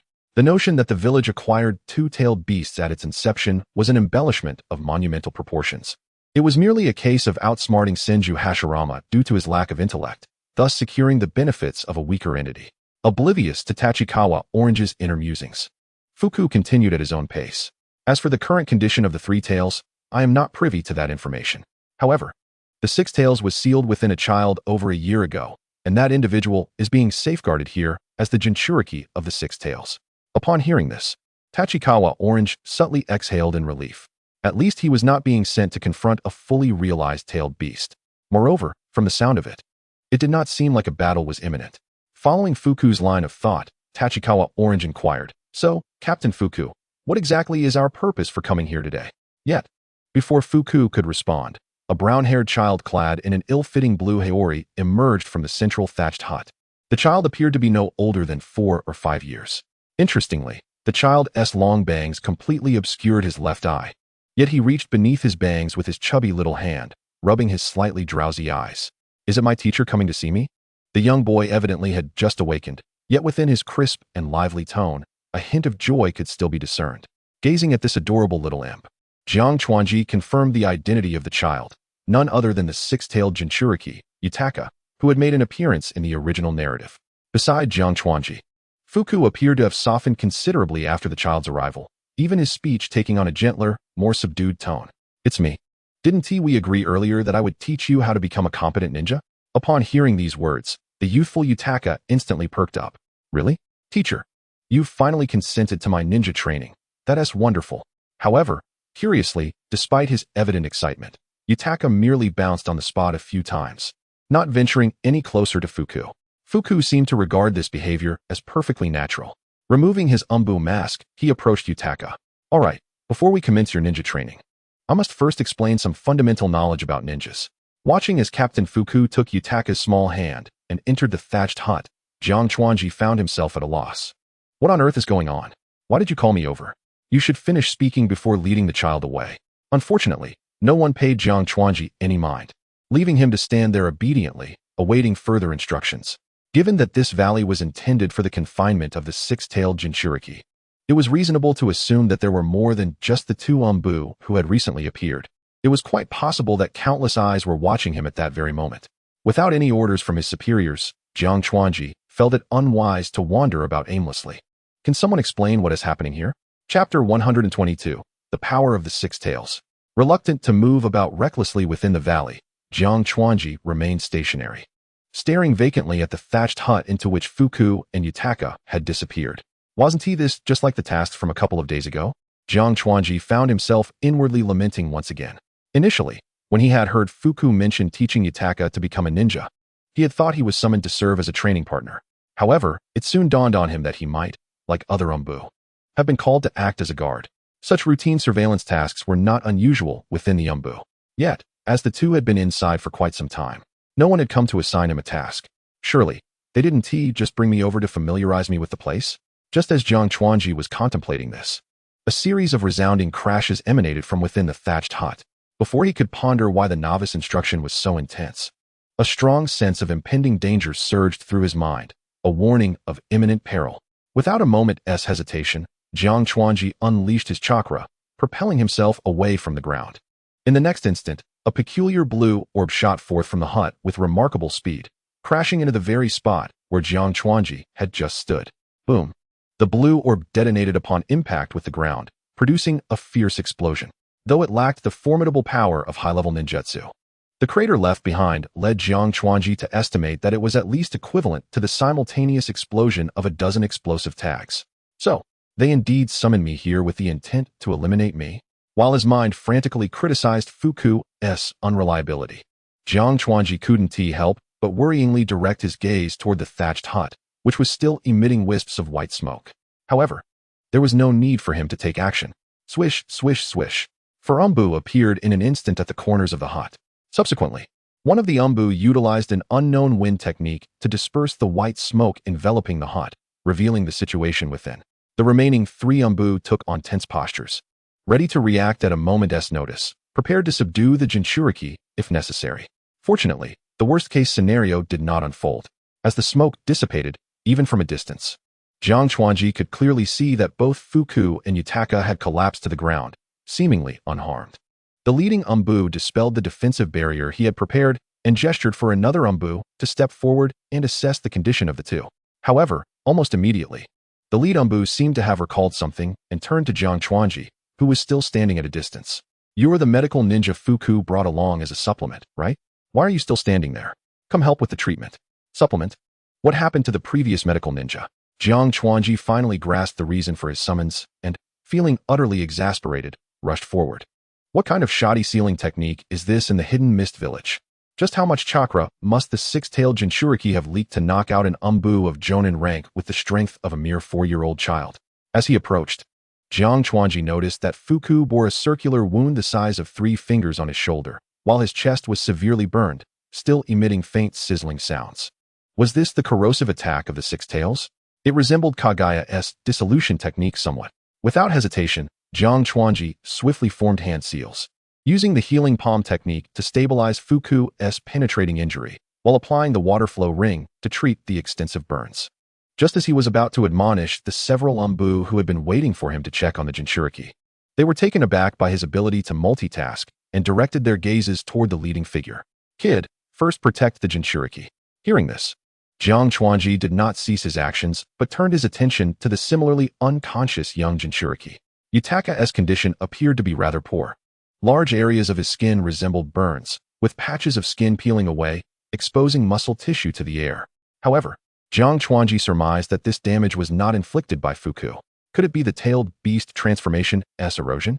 He recalled that in the original story, Naruto had experienced a similar situation. Was it during his transformation into the 3 tails or the 4 tails? The sealing techniques of the hidden mist village are truly unreliable. Yet, the tailed beast was both a blessing and a curse. The areas of Yutaka's skin that had peeled away had begun to miraculously heal slowly. Although Yutaka did not possess the formidable Uzumaki clan physique like Naruto, with the assistance of the tailed beast's power, he would likely recover completely within a day or 2. The Jinchuriki's injuries were not grave. His unconsciousness likely stemmed from exhaustion and mental shock. After relaying his assessment, Jiang Chuanji paid no further heed to the others and continued with his treatment. "Kid, you." Before the Umbu could finish his sentence, he was interrupted by another nearby Umbu. Subsequently, the Umbu, who had been somewhat cautious, loosened up and rushed to Yutaka's side to perform sealing techniques to reinforce the Jinchuriki's seals. Jiang Chuanji cursed inwardly. Where had these fellows been all this time? Their actions were so timid. They had lost all semblance of the hidden mist ninja's spirit. However, what Jiang Chuanji did not realize was that due to the poor sealing techniques of the hidden mist village and Yutaka's young age, he had been unable to control himself effectively. The 6-tailed Jinchuriki had already gone berserk multiple times. Previously, several Umbu had perished, some of whom were Jonin-level ninjas. This was precisely why Fuku had sought permission from the 3rd Mizukage to bring along Jiang Chuanji, the medical ninja, to be prepared for any eventuality. Nonetheless, it was unfair to blame the Hidden Mist Village for their inadequate sealing techniques. Like sensory ninjas, the very structure of the Hidden Mist Village had been predetermined to select a continuous stream of ruthless killers from its inception. It is worth noting that prior to the policy of Blood Mist, the Hidden Mist Village had still adhered to a strength-based hierarchy. The current ability to produce Jinchuriki was largely thanks to the earlier efforts to annihilate the Land of Whirlpools, from which they acquired a significant amount of sealing technique data from the Uzumaki clan. As for the other tailed beast, the Three Tails Jinchuriki, the Hidden Mist Village had yet to lay claim to it, even to this day. However, it seems that in the future, Tachibana could potentially become a Jinchuriki as an adult, which suggests that the sealing team of the Hidden Mist Village has likely developed quite well over the years. As time passes, Yutaka may still be in a coma, possibly due to the sealing techniques. In contrast, Fuku, treated by Tachibana, gradually regains consciousness. Captain Fuku, please refrain from moving for the time being. The injury on your shoulder is far too severe and requires time to heal. Tachibana, retracting the hand that had been performing the water flow technique, gently pressed down on Fuku, who appeared to have some foreknowledge of his condition and offered no resistance. Merely inquiring, "What about Yutaka? How is the Six Tails Jinchuriki?" Continuously working, Tachibana turned to glance at Yutaka, who remained trapped within a triangular barrier and still unconscious. "He should be fine. His recovery will be much swifter than yours, Captain." The power of the tailed beast was more formidable than Tachibana had anticipated, and its recovery speed exceeded his previous estimations. Conversely, Fuku's recovery was significantly hampered by the lingering corrosive power of the Six Tails. Were it not for Tachibana's recent study of Yuki's remarkable healing abilities, which had greatly advanced his medical ninjutsu, he might have hesitated to claim he could heal Fuku's injuries. Aware of the severity of his own condition, Fuku complied with the treatment upon hearing that Yutaka was unharmed. Ultimately, after a taxing effort, Tachibana successfully closed the 3 wounds on Fuku's body. Sighing in relief, he looked at Fuku with a serious expression and said, "Captain, my healing skills can only achieve this level. I recommend you take the time to recuperate." Chapter 123, A Watchful Eye from the Shadows. Fuku showed no reaction to Tachibana's advice to rest, seemingly indifferent to whether he had absorbed the information. He merely reiterated his request for Tachibana to check on Yutaka. The other 4 Umbu members also appeared to take Fuku's words seriously. After confirming that the Jinchuriki's sealing was intact, they instinctively cleared a path for Tachibana to perform the examination. However, their eyes remained fixated on Tachibana, displaying a sense of duty. Aside from some malnutrition, he is largely unscathed. He should awaken shortly. After a brief examination, Tachibana refrained from any unnecessary actions. The treatment he had just administered to Fuku had already drained a considerable amount of his chakra, and since Jinchuriki could heal themselves, he decided against exerting further effort with medical ninjutsu. Once the medical ninja reached a conclusion, the leading Umbu member felt relieved.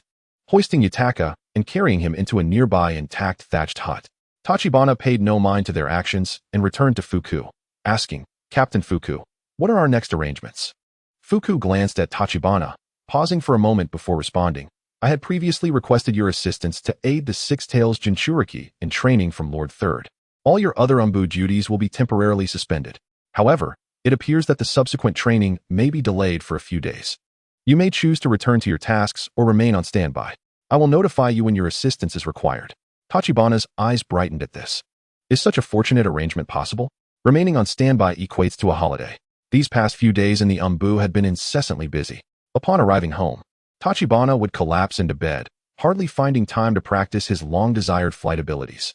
Even the newly acquired golden skill, Celestial Wings, had only been explored during a few late-night experiments and not delved into further. Moreover, the rewards for these routine Umbu tasks were dismally meager. Who would want to continue returning to execute them? "Captain Fuku, I choose to remain on standby. This task holds greater importance, and I fear participating in other missions may hinder my training with the Jinchuriki." Fuku regarded Tachibana's exuberance with a hint of exasperation, selectively ignoring the blatant laziness displayed. "Very well, then you may return to standby. I will contact you in advance for the next training session with Yutaka."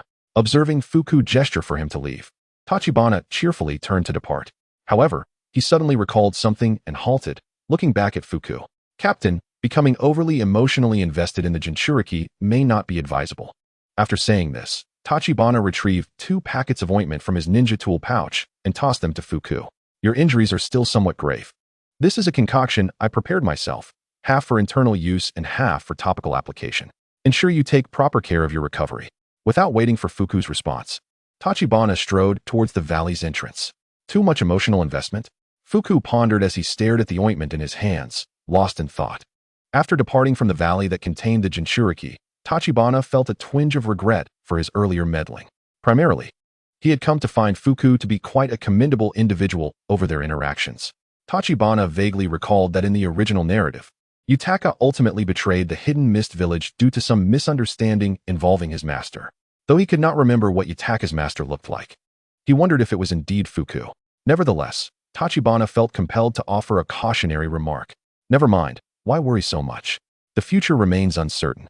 Dispelling the distractions from his mind, Tachibana yearned only to return home and rest, alleviating the fatigue that had accumulated over so many days of work.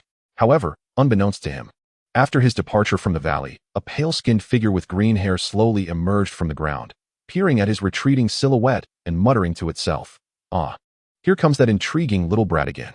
Should I inform Lord Madara? Or perhaps it's best not to. I'd likely just incur his wrath." After rambling incoherently for a moment, the pale figure seamlessly melded back into the earth, unnoticed by the numerous umbus stationed around the valley's perimeter. "I'm back, Blue." Oblivious to the fact that he had caught the attention of White Zetsu, Tachibana joyfully called out to Blue upon his return home. Yet, he received no response. Could it be that he's off training with Mei and the others? Tachibana checked the bedroom, confirming that Blue was indeed absent and decided against summoning him back.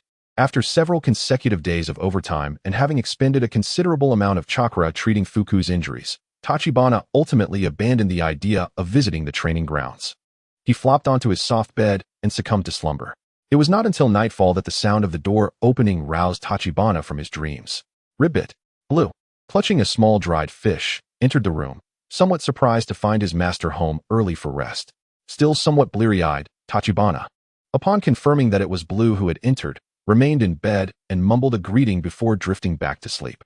After swallowing the half-eaten fish, Blue stored away the other snacks that Mei had given him before hopping over to the bedside, observing Tachibana's fatigued demeanor.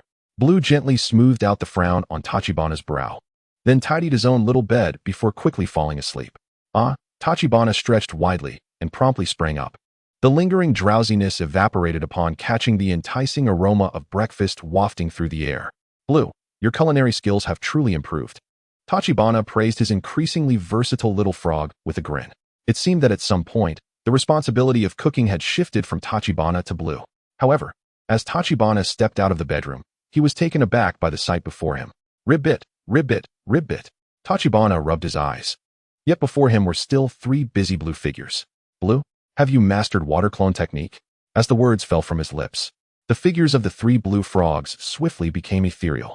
Gradually, the rapidly flashing silhouettes of the three little frogs faded away, leaving only the last blue frog, who was clutching a water bottle in the center. Shadow clones. Observing his master's somewhat perplexed expression, the blue frog joyfully hopped in front of Jinchuan Orange, nodding incessantly. Ribbit.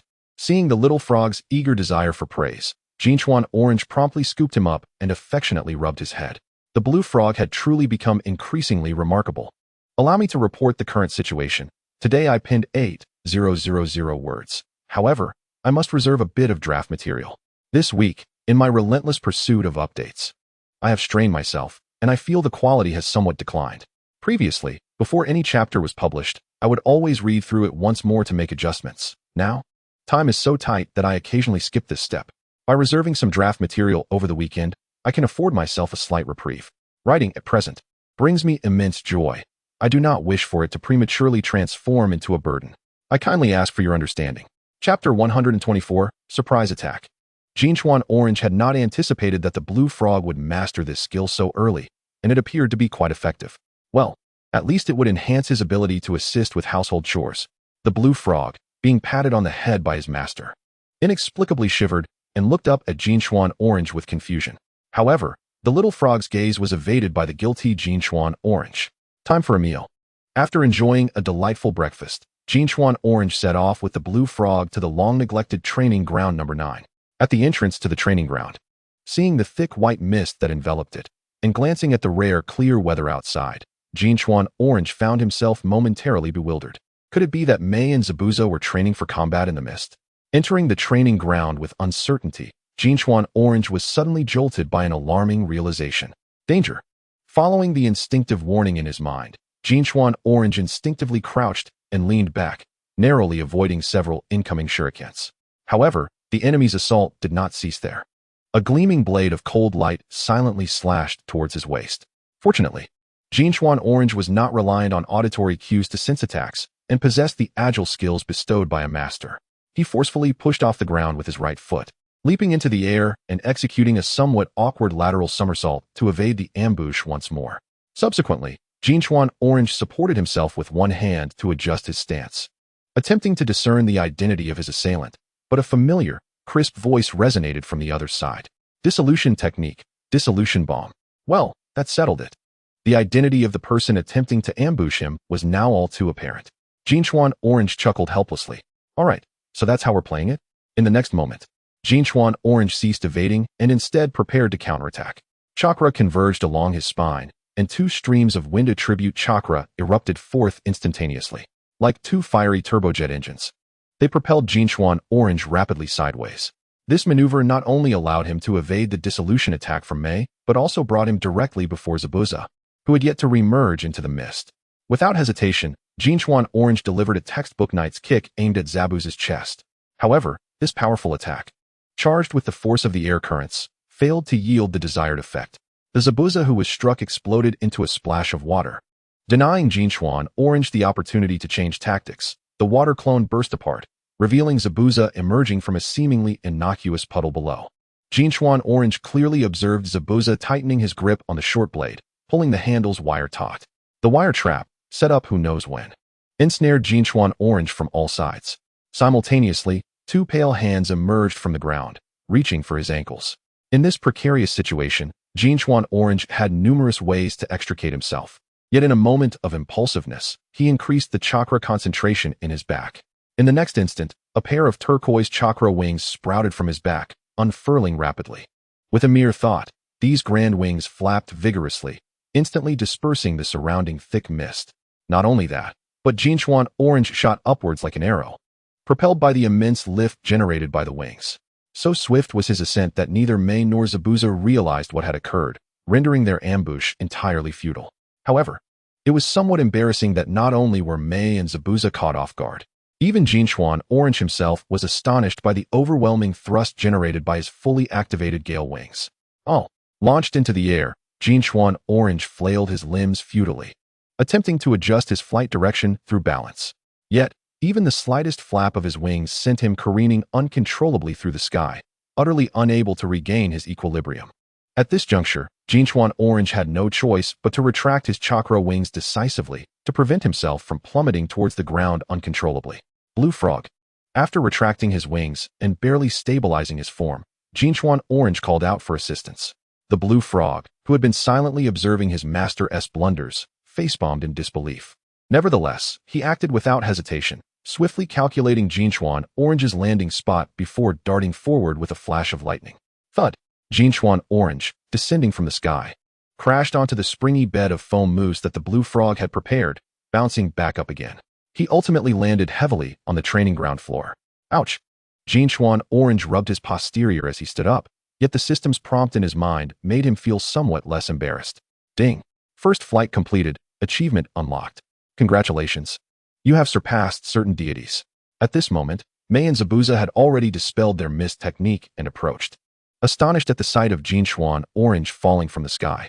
Meanwhile, the Blue Frog, instead of attending to his master, looked at the vast expanse of foam mousse that constituted the life-saving bed with a hint of sympathy. He contemplated picking it up to return it to his neck, but hesitated to do so. Why, you just performed a flight ninjutsu? Zabuza asked, still incredulous as he glanced behind Jinchuan Orange. Hey, Zabuza, remember we agreed to ignore him. Mei pouted, shooting an annoyed glare at Jinchuan Orange. At this moment, Jinchuan Orange realized that the two were likely feeling a bit miffed due to his abrupt departure. Thus, he paid no mind to Mei's somewhat comical scowl and turned to converse with Zabuza. Indeed, it's a flying ability.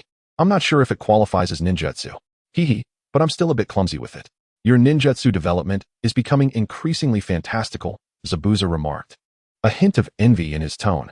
When Jinchuan Orange first delved into the water release ninjutsu, it was somewhat traceable. Techniques like water shuriken and water jets were not beyond the capabilities of most. However, once he began to experiment with wind release ninjutsu, his teammates were left in awe. The ability to create feathers with wind release was already remarkable, but now he could even form wings with it. Was he truly destined to soar to the heavens? Little did Jinchuan Orange know about Zabuza's complex inner thoughts. Otherwise, he would have eagerly introduced him to the skill Wings of Ascension. In terms of the principle and complexity of the skill, Wings of Ascension could be considered the pinnacle of the ninjutsu currently mastered by Jinchuan Orange. Even with the system's guidance, it had taken him quite some time to grasp it. Nevertheless, Jinchuan Orange humbly replied, "Hee, as a ninja, there are still plenty of even more bizarre ninjutsu out there." Indeed, Zabuza agreed. Jinchuan Orange then turned to Mei, who seemed eager to come over and greet him but was forcing herself to hold back. He opened his mouth to extend her a friendly invitation. "All right, weren't you all already lying in ambush for me? Consider it even." However, after uttering these words, Tachikawa Kiyoshi suddenly realized something. He quickly turned his head to glare at Ryuzaki. At that moment, the little frog was stealthily attempting to conceal itself within the foam mousse. Chapter 125. I Shall Return. Ryuzaki. Tachikawa Kiyoshi, brimming with indignation, rushed to Ryuzaki and scooped it up in his arms, messily ruffling the little frog's head. "Humph! How dare you betray your own master's secrets?" Ryuzaki, bewildered, struggled vigorously in Tachikawa Kiyoshi's embrace, occasionally emitting a pitiful sound. Even Terumi, Mei, and Zabuza exchanged bewildered glances at Tachikawa Kiyoshi. Sensing that the atmosphere was somewhat off, Tachikawa Kiyoshi awkwardly released Ryuzaki and looked at the two. "So, wasn't it Ryuzaki who informed you that I would be coming?" Terumi Mei regarded Tachikawa Kiyoshi with a look of incredulity. Zabuza, more straightforward, coolly remarked, "Sensory ninjutsu." In an instant, the training ground fell into a profound silence. At that moment, Tachikawa Kiyoshi wished he could burrow into the ground. Cautiously glancing at Ryuzaki, the little frog turned its head away. Ribbit. Watching Tachikawa Kiyoshi, who was trying to placate Ryuzaki with sycophantic gestures, Terumi Mei and Zabuza exchanged knowing glances, simultaneously contemplating. Is it truly necessary to stoop to the level of this fool? Unbeknownst to them, Tachikawa Kiyoshi had evidently made some promise, ultimately earning Ryuzaki's forgiveness. The little frog scampered back to the foam mat, contemplating how to make use of the foam. After soothing Ryuzaki, Tachikawa Kiyoshi turned to his two former teammates. Though, it couldn't be entirely said they were former teammates. After all, ordinary ninjas transitioning to the Umbu would not publicly disclose their status, which is a measure to protect the Umbu members. Thus, Tachikawa Kiyoshi still counted as the Chunin captain of this small team, and he could effortlessly lead the team on missions even now. "So, has Teacher Ao informed you about my situation?" "Teacher Ao told us a few days ago that you had joined the Umbu, but you could at least give us a heads up, right?" Terumi Mei complained while sticking her tongue out at Tachikawa Kiyoshi. Although she voiced her grievances, she understood that the work of the Umbu was not something a mere newcomer like Tachikawa Kiyoshi could dictate. The third Mizukage's orders could not be delayed. The lack of time to inform teammates merely indicated that Tachikawa Kiyoshi had to bear the brunt of the workload. Today, ambushing alongside Zabuza was just a means to vent some pent-up emotions while also allowing Tachikawa Kiyoshi to witness their training progress over the past few days. Meanwhile, Zabuza, though silent, exhibited a hint of envy in his gaze. Joining the Umbu and becoming one of the 7 ninja swordsmen were goals Zabuza had set for himself. Now, Tachikawa Kiyoshi not only wielded weapons comparable to those of the 7 ninja swordsmen, but had also joined the Umbu ahead of him, prompting Zabuza to reflect on whether he was not striving hard enough. Oblivious to the underlying currents, Tachikawa Kiyoshi was more concerned about Terumi Mei's earlier comments. Teacher Ao directly mentioned the Umbu? What else? It was never something that could be kept secret. Tachikawa Kiyoshi pondered. A perfectly healthy individual suddenly leaving a team couldn't possibly be explained by saying they had died. Yet, it was rather audacious to claim that Kirigakure adhered to a policy of secrecy. One could only wonder how other villages managed to keep their Umbu operations under wraps. Alright then, since I rarely have a day off, I can devote some time to train with you all. By the way, Mei, it seemed you just utilized the melting release ninjutsu. Is that a recent development? Terumi Mei, upon hearing this, became a bit bashful. It's a ninjutsu that my father helped me improve from the water bullet technique. With Tachikawa Kiyoshi as a teammate, who frequently develops new ninjutsu, Terumi Mei felt somewhat embarrassed to mention her modest achievement. However, this reminded her once more of Tachikawa Kiyoshi's earlier flying technique.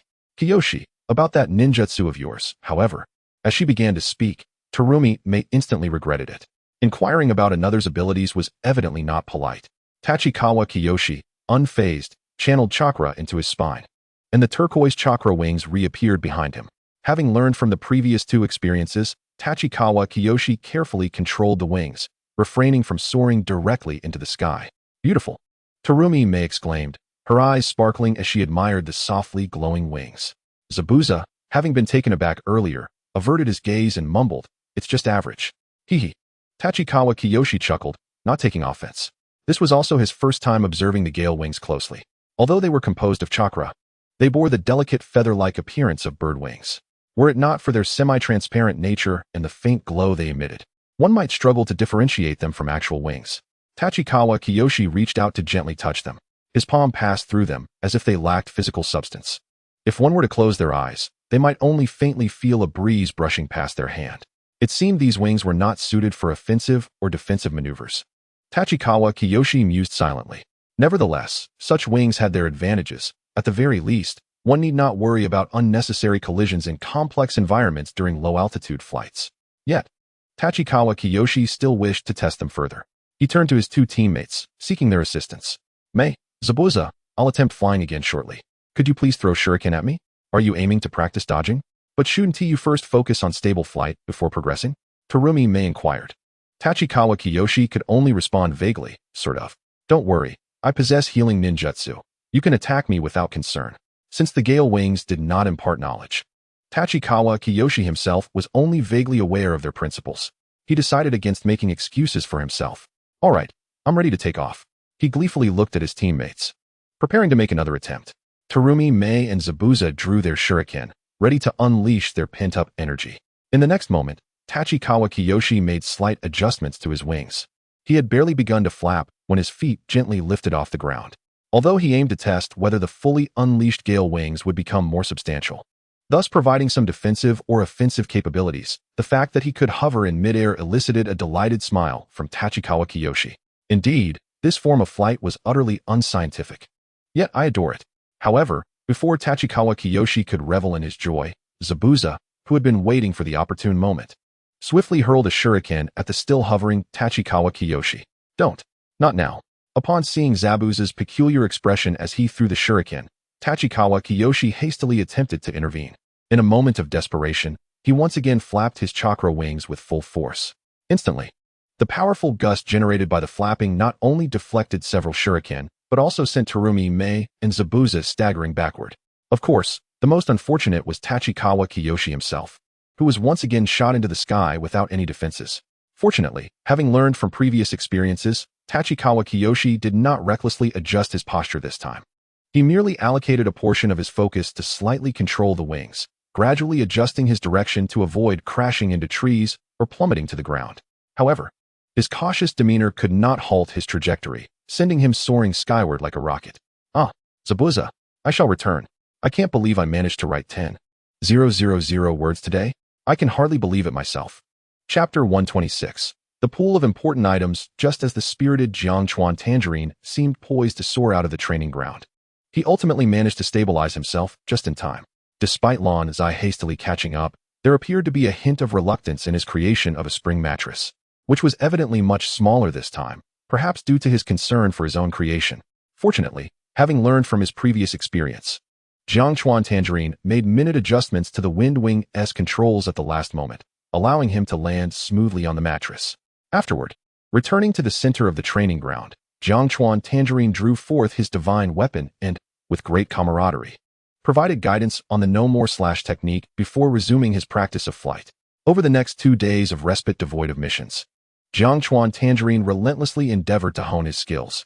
Perhaps it was the system's attributes that enabled him to master the requisite techniques more swiftly, or perhaps he possessed an innate talent for such pursuits. Through continual practice, he eventually became quite adept at soaring freely through the skies. However, during this time off, Jiangchuan Tangerine did not entirely devote himself to training. He also took a moment to visit the Dream Publishing House to check on his progress. Yet, the Water Dragon had only just completed its printing and distribution, far from the time for a triumphant harvest. Ultimately, after a warm reception from the president, the no more slash teacher could only return home, and continued to await further developments. The following day, as was his routine, Jiangchuan Tangerine rose early, ready to familiarize himself further with his flying abilities. Yet, upon opening his eyes, the unique mechanical chime of the system roused him instantly. Ding! 1 year has passed since traversing the ninja world. This time is sufficient to unify the ninja world. Ding! A limited time event lottery pool for important items is now open. The pool will close after the event concludes. Jiangchuan Tangerine jolted upright from his bed. Yet after regaining his composure, he leaned back against the headboard, momentarily lost in thought. A year had passed? How could it feel as though so much time had elapsed? The unrelenting battles and arduous training had nearly made him forget that he was merely a trespasser in this realm. Somewhere along the way, he had wholeheartedly embraced his identity as a ninja, a hidden mist ninja. Now, the sudden announcement from the system had once again unsettled his thoughts. What was my name again? With a hint of bewilderment, Jiangchuan Tangerine gazed at the ornate patterns on the bedroom ceiling, which seemed to morph into mocking grins.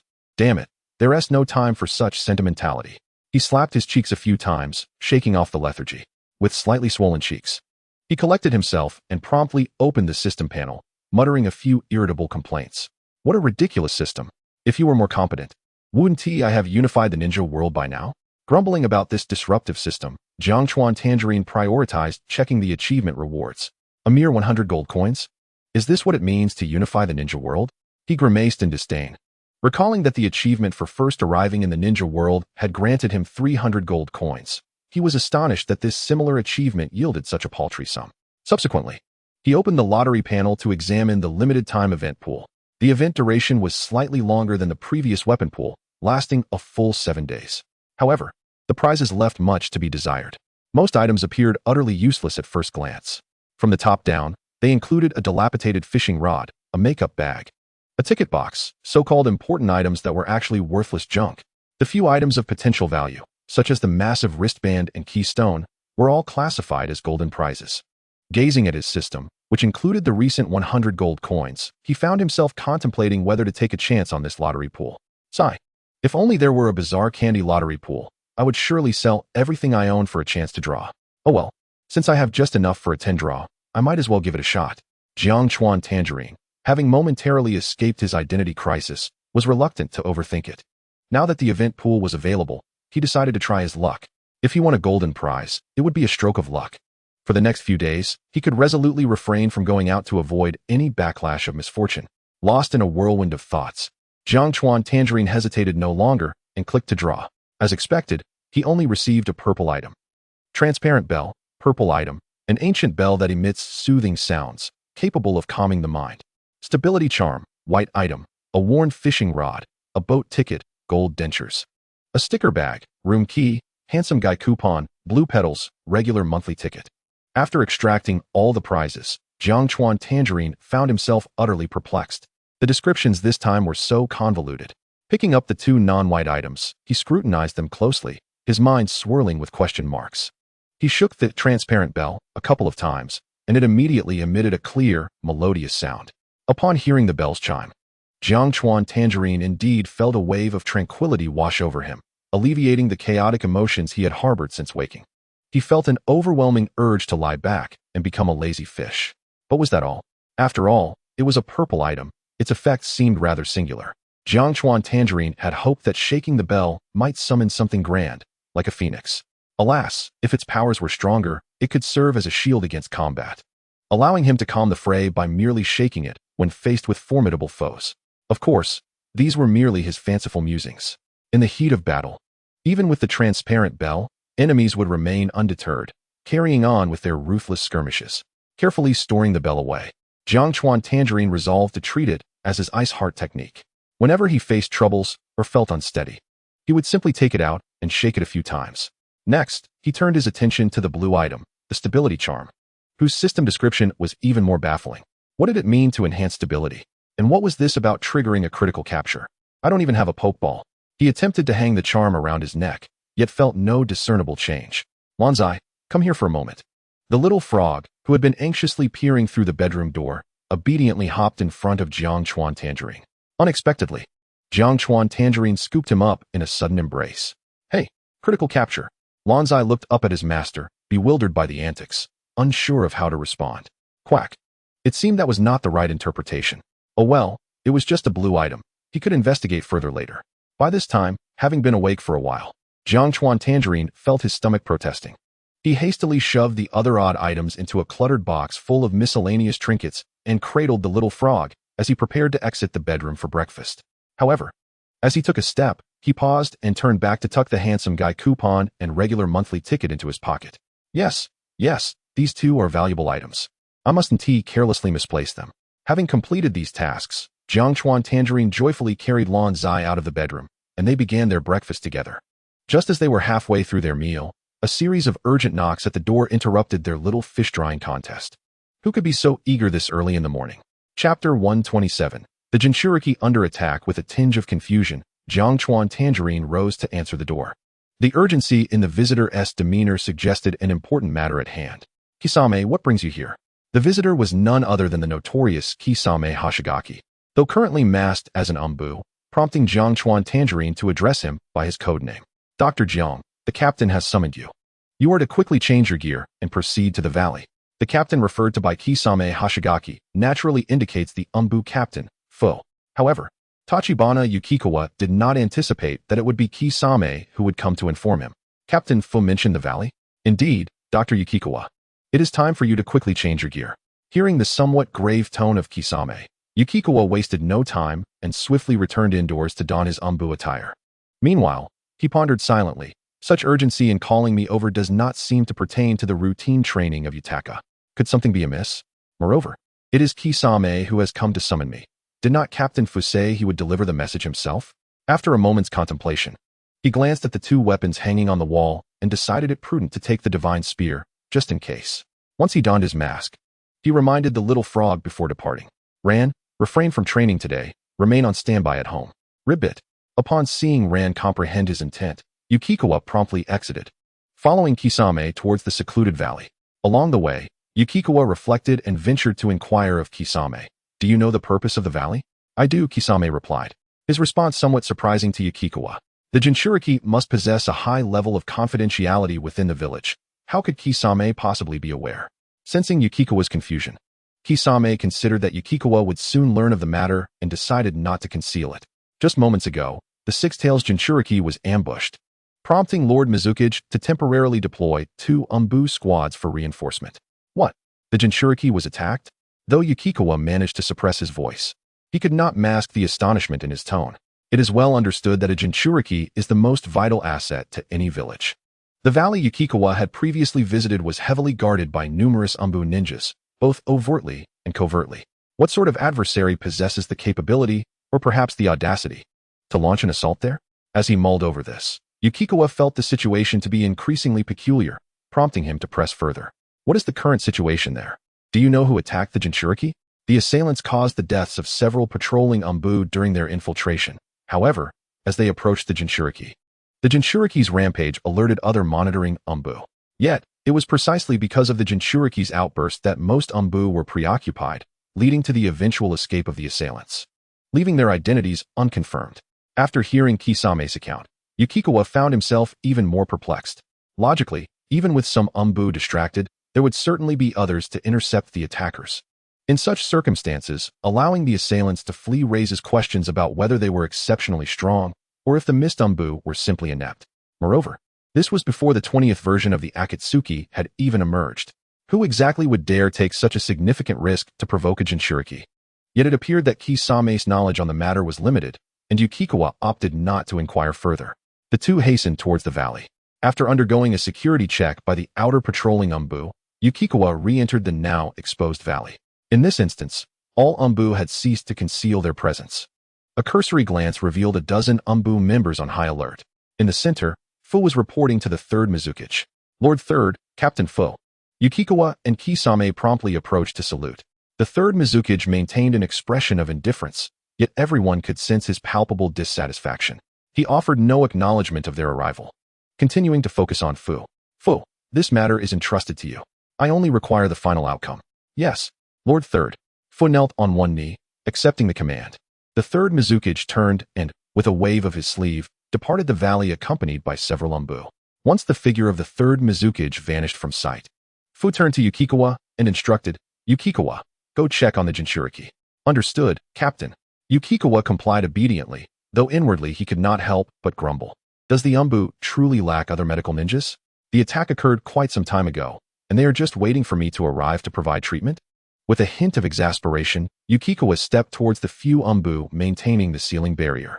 Upon seeing Yukikawa approach, they said nothing further, simply lowering the barrier to allow him entry. Yukikawa wasted no time and promptly began examining Yutaka's condition. However, gazing at the six-tails Jinchuriki, who had once again succumbed to unconsciousness due to his rampage, Yukikawa instinctively recalled the two items he had drawn earlier that morning. The transparent bell was meant to soothe emotions, potentially preventing the tailed beast's rampage. Meanwhile, the protective talisman hanging around his neck, which Yukikawa did not recall well, was described as facilitating the capture of Pokémon. Perhaps it could assist in suppressing the tailed beast's chakra as well.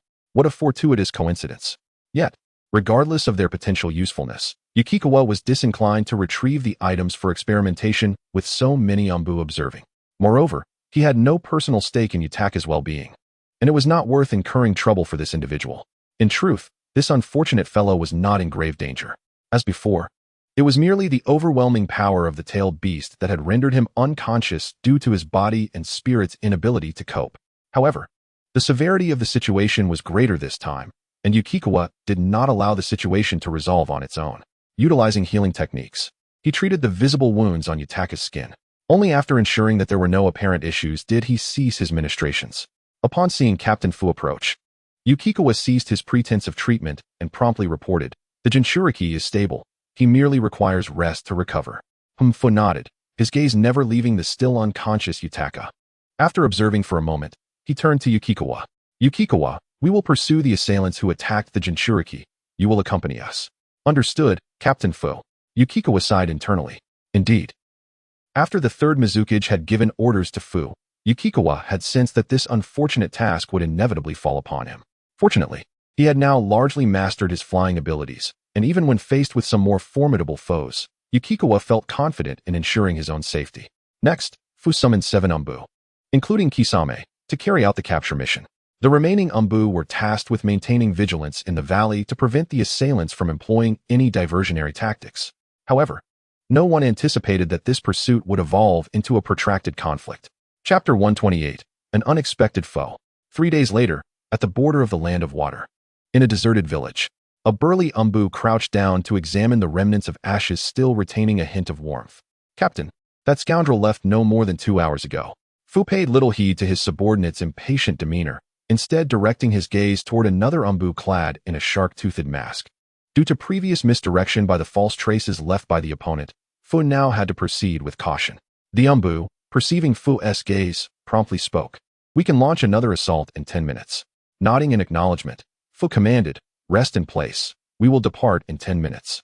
Upon hearing their captain's orders, everyone began to take a brief respite to recover, yet a heavy atmosphere lingered within the pursuit team. Of the 9 Umbu who had set out, only 6 remained. As for the 3 who had fallen behind, the story was rather absurd. During their last pursuit, a Chunin had tracked the enemy to a certain village and discovered traces of their presence. The group immediately divided into teams to search, initially believing that organizing into triads demonstrated a considerable level of seriousness towards the assailant. However, one trio of Umbu was swiftly ambushed and eliminated by the enemy. What compounded the shame for these Umbu was that, after their comrades fell to the enemy's assault, the arriving reinforcements failed to even graze the opponent's hem before the assailant made a hasty retreat. As the elite Umbu ninjas of Kirigakure, to repeatedly lose track of an enemy without having their whereabouts compromised was a bitter pill to swallow, especially for those who had set out with a sense of arrogance. Furthermore, the pursuit of the tailed beast's assailant was a mission entrusted by the third Mizukage. Should they return empty-handed, their standing within the village would be severely compromised. Although Tachikawa Kitsu possessed a myriad of skills, he lacked the ability to engage in pursuit and could only follow the main group, adhering to the commands given. As he sat down to rest, he cast a glance at the Umbu member who had previously spoken, known by the codename Shark. Through their days of joint operations, Kitsu had gained a rudimentary understanding of this individual. Shark's extraordinary tracking ability had been instrumental in their attempts to keep tabs on the enemy, preventing them from losing the opponent's trail entirely. As the ace of the Umbu's pursuit unit, Shark had previously been assigned to guard the six-tails Jinchuriki, Yugo. Utilizing his unique electromagnetic sense, He could maintain a continuous lock on his target, allowing him to ascertain the direction of the marked enemy at regular intervals.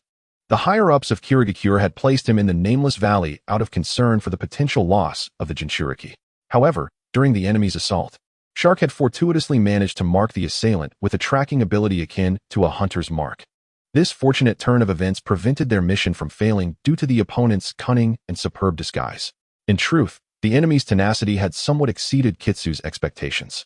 Only one individual had infiltrated the Nameless Valley over the past 3 days, attempting to approach the tailed beast. Yet, that solitary figure had repeatedly evaded capture through adept disguise, managing to traverse the land of water while even executing counterattacks. Kitsu was tasked with handling the remains of the 3 fallen Umbu, each of whom had succumbed to a single, devastating blow. One had suffered a complete collapse of the sternum from a frontal strike, while the other 2 had been ambushed from behind, their bodies punctured entirely. Were it not for the absence of any scorch marks from lightning, Kitsu might have suspected that the attack was a retaliatory act from Kimogakure's. It is rare in the shinobi world to encounter a ninja capable of delivering such a lethal blow through sheer physical prowess. 10 minutes swiftly passed. All eyes turned to Shark, whose nostrils flared as he detected a scent. Suddenly, Shark's eyes snapped open, and he pointed towards a distant copse of trees. To the west.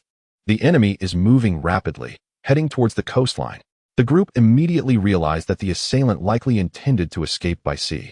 Upon hearing this, Fuku promptly issued the order, "Pursue." The 6 Umbu sprang into action, accelerating towards Shark's indicated direction. Not long into their pursuit, they discovered traces of the enemy's escape within the forest. It was not that their frantic sprint allowed them to meticulously search for evidence. Rather, an abrupt, clear path had emerged in the dense woods, resembling the aftermath of a rampaging wild boar. Trees lay felled, and earth and foliage were scattered everywhere. Fuku, leading the charge, urged the team onward. "It seems the enemy has abandoned all pretense of hiding. Full speed ahead, capture him." "Yes," echoed the unified response. With Fuku's command, the pursuit team accelerated once more, racing down the path carved by the enemy. However, as Kitsu kept pace with his comrades, he heightened his vigilance. They were now perilously close to the border of the land of water. Although the enemy may have sensed the Umbu closing in and was compelled to flee with all their might, Kitsu questioned how the assailant could believe they could evade the pursuit of Kirigakure's finest once they reached the sea. The previous encounter with the medic Yaoshir Naoyu, which had ended in an ambush by Kanahagakure, was still fresh in his mind. "Captain, up ahead."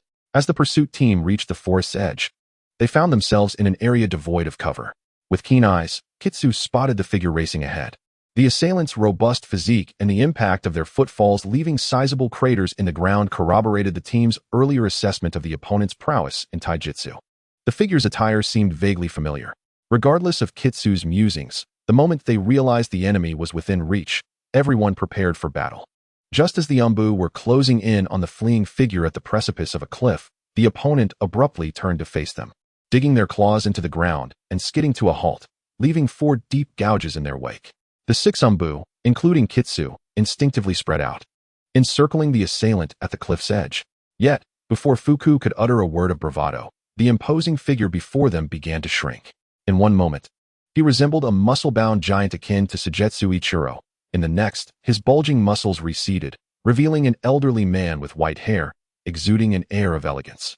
Kitsu stared, momentarily stunned. If he had previously found the opponent's attire familiar, witnessing this transformation evoked recognition of the individual's identity. It was none other than the antagonist known as Shinnong from the original theatrical adaptation. As one of the few who had seen several of the Naruto films, Kitsu held a vivid impression of this character. Having caught up with the films after watching Shippuden, he found that the concept of the Sky Ninja, Zero Tails, and the character's claim of being able to unleash all 8 gates without injury had completely reshaped his understanding. Yet, Kitsu was baffled as to why this individual would dare to provoke the 6 Tails Jinchuriki within Kirigakure. At this moment, Kitsu was unaware that Shinnong had yet to acquire the means to create the Zero Tails. Currently, Shinnong not only struggled with the forbidden technique of physical activation due to insufficient chakra, which drastically shortened his lifespan with each use, but also required a substantial energy source to unlock the Sky Ninja ruins. Operating under the alias Shinnong, he traversed the shinobi world as a healer, seeking to gather intelligence to resolve his own issues.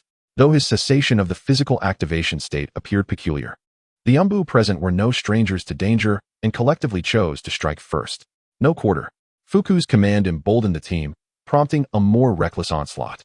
Even Kitsu, still uncertain of the situation, quickly formed hand seals, launching a barrage of water-style shuriken to assist his comrades in restricting the enemy's movements. However, as numerous attacks surged toward him, Shinong displayed an unsettling calm, even flashing a mocking smile at the approaching threats.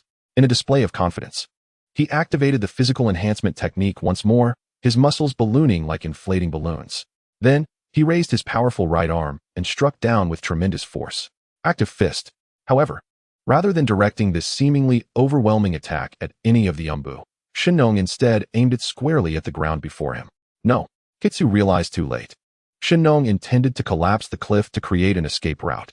With that single punch, not only did debris scatter, obstructing some of the incoming attacks, but, most importantly, the sudden and forceful impact caused the protruding cliff to shatter instantly.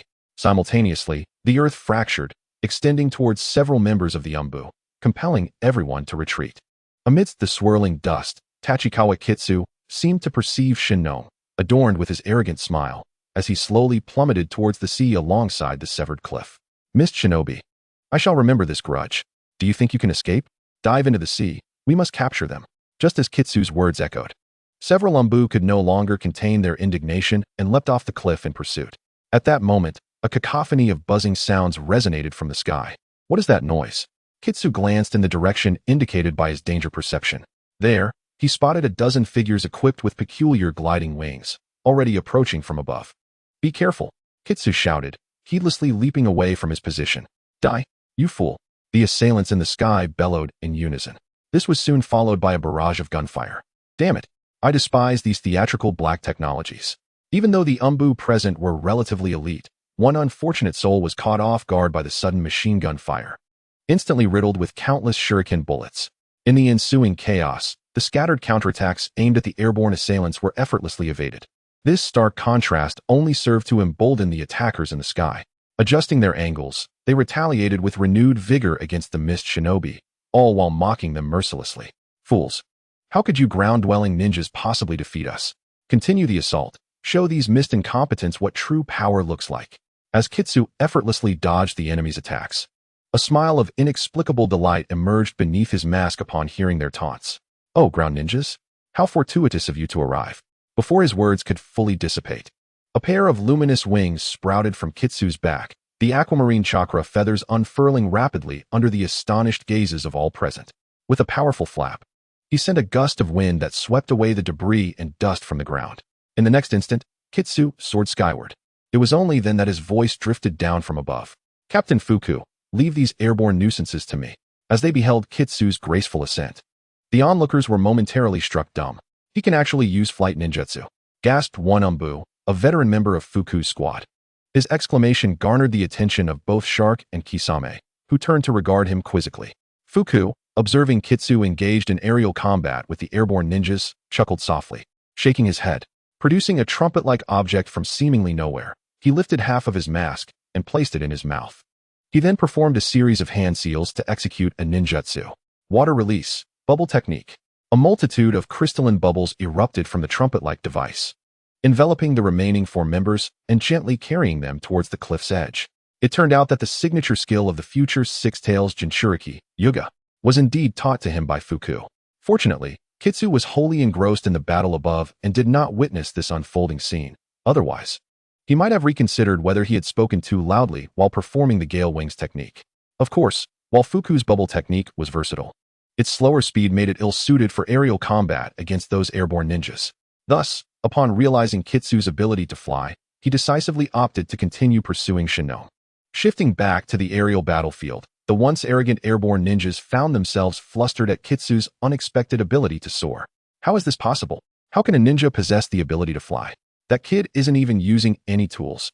How can he be airborne?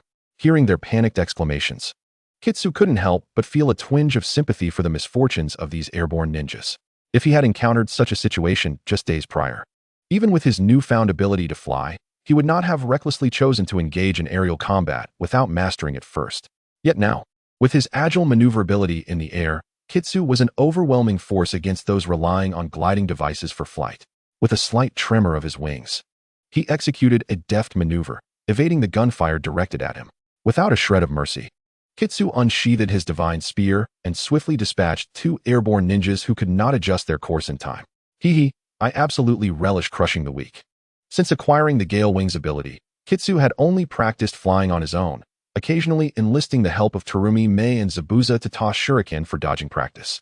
Now, with the opportunity to engage in aerial combat, Kitsu felt a surge of excitement, wishing for more adversaries to test his skills against. However, his taunting words ignited the fury of the airborne ninjas, who charged towards him from all directions. Die, you brat. Chapter 130, Ace of Aerial Combat. Observing the oncoming airborne ninjas, Kitsu felt no anxiety whatsoever. The disparity in abilities could not be bridged by mere shouts and indignation. With his keen perception, the agility afforded by Gale Wings, and the near-unrivaled evasion capabilities granted by his danger foresight, even if the number of airborne ninjas were to multiply tenfold, it could not generate any substantial threat to Kitsu. At this moment, the battle felt akin to a hawk toying with a paper airplane. He didn't even need to deploy any ninjutsu in the air. With the divine spear's impressive range of 12 meters, he could deliver fatal strikes to his foes. As his body surged forward, Kitsu deftly evaded an airborne ninja attempting a reckless collision, abruptly canceling his wings. He leaped onto the back of an airborne ninja gliding beneath him, landing on their flying apparatus. Without pausing, Kitsu infused chakra into his legs and propelled himself off, shattering the equipment with tremendous force. After Kitsu leapt away, the unfortunate ninja, now stripped of their gear, plummeted towards the ground, leaving behind a trail of terrified screams. Kitsu, having vacated his makeshift perch, spread his chakra wings once more, hovering in midair. Just as the cries of the fallen ninja faded, a system notification chimed in. Ding! Killed 10 enemies in midair, achievement unlocked. Ace of Aerial Combat. At this moment, although the airborne ninjas could not hover due to their equipment limitations, they chose to cease their attacks. The remaining few ninjas simply circled Kitsu in the sky, no longer daring to advance. Are you all afraid now? Where is your pride as airborne ninjas? The mocking tone of Kitsu only deepened the humiliation felt by the airborne ninjas, contrasting sharply with their previous arrogance. You little brat. How dare you underestimate the rulers of the sky? A few enraged airborne ninjas prepared to charge at Kitsu once more. However, one of the younger ninjas, seemingly the leader, bellowed, everyone retreat. Captain. Several unwilling ninjas sought to continue the fight, but were swiftly silenced by their commanding officer. Obey the order. Yes. The remaining airborne ninjas glared resentfully at Kitsu before reluctantly changing direction to make their escape. However, Jiang Chuanju could not allow his adversary to revel in satisfaction. With a maniacal laugh, he charged towards the captain who had issued the earlier command. Ha ha ha, do you truly believe you can escape? The young captain, his face etched with despair, glanced back at Jiang Chuanju, ultimately resigning himself to the grim necessity of delaying the enemy for his comrades. You all must flee. Do not look back. Jiang Chuanju, with his precise marksmanship, took aim and, in an instant, pierced through the agitated enemy before him. He then watched as the panicked air ninjas retreated, slowly uttering, "Why does it feel as if I am playing the role of the villain?" In truth, Jiang Chuanju had deliberately allowed those air ninjas to flee, and the sole enemy he dispatched was merely to render his act of mercy less conspicuous. As he had previously asserted, even tenfold, the air ninjas posed no challenge to him. Initially, he had relished the thrill of aerial combat, swiftly eliminating several foes. Subsequently, he had largely been toying with them, while simultaneously honing his flying prowess. Primarily, Jiang Chuanju had looked down and realized he had completely lost track of the remaining members of the Mist Zumbu. After all, he had been entangled with the air ninjas in the sky, far removed from the cliff where they had initially surrounded Shinomori. At this juncture, not only was it impossible to catch up with his teammates, but returning to their previous location would also require considerable effort. After contemplation, Jiang Chuanju resolved to abandon this unnecessary endeavor. Instead, he prepared to follow the fleeing air ninjas, hoping to uncover the enemy's stronghold. Even if he did not encounter his pursued comrades at the lair, gathering intelligence or spoils could still be deemed a significant achievement. Observing the retreating foes, Jiang Chuanju reduced his flying speed, utilizing his exceptional long-range vision to trail them gradually. Meanwhile, aided by the floating bubbles created by Fu, the 4 individuals had safely descended to the base of the cliff. However, at this rocky coastline, there was no sign of the enemy. Captain, do you think that person has perished? Speculated a seasoned Umbu as he steadied himself on the ground. Impossible. Since their target for escape is here, and there are others to assist, they must be prepared, retorted Shark, clearly in agreement with Fu. dismissing the Umbu's conjecture. Furthermore, given that 4 Umbu had already perished along the way, the group's tempers were frayed, and their words bore a hint of derision. Sensing the tension, Fu promptly shifted the topic to avoid internal discord among the few remaining members. The ones who ambushed us from the sky must have been former air ninjas. Perhaps the one who fled also utilized that peculiar equipment to escape. Air ninjas. Wasn't the land of air obliterated by Konoha during the last Ninja World War? Among the others present, only Shark seemed somewhat familiar with the land of air. As for Kisame Hashigaki, he had never even heard of it and remained silent, listening attentively to the analysis of his seniors. Perhaps remnants of the land of air, Fu speculated. Those scoundrels from Konoha always leave a mess. It's infuriating that they would cause us trouble after annihilating the air ninjas. Well, the air ninjas were also exterminated due to their provocations towards the 5 great nations. Likely, they were merely a bunch of dimwits. However, such conjectures did little to resolve their current predicament, and they still could not locate Shinomori. Let's wait for Shark's sensory abilities to recover. It will take another half hour. Shark himself felt somewhat drained after stating this. Previously, after using his abilities, he would directly point out the enemy's location, allowing his fellow ninjas to follow his guidance and eliminate the target. He never anticipated that this time the target would be so elusive, and they consistently fell short. This rendered the cooldown period of his ability rather lengthy. However, after Shark spoke, Fu suddenly had a thought. The air ninja's flying tools likely require fixed devices to assist takeoff. We should search the vicinity for such devices. There may be some gains. With nothing else to occupy them, the 4 immediately dispersed to search for the so-called fixed takeoff devices. Unbeknownst to them, far off in the sky, 4 or 5 small black dots were swiftly flying, followed closely by another small black dot. This was none other than Jiang Chuanju, who, having concluded combat, was pursuing the fleeing air ninjas towards the enemy stronghold. Chapter 131, Perfect Infiltration. In the vast ocean southwest of the Land of Water, an aircraft carrier with a distinctly futuristic design floated on the surface, advancing slowly. To call it merely an aircraft carrier would be an understatement, for its peculiar appearance resembled that of a formidable maritime fortress, with its massive dual-hulled body and towering superstructure. In the distance, several small black dots rapidly approached from the sky, gradually descending in altitude as they neared the aircraft carrier, landing unsteadily upon its deck. The air ninja personnel responsible for receiving them hurried forward to assist the newly arrived individuals in removing their gear. At that moment, another air ninja flight squad leader, stationed on the ship for defense, rushed over with an anxious expression. What happened? For entire flight formations, and only you few have returned. The air ninjas, just having shed their flying gear, yet utterly exhausted, weakly replied with the support of their comrades. Everyone else is dead, within the mist. There is a ninja who possesses flying capabilities and is exceedingly powerful. As soon as the words left their lips, a profound silence enveloped the deck.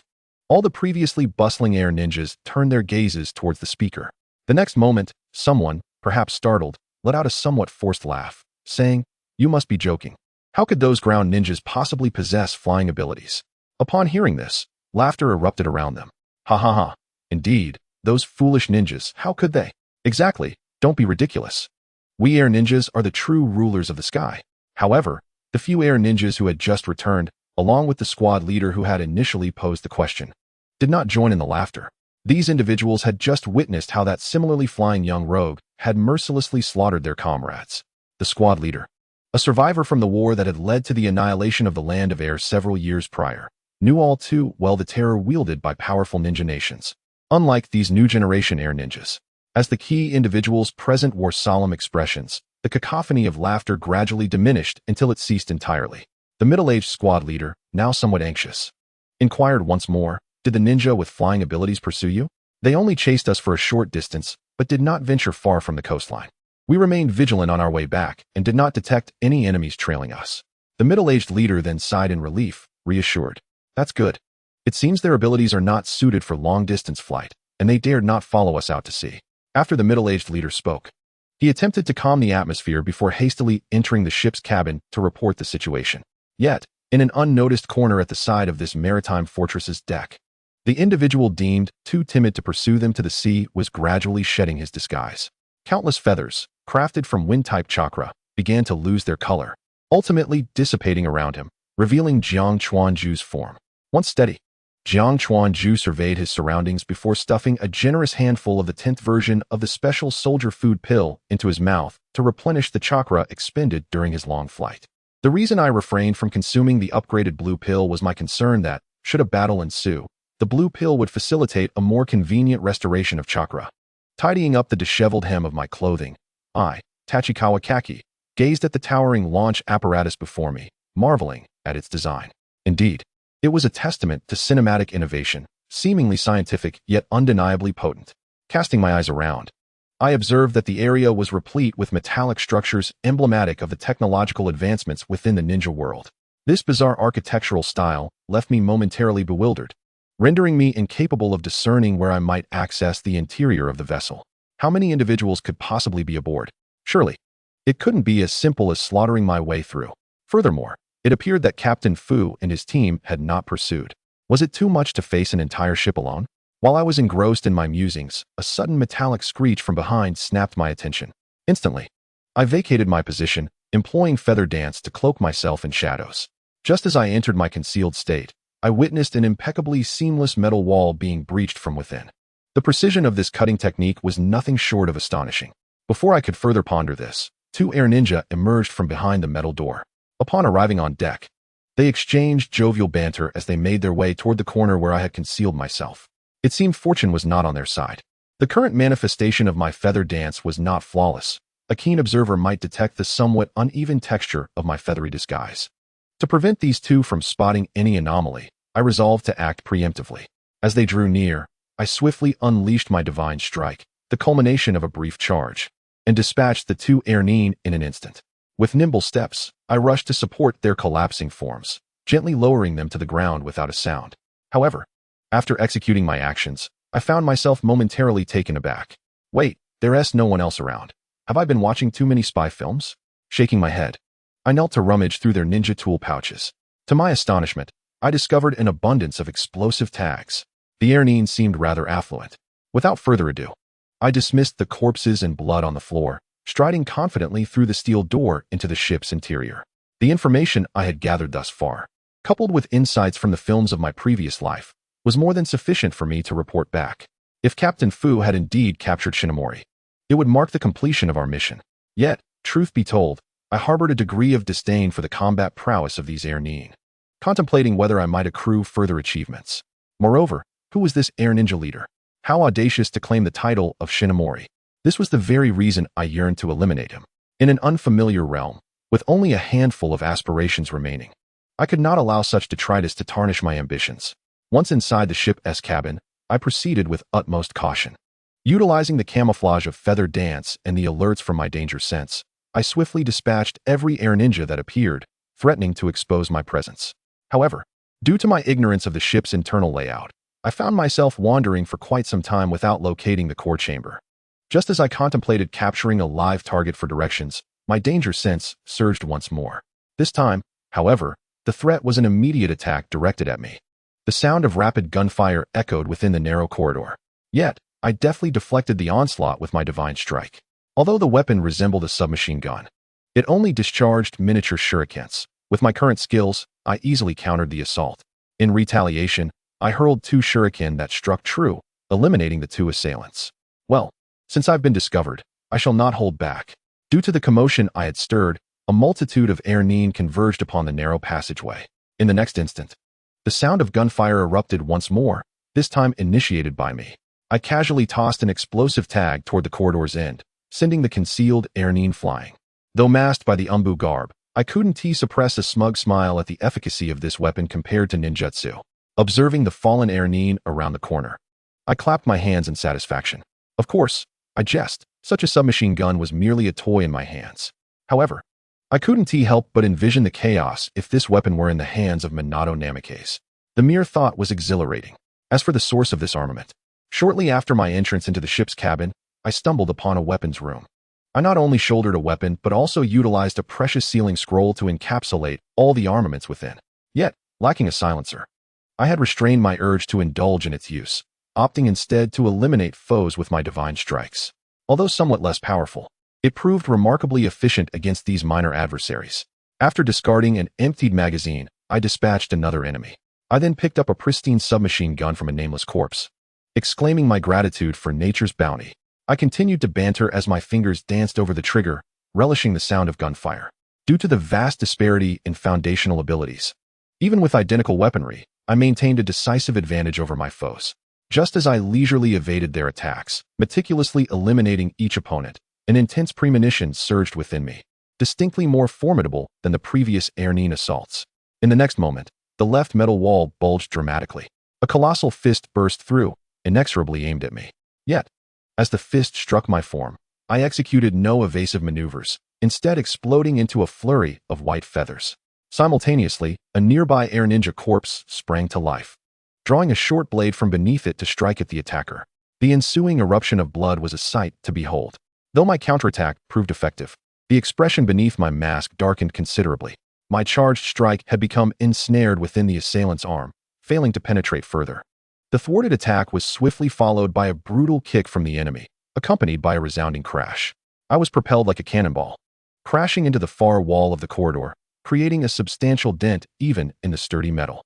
Although I clutched my divine strike during the flight, causing the enemy's arm to sustain additional damage, only a small portion of flesh remained attached, as if it might sever completely at any moment. Remarkably unfazed, the assailants steadied their severed arm and reattached it, emitting a hissing sound as smoke wafted from the miraculous repair. In the midst of this, I couldn't help but wonder how despairing the expression of the little brat I had sent flying would be upon witnessing this sight. Just as I was poised to mock their audacity, that very same brat began to rise once more. The opponent, having sustained a heavy blow, exhibited a remarkable capacity for recovery, as the previously concave chest swiftly returned to its original state. In mere moments, he was restored to his former self. Were it not for the gaping hole in his dark garb, one might scarcely believe he had just endured a lethal strike. It almost slipped my mind that you possess some forbidden technique of bodily regeneration. This indeed complicates matters. Rising to his feet, Tachikawa Takumi muttered about the trouble he faced, casually tearing off his shirt and casting it aside. His gaze, tinged with mockery, fell upon the grim visage of his adversary. Shenong's eyes were fixed intently on this imp possessing similar abilities, and he queried with urgency, "Is that the forbidden technique of bodily regeneration? How do you know of it?" "Little imp? No, how could you possibly wield it?" "TCH, such an ignorant fellow," Tachikawa retorted. "Even Tsunade hasn't sought my permission for the rights to this technique. As long as one possesses regenerative capabilities, it could be considered your technique, right? As for how I came to know of it, perhaps it was Orochimaru who mentioned it. Or maybe it was you yourself. Such matters are trivial." Tachikawa was alluding to Orochimaru from the theatrical adaptations. However, Shenong's interpretation diverged sharply. "Are you a spy planted by Orochimaru in the hidden mist? Has he sent you to seize my ninjutsu? He underestimates me gravely. But since you have mastered that Tsunade's healing technique, I shall let you remain." With that, Shenong charged once more at Tachikawa. Fortunately, the prior exchange had afforded Tachikawa ample time to recuperate from his injuries. After all, the greatest flaw of Yuki was its inability to perform techniques during vigorous movement. Tachikawa had prioritized the restoration of his superficial wounds before swiftly addressing his internal injuries. Yet, even as he evaded his opponent's onslaught, Tachikawa's tongue remained unrestrained. "Why is it Tsunade's healing technique? Do you delight in speaking for yourself?" He once again bent to evade Shenong's attack, swiftly forming hand seals with one hand. Water release, water stream jet. Water surged forth beneath him, enhancing Tachikawa's speed as he seized an assault rifle from a fallen Umbu and unleashed a barrage upon Shenong. "By the way, why are you causing a ruckus in our hidden mist? It was Konoha that brought ruin to the land of sky. You seem to have mistaken your foe." Ignoring Tachikawa's taunts, Shenong forcibly healed his wounds, expelling all the kunai lodged within his body, which clattered to the ground. Yet Tachikawa persisted, continuing his verbal jabs. "Say, old man, have you noticed your hair has turned a shade whiter? Your technique seems ineffective. I hope it doesn't deplete your lifespan. Otherwise, wouldn't you perish faster with each use?" "Silence, you little brat," Shenong roared, unable to contain his rage any longer. His leg muscles bulged further, resembling a frenzied wild boar as he charged at Tachikawa with ferocity. With each step, he left deep impressions in the metallic floor, his speed reaching an almost teleportation-like velocity in the eyes of ordinary onlookers. However, Tachikawa had previously managed to narrowly evade A's attacks back in the Land of Water. And now, bolstered by enhanced abilities and the assistance of the Gale Wings, he maneuvered with far greater agility. Not only was he capable of handling Shenong, whose prowess paled in comparison to A's, but he also felt confident in prolonging the engagement. Chapter 133. Do you even deserve the title of Shinnon? At this moment, while Tachikawa's maximum speed was still somewhat inferior to Shinnon's, his superior agility allowed him to deftly evade the latter's assaults. He even seized opportunities to strike back with the rifle, further destabilizing the old man's temper. Suddenly, Shinnon, in a fit of rage, observed Tachikawa seemingly frozen in place and unleashed a powerful punch. Super Vitality Fist. A torrent of violent chakra erupted from Shinnon's fist, hurtling towards Tachikawa's face. Yet once again, a plume of feathers erupted, allowing the forceful punch to sail harmlessly through the feathers. However, blinded by the feathers, Shinnon felt the gratifying sensation of striking his target. Yet, as the feathers dissipated into motes of light, the smile he was about to display froze in place. The figure he had just struck with such venom was now splattered against the wall, the upper half of his body obliterated. The lower half, clad in the uniform of an Ambu, was unmistakably that of a subordinate who had arrived to support him at an unknown time. At that moment, Tachikawa's voice echoed from behind. "Old man, aren't you a doctor? I reckon you might still be able to save this one. How about a temporary ceasefire? You could take your time to piece him back together." The voice belonged to Tachikawa, who had cleverly employed a shadow clone to mask his movements, now agilely leaping from above to behind Shinnon. The unfortunate Ambu, who had been obliterated, was precisely the bait Tachikawa had lured Shinnon into striking. "You little brat. I'll make you pay." Enraged, Shinnon turned to deliver a punch, but instead of facing Tachikawa's annoying grin, he was met with water release, water prison technique. Completing the hand seals, Tachikawa's smile vanished, his hands coming together as he fixed a cold gaze upon Shinnon. Having previously utilized the water jet to navigate the ship's interior, he had left ample water pooling on the floor. As Tachikawa's movements concluded, countless streams of water surged toward Shinnon, enveloping him and forming a towering water prison that bound him tightly. Tachikawa inserted a hand into the water prison, his expression devoid of warmth as he regarded the struggling Shinnon. "Old man, had it not been for my desire to spare your life, do you think you could still be standing here?"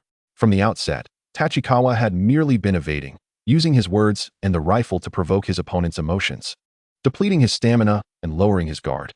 Shinnon's attack methods were inherently limited, and now, deprived of the dark chakra from the Zero Tail as a source of energy, he was incapable of sustaining a prolonged battle. The once jet-black hair, now streaked with white, served as undeniable evidence of this. Were it not for the intriguing research potential of Shinnon's various forbidden techniques and his knowledge of the advanced technologies from the Ambu ruins, Tachikawa could have easily exhausted the old man with a few powerful ninjutsu. Observing Shinnon, who was gradually struggling to breathe and on the verge of unconsciousness, Tachikawa ceased his hand seals. What a pity, this old man still hasn't discovered the method to create the Zero Tail. Tachikawa had no aspirations of becoming a Jinchuriki, but the prospect of studying such a phenomenon was too enticing to dismiss. Just as Tachikawa lamented this missed opportunity, an unforeseen turn of events occurred.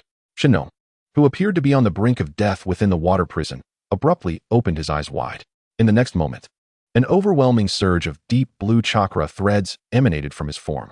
This state was not unfamiliar to Tachikawa. The power of the six tails. This old man actually managed to steal it. Sensing the impending danger, Tachikawa promptly formed a hand seal to summon a water clone to replace himself and swiftly retreated. In the following instant, Shinnon, now appearing gaunt and aged, began to swell like an inflated balloon, his stature becoming even more imposing. Yet, his face remained that of a frail old man, presenting an odd and grotesque sight. Shinnon clenched his fists tightly and slammed them together before his chest, generating a powerful shockwave that shattered the water prison and caused Tachikawa's recently conjured water clone to explode. Upon landing, the figure of Shinnon was still engulfed in a torrent of profound blue-tailed beast chakra. With a venomous gaze, he directed his ire towards giant Shiquin Tachibana. "You little brat, are you prepared to embrace torment?" In truth, Shinnon had been stubbornly enduring the consumption of his lifespan without tapping into the meager power of the six tails he had pilfered, all in hopes of transforming it into a renewable energy source through his future research. Such an innovation would resolve the energy needs for both his forbidden techniques and the Kunra. However, at this moment, all hope for the future had been obliterated by giant Shiquin Tachibana. Shinnon seethed with a desire to flay him alive. Yet, Tachibana, witnessing Shinnon's grotesque form, merely grimaced in disdain. "Indeed, has there been too much idle chatter this time? You've directly unleashed the second phase of your boss form. Shinnon, now disinterested in Tachibana's bizarre musings, surged forward with a full-speed punch.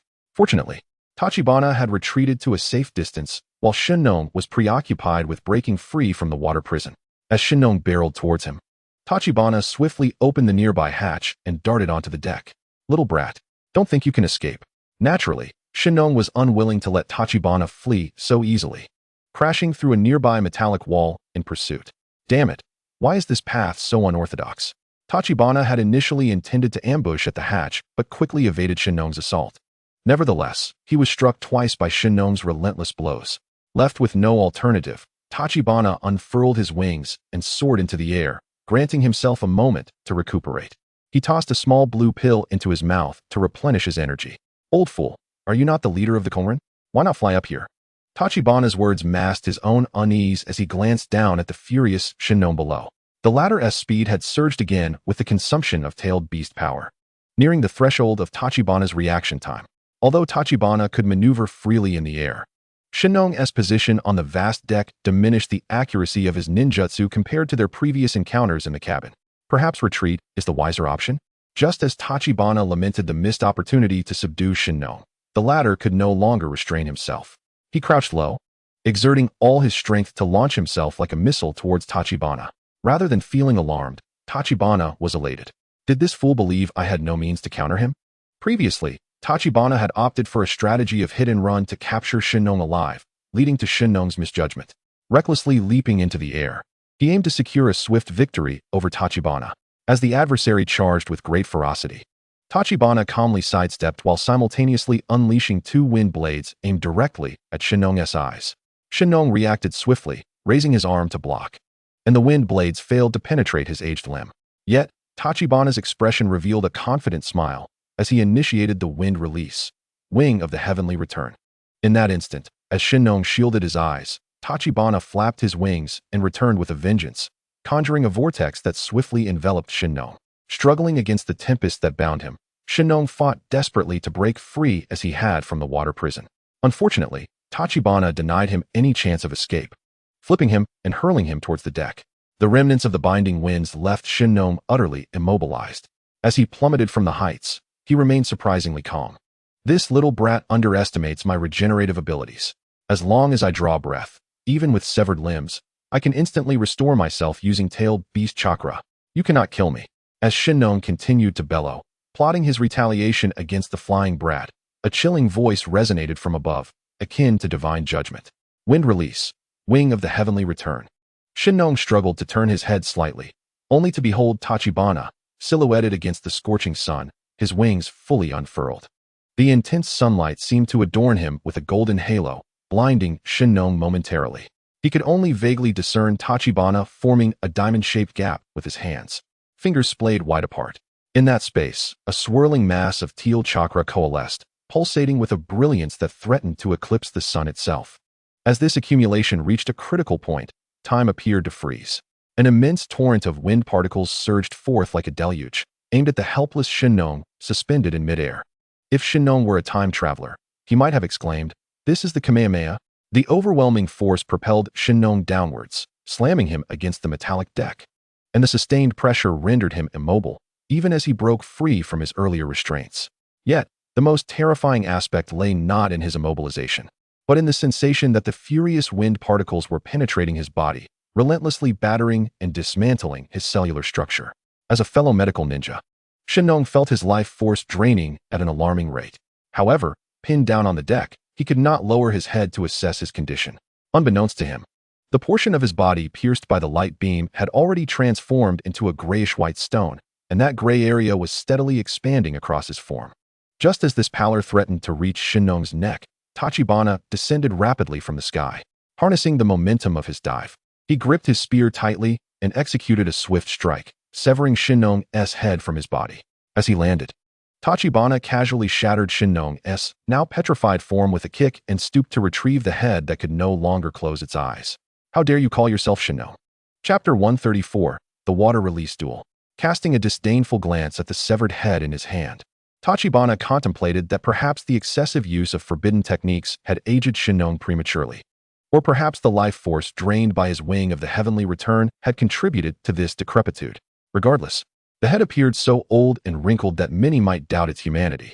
Nevertheless, recalling the wealth of information and knowledge contained within, Tachibana produced a sealing scroll and encapsulated it. After completing this task, he stretched his limbs, perhaps due to the wind-based nature of his skills. His wing of the heavenly return had not only changed to a teal hue, but he also found himself devoid of the ability to absorb the life force of others. Otherwise, he wouldn't be feeling this fatigued after the release. Perhaps the extraction of the dark aura characteristic would alter this in the future? Tachibana speculated aimlessly. Though his stamina could not be restored immediately, his chakra was still recoverable. Thankfully, only his clothing had been shredded. Had his ninja tool pouch been damaged, it would have been a significant loss. His pouch contained many invaluable items. While he hadn't brought his entire fortune, he had still packed several potentially useful tools. With this in mind, Tachibana downed 2 pills from version 10 of the military rations before adjusting his ninja tool pouch behind him. Although his upper garment was torn, he felt somewhat at ease. I'm still just a kid. Being shirtless isn't a big deal. Most importantly, glancing at the lifeless gun attire strewn about the deck, Tachibana felt an unsettling aura and had no desire to don any of it. By the way, has everyone aboard this ship perished? Surely the Wongring cannot consist of just this few. Although he had systematically eliminated the recently arrived Kongrung reinforcements, there had to be some crew members remaining, right? Jiangchuan Tachibana gazed down at the somewhat battered aircraft carrier beneath him, remnants of a previous battle, and felt a wave of frustration wash over him. Surely, it could not be left for me to pilot it back alone. Abandoning it here would be an utter waste. I wonder where Captain Fu and the others have chased off to. That old codger managed to return only to be dispatched by me. Yet there is no sign of them. In the distance, Fu, traversing the sea, seemed to sense Jiangchuan's discontent, for he sneezed several times in succession. However, distant waters cannot quench immediate thirst. Moreover, even if Fu and his companions were to arrive, they would likely still be incapable of navigating this technological marvel.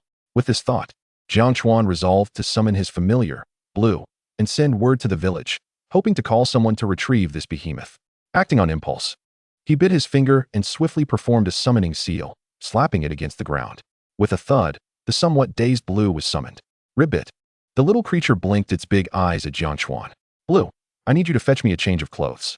I will write a mission report scroll shortly. Please deliver it to Teacher Qing. Reflecting on the convenience of summoning techniques, Jiangchuan quickly crouched down to jot down the essential details. However, since Qing was not currently a member of the Umbu, Jiangchuan took the extra precaution of writing a note explaining the situation, which he affixed to the outside of the scroll. After summoning Blue once more to swap the scroll for the clothing, he donned a fresh shirt and prepared to scour the vessel for any additional valuable items. As for the scroll containing the seal of the head of Shinnong, Jiangchuan chose not to entrust it to Blue for delivery. After all, this was a mission objective for Team Fu, and several Umbu had already perished in pursuit. If Qing were to submit it, it might raise suspicions of usurpation of merit. Fu would have a difficult time justifying it upon returning to the village. Just as Jiangchuan sent Blue off and prepared to enter the ship's interior, Fu and the others, Kisame Hashigaki included, spotted the enormous aircraft carrier motionless upon the water from a distance. "Captain, that must be it," Fu exclaimed. "It appears to be the maritime launch platform of the Sky Ninja, matching the design of the smaller launcher we found on the cliff." Once the other 3 had steadied themselves on the water's surface, they awaited Fu's command. "Shark, are you certain this is the right direction?" Fu inquired without haste to issue orders, turning to his companion. However, Shark's tracking ability was still on cooldown. He could only shrug and respond, "I will need another 20 minutes to confirm, but the previous direction pointed here."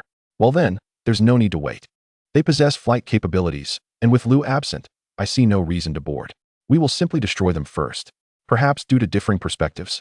Fu's immediate thought upon encountering such a war machine was not to preserve it for the village's fortification, but rather to obliterate it to prevent the enemy's escape. The other 3 had no objections to Fu's command, as if it was the natural course of action. With Fu's decision made, the 4 joined in hand seals, preparing to unleash a torrent of water upon their adversaries. The youngest among them, Kisame Hashigaki, stood out most prominently.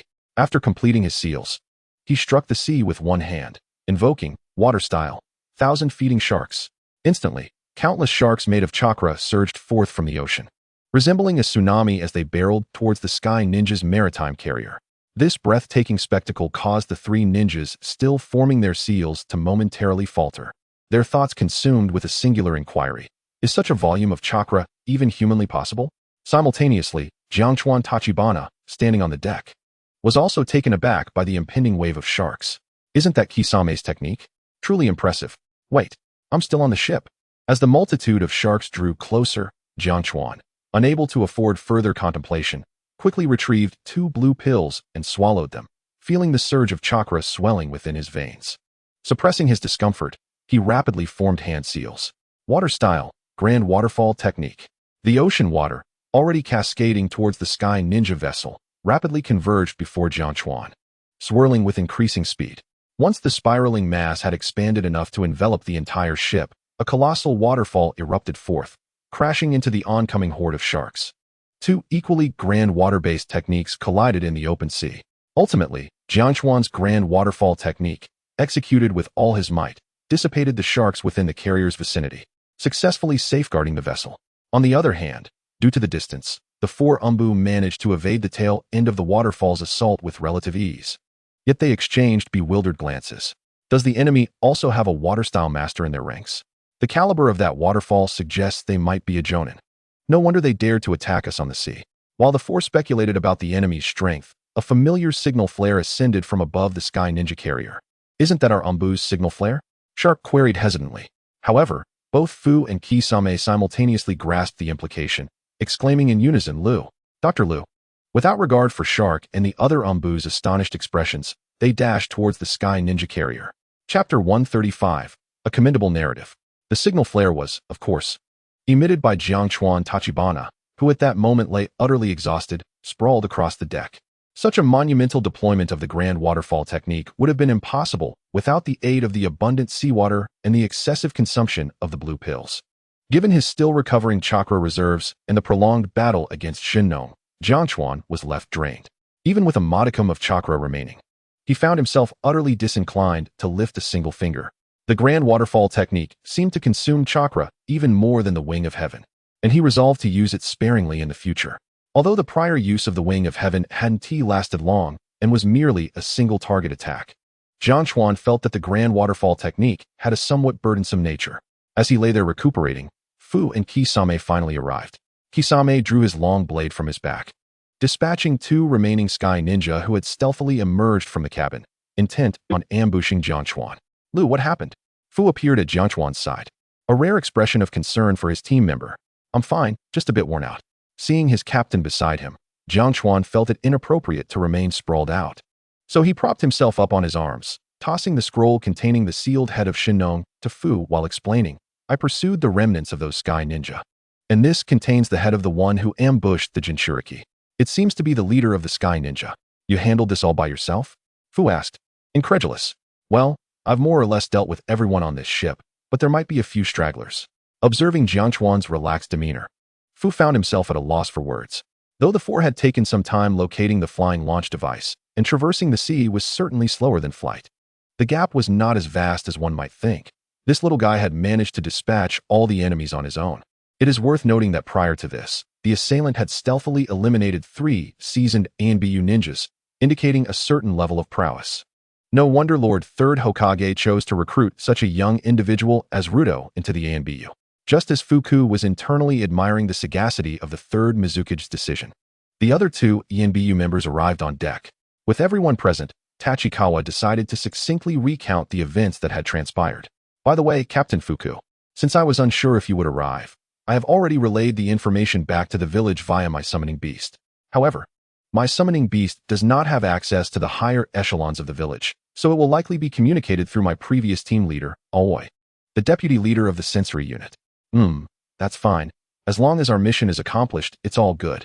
At this point, Fuku instinctively touched the scroll containing the target of their sealing mission, once again admiring the 3rd Mizukage. The maturity in his approach to handling matters was indeed commendable. He truly belonged in the ANBU.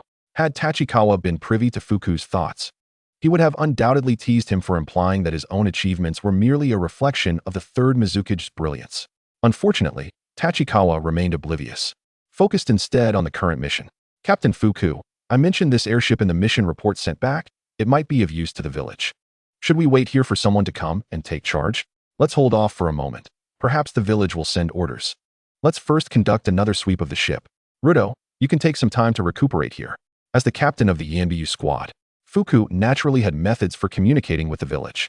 However, he bore no ill will toward Tachikawa's earlier actions. After the other four entered the cabin to conduct inspections, Tachikawa reclined once more on the deck. Meanwhile, within the hidden mist village, upon receiving the information scroll delivered by Aoi, the deputy leader promptly understood that it needed to be presented to the third Mizukage. Not daring to delay due to the uncertain circumstances, he dropped his current tasks and hurried toward the Mizukage tower. The third Mizukage, having perused the mission report recorded by Tachikawa, did not rush to issue commands. Instead, he casually handed the scroll to the elder mentor beside him and turned to the respectful Aoi, speaking, "Aoi, you have trained a commendable disciple. I am not worthy. All the ninjas in the village benefit from Lord Third's leadership." The cold and imposing tone of the third Mizukage left Aoi unable to discern whether it was a compliment or a critique, prompting him to respond ambiguously. To Aoi's surprise, the third Mizukage simply shook his head and smiled. "You haven't yet seen the contents of this report, have you?" "No, Lord Mizukage. Since the information pertains to an ANBU mission, I dared not overstep my bounds. It's nothing of great consequence. It relates to what I mentioned to you the day before yesterday regarding strengthening the village's sensory barrier. Is this related to the host of the Six Tails?" Upon receiving a nonchalant nod from the third Mizukage, Aoi felt a cold sweat break out. The matter concerning the host of the tailed beast being attacked was considered by the Mizukage as not particularly significant. However, the third Mizukage paid no mind to Aoi's anxious expression. After the elder mentor finished reviewing the mission report, he tossed the scroll back into Aoi's hands. "Take a look." Aoi did not hesitate, quickly unrolling the scroll for a swift examination. Once he finished reading, he let out a long sigh of relief, feeling reassured. "Your disciple possesses quite the talent. His writing is commendable." At this point, the third Mizukage paused momentarily. Even the elder mentor, who had been silent, displayed a smile. The simple mission report had been transformed into a narrative filled with twists and turns by this young lad, making it somewhat regrettable that he was destined to be a ninja. Aoi was at a loss for words and could only muster an awkward smile in response. The information regarding the airship and the forbidden techniques mentioned by the young man certainly held some utility. As for the forbidden techniques, they could be discussed further once they brought the target back. Regarding the airship, the third Mizukage glanced at the elder mentor. Having worked together for decades, the elder immediately understood and offered a suggestion. "Let's send someone from Yatsukura to take charge. It is relatively close to the frontline camp. And with the recent decrease in hostilities, it would be good to give him something to do." "Agreed. Have him dispatch personnel to escort the airship back to the village for the equipment department to handle. I will arrange it right away." After making brief arrangements for the handling of the spoils, the third Mizukage turned his attention back to Aoi. Chapter 136, A Comedic Incident. "That lad is still a medical ninja, if I recall correctly," the third Mizukage remarked with interest. "Yes, Lord Third," Aoi promptly replied. The elder mentor chimed in. "Previously, Fuku requested him to assist with the daily training of the Six Tails host. Haha, he is indeed a remarkable little rascal. All right, Aoi, you may take your leave." Given that the third Mizukage merely noted his commendable nature without further elaboration, Aoi exited the Mizukage's office, filled with curiosity. However, once Aoi departed, the third Mizukage did not cease discussing the matter. "Elder, what do you think of this lad? Do you have more insights about him?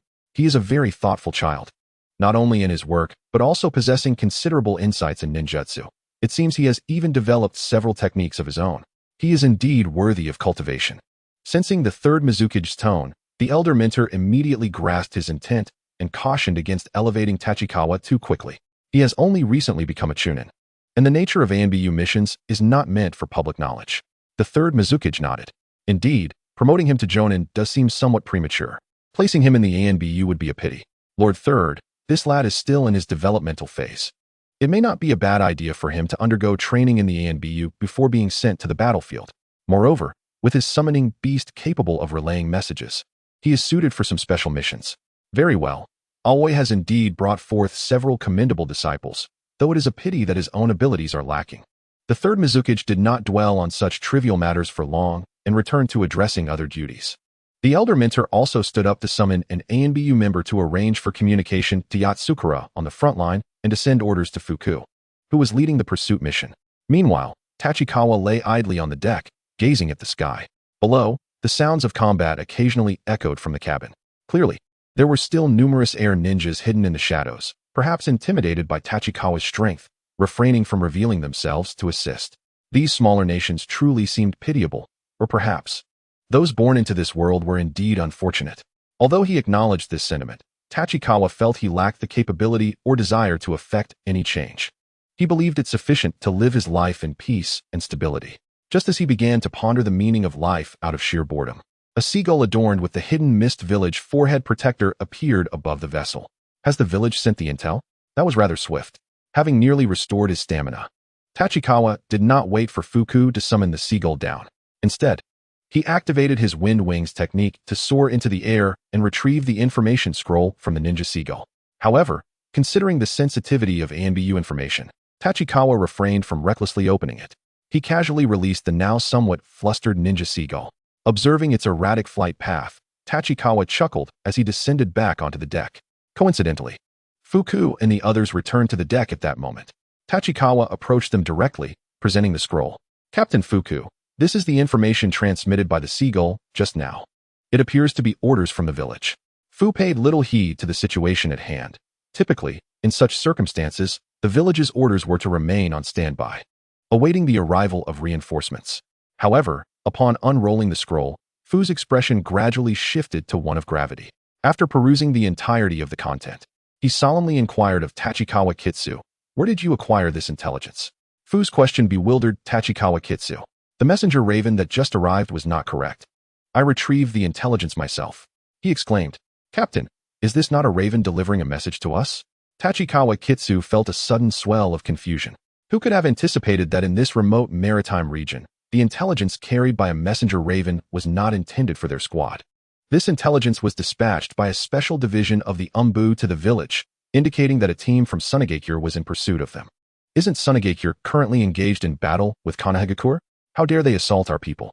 Fu disregarded Shark's query and continued to issue orders to Tachikawa Kitsu. First, use your summoning beast to relay the intelligence back to the village. Fire a distress signal flare to ascertain if any frontline ninjas are nearby. This was echoed twice.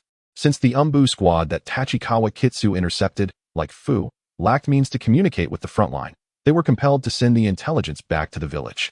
Thus, with Tachikawa Kitsu intercepting it, the transmission through the summoning beast became swifter. Just as Tachikawa Kitsu summoned Blue to return the scroll to the village, Fu, with a serious demeanor, fell into contemplation. He had not fully disclosed the situation to the others. The intelligence mentioned that this special division was specifically infiltrating the front lines of the wind and fire countries to sabotage peace talks. Exactly the mission Tachikawa Kitsu had overheard during his watch. However, upon the Umbu members arriving near the Land of Rivers, they discovered that the Sunagakure's recuperation camp had been obliterated by a group of unidentified ninja forces.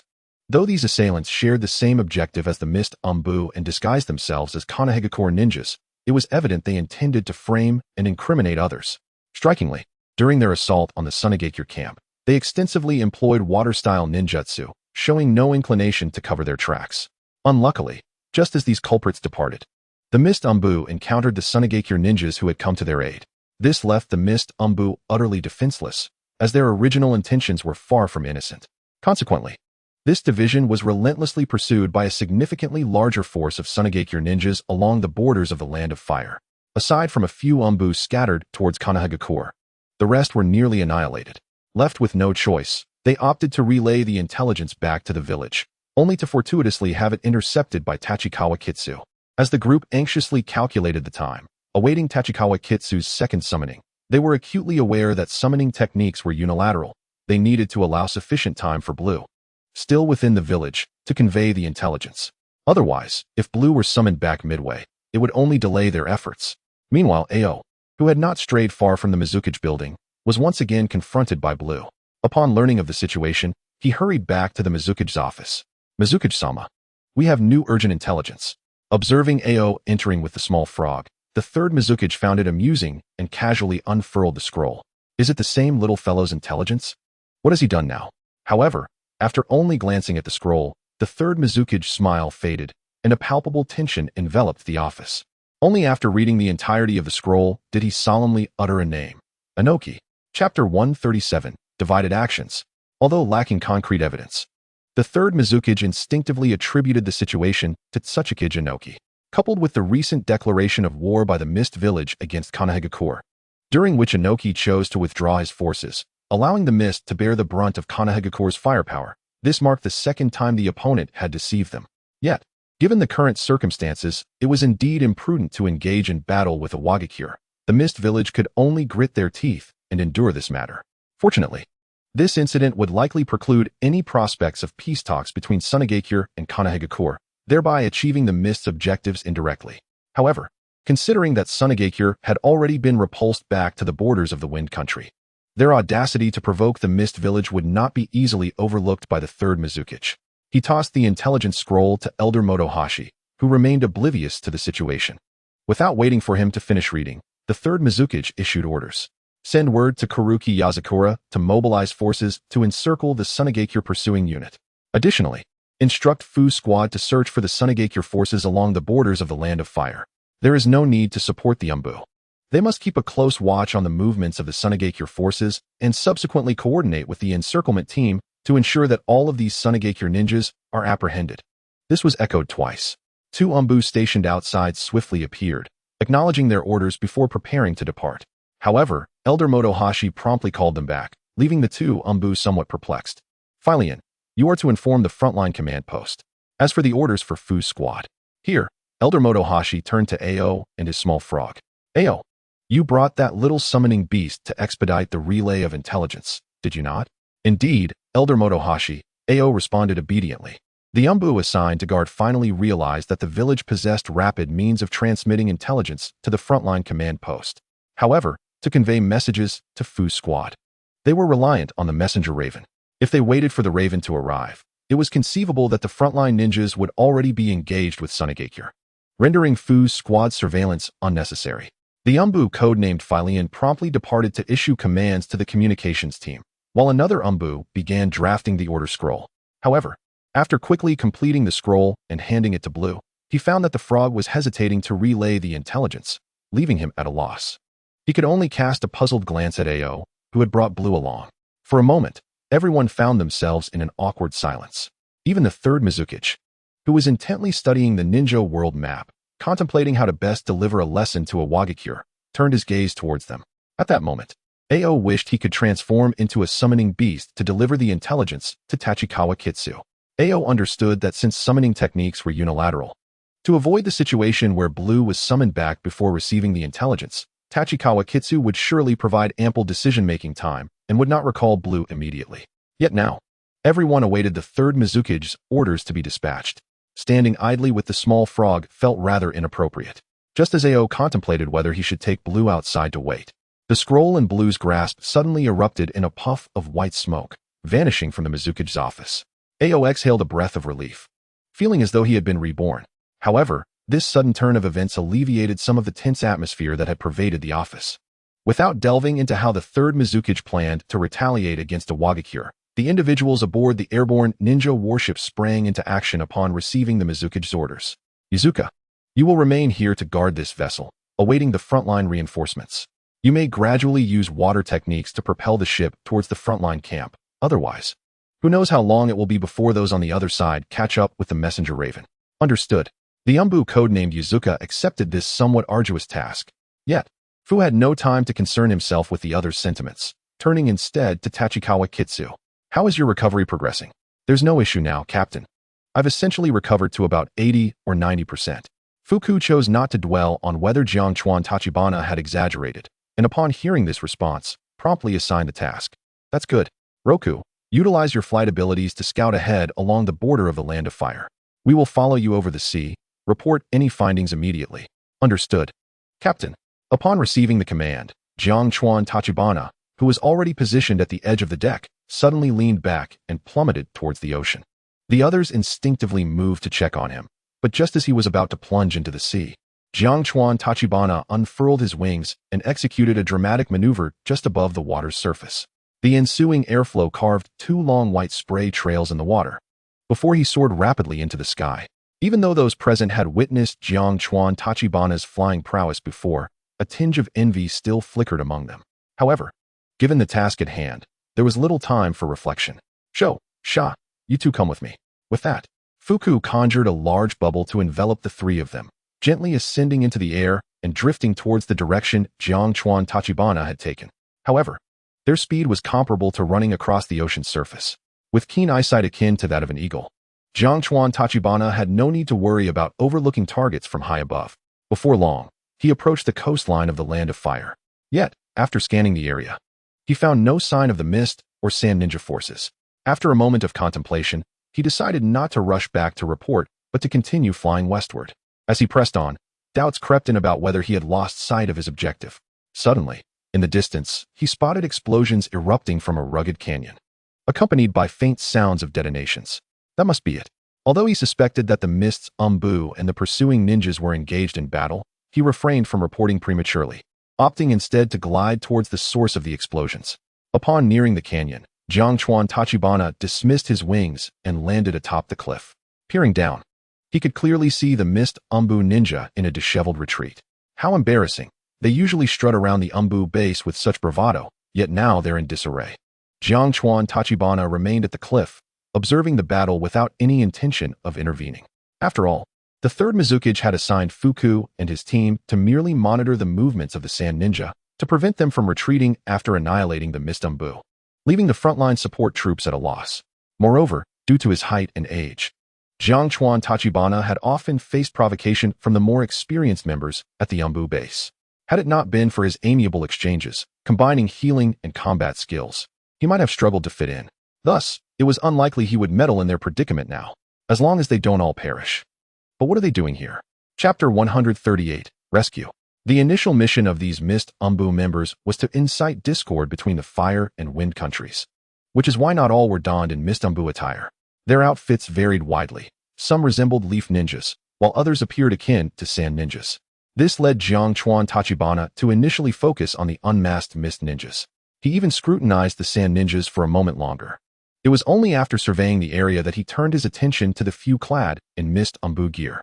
However, among these masked Umbu, he recognized two familiar faces. Though the Umbu uniforms were standardized and masked, the familiarity allowed him to identify them without difficulty. Crap. Time was of the essence. Seeing his two acquaintances cornered by several sand ninjas, on the brink of peril, Jiangchuan Tachibana wasted no time. He clasped his arms together and leaped off the cliff. Diving towards the besieged duo, the wind roared past him. Just as he was about to crash onto the ground, his chakra wings unfurled rapidly behind him. With a resounding pong, he caught an upward draft, halting his rapid descent. Not finished yet, after enveloping the air currents, Jiangchuan Tachibana summoned all his strength to flap his chakra wings. The resulting tempest, akin to a wind release technique, sent the ninjas beneath him tumbling in chaos. A few of the weaker ninjas were flung several meters away by the ferocious gale. Even the two acquaintances Jiangchuan Tachibana had come to rescue were slammed against the rock face by the powerful wind. Seizing the opportunity, Jiangchuan Tachibana was not content with merely disrupting the enemy's assault. Upon landing, he swiftly drew the sacred spear from his back, crouched, and executed a rapid turn, carving a brilliant arc of light in the air. The sacred spear's swift strikes echoed as it cleaved through the attacking sand ninjas with precision. As he sheathed the blade, Jiangchuan Tachibana turned to glance back. Perfect. The two individuals he had rescued were just falling from the rock face.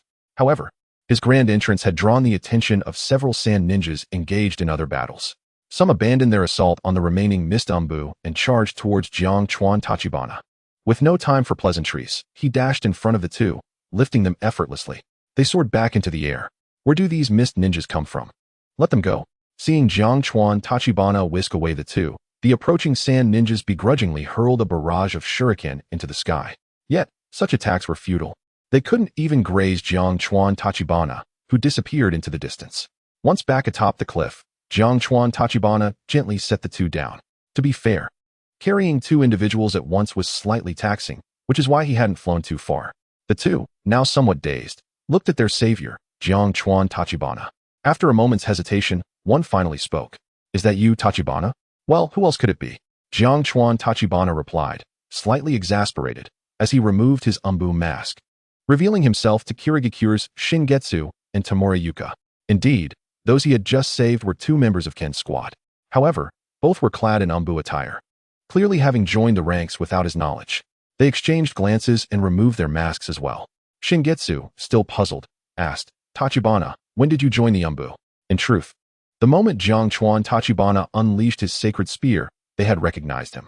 However, The unprecedented flight technique and his ability to dispatch over a dozen ninjas in an instant left even the typically lively Shin Getsu momentarily hesitant to acknowledge him. But now that the masks were off, there was no room for doubt. Jiangchuan Tachibana rolled his eyes at them. I was about to ask you the same. How did you end up in the Umbu? It was surprising that these two, who were only a few years older than him, had quietly joined the Umbu and were assigned to such a perilous mission. Moreover, despite his relatively short time in the Umbu, he had already made a name for himself. It was astonishing that these two had no knowledge of his reputation. Previously, Captain Z chose to transfer to the second line.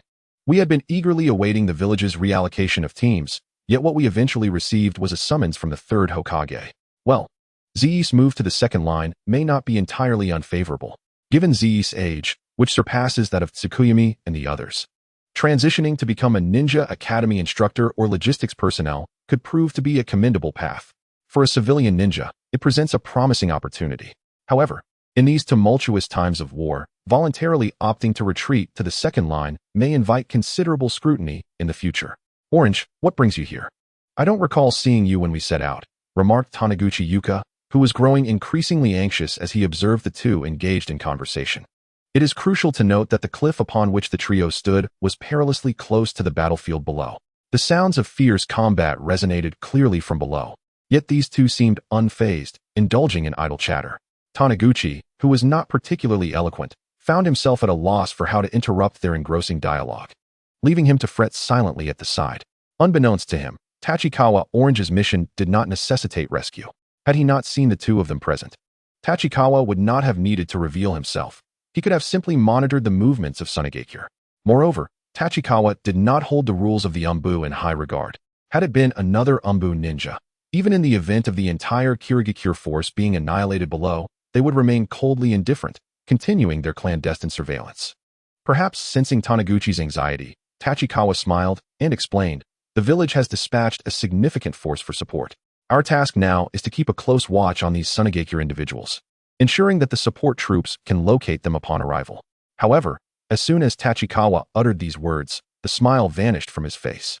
With a sudden shove, he propelled the two away from him and swiftly leaped backward, utilizing the recoil to gain distance. In the next instant, several blazing red fireballs hurtled towards their previous position. Before Goketsu Tsukuyami and the others could even express gratitude for being saved by Tachikawa once more, they witnessed the rapidly approaching fireballs inexplicably veer off course just before impact, scattering and hurtling towards the three of them. The onslaught did not cease there. Chapter 139, Trouble. Water Release. With no time for further explanation, Tachikawa swiftly formed hand seals and unleashed Surinami. A torrent of water erupted from his mouth, extinguishing the fireballs aimed at him. After a hissing sound and a billow of white smoke dissipated, Tachikawa observed that Goketsu Tsukuyami and the others had likewise employed water release techniques to neutralize the fireballs. Fortunately, they had escaped unscathed.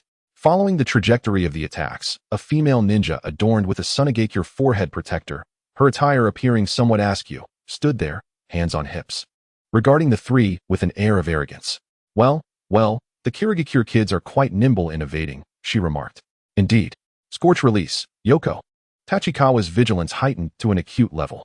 The fireballs that curved mid-flight were unmistakably indicative of the opponent's identity. However, during his prior observation from the cliff, he had not detected her presence. You were the one who employed the flying technique earlier, aren't you? Quite the little imp, Yoko remarked, seemingly unfazed by being recognized. Instead, she appeared more intrigued by Tachikawa's earlier display of the flying technique. Was it too ostentatious, perhaps? With so many Kirigakure ninjas below, you dared to climb the cliff to seek me out? I can fly myself, which makes it easier for me to escape. But there's no way I can flee with Tsukuyami and the others, Tachikawa thought, feeling a twinge of frustration. Each time he encountered such a formidable opponent, he was denied the opportunity to soar freely. The renowned Scorch Release user, Yoko, had chosen to trouble someone of his stature? A minor player. Yet so young in the Umbu, and already mastering the art of flight. Certainly not a mere minor player, Yoko scoffed, laughing derisively. Such trifling skills likely wouldn't even pique Lord Yoko's interest. Besides, with Sunagakure's current strength, do they truly wish to engage in battle with Kirigakure simultaneously? As Tachikawa spoke, he frantically gestured behind him, attempting to devise a plan to stall the enemy. As long as Goketsu Tsukuyami and the others could escape, he could depart at any moment.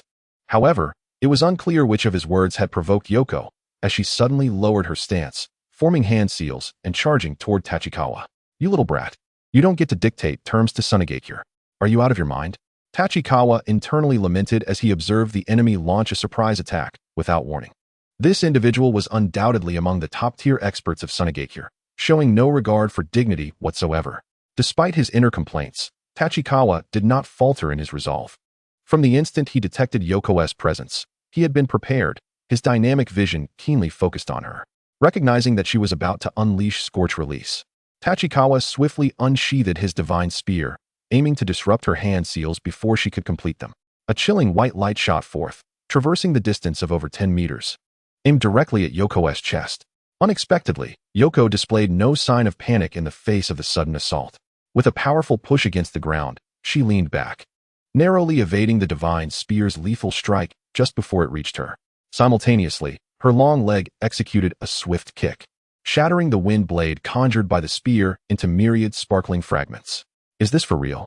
Tachikawa had never anticipated that someone could counter the divine spear's attack so effortlessly.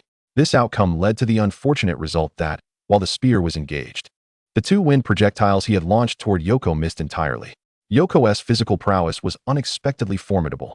What a pity I can't just pull out a fire canister for this, Tachikawa thought, watching Yoko, who had easily neutralized his attack from a distance. As Yoko landed gracefully, her hands conjured several fireballs in rapid succession. With no time to waste, Tachikawa quickly focused his mind and called out, "You too, be careful. These fireballs are lethal upon contact. The only way to extinguish them is with water release." Tachikawa's primary concern was to warn Goketsu Tsukuyami, ensuring he did not underestimate the Scorch Release fireballs due to his water transformation technique. The primary ability of Scorch Release lies in its capacity to evaporate bodily fluids. Should Goketsu Tsukuyami attempt to confront them head-on with water transformation, he could very well be vaporized on the spot. Yoko, noticing that this little brat still had the composure to warn his teammates, let out a cold laugh. "You think that will be enough to deal with me? How naive." As she finished speaking, Yoko waved her hands forward, sending 7 or 8 fireballs soaring towards the trio in tandem with her movements. But that was not all. She seemed to produce 2 kunai from nowhere, charging forth with the last 2 fireballs swirling around her, prepared to engage in close combat. Water Release, Water Cannon Technique. Water Release, Water Shuriken.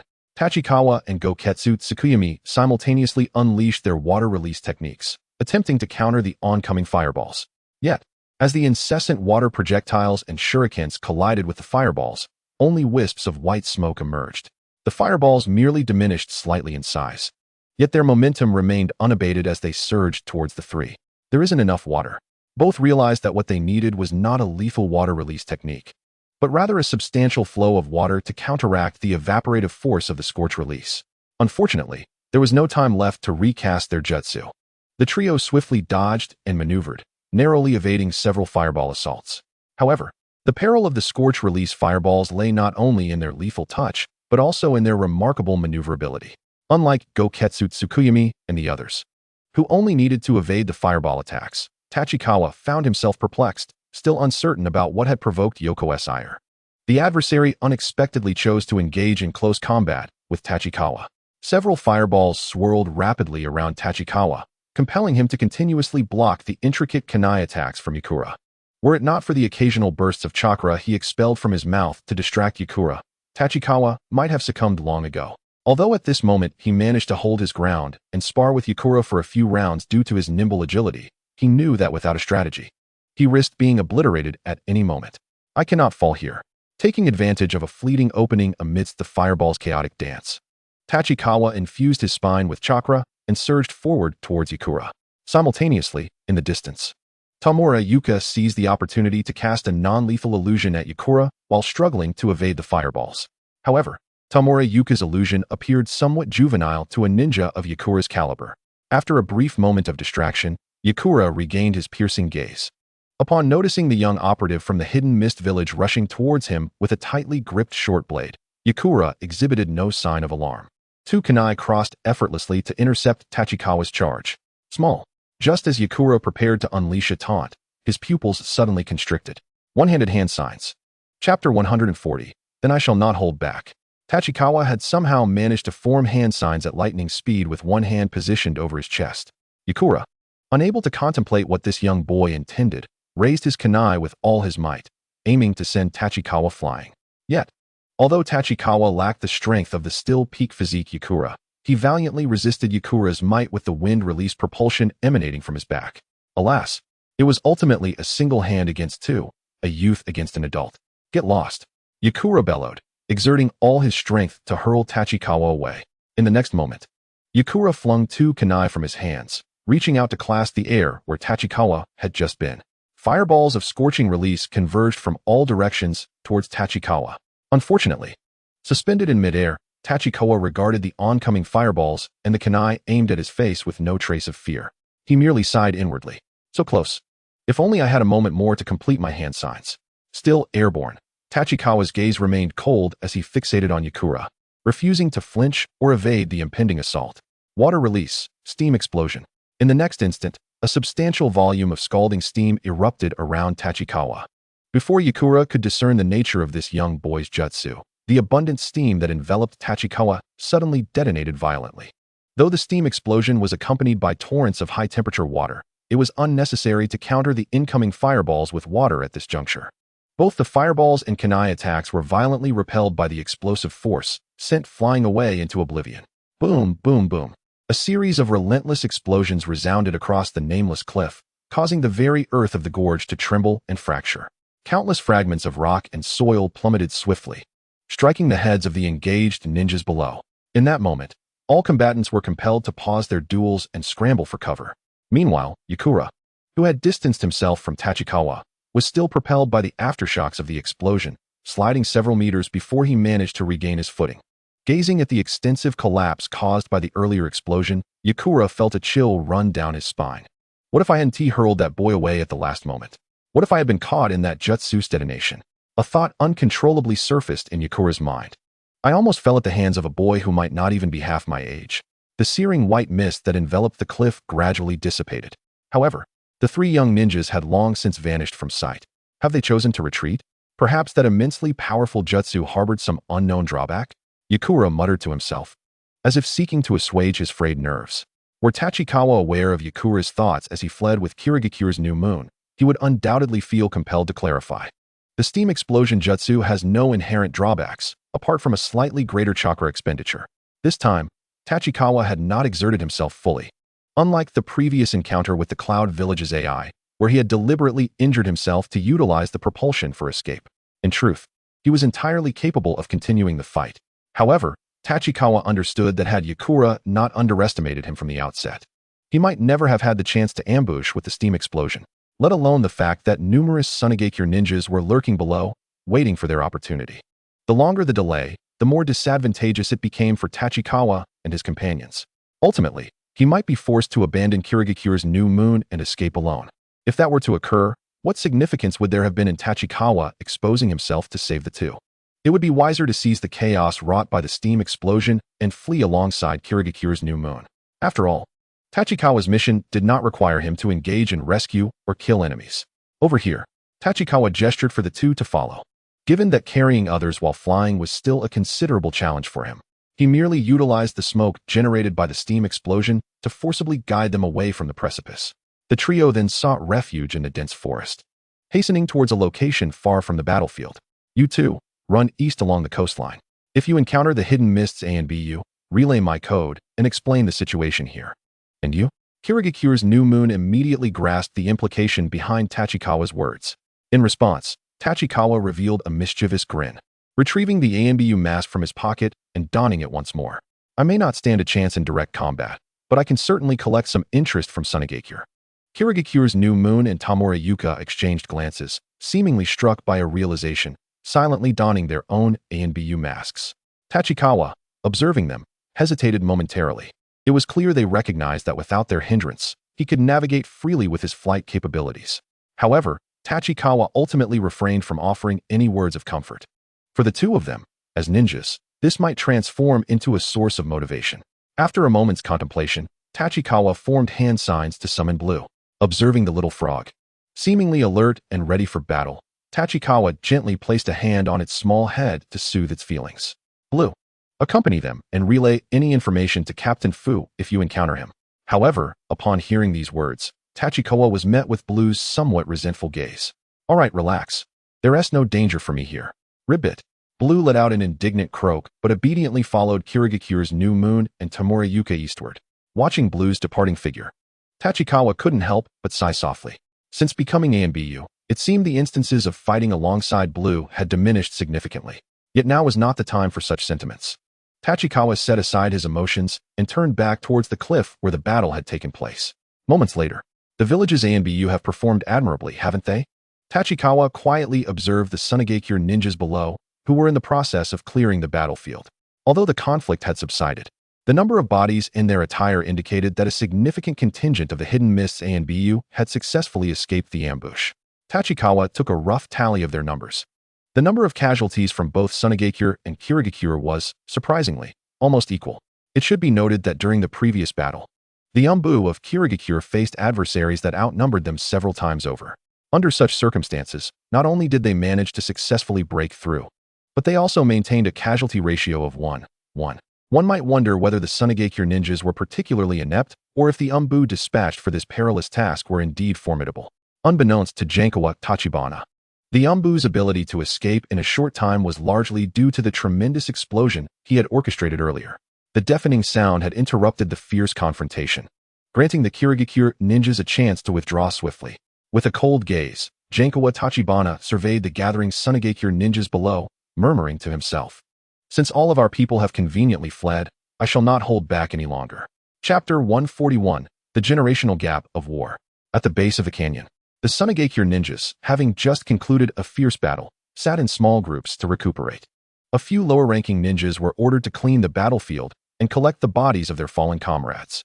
Why did we pursue those Kirigakure scoundrels in the first place? One complained. What nonsense are you spouting? Those despicable Kirigakure fanatics attacked our infirmary. Another retorted. That is not what I meant. But if we are to engage in battle with the land of water at the same time, this remark incited discontent among his peers. So what if we did? The leaf scum were still repelled by us. All we need to do is take down these Kirigakure ninjas. I heard this pursuit was Lord Yakura's unilateral decision. Silence. Is that something you should be saying?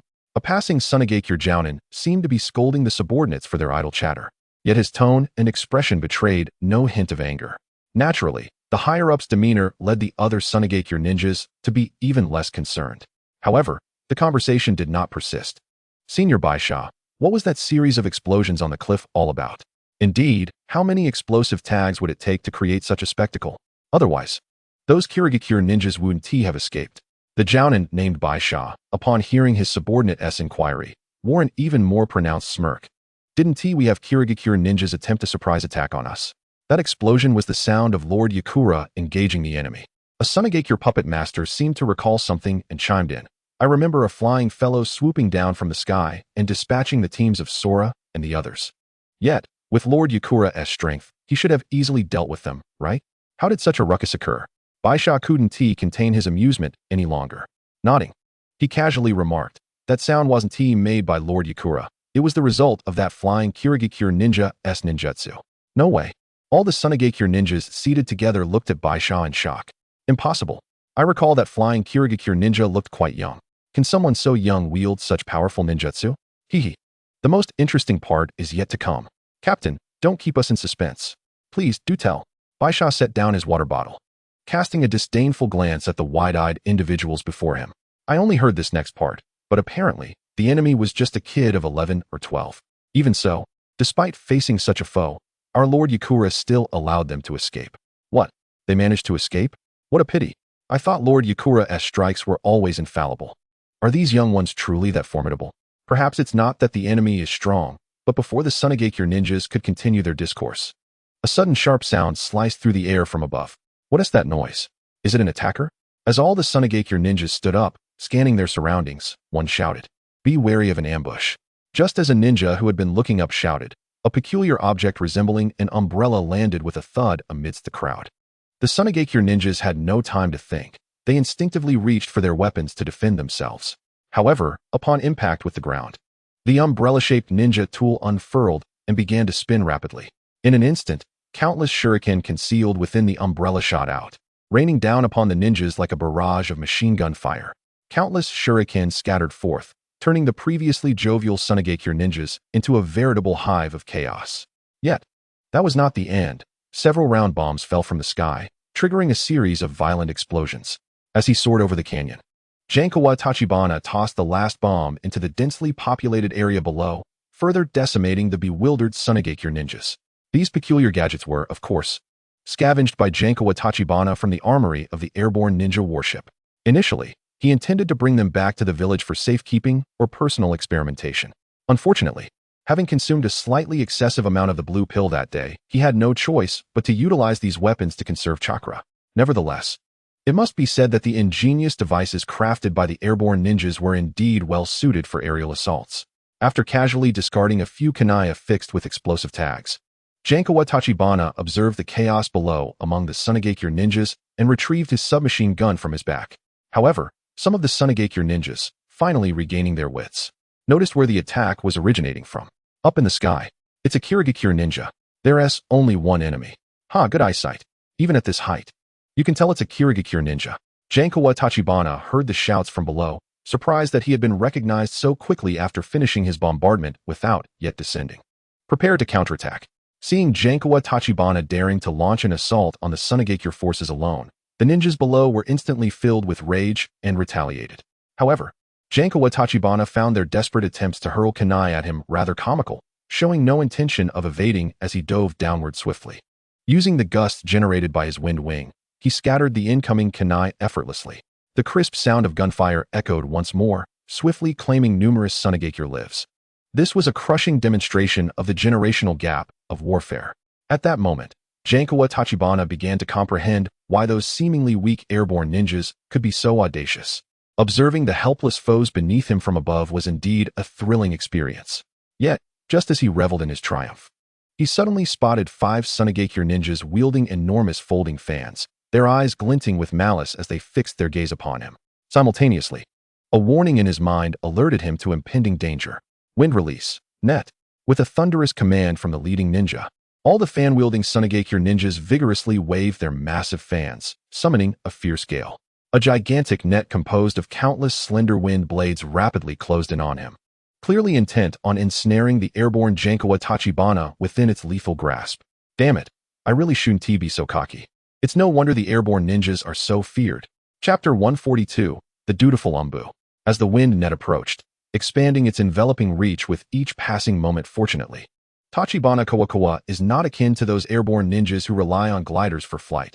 The agility of the Gale Wings far surpasses that of the latter. Moreover, he possesses a forewarning ability that allows him to anticipate danger. With a mere expansion of his chakra wings, he instantaneously halted his forward momentum. After executing an emergency stop, he skillfully utilized the residual inertia to ascend swiftly, dashing forward. With an elegant Z-shaped maneuver, he deftly evaded the enemy's net attack. However, the empty submachine gun of the airborne ninja, which had yet to be fully discharged, slipped from his grasp during the rapid change of direction and was shredded into fragments by the howling wind. TSK, what a pity. Kawakawa was not particularly attached to that toy submachine gun, as he possessed several more within his sealing scroll. However, for the sake of convenience during the aerial assault, he had only retrieved one to carry on his back. The sealing scroll is not exactly the most convenient of items. Now, should he wish to release the seals and employ the submachine guns against the foes below, he would have to extract all of them simultaneously.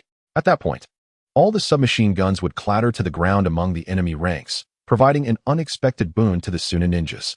Speaking of which, given Suna's puppet techniques, such trivial toys should not be difficult to replicate. Just as Kawakawa contemplated this, he spotted 7 or 8 uniquely designed puppets rising into the air, heading in his direction. Simultaneously, he noticed the fiery figure of Yakumo emerging from an unknown location. Realizing the futility of continuing his vendetta against Suna, Kawakawa resolved to make his escape while the enemy had yet to fully converge. However, just before his departure, a flicker of doubt arose within him. Shouldn't Yakumo be the supreme commander of this unit? Why was she always absent? He hadn't seen her take action during the previous encirclement of the villages A and BU. As this thought crossed his mind, Kawakawa prepared to flap his wings but abruptly halted. He turned to Yakumo, who was already conjuring a blazing fireball below, and called out, "Lady Yakumo, I thank you for your earlier mercy. However, it would be remiss of me not to reciprocate. Consider this attack my expression of gratitude."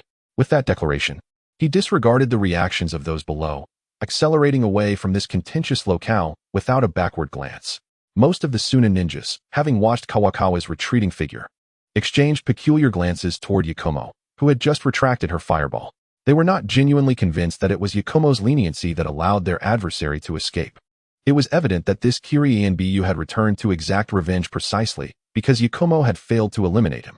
Yakumo, feeling the weight of their scrutinizing gazes, eventually chose not to elaborate further and turned away, striding off into the distance. Once out of everyone's sight, she kicked a clump of weeds in frustration. Damn brat. I will remember you. Previously, due to her unsuccessful bid against Raza for the position of the 4th Kazekage, Yakumo's standing within the village had already become quite precarious. Yet, she did not recognize Raza's capabilities, believing he merely gained favor from the Elder Council by virtue of his mastery of the magnetic release. Akin to that of the 3rd Kazekage, Yakumo was convinced that, through her diligence and exceptional performance on the battlefield, she could undoubtedly reverse her reputation and restore her position within the village. However, she never anticipated that this seemingly foolproof pursuit would be thwarted by such an audacious brat. She could not simply abandon her mission. This pursuit must be executed flawlessly. Just as Yakumo resolved to return and command the Suna ninjas to abandon the battlefield cleanup and continue the chase of the remnants of Kiri, she overheard whispers around the corner. Can you believe that brat has the audacity to ride on our Suna's coattails? Indeed, that Kiri scoundrel, relying solely on his mastery of flight ninjutsu, dares to launch a solo attack against us. Utterly despicable. Alas, if only Lord Raza were leading us. His sand gold technique also possesses flight capabilities. As the 4th Kazekage, he must remain on the front lines to confront Konoha. Ultimately, this pursuit should never have commenced. If we are ambushed by Konoha ninjas here, we may very well. Yakumo stood motionless, a sense of despondency washing over her. Without delving into Yakumo's unutterable emotions, the swiftly retreating Kawakawa felt rather elated. Indeed, the ability to fly was extraordinarily formidable within the world of ninjas. My relentless training in the flying pool has not been in vain. Although the previous forceful assault was bolstered by the element of surprise, it was nonetheless remarkable that he single-handedly inflicted such significant damage upon a large Suna force. Nevertheless, one must not underestimate the 5 great shinobi villages. Reflecting on the final moments, when those Suna ninjas swiftly organized their aerial countermeasures after a brief moment of chaos, Kawakawa slightly tempered his arrogance. It was no wonder that the Land of Wind, home to numerous flying ninjas, could be easily vanquished by Konoha. After regaining his composure, Kawakawa did not fly far, but instead descended to a higher vantage point in an open area to continue observing the movements of the Suna forces. He had not forgotten that his primary mission was to keep constant watch over the positions of these Suna ninjas. Although I did take the liberty of rescuing 2 individuals and caused a ruckus within the Suna ranks, thereby exposing my own whereabouts, I remain a dedicated and dutiful ANBU. After a moment of self-reflection, Kawakawa dismissed his concerns. As long as a few individuals he cared for remained safe, the village's mission or the glory of Kiri held little significance for him. Time swiftly passed, and while feeling somewhat bored, Kawakawa suddenly noticed that the Suna forces were once again mobilizing. They were still heading east. How stubbornly resolute they are. Kawakawa had initially thought that, following his disruptive assault, Suna might reconsider their advance and choose to retreat. After all, they were still within the borders of the Land of Fire, and these Suna ninjas were invaders as well. Should they fall into the hands of Konoha, none would emerge unscathed. Kawakawa had contemplated that if Suna chose to retreat, while he would not pursue them, the higher-ups in Kiri might opt to forego further provocations against Konoha, allowing the Suna forces to withdraw unscathed. However, since Suna had not yet abandoned their pursuit, their fate was essentially sealed. It was a pity that they returned a tad too late. He had no idea where the ANBU from the village had fled. Chapter 143, Conflict. Boredly observing the Suna forces advancing in the distance, Kawakawa stifled a yawn. Perhaps within Suna, there exists a tracking ninja as skilled as Shark. Since the onset of their operation, their large contingent had maintained a clear objective and continued advancing in a singular direction. This prompted Kawakawa to consider following the trajectory of Suna's advance to ascertain whether the fleeing Kiri ANBU were just ahead. However, he reflected that if he were to reveal his position now, it would likely escalate beyond mere skirmishing. Thus, he restrained his impulses. Just as Kawakawa pondered whether the reinforcements from the Kiri front line would arrive first, or if Suna's pursuit party would catch up to the ANBU, several figures swiftly descended beside him. Instinctively reaching for the short blade at his back, he halted his motion upon recognizing the newcomers. No wonder the danger sense had failed to alert him. Captain Fu, it seems you did not miss the mark. Mizuwan and Jinjetsu conveyed the information to you, I presume. Indeed, Mizuwan and Jinjetsu refer to the Anbu aliases of Kirigakures, Shizuma, and Tamura. As he spoke, Kawakawa beckoned for his little frog companion to join him. As previously discussed, with a succinct and pointed response, Fukuyama posed a question. However, Captain Fukuyama, how did you manage to locate me? As soon as the words escaped his lips, Tachibana felt a sudden realization wash over him, his gaze turning somewhat menacing towards the silent figure of Shark nearby. It was evident that he had been tracked through this peculiar fellow's enigmatic electromagnetic sensing ability. Though he remained puzzled as to when the coordinates had been surreptitiously marked for him, Shark's powers were indeed peculiar. It was astonishing that he had been pinpointed without any inkling on his part. Yet, the sensation of having one's movements entirely monitored by another was far from pleasant. Shark, unfazed by Tachibana's somewhat hostile glare, dismissed him with indifference, thinking him merely a young sprout. Despite having a general understanding of Tachibana's combat prowess and activities within the Umbu. As the ace of the Umbu's pursuit unit, Shark regarded the young Umbu with a measure of scorn, merely snorting in disdain and choosing to ignore him altogether. Tachibana, in turn, discreetly reached for the divine gun concealed behind him, contemplating whether to showcase his medical ninjutsu skills to Shark. In that moment, the atmosphere between the two became palpably tense. The trio of Kisame, Guy, and Jiraiya instinctively shifted closer to Tachibana in response to the escalating tension. Ultimately, it was Fukuyama who broke the impasse, suggesting, given the task at hand, Riku, please share the current situation. Tachibana cast a glance at the self-important Shark and then surveyed the distant sand village forces that had yet to slip beyond his sight, before finally articulating the intelligence he had gathered. Following the previous skirmish, it appeared that a dozen or so Umbu had managed to break free, while the sand forces continued their relentless pursuit. However, I have been closely monitoring their movements and have yet to spot any sign of those Umbu. Upon finishing, Tachibana gestured towards the direction of the sand forces. Others, lacking his extraordinary line of sight, scanned the indicated area but found nothing amiss. The number of sand forces? He continued. Approximately 60 to 70, though I cannot ascertain how many Jonin are among them. It should be around 7 or 8. Tachibana refrained from mentioning his prior aerial assault on the sand forces, considering it a breach of mission protocol. Fukuyama's expression grew serious upon hearing this.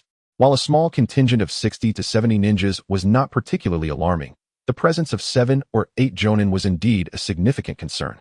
In truth, if the sand forces had been led by the adept Yakura, a standard formation would typically consist of 2 or 3 Jonin accompanied by a 100-man team of Chunin and Genin. Captain, should we consider slowing the advance of the sand forces? Kisame interjected abruptly.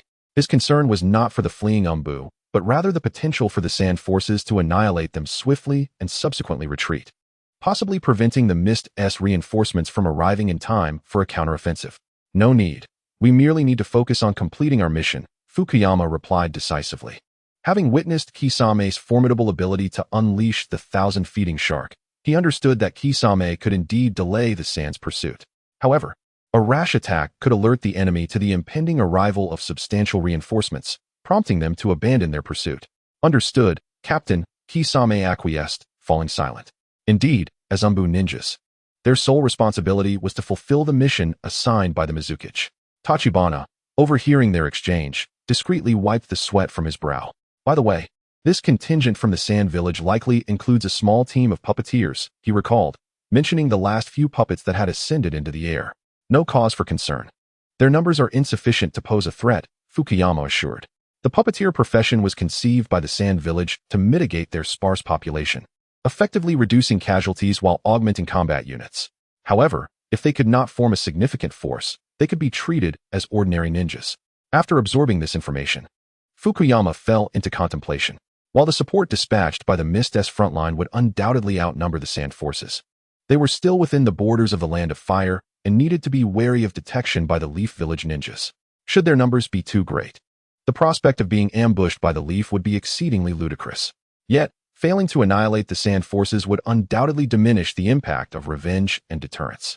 Let us relay the intelligence to the frontline troops. This matter is beyond our purview, he concluded, producing a peculiar scroll to record the information. Tachibana speculated that it might be a new means of communication with the frontline command dispatched by the village after his departure. He wondered when they would finally have access to wireless communication. It seemed that throughout the various wars, the Yamanaka clan had emerged as Konoha's most formidable pawn. In truth, even an outsider like Tachibana couldn't help but feel a twinge of envy towards Konoha's lavish resources, the Ino Shikicho trio. The Nara clan's astute intellect and strategic foresight, the expansive and far-reaching communication capabilities of the Yamanaka clan, and even the Akimichi clan's multi-expansion technique, which posed an almost cataclysmic threat to lower-ranked ninjas on the battlefield. These three clans, devoid of bloodline limits, represented the true martial foundation of Konoha. After Fukuyama transmitted the intelligence, Tachibana noticed that the sand forces were nearing the limit of his visual range. After exchanging greetings with the others, he took to the skies once more to follow. "Captain Fukuyama, I will slow my flight speed. You need only follow my lead," he called back. The others exchanged glances, bemused by the sight of Tachibana soaring away with a frog perched upon his back. Chapter 144, The Flounder and Soul Messenger. Boom. A cacophonous explosion reverberated across the beach, sending a cloud of dust and fine sand cascading in every direction.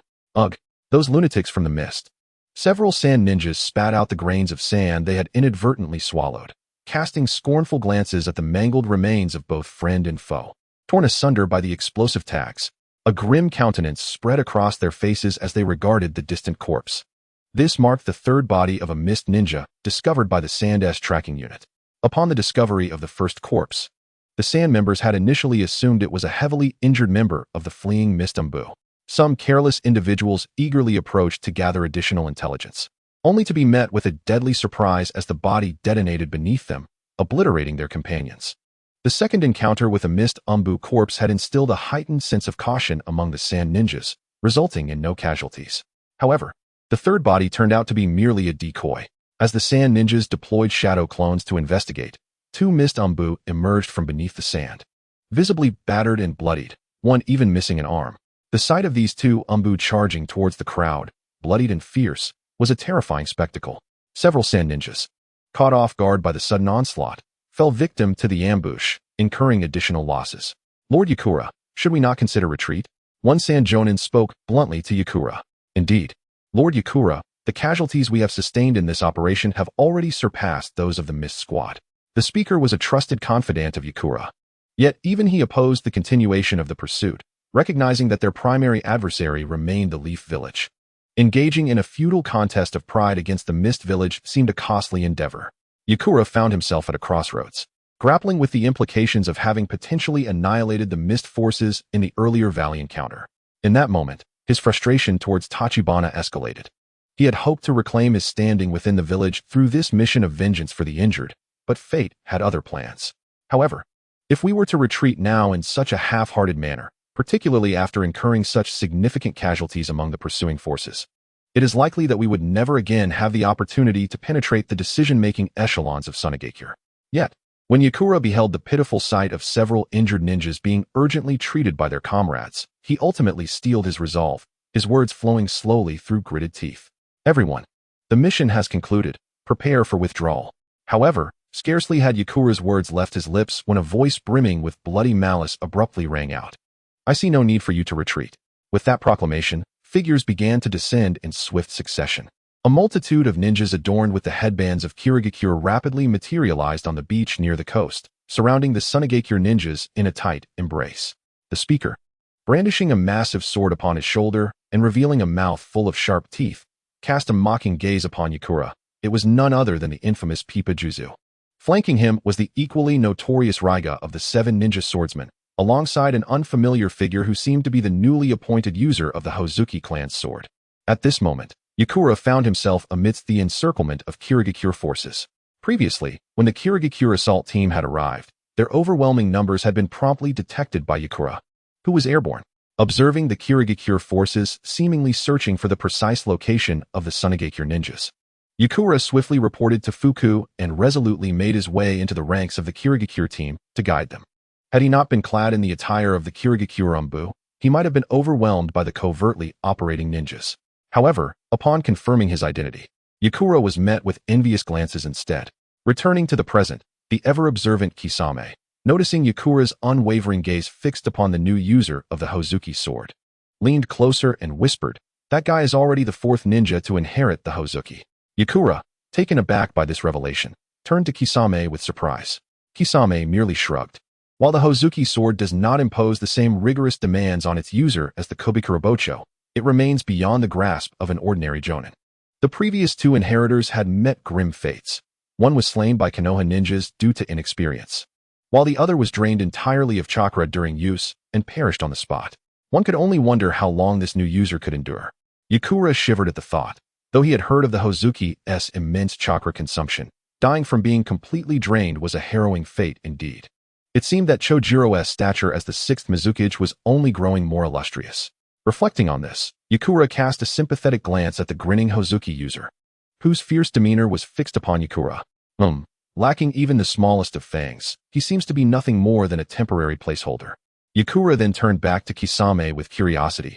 Aren't you the one who entered the Umbu before me? How do you know so much about the Hozuki? Kisame, however, offered no explanation, merely chuckling softly. Yet reality did not afford Yakura the opportunity to pursue his inquiries further. The forces of Kirigakure had fully assembled, and the three leading sword users seemed unsatisfied with merely verbal intimidation. They issued a direct command. Attack. Leave none alive. Yes, came the fervent response. Die. You scum of Sunagakure. The air was soon filled with a cacophony of battle cries as the bloodthirsty Kirigakure ninjas charged toward the encircled Sunagakure forces.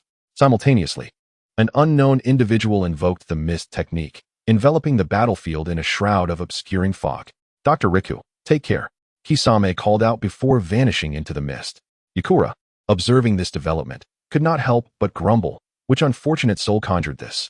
With so many attacking the Sunagakure ninjas, why invoke the mist technique? Isn't that counterproductive? In truth, Yakura did not care much for efficiency. However, after enhancing his vision with the ability to see through the mist, he found himself, like the Uchiha clan, increasingly irritated by the obscuring techniques. Who lacked civic sense? He swung his weapon, shattering a puppet that had emerged from the fog, and retreated swiftly. Perhaps due to his height or perhaps because his Umbu mask was rather conspicuous, Yakura, who had previously been at the forefront of the encirclement, had become the primary target of numerous ranged attacks from Sunagakure. Just as Yakura retreated, believing the outcome of this slaughter to be inevitable, powerful wind release techniques erupted from the Sunagakure forces, dispersing much of the encroaching mist. However, if the mist technique were so easily countered, it would not be the signature technique of Kirigakure. Despite its D-rank difficulty, which often caused it to be underestimated by the uninitiated, true ninjas understood the technique's tenacity. If the wind release was not potent enough to disperse the mist entirely, it would swiftly return. Not to mention the presence of numerous Kirigakure ninjas. There would always be those who, unable to resist, would reapply the mist technique. Indeed, as the gusts began to subside, the surrounding mist rushed back in, threatening to cloak the battlefield anew. Yet, the Sunagakure ninjas did not appear to be entirely ignorant of the mist technique. All they required was a moment of clarity. The instant visibility returned, the Sunagakure ninjas did not choose to consolidate their escape. Rather, they scattered, engaging the nearby Kirigakure ninjas in close combat.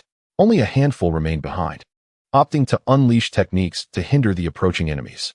Among them, Yakura wielded the prominent Scorch release, sending forth a barrage of basketball-sized fireballs that deftly navigated around his allies, incinerating the Kirigakure ninjas they struck. Is this a tactic to prevent being cleared out by large-scale techniques? Yakura pondered as he observed the Sunagakure ninjas once more engulfed by mist. However, while this strategy might stave off a rapid resolution at the hands of Kirigakure, and the close-quarters combat minimized the adverse effects of the mist technique, how long could the numerically disadvantaged Sunagakure forces endure? As Yakura mulled over these thoughts, two fireballs, emitting hissing white smoke, hurtled toward him. Fortunately, although the mist technique obscured visibility, being a water release technique, the fireballs generated by Scorch release created steam that was exceedingly conspicuous within the fog. Yakura effortlessly evaded the two fireballs. Blue, those fireballs are vulnerable to water. Got it. Blue immediately understood, unleashing two powerful jets of water that extinguished the returning fireballs. Indeed, Blue was currently perched upon Yakura's back, and the two were embodying a combined form reminiscent of the Mega Blastoise. This was one of the strategies Yakura had devised to combat Yakura's fireballs. After all, Yakura's own water release techniques were ill-suited to counter such agile fireballs.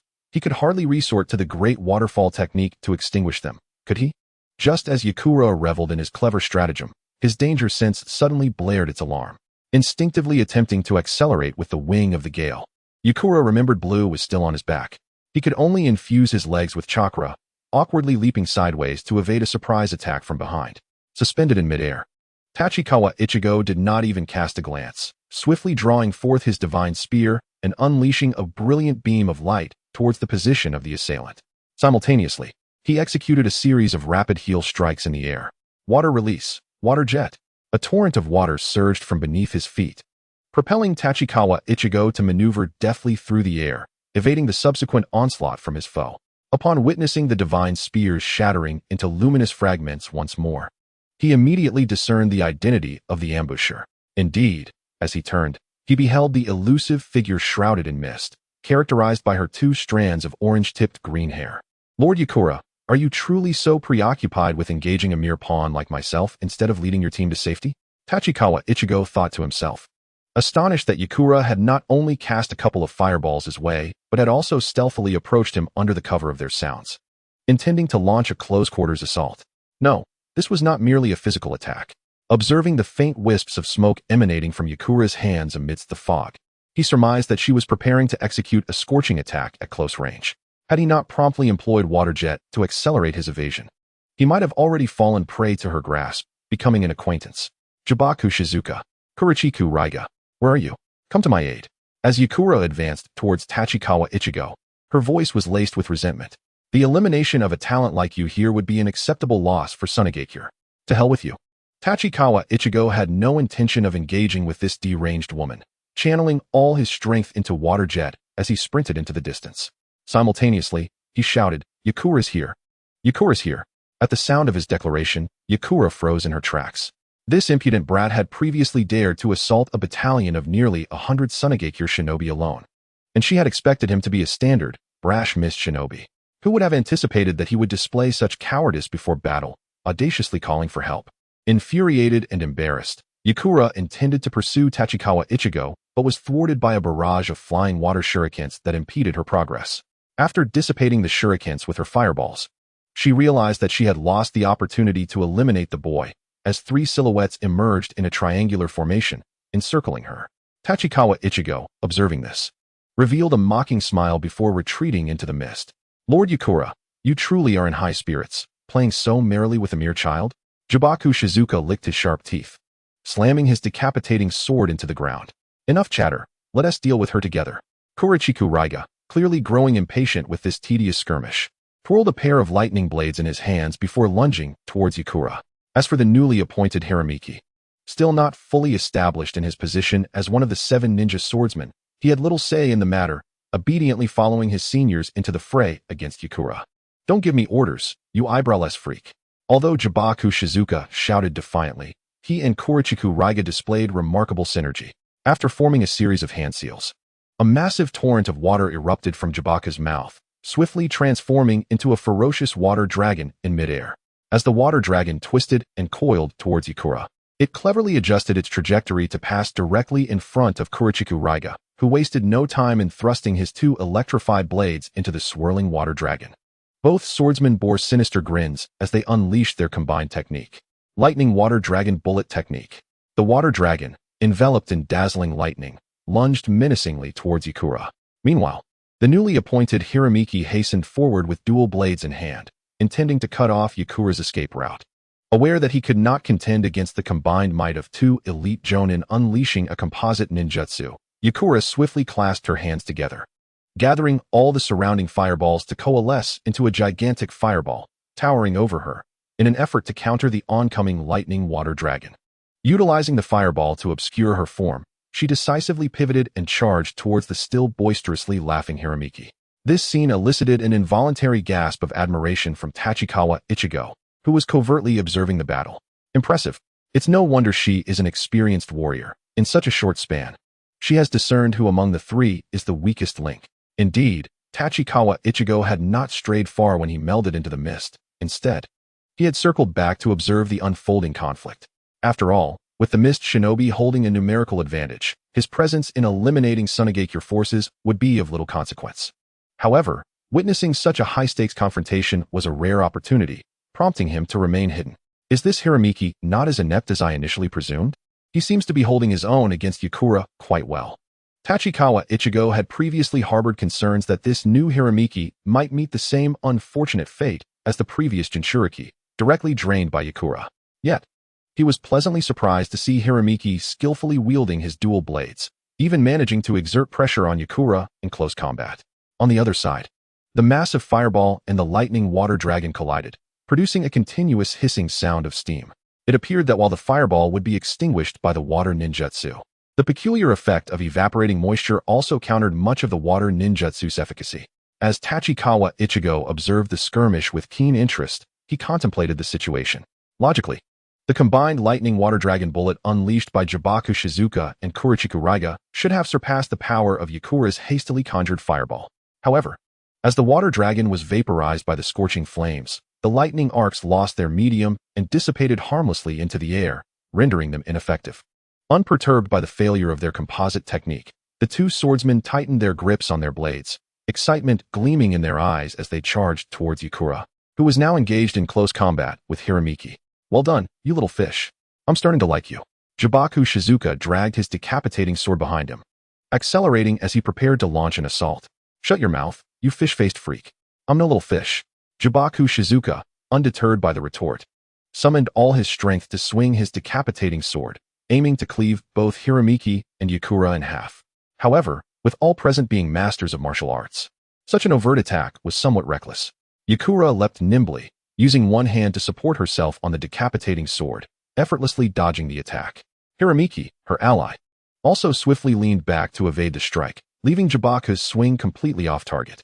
Once upright, Hiramiki swiftly brought his blades together, instantly forming a colossal blade of light that far exceeded the size of the decapitating sword above him. With a mighty downward slash, he aimed to encompass both Yakura and Jibaku Shizuka within the scope of his attack. Die! The furious shout was ambiguous in its target, yet it radiated an intimidating presence. As the two swordsmen exchanged blows, Tachikawa Ichigo, concealed in the shadows, glanced at his own meager short spear, a bitter smirk crossing his lips. Humph. What is so impressive about that? Mine is even longer. Meanwhile, Kurichiku Raiga seemed unconcerned with the size of the weapons, instead expressing dissatisfaction at his comrade's reckless behavior. You two idiots. Stop wasting time. With that, Kurichiku Raiga crouched low, driving his lightning blades deep into the earth. Lightning release, exploding thunder. As Kurichiku Raiga bellowed, a surge of azure electricity coursed forward, initially appearing unimpressive as a ninjutsu. However, it was precisely through this minuscule lightning that a resounding crack echoed as several bolts, as thick as water barrels, descended from the void, targeting the three individuals entangled in combat below. Indeed, the method employed by Kurozai Raiga to prevent his comrades from turning on one another was to eliminate them all. Tanigawa Tachibana gazed at the chaotic scene beneath, wishing to cover his face, but alas, he could only slap his palm against the mask of the umbu. The small frog crouching by his feet also shielded its eyes with its tiny hands. As a Pokémon, it had never envisioned that allies could confront one another in such a manner. Is this village sustained by such a group of individuals? Perhaps I should defect as well. Is Dr. Tachibana contemplating betrayal? That would not be a prudent choice. At some point, it must have been the case that the formidable Kakuzu had dealt with his opponent, as he emerged from the mist to stand beside Tanigawa Tachibana. Clearly, he too had been drawn in by the spectacle of this fierce confrontation.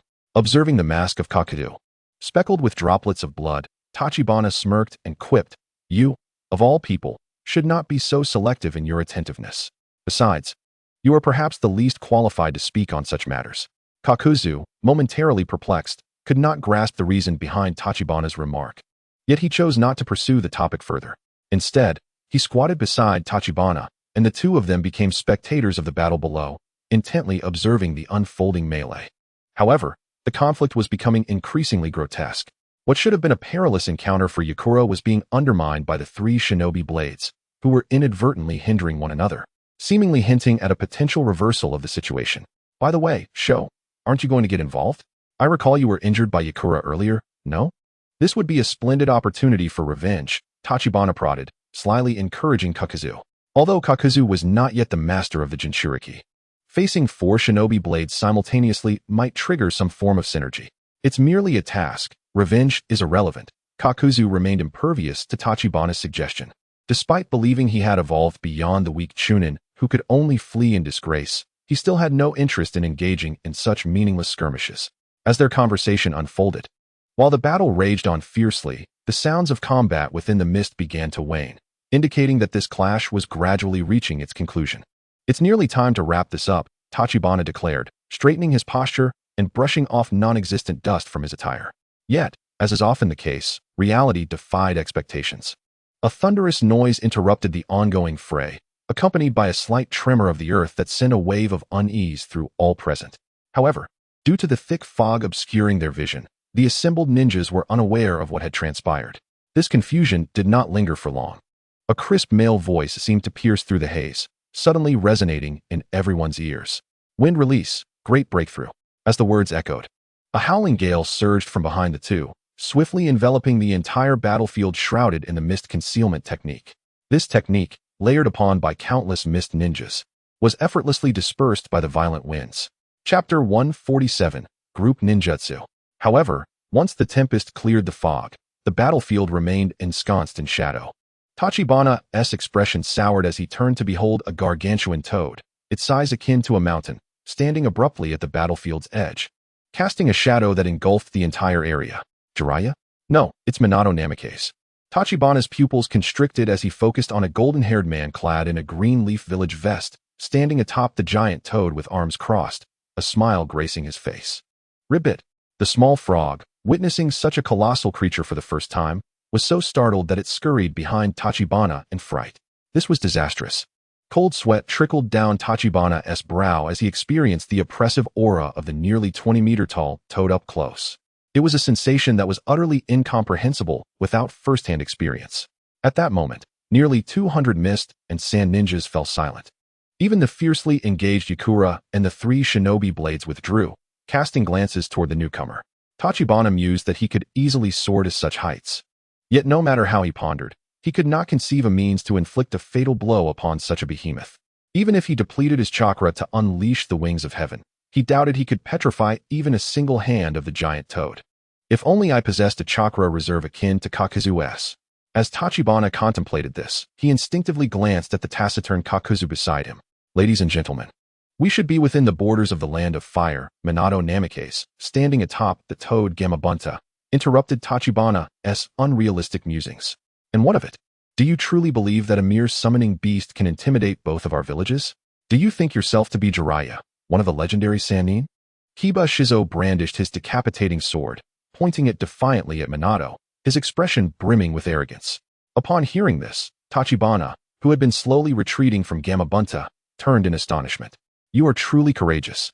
May I suggest you consider whether your decapitating sword is even long enough to pick a tooth for Gamabunta before uttering such words?" Furthermore, among the miscellaneous figures present, it was hard to ascertain which of Minato Namikaze and Jiraiya was the more fortunate in this encounter. Yet, while Kiba Shizo's words seemed reckless, he had not forgotten to rally the sand ninjas, who were still engaged in combat, to a unified front. Tachibana could not discern whether he was genuinely foolish or merely feigning ignorance. Just as Tachibana pondered this, the ill-tempered Gamabunta unsheathed his massive short sword. Cleaving downward in a fit of rage, the blade halted just before Kiba Shizo, creating a gust that rustled his clothing. Some of the weaker ninjas were even swept away by the sudden onslaught of wind. Coincidentally, the tip of Gamabunta's colossal sword was aimed directly at Kiba Shizo's raised decapitating sword, creating a stark contrast between the two weapons. Yet Kiba Shizo exhibited remarkable audacity, undeterred by Gamabunta's imposing presence, as he instead turned his gaze toward Yakura, who was still engaged in battle with his comrades. Unfortunately, Yakura, who was meant to coordinate with Kiba Shizo, remained oblivious to the situation. Casting a glance at the remaining sand ninjas on the battlefield, Yakura spoke bluntly. "This is merely a unilateral conflict between the sand and mist. If Konoha harbors other intentions, the sand will agree to withdraw from the borders of the land of fire immediately." As his words fell, all eyes turned toward Yakura, whose face bore signs of weariness. Even the surviving sand ninjas fixated their attention upon him. In that moment, Yakura appeared to be entirely different from the heroic figure they had once known. "Lady Yakura." Some of the sand ninjas, who were somewhat close to Yakura, seemed inclined to voice their concerns. Such a display of timidity, especially in the face of Konoha, would undoubtedly invite scorn upon Yakura back in the village. Yet, she was now indifferent to such matters, calmly regarding Minato Namikaze across the battlefield. Yakura had previously clashed with him on the battlefield of the Land of Rivers, well aware that, aside from herself, if Minato wished it, none would escape unscathed. Oh, perhaps that flying mist brat might have a chance to flee. At this moment, standing atop the formidable figure of Gamabunta, Minato Namikaze also leaned towards releasing the Suna ninja. His presence here was merely a response to reports from the front lines, indicating that a significant number of mist ninjas had infiltrated the Land of Fire. Having been on leave to accompany Kushina, he was abruptly summoned to handle this unexpected crisis. Minato was still unaware that both Iwa and Kiri had dispatched personnel to incite animosity along the borders of the Wind and Fire countries. Deep down, he believed that the conflict between Konoha and Suna was nearing its conclusion, and he had no intention of forcibly detaining Yakumo here, which could provoke the emotions of the Suna ninja and reignite the war between the two nations. As for the Mist ninjas, with the two countries currently clashing near the Isle of Whirlpools, Minato was reluctant to let these adversaries escape without consequence. Before he could speak a word, the Leaf ninjas who had accompanied him, albeit slightly delayed, finally arrived. With a flurry of movements, they landed at the feet of Gamabunta, effectively cornering the ninjas of both Kiri and Suna against the coastline. Upon witnessing the arrival of the Konoha reinforcements, the Mist leaders present did not react with fear, but rather with delight, signaling to one another. Having experienced the battlefield, Tachikawa Kitsu immediately discerned the meaning behind their gestures. A large-scale group ninjutsu was imminent. As one of the 5 great villages, it was only natural that they possessed measures to combat massive summoned beasts. Moreover, the Mist ninjas gathered here were all transferred from the front lines. Water style, water bullet technique, they chanted in unison. The sound of continuous hand seals echoed as nearly half of the Mist ninjas executed this fundamental water technique, launching a barrage of water bullets into the air. Even beside Tachikawa, the formidable Kisame Hashigaki joined in, expelling a colossal water bullet that soared skyward. Meanwhile, the leading Jounin swiftly performed hand seals, culminating in the chant. Water style, spiraling torrent. As this composite technique was unleashed, a massive water sphere formed above them, rapidly spinning under the influence of the spiraling technique, morphing into a gigantic water cannonball adorned with spiral patterns. It hurtled toward the towering figure of Gamabunta, resembling a mountain. Chapter 148, 2 vs 100. The enormous spiral water cannon, imbued with potent spiraling force, surged towards Gamabunta. Such a formidable group ninjutsu, even against earth techniques like the earth wall or earth flow wall, would inevitably pierce through with relentless power. Yet, it was evident that Gamabunta also possessed ample experience in facing such assaults. Without needing Minato's prompt, his colossal form leapt back, creating distance from the impending attack. Simultaneously, Minato called out from above, "Bunta, water." Understood. With cheeks puffed out and head slightly tilted back, Gamabunta unleashed a torrent of water from his cavernous mouth, equal in size to the combined output of nearly 100 Mist ninjas group technique. Concurrently, Minato completed his hand seals, utilizing an unknown wind-style technique to impart a spiraling momentum to the water column. Composite technique, Gamabunta cannon. The two massive water ninjutsu collided midair, their opposing spiral forces clashing until they erupted in an explosion, drenching the battlefield in a torrential downpour. Perfect. Eliminate these Konoha scum. Charge. The Mist Jounin leading the charge did not lament the failure of their group ninjutsu. They had never believed that a frontal assault could vanquish Jiraiya's summoned beast. The true purpose of such a substantial attack was to restrain the massive beast, creating opportunities for the Mist ninjas to engage in close combat. Ironically, this also inadvertently conjured a downpour, perfectly suited for a battlefield situated by the sea. Now, all the Mist ninjas brimmed with confidence, prepared to eliminate the Konoha intruders disturbing their massacre. However, it was somewhat amusing that not long prior, the Suna ninja, under siege, had relied on close combat to prevent being eradicated by the Mist ninjas' widespread ninjutsu. Now, the Mist ninjas sought to avoid mass casualties from the gigantic summoned beast by initiating a chaotic brawl at close range. Regardless of the rationality behind the decisions made by the leading Mist ninjas, Tachikawa Kitsu, who had stealthily positioned himself at the rear, could not help but marvel at the spectacle of Minato and Gamabunta engaging in a ninjutsu duel against overwhelming odds. This was a display of power that could only be fully appreciated through direct observation. After uttering his admiration, Tachikawa Kitsu pulled forth the timid Gama that had been nestled against his back, pointing at the massive Gamabunta, who shook the ground upon landing. "Hey Gama, let's eat plenty later, and you should aspire to grow that big." Ribbit.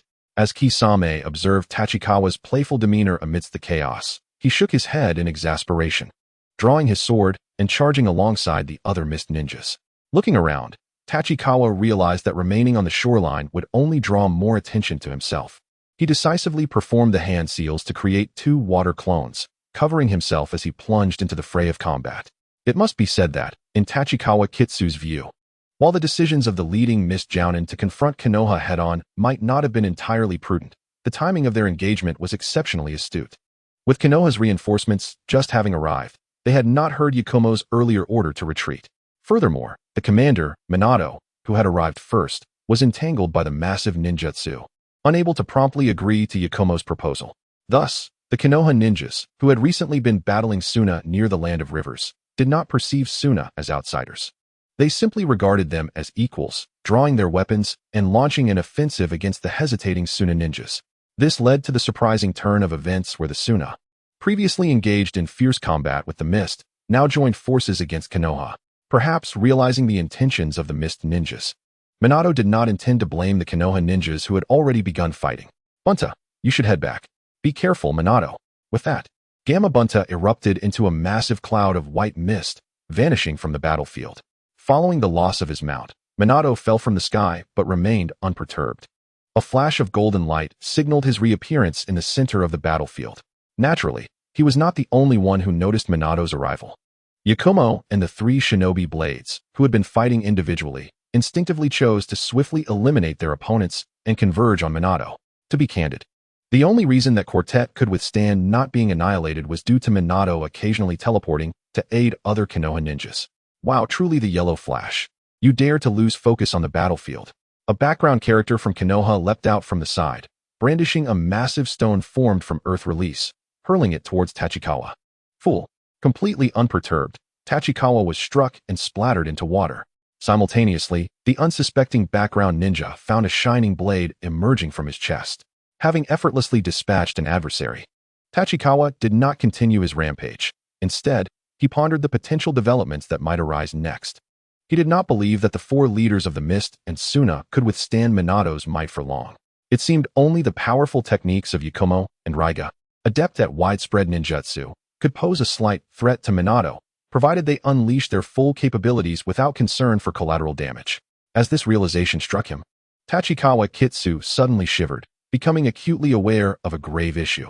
Jiang Chuanju instinctively summoned his keen dynamic vision, scanning the surroundings with unwavering focus.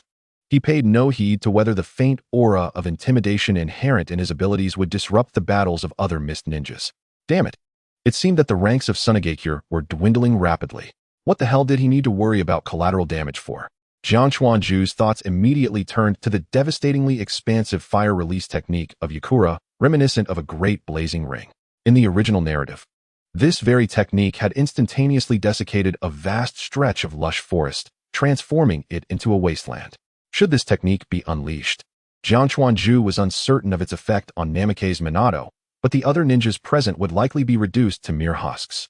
Perhaps he should attempt a sneak attack to eliminate her? However, this notion was swiftly extinguished in his mind.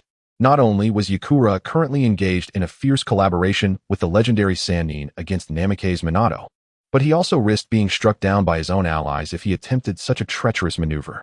Even disregarding those concerns, Yakura was not an adversary to be dispatched easily. All he could focus on was self-preservation. Where had Kisame gone? Self-preservation, of course, did not refer to Jiang Chuanju alone. If he wished to escape, he could simply take to the skies. His thoughts were rather directed towards safeguarding Fu and Kisame, those familiar faces he wished to protect. Among those acquaintances, it was perhaps only the water release techniques of Kisame that, with proper preparation, might extinguish Yakura's grand technique in an instant. Even if unsuccessful, at the very least, he could ensure the safety of others. Jiang Chuanju did not believe that in the chaos of battle, Yakura would leisurely charge up her abilities while engaging in idle chatter as depicted in the anime. Under such circumstances, he needed to locate Kisame swiftly and alert him so that when the grand technique detonated, he could promptly unleash his water release jutsu. Yet, in this urgent moment, Jiang Chuanju scanned the area and found no sign of Kisame. All he could see were the remaining Sunagakure ninjas collapsing one by one into pools of blood. Chapter 149, The Madwoman. Get away. Jiang Chuanju executed a simple yet effective Iato strike, dispatching a leaf ninja who attempted to ambush him. However, in such moments of desperation, more adversaries emerged to create chaos. Two leaf ninjas, noticing his youth and isolation on the battlefield, sought to bully him like a soft persimmon. After a brief skirmish, he and Lanzai successfully eliminated the two overconfident leaf ninjas. Before Jiang Chuanju could resume his search for Kisame, a dazzling crimson light erupted across the battlefield. Turning around, he beheld a massive fireball of scorching flames hovering ominously above Yakura's head. The fireball size was rapidly increasing, as countless basketball-sized red spheres converged from all directions toward the central inferno. This lunatic, Jiang Chuanju, could no longer afford to search for other acquaintances amidst the turmoil. They would have to fend for themselves. In an instant, the colossal fireball swelled ominously to its limit. Jiang Chuanju hastily formed hand seals to cast the water prison technique, enveloping himself and Lanzai in a protective shield of water, preparing to withstand the imminent onslaught of Yakura's inferno. Yet, a flicker of doubt crept into his mind. Why had he not received any warning from his danger sense? In that fleeting moment, Jiang Chuanju, encased in the water prison, witnessed a golden figure materialize amidst the crimson glow. Through his dynamic vision, Namikaze-Minato's ethereal form appeared like a specter. Just as the fireball was on the verge of detonation, he pressed his hand against Yakura. In an instant, as if the world had frozen, Yakura, along with her blazing fireball, vanished from the battlefield alongside Namikaze-Minato. The blinding red light abruptly extinguished, leaving many engaged in fierce combat oblivious to what had transpired. A crisis that could have annihilated everyone present had dissipated without a trace.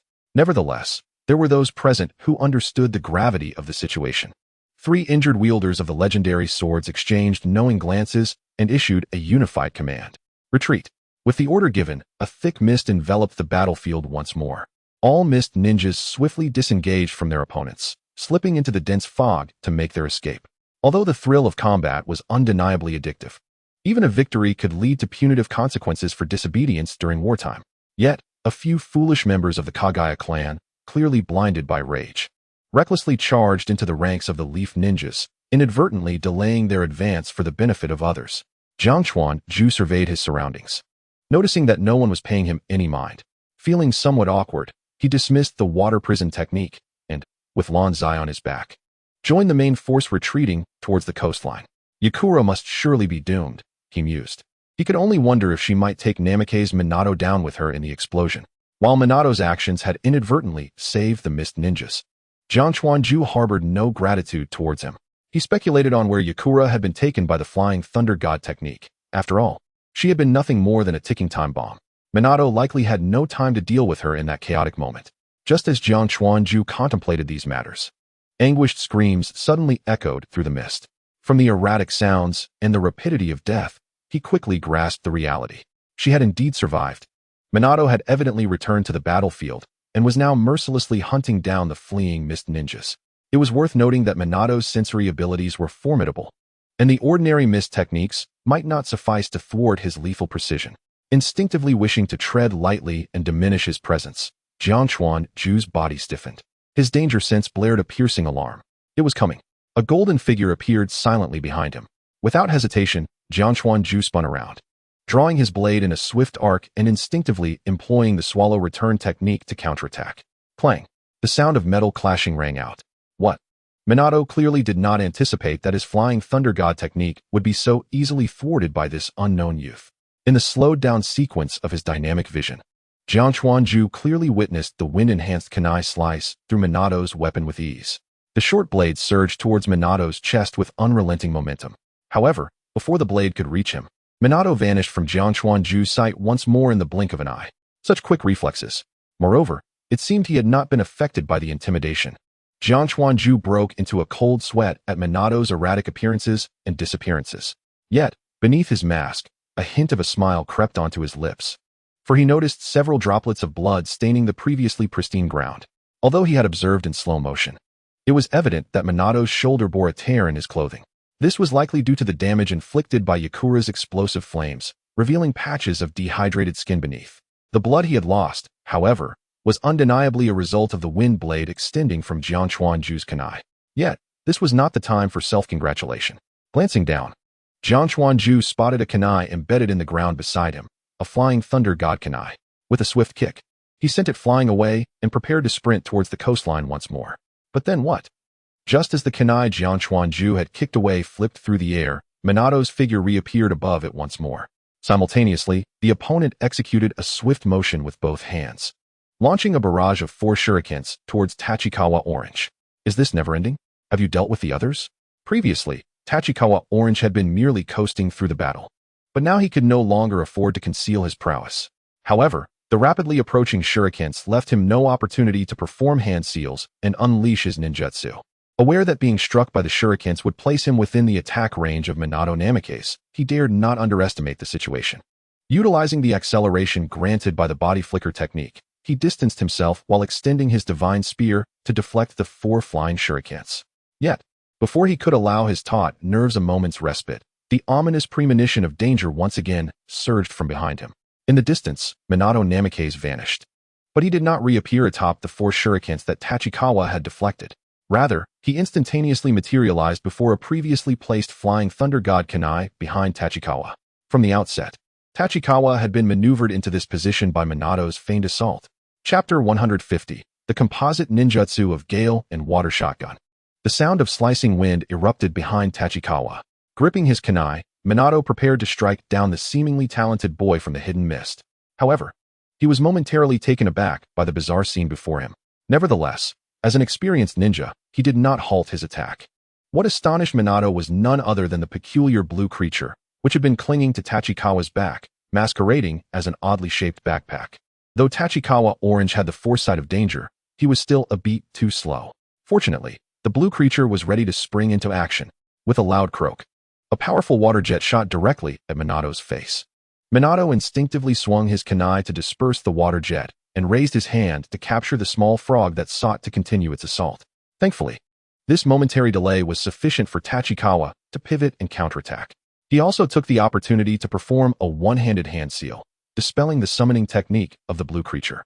A cloud of white smoke erupted, safely returning the blue creature and momentarily obscuring Minato's line of sight. "You're quite adept at evasion," Tachikawa exclaimed as he swung his divine spear upwards, once more severing Minato's kunai, all the while channeling a substantial amount of chakra into his weapon. The sharp sound of slicing air resonated between them as the brilliant blade of light surged towards Minato's shoulder. However, this time Minato did not opt to execute the flying thunder god for a quick escape. Instead, wielding the half-broken kunai, he struck forcefully at the hilt of Tachikawa's spear. The impact redirected Tachikawa's attack, causing the spear's blade to graze past Minato's cheek, merely shearing off a few strands of golden hair. Simultaneously, Minato's left hand, which had been reaching for the blue creature, suddenly changed direction and struck Tachikawa's exposed forearm. A sharp pain coursed through Tachikawa, compelling him to cease his skirmish with Minato. The wings of the gale unfurled rapidly behind him, summoning a tempest that pushed Minato away while propelling Tachikawa backward, swiftly re-establishing distance between them. With a whoosh, Minato activated the flying thunder god technique and vanished, while Tachikawa disregarded everything else and soared into the sky. However, as he ascended with all his might, he cast a glance at his left forearm, where Minato's hand had just struck. Indeed, the words "the sword of love" were starkly inscribed upon Tachikawa's arm. Ding! First tattoo achieved. Unlock the achievement of feeling the power of the Otsutsuki. Huh, why can your wedge be washed away with water? The system's ill-timed notification only served to heighten Tachikawa's irritation. Without hesitation, he swung his divine spear, severing the flesh marked by Minato's flying thunder god seal. I have no need for such ridiculous tattoos. Before Tachikawa could leverage his upward momentum to stabilize his position and initiate the healing of his left arm, Minato's figure reappeared next to the severed flesh that was descending through the air. However, Minato evidently did not anticipate that he would not materialize beside his adversary, causing his kunai to falter mid-strike. Yet, undeterred, Minato rapidly hurled his kunai towards Tachikawa, who remained airborne. With a whoosh, whoosh, whoosh, Minato continuously threw kunai while teleporting to the flying thunder god mark, steadily closing the distance between them. Tachikawa, still ascending, felt a surge of anger at Minato's relentless pursuit. Gritting his teeth against the pain in his left arm, he swiftly formed hand seals. In an instant, a multitude of flying water shurikens manifested around him. With a vigorous flap of his wings, the newly formed shurikens were propelled forward by the gusts created by his wings, accelerating towards Minato, who was still leaping through the air. This was the composite ninjutsu of Gale and Water Shotgun. Due to the sheer volume of flying water shurikens, They filled the entire airspace before Tachikawa, resembling a barrage from a dozen shuriken shotguns unleashed simultaneously. Minato, reappearing in an instant, was met with a deluge of flying water shurikens hurtling towards him. Realizing the gravity of the situation, Minato cast a regretful glance at Tachikawa, who continued to ascend, and sighed, activating the flying thunder god to vanish from the air. The whistling shurikens shattered several of the remaining kunai suspended in midair, scattering down into the mist below. It was uncertain whether they had inadvertently struck any of the other fleeing mist ninjas. However, at that moment, Tachikawa could not afford to dwell on such concerns. Although his engagement with Minato had been brief, the relentless tension coupled with the last desperate release of water shurikens left him feeling somewhat drained. Even the wings of the gale behind him began to flicker, as if they were on the verge of collapse. Tachikawa hurriedly rummaged through his medical kit, seeking soldier pills to replenish his chakra and stamina. Yet, he soon realized that between the pursuit of Shinran and the battle against Yakura, followed by the current conflagration involving fire and water, he had not been afforded a moment to replenish his supplies. His stock of soldier pills had long since been depleted. Fortunately, enough time had elapsed since he last consumed the blue pills, and without hesitation, he retrieved two and swallowed them. Feeling his chakra replenishing and a slight haze settling over his mind, Tachikawa understood that he would likely have to forego further combat for the immediate future. Damn it! Does the mental toxin from the blue pill depend on one's physical condition? According to Tachikawa's initial estimates, consuming 3 blue pills within a day should not adversely affect his mental state. However, perhaps due to his near exhaustion or the mental strain from the previous battles, he found it increasingly difficult to concentrate after merely taking 2 blue pills. Indeed, improvements were necessary. The side effects were excessively burdensome. Nevertheless, Tachikawa was relieved to find himself largely out of danger, and a slight disorientation was still quite tolerable. He gradually glided toward the beach where the three-way conflict had unfolded. Perhaps thanks to Tachikawa's delay against Minato, numerous mist ninjas had successfully retreated to the sea, just as the flying thunder god kunai could not remain suspended in midair. Minato's technique also proved unsuitable for combat over the ocean. Moreover, the number of Leaf Village ninjas dispatched to manage the mist incursion was not significantly greater than that of the mist ninjas. Even as Tenzo continued to taunt the Leaf ninjas from the sea, the situation remained dire.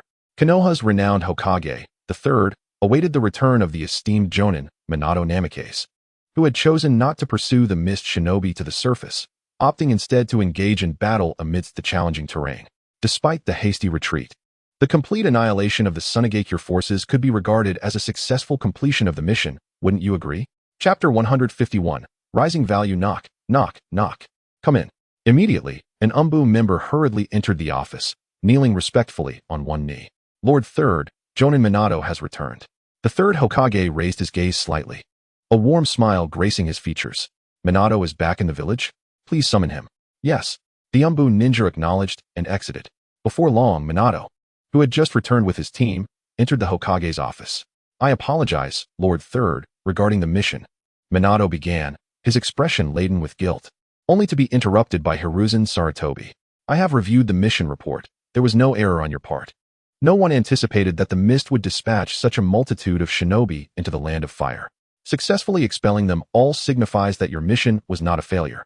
Hearing the third's words of comfort only deepened Minato's sense of shame, as he felt the losses incurred were too great, and the invading forces from the mist had not been entirely thwarted.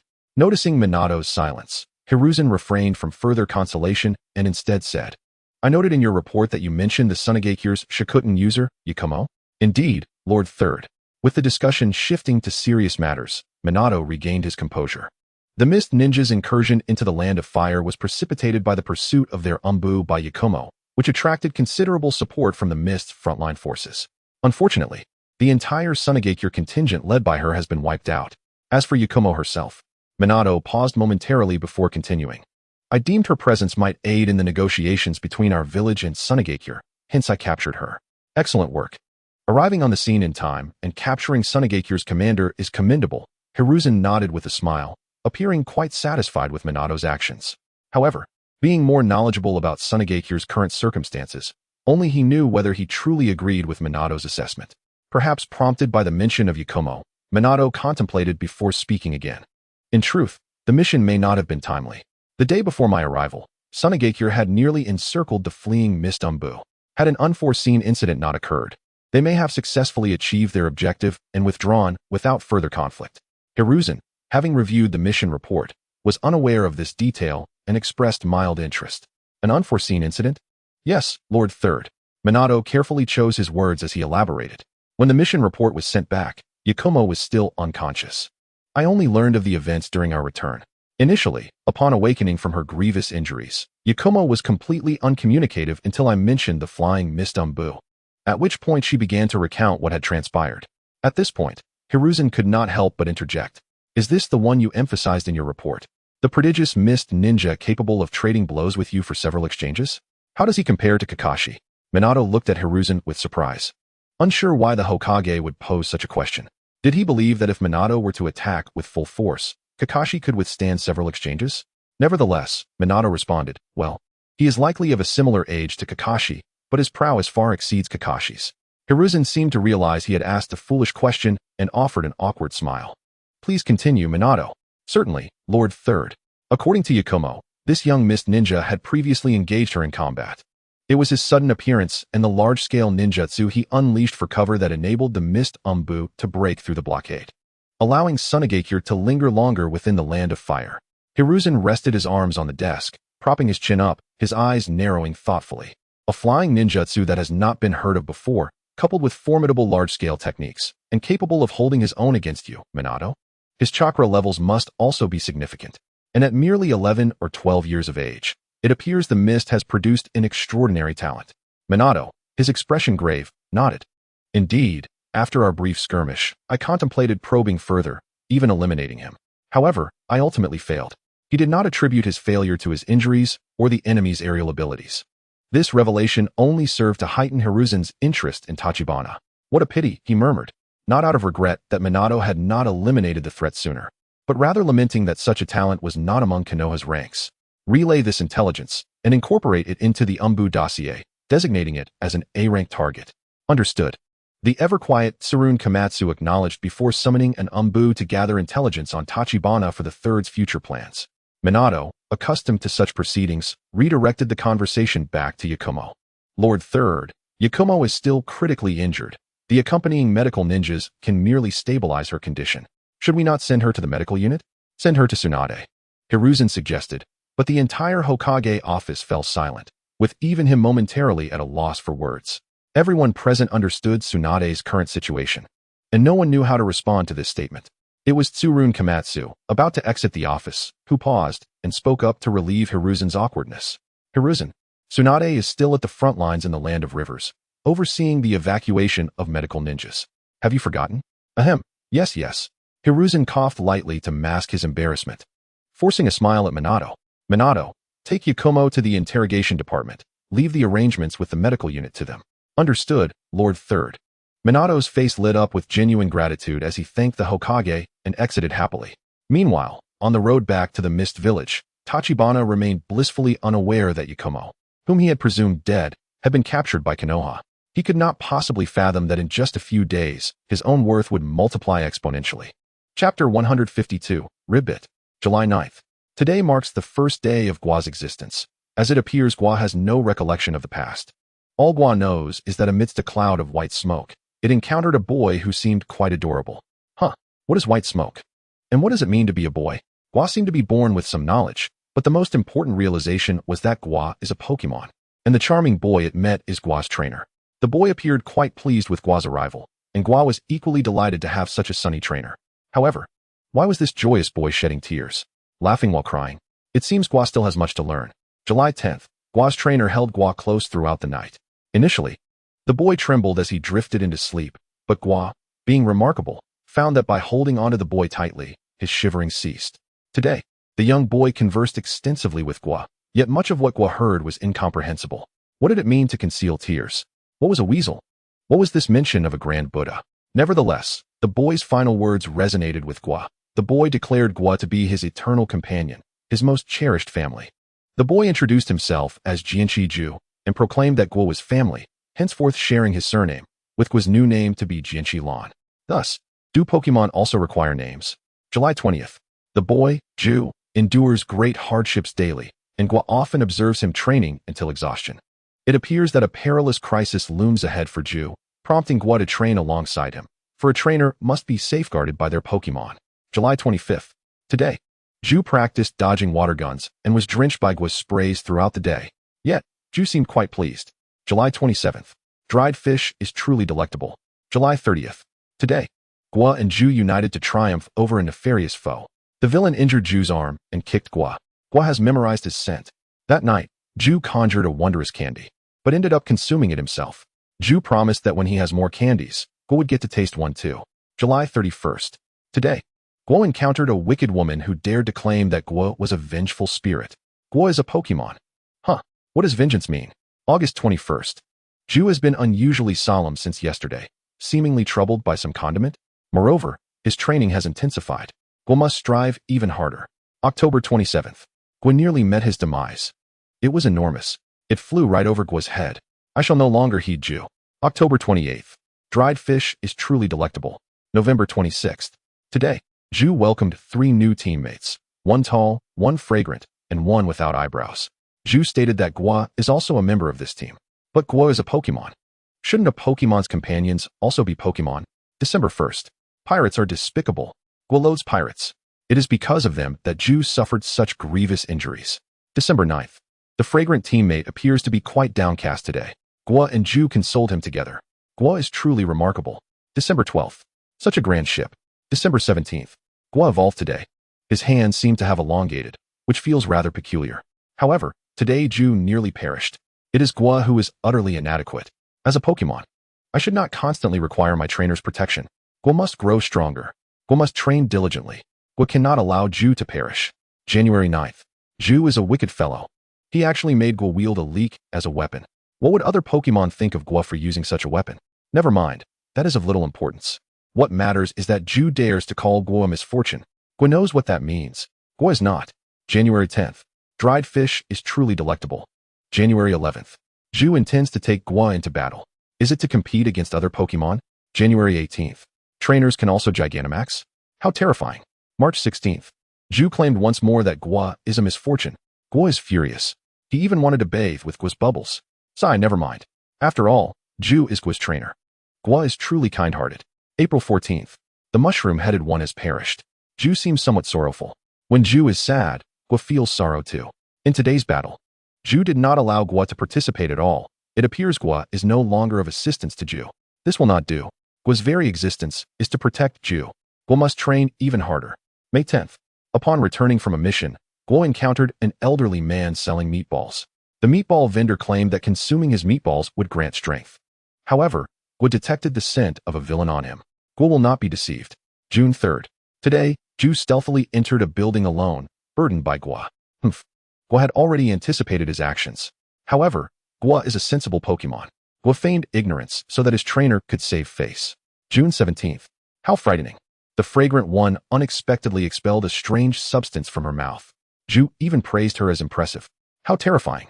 June 19th. Zhu has been acting strangely these past 2 days, rarely home except to sleep. Sometimes he even dons a peculiar mask. June 20th. It seems Zhu has joined something that prevents him from bringing Guo along. Is it because Guo's strength is too feeble that Zhu no longer needs him? Guo has been striving diligently and has even learned to create duplicates, yet Zhu remains unaware. June 21st. Today, Guo did not train outside, instead attempting to cook at home. It doesn't seem too difficult. As long as I follow Zhu's example, it should suffice. I forgot to turn off the fire. June 24th. Today, Guo prepared a meal for Zhu. Zhu appeared quite pleased. Guo was also happy. It is wonderful to assist my trainer. June 26th. This morning, while Guo was cooking, Zhu seemed to awaken from a nightmare. Guo felt a twinge of concern. Yet, Zhu seemed oblivious to Guo, merely sitting on the bed in a daze. Guo kept him company in silence. Eventually, Zhu embraced Guo, indicating that he had returned to normal. Could Guo possess some extraordinary power? Halfway through breakfast, Shark Face came seeking Zhu, and before heading out, Zhu instructed Guo to remain at home. Guo waited a long time, yet Zhu did not return to continue breakfast. June 27th. Zhu has not returned. June 28th. Zhu is still absent. June 29th. Zhu has tasked me with finding the tall teammate to relay information. Yet, Guo longs to battle alongside Zhu. Guo is now able to hold his own against the fragrant teammate and the eyebrowless one. Surely, Guo can assist Zhu, right? July 3rd. It appears Guo fought alongside his trainer again yesterday. However, Guo's strength still seems insufficient. Did Guo inadvertently hinder his trainer? In the most perilous moment, Zhu chose to return Guo first. Guo is aware that Zhu was injured yesterday. Now, all Guo seems capable of is cooking for Zhu. Is Guo truly so useless? July 15th. Recently, Zhu's face has displayed an urgency not seen in a long time. Guo will continue to train diligently. Guo is not weary at all. Guo shall remain by Zhu's side. For Zhu has proclaimed Guo to be his eternal companion, his most important family. Lan, what are you doing over there? If you don't come to eat soon, I will finish all the dried fish. Guo. Chapter 153. The Good Neighbor of the Commoners in Hidden Fog Village.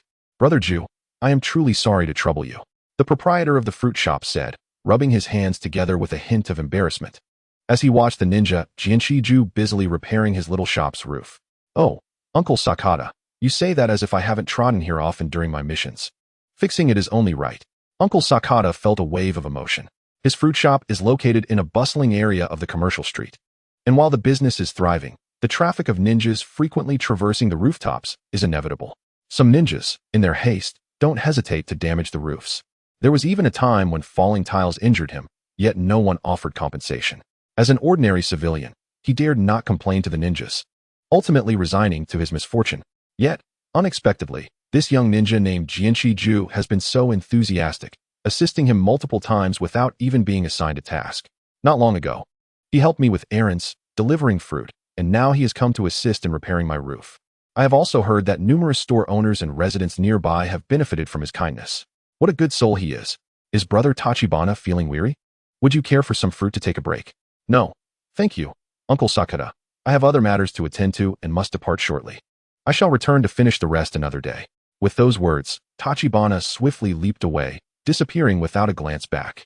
All that remained was Sakata, holding the freshly washed fruit, gazing blankly at the roof that had only been partially repaired. Brother Tachibana is indeed a commendable individual. But why does he always leave tasks half-finished? The owner of the nearby fresh produce shop, who had been observing the commotion, approached and playfully patted Sakata on the shoulder, saying, "Come now, stop daydreaming. You can finish the rest yourself. You have been away in the hospital for so long that you haven't had much interaction with Brother Tachibana. Last time, he helped me move 10 boxes of fish and mentioned he would return to assist with the rest, but 4 or 5 days passed without his return. Thankfully, I didn't wait for him the entire time. Ha ha ha, that's just how it is. The last time he helped me deliver parcels, he disappeared after delivering 5 out of 7. I consider myself fortunate. Previously, Brother Tachibana came to help Miko sew dolls, and after finishing 4, he insisted on asking if there were any leftover materials, wanting to sew one more. Several shop owners along the commercial street smiled as they shared their experiences of being aided by Tachibana, despite some receiving less than helpful assistance. They bore no ill will. It is important to note that D-rank missions in Kirigakure are scarce, not solely because the ninjas within the village disdain such lowly tasks. The townsfolk, influenced by the prevailing atmosphere, are also hesitant to entrust these minor tasks to the esteemed ninjas. Hence, in an environment like Kirigakure, it is a rare blessing to find a ninja as warm-hearted and unpretentious as Tachibana. The citizens he has helped are too delighted to harbor complaints over trivial matters. Rather, there exists a sentiment akin to, since everyone is praising our child, I suppose I must mention a few of his shortcomings for politeness' sake. By the way, where has Tachibana's little frog gone? It seems to be undergoing specialized training. A couple of days ago, when Tachibana helped me tidy up some dried fish, he mentioned buying something to reward it. That must be the case today, considering he is now a chunin. Wait, are you charging for a few dried fish? You old codger? What nonsense is this? A handful of dried fish hardly costs anything. So, you're saying that if the price is high, you'll charge it? Are you looking for trouble, you old man? As the 2 elderly gentlemen, totaling over a century in age, appeared ready to engage in a brawl, others hurriedly intervened, pulling people apart and mediating. In an instant, the bustling atmosphere of the small commercial street intensified. Meanwhile, our good neighbors in Kirigakure were oblivious to the fact that after Tachibana's departure, the elders had begun to argue over his affairs. Yet even if they were aware, Tachibana had no time to concern himself with such trivialities. His recent schedule had been overwhelmingly hectic. Perhaps it was due to his commendable performance in a series of tasks. Or perhaps it was merely a reflection of his unwavering loyalty to Kirigakure that had become evident. Regardless, it was evident that shortly after the 6-tailed Jinchuriki had been attacked, Tachibana was summoned to accompany Fu in providing ninja training to Yutaka. With a clearer understanding of Tachibana's abilities, his role had now expanded beyond merely ensuring medical support. Most of the time, he found himself acting as an assistant, aiding Fu in instructing the Jinchuriki. While he felt fatigued, the young Yutaka affectionately addressing him as Brother Riku was rather endearing, compelling Tachibana to reluctantly acquiesce. However, the experiences of being chased like a dog previously had left a profound impact on Tachibana.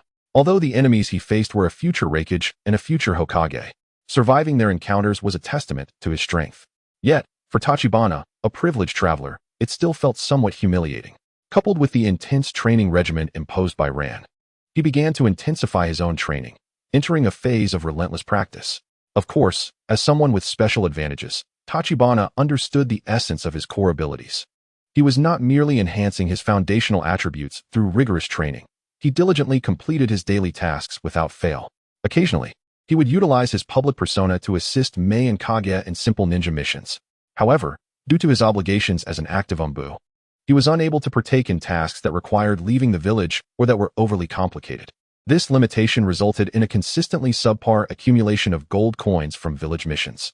As for Tachibana today, he spent the morning training rigorously with Ran and then scurried about completing his 4 daily tasks by midday. Now, he was on his way to the outskirts to assist Fu in training Yutaka. Brother Riku, are you here to train with me again?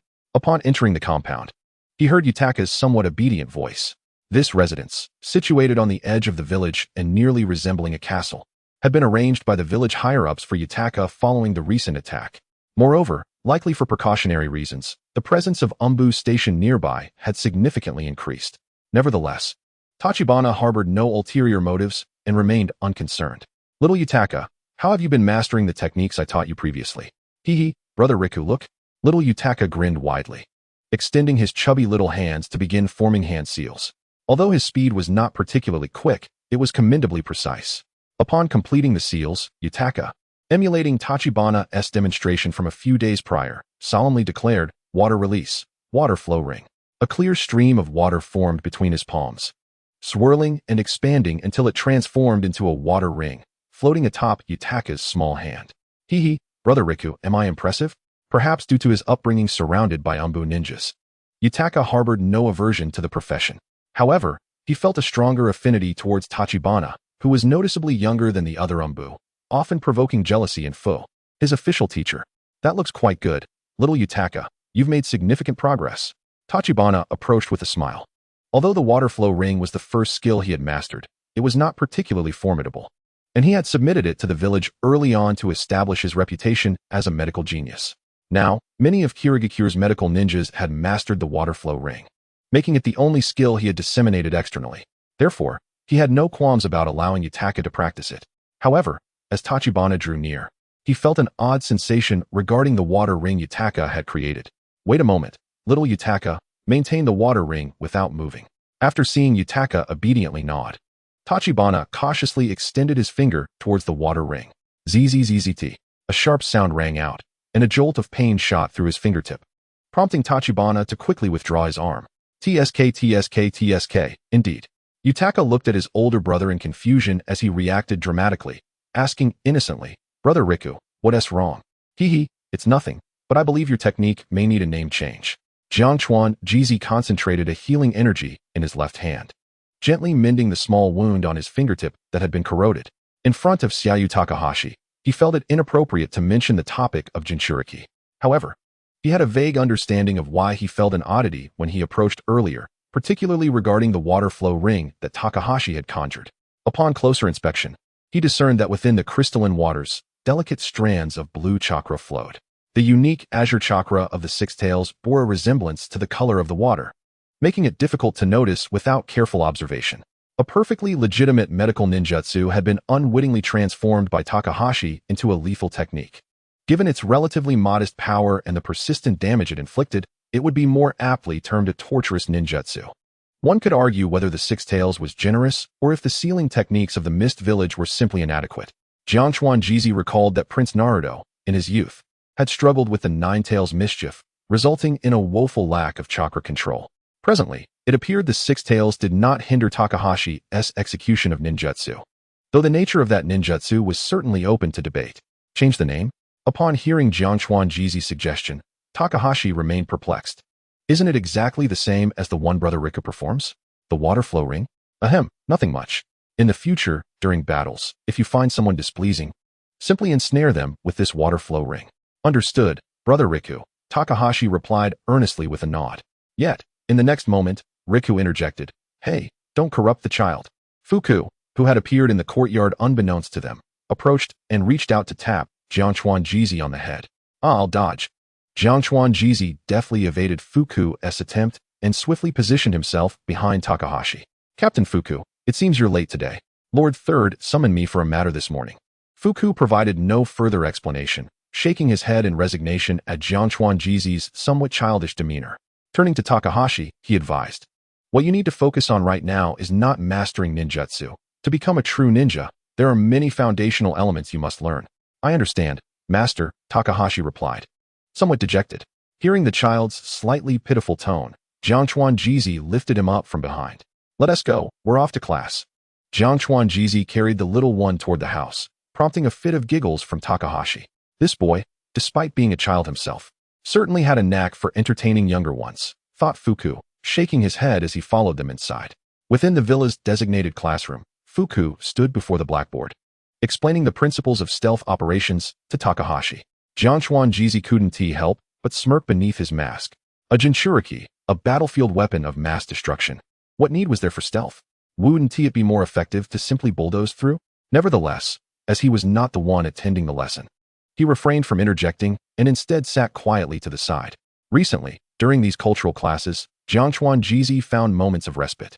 A stark contrast to his usual time spent diligently training, often collapsing into bed the moment he returned home.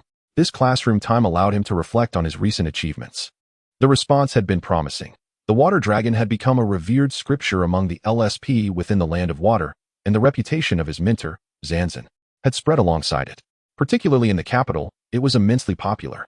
Although the ongoing Ninja World War made it challenging to promote literature to other countries. According to President Shinshiro, a considerable number of foreign visitors had begun to take a few copies back home for resale, leading to exorbitant prices in the black market of the Land of Fire, where a single copy of Water Dragon had skyrocketed to over 10 times its original value. This left Jiang Chuanjizi somewhat flabbergasted, prompting him to reflect on the stark lack of entertainment in the ninja world. President Shinshiro had also vowed that, despite the escalating intensity of the war, he would leverage his family's influence to promote Water Dragon and seize market opportunities. Given that he had already received his share from the first batch, Jiang Chuanjizi was not overly critical. Recognizing that the ability to employ ninjas for transporting goods overseas during such times was indicative of President Shinshiro's formidable connections. Jiang Chuanjizi also promised that should the official sales of Water Dragon expand throughout the ninja world, Zanzan's second book, Ninja Academy Teacher by Jia, would be completed expeditiously. This ignited a surge of motivation in President Shinshiro, who even privately inquired if he might have the privilege of previewing the manuscript. However, as Jiang Chuanjizi had yet to commence writing, he tactfully declined, citing a desire to avoid presenting an incomplete work. Chapter 155, A Lottery? What a disappointment. In terms of medical advancements, although he had received a substantial sum in manuscript fees that replenished his research budget, progress on the blue pills remained stagnant. Jiang Chuanjizi experimented with over a dozen different concoctions, yet the resulting blue pills consistently manifested various side effects, from inducing heightened emotions to causing drowsiness, and even accelerating blood flow. These erratic repercussions led Jiang Chuanjizi to contemplate abandoning the endeavor. After all, chakra was an energy formed from both physical and mental aspects. Had it not been for the initial direction provided by the system's PP supplement, he might never have embarked on this research. Ultimately, it was Zabuza, who had been assisting him with the trials, who, filled with indignation, threatened him with a blade, asserting that if the final version of the pill could not be produced without side effects, he would need to inflict a few wounds on Jiang Chuanjizi for every bizarre pill he had consumed. Fearing a confrontation that might bruise Zabuza's pride, Jiang Chuanjizi steeled himself to persist with the research. Although there were no breakthroughs with the blue pills, his extensive study and practice had led to remarkable advancements in his medical ninjutsu. In the words of Keiko Saikuji, Jizi's medical ninjutsu is now exceedingly close to my level. Whether this was a mere consolation or not, Jiang Chuanjizi could not discern. Of course, neither the benefits nor the pharmaceutical development were the primary focus of Jiang Chuanjizi during this period. Instead, He dedicated most of his time outside of work to training and accumulating coins. Perhaps it was because this age truly represented a peak in a ninja's growth. Or perhaps Jiang Chuanji's diligence had indeed reached a certain threshold. Regardless, over the last 2 months of rigorous training, he could distinctly feel the enhancement of his foundational attributes daily. Coupled with Lan Zai's relentless dedication to practice, the 3 members of the Qing team found themselves caught in a whirlwind of competition. Even the equally busy Aoki felt compelled to increase his training regimen.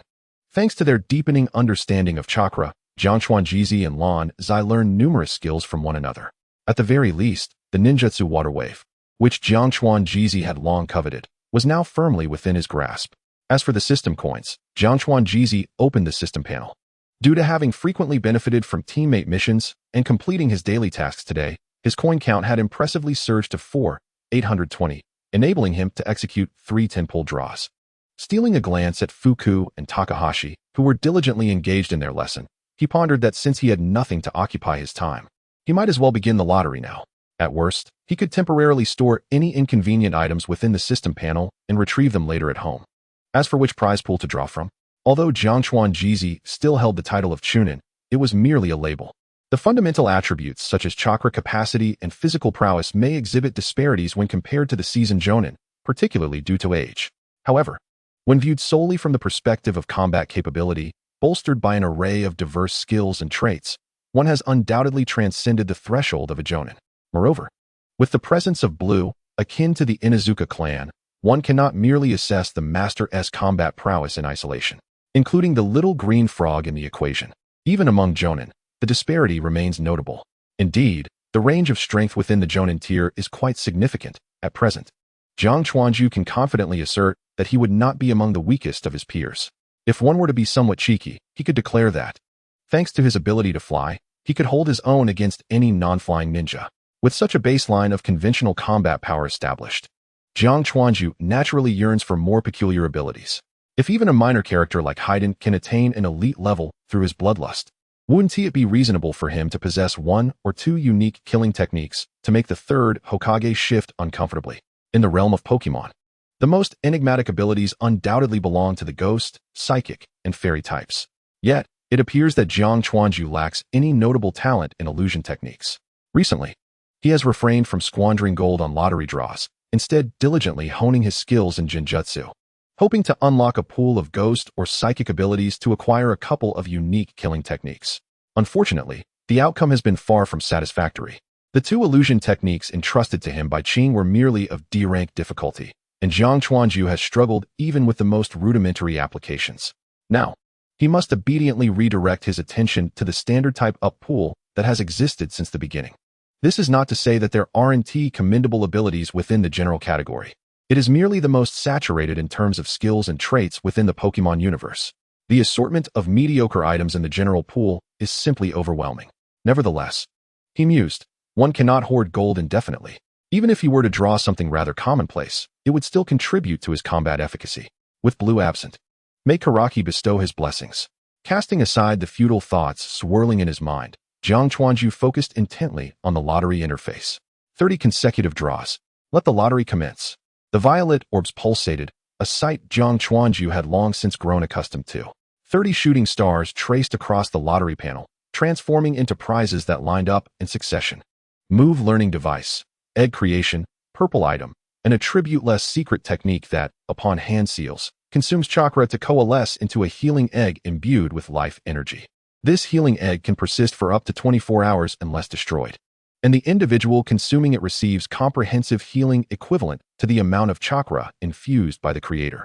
Move learning device, explosive egg, purple item, an attribute-less secret technique that, upon hand seals, consumes chakra to form an extremely unstable explosive egg.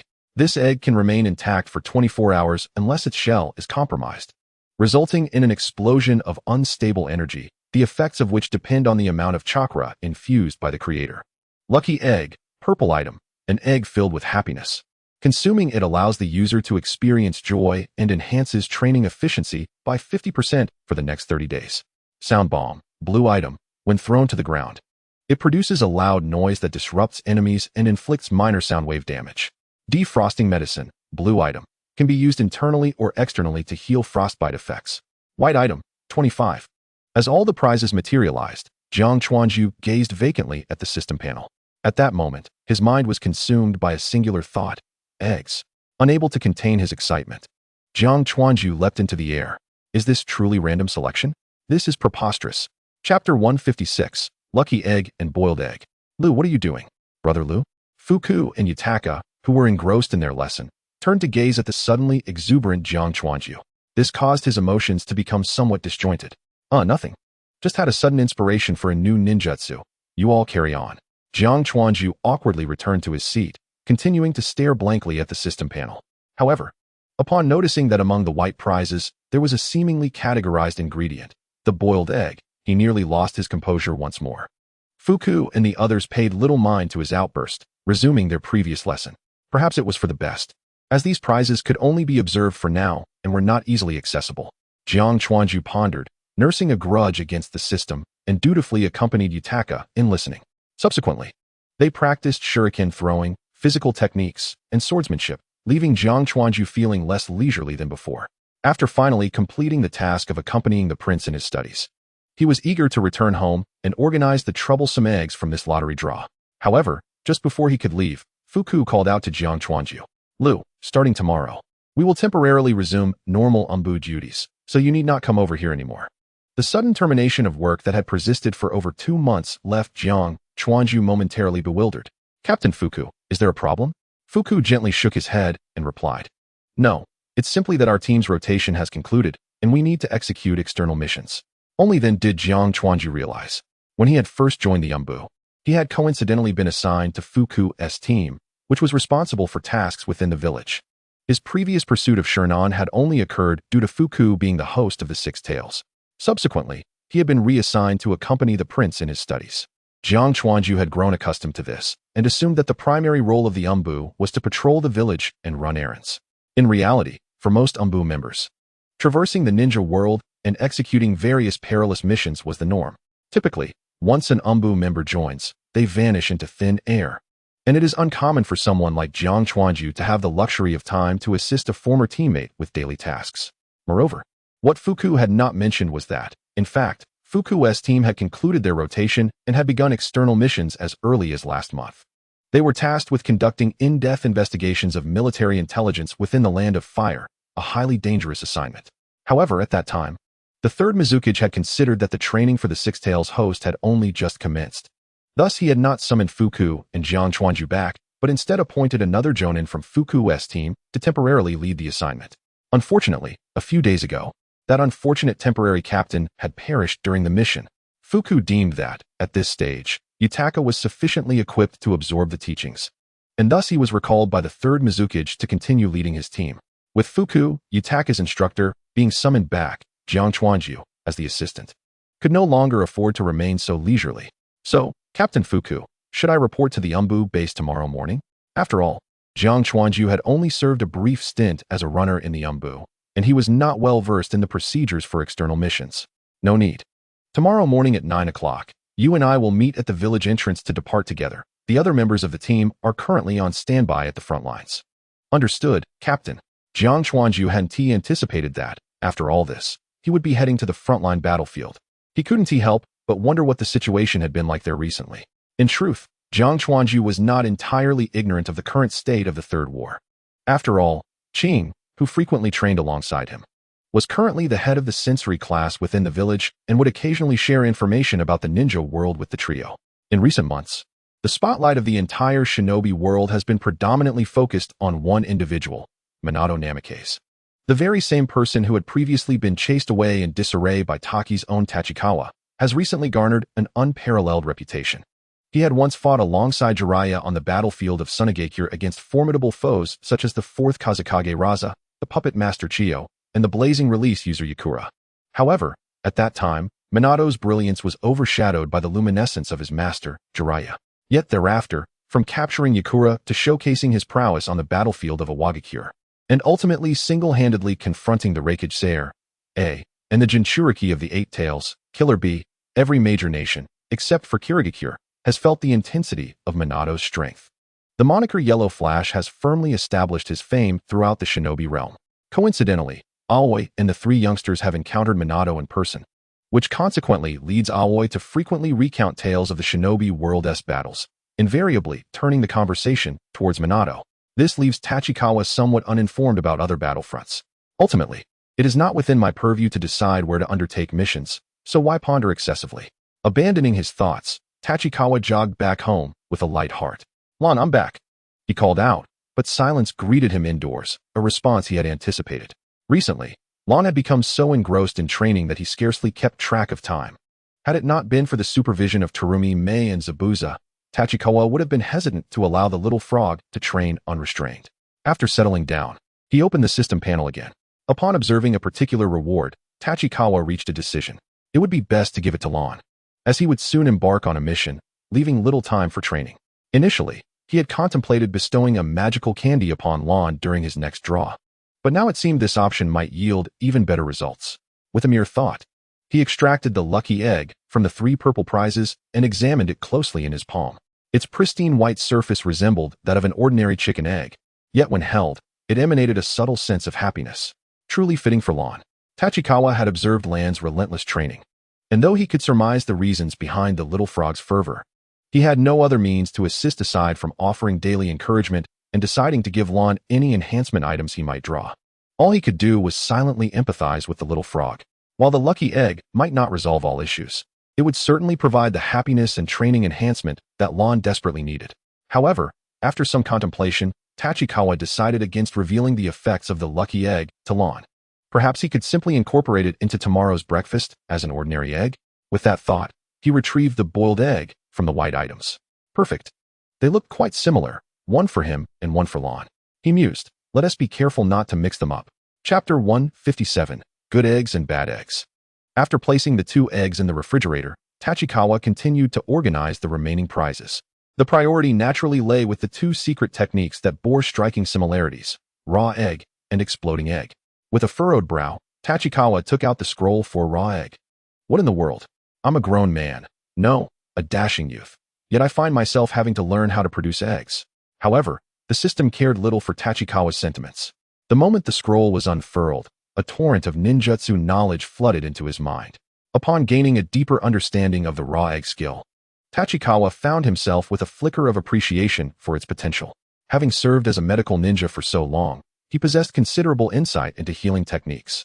Nevertheless, the concept of producing eggs was still somewhat revolutionary for him. Typically, ordinary healing ninjutsu requires profound medical knowledge to accurately treat wounds, otherwise a complete novice, even if they mastered an advanced healing technique, might inadvertently inflict greater harm during treatment.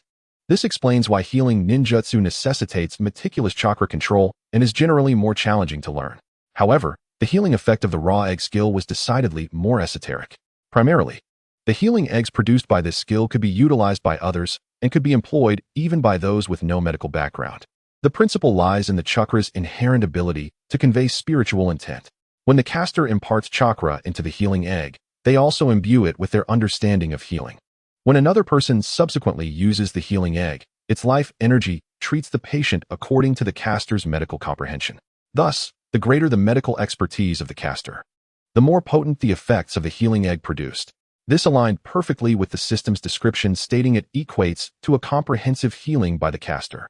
What thrilled Tachikawa further was that the powerful wind-based healing ninjutsu, Yusu, he had previously drawn, required him to divide his focus to control the healing energy within his body to ensure precise treatment during the recovery process.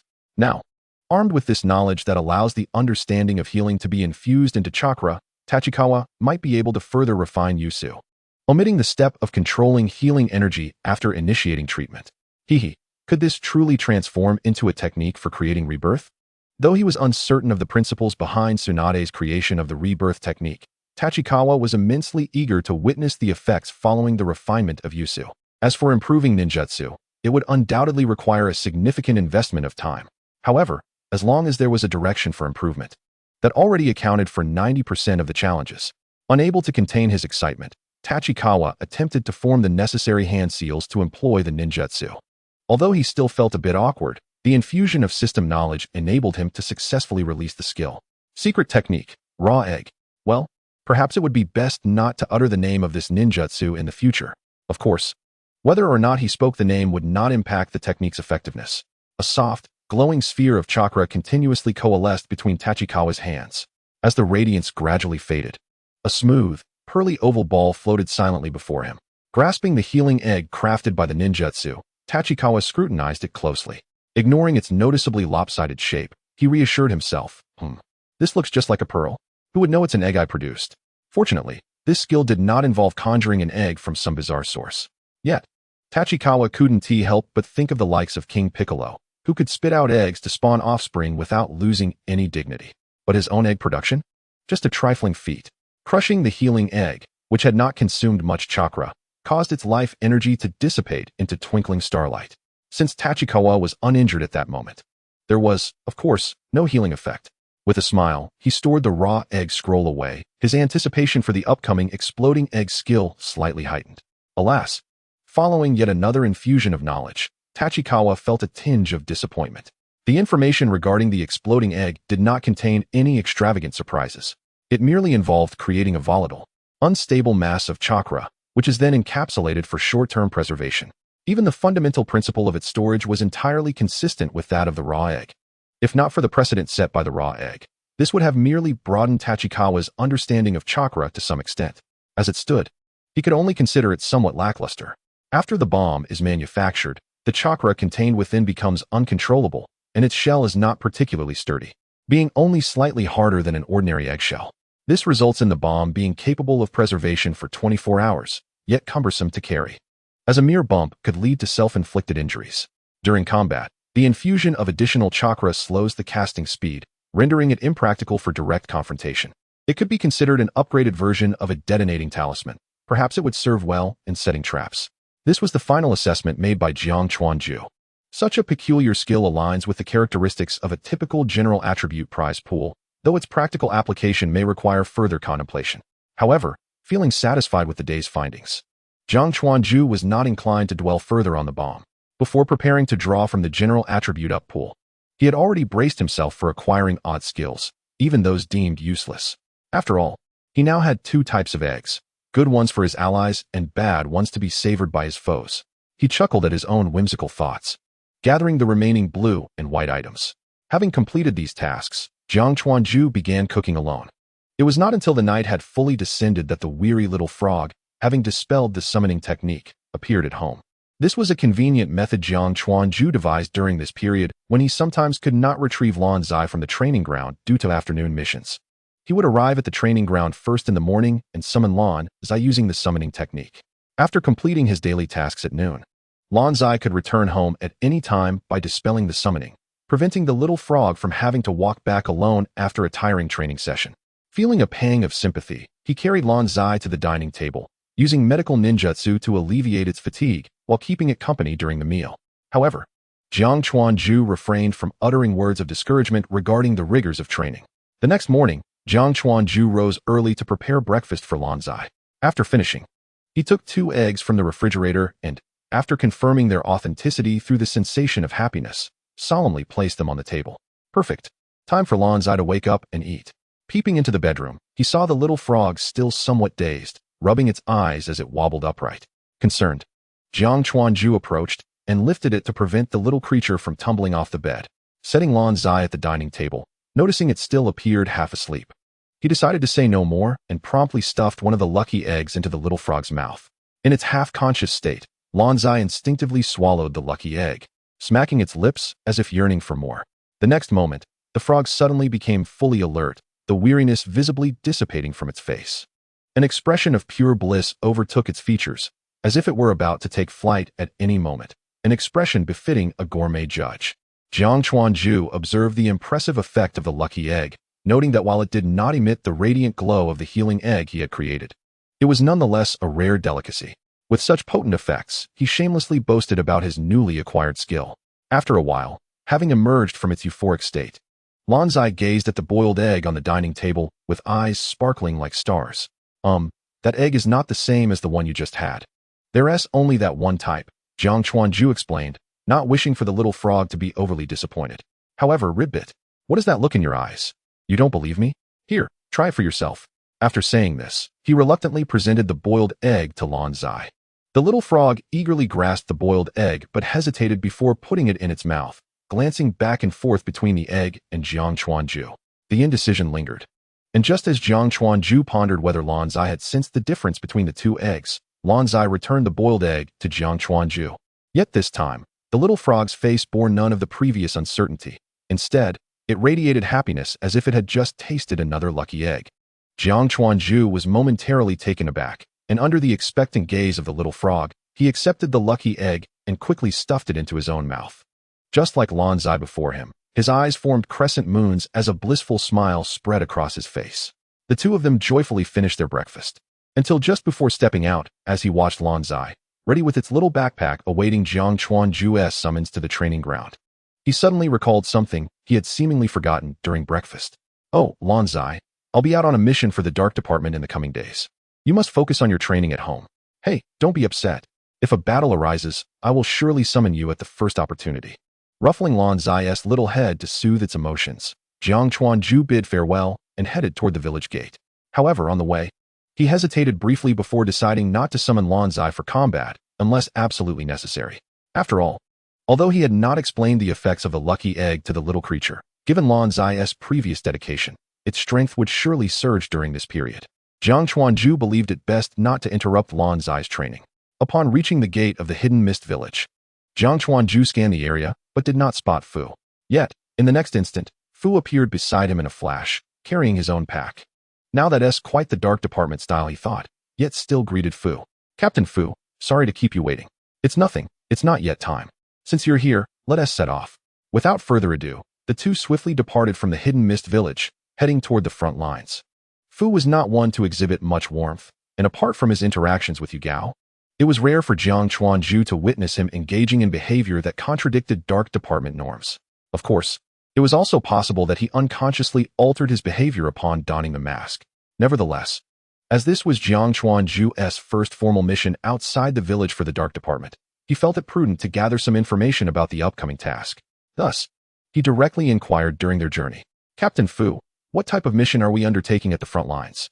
Perhaps due to their frequent interactions lately, Fu seemed to understand Jiang Chuanju's character well and did not respond with the typical, "just follow orders" during Dark Department missions.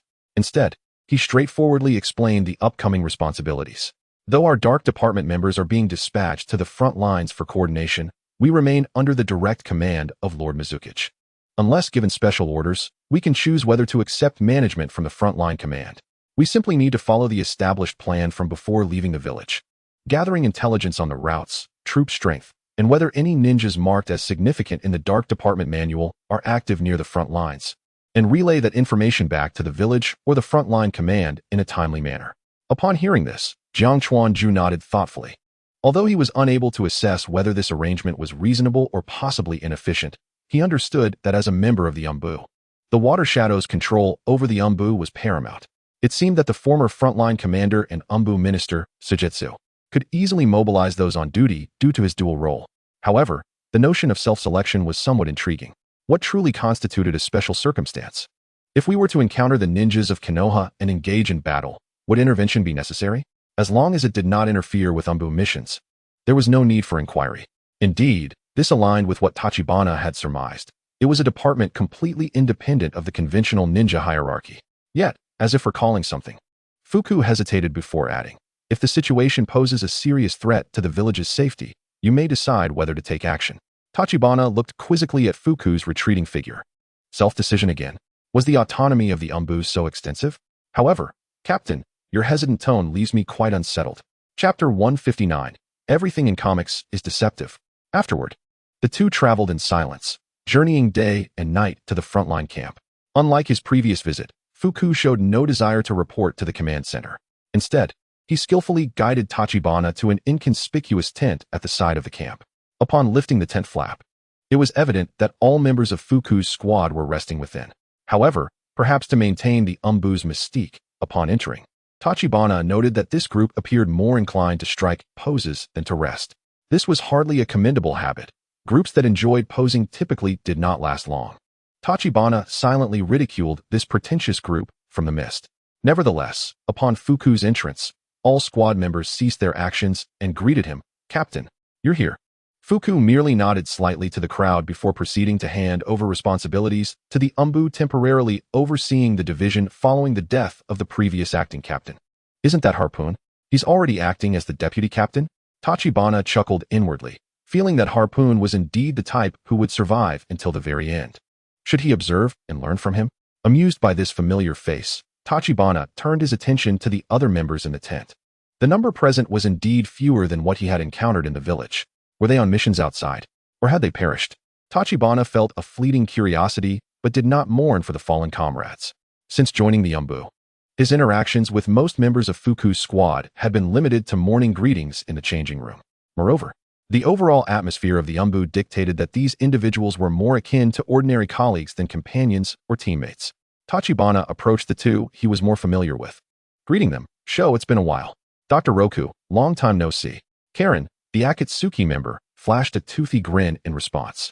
After nodding in acknowledgement, Tachibana moved alongside him and turned to the other person nearby. "Hey, Spider's still alive?" Spider, lacking the enthusiasm of Karen, grimaced at Tachibana's voice. Feeling a familiar ache in his arm, he shot a glare at Tachibana but remained silent, turning away to don his spider-patterned mask. What a grouch, Tachibana thought, deciding not to pursue the matter further. As for Spider's arm pain, that surely was not a reflection of his own healing skills. Noticing that the others were mostly indifferent to his presence, Tachibana pulled Karen aside to inquire about the mission status. However, just as he began to speak, Fuku, having finished his discussion with Harpoon, stood in the center of the tent and clapped his hands, drawing everyone's attention. "Lord Mizukage has assigned us the task of coordinating intelligence reconnaissance at the front lines. Silver, you and Eel will remain at the camp on standby." "Understood." Harpoon, you take Sho and Roku as your team. Hannah, you will lead Spider and Cha. Your two teams are responsible for gathering logistical intelligence from the southwestern front of Konoha. Recently, Konoha has been withdrawing a considerable number of troops from the Wind Country. You may delve deeper and pay close attention to any signs of troop reinforcements heading this way. Understood. Harpoon and Hannah, another female Umbu member, nodded in agreement before joining Tachibana and the others. The rest of you will accompany me to explore the area surrounding the Konoha camp to the west. Remember, you are Umbu. Maintain stealth at all times unless absolutely necessary, and focus solely on your intelligence-gathering tasks. Understood. Everyone, let's move out. Having just arrived at the frontline camp after 2 days of travel, Tachibana cast a weak glance at the well-rested members nearby, shooting a resentful look at Fuku. I haven't even had a chance to rest yet. 6 days later, Tachibana lay languidly atop a cliff, gazing at the empty road below. This was considered a crucial juncture for Konoha's logistical operations at the front lines. However, with the lack of intense fighting, transportation of supplies was infrequent. While Konoha's logistics enjoyed a lull, it was a different story for Tachibana and his two companions. After parting ways with Hannah's team, the trio cautiously advanced along Konoha's supply route toward the village, mindful of the stationed lookout posts along the way, which prohibited any overt movement. Even during breaks, they subsisted on cold rations like soldier pills to avoid revealing their location. Now, having drawn close to Konoha's stronghold, Harpoon decided it was time to halt and observe the scale of the most recent supply transport, gathering basic intelligence. Indeed, everything in comics is deceptive. Tachibana, weary from the journey, glanced at the enormous pack beside him, feeling utterly drained. The current state of the three of them bore no resemblance to the graceful, high-flying Umbu ninjas he had envisioned. In his imagination, Umbu operations were sleek and swift, lightly equipped, emerging suddenly in the dark of night to eliminate rogue ninjas with precision before retreating silently. The reality of Umbu operations was far less glamorous, burdened with hefty supply packages. The trio stealthily navigated enemy territory, enduring weeks without bathing, often without even catching a glimpse of the enemy. Although they possessed a limited number of sealing scrolls, these precious items were reserved for sealing crucial tools or corpses of enemies with intelligence value, not for transporting supplies. Tachibana had previously suggested to Harpoon whether he should use his ability to fly for reconnaissance, which could save considerable time, especially since Fuku had not assigned Tachibana to his team with the intent of having a flying ninja in both directions. However, Harpoon, perhaps prioritizing stealth, declined the proposal. Glancing up at the relentless sun, Tachibana noted how the morning had slipped away unnoticed. He wondered when the next supply transport would arrive. Surely they wouldn't be left waiting for days on end. Just then, the well-rested Karen approached, patting Tachibana on the shoulder to switch shifts. As soon as Tachibana from the Kawa River rose to his feet, Ready to retreat to a shaded area for a respite, he was met by Hiramiki, who was supposed to be resting and awaiting his turn to take over the surveillance duties from Kakashi. Hiramiki approached briskly. What has transpired? Both Tachibana and Kakashi immediately quelled their previously languid demeanor, their expressions shifting to one of grave seriousness as they regarded Hiramiki. Intelligence from the rear indicated an urgent mission. Chapter 160. What a surprise. An urgent mission? Tachibana and Kakashi exchanged glances, bewildered. What kind of pressing task could possibly be assigned to their covert team? Deeply embedded within the Land of Fire? Without any pretense, Hiramiki elucidated the situation. The mission has been issued directly by the third Hokage. We are to proceed with Team Hana to the designated location to provide intelligence support for the 7 ninja swordsmen. The 7 ninja swordsmen? All of them? Yes, this special operation involves the deployment of all 6 active members of the 7 ninja swordsmen. At this revelation, Tachibana's mind buzzed with a singular thought. What a predicament. Time rewinds to this morning. In the Land of Water, within the Mizukage Tower in Kirigakure. Sitting behind his desk, the third Mizukage held an intelligence scroll. Gazing at Elder Motonari beside him, slowly speaking. Have we confirmed the accuracy of the intelligence? Elder Motonari nodded slightly, his demeanor far from the usual amiable and benevolent air. Indeed, Lord Third. We have repeatedly verified the information through our embedded agents in Konoha. The intelligence obtained by Fuku's team is approximately 80 to 90% accurate. While the specifics remain unclear, it is indeed true that Tsunade, one of the legendary Sannin, is currently incapacitated and unable to engage in combat. This also explains why she has been confined to the medical camp during her time at the front lines in Sunagakure, never partaking in battle. Elder Motonari paused briefly before continuing. Additionally, we have exchanged information with the puppet clan in Sunagakure, which we contacted through smuggling incidents. Given the temporary halt and hostilities there, only Jiraiya remains stationed at the front lines, while Tsunade has begun to escort the wounded back to Konoha. They have even provided us with Tsunade's return route, hoping to maintain our friendship. Upon hearing this, the third Mizukage's lips curled into a sardonic smile. Maintain friendship? With them? Elder Motonari understood the Mizukage's disdain. After all, their intentions were glaringly transparent. They evidently wished to utilize us to eliminate Tsunade. Even if she is currently incapacitated, her medical ninjutsu remains a significant threat to Sunagakure. The third Mizukage merely nodded, choosing not to dwell on their ulterior motives. It matters not, since there is an opportunity to sever Konoha's limb. We cannot afford to let it slip away. We cannot yet ascertain whether Tsunade's condition is permanent. Should she recover, she could very well reappear on the battlefield in the Land of Whirlpools. With resolve solidified, the third Mizukage wasted no time in orchestrating the mission. Have Kurasame and Tsukuwa arrived at the front lines? Yes, they received word last night and have already made their way there. Elder Motonari quickly responded, sifting through previously received intelligence. Currently, all 6 members of the 7 ninja swordsmen are on standby at the front lines, except for the blade-wielding Jinchuriki, who is yet to take on an heir. Then send the route map to the front lines, instructing Kurasame to lead the charge. The 7 ninja swordsmen shall mobilize to eliminate Tsunade. However, Elder Motonari did not immediately proceed to issue the command, instead posing a question that momentarily dampened the third Mizukage spirits. Lord Third, there remains a slim possibility that Tsunade retains combat capability, and even if the intelligence is accurate, she likely has Konoha's protective personnel nearby. The 7 ninja swordsmen, without the Jinchuriki, might successfully eliminate Tsunade.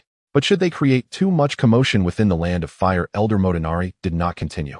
Yet both understood that the most formidable combatants among the 7 ninja swordsmen were undoubtedly the Jinchuriki and the new Suigetsu.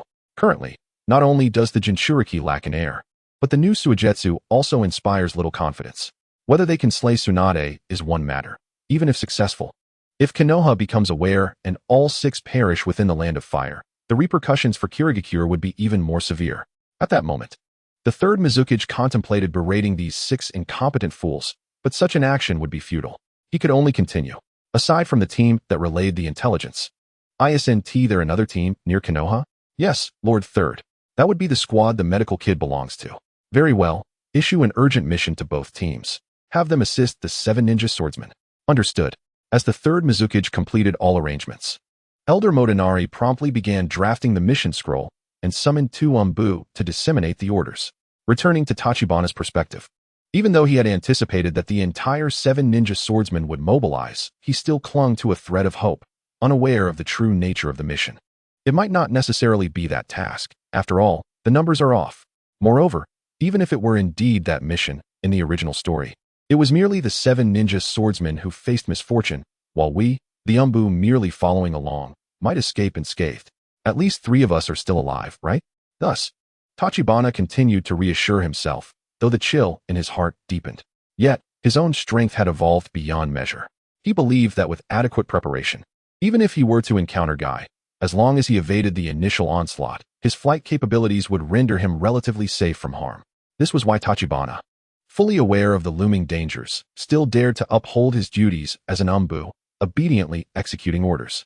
Just as Tachibana was contemplating the circumstances that lay ahead and how he would respond, the trio was nearing their rendezvous point.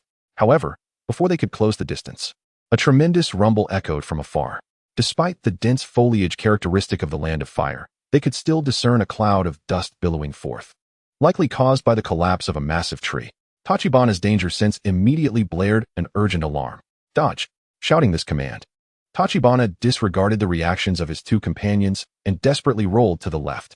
In the next moment, a figure hurtled toward them like a cannonball. The sheer shockwave generated by its high-velocity flight toppled nearby trees.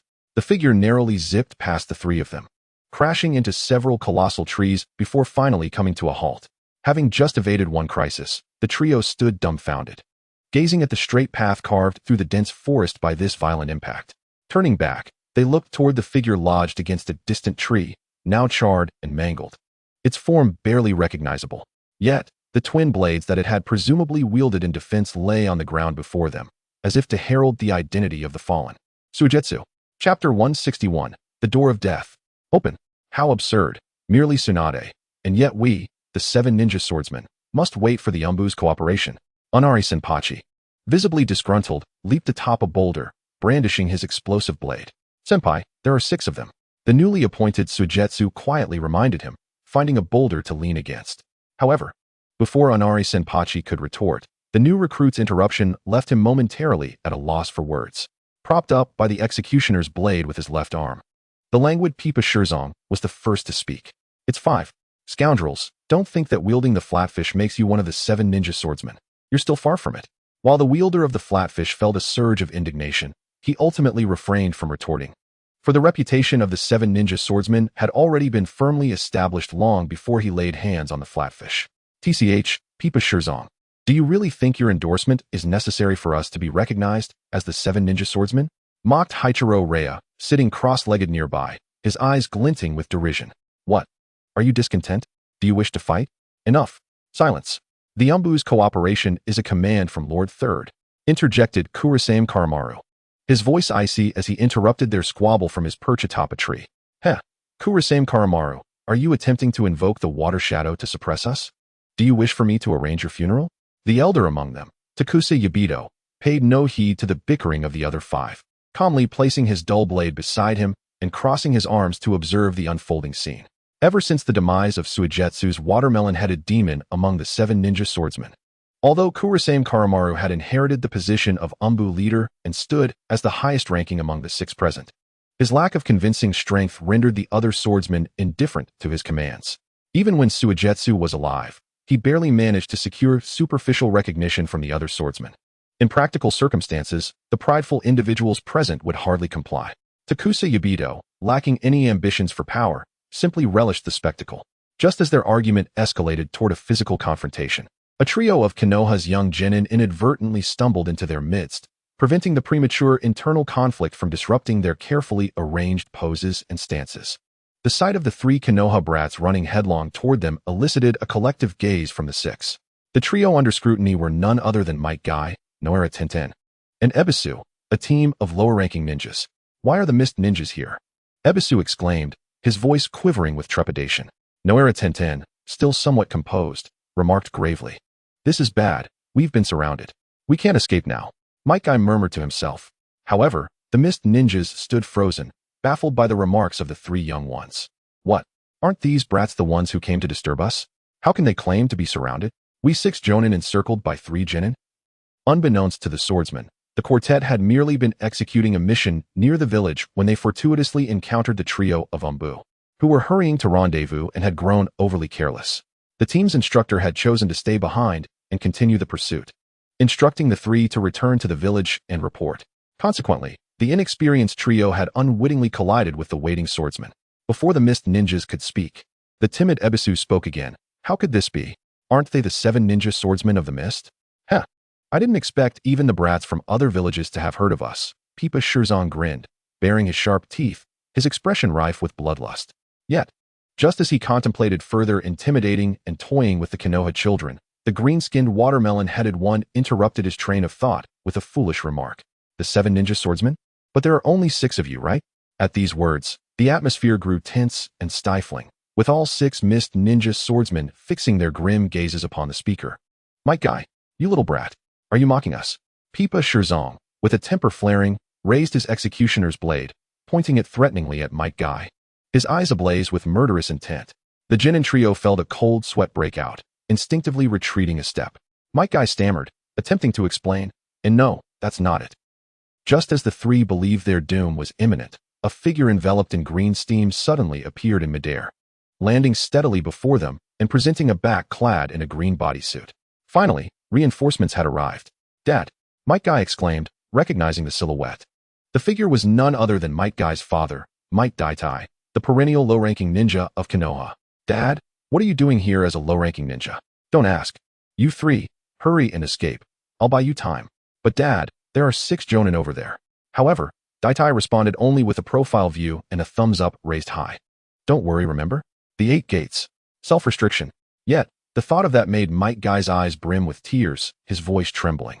Meanwhile, the newly appointed wielder of the flatfish, who had been belittled by his seniors, was now on the verge of eruption. Witnessing even the Konoha Jinin disregarding them to engage in their own conversation further fueled his fury. Determined not to wait for the other seniors to act first, he drew his dual blades, infusing them with his chakra. The blue chakra blades swiftly severed the bandages wrapped around the sword. With a leap, he swung the massive luminous blade toward the Konoha quartet. Die, you scoundrels! Noticing the enemy's impending attack, Might Daitai pivoted, leaving his son with a resolute silhouette. Now was the moment. As his voice faded, the green steam surrounding Daitai surged to a brilliant blue. He then delivered a powerful kick that shattered the chakra blade atop the flatfish. Yet, this was only the beginning. The blue steam erupted once more, creating a tremendous shockwave that sent the 3 lower ninjas flying. Might Daitai murmured softly as if only to himself. I will protect what is most important to me with my life. Upon uttering these words, the furious blue steam was instantly tainted with blood red. The Death Gate. Open. Chapter 162. Let's do this. Blown away by the gale, Might Guy, tears streaming down his face, sprinted with his 2 teammates toward the village. He understood that the moment the Death Gate was opened, his father's life had begun its countdown. All he could do now was not squander the opportunity his father had created for him and run with all his might. Of course, the 7 ninja swordsmen had long since lost interest in the 3 fleeing Jinin. The nearest, the wielder of the flatfish, felt an inexplicable sense of dread as his hair stood on end. With no time to ponder, he swiftly rejoined his dual blades before him in defense. In the next instant, Might Daitai, surging with violent red steam, propelled himself off the ground, the tremendous force causing the earth beneath him to shatter into pieces. With a thunderous roar, the ground erupted in a cloud of dust. The blood-red figure vanished only to reappear before the wielder of the flatfish. What seemed like a standard leap had somehow granted Might Daitai the effect of teleportation. The dust cloud, until now, had begun to swirl toward Daitai. Before the wielder of the flatfish could react, Daitai's forceful side kick struck the dual blades with undeniable momentum. The sound of a sharp crack echoed through the air. The cerulean shield, formed by the culmination of all the chakra from the user of the flounder, shattered with a resounding crack. It was as if time itself had come to a standstill. In the next moment, the figure of the flounder user, along with the twin blades in their hands, was violently propelled away. Their form resembled a meteor piercing through the atmosphere, swiftly darting past the remaining 5 members of the 7 ninja swordsmen. The turbulent air generated by the rapid movement of this colossal entity obliterated everything in its path, leaving behind a straight corridor through the dense forest, still swirling with dust. Only then did the other 5 members of the ninja swordsmen grasp the gravity of the situation. The previously arrogant Pai Pa Shirzong, with a dazed expression, swallowed hard and murmured, "Is this a chunin?" In the distance, the trio of Yanagawa Tachiji, equally stunned by the path carved by the flounder user, stood agape, absorbing the spectacle before them. Has it already begun? Witnessing such overwhelming power, Tachiji was already aware of the identity of the assailant. However, even with prior knowledge, experiencing the might of the Eight Gates firsthand left one unable to fathom the profound impact of such taijutsu. What has begun? The nearby Kakashi-kisame, who had initially been close to Tachiji, overheard his instinctive utterance. It's nothing. They must be encountering enemies over there. Tachiji infused his eyes with chakra and peered down the corridor created by the flounder user, but his view was obstructed by the rising smoke. He could only vaguely discern a crimson figure darting swiftly through the haze. Has he already opened the 8 gates? After a moment of contemplation, Tachiji felt less surprised. Might Guy, when opening the 8 gates, could unleash a force capable of rivaling the 6 paths level due to his unparalleled physical prowess among Jonin. As for Might Guy, if he were to face 6 elite Jonin and still considered holding back by only opening the 7th gate, it was highly likely he wouldn't take down a single opponent. At this moment, although Tachiji was unaware of how many of the 6 ninja swordsmen remained, or how long Might Guy could sustain the 8 gates, he realized that the enemy's life was now on a countdown, which was advantageous for him, who had yet to engage in battle. However, he hesitated on whether to approach the scene, not to mention how many of the ninja swordsmen still survived. Even if all were intact, they might not be sufficient to withstand Might Guy without the assistance of the formidable Suigetsu. Moreover, rescuing them would be beneficial for the Mist Village, yet it offered little advantage to Tachiji himself. In fact, under the current circumstances, it might be safer to wait until Might Guy had perished before intervening. And even if he were to rescue these killers, whether they would express gratitude or not was another matter altogether. Forget it. Since I'm already here, I might as well take a look, he thought. At worst, I'll just fly higher. If the opportunity isn't right, I won't act. He chuckled to himself, convinced that the esteemed ninja swordsman would not hold it against him. Tachiji turned to Kakashi and Kisame, contemplating for a moment before tossing a healing egg, which he had gathered while monitoring the logistics route earlier, to Kakashi. I've already explained how to use this. There's only one, so conserve it. He then addressed the still-dazed Kisame. I'll fly over to assess the situation. You two remain here and refrain from acting recklessly. With that, Tachiji ignored their reactions and took to the skies, leaving behind a cloud of dust stirred up by his wings. Kisame glanced at Tachiji, who was already airborne, then at Kakashi, who was staring blankly at the flounder user's corpse. Aren't I the leader here? However, now soaring high above, Tachiji possessed the ability to see far but not to hear, clearly missing Kisame's complaints. Furthermore, all of Tachiji's focus was directed towards the battlefield in the distance, leaving him oblivious to everything else. As he looked on, he witnessed the furious crimson figure land a devastating blow, reducing the Tsutsukage-yarin to mere remnants.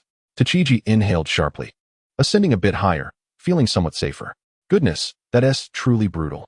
Initially, he believed that with the existence of his survival technique, he could recover even if accidentally struck by Might Guy, thanks to the swift healing it provided. After all, the Shinran had claimed to open all 8 gates without sustaining any damage, and he even had a slight enhancement from the Six Tails power. Yet, it appeared that the old man was merely embellishing his capabilities. Under the full brunt of the 8 gates assault, he feared that even retaining a complete body would be a challenge, let alone having the opportunity to utilize his healing technique. Regrettably, if the momentum hadn't entered cooldown, he could have gone down to create a stir. For now, it was best to wait. It would be utterly embarrassing to be killed by Might Guy for the sake of those fools.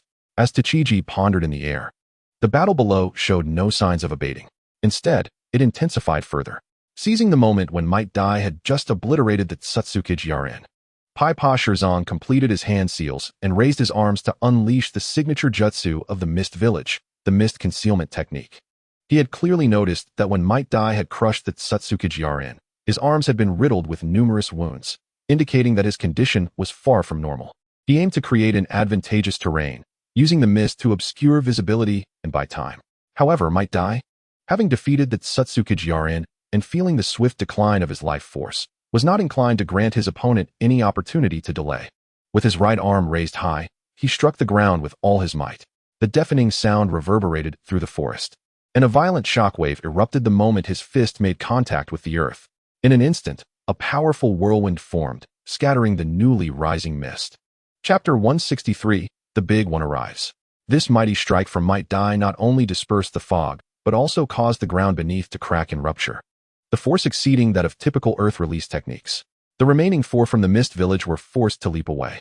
Yet, This brief moment of delay allowed Kurasame Shiranui and Kurokuro Reiga to complete their preparations. From midair, Kurasame hurled a sewing needle with all his strength towards the rising Might Dai. Immediately afterward, he and Kurokuro Reiga swiftly formed hand seals together. Long Blade Ninjutsu, Capture Net Bind, Lightning Release, Lightning Strike.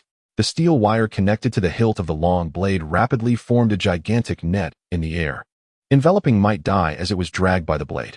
Simultaneously, the lightning unleashed by Kurokuro struck the net, combining ninjutsu, lightning net bind. High above in the sky, Tachiji could clearly see a massive net electrified with lightning descending towards Might Dai. Could this be an opportunity? Observing the already cracking skin of Might Dai, resembling molten lava, it was evident that his physical limits were nearing. If this lightning net could delay him just a moment longer and inflict some damage, perhaps it could hasten his exhaustion. With this thought, Tachiji decisively flapped his wings and dove downward. He had no intention of engaging in close combat. The newly acquired explosive egg was perfect for an aerial ambush. Simultaneously, he formed hand seals rapidly. His left hand transformed into a claw-like shape as chakra coalesced, and an explosive egg infused with 90% of his chakra slowly materialized. However, before the egg could fully take shape, Tachiji retrieved a blue pill from his medical kit and swallowed it, preparing to enhance his chakra for the explosive egg. Yet, realizing he was dealing with Might Dai and the 8 gates, he promptly retrieved another one. This way, even if it didn't T-hit directly, it could still buy him some time. Activating bombardment mode. However, before Tachikawa Orange could even release the explosive egg, having descended only halfway, an ear-piercing alarm rang in his mind. It was a death knell. Tachikawa Orange, disregarding everything else, immediately spread his wings to break, ceasing his dive and swiftly ascending. Indeed, the enormous lightning net below had failed to fully ensnare Might Guy's head, as he was propelled away by the force of a punch charged with immense energy. Had Tachikawa Orange not received the ominous warning to halt his descent, that overwhelming energy blast would surely have struck him squarely in the face. What a close call. Tachikawa Orange patted his chest in relief. In the next moment, a chilling sensation coursed through him. This was not a warning of impending danger, but rather a primal instinct ingrained in humanity. Below, Might Guy was staring up at Tachikawa Orange with eyes akin to those of a bloodthirsty beast. He had been discovered. Tachikawa Orange quickly flapped his wings to elevate his position, feeling a temporary sense of security. However, if this foe remained vigilant, the aerial strike would become increasingly difficult to execute. Before Tachikawa Orange could make any decisions, Might Guy abandoned the airborne adversary, redirecting his focus and launching another assault. Utilizing his formidable physique, he swiftly approached with a flurry of punches, this time targeting the relatively unremarkable Warishiba. Fortunately, the 7 ninja swordsmen were not merely a name.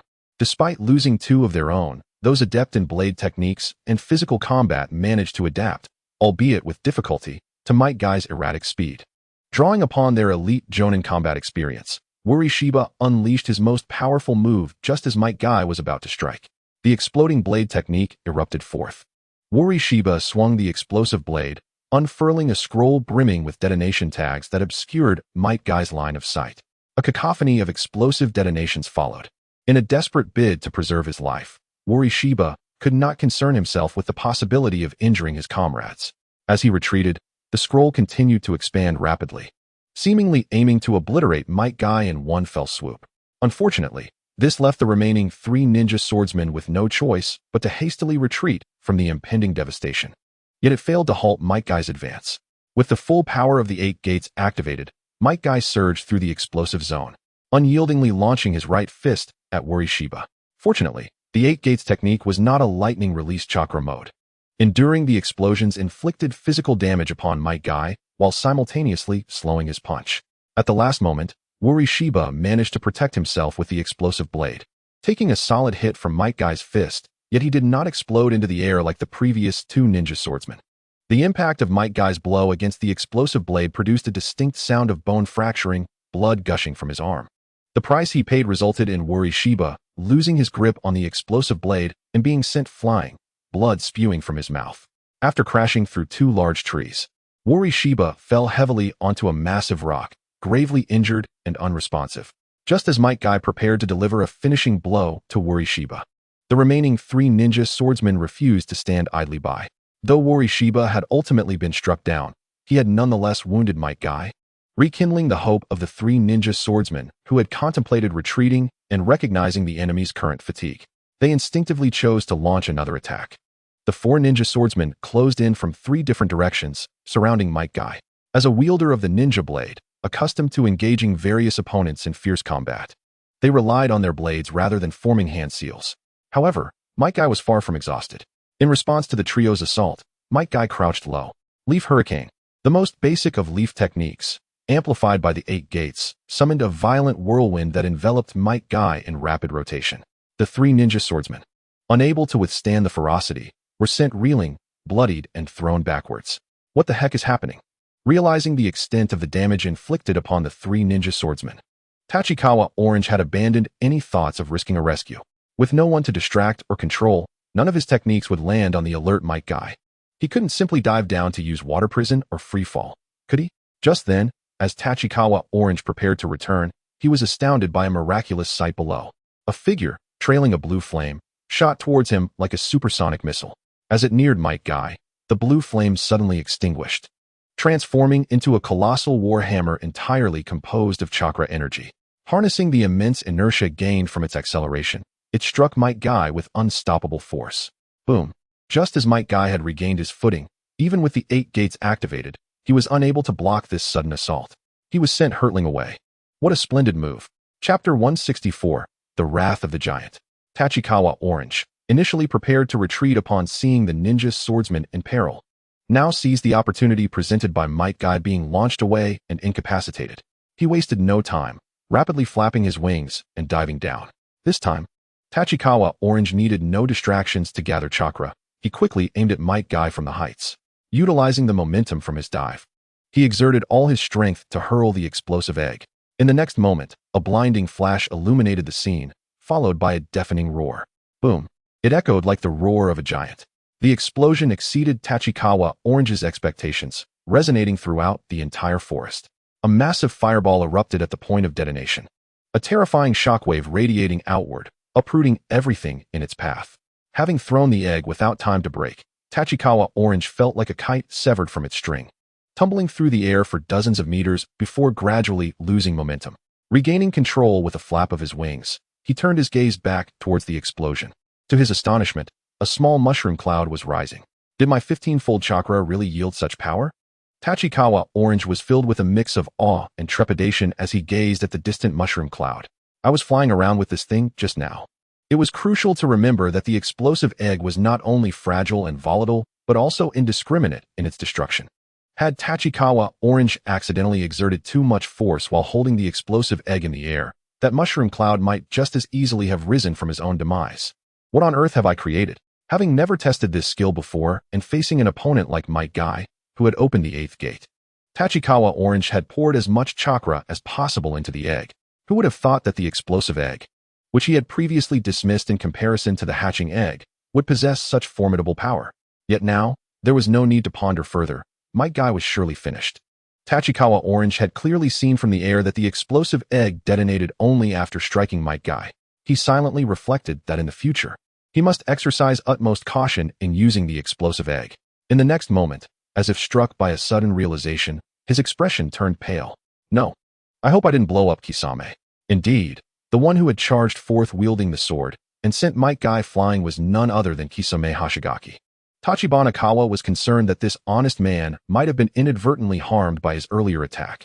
Without a moment's hesitation to linger in the air until the smoke from the impending explosion dissipated, he flapped his wings and swiftly returned to the battlefield. Fortunately, the Gale Wings granted him not only the ability to fly. With a vigorous stroke, the winds he conjured swept away a considerable amount of smoke, revealing the sight of Kakashi, who lay on the ground, utilizing a healing egg. Assessing his condition, it seemed that he had merely sustained superficial injuries from debris propelled by the explosion. Moreover, with the aid of the healing egg, he was certainly out of any life-threatening danger. With this realization, Tachibana Kawa felt a slight alleviation of his worries. TSK, TSK, TSK, that Kakashi. Reflecting on the impressive combo he had executed earlier with the dual blades, Tachibana Kawa couldn't help but chuckle. It was no wonder he was so familiar with the techniques of the dual blades. It appeared he had long harbored intentions to take their place. After all, even Tachibana Kawa, who had read the original work, was unaware that the dual blades could achieve rapid movement through the propulsion of chakra-infused tail flames. Not to mention, the chakra hammer formed during Kakashi's subsequent release of the dual blades was astonishingly massive, showcasing the unrestrained nature of the tailless beasts in their chakra usage. However, while it seemed that Kakashi's innate strength and chakra attributes harmonized seamlessly with the dual blades, Tachibana couldn't shake the feeling that Kakashi, without utilizing his shark skin, appeared somewhat out of place. Of course, this was not the time for such musings. Upon landing, Tachibana awkwardly approached. "Hey, are you alright?" Kakashi turned his head. Though still masked, the haunting gaze from his eyes sent a shiver down Tachibana spine. Ahem. If I were to say that all of this was part of my calculations, you would believe me, right? His voice dwindled to a whisper, the last few words barely audible to Kakashi. "I believe you. Didn't Dr. Roku prepare healing supplies for me?" Kakashi raised his arm, revealing that his injuries had mostly healed. Although his tone suggested skepticism, Tachibana felt a bit more upright at his words. "Haha, it's nothing to mention. Since you're fine, I'll go check if the enemy is dead. Kakashi, if your injuries are not a concern, look for the other members of the 7 ninja swordsmen to see if they're alive." Tachibana didn't really believe that Might Guy could survive such an explosion. He was simply feeling a bit embarrassed being scrutinized by Kakashi, and thus, he hastily changed the subject. Moreover, one could never be too careful. If Might Guy were to rise again, it would certainly pose a challenge to all present. At that moment, the smoke from the explosion began to clear. Seeing Tachibana approach the epicenter of the blast, Kakashi stood up and set off in the direction where the other swordsmen had flown. At the very center of the explosion, only the ravaged remnants of the scene remained. There lay Might Guy, utterly devoid of life in the crater left by the explosion.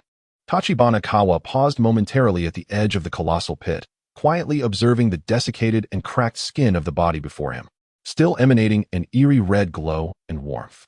What a pity, Tachibana silently lamented, yet he felt no remorse for having taken a life. Even if it had been a character he had favored in his past life.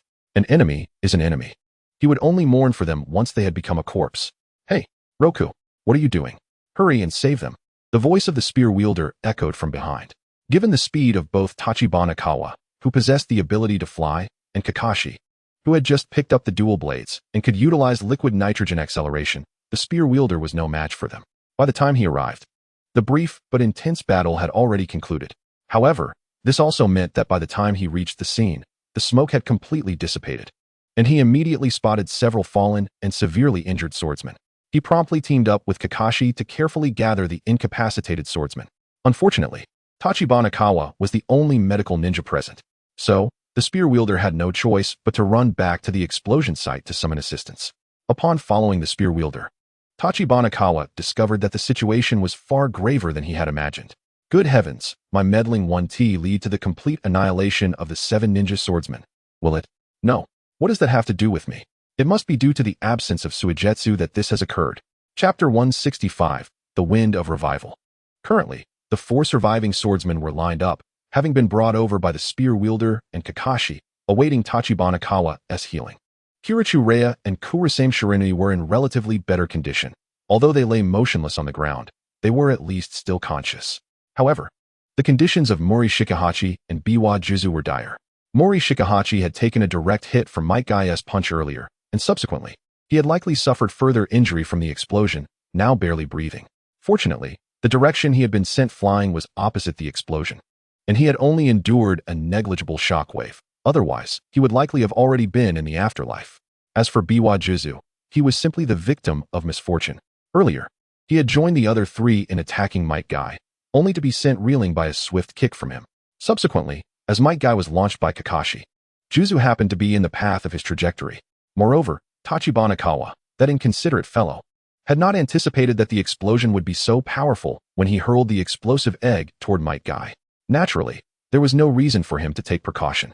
This led to a situation where Juzu, who was originally in the best condition among the 3 struck, had raised his gigantic beheading sword in front of him to block the incoming shockwave. Unfortunately, the reputation of the broken sword was not unfounded. The beheading sword was swiftly severed in 2, with one segment now lodged in Biwa Juzu's abdomen. When the spear wielder and Kakashi brought him over, it appeared less like they were seeking treatment from Tachibana and more like they were collecting a corpse. Tachibana, however, did not dwell on such thoughts. Given the circumstances, he would certainly attempt to save anyone who was still alive. Yet now, there were 4 injured individuals. Wait, why is this half of the beheading sword still growing here? When Tachibana first arrived, Biwa Juzu, whose complexion had already turned pale, was now almost entirely devoid of any color. His prized beheading sword was fervently siphoning his blood to restore itself. Well then, I can only try this. It's up to your fates now. Tachibana first consumed several specially crafted soldier pills to replenish his chakra. Then, with swift hand seals, he formed a multitude of seals in the blink of an eye. Simultaneously, he called out to the spear wielder. Spear wielder, quickly pull that half of the broken sword out. Call me captain. Besides, won't pulling it out be fatal?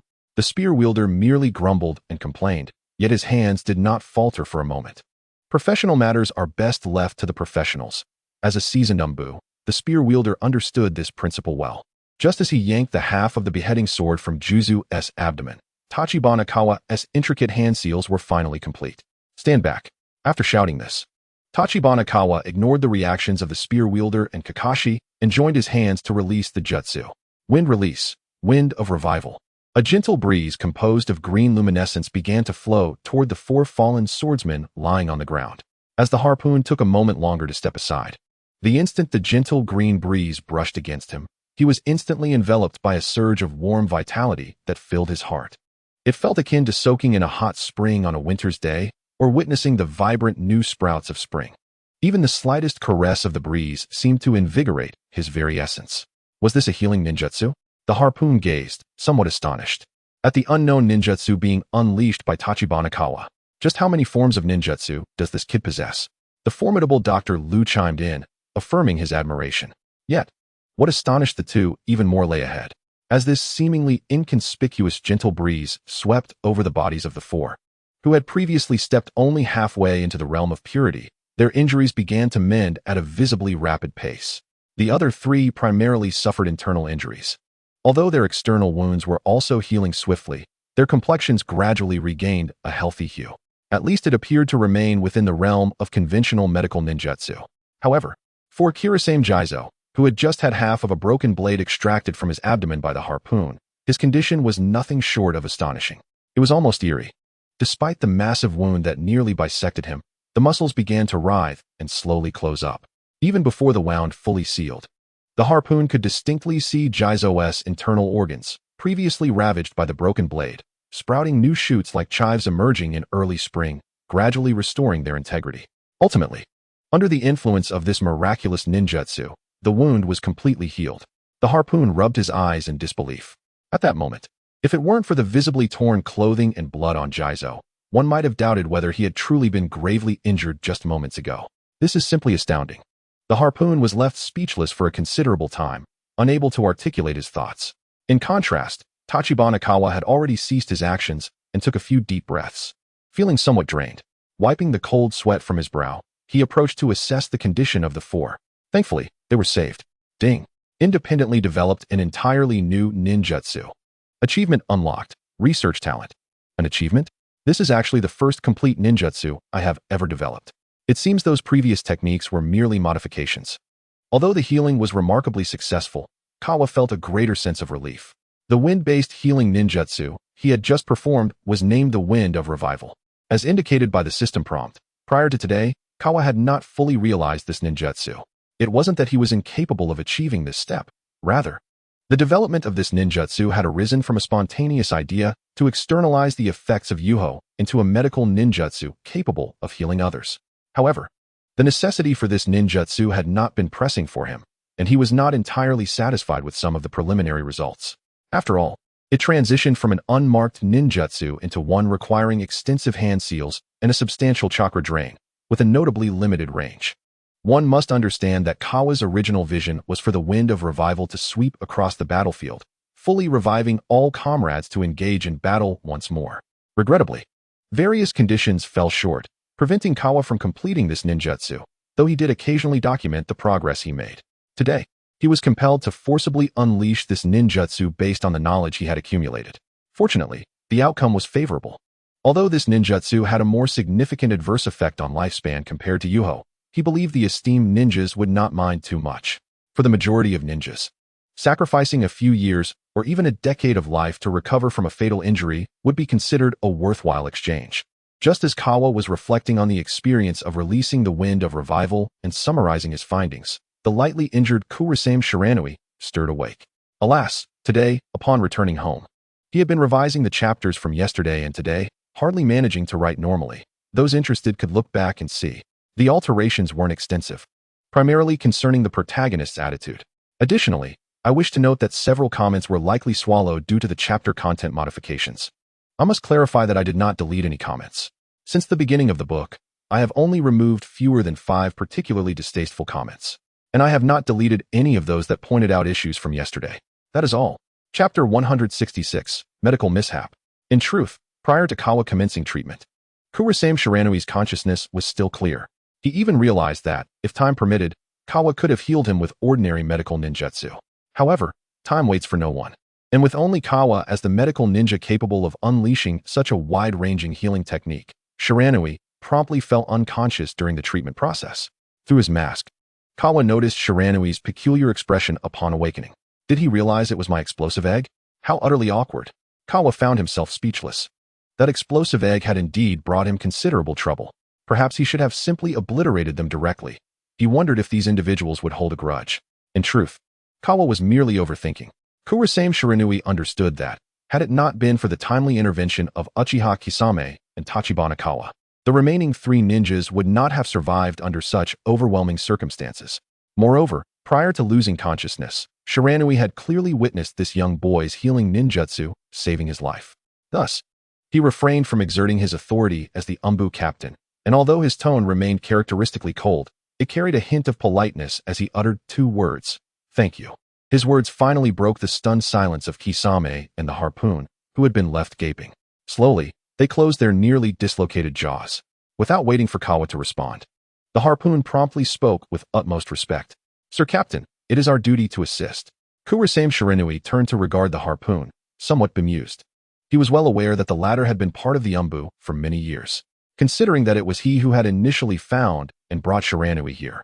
Shiranui ultimately chose not to comment further. Instead, he redirected his gaze to Uchiha Kisame, or rather, to the dual swords of the halibut now slung over Kisame's back. In the hands of an ordinary person, the halibut might appear cumbersome, but under Kisame's robust physique, it seemed almost harmonious. "Kid, the halibut isn't easy to wield." Although it was unclear whether Shiranui referred to mastering the identity or the difficulty of usage, Kisame responded in a calm tone. "I don't find it to be particularly difficult." An unusual atmosphere lingered between the two for a moment. Fortunately, this peculiar tension did not last long. A series of coughs shattered the strange silence. Having just received treatment, Jizo unexpectedly coughed up a considerable amount of internal tissue. The harpoon quickly turned to Kawa, alarmed. "Doctor, what is happening? Should we?" However, Kawa interrupted before he could finish. "It's nothing serious. He is merely on the verge of regaining consciousness."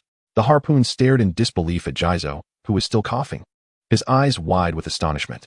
In truth, Kawa was not exaggerating. The wind of revival enabled the treated individual to expend their vitality to generate new cells and heal their injuries. Most of the internal injuries had been expelled by the healing of flesh and blood, with only a small amount of residue coughed up, which was hardly a matter of great concern. Indeed, after a series of coughs, Pipa Shirzong also stirred awake, perhaps disturbed from his peaceful slumber by the sound of coughing. The other 2 companions gradually roused as well. Strangely enough, it seemed to reflect an unspoken understanding among the ninja swordsmen. All 3 who awoke cast a peculiar glance at Jiang Chuanqi, just as Pipa Shirzong did. Their gazes subsequently shifted to the back of the dry persimmon, Kisame. However, Jiang Chuanqi found himself somewhat perplexed, staring at woolly Shimbachi. The other 2 had witnessed my healing ninjutsu while they were still conscious. And Pipa Shirzong might have seen me throw a bomb. What was this guy, who had been knocked out by Might Guy, staring at me with such an odd expression for? Yet, such questions were not easy to voice. Jiang Chuanqi could only assume that woolly Shimbachi was merely trying to fit in, mimicking the actions of the others. Setting aside Jiang Chuanqi's wild thoughts, even the usually composed Kisame found it challenging to withstand the collective gaze of the 4 ninja swordsmen. He promptly spoke up. "I'll go find out where that dull knife, Doug, has gone."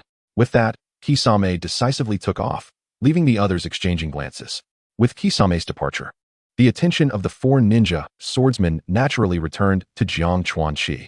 Pipa Shirzong was the first to speak after picking up the half-dismembered beheading sword. his expression still radiating arrogance. "You little brat, that explosion was caused by you, right? Interrupting our battle, do you wish to die?" However, before Jiang Chuanqi could respond, two voices interjected simultaneously. "Idiot! That brat is the medical ninja who saved us." The speakers were Kurokiri Raiga and Kurasame Shizun. Both had remained conscious after the battle, only succumbing to unconsciousness during the healing process. Kurasame Shizun was merely reminding Pipa Shirzong to be a bit more courteous to the medical ninja who had rescued them, while Kurokiri Raiga felt it necessary to question whether Pipa Shirzong had been rendered foolish by the earlier encounter to produce such an explosive force and wield miraculous healing ninjutsu. Kurokiri Raiga even noted that this little brat had previously been airborne. How could Pipa Shirzong, a fool, dare to boast in front of someone who might even outmatch him? However, Kurokiri Raiga misjudged the situation somewhat. Focused solely on ground combat, he had not witnessed how much time Jiang Chuanqi had spent conjuring that explosive flower. If Jiang Chuanqi had been better prepared, it might have been different. Yet if it came down to a direct confrontation with Kurokiri Raiga, who could summon lightning from the sky, the odds of victory were not in his favor. Of course, when it came to dealing with Pipa Shirzong, Jiang Chuanqi's ability to fly would certainly grant him an advantage. Yet, the individuals present still overestimated Pipa Shirzong's intellect. After receiving a verbal jab from his two comrades, Pipa Shirzong became somewhat infuriated. So what if he is a medical ninja? If it weren't for this brat meddling, I could have taken down the enemy myself. However, before Pipa Shirzong could finish his sentence, Jiang Chuanqi accelerated, appearing behind Pipa Shirzong in a flash. With a swift strike of his chakra scalpel across the opponent's neck nerve, Pipa Shirzong collapsed, paralyzed, and unable to move. Jiang Chuanqi, ever so accommodating, supported him with one hand, then turned to the others with an innocent expression. "Apologies, perhaps I made an error during the treatment and inadvertently injured Lord Shirzong's nerves, which caused his emotional outburst. No worries, I shall check on him again." Chapter 167, Taking Turns to Cosplay. As everyone observed Pipa Shirzong subdued by Jiang Chuanqi's strike, none felt inclined to offer words of consolation.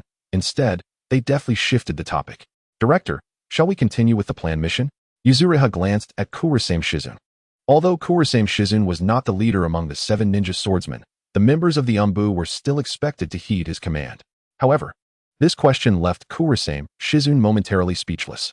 With only 4 of the 7 ninja swordsmen remaining, despite Jiang Chuanqi's healing having restored most of their injuries, the chakra reserves were still critically low after the detonation of a large bomb. Even with the replenishing effects of the soldier pills, they could barely manage to heal 4 individuals. In truth, all 4 ninja swordsmen remained in a weakened state. In such a scenario, seeking trouble with Tsunade could easily lead to their demise. However, if they returned only to inform the 3rd Mizukage that they had not even laid eyes on Tsunade and had nearly been wiped out by a mere Konoha genin, it would be a grave embarrassment. First, let us clear the battlefield and retreat. The commotion from our earlier battle was too loud, and Konoha may have already discovered our presence.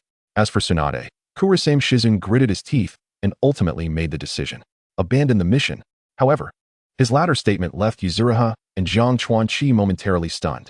Due to the need for secrecy, Yuzuriha had only been given orders to swiftly reach the rendezvous point and join the 7 ninja swordsmen. Upon arrival, they were merely required to follow commands. Thus, Jiang Chuanqi and his companions were completely unaware that the target of this mission was none other than the infamous Tsunade. Their intelligence was even inferior to that of another Umbu squad led by a flower. Yuzuriha was merely internally lamenting the difficulty of the mission, while Jiang Chuanqi was genuinely taken aback.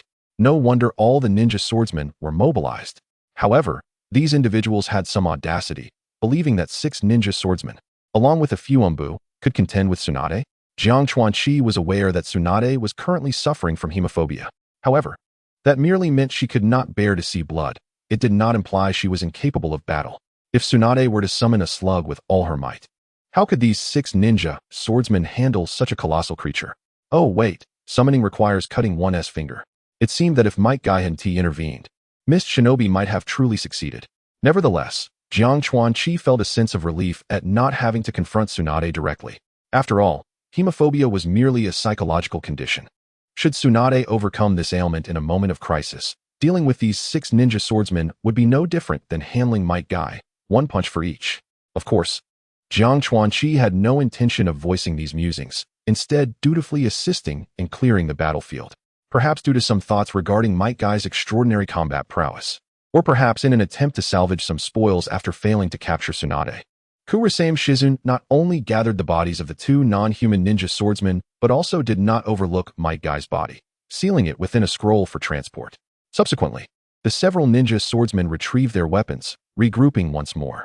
As for Pipa Shirzong, Jiang Chuanqi figured no one present would want to carry him along. So he simply reconnected the nerves that had been severed. Pipa Shirzong, now restored to mobility, became considerably more compliant, standing quietly to the side with his broken sword in hand, though his gaze remained fixed on Jiang Chuanqi. Strangely, despite having just been taught a lesson by Jiang Chuanqi, Pipa Shirzong's eyes held no trace of animosity or resentment. Instead, they seemed to convey a hint of recognition. Yet, Jiang Chuanqi paid little mind to Pipa Shirzong's peculiar psychology, instead finding amusement in watching Kisame, who had retrieved the dull knife, dug. While on a mission, Kisame had already possessed a standard ninja sword provided by the Umbu. Previously, he had also picked up a massive double-bladed sword, and now he held an equally substantial pair of dull knives. Even though the dry persimmon Kisame is quite a formidable figure, he now appears somewhat out of place. All right, I will cosplay as Jin Ikamaru, and you shall take on the role of Shiba Ishin, correct? Has your Bankai form already manifested? Although Jinchuan Tachibana silently critiqued in his mind, he nonetheless approached Kisame and spoke. Let me assist you with the Kubikiri, as in your current state, you are ill-equipped to engage in battle should you encounter an adversary. Beside them, the spear-wielding Hirakawa, who had intended to step forward, swallowed the words that had nearly escaped his lips upon hearing Tachibana speak. In truth, Tachibana had no desire to wield the dull Kubikiri in a cosplay reminiscent of Muradin. His primary intention was merely to test whether possessing one of the 7 ninja swords would allow him to inadvertently trigger some achievement. Regrettably, after receiving the Kubikiri, the system exhibited no response whatsoever, seemingly disapproving of such actions. It remains uncertain whether the lackluster status of the 7 ninja swords was to blame or if mere possession was insufficient. Nonetheless, Tachibana was not particularly perturbed by the failure to activate an achievement. Instead, he took keen interest in brandishing the axe and hammer in his hands. However, his somewhat unskilled demeanor, combined with his seemingly less robust physique, left the others feeling a sense of trepidation, fearing he might inadvertently swing the Kubikiri towards their faces. Finally, unable to bear the sight any longer, Hirakawa interjected, "Allow me to take it instead. I have practiced with dual blades before." Seeing Hirakawa extend his hand toward him, Tachibana, who was indifferent to the peculiar weapons, casually tossed the Kubikiri to him. Moreover, considering Hirakawa's arms, which were thicker than his own thighs, it seemed indeed more fitting for someone of his stature to wield such a weapon. As Tachibana and the others finally wrapped up their trivialities, the impatient Murakumo Shinbachi urged, "Let us move on. If we delay any longer, the Konoha forces might arrive." No sooner had they prepared to depart than a rustling sound of leaves being disturbed echoed from afar, followed by a series of explosive sounds. "It's the sound of explosive tags. There's fighting ahead," Murakumo Shinbachi, most familiar with explosive tags, quickly deduced. It must be another Umbu team converging with Konoha. Tachibana and the others exchanged glances, as Hirakawa and his companions were completely unaware that Han's group of Umbu had also been ordered to assist.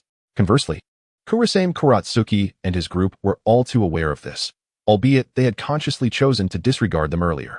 For the 4 members of the ninja swords, whose condition was not optimal, waiting at this rendezvous point while risking being cornered by Konoha was evidently unwise. Hence, no one had previously broached the subject. However, the current predicament, where they had yet to retreat while Han's team was engaged in battle nearby, was entirely unforeseen. Should we assist? Let us proceed and assess the situation, Kurasame Kuratsuki decisively stated.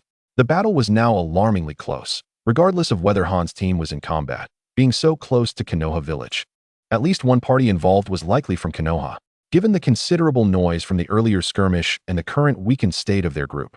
It would be imprudent to wait for Konoha's ninja to arrive. They should investigate the situation first. The others had no objections to this course of action. It wasn't that the remaining 3 ninja swords were particularly convinced by Kurasame Kuratsuki's leadership, but with 3 of his Umbu subordinates still present. The 3 who were in poor condition preferred not to complicate matters, thereby tacitly acknowledging his temporary command. The newly empowered Hirakawa and Kisame surged ahead into the fray, while Tachibana followed at a measured pace alongside the 4 weakened ninja swords. "The 2 over there have joined the battle," suddenly spoke the previously silent Kiba Shizuku, who had been admonished by Tachibana earlier. This caught Tachibana's attention, revealing that Kiba possessed some perceptive abilities akin to a ninja. However, the realization that Kisame and Hirakawa had entered the fray provided a sense of relief to the others. The two were not reckless individuals. Their direct involvement in battle indicated two possibilities. Either the opposing side was indeed comprised of mist ninja, or they assessed that the current combat strength of their comrades was sufficient to confront the enemy without retreating. "Let us offer our aid," Kurasame Kuratsuki called out, and the five hastened their pace. Recognizing the urgency, Tachibana also ceased his hesitation and led the charge. In circumstances like these, swiftly resolving the conflict would increase their chances of a successful escape. Otherwise, should they delay too long, Konoha would dispatch a considerable number of ninja to pursue them, leaving no one with a safe retreat. It is crucial to remember that Konoha still had access to the super beast imitation and the butterfly transformation technique of the Akimichi clan, granting them aerial capabilities. Even if Tachibana could fly, he could not guarantee that he could abandon the others and escape unscathed. As Tachibana charged forward, he began forming hand seals with one hand. Water style, water stream jet. The agile water currents propelled him through the dense forest, allowing him to reach the battlefield with remarkable speed. After maneuvering around a large tree, he immediately spotted Kisame wielding the dual blades of the swordfish, generating a colossal chakra blade that cleaved through the air. Despite the forested environment being ill-suited for such grandiose attacks, the massive chakra blade disregarded the surrounding trees, effortlessly severing everything in its path. The dismembered bodies of Konoha ninjas, along with the downed trees, plummeted to the ground. Tachibana, enviously observing Kisame's magnificent chakra blade and his lavish expenditure of chakra, mused, "If I had such an abundance of chakra, I would dare to confront even a Kage." While Tachibana's thoughts ran wild, his actions remained unceasing. At the scene, there were about a dozen Konoha ninjas surrounding the four members of the Mist Umbu. To call it an encirclement would be somewhat misleading. Aside from the absent or deceased Chai, including Hana and Tsukuri, 3 of the Mist members possessed Jonin-level strength. And even the Chunin-level Tsukuri was not a common ninja that could be easily countered. At that moment, the 4 were holding their ground against the numerous Konoha ninjas. Tachibana, utilizing the acceleration from the water stream, darted through the forest with remarkable agility, effortlessly evading 2 fireball attacks from adversaries and responding with a flurry of shuriken to disrupt their focus. As he closed in, before the Konoha ninja could react, the water beneath his feet suddenly surged, propelling him over the bewildered enemy's head. In a swift motion, he drew his divine spear from his back, deftly slicing through the opponent's neck, dispatching him instantly. After eliminating one foe, Tachibana did not linger.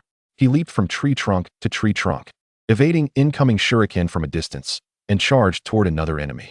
Seeing Tachibana approaching brazenly, the Konoha ninja's expression twisted in a grimace as he hurriedly began forming hand seals. "You missed, fool. Come at me." Yet, as soon as the words left his mouth, Tachibana's divine spear erupted with blinding white light, shooting directly at his chest. The Konoha ninja, who was entirely focused on calculating Tachibana's distance while sealing, could not anticipate such a sudden assault. His evasive maneuver was barely initiated when the spear's wind blade pierced through his chest. Tachibana showed no signs of hesitation, his arm flicking asunder. The Konoha ninja, akin to a rag doll, was severed in two. "You!" A Konoha ninja cried out in agony. However, in the heat of battle, such a lapse in composure not only proved futile, but also presented the enemy with an exquisite opportunity for attack.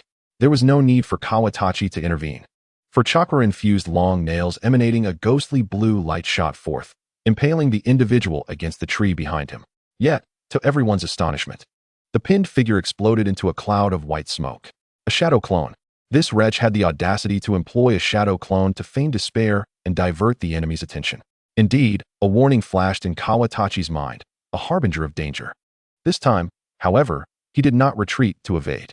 Instead, he deftly reversed his spear, plunging it forcefully into the earth, while the wind blade of the spear rapidly extended, deepening its insertion into the ground. A faint sound akin to a blade piercing flesh echoed from the depths of the earth. Soon after, a torrent of crimson blood surged forth from the soil. With a disdainful glint in his eyes, Kawatachi withdrew his spear from the ground, casually flicking off the droplets of blood from the blade's tip, to deceive the enemy using the death of a comrade who truly dwells in a realm of blood and mist. "Usuryu." Paying no further heed to the lifeless body of the wretch, Kawatachi swiftly resumed his assault on the enemy. Throughout the confrontation, he endeavored to minimize the use of ninjutsu, opting instead to dispatch foes with his spear. The sudden onslaught, coupled with his speed, sufficed to efficiently deal with ordinary ninjas. Moreover, once he eliminated these adversaries, he anticipated the necessity of a hasty retreat, wishing to conserve his chakra. The clash of blades resonated as he engaged in a flurry of exchanges with his opponents. Although Kawatachi's swordsmanship had markedly improved, it appeared that this particular Konohagakure ninja was equally adept in the art of the blade. Just as Kawatachi contemplated employing a cunning stratagem for a swift resolution, an enormous axe, seemingly appearing from thin air, descended upon the back of the Konoha ninja, cleaving him in two. Blood spattered in all directions. And despite Kawatachi's earlier awareness of the impending attack, he was still splattered with the copious blood that erupted forth. Wiping the blood from his mask with a resigned expression, Kawatachi glanced at the departing Hirako. Was this fellow perhaps a tad too exhilarated? Chapter 169. Better to remain in the land of fire. Although Konoha had dispatched over a dozen ninjas, their overall strength was not particularly formidable. Kawatachi surmised that they were likely unaware of the 7 ninja swordsmen's presence and had merely come to investigate the sounds of the earlier skirmish. However, once Might Guy and his companions returned with their report, Konoha would undoubtedly seize the opportunity to eliminate the entire cadre of swordsmen. Consequently, when the final jonin fell to the swift cooperation of the last 4 swordsmen, Kawatachi merely tossed some homemade healing ointments to Hana and Tsukumo, instructing them to tend to their wounds before taking flight to survey the surroundings. While the dense forest was not particularly accommodating for someone like Kawatachi, who lacked enhanced vision, he could still glean some insights if a large force was on the move. For the moment, no substantial reinforcements were following. These individuals were likely scouts from nearby watchtowers. Kawatachi did not linger in the air for long, landing swiftly to report his findings to Kirasame. Upon hearing his account, Kirasame deemed it unnecessary to linger and clean the battlefield, recognizing that the need for concealing their identities had dissipated. Leaving post-haste would indeed afford them a greater chance of survival. He promptly issued the order, retreat. Kisame approached Kawatachi, tossing him the weapons pouch of 2 fallen Konoha ninjas. Without a moment to spare, Kawatachi affixed it to his waist. The group paid no mind to the scattered corpses of Konoha ninjas on the ground as they hastily retreated toward the direction of Kirigakure. Along the way, Kisame, who had maintained a close distance to Kawatachi, suddenly spoke. Cha is dead. Kawatachi, perplexed, turned to Kisame, uncertain as to why he had brought this up. Cha was another member of Hana's squad, an umbu who had not been seen during the earlier support mission. Kawatachi had already surmised that perhaps he had perished at the hands of Konoha ninjas before Kisame and Hirako could arrive. After all, he was merely an elite chunin and not particularly well acquainted with Kawatachi, so he did not dwell on it. In the life of a ninja, casualties were tragically commonplace. Kisame, sensing Kawatachi's confusion, elaborated, "He was the one who familiarized me with the work when I first joined the umbu. Mr. Cha was a good person." Kawatachi observed the silence that enveloped Kisame after his revelation, uncertain of how to console him. During their time at the umbu base, Kawatachi had not noticed any significant interaction between Kisame and Cha. He had not realized their bond ran this deep. Such is the life of a ninja. Ultimately, Kawatachi could only utter a hollow statement, unsure if it offered any comfort. Kisame merely acknowledged with a curt HM, before returning his focus to the journey ahead. Watching Kisame's retreating figure, Kawatachi silently mused, "Ah, the youthful Kisame, still far from the cold-blooded executioner he would become in the future."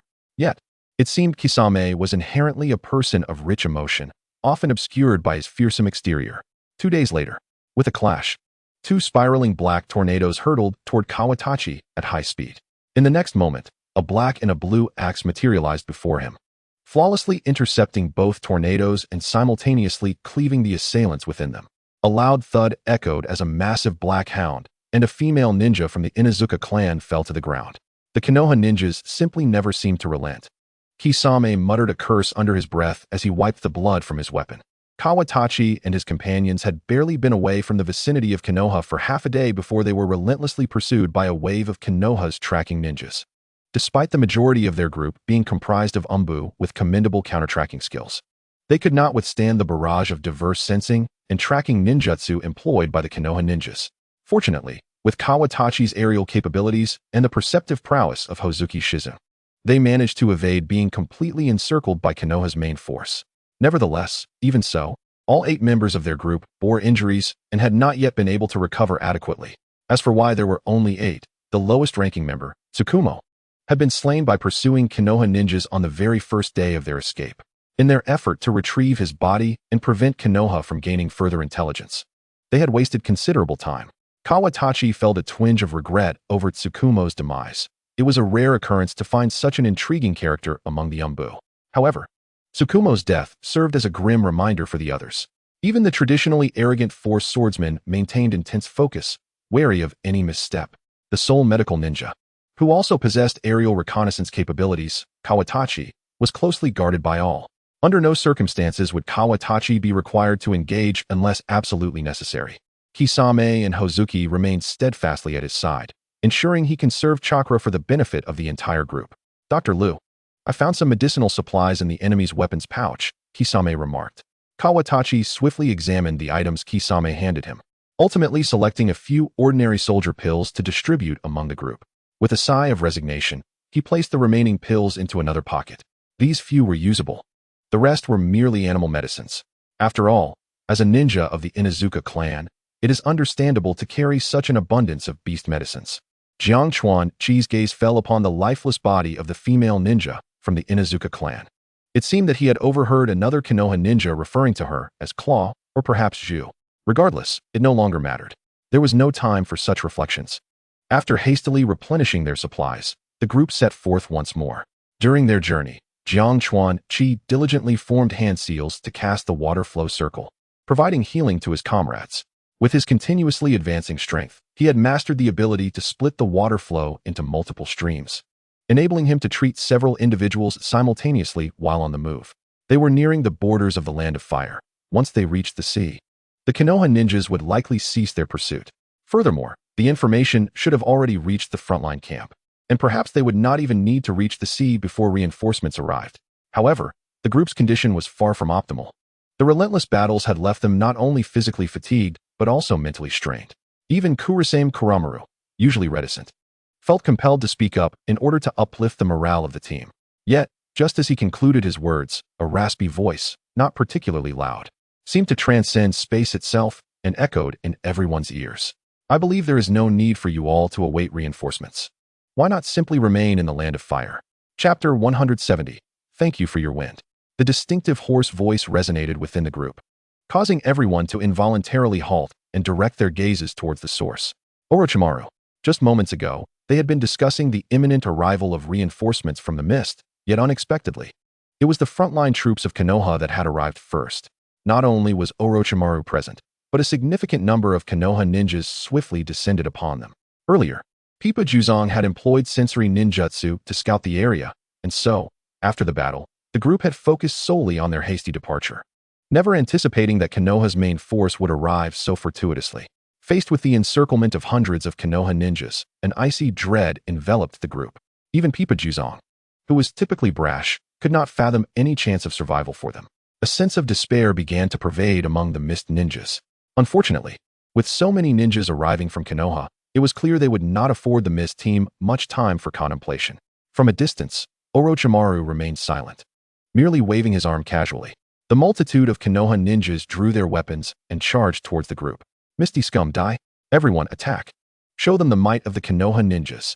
These ninjas were all seasoned fighters who had clashed with the mist forces at the forefront and bore deep-seated animosities.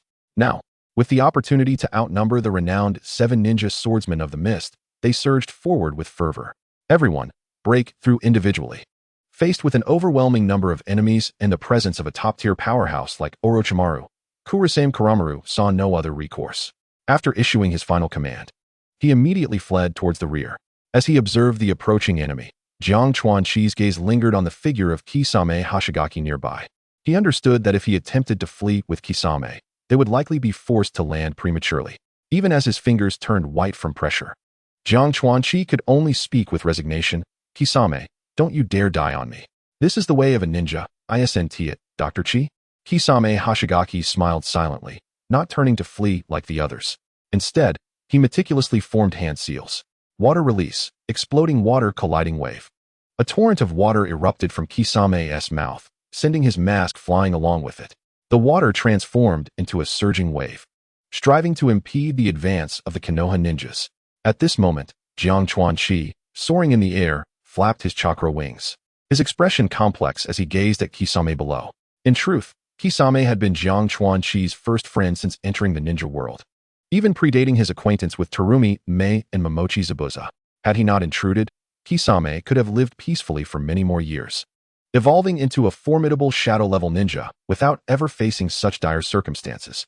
Jiang Chuanqi felt his heart pounding violently in his chest, the blood rushing through his veins. An inexplicable surge of anger welled within him. Was he really going to abandon his friend and flee in such a disgraceful manner? Was he truly such a coward? As this anger reached a critical point, Jiang Chuanqi found that he was not consumed by rage. Instead, he regained his composure. The expression behind his mask ceased to be conflicted. What I desire is to survive, but not to live cowardly. Simultaneously, a warning signal pulsed in his mind.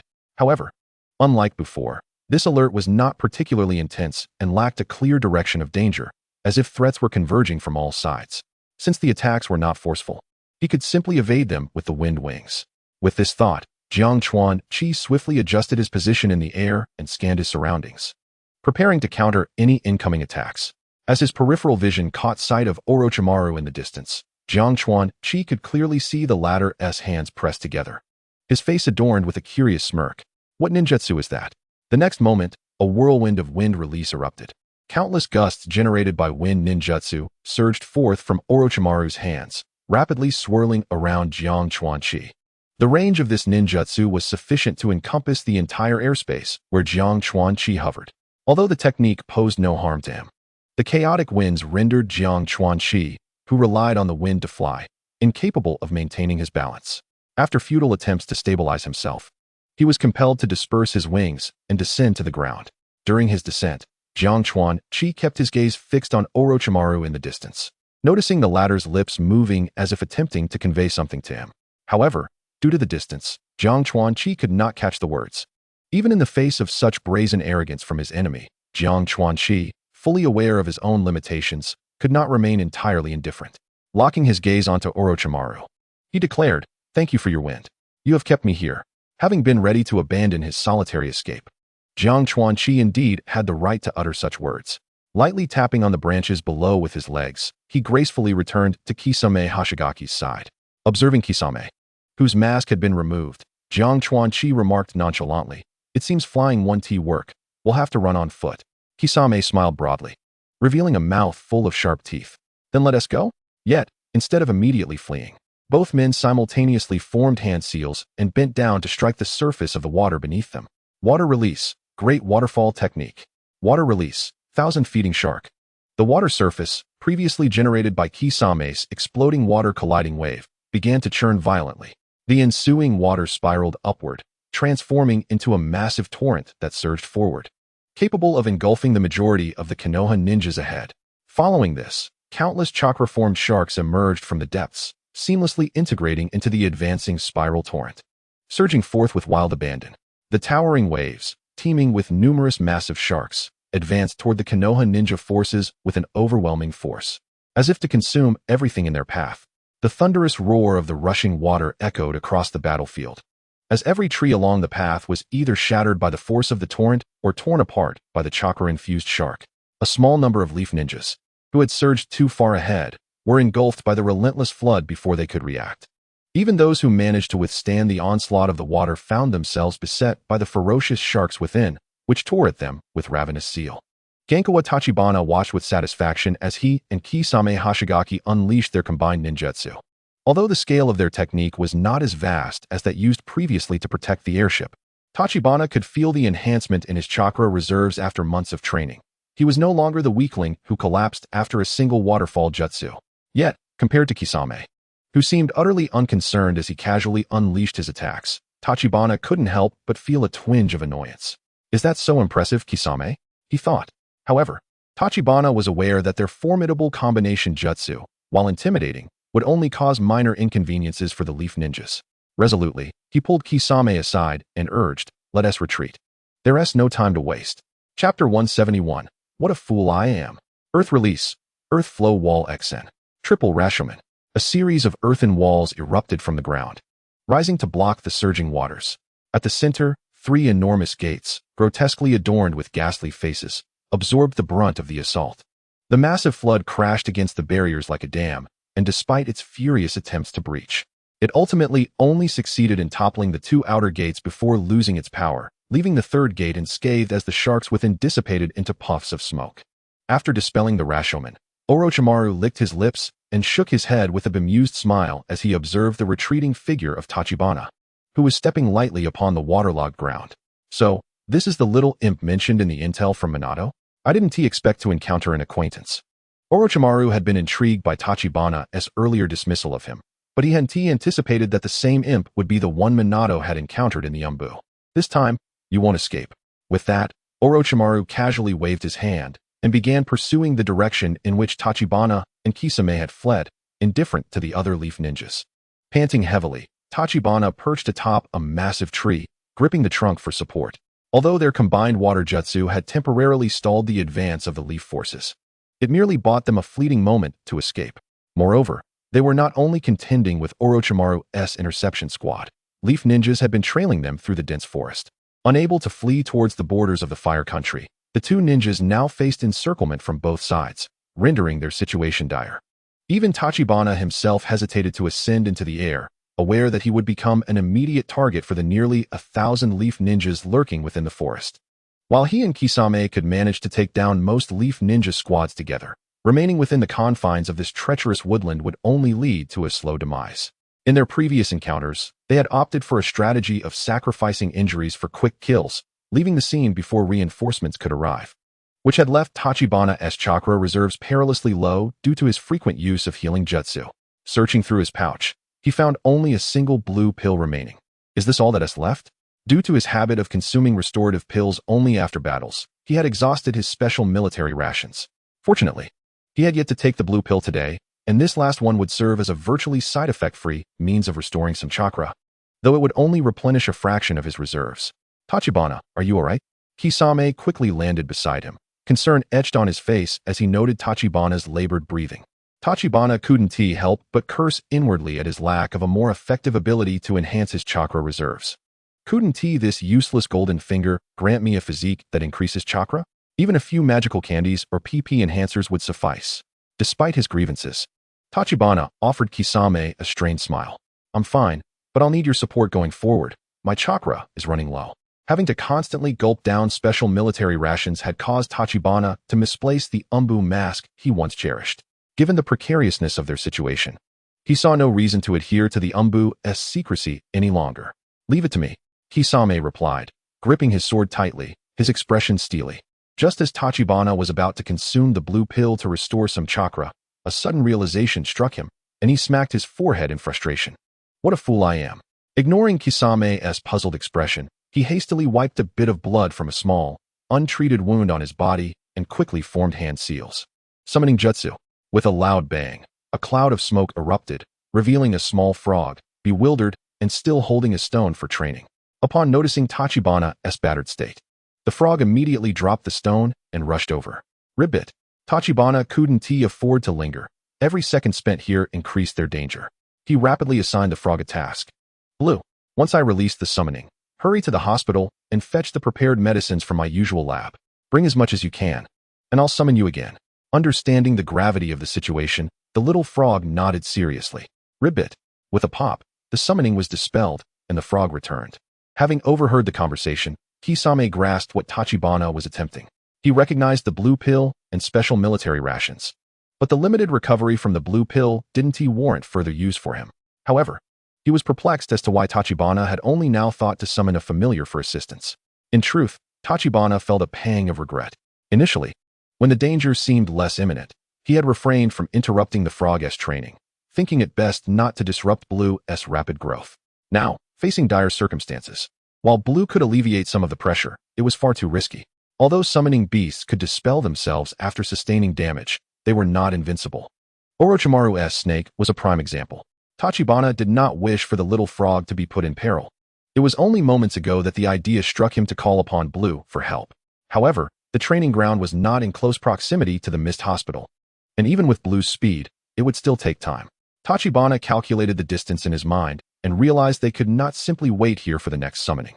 After deliberation, he decided to take one of the blue pills preemptively, just in case. Feeling the slight recovery of chakra within him, Jiang Chuanji called to Kisame Hashigaki once more, urging him to run towards the edge of their encirclement. However, before the two could venture far, that familiar hoarse voice echoed in their ears once again. "I found you." Chapter 172, Cat and Mouse. Orochimaru's mocking tone, reminiscent of a cat toying with its prey, rang in Jiang Chuanji's ears. Due to the vast disparity in their strengths, Orochimaru seemed disinclined to initiate an attack, allowing Jiang Chuanji to realize just how close the enemy had approached. With a sudden burst of energy, Jiang Chuanji propelled himself away from the branch he had just been standing upon, turning to face the immobile figure of Orochimaru. Kisame, too, swiftly drew his sword, his expression one of readiness as they confronted their foe, though it appeared that only Orochimaru had made an appearance. Jiang Chuanji and his companion dared not let their guard down in the slightest. Recalling Orochimaru's earlier words, Jiang Chuanji feigned confusion and asked, "You found me? Have the other members of the 7 ninja swordsmen been dealt with?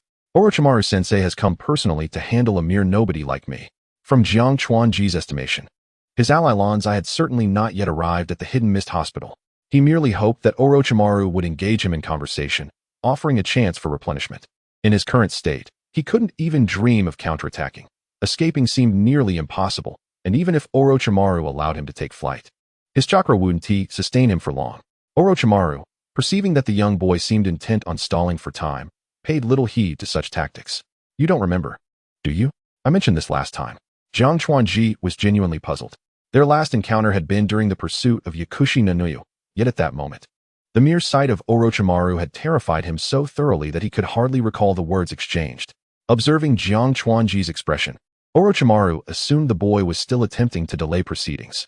With a smirk, he licked his lips and continued, "As I said before, upon our next meeting, we could get to know each other more intimately." Upon hearing these words, even amidst the tense atmosphere, Jiang Chuanji nearly lost his grip on his weapon. Kisame, standing nearby, cast a peculiar glance between the two conversing individuals. "Dr. G, if you are on familiar terms with Orochimaru-sensei, I could take my leave." "Don't be absurd," Jiang Chuanji immediately retorted. Yet he recalled that during their last encounter, he had utilized a secret technique to immunize himself against Orochimaru's genjutsu, leading the latter to mistakenly believe he possessed some unique constitution. Given Orochimaru's notorious nature, even without having encountered a Sharingan, he would not easily dismiss those with special abilities. However, this was merely a secret technique. If surrendering it could save his life.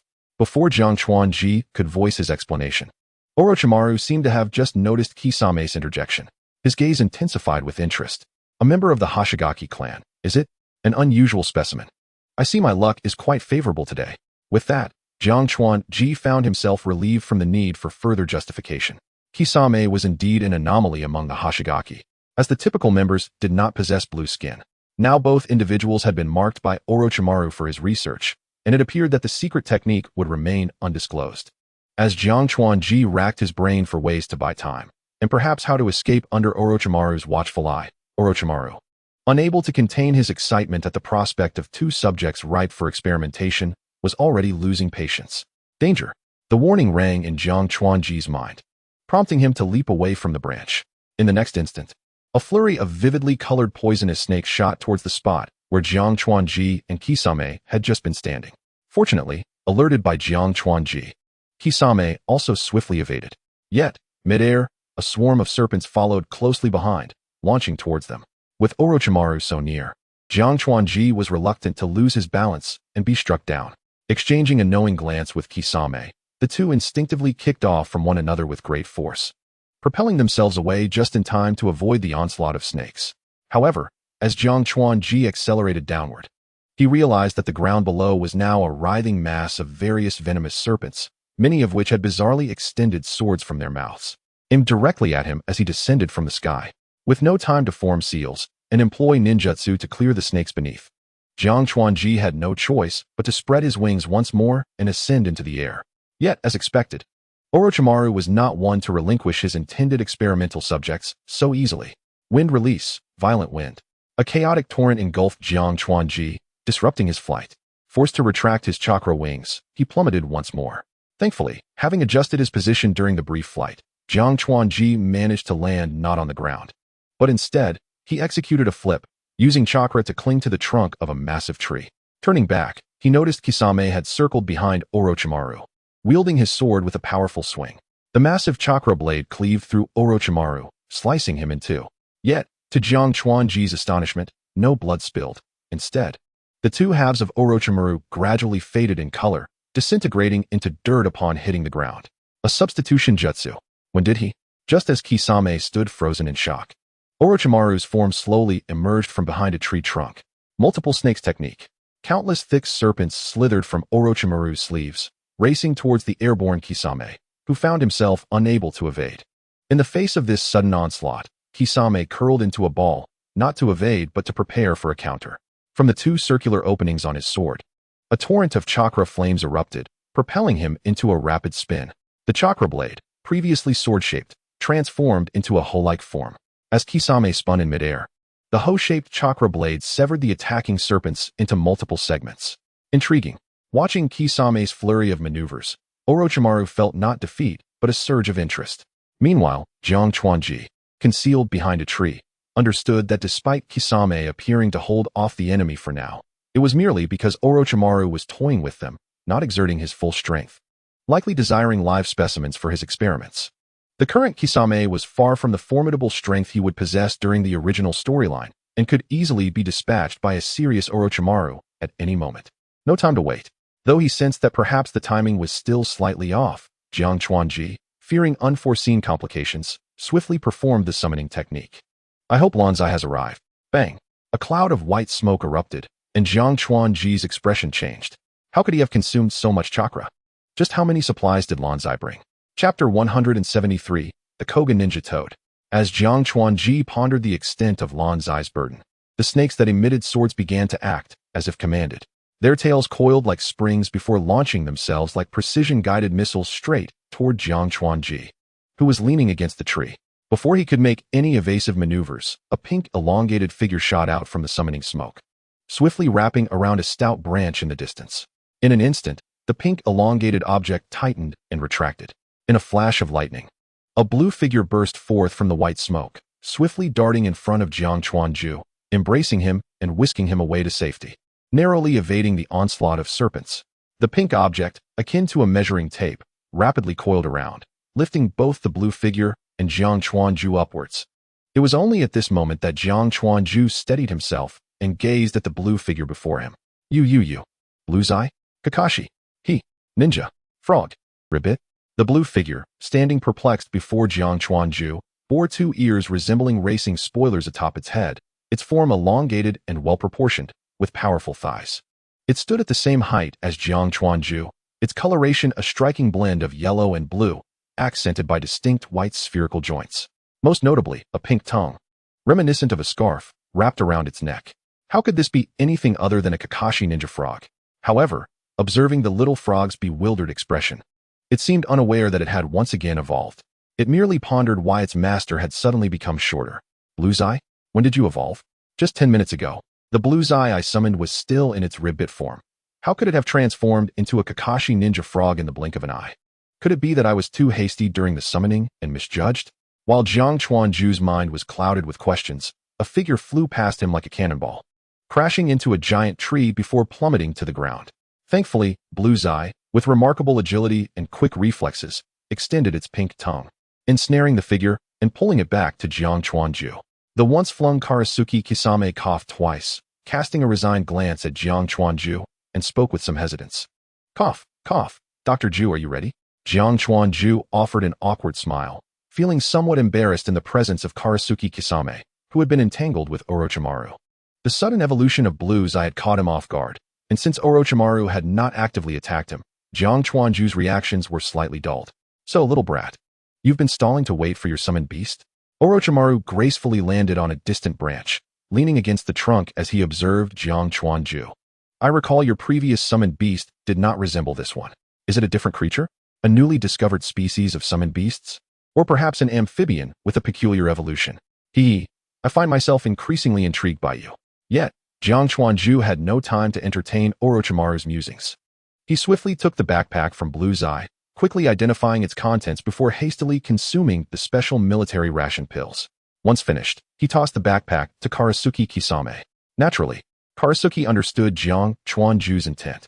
In such dire circumstances, Even the slightest recovery could enhance their chances of survival. And thus he too began to consume the ration pills voraciously. Witnessing the two indulging in their medicine, Orochimaru tempered his playful demeanor.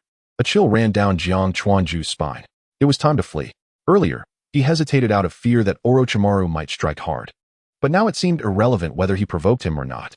If they did not escape now, they would truly have to contribute to the advancement of science alongside Orochimaru. Kayam, we must leave. Jiang Chuanju whispered urgently to the pill-popping Karasuki-Kisame. Understood. However, as the two made their move, it was as if they had triggered some sort of mechanism. The serpent horde within the dense forest erupted into chaos, surging towards them. Jiang Chuanju hurled several explosive tags, but the relentless tide of serpents proved insurmountable. Kisame, go. Got it. Karasuki-Kisame swiftly formed hand seals, preparing to unleash a jutsu.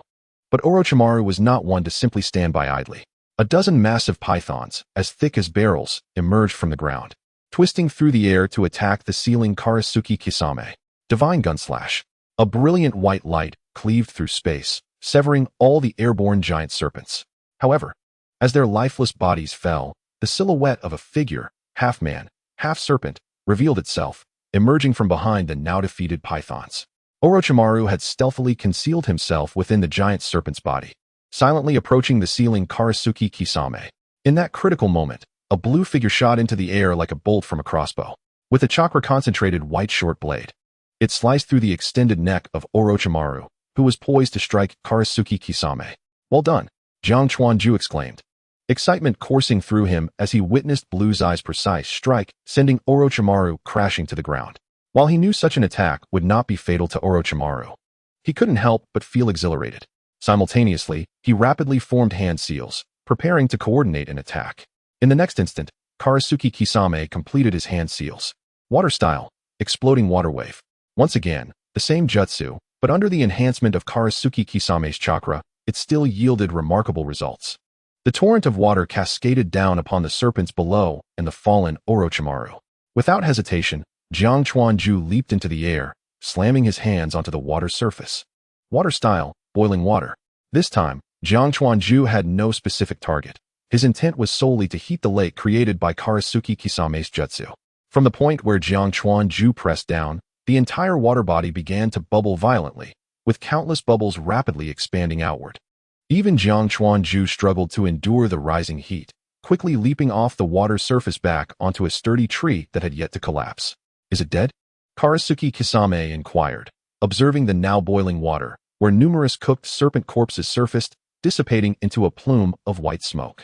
Jiang Chuanju's cheek twitched slightly as he rolled his eyes at Karasuki-Kisame. How could it be? Hurry up and run.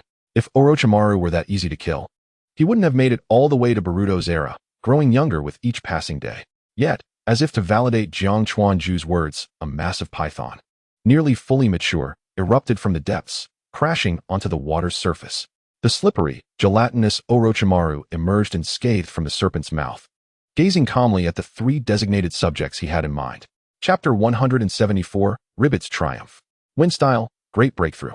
A ferocious gale, laden with razor-sharp wind blades, swept through the forest, forcing Jiang Chuanju and Karasuki-Kisame to halt and seek refuge behind a large tree to evade the assault. Observing such a small-scale natural disaster-level jutsu unleashed at will, Jiang Chuanju found himself at a loss for words. Though Orochimaru might not appear as overtly violent and straightforward as Might Guy, his versatility made him considerably more troublesome. Jiang Chuanju sensed that if Orochimaru had not harbored the intent to capture them alive, he and Kisame would not have managed to evade for so long. After emerging from the water, Orochimaru unleashed a barrage of jutsu with astonishing frequency and variety, deepening their understanding of the diversity of ninjutsu. However, experiencing such diversity firsthand was far from delightful. Fortunately, perhaps due to Orochimaru issuing some command, throughout their escape, no other Konoha ninjas had intervened. At times, they could hear fierce battles erupting not far away, yet it seemed as if everything was disconnected from their immediate struggle. The only adversary Jiang Chuanju and Karasuki-Kisame faced was Orochimaru himself. Be careful. Bursting forth from the ground were colossal serpents, far larger than the previous three, intertwining as they emerged. With a gaping maw, the monstrous serpent lunged towards Jiang Chuan Tachibana and his companion. Yet, the onslaught was far from over. Out of the corner of his eye, Jiangchuan noticed Orochimaru rapidly forming hand seals behind him. "Kisame, I leave it to you." Ignoring the imminent danger of the serpent's jaws, Jiangchuan soared directly towards Orochimaru. Before the colossal snake could close its mouth and devour him whole, a chakra-infused warhammer, radiating a brilliant blue light, crashed into the serpent's head, sending it reeling backward. As he approached Orochimaru, Jiangchuan unleashed a flurry of shuriken, simultaneously exhaling two swiftly launched wind blades, aiming to disrupt Orochimaru's hand seals. However, Orochimaru's hands moved with relentless precision, his body contorting in an unnatural manner after evading the wind blades. He effortlessly kicked aside all shuriken that threatened him. Fire style, Fire Dragon Flame Bullet. Flames, conjured from chakra, erupted from Orochimaru's mouth, transforming into three ferocious fire dragons that surged towards Jiangchuan. Just then, a reassuring blue figure leaped from behind Jiangchuan, brandishing a massive, swirling water sphere. It was Bunta, who had wrapped his tongue around Jiangchuan's ankle as he flew in. Observing his master in peril, Bunta swiftly leaped forward, crashing the colossal water sphere into the raging flames. A cloud of sizzling white steam billowed forth, perfectly shielding Jiangchuan from the fiery assault. Though Jiangchuan was momentarily struck by nostalgia at the familiar scene, he had no time for reflection. With his divine spear angled downward, he aimed at the serpent's rear. "Pierce him." Divine spear. An unprecedented surge of chakra coursed into the spear's hilt, and the blade of light shot forth with astonishing speed, piercing through the water sphere and flames to impale Orochimaru. The sound of metal piercing flesh echoed. Jiangchuan instinctively slashed his hand, only to hear a resounding ding, as the wind blade shattered into countless specks of white light. What is happening? Did I strike Orochimaru's abdomen with the Kusanagi? While Jiangchuan was not surprised by the failed attack, he was baffled by the fact that the spear's wind blade, which boasted hardness akin to steel, had shattered so effortlessly. In the next moment, the answer became clear. Orochimaru, wounded, opened his mouth, and a fresh incarnation of himself, wielding the Kusanagi sword, emerged from his original form. Jiangchuan was not the type to idly wait for his opponent's transformation to conclude. Two wind blades shot swiftly towards Orochimaru, who was employing the snake technique. The sound of clashing echoed as Orochimaru, initially appearing sluggish, suddenly accelerated, easily dispersing the wind blades with his Kusanagi, repositioning on a tree branch without a moment's hesitation. Orochimaru appeared before Jiangchuan in an instant. His sword flashed in a series of strikes, forcing Jiangchuan and Bunta to collaborate in a desperate defense. Yet, the quality of Jiangchuan's divine spear held firm, resisting the sharp Kusanagi's attempts to sever it. Conversely, the chakra-infused light blade conjured by Bunta's eye was frequently shattered by Orochimaru's relentless assault. Had it not been for their impeccable teamwork, they might have succumbed to Orochimaru's onslaught in mere moments. Even so, the Kusanagi left numerous wounds upon Jiangchuan and Bunta. Damn, his swordsmanship is astonishing. As Jiangchuan found himself gradually losing ground in close combat, Orochimaru seized the opportunity to deliver a swift upward strike, exerting such force that Jiangchuan could no longer maintain his grip on the short blade, sending it flying. The short blade spun rapidly through the air, while the Kusanagi aimed for Jiangchuan's shoulder. The razor-sharp blade encountered no resistance as it effortlessly severed Jiangchuan's arm. In a moment of desperation, Bunta sprang into the air, executing a flying kick that struck the hilt of the falling short blade, redirecting it toward Orochimaru's face, forcing him to retreat. Seeing his opponent back away, Jiangchuan disregarded his severed arm, gritting his teeth against the pain as he quickly crouched down, sliding toward the tree trunk, grasping the short blade just before it embedded itself in the wood. Swallow return. A turquoise blade of light suddenly manifested, slicing horizontally with great speed. The extended chakra blade cleaved through Orochimaru's torso. However, this maneuver brought Jiangchuan directly into close proximity with Orochimaru. The severed Orochimaru's body grotesquely morphed, as numerous venomous snakes emerged from the wound, entwining and rejoining the two halves. Simultaneously, the upper half of Orochimaru lunged downward, delivering a punch aimed squarely at Jiangchuan's face. With a swift flick, a long, pink tongue shot forth like a whip, ensnaring Orochimaru's already released fist. Though the punch still struck Jiangchuan, it only sent him hurtling a few meters away. Orochimaru regarded the tongue wrapped around his arm with a hint of surprise. Poison? Ignoring the slight, tingling sensation in his arm, Orochimaru yanked forcefully, clearly intending to pull Bunta closer. However, the little frog had the same idea, retracting its tongue and charging toward him. Do you think this feeble poison can incapacitate me? Foolish. Maintaining the pull with his left hand, Orochimaru swung the Kusanagi with his right, targeting the oncoming frog. Swish. Impossible. The Kusanagi sliced through Bunta without any resistance. Yet this was not due to the sword's sharpness. Rather, it simply failed to make contact with the physical form. In the next instant, Bunta, having passed through the sword, swiftly condensed a brilliant blue water sphere in his hands. The dark energy surrounding him dissipated. At such close range, Orochimaru, momentarily stunned by the failed attack, had no time to evade. The water sphere, charged with the energy of the waves, struck Orochimaru squarely. However, instead of exploding upon impact, the water sphere unleashed a powerful spiraling force. The rapidly rotating sphere, along with Orochimaru, was sent spiraling into the air.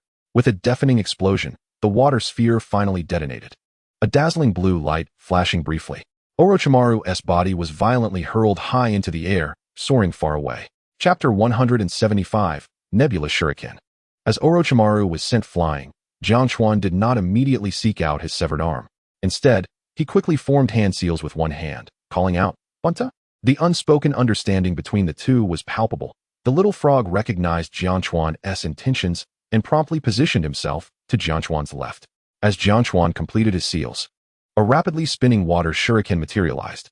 Bunta placed his palm against the opposite side of the shuriken, channeling his chakra into it while aiding Jiang Chuan in controlling and compressing the water flow. The shuriken, now composed of water, doubled in size, its rapid rotation causing it to expand even further. However, due to their combined efforts, the water's hue shifted from a bright azure to a deep navy blue. When the diameter of the spinning water shuriken exceeded 3 meters, its cutting edge effortlessly severed the massive branch beneath Jiang Chuan's feet. As the branch fell, so too did Jiang Chuan, who finally ceased to gather energy. Raising the dark blue, swirling shuriken, resembling an ever-spiraling cluster of stars, Jiang Chuan tensed his muscles, his form akin to a colossal siege engine poised for launch. Water-style, super nebula shuriken. Together, Jiang Chuan and Bunta swung their arms with all their might, sending the enormous shuriken hurtling forward. The air trembled with the sound of serrated edges tearing through the atmosphere. The deep blue shuriken, solidified to perfection, traced a graceful arc through the air. Along its path, all the towering trees were severed at the waist. Yet the celestial shuriken did not send forth a single splash of water. Faced with this assault, even Orochimaru, who had just been sent flying, sensed a threat. His expression shifting slightly. He could not afford to ponder why his previous attack had missed. Swiftly landing, he bit his finger and clapped his hands to the ground. Triple Gate of Resurrection. 3 enormous gates of hell burst forth from the forest, rising like the walls of a giant's kingdom, firmly shielding Orochimaru. The celestial shuriken struck the impenetrable gate with a piercing sound of friction. However, compared to the 100-meter-high Azura gate, the shuriken, with a diameter just exceeding 3 meters, seemed like an ant attempting to shake a tree. Yet in the next moment, the celestial shuriken, having endured immense pressure, erupted with a thunderous explosion. Instantly, a colossal column of water surged skyward, the violent blast enveloping the surrounding area of several hundred meters. The sheer volume of water condensed within a shuriken of merely 3 meters in diameter was unimaginable in terms of water pressure. Orochimaru's triple gate of resurrection barely held for less than a second before shattering into nothingness. The deafening roar and the terrifying spectacle seemed to render the entire forest momentarily silent. Meanwhile, Jiang Chuan Orange, who had just released this ninjutsu, wiped the cold sweat from his brow as he gazed at the towering water column in the distance. To confront a large summoning beast with this technique, executing it with full force was indeed a different matter. Ribbit, Blue, with a solemn expression, nodded in agreement. At this moment, after dealing with the 3 enormous snakes, Kisame Hashigaki landed beside him, clutching the severed arm of Jiang Chuan Orange. Observing Jiang Chuan Orange's pale complexion, he expressed concern. "Dr. Orange, you should reattach your arm first." Having frequently witnessed Jiang Chuan Orange reattach limbs for others at the Umbu base, Kisame was not overly worried. Although he had just been battling a summoning beast, he had also kept an eye on the situation here. To his surprise, he witnessed Jiang Chuan Orange employ such a remarkable ninjutsu. Kisame glanced at the recently fallen water column, along with the subsequent fine rain that enveloped half the dense forest, nodding in acknowledgement. This time, he must be dead, right? Jiang Chuan Orange shot a bemused glance at Kisame beside him, retorting, "Good guess, but don't speculate next time." Jiang Chuan Orange was aware that, despite the impressive effect of his attack, its power might not even rival that of Naruto's tailed beast bomb in its four-tailed form. He estimated it would only serve to create an odd shape for Orochimaru in the distance. Uncertain of how long it would take Orochimaru to recover, he immediately pressed his severed arm against his shoulder and utilized the feather rest technique to reattach it. While the mastery technique could also accomplish this, Jiangchuan Orange prioritized regaining his combat capabilities. Fortunately, the Kusanagi sword was sufficiently sharp, rendering the severed edge remarkably smooth, and employing feather rest consumed minimal chakra. Oh, the Kusanagi sword. With this thought, Jiangchuan Orange leaped back to the tree where he had previously left the Kusanagi sword embedded in the trunk. The old man still drops equipment. Jiangchuan Orange recalled that Orochimaru's Kusanagi sword was essentially an upgraded version of his own makeshift divine spear. In the original story, it could effortlessly extend hundreds of meters, and its hardness and sharpness were comparable to the original divine spear. The only drawback was that the extension speed of the sword might not be as rapid, making it less suitable for surprise attacks. Nevertheless, it was still a divine weapon. A definite gain. However, before Jiangchuan Orange could revel in acquiring a new weapon, the freshly obtained Kusanagi sword suddenly exploded into a cloud of white smoke and vanished. TCH. What a stingy fellow. He is definitely not dead. Meanwhile, on the other side, the situation was somewhat as Jiangchuan Orange had imagined. In the distance, although Orochimaru's triple gate of resurrection had been destroyed, he had not sustained any serious injuries. Positioned awkwardly in the ground, Orochimaru suddenly convulsed violently. He stood up again in a remarkably bizarre posture. At this moment, dozens of Konoha ninjas, having witnessed the colossal gate of resurrection and the soaring water column, rushed over, landing almost instantly on the crescent-shaped pond created by the previous explosion. Observing Orochimaru standing on the only intact ground, all the arriving Konoha ninjas silently breathed a sigh of relief. Lord Orochimaru, are you all right? Lord Orochimaru, what was that attack just now? A cacophony of voices erupted. Yet Orochimaru remained silent, lost in thought about the recent events. He did not regard Jiangchuan Orange's ability to unleash such a devastating ninjutsu as particularly remarkable. He had witnessed even more powerful techniques and was capable of achieving such levels himself when exerting his full strength. However, what truly amazed him was the little brat-esque summoning beast, which had displayed the ability to disregard his Kusanagi sword's attacks. A clone? An illusion? A residual image? It seems none of these fit. Whether it was the tongue of the frog wrapping around my arm or the peculiar water-style attack that followed, the sensations were undeniably real. Could it be some form of space-time ninjutsu? Orochimaru instinctively licked his lips, his expression rekindling with excitement. This little brat is becoming increasingly intriguing. However, at that moment, more Konoha ninjas continued to arrive, their inquiries growing louder and disrupting Orochimaru's quiet contemplation. A barely noticeable flicker of impatience crossed his face before he regained his calm demeanor. Looking at the gathering Konoha ninjas, he ordered, "There's nothing here. Disperse. We must swiftly deal with the Mist Ninja's sword. The Mist frontline troops may attack at any moment." Chapter 176. Reinforcements arrive. At this moment, the little frog suspected of possessing some form of space-time ability gazed innocently at Jiangchuan Orange, lost in thought. Orochimaru was unsure of what that meant, but Jiangchuan Orange would not mistake it. Earlier, Blue had clearly utilized the Ghost-type skill, Tongue Lick, which enabled its characteristics to transform and become a Ghost-type Pokemon. The most notable feature of Ghost-type Pokemon is their immunity to normal and fighting-type attacks. From the earlier events, it seemed that upon localizing, Blue had directly transformed into a ghostly form, thereby becoming immune to physical attacks. However, the extent of this immunity remained to be tested. Given that all the techniques previously mastered by Blue were either water-type or normal-type skills, Jiangchuan Orange had only speculated that Blue might possess the hidden ability of transformation until today when it was officially confirmed. So tell me, when did you master the Tongue Lick skill? No, wait. First, tell me how you evolved. Everyone observed Pipa Shirzong subdued by Jiangchuan Chi's strike. Yet, in response to Jiangchuan Orange's serious inquiry, the little frog merely replied with a ribbit. Jiangchuan Orange, somewhat exasperated, face-palmed, gazing at Blue, whose height was now comparable to his own, and who looked at him with an innocent tilt of its head. He ultimately sighed. Well, it's nothing. You did well. Ribbit. Placing a hand atop the little frog's head and ruffling its skin, he observed its blissful expression, and Jiangchuan Orange found himself less concerned about these matters. In truth, he harbored some suspicions. Blue had been training diligently lately, likely reaching the brink of evolution. Coupled with the fact that during their first summoning, He had appeared injured and in a rather pitiful state. It was likely that this had spurred Blue into evolving once more. And with a little frog so attentive to him, what reason did he have to dwell on these trivial matters? Beside them, the dry persimmon Kisame, although deriving some pleasure from the harmonious scene between the man and the frog, could not restrain himself from interjecting. Dr. Tachikawa, should we consider a strategic retreat? Upon hearing Kisame's inquiry, Tachikawa found himself in a quandary. Setting aside the certainty that Orochimaru would soon resume his pursuit of the two. Even in the absence of Orochimaru's relentless chase, the encirclement of nearly 1,000 leaf ninjas rendered any attempt to escape a formidable challenge.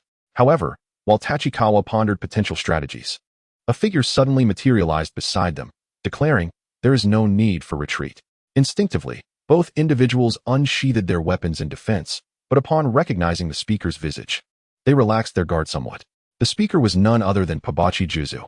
At that moment, he paid no heed to the armed duo, instead standing still and gazing skyward. Sensing something amiss, Tachikawa and Kisame instinctively followed suit, lifting their eyes to the heavens. A peculiar sound filled the air. A series of crackles followed by a flurry of rustling. Dozens of figures clad in strange gear swiftly soared above the trio's heads, appearing over the dense forest. Furthermore, the number of these oddly equipped figures was rapidly increasing, seemingly intent on obscuring the entire sky. Is this the air ninja? Tachikawa mused, well acquainted with such peculiar equipment, recognizing it as the gliding wings previously utilized by the remnants of the air ninja. Yet, as he infused his eyes with chakra and sharpened his vision for closer inspection, he discerned that the airborne group was not merely the dusty yellow gliders repainted in azure blue. They bore four neatly aligned symbols emblazoned upon them. Is that not the emblem of the Hidden Mist Village? Does our village now possess its own aerial forces? Tachikawa and Kisame gazed in astonishment at the reinforcements materializing in the sky. While both had participated in the prior mission against the remnants of the air ninja and were aware that their village had reclaimed a complete air ninja mothership, neither had anticipated such remarkable efficiency. Merely a few months had passed, and they had already established a fully operational aerial unit. Moreover, it was evident that the current number of the Mist Village's aerial forces far exceeded the capacity of the mothership that had been captured. The sight of the sky-darkening flying ninjas and the incessant sound of their flapping wings brought an unprecedented sense of awe to Tachikawa. However, he noted peripherally that Pobochi Juzu appeared unfazed by the emergence of this unit. With a demeanor devoid of shock, Juzu effortlessly discerned Tachikawa's peculiar expression and decided to offer an explanation. I have been stationed at the frontline command center. I am aware that a substantial number of ninjas were redeployed without returning to the village, instead sent to a remote island for secret training. We owe this advancement to the vessel you seized and the remnants of the air ninja, as the village subsequently recovered all the equipment from their hidden base through intelligence. Upon hearing this, Tachikawa reflected on Juzu's words. Given Juzu's standing, he was among the highest-ranking individuals at the frontline command center, aside from Kakashi. Moreover, the 7 ninja swordsmen had no inclination toward defection. Thus, such significant intelligence would not be concealed from him. Yet, with the air ninja's gliding wings relying on airflow for flight, they would not.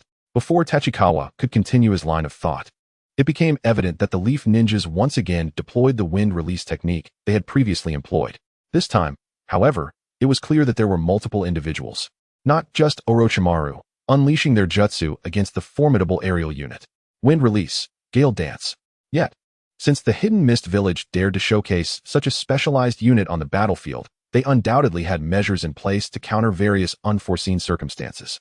After all, as one of the 5 great ninja villages, the Hidden Mist was not akin to the Land of the Sky, which could hardly be considered competent without its flying equipment. The frontmost ranks of Mist ninjas simultaneously formed hand seals to unleash their jutsu. Wind release, great breakthrough. Wind release, great breakthrough. Wind release, great breakthrough. Countless colossal gusts erupted from the mouths of these flying ninjas, relentlessly striking the turbulent air currents ahead, forcefully calming the chaotic turbulence of that airspace. The excess wind even caused considerable disruption among the leaf ninjas on the ground. Although those who had unleashed the great breakthrough were similarly propelled backward by the force of their own jutsu, they quickly regained their balance in midair, diving back down to rejoin the main force. Tachikawa could not help but nod in approval. This was the proper method for an aerial ninja unit. Those air ninja were mere aberrations. Regrettably, such tactics were only suitable for a sizable aerial force. Employing them solo would merely lead to a chakra drain in a battle of attrition against the enemy. Nevertheless, it was evident that utilizing ninjutsu was essential for flying ninjas. However, the irony of fate often arrives with alarming swiftness. As the bulk of the aerial unit positioned themselves directly above the leaf ninjas, they immediately and uniformly retrieved a weapon from their backs, one with which Tachikawa was quite familiar. The sound of rapid fire rang out as a barrage of shuriken erupted, mercilessly transforming the unsuspecting leaf ninjas on the ground into a veritable beehive. Tachikawa awkwardly attempted to justify the situation to himself. It must be for conserving chakra. Nicely executed.